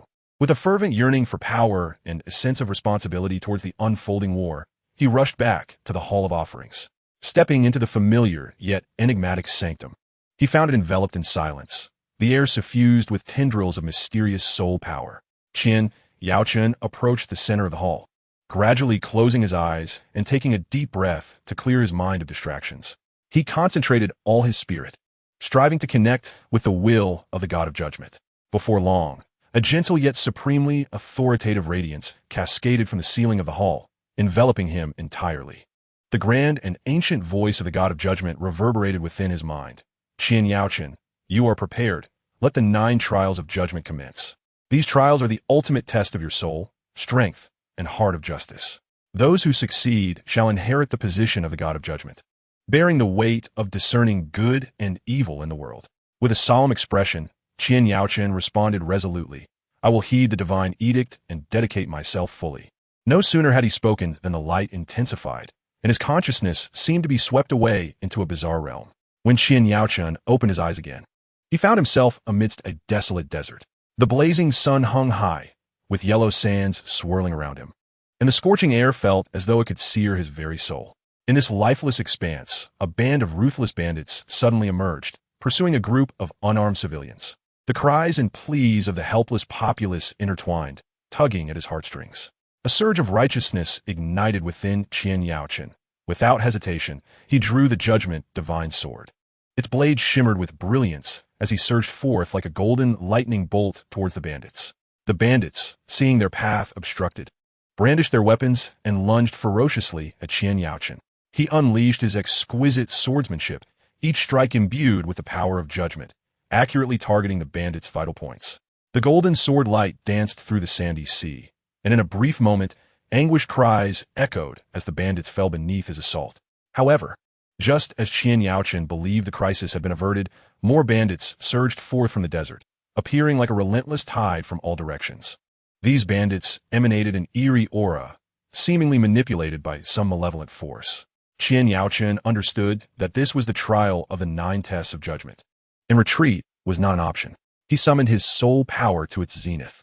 The light of the judgment divine soared blazing brighter than ever as he unleashed a formidable domain of judgment, enveloping the surrounding bandits. Under the influence of this domain, their movement slowed and their evil power gradually waned.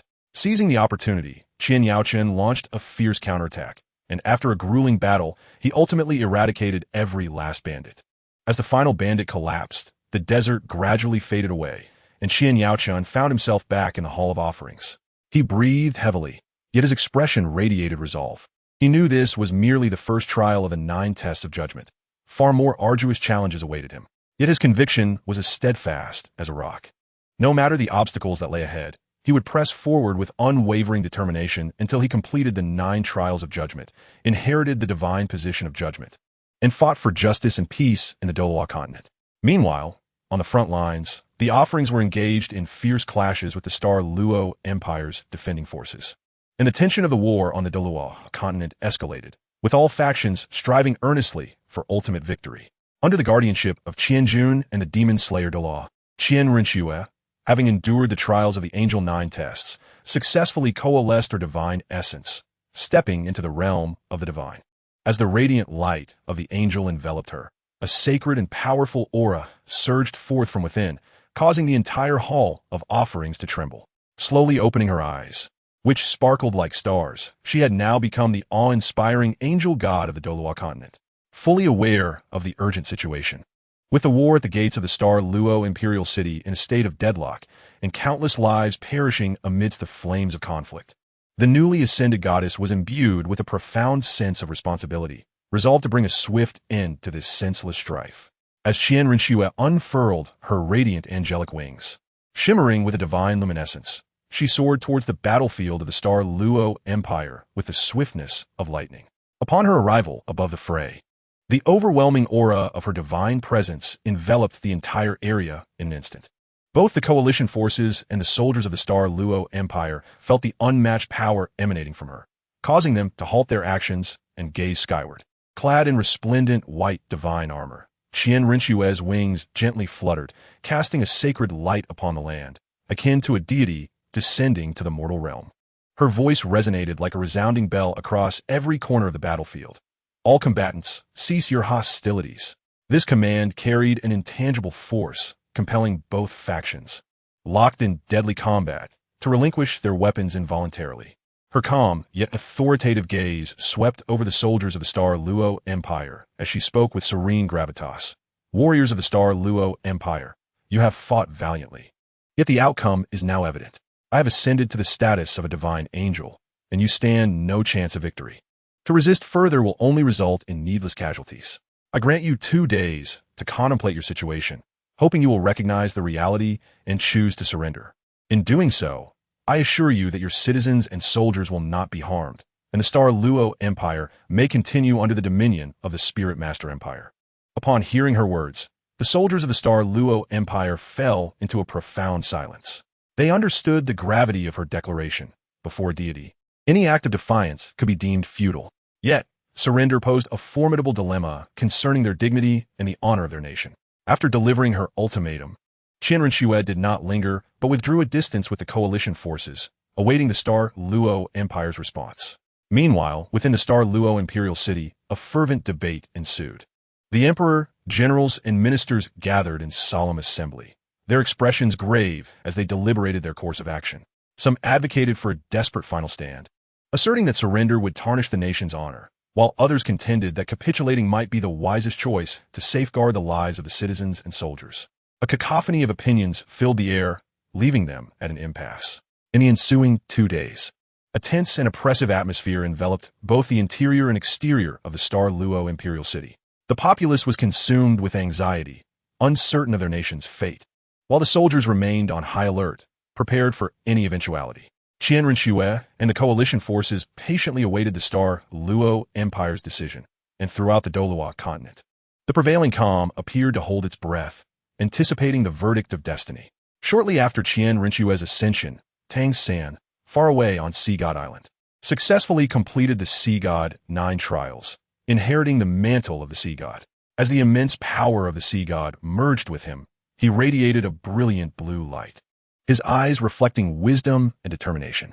The will of the former Sea God echoed in his mind, imparting knowledge of the events transpiring across Douluo Continent. Upon learning of Qian Rinchue's divinity and her pressure upon the Star Luo Empire, Tang San felt a tightening in his heart. He understood that the situation on Douluo Continent had reached a critical juncture, with the Star Luo Empire in imminent peril.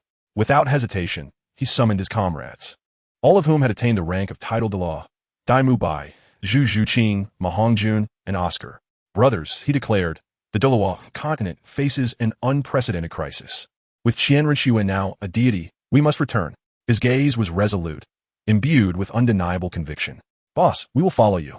Dai Mu Bai responded first, his white tiger martial spirit seemingly resonating with its master's battle fervor, letting out a low roar.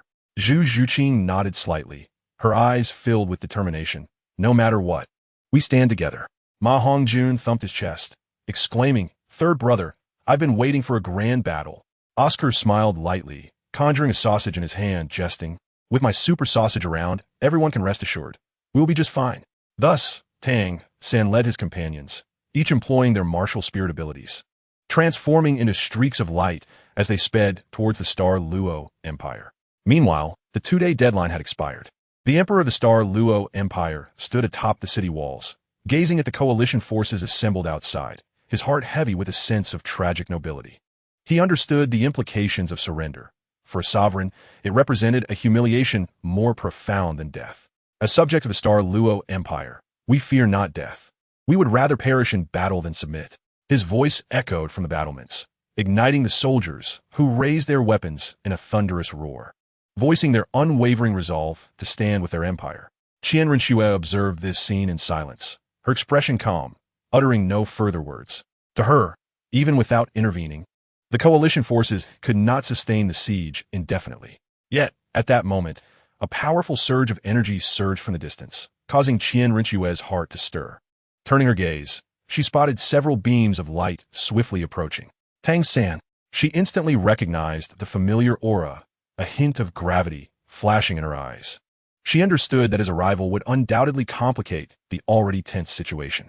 A climactic confrontation, uniting two deities and numerous formidable powers, was poised to unfold upon the soil of the Star Luo Empire. Chapter 95, The Duel of Deities.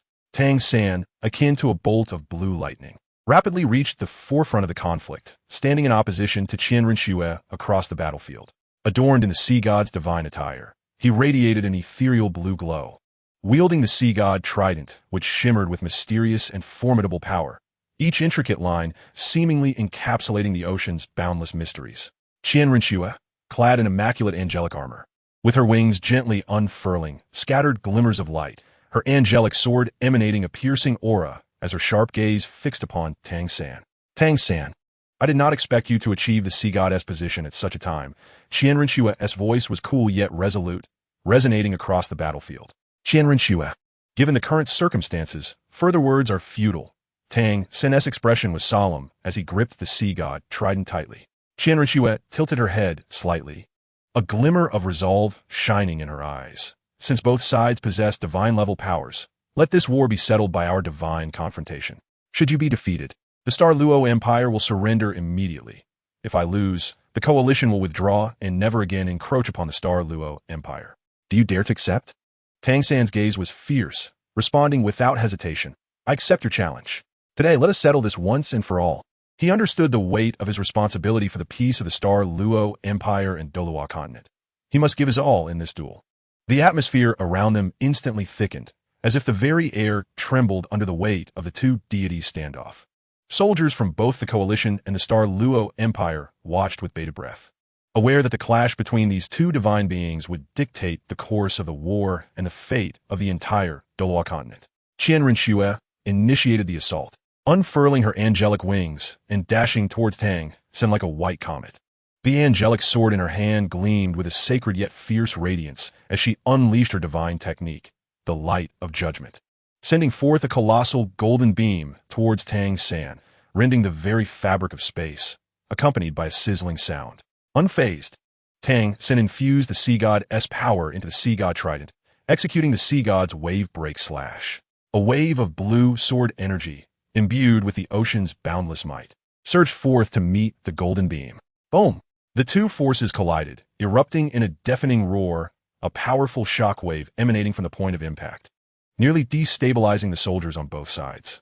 As the brilliance faded, Qian Rinxue and Tang San hovered in the air, both eyes filled with vigilance. They understood that this was merely the beginning. The ensuing battle would be even more intense and brutal. Behind them, both armies watched the divine confrontation with bated breath, their hearts brimming with anticipation and trepidation. The two deities clashed fiercely in the skies. Qian Rinxue waved her angelic holy sword, unleashing countless golden sword shadows that rained down upon Tang San like a torrential downpour, each shadow imbued with cataclysmic divine power. As they passed, the very fabric of space warped and twisted, emitting piercing shrieks. Tang San, refusing to be complacent, rapidly spun the sea god trident before him, forming a protective blue light shield. The sword shadows collided with the shield, erupting in a cacophony of thunderous booms and scattering myriad golden and blue sparks. Yet, Qian Rinxue's assault was relentless. She swiftly closed the distance, her holy sword transforming into a golden streak aimed directly at Tang San's throat. Tang San deftly sidestepped, narrowly evading the lethal strike, while simultaneously thrusting the trident's tip, releasing a serpentine bolt of blue divine power straight toward Qian Rinxue's chest. Her eyes narrowed, and with a flick of her sword, she shattered the blue energy, then flapped her wings to retreat, creating space between them. Raising her holy sword high, Qian Rinxue chanted an incantation. In an instant, the sky darkened, and a colossal beam of golden judgment descended, hurtling toward Tang San. Sensing the overwhelming pressure, he pushed the sea god's power to its limits, embedding the trident into the void beneath him, summoning a vast blue water curtain that enveloped him. The golden beam of judgment crashed into the water curtain, causing violent tremors that shook it, sounding like 1,000 cracking bones, threatening to shatter at any moment. Gritting his teeth, Tang San exerted all his strength to maintain the curtain's stability, sweat beading on his forehead. In a moment of desperation, he bellowed, thrusting the sea god trident upward. The blue water curtain surged forth, intertwining with the golden beam in a tremendous clash. Boom! The collision unleashed a cataclysmic energy storm akin to a supernova, powerful gusts radiating in all directions. The ground trembled, and the soldiers of both the allied forces and the Star Luo Empire braced themselves against the onslaught. Cracks marred the walls of the Star Luo Empire under this force. Seizing the chaos of the energy storm, Qian Rinxue transformed into a streak of golden light, charging once more toward Tang San. The brilliance of her holy sword intensified as she unleashed her angelic ultimate technique, the angelic final judgment. A golden sword beam, embodying the power to bring all to an end, shot toward Tang San at a velocity surpassing the speed of light. Tang San recognized the devastating potential of this strike. He concentrated his spirit, and the sea god trident erupted with an unprecedented blue radiance, channeling his most potent divine power into a self-created technique. The sea god's reverse scale sky splitting strike. A massive blue trident beam surged forward, meeting the golden sword beam with annihilating force. Boom! A thunderous roar seemed to shatter the heavens and earth, sending tremors throughout the Douluo Continent. The blinding light rendered onlookers unable to see, while the energy ripples spread across the land, causing distant mountains to collapse and rivers to change course. As the light gradually faded, Tang San and Qian Rinxue hovered in the air, panting slightly. Their divine armors bore various degrees of damage, and several wounds marred their bodies, blood trickling slowly. Yet, neither exhibited a hint of retreat. Rather, their eyes ignited with a fiercer fighting spirit, poised to face the next wave of brutal attacks. Below, the soldiers, both from the allied forces and the Star Luo Empire, stood speechless, awestruck by the clash of these deities. Seizing the fleeting moment when Qian Rinxue faltered, Tang San's eyes sparkled with determination as he unhesitatingly unleashed the sea god technique, the unfathomable tempest. The sea god trident shimmered with blue light, ancient and mysterious runes dancing around its shaft. Tang San poured forth the entirety of his sea god power into it, then hurled the trident with all his strength. In an instant, the skies darkened. A brilliant blue beam streaked through the heavens like a meteor, imbued with formidable power that sought to lock onto Qian Rinxue. As it soared, the blue light warped the surrounding space, leaving behind ripples of blue energy that reverberated through the air. Qian Rinxue, sensing the ferocity of the incoming attack, paled slightly. She understood that if the unfathomable tempest struck true, she would find herself in a precarious position. Without a moment's hesitation, she leveled her angelic holy sword. summoning her divine power and executing the angelic divine technique, the angelic shield. A shield radiating a pure golden light materialized before her, its surface flowing with intricate runes, each embodying the essence of angelic might and exuding formidable defensive power. The brilliance of the shield melded with the surrounding space, seemingly creating an independent realm of protection. Boom! The sea god trident, bearing the might of the unfathomable tempest, crashed against the angelic shield. In that instant, a deafening explosion resounded, intertwining blue and gold light to form a colossal energy sphere. The sphere expanded, fracturing the surrounding space like shattered glass, its powerful energy waves spreading wildly. The battlefield below was engulfed in this aftermath. Soldiers from both the Allied forces and the Douluo Empire unleashed their soul skills to withstand the terrifying force. Weaker soldiers were thrown aside by the shockwaves, crashing heavily to the ground, blood spilling from their mouths. The earth itself cracked under this immense pressure, as if a colossal unseen hand had torn it asunder.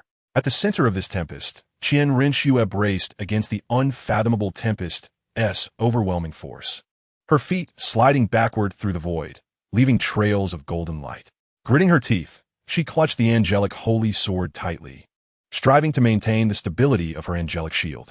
While the shield absorbed most of the force, tendrils of blue divine energy seeped through, battering her body and causing her to feel a surge of internal turmoil. In this fleeting interval, Tang rapidly formed seals with his hands, invoking the technique of irretrievable departure once more. The sea god trident, still glowing brightly, unleashed an even more formidable surge of sea god power, cascading forth like a blue torrent toward Qian Rinxue, as if intent on dragging everything into an endless abyss, fueled by relentless momentum. Sensing the ferocity of this renewed assault, Qian Rinxue felt a pang of despair. Yet, as the angel of the gods, she would not concede easily. Taking a deep breath, she summoned her divine power to its zenith, the light of the angelic shield intensifying as she endeavored to withstand the impending lethal strike. A more intense clash erupted between the two deities, shaking the very foundation of the Douluo Continent, drawing gasps from all. With all her strength, Qian Rinxue deflected the relentless tide of the irretrievable departure, her form trembling slightly as a trickle of golden divine blood escaped her lips. However, her gaze bore no hint of fear, only a fiercer resolve to battle. Seizing the brief moment when Tang San's strength waned, Qian Rinxue launched her counterattack without hesitation. She raised her angelic holy sword high above her head, radiant golden light erupting from her body like a miniature sun blossoming in the void. With a fierce cry, she unleashed angelic radiance.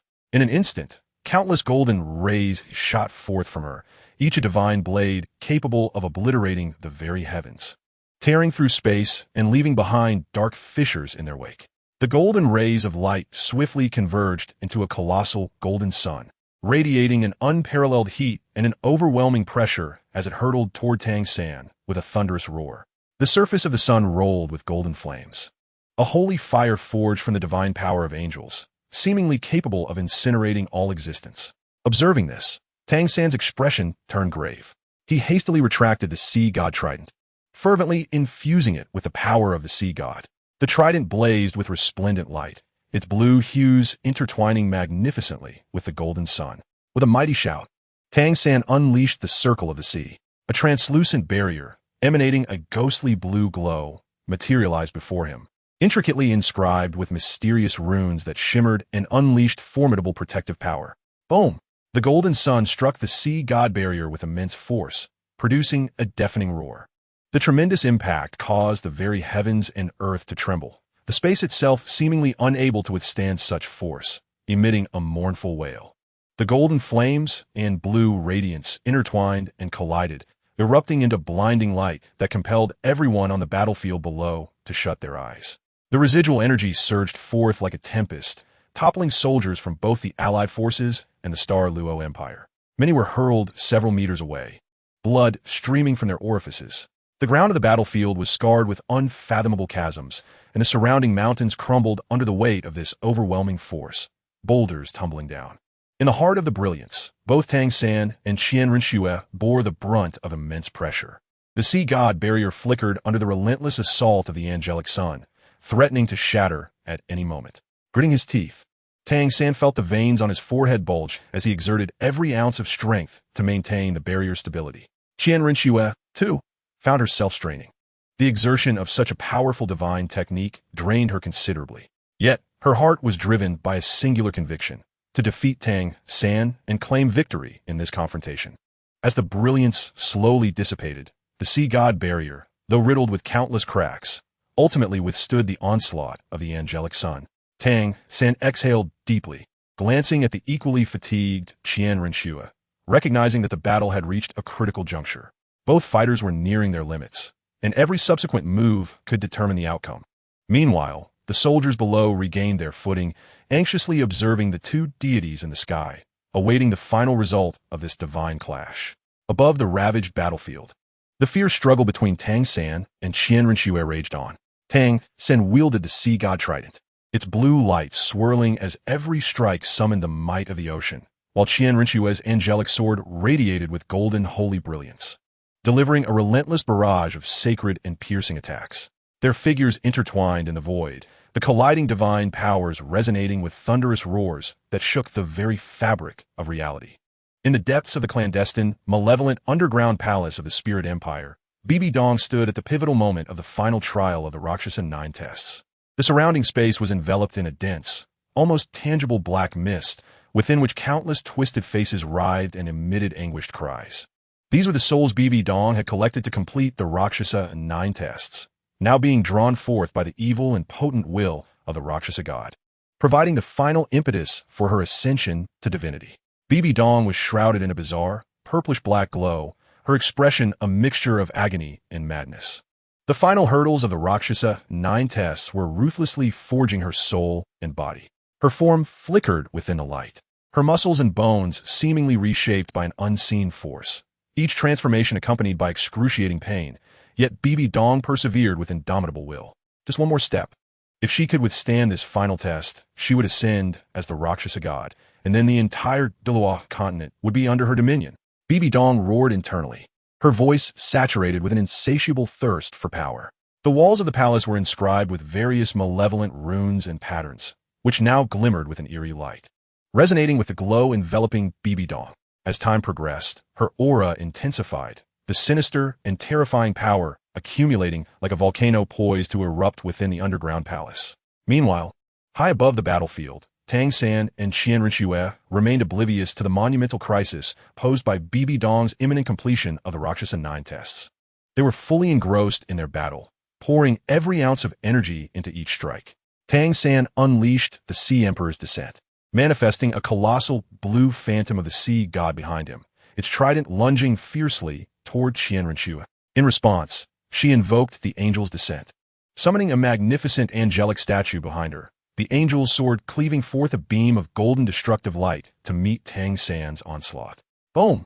The clash of these cataclysmic forces erupted once more, illuminating the sky and sending powerful shockwaves radiating outward, wreaking havoc on the battlefield below.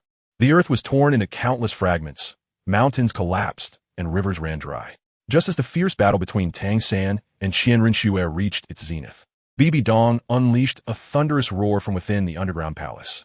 Accompanying this roar, the purplish-black glow surrounding her erupted violently, breaking free from the palace's confines and shooting skyward. The Rakshasa 9 tests were complete. Bibi Dong was poised to descend upon the Douluo Continent as the Rakshasa god. Chapter 96. The Descent of the Rakshasa God. The Fall of the Sea God. The battle between Tang San and Qian Rinxue entered a frenzied climax, their divine powers intertwining in a chaotic dance. The sky seemingly torn into countless fragments. Under Tang San's relentless onslaught, Qian Rinxue began to show signs of fatigue, the radiance of her angelic sword dimmed, her form wavering in the air, teetering on the brink of defeat. However, at this critical juncture, the once clear sky was suddenly shrouded in a sinister purplish-black haze. A ghostly figure appeared without warning above Tang San, surrounded by tendrils of black mist that exuded a nauseating aura of malevolence. A deep purple demonic scythe materialized, inscribed with twisted runes that glimmered with an eerie light, as if recounting endless sins. The scythe sliced through the void at an unimaginable speed, aiming directly for Tang San's back. Engrossed in his combat with Qian Rinxue, Tang San remained unaware of the lethal threat emerging from behind. With a soft hiss, the scythe effortlessly pierced through Tang San's sea god armor, embedding itself deep into his back. The overwhelming power of the Rakshasa surged into Tang San, wreaking havoc upon his meridians and organs.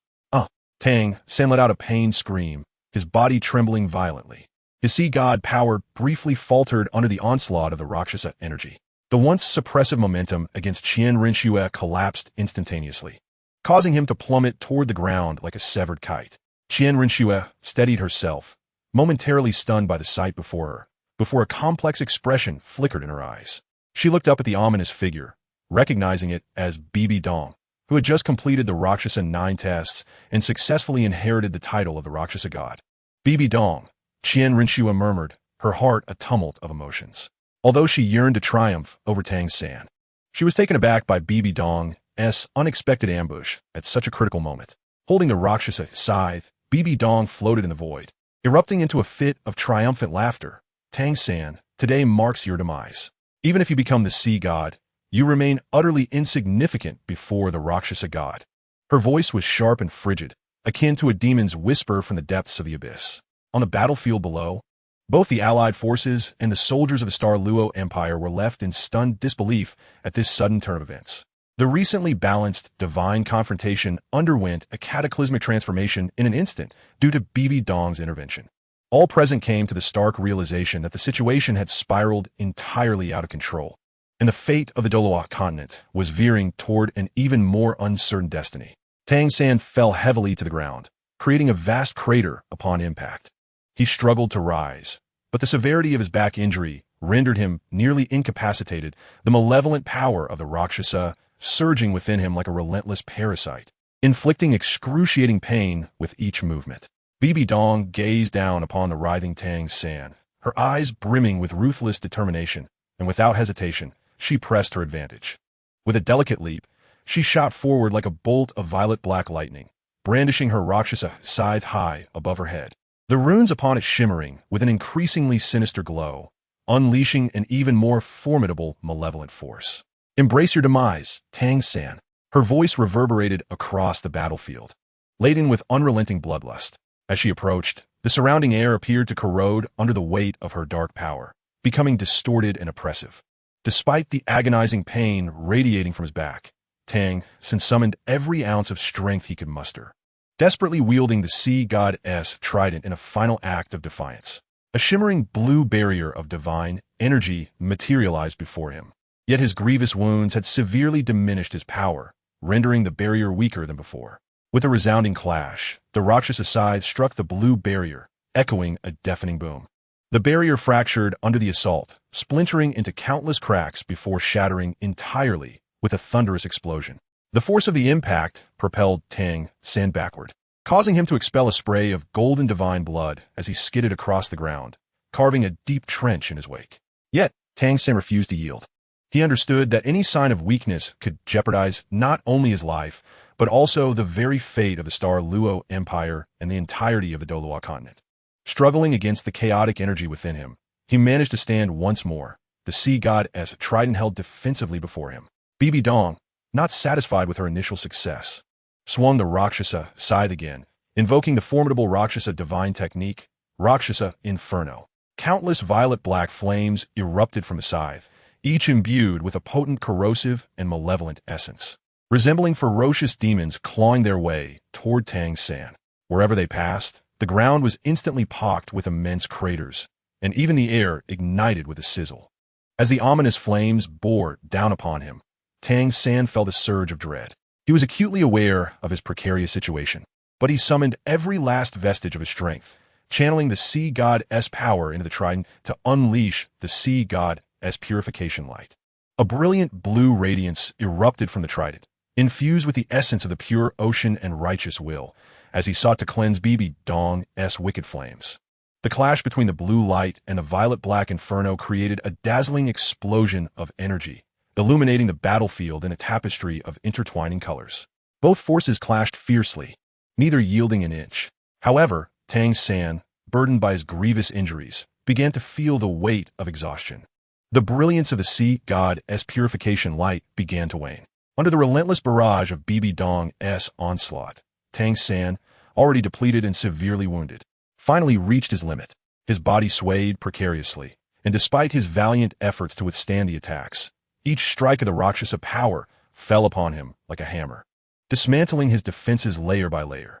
At last, he could no longer maintain his grip on the sea goddess trident. The artifact, a symbol of his divine authority, clattered to the ground, stirring up a cloud of dust. Deprived of such a potent ally, Tang San found himself in an increasingly dire predicament. A glint of cold satisfaction flickered in Bibi Dong's eyes as she summoned the Rakshasa power, ensnaring Tang San in an invisible binding force, lifting him effortlessly into the air. In an instant, she appeared before him, a specter of menace. The battlefield fell into a stunned silence, as all present were left in shock at this sudden turn of events. The soldiers of both the Alliance and the Douluo Empire stared in disbelief, unable to comprehend the unfolding tragedy. Just as the bewildered crowd began to process the situation, Bibi Dong ruthlessly extended her right hand, her fingers piercing through Tang San's form with the ease of a blade through flesh. Her hand penetrated his chest, grasping tightly around the sea goddess heart, which radiated a gentle blue light. Qian Renshua, finally regaining her wits, felt her heart clench in alarm and cried out, "Teacher, stop!" Yet, before her plea could fully escape her lips, Bibi Dong exerted her grip, crushing the sea goddess heart with a resounding pop. In an instant, the heart transformed into motes of blue light, dissipating into the air like the last vestiges of Tang San's life.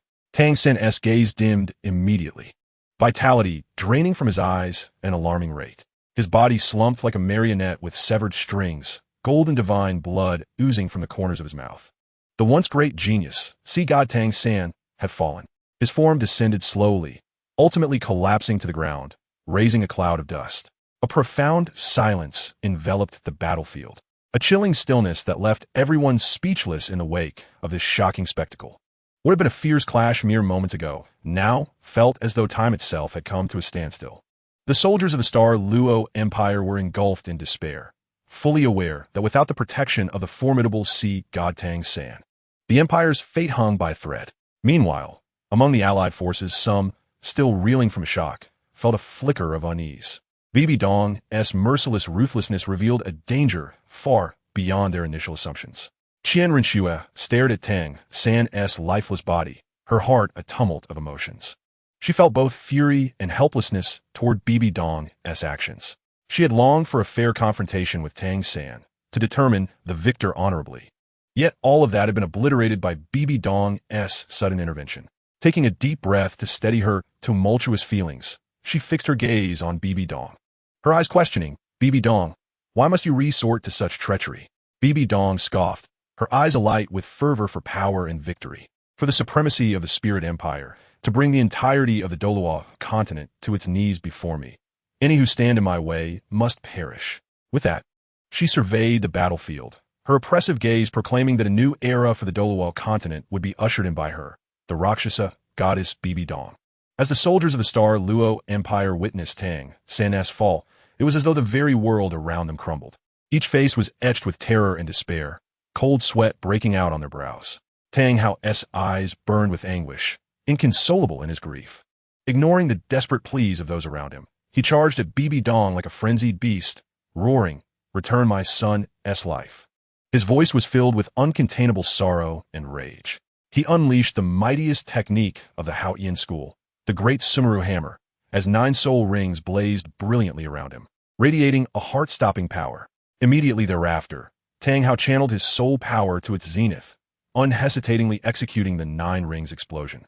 In an instant, a terrifying wave of energy surged forth from him, as if an invisible hand twisted and tore the very fabric of space, accompanied by piercing shrieks. This strike, infused with Tang Hao's entire wrath and strength, soared toward Bibi Dong like a cataclysmic bomb. However, in the eyes of the now divine Bibi Dong, Tang Hao's attack was nothing more than a futile endeavor.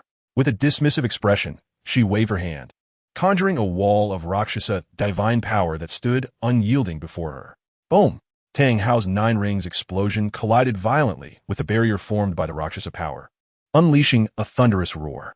The overwhelming energy surged outward in all directions, ripping the ground apart into countless fragments, reducing it to dust, while the sky above transformed into a hue of violet black. Yet, Bibi Dong remained resolute in her stance, her expression unchanged. The barrier merely quivered slightly before effortlessly dissipating Tang Hao's full-force strike. Just as Bibi Dong prepared to retaliate against Tang Hao, she suddenly sensed an unusual shift.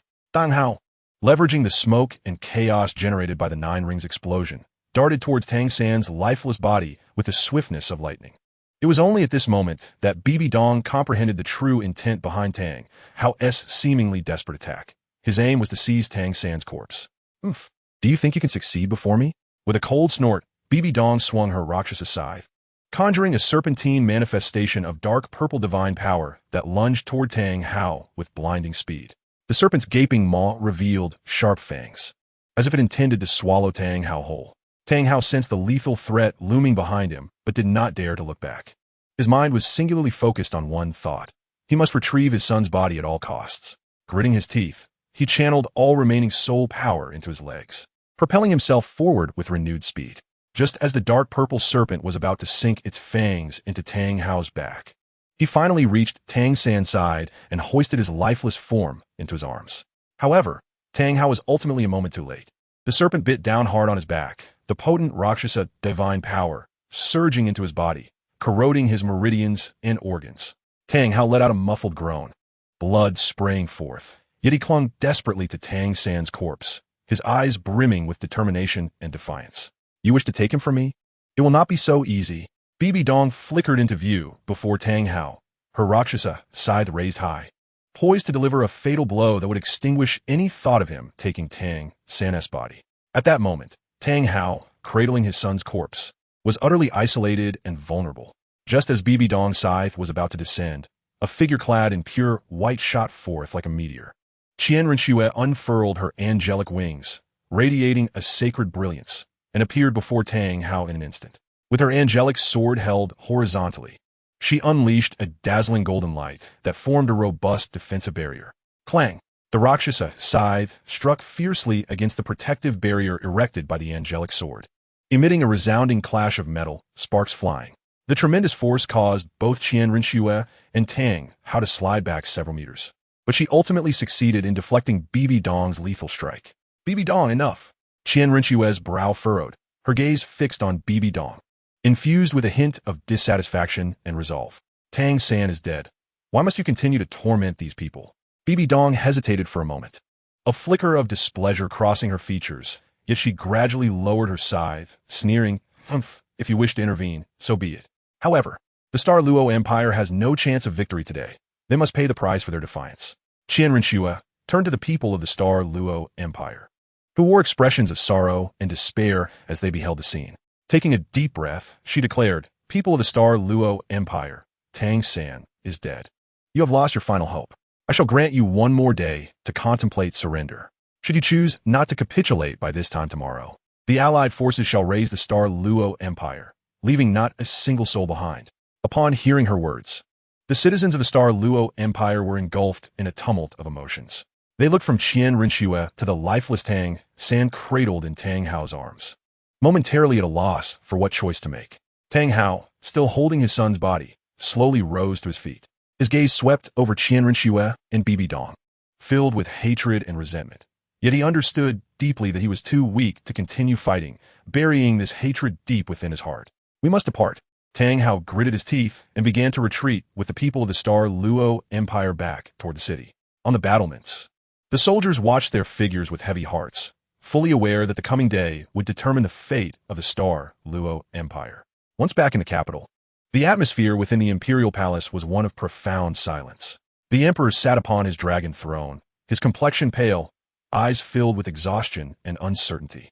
The ministers and generals gathered around him, all silent, the tension in the air palpable. "Your Majesty, with Tang San now deceased, what shall we do?" One minister finally broke the silence, his voice trembling slightly. All eyes focused on the emperor, awaiting his decision. With a deep sigh, the emperor replied slowly, "Allow me a moment to reflect. I must ponder this further." He understood that surrender would mean the nation's annihilation and the loss of dignity. Yet to continue resisting against two deities was akin to striking a stone with an egg, only leading to more needless deaths among the commoners and soldiers. This day seemed interminably long for the Star Luo Empire.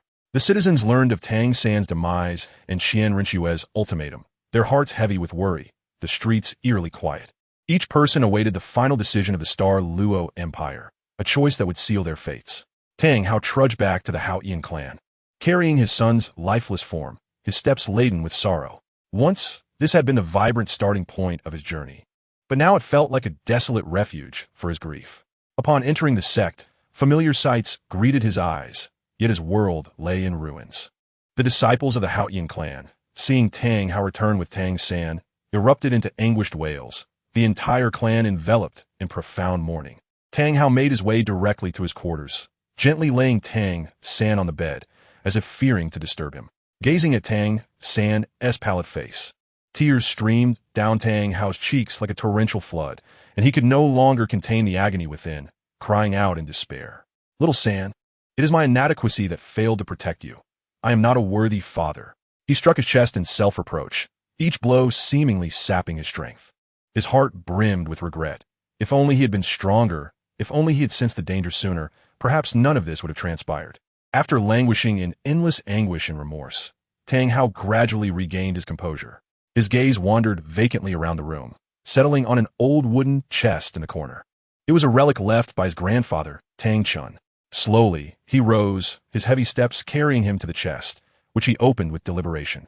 Inside lay the Shura demon sword, exuding a mysterious and potent aura, its blade glimmering with a dark red light, as if narrating tales of ancient and formidable power. Upon seeing the sword, a glimmer of hope surged within Tang Hao. He recalled his grandfather's words about the sword's origin, the Shura demon sword, a divine artifact housing a fragment of Shura's divine power. Though Tang Chun had failed to inherit the Shura divinity, the sword's power was undeniable. Perhaps, just perhaps, this sword could become the key to turning the tide. Tang Hao murmured to himself, a spark of fighting spirit rekindling within his eyes. He reached out, grasping the hilt of the Shura demon sword. As he clutched the sword tightly, a surge of overwhelming power coursed through him like a raging torrent, threatening to tear his body apart. His complexion turned ashen, veins bulging, yet he gritted his teeth and persevered, his gaze resolute and unwavering. His mental energy, like a fine thread, cautiously yet tenaciously entwined with the wild force, seeking to tame it. Perhaps it was Tang Hao's profound paternal love, boundless regret, and his determination to fight for everything that moved the mysterious while residing within the Shura demon sword. The sword, once violently trembling, suddenly contained its brilliance, and then, astonishingly, it lifted from his grasp, soaring into the air. The dark red light emanating from the blade intensified, resembling a blood-red shooting star as it streaked toward Tang San, who lay on the bed. Before anyone could react, the Shura demon sword pierced precisely through the location of Tang San's heart. In that instant, a strange yet potent energy radiated outward from Tang San, enveloping the surroundings. Tang San's previously lifeless body began to shimmer with faint strands of dark red light, resonating with the aura of the Shura demon sword. The radiance intensified, enveloping Tang San entirely, obscuring the inner situation from view.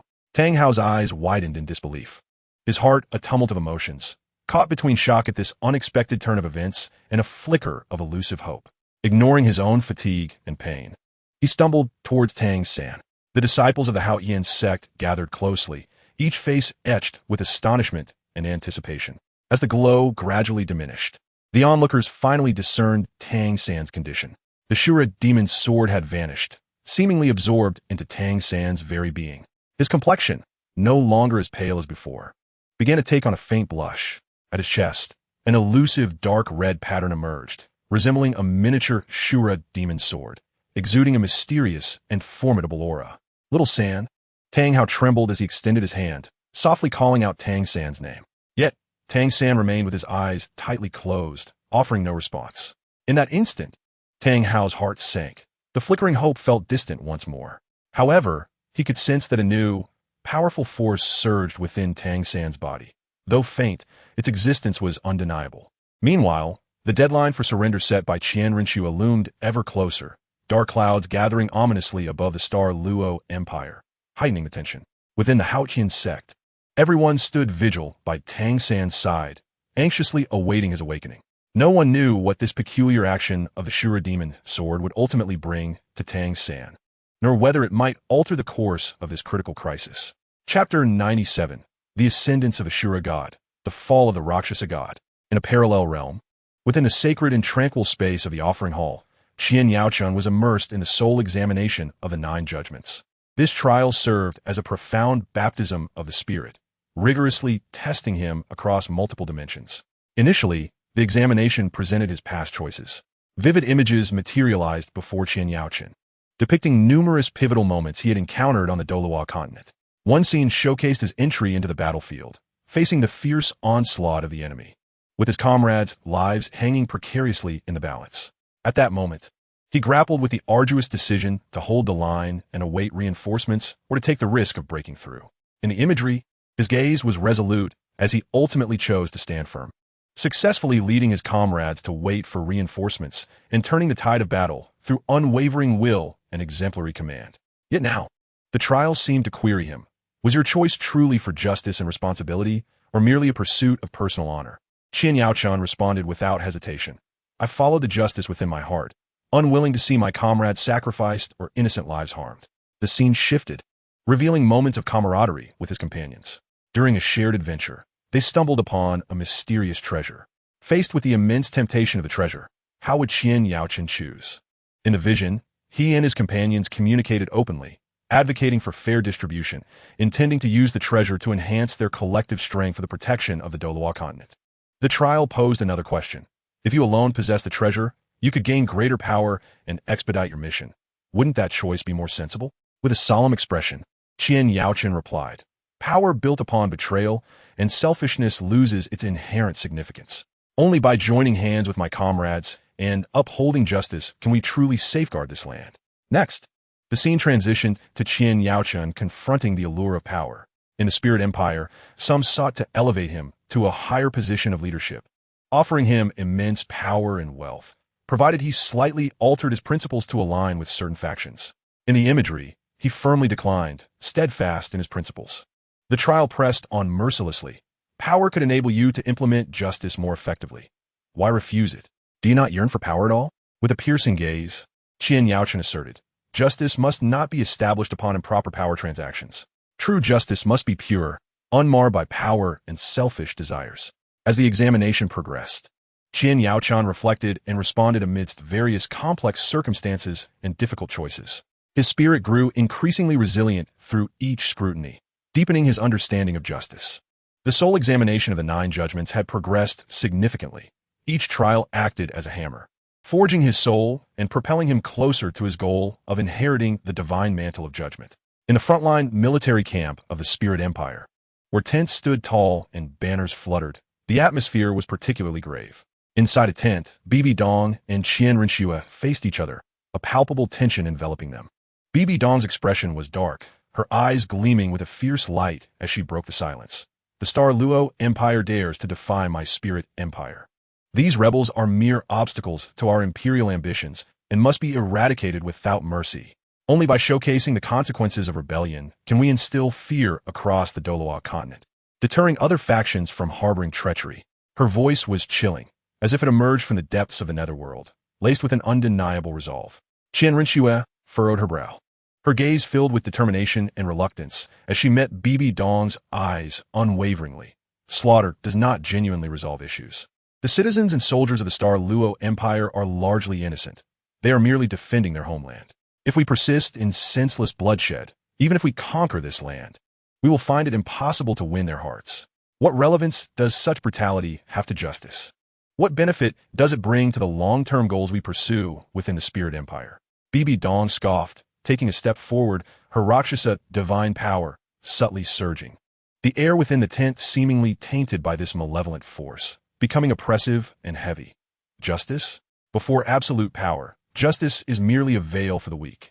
Without displaying iron-fisted measures, how can we command respect from the world? Allowing these rebels to remain will inevitably lead to future troubles. Qian Rinxue inhaled deeply, unfolding her angelic wings, emanating a sacred light that countered Bibi Dong's malevolent aura. An eye for an eye will only incite further hatred and rebellion. If our Spirit Empire wishes to govern the Douluo Continent for the long term, we must do so through benevolence, not bloodshed. Let us offer the Star Luo Empire a chance to witness our mercy. Perhaps we can transform conflict into peace and win their genuine allegiance.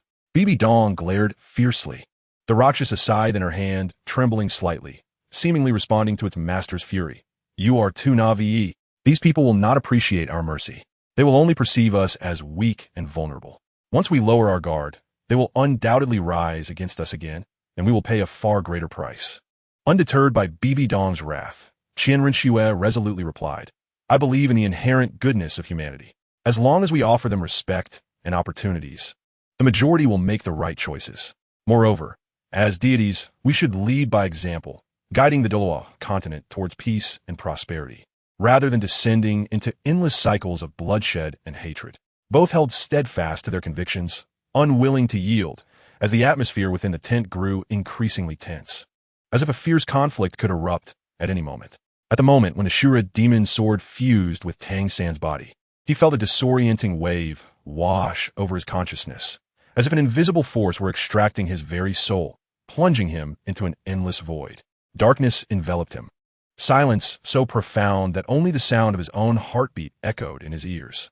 Just as confusion clouded his mind, a blood-red light suddenly materialized ahead, gradually coalescing into a towering, majestic figure.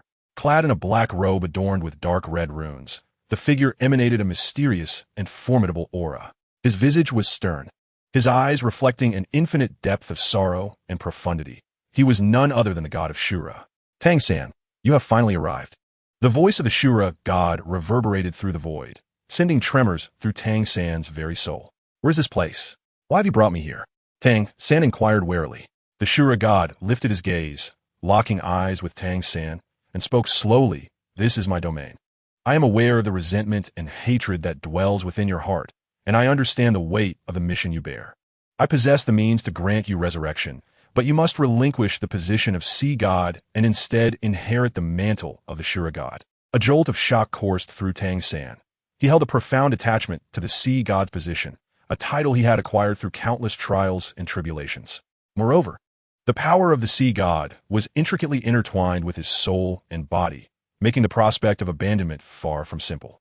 Why must I forsake the sea goddess position? The sea god can equally enable me to protect the Douluo Continent and seek vengeance, Tang San replied, his brow furrowed in contemplation. The Shura god shook his head slightly, his expression grave as he elucidated, Tang San, you are unaware of certain truths. While the deities of this realm possess formidable powers, there exists a hierarchy among them. Though the sea god, the angel god, and the Rakshasa god are extraordinary in their own right, the power contained within the Shura god's position transcends theirs. Should you inherit the Shura god's mantle, you will wield a might far greater, allowing you to better safeguard all that you hold dear and avenge the injustices you have endured. With a wave of his hand, the Shura god conjured images in the ether, depicting scenes of himself suppressing evil and restoring peace with supreme divine might.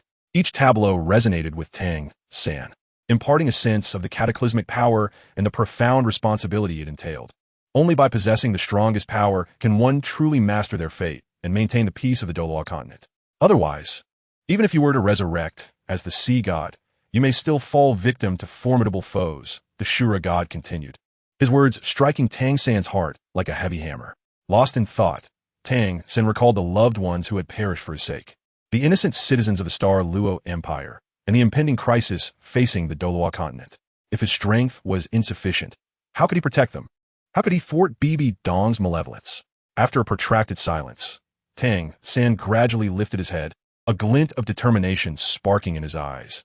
I am willing to accept the position of the Shura god. The Shura god smiled with a hint of satisfaction. Excellent.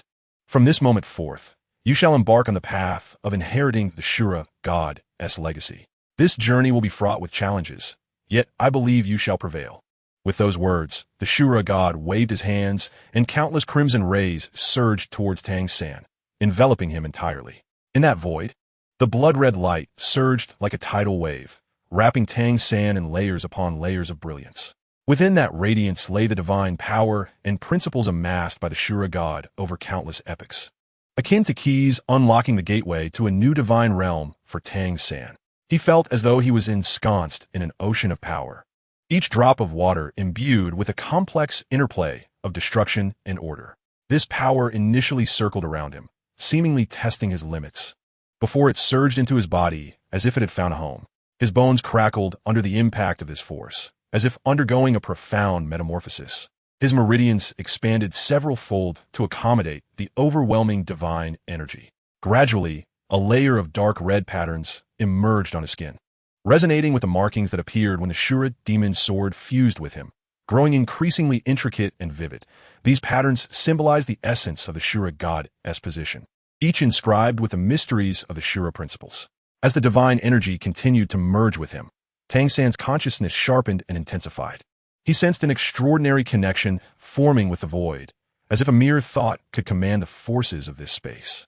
Simultaneously, he acquired a profound and nuanced understanding of concepts such as slaughter, judgment, and order, insights that transcended mere comprehension, embedding themselves within the depths of his soul.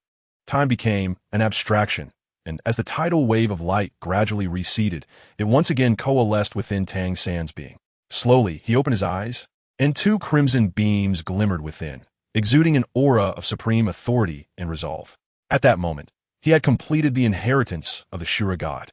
Stepping into the role of the new Shura god, he attempted to channel the divine power within, feeling a surging tide of strength coursing through him, more potent, purer, and imbued with an air of decisive lethality than the sea god's power he once wielded.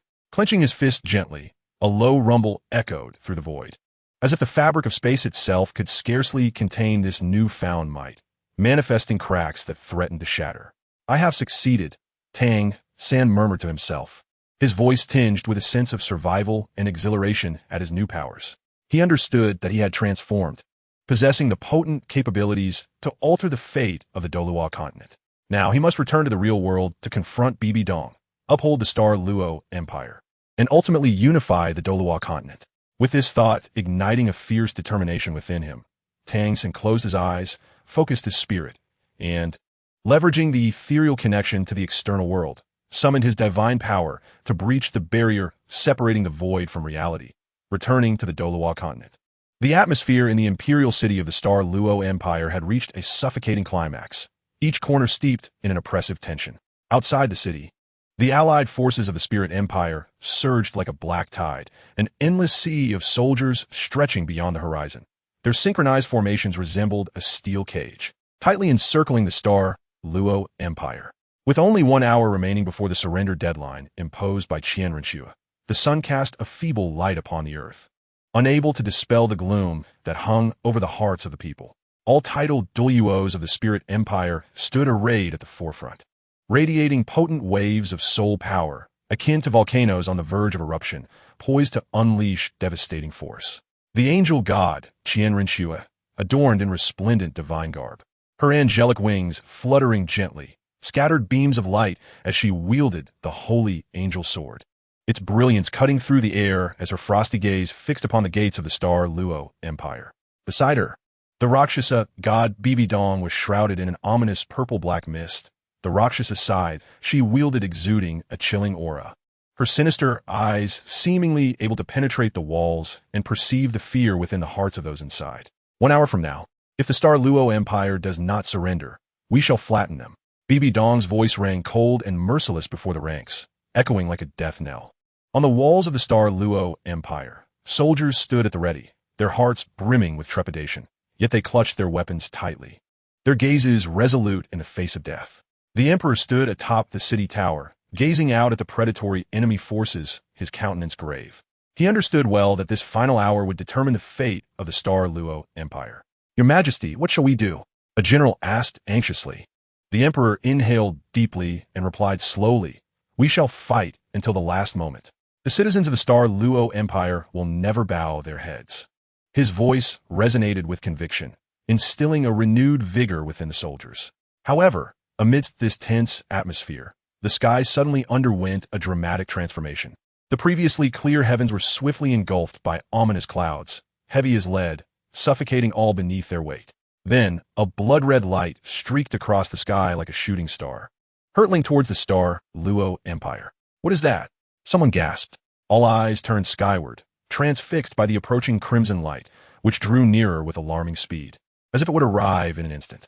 This sudden turn of events left both sides of the battlefield momentarily stunned, each party speculating about the significance of this mysterious light.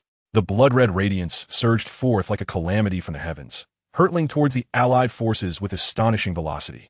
In the terrified gaze of the onlookers, the light instantaneously expanded, transforming into a vast crimson shroud that stained the sky a deep red. Within this sanguine veil, a shadowy figure flickered into view.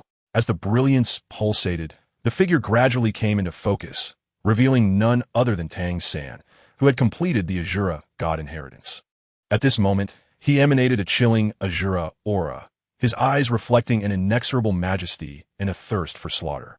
In his grasp, Tang San wielded an oddly shaped Azura demon sword, its runes shimmering, the dark red glow dancing like flames. In an instant, the sword expanded dramatically, its blade seemingly stretching to the heavens, exuding an overwhelming force capable of annihilating worlds.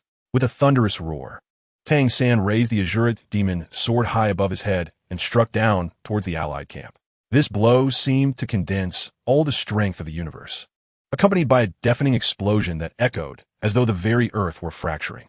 Space itself was torn apart, revealing enormous black fissures, and a terrifying shockwave surged outward with a cataclysmic force. The Allied forces were instantly thrown into chaos, countless soldiers hurled into the air by the sudden assault. Soul Masters below level 70 crumbled before this immense power, reduced to mere dust by the shockwave, vanishing without even a cry. In an instant, the battlefield became a scene of carnage, limbs and bodies scattered about, the cries and screams intertwining in a chilling symphony. Those slightly stronger titled Douluos unleashed their martial souls and formidable soul skills in a desperate attempt to withstand this terrifying onslaught. Yet even they appeared insignificant against the might of the Azura demon sword. Some titled Douluos were struck by the shockwave, spitting blood as their martial form shattered, crashing heavily to the ground. Bibi Dong and Qian Rinxue's expressions shifted abruptly. They could scarcely believe that the deceased Tang San had returned in such a formidable guise. Qian Rinxue unfurled her angelic wings, soaring into the air, her angelic sacred sword radiating with brilliant golden light as she executed a powerful defensive divine technique, striving to fend off the encroaching shockwave. Meanwhile, Bibi Dong wielded her Azura demon scythe, releasing a purplish-black Azura divine power that formed a sturdy barrier before her. However, Tang San's furious and powerful strike was too overwhelming. Even the two deities felt an unprecedented pressure. Their defenses trembled violently under this force, as if they might shatter at any moment. At that moment, the soldiers and civilians atop the Star Luo Empire's walls, once steeped in despair, felt a rekindling of hope upon witnessing this scene. They gazed at Tang San, who resembled a war god descending from the heavens, their hearts filled with awe and excitement as they chanted his name, their voices resounding into the sky. Transformed into the Azura god, Tang San was enveloped in a dense, almost tangible blood-red mist, a curse born from endless slaughter that carried a chilling aura. His gaze was icy, as if all things in the world were mere insects in his eyes, his every movement radiating a terrifying majesty akin to that of a demon god. With the Azura demon sword in hand, Tang San glided through the ranks of the Allied forces like a specter. Each swing of his sword sent forth a sweeping blood-red arc, tearing through space mercilessly, the air emitting a piercing wail. Under the weight of this cataclysmic power, the Allied soldiers were as fragile as paper, effortlessly sent flying and crushed. In mere breaths, the once orderly and formidable Allied forces were utterly dispersed. Soldiers fled in all directions, panic spreading like a plague among them. Those slightly more powerful Soul Masters attempted to mount an effective resistance. Yet their efforts appeared utterly futile in the face of the Azura god Tang San. He unleashed the Azura divine skill, Azura Judgment Hell, causing the earth around him to split open with numerous gaping fissures, erupting with blazing dark red flames that embodied the power of judgment. Any who were touched by these flames would find their souls consumed in agonizing torment. Countless Allied soldiers, unable to evade, screamed as they fell into the inferno. Reduced to ashes, in the sky, blood-red beams cascaded like meteors, precisely piercing the bodies of those attempting to flee. These beams seemed to possess a life of their own, weaving through the crowd, taking with each flicker of vibrant life. In an instant, the Allied camp was strewn with corpses, blood flowing like a river, the thick stench of blood pervading the entire battlefield. Bibi Dong and Qian Rinxue watched in horror and fury as the allied forces crumbled under Tang San's assault. Bibi Dong gritted her teeth and exclaimed, "Tang San, do not be so arrogant." With that, she swung her Azura demon scythe, invoking the supreme divine skill, Azura Annihilation Curse. A massive purplish-black beam shot skyward towards Tang San, warping the space it traversed as if seeking to devour all. Qian Rinxue, undeterred, unleashed her angelic wings. Her angelic sacred sword glowing brilliantly as she executed angelic judgment storm. Countless golden sword energies erupted from the sacred sword, intertwining to form a colossal golden tempest that swept towards Tang San, attempting to shred him to pieces. In the face of the combined assault from the two deities, Tang San remained unperturbed. He summoned the Azura divine power to its zenith, raising the Azura demon sword high above, unleashing the Azura heaven slash. A massive blood-red sword light surged forth, infused with boundless Azura power, meeting Bibi Dong and Qian Rinxue's attacks head-on. In that instant, three earth-shattering forces collided, erupting in a deafening roar that reverberated throughout the Douluo Continent. The powerful energy ripples spread wildly from the point of impact like a super-nuclear explosion. The surrounding mountains collapsing, rivers evaporating, and the earth being torn into countless fragments. Thus commenced the pinnacle confrontation between deities. Following this cataclysmic clash that dimmed the heavens and earth, Qian Rinxue and Bibi Dong swiftly regained their composure, launching another assault on the Azuric god Tang San. Qian Rinxue flickered like a golden lightning bolt, charging towards Tang San, her angelic sacred sword radiating a blinding light as she invoked the sacred impact of angelic fury, conjuring a massive golden sphere of destructive power that soared towards Tang San. Simultaneously, Bibi Dong was not idle. She wielded her Azura demon scythe, murmuring incantations as dark clouds gathered in the sky. Bolts of purplish-black lightning descended from the clouds, as if manipulated by some malevolent will, converging upon Tang San's position. This was her divine skill, Azura Thunder Prison. Those struck would not only suffer physical devastation, but their souls would be corroded in endless agony. Facing the dual onslaught, Tang San's expression remained cold and unyielding. He enveloped himself in Azura divine power, the bloodlight on the Azura demon sword surging. He deftly executed the Azura phantom step, leaving behind crimson afterimages on the spot, successfully evading parts of Qian Rinxue's angelic fury and Bibi Dong's Azura thunder prison. Yet, a few purplish-black lightning bolts grazed past, leaving charred marks on his divine armor.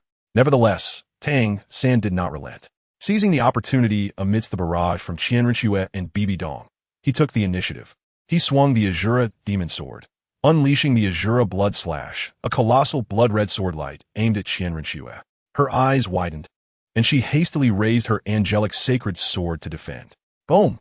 The sword light collided with the sacred sword, resulting in a thunderous explosion that sent Qian Rinxue hurtling backward, a trickle of golden divine blood escaping from the corner of her mouth. Upon witnessing the unfolding chaos, Bibi Dong seized the opportunity and once more swung the Rakshasa's scythe, unleashing the soul-devouring wave.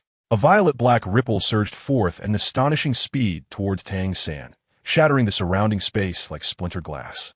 This technique not only inflicted bodily harm, but also directly assailed the soul. If struck, one would be ensnared in an abyss of torment and disarray. Sensing the imminent threat, Tang San instantly infused the Azura divine power into the Azura devil sword and plunged it into the ground. From the sword's core, a blood-red defensive barrier erupted instantaneously, successfully withstanding the onslaught of the soul-devouring wave. However, the overwhelming force of the attack caused countless fissures to mar the crimson shield, rendering it precariously unstable. At that moment, Qian Rinxue readied herself and rejoined the fray. Exchanging a knowing glance with Bibi Dong, both unleashed their most formidable divine abilities simultaneously. Qian Rinxue summoned the Angel's Descent, Doomsday Judgment, bathing the sky in a golden hue as a colossal golden beam descended, imbued with the power to obliterate all, hurtling towards Tang San. Meanwhile, Bibi Dong executed the Rakshasa God's Annihilation Strike, channeling all her Rakshasa divine energy into the scythe before hurling it towards Tang San. The scythe transformed into a violet-black meteor, its velocity unparalleled, tearing through space and revealing an endless void of darkness. Faced with this cataclysmic assault from both adversaries, Tang San understood that he could not withstand their combined might. Focusing his entire being, he pushed the Azura divine power to its zenith, invoking the forbidden technique of the Azura god. Chaotic reversal of the Azura. The Azura devil sword erupted in an unprecedented blood-red radiance, a glimpse of primordial chaos flickering within. This brilliance surged forth to meet the oncoming attacks from Qianrenxue and Bibi Dong, igniting a more ferocious divine confrontation. The entirety of Douluo Continent trembled under the weight of this immense power, as all held their breath, fixated on the outcome of this battle that would determine the fate of their world. As Qianrenxue and Bibi Dong's world-destroying assault approached with a deafening roar, Tang San's gaze sharpened, and he made a swift decision. He recognized that confronting the full force of two deities simultaneously would lead to a bitter struggle, even for one of the Azura god's caliber. Thus, he resolved to concentrate his strength and first vanquish Bibi Dong. Blood light surged around him, the Azura divine power gathering like a tumultuous sea towards the Azura devil sword.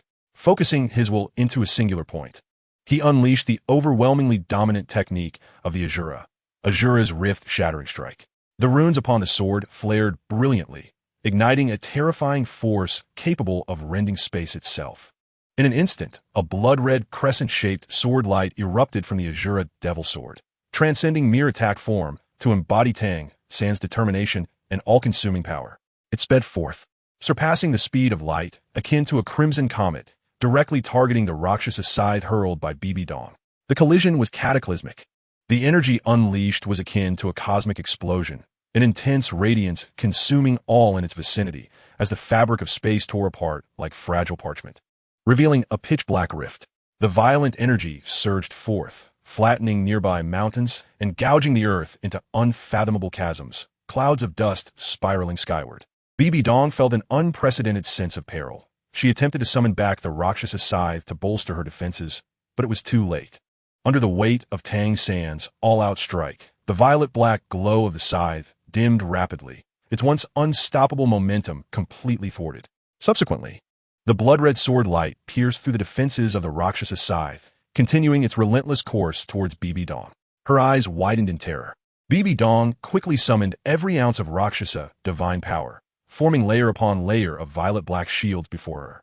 Yet, these once impenetrable defenses crumbled before the Azura's rift-shattering strike, shattering with a series of crisp sounds, heralding the collapse of her divine protection.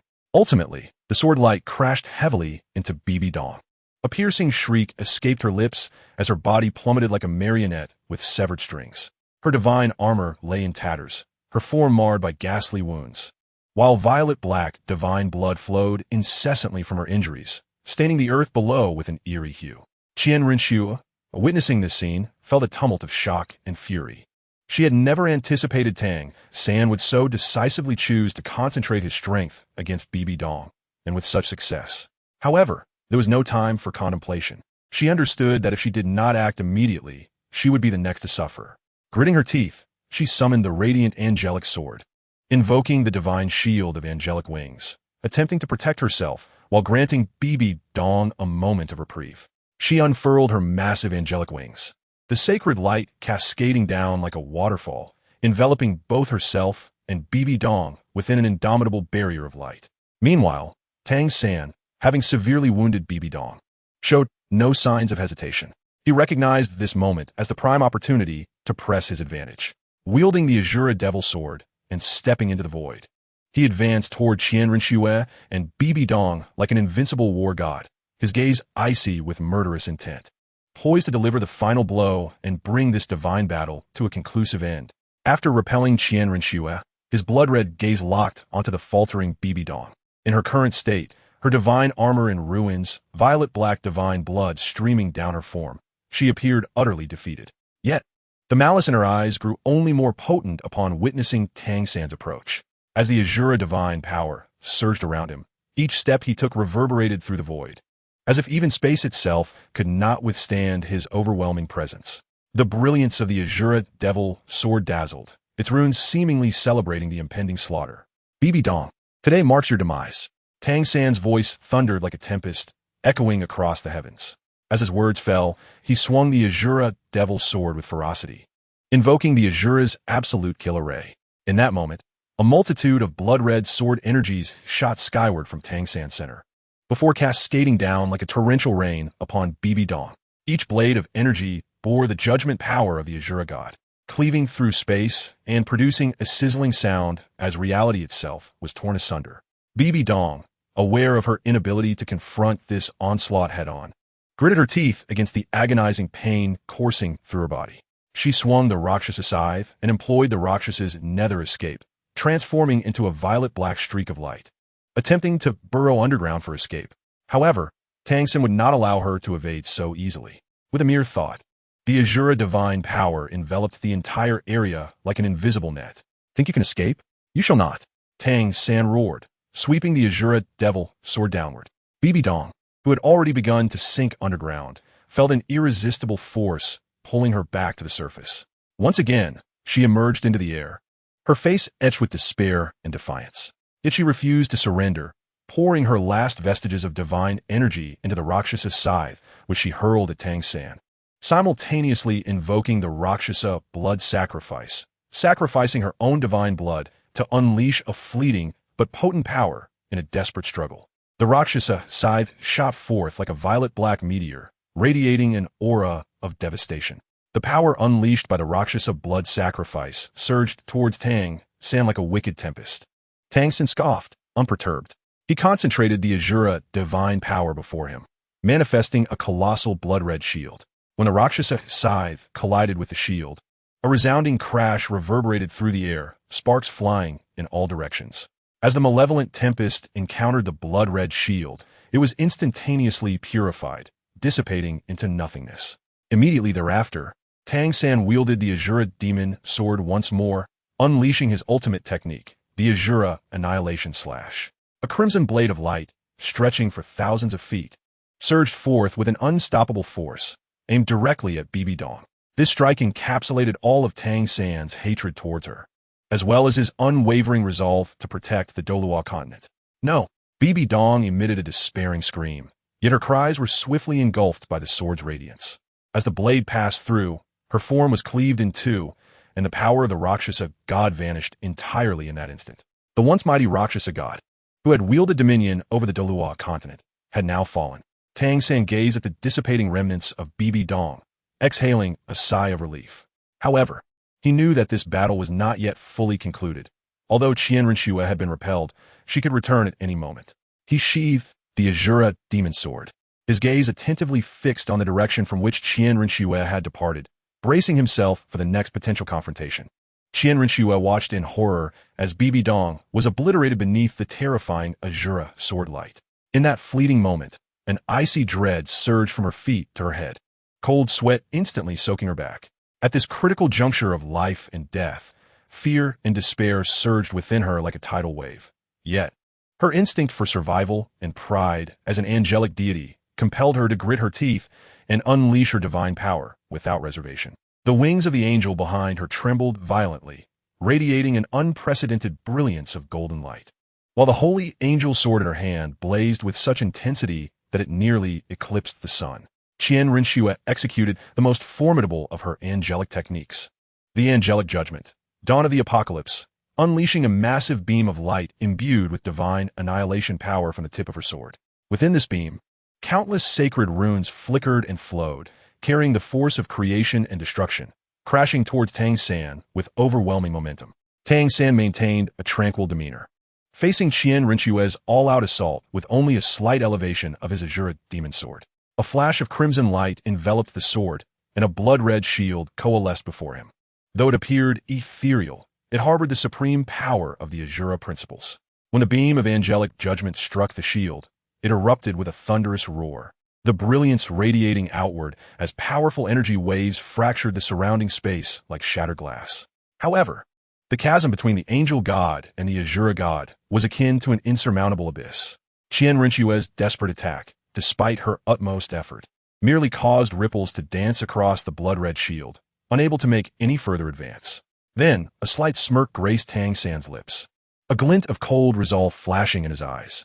He swung the Azura demon sword, executing the Azura sky splitting thrust, a crimson blade of energy shooting forth from the sword with the swiftness of lightning, piercing through all obstacles directly towards Qian Rinxue. Caught unawares, Qian Rinxue hastily lifted the holy angel sword to defend herself.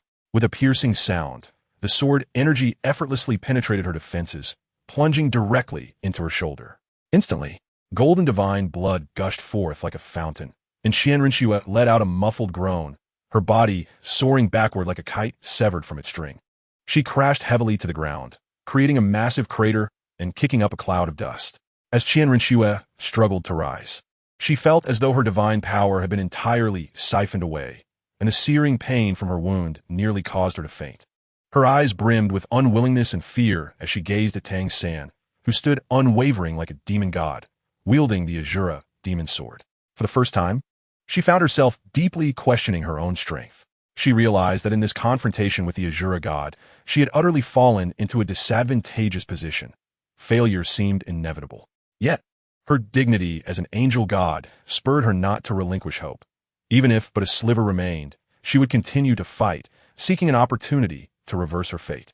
Witnessing Bibi Dong's demise and Qian Rinxue's grievous injury, both the Titan Douluo and the demon subduing Douluo were engulfed by an overwhelming sorrow and determination. They understood that given Tang San's currently displayed terrifying might, Qian Rinxue stood no chance of survival. In a bid to grant her a slim chance, they exchanged a resolute glance, each reflecting a steadfast willingness to sacrifice themselves. For the spirit empire, for the angel god, the Titan Douluo roared, his soul power radiating fiercely as his bones crackled like popping beans, muscles bulging with intensity. The demons subduing Douluo mirrored this action, without hesitation. They ignited their soul power and life essence, prepared to self-destruct in order to delay Tang San. In an instant, their bodies erupted in blinding and eerie light, a conflation of fervor and madness igniting within. The surrounding space warped violently under the influence of their power, as if on the verge of being torn apart. Then, with thunderous detonations, the Titan Douluo and the demon subduing Douluo erupted into two colossal energy storms, surging towards Tang San. The cataclysmic force of their self-detonation was terrifying. Wherever they passed, the earth was sundered, leaving chasms deep enough to conceal the abyss, while the sky seemed to be tainted by their overwhelming might. Tang San's expression turned grave as he sensed the threat of this power. He swiftly channeled the Azura god's energy to its utmost limit, swinging the Azura demon sword to construct an impenetrable defensive barrier before him. The energy storms collided with the barrier, unleashing a cacophony of deafening roars. The tremendous impact causing Tang San's body to shudder slightly. Yet, bolstered by the formidable strength of the Azura god, he steadfastly withstood this lethal strike. At that moment, the Qingtuan Douluo, who had been lurking in the shadows, seized the opportunity, racing towards Qian Rinxue like a flash of azure lightning. He scooped up the unconscious and grievously injured Qian Rinxue in his arms, unfurling his soul power wings and soaring desperately into the distance.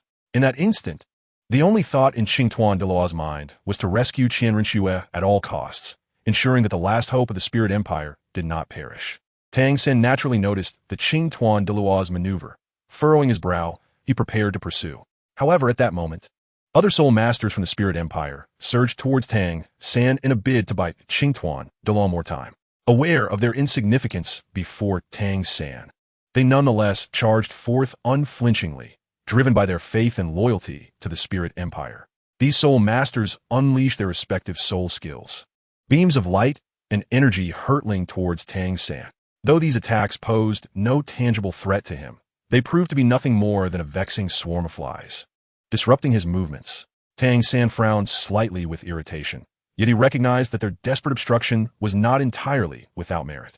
With a cold snort, he swung the Azura demon sword, unleashing a massive crimson sword light that instantaneously reduced the foremost group of soul masters to mere dust. Yet, the following wave of soul masters pressed on, undaunted by the specter of death.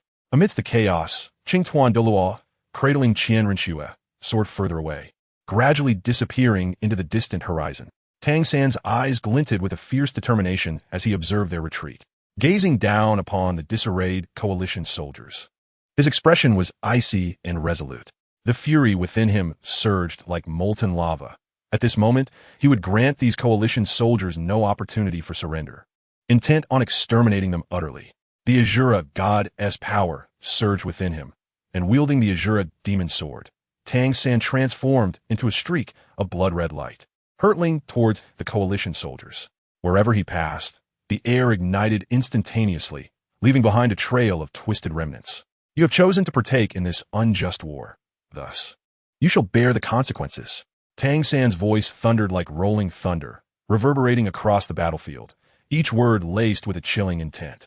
He swung the Azura demon sword, executing the Azura blood rain slash. In an instant, countless streams of crimson sword energy erupted from the demon's sword, cascading towards the coalition soldiers like a torrential downpour. Wherever the sword's energy reached, flesh and blood were torn asunder, and anguished cries echoed continuously. The soldiers of the Allied forces had scarcely a moment to react before being engulfed by this terrifying onslaught. Some were cleaved in twain by the sword's energy, while others were pierced through, blood gushing forth like a fountain. Among the Allied forces, a few formidable soul masters endeavored to mount a resistance, unleashing their martial spirits in their true forms and releasing powerful soul skills. Yet, in the face of the absolute power wielded by the Azura god Tang San, their resistance appeared utterly feeble. With a cold snort, Tang San vanished from sight, reappearing instantaneously before these soul masters.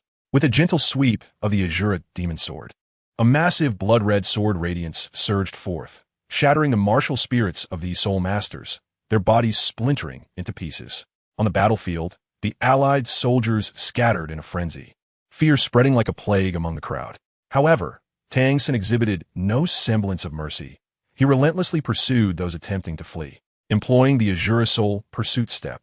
His speed reached its zenith, and in mere flashes he caught up with the more distant soldiers. Grasping the Azura demon sword with both hands, he raised it high and then swung down with ferocity, a blood-red fissure extending over 100 meters instantly across the ground. Wherever the fissure traversed, all soldiers were consumed, and the earth itself was torn asunder. Under Tang San's frenzied assault, the defenses of the Allied soldiers crumbled completely. The battlefield was strewn with corpses, rivers of blood flowing freely, and the once orderly military formation had disintegrated into chaos. Some soldiers, paralyzed by fear, collapsed to the ground, their eyes filled with despair and terror as they awaited the arrival of death. Meanwhile, Tang San, akin to the Grim Reaper, harvested lives indiscriminately upon the battlefield. Chapter 98. The Judgment God battles the Azura God. Just as Tang San unleashed his massacre upon the battlefield, in a mysterious and tranquil space on the Douluo Continent, Qian Yaochen was enduring the final phase of the Judgment's 9 trials. This realm was enveloped in a peculiar radiance, infused with boundless laws of power, relentlessly striking and tempering both the soul and body of Qian Yaochen. A gentle yet resolute glow emanated from him, counterbalancing the formidable and intricate laws surrounding him. His gaze was focused and unwavering, despite his clothes being drenched in sweat and every inch of his skin suffering excruciating pain. He persevered with gritted teeth. The last few trials of the Judgment S9 trials served as the ultimate tempering of his spirit, will, and strength. A single misstep could result in failure. On a spiritual level, he was confronted repeatedly with the deepest fears and most arduous choices within his heart. Past regrets and the pain of loss surged toward him like a tide. Yet, through his formidable mental fortitude and unwavering belief, he broke free from the shackles of his soul time and again, wielding justice and courage as his blade to sever the phantoms that plagued him. Physically, the laws of power acted as sharp blades, attempting to reshape his bodily structure to meet the requirements of the Judgment God position. His bones shattered and regenerated under this force. Meridians were expanded and reinforced, and every muscle endured the utmost pressure. Qian Yaochen clenched his jaw, blood trickling from his mouth. Yet he refrained from uttering a single cry of pain. At last, when the final wave of law power fused with his body, the surrounding light receded in an instant, bringing everything back to tranquility. Slowly, Qian Yaochen opened his eyes, a flicker of wisdom and authority intermingled within them, embodying the unique gaze of the Judgment God. He had successfully passed the Judgment S9 trials and ascended as the new Judgment God. Rising to his feet, he felt the surging and pure power of judgment within him. With a gentle wave of the Judgment staff that had materialized in his grasp, a dazzling light illuminated the entire space, purifying all impurities in its path, as the laws of the space seemed to submit to him. At that moment, he sensed the intense aura of slaughter and chaotic energy emanating from the outside world, causing a slight shiver within his heart. He understood that the Douluo Continent was engulfed in a monumental crisis, and, as the newly birthed judgment god. It was his duty to quell the turmoil and uphold peace and justice across the continent. Spreading the radiant wings of judgment that materialized from his power, he darted towards the battlefield, determined to halt Tang San's near-mad slaughter and restore a semblance of order and hope to this beleaguered land. In mere moments, Qian Yaochun streaked towards the frontline battlefield like a streak of golden light. The scene before him made his eyes widen in disbelief. He beheld Tang San, in the form of the Azura god, wantonly slaughtering the soldiers of the allied forces below. What was once a vibrant land had now devolved into a sea of blood. Severed limbs scattered everywhere, and the cries and pleas of the soldiers intertwined in a sorrowful cacophony. A surge of fury ignited within Qian Yaochun as the judgment god. His duty was to uphold fairness and justice in the world, and he could not permit such unrestrained slaughter. Tang San, how can you as a deity commit such wanton murder of the innocent? His voice resonated like a thunderclap, imbued with the authority of judgment, echoing across the battlefield. Tang San's divine sense had already detected Qian Yaochun's arrival. He turned to face him, his gaze icy and resolute. These individuals participated in the invasion of the martial soul empire. They deserve their fate.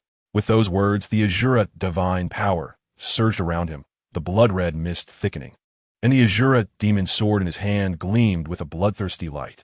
Qian Yaochun seized his words, channeling the power of judgment into the judgment sword. The tip of the staff radiated a brilliant golden light, exuding a sacred and just aura. He initiated the assault, invoking the judgment light's decree. A colossal golden beam shot towards Tang San. Wherever it passed, the space seemed to be purified, dispersing all evil and chaotic forces. Tang San snorted disdainfully, wielding the Azura demon sword to unleash the Azura bloodlight rift. A massive blood-red sword radiance howled forth, colliding violently with the golden beam. A tremendous explosion érupted.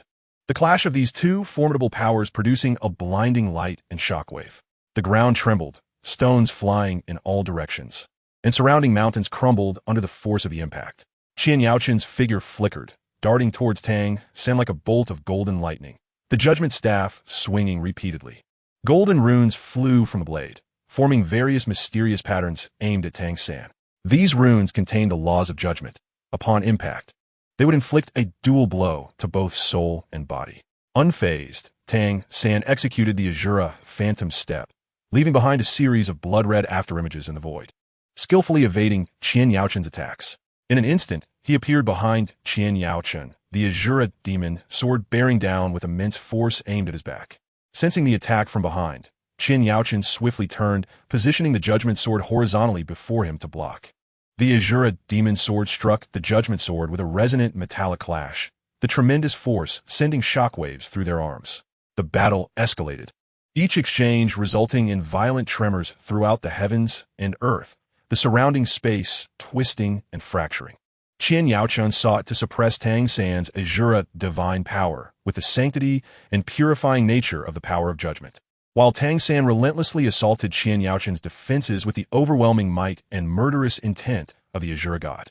This divine confrontation was not merely a clash of ideologies, but a decisive determination of the fates of countless beings on the Douluo Continent. Who would emerge victorious remained uncertain.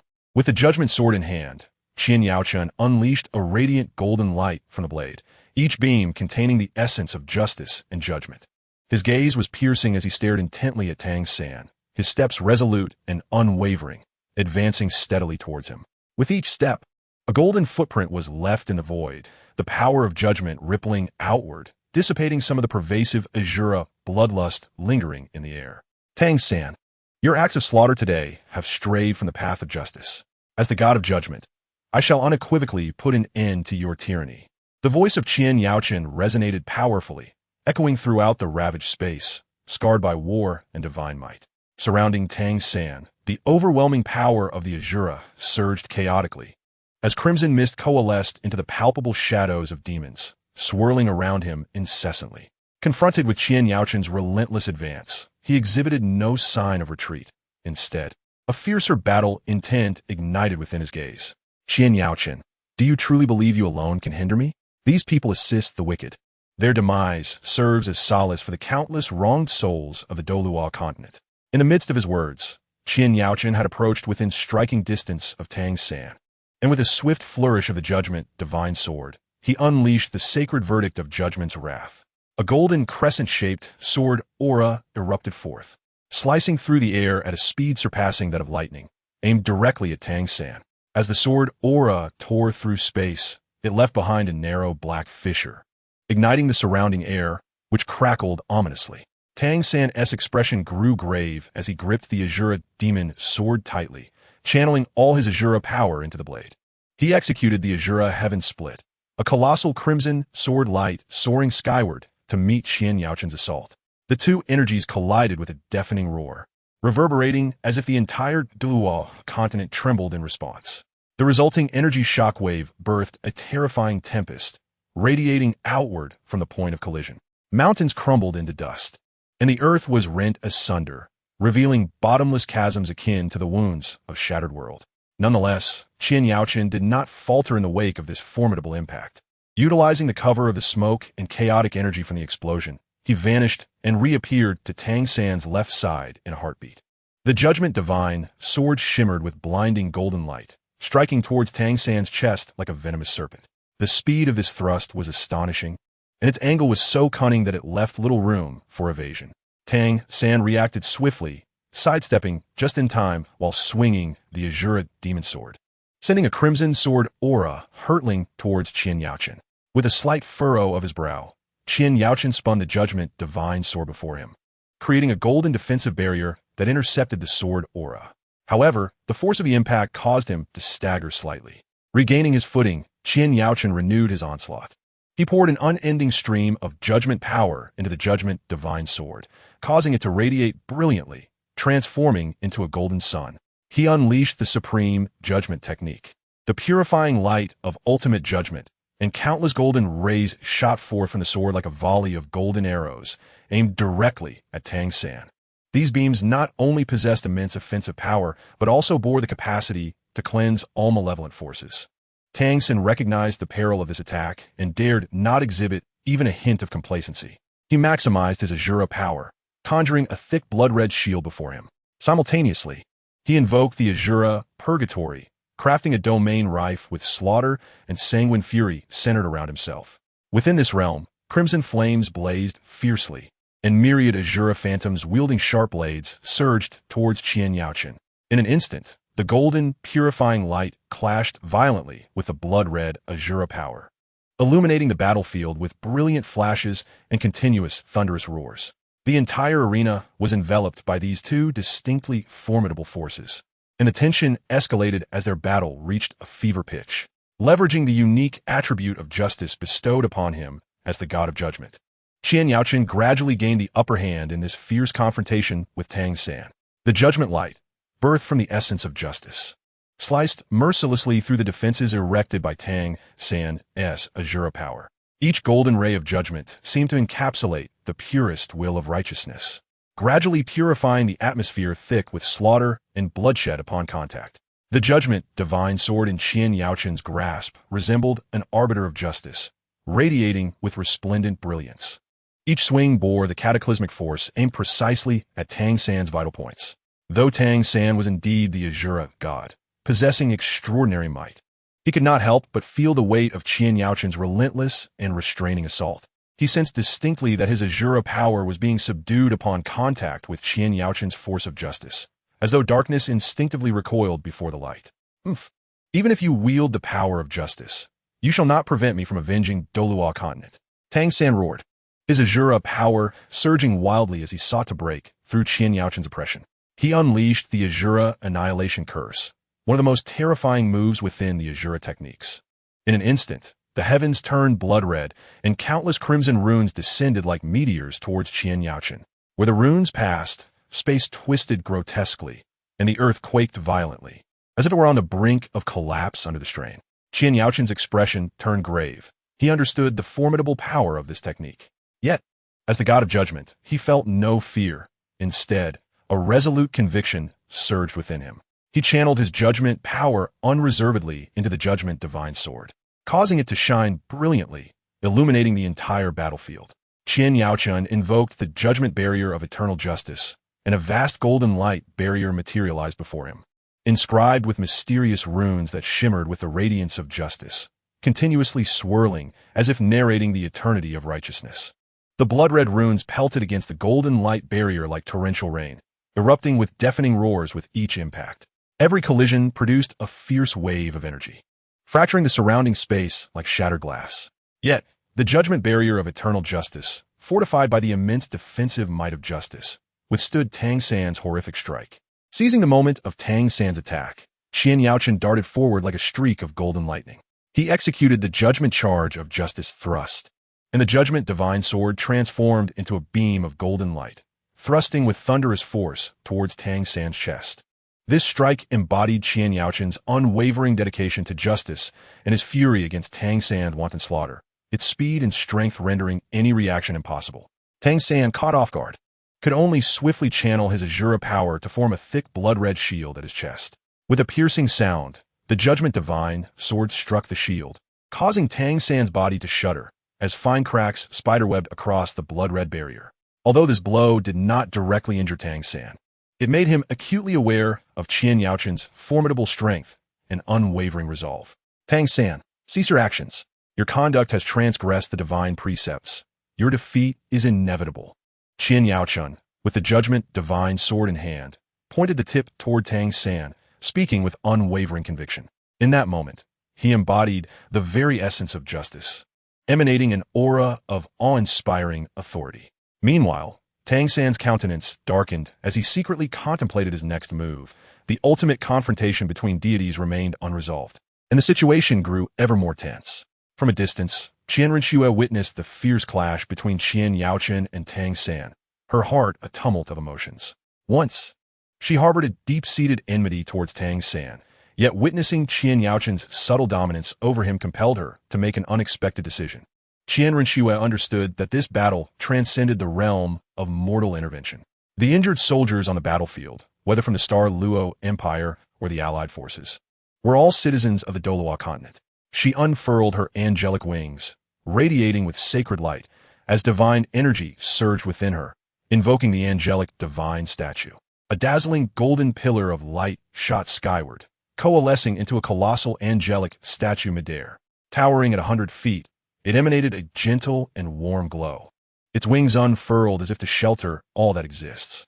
The angelic sword in the statue's hand, magnified several times, shimmered with flowing golden light, exuding an air of sanctity and solemnity. Qian Renxue wielded the angelic divine idol, allowing the gentle golden light to cascade over the battlefield like a delicate rain. Any wounded soldier enveloped by this golden radiance witnessed their injuries mend at an astonishingly visible pace. Fractured bones reconnected, torn muscles and skin swiftly healed, and the pallor of their once ashen faces gradually regained color.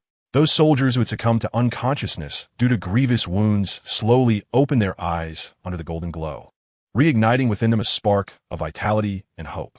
Great angelic deity, a soldier from the Spirit Empire gazed upon Qian Renxue's divine form, his eyes brimming with tears of awe and gratitude, teetering on the brink of life and death. He had never imagined he would receive such salvation. It is the power of the angelic deity that grants us hope. The other soldiers expressed their astonishment in kind. In this moment, they cast aside their factional differences, their hearts filled solely with gratitude for Qian Renxue's benevolent act.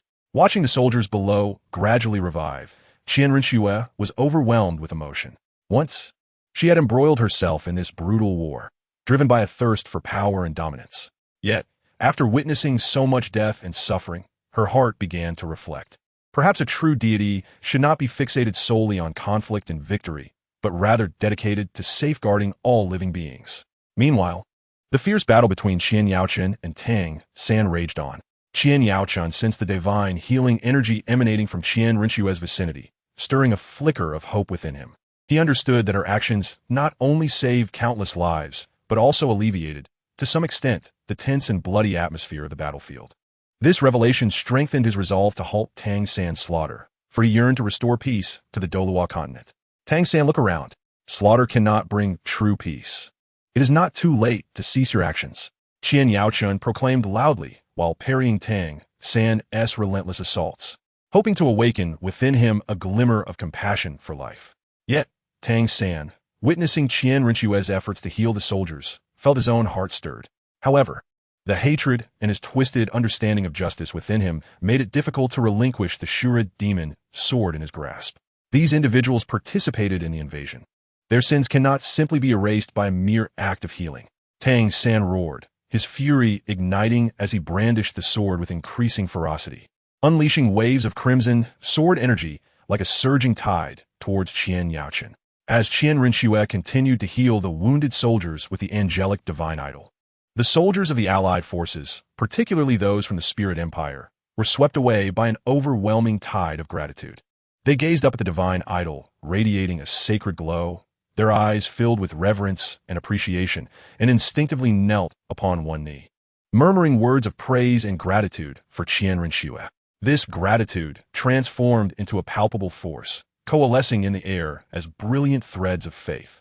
They surged like golden strand from all directions towards Qian Rinxue's angelic divine idol. Each strand of faith embodied the soldier's most sincere emotions, laden with profound appreciation for Qian Rinxue's life-saving grace.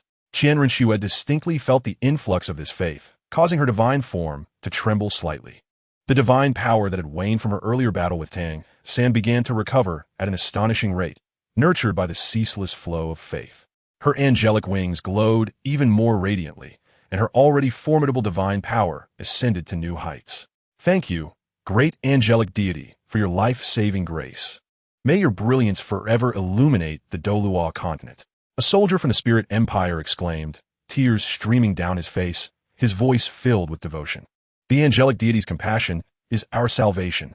Other soldiers from the Alliance echoed in unison, their voices merging into a thunderous chorus that resonated across the battlefield. Amidst this torrent of faith, Qian Rinxue was deeply moved. Once, she had led these soldiers down the path of invasion to fulfill her and the Spirit Empire's ambitions, plunging countless lives into anguish and death. Yet now, by choosing to relinquish hatred and wield her divine power to heal, she reaped such profound gratitude and faith. This realization dawned upon her, that true power does not stem from endless slaughter and conquest, but rather from respect for and protection of life. As Qian Rinxue's divine power surged, the battle between Qian Yaochen and Tang San reached a fever pitch. Qian Yaochen keenly sensed the shift in divine energy emanating from Qian Rinxue, a secret joy blossoming within him, hoping this change could serve as the catalyst to conclude the conflict. Tang San Qian Rinxue has transformed. She has chosen to use her power to save lives rather than perpetuate slaughter. You too should let go of your obsession, he urged, deftly parrying Tang San's fierce onslaught while imploring him to reconsider. Tang San's gaze flickered momentarily. He too felt the enhancement of Qian Rinxue's divine power and the immense faith surrounding her. Yet, the hatred within him burned like an unquenchable flame. Even so, the sins of these people cannot be so easily forgiven, he bellowed, the crimson aura of the Shura demon sword intensifying as he unleashed an even more formidable technique, the Shura blood sea purgatory. In an instant, a vast sea of blood materialized around Tang San, countless grotesque Shura demons emerging from its depths, howling as they lunged at Qian Yaochen, seeking to drag him into an abyss of endless slaughter. Witnessing Tang San's unrelenting fury, exacerbated by her ascendant power and the faith of the gathered soldiers, Qian Rinxue felt a profound determination rise within her. She understood that if she did not intervene, the Douluo Continent would be plunged into irredeemable chaos. Thus, she resolved to act, channeling her newly amplified divine power unreservedly through the angelic divine idol, directing it towards Qian Yaochen. The immense divine energy surged forth like a golden torrent from Qian Rinxue's idol, racing towards Qian Yaochen. As he felt this formidable power infuse him, a radiant brilliance enveloped him. The judgmental power and the angelic divine force intertwined, creating a wondrous reaction that exponentially amplified his strength. The judgment divine sword in Qian Yaochen's grasp shone with an even more brilliant luminescence, transforming into a miniature golden sun, illuminating the battlefield and casting light upon the Shura blood sea purgatory, rendering it transparent. He unleashed a newly forged divine technique that fused the powers of judgment and angelic might, the holy judgment's dawn. A colossal golden beam shot skyward, imbued with boundless divinity and righteous energy, cleaving towards Tang San like an enormous celestial blade. Wherever the beam passed, the blood sea of the Shura purgatory evaporated instantaneously, and the grotesque Shura demons shrieked in agony upon contact with the golden light, disintegrating into nothingness. Tang San's expression shifted dramatically as he sensed an unprecedented threat. Confronted with this nearly invincible force, he summoned every ounce of strength to swing the Shura demon sword, invoking the pinnacle of defensive techniques, the Shura blood shield, Eternal Guardian. A thick, blood-red shield materialized before him, inscribed with mysterious and malevolent runes that flickered ominously, as if narrating the laws of slaughter. Boom! The golden beam collided with the blood-red shield, producing a deafening roar that reverberated throughout the Douluo Continent. The tremendous energy released a terrifying storm, reshaping the landscape, toppling mountains, redirecting rivers, and tearing the earth asunder with unfathomable chasms. However, bolstered by Qian Rinchue's divine power, Qian Yaoqin's strength now surpassed Tang San's. In this cataclysmic clash, the Shura blood shield, Eternal Guardian, began to crack, fissures rapidly spreading across its surface. Ultimately, with a resounding snap, the blood-red shield shattered completely, scattering into countless crimson fragments that floated through the air. The golden beam, undeterred, surged forward relentlessly towards Tang San. Tang San was caught off guard and struck by the beam of light, his body soaring backward like a kite with its string severed. He fell heavily to the ground, creating a massive crater, blood gushing from his mouth. In his eyes, once filled with murderous intent, a flicker of terror and unwillingness now surfaced. Qian Yaoqin stepped lightly upon the void, gradually approaching Tang San, the judgment divine sword in his hand pointing at him, his gaze imbued with both authority and compassion. Tang San, relinquish your hatred. It shall only blind you, ensnaring you in a ceaseless cycle of suffering and sin. What the Douluo Continent needs is peace and tranquility, not relentless slaughter. Qian Yaoqin's voice resonated across the battlefield, echoing like a thunderous bell. Tang San's face turned ashen, blood trickling from the corners of his mouth. Yet the madness and obsession in his eyes remained undiminished. He refused to acquiesce. The countless lives lost to the invasion of the Wuhuan Empire weighed heavily upon his heart. The flames of vengeance roaring within the depths of his soul, consuming all remnants of rationality. Peace. How can we speak of peace while these invaders still breathe? Tang San roared, springing up from the pit despite his injuries, channeling the Shura divine power. In an instant, the sky was once again stained a blood-red hue, the stench of blood permeating the air as if the entire world were being dragged into the Shura hell. He unleashed the forbidden divine technique, Shura's descent into the abyss of blood, causing the ground around him to fracture into countless massive crevices, from which torrents of blood surged forth, revealing myriad Shura demons, clawing and gnashing their teeth as they rushed toward Qian Yaoqin. These fiends exuded a chilling aura, distorting the very fabric of space, devouring all vitality in their wake. Qian Yaoqin's expression turned grave. He had not anticipated Tang San's unwavering obsession. Yet, as the god of judgment, he bore the weighty responsibility of upholding justice and peace in the world and could not falter. He perfectly merged the divine power bestowed by Qian Rinchue with his own judgmental might, channeling it into the judgment divine sword. The sword blazed with an overwhelming radiance, emitting a golden light more brilliant than the sun, imbued with boundless sanctity and righteousness, seemingly capable of dispelling all evil in the world. Qian Yaoqin swung the judgment divine sword, unleashing the ultimate judgment, the radiance of divine verdict. A massive golden sword light, infused with the laws of judgment and divine power, screamed forth, colliding head-on with the overwhelming tide of blood and Shura demons. In that moment, golden and crimson lights entwined, the energy released from their collision surging like a roaring tsunami, radiating outward in all directions. The earth trembled, the sky appeared on the brink of tearing asunder, and the entire Douluo Continent bore the brunt of this cataclysmic force. Tang San, you have plunged deeply into the abyss of hatred. Turn back, and there lies salvation. Qian Yaoqin called out, hoping to awaken Tang San's reason.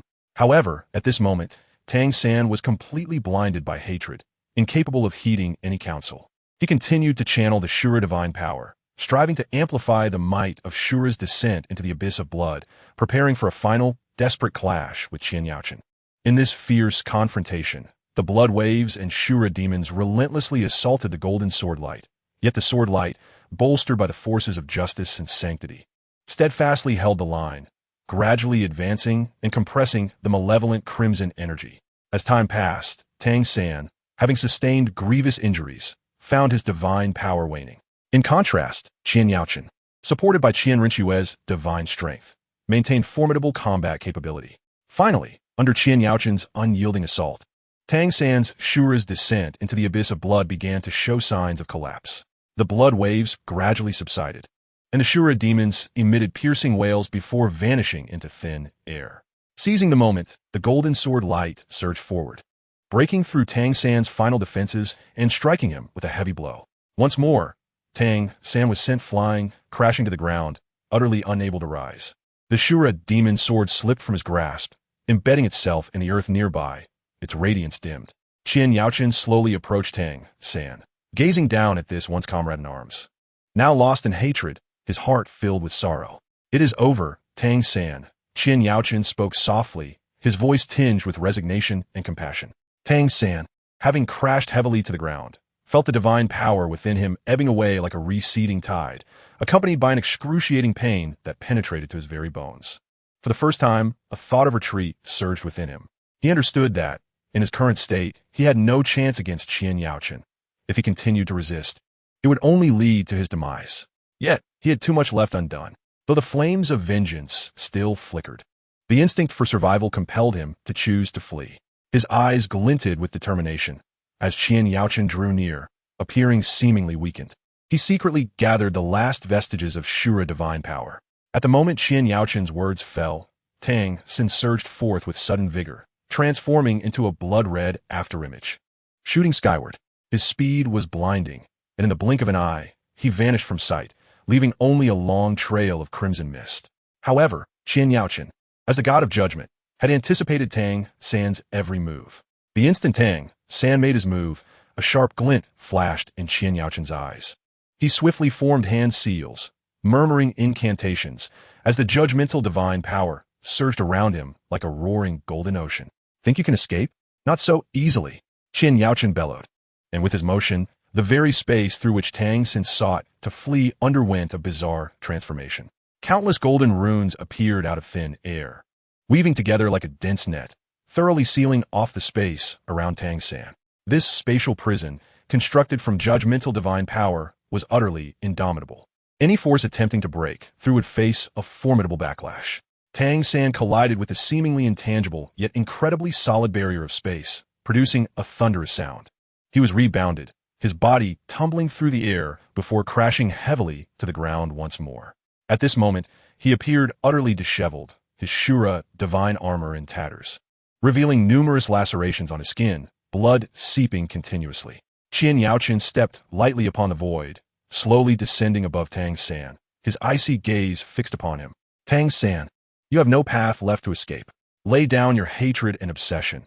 Only then can you find true liberation." Qian Yaochen's voice reverberated through the divine, energy-laden space, carrying an undeniable authority. Tang San struggled to rise, yet felt as if every ounce of strength had been siphoned away.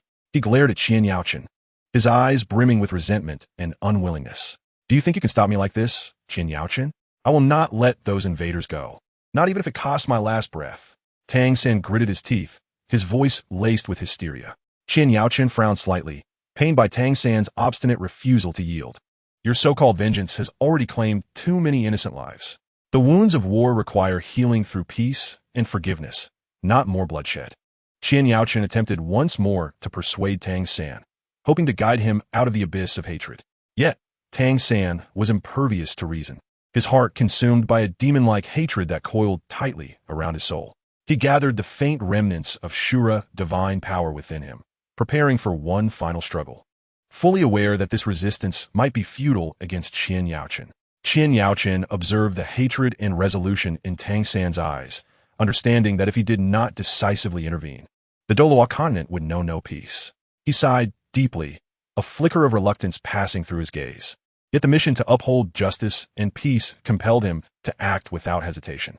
Qian Yaochen raised the judgment divine sword high, its brilliance intensifying as the golden judgmental divine power surged forth like a torrential flood toward Tang San. "Tang San, let go. Your actions will only plunge more into suffering."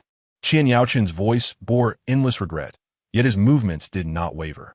This torrent of judgmental divine power struck with the precision of invisible blades. severing the tight connection between Tang, San, and the Shura divine position.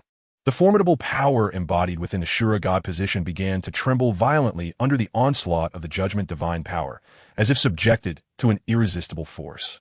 Tang, San felt as though his very soul was ensnared by an invisible hand, causing him excruciating pain. He attempted to resist, only to discover that his Shura divine power was as powerless against the overwhelming might of the judgment divine power as a mantis attempting to stop a chariot. As the judgment divine power relentlessly infiltrated, the connection between Tang San and the Shura god position was gradually severed. Once a source of unparalleled strength, the Shura god position now loomed over him like a collapsing mountain, instilling an endless sense of oppression. Ultimately, under the continuous barrage from Qian Yaochen, the bond between Tang San and the Shura god position was irrevocably broken. With a cry of anguish, the radiance that belonged to the Shura god swiftly dimmed, and the power of the Shura god position receded like a tide. He reverted to an ordinary soul master devoid of divine endowment, albeit one severely wounded both physically and mentally.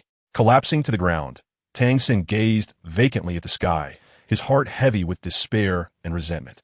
Once, with the Shura god position, he believed he could dictate the fate of the Douluo Continent and avenge those who had perished. Yet now, all of that had dissipated into mere illusions. He understood that he had utterly failed, not only to Qian Yaochen, but also to the hatred that resided within himself. The world around him seemed to fall into a profound silence, allowing him to distinctly hear his labored breaths and the frantic beating of his heart. Slowly lifting his head, he beheld Qian Yaochen standing before him, a flicker of resolve flashing in his eyes. For Tang San, the loss of the Shura god position felt akin to losing everything. He could not accept such a humiliating defeat, nor could he bear to live in such a pitiful state before others. In a bid to preserve the remnants of his dignity, he made a fateful decision. Struggling to his feet, he summoned his last vestiges of strength to retrieve the Shura demon sword from the ground. With both hands gripping the hilt, he pointed the blade towards his chest. I, Tang San, would rather die than accept such a failure. His voice was weak yet resolute. Without hesitation, he plunged the Shura demon sword deep into his chest. Blood gushed forth, staining his garments, as his body slowly crumpled to the ground, the light in his eyes gradually fading. Thus, the legendary Soul Master, the once Shura god Tang San, concluded his life upon this war-torn land, leaving behind the bloodied Shura demon sword, trembling gently in the wind, as if recounting the tale of this tragedy. Chapter 99.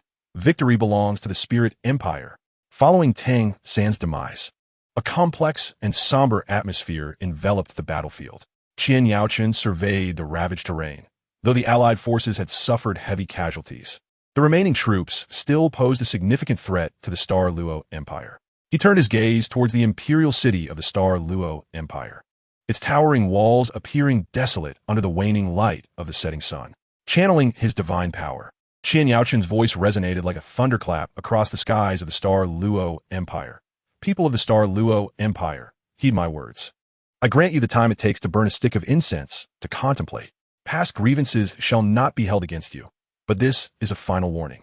Should you fail to seize this opportunity, the iron hooves of the Allied forces will mercilessly trample your imperial city, resulting in unspeakable devastation.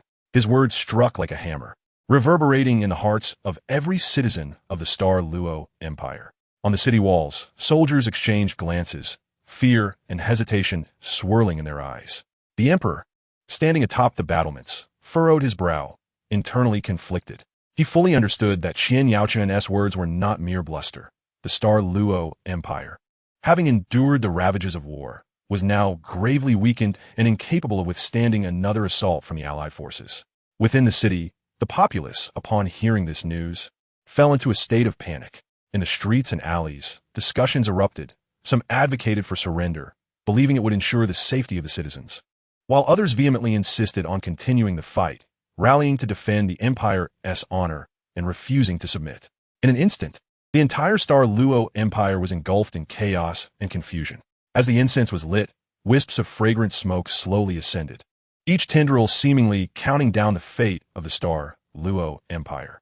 In this tense atmosphere, every second felt interminable.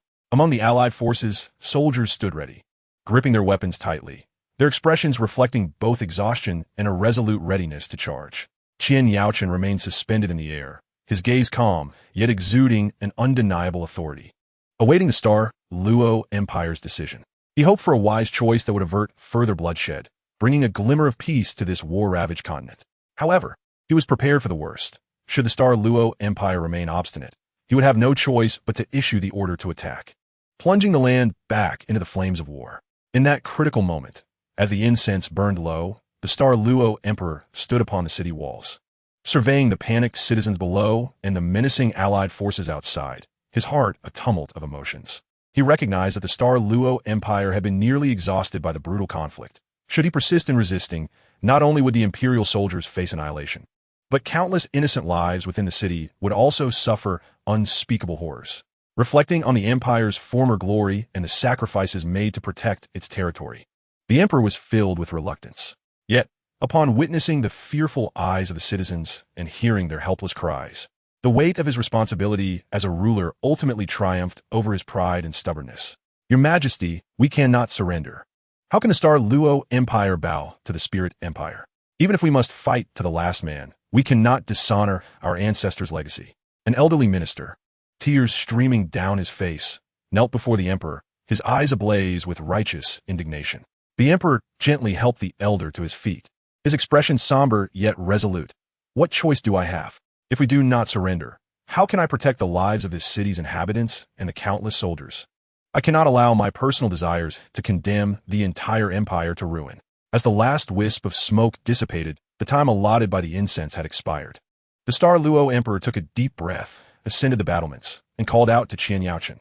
Lord Qian Yaochen, the Star Luo Empire is willing to surrender to the Spirit Empire, only asking that you treat my subjects with kindness and refrain from further conflict. Qian Yaochen nodded slightly, and his voice resounded once more. In that case, I swear by the name of the Judgment God that as long as the Star Luo Empire sincerely surrenders and refrains from causing further trouble, the allied forces shall not harm a single citizen of your empire. Upon hearing this, the soldiers of the allied forces erupted in a low cheer. Having endured countless hardships, they too longed for an end to the conflict. The soldiers of the Star Luo Empire, though still filled with reluctance, set down their weapons upon seeing their emperor's decision. Subsequently, the gates of the Star Luo Empire slowly opened, and the emperor, accompanied by his ministers clad in plain attire, walked out of the city to surrender to Qian Yaochen. Witnessing this scene, Qian Yaochen felt a myriad of emotions. He knew this was merely the first step towards peace on the Douluo Continent. Many issues remained to be addressed, and numerous wounds required healing. Yet at least, the cruel war had finally drawn to a close, and this battle-scarred land welcomed a fleeting moment of tranquility. As the Judgment God, he would bear the responsibility of safeguarding peace and justice on this continent, ensuring that such tragedies would not be repeated. After the surrender of the Star Luo Empire, the Douluo Continent seemingly entered a state of unity. However, beneath the surface, numerous undercurrents still flowed. Qian Renshue understood that to truly stabilize the Spirit Empire's dominion over the entire continent, it was imperative to swiftly eliminate potential sources of instability.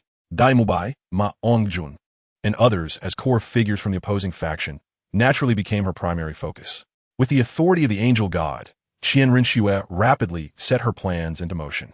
She dispatched her most trusted angel legion, apprehending Dai Mubai, Ma Hongjun, and all others who might seek to disrupt the newfound unity overnight. The entire operation was executed with a precision as swift as thunder, leaving those with nefarious intentions no time to mount a defense. Bring these individuals forward.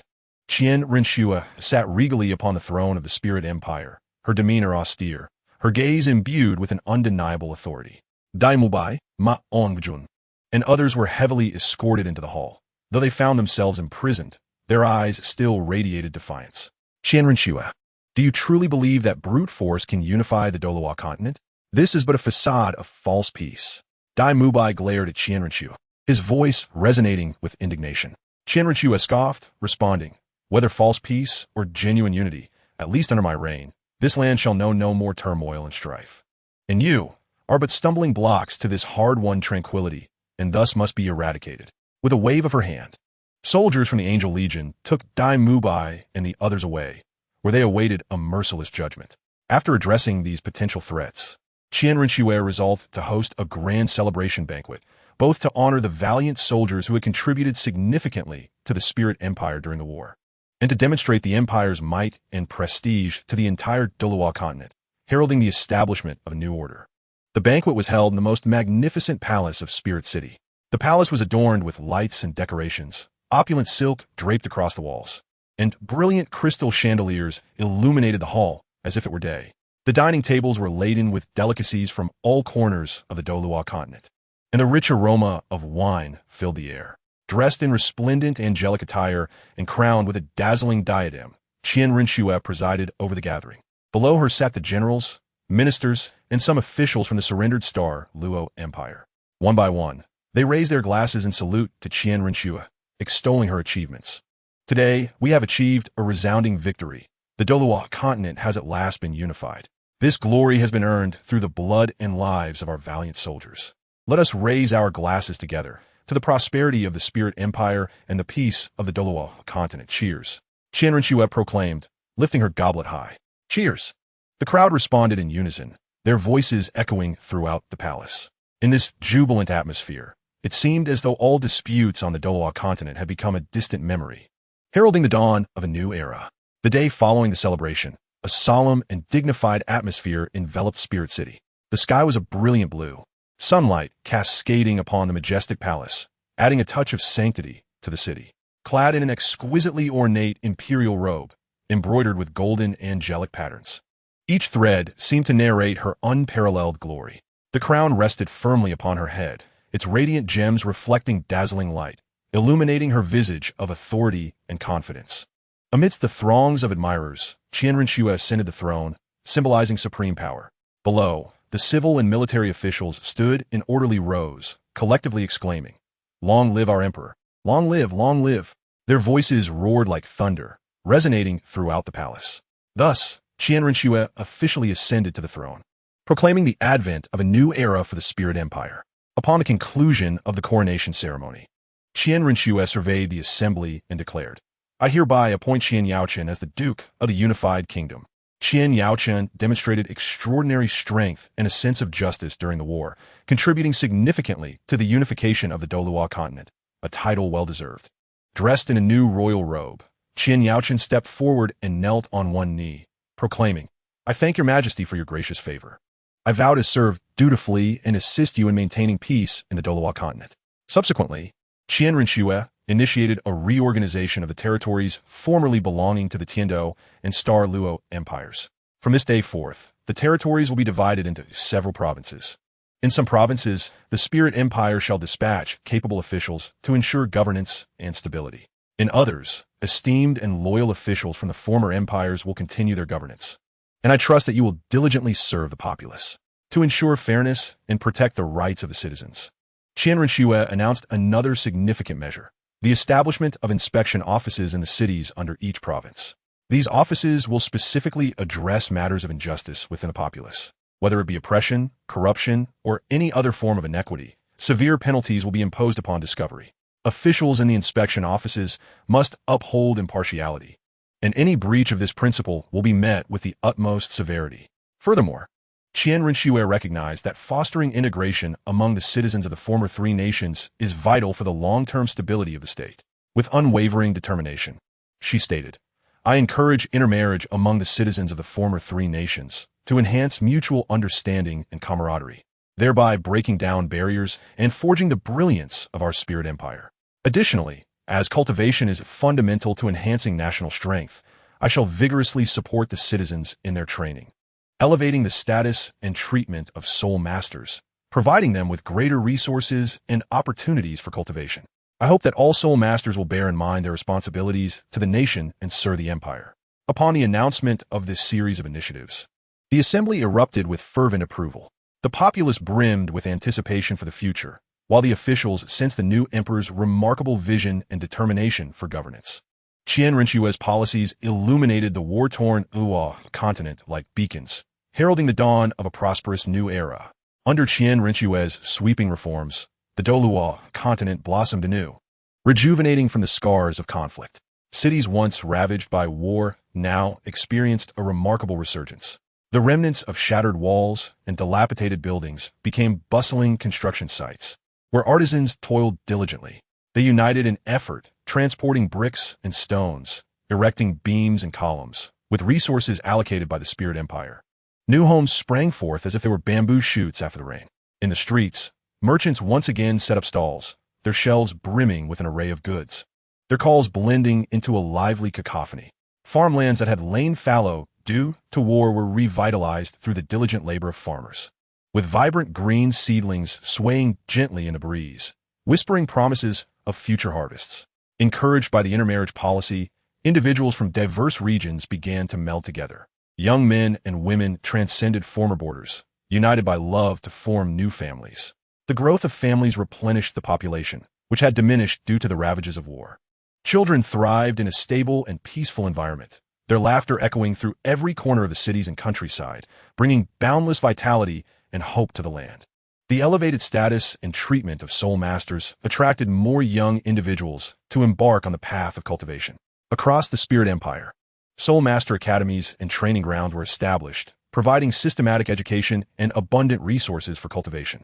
Soul masters not only received enhanced support in their training, but also garnered respect within society, actively participating in urban development and maintaining public order, becoming a pivotal force in advancing the Douluo Continent. The establishment of the inspection offices further safeguarded social equity and justice. Whether in bustling capitals or remote towns, whenever injustice arose, inspectors swiftly intervened, adhering to principles of fairness in their resolutions. This ensured the protection of the citizens' rights, maintaining social order and fostering growing trust in the new regime. Amid such positive developments, the economy of the Douluo Continent gradually flourished. Its culture grew richer through exchanges and integration. Trade among the provinces became increasingly frequent, with caravans traversing streets and alleys, bringing diverse local goods to various corners. The cultures and customs of different regions collided and borrowed from one another, creating a diverse and inclusive cultural atmosphere. Standing atop a high tower in Spirit City, Qian Rinxue gazed down upon the revitalizing land, her heart filled with a sense of satisfaction. As the various governmental institutions across the Douluo Continent gradually fell into a stable rhythm, Qian Yaochen and Qian Rinxue astutely discerned that for this realm to achieve a more enduring and stable development, a further reform of the political system was imperative. After extensive contemplation and repeated discussions, they resolved to implement a democratic system akin to a constitutional monarchy, aimed at enabling greater public participation in the governance of the state while simultaneously safeguarding the symbolic status and certain decision-making powers of the monarchy. To commence this transformative journey, they embarked on the establishment of an entirely new parliamentary system. This assembly was composed of representatives from various provinces of the Douluo Continent, selected through a rigorous process of layers and public election, encompassing individuals from diverse social strata and professions, including ordinary citizens, merchants, soul masters, and scholars. These representatives convened to collaboratively devise strategies for the nation's advancement. The parliament was endowed with extensive powers, capable of discussing, amending, and voting on various policies and laws, thereby ensuring that the policies reflected the will and needs of the populace. Within this new framework, Qian Rinxue, as the empress of the empire, remained a symbol of a nation and the embodiment of supreme authority, albeit with her powers subjected to a degree of checks and balances. Major decisions were no longer solely dictated by the empress, but required comprehensive deliberation and majority approval from the parliament. While Qian Rinxue retained the ultimate veto power, she understood that judicious exercise of this authority was essential for maintaining the stability and development of the nation. She actively engaged in parliamentary discussions, attentively listening to diverse viewpoints, guiding the direction of decisions with her wisdom and prestige, ensuring a delicate equilibrium between imperial authority and democratic participation. Qian Yaochen, serving as the duke, wholeheartedly assisted Qian Rinxue in the implementation of this system. With his exceptional leadership skills and impartial nature, he established a remarkable reputation within the parliament. He traversed the provinces, elaborating to the populace the advantages and significance of this democratic system, encouraging them to actively partake in national affairs. Concurrently, he dedicated himself to nurturing a new generation of political talent, infusing the parliament with fresh perspectives to ensure that this nascent democratic institution remained vibrant and innovative. To ensure that the democratic system could deeply resonate with the hearts of the people and operate effectively, Qian Yaochen and Qian Rinxue vigorously promoted educational reforms. In cities and villages alike, numerous schools were established, not only imparting cultural knowledge and cultivation techniques, but also emphasizing the development of civic awareness and a sense of responsibility among the populace. Through education, the younger generation gradually comprehended their rights and obligations within the nation, actively engaging in democratic elections and societal discussions, thus providing an inexhaustible impetus to the democratic progress of the Douluo Continent. As time progressed, this democratic system, reminiscent of a constitutional monarchy, gradually took root and flourished on the Douluo Continent. The populace's involvement in national affairs increased significantly. Their voices were acknowledged, and their creativity and enthusiasm were fully unleashed. With the dual propulsion of imperial power and democracy, the Douluo Continent achieved rapid advancements across various domains, including economy, culture, and technology, evolving into a prosperous, harmonious, and stable nation. Once the democratic system akin to a constitutional monarchy was firmly established, the entire continent was enveloped in an unprecedented era of prosperity. Skyscrapers adorned the cities. Trade flourished. The streets buzzed with vibrancy, while the countryside thrived with fertile lands and bountiful harvests, allowing the citizens to live in peace and happiness. Soul masters and common folk coexisted harmoniously. Diverse cultures intermingled, and a palpable vitality permeated every corner. As Qian Yaoqian and Qian Rinqiu gazed upon the Douluo Continent that they had diligently helped to construct, their hearts swelled with pride and contentment. They understood that their mission had been accomplished. This land now possessed a robust foundation for self-sustaining development and continued prosperity. One day, an extraordinary phenomenon appeared in the sky. As multicolored auspicious clouds gathered, bathing the earth in a radiant light, the call from the divine realm descended. Recognizing their exceptional contributions to the Douluo Continent and presenting them the opportunity to ascend to the divine realm. Dressed in splendid attire, Qian Yaoqian and Qian Rinqiu stood atop the highest point of Wuhuan City, overlooking the land they cherished dearly.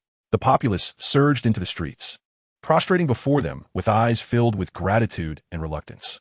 People of the Douluo Continent, we are about to depart, but this land will forever reside in our hearts. We hope you will continue to safeguard it, ensuring its prosperity endures. Qian Rinqiu's voice resonated through every corner, gentle yet resolute. Qian Yaoqian then proclaimed, under this new system, let us unite as one, actively engage in national affairs, and collectively forge a brighter future. We will silently watch over you from the divine realm. As their words faded, a brilliant radiance enveloped them, and they ascended into the sky. Surrounded by the multicolored clouds, their figures gradually vanished into the horizon, successfully ascending to the divine realm. Upon reaching the divine realm, Qian Yaoqian and Qian Rinqiu were met with a warm welcome from the pantheon of gods. With the extraordinary wisdom, formidable strength, and exceptional governance skills they had demonstrated on the Douluo Continent, they swiftly secured their foothold in the divine realm and garnered the respect of the deities. Qian Yaoqian continued to uphold the responsibilities of the god of judgment, maintaining fairness and justice within the divine realm. His impartial decisions further enhancing the order of the divine domain. Qian Rinqiu, drawing upon her governance experience from the Douluo Continent, provided counsel for the development of the divine realm, fostering communication and collaboration among the gods, infusing new vitality and innovative perspectives into the divine realm. In the divine realm, they often gazed down upon the Douluo Continent, witnessing the happiness of the citizens thriving under the systems they had established, witnessing the continuous advancement of civilization, filling their hearts with joy and satisfaction. Under their guidance, the Douluo Continent embarked on a new chapter, while they in the divine realm continued to write their own legends, becoming a cherished tale celebrated in both the divine realm and the Douluo Continent. Epilogue, Chapter 1, Assisting Rongrong in Ascending to Godhood. In that distant and mysterious divine realm, Qian Yaoqian, with his remarkable strength and extraordinary courage, successfully ascended to this exalted domain. Upon his arrival, he astonished the gods with his impressive feats, having triumphed over the successors of the god of Shura and the sea god. This remarkable achievement undoubtedly stirred up a tempest within the divine realm, propelling Qian Yaoqian to prominence. With his status solidified, Qian Yaoqian did not forget those comrades who had fought alongside him in the mortal realm. He recognized that their potential and efforts equally deserved greater achievements. Thus, he resolved to seek an extraordinary opportunity for Ning Rongrong, the divine inheritance of the nine-color goddess. With sincere intentions, Qian Yaoqian journeyed to the abode of the nine-color goddess. Her domain radiated with dazzling hues, enchanting and dreamlike, as if all the beautiful colors of the world converged in this place. Upon meeting the nine-color goddess, Qian Yaoqian respectfully introduced her to Ning Rongrong, the exceptional heir from the Douluo Continent. He elaborated on Ning Rongrong's experiences, from her growth within the seven-treasure glazed tile school to the countless hardships she endured alongside her companions, his words brimming with admiration and trust. The nine-color goddess listened attentively to Qian Yaoqian's narrative, developing a profound interest in Ning Rongrong.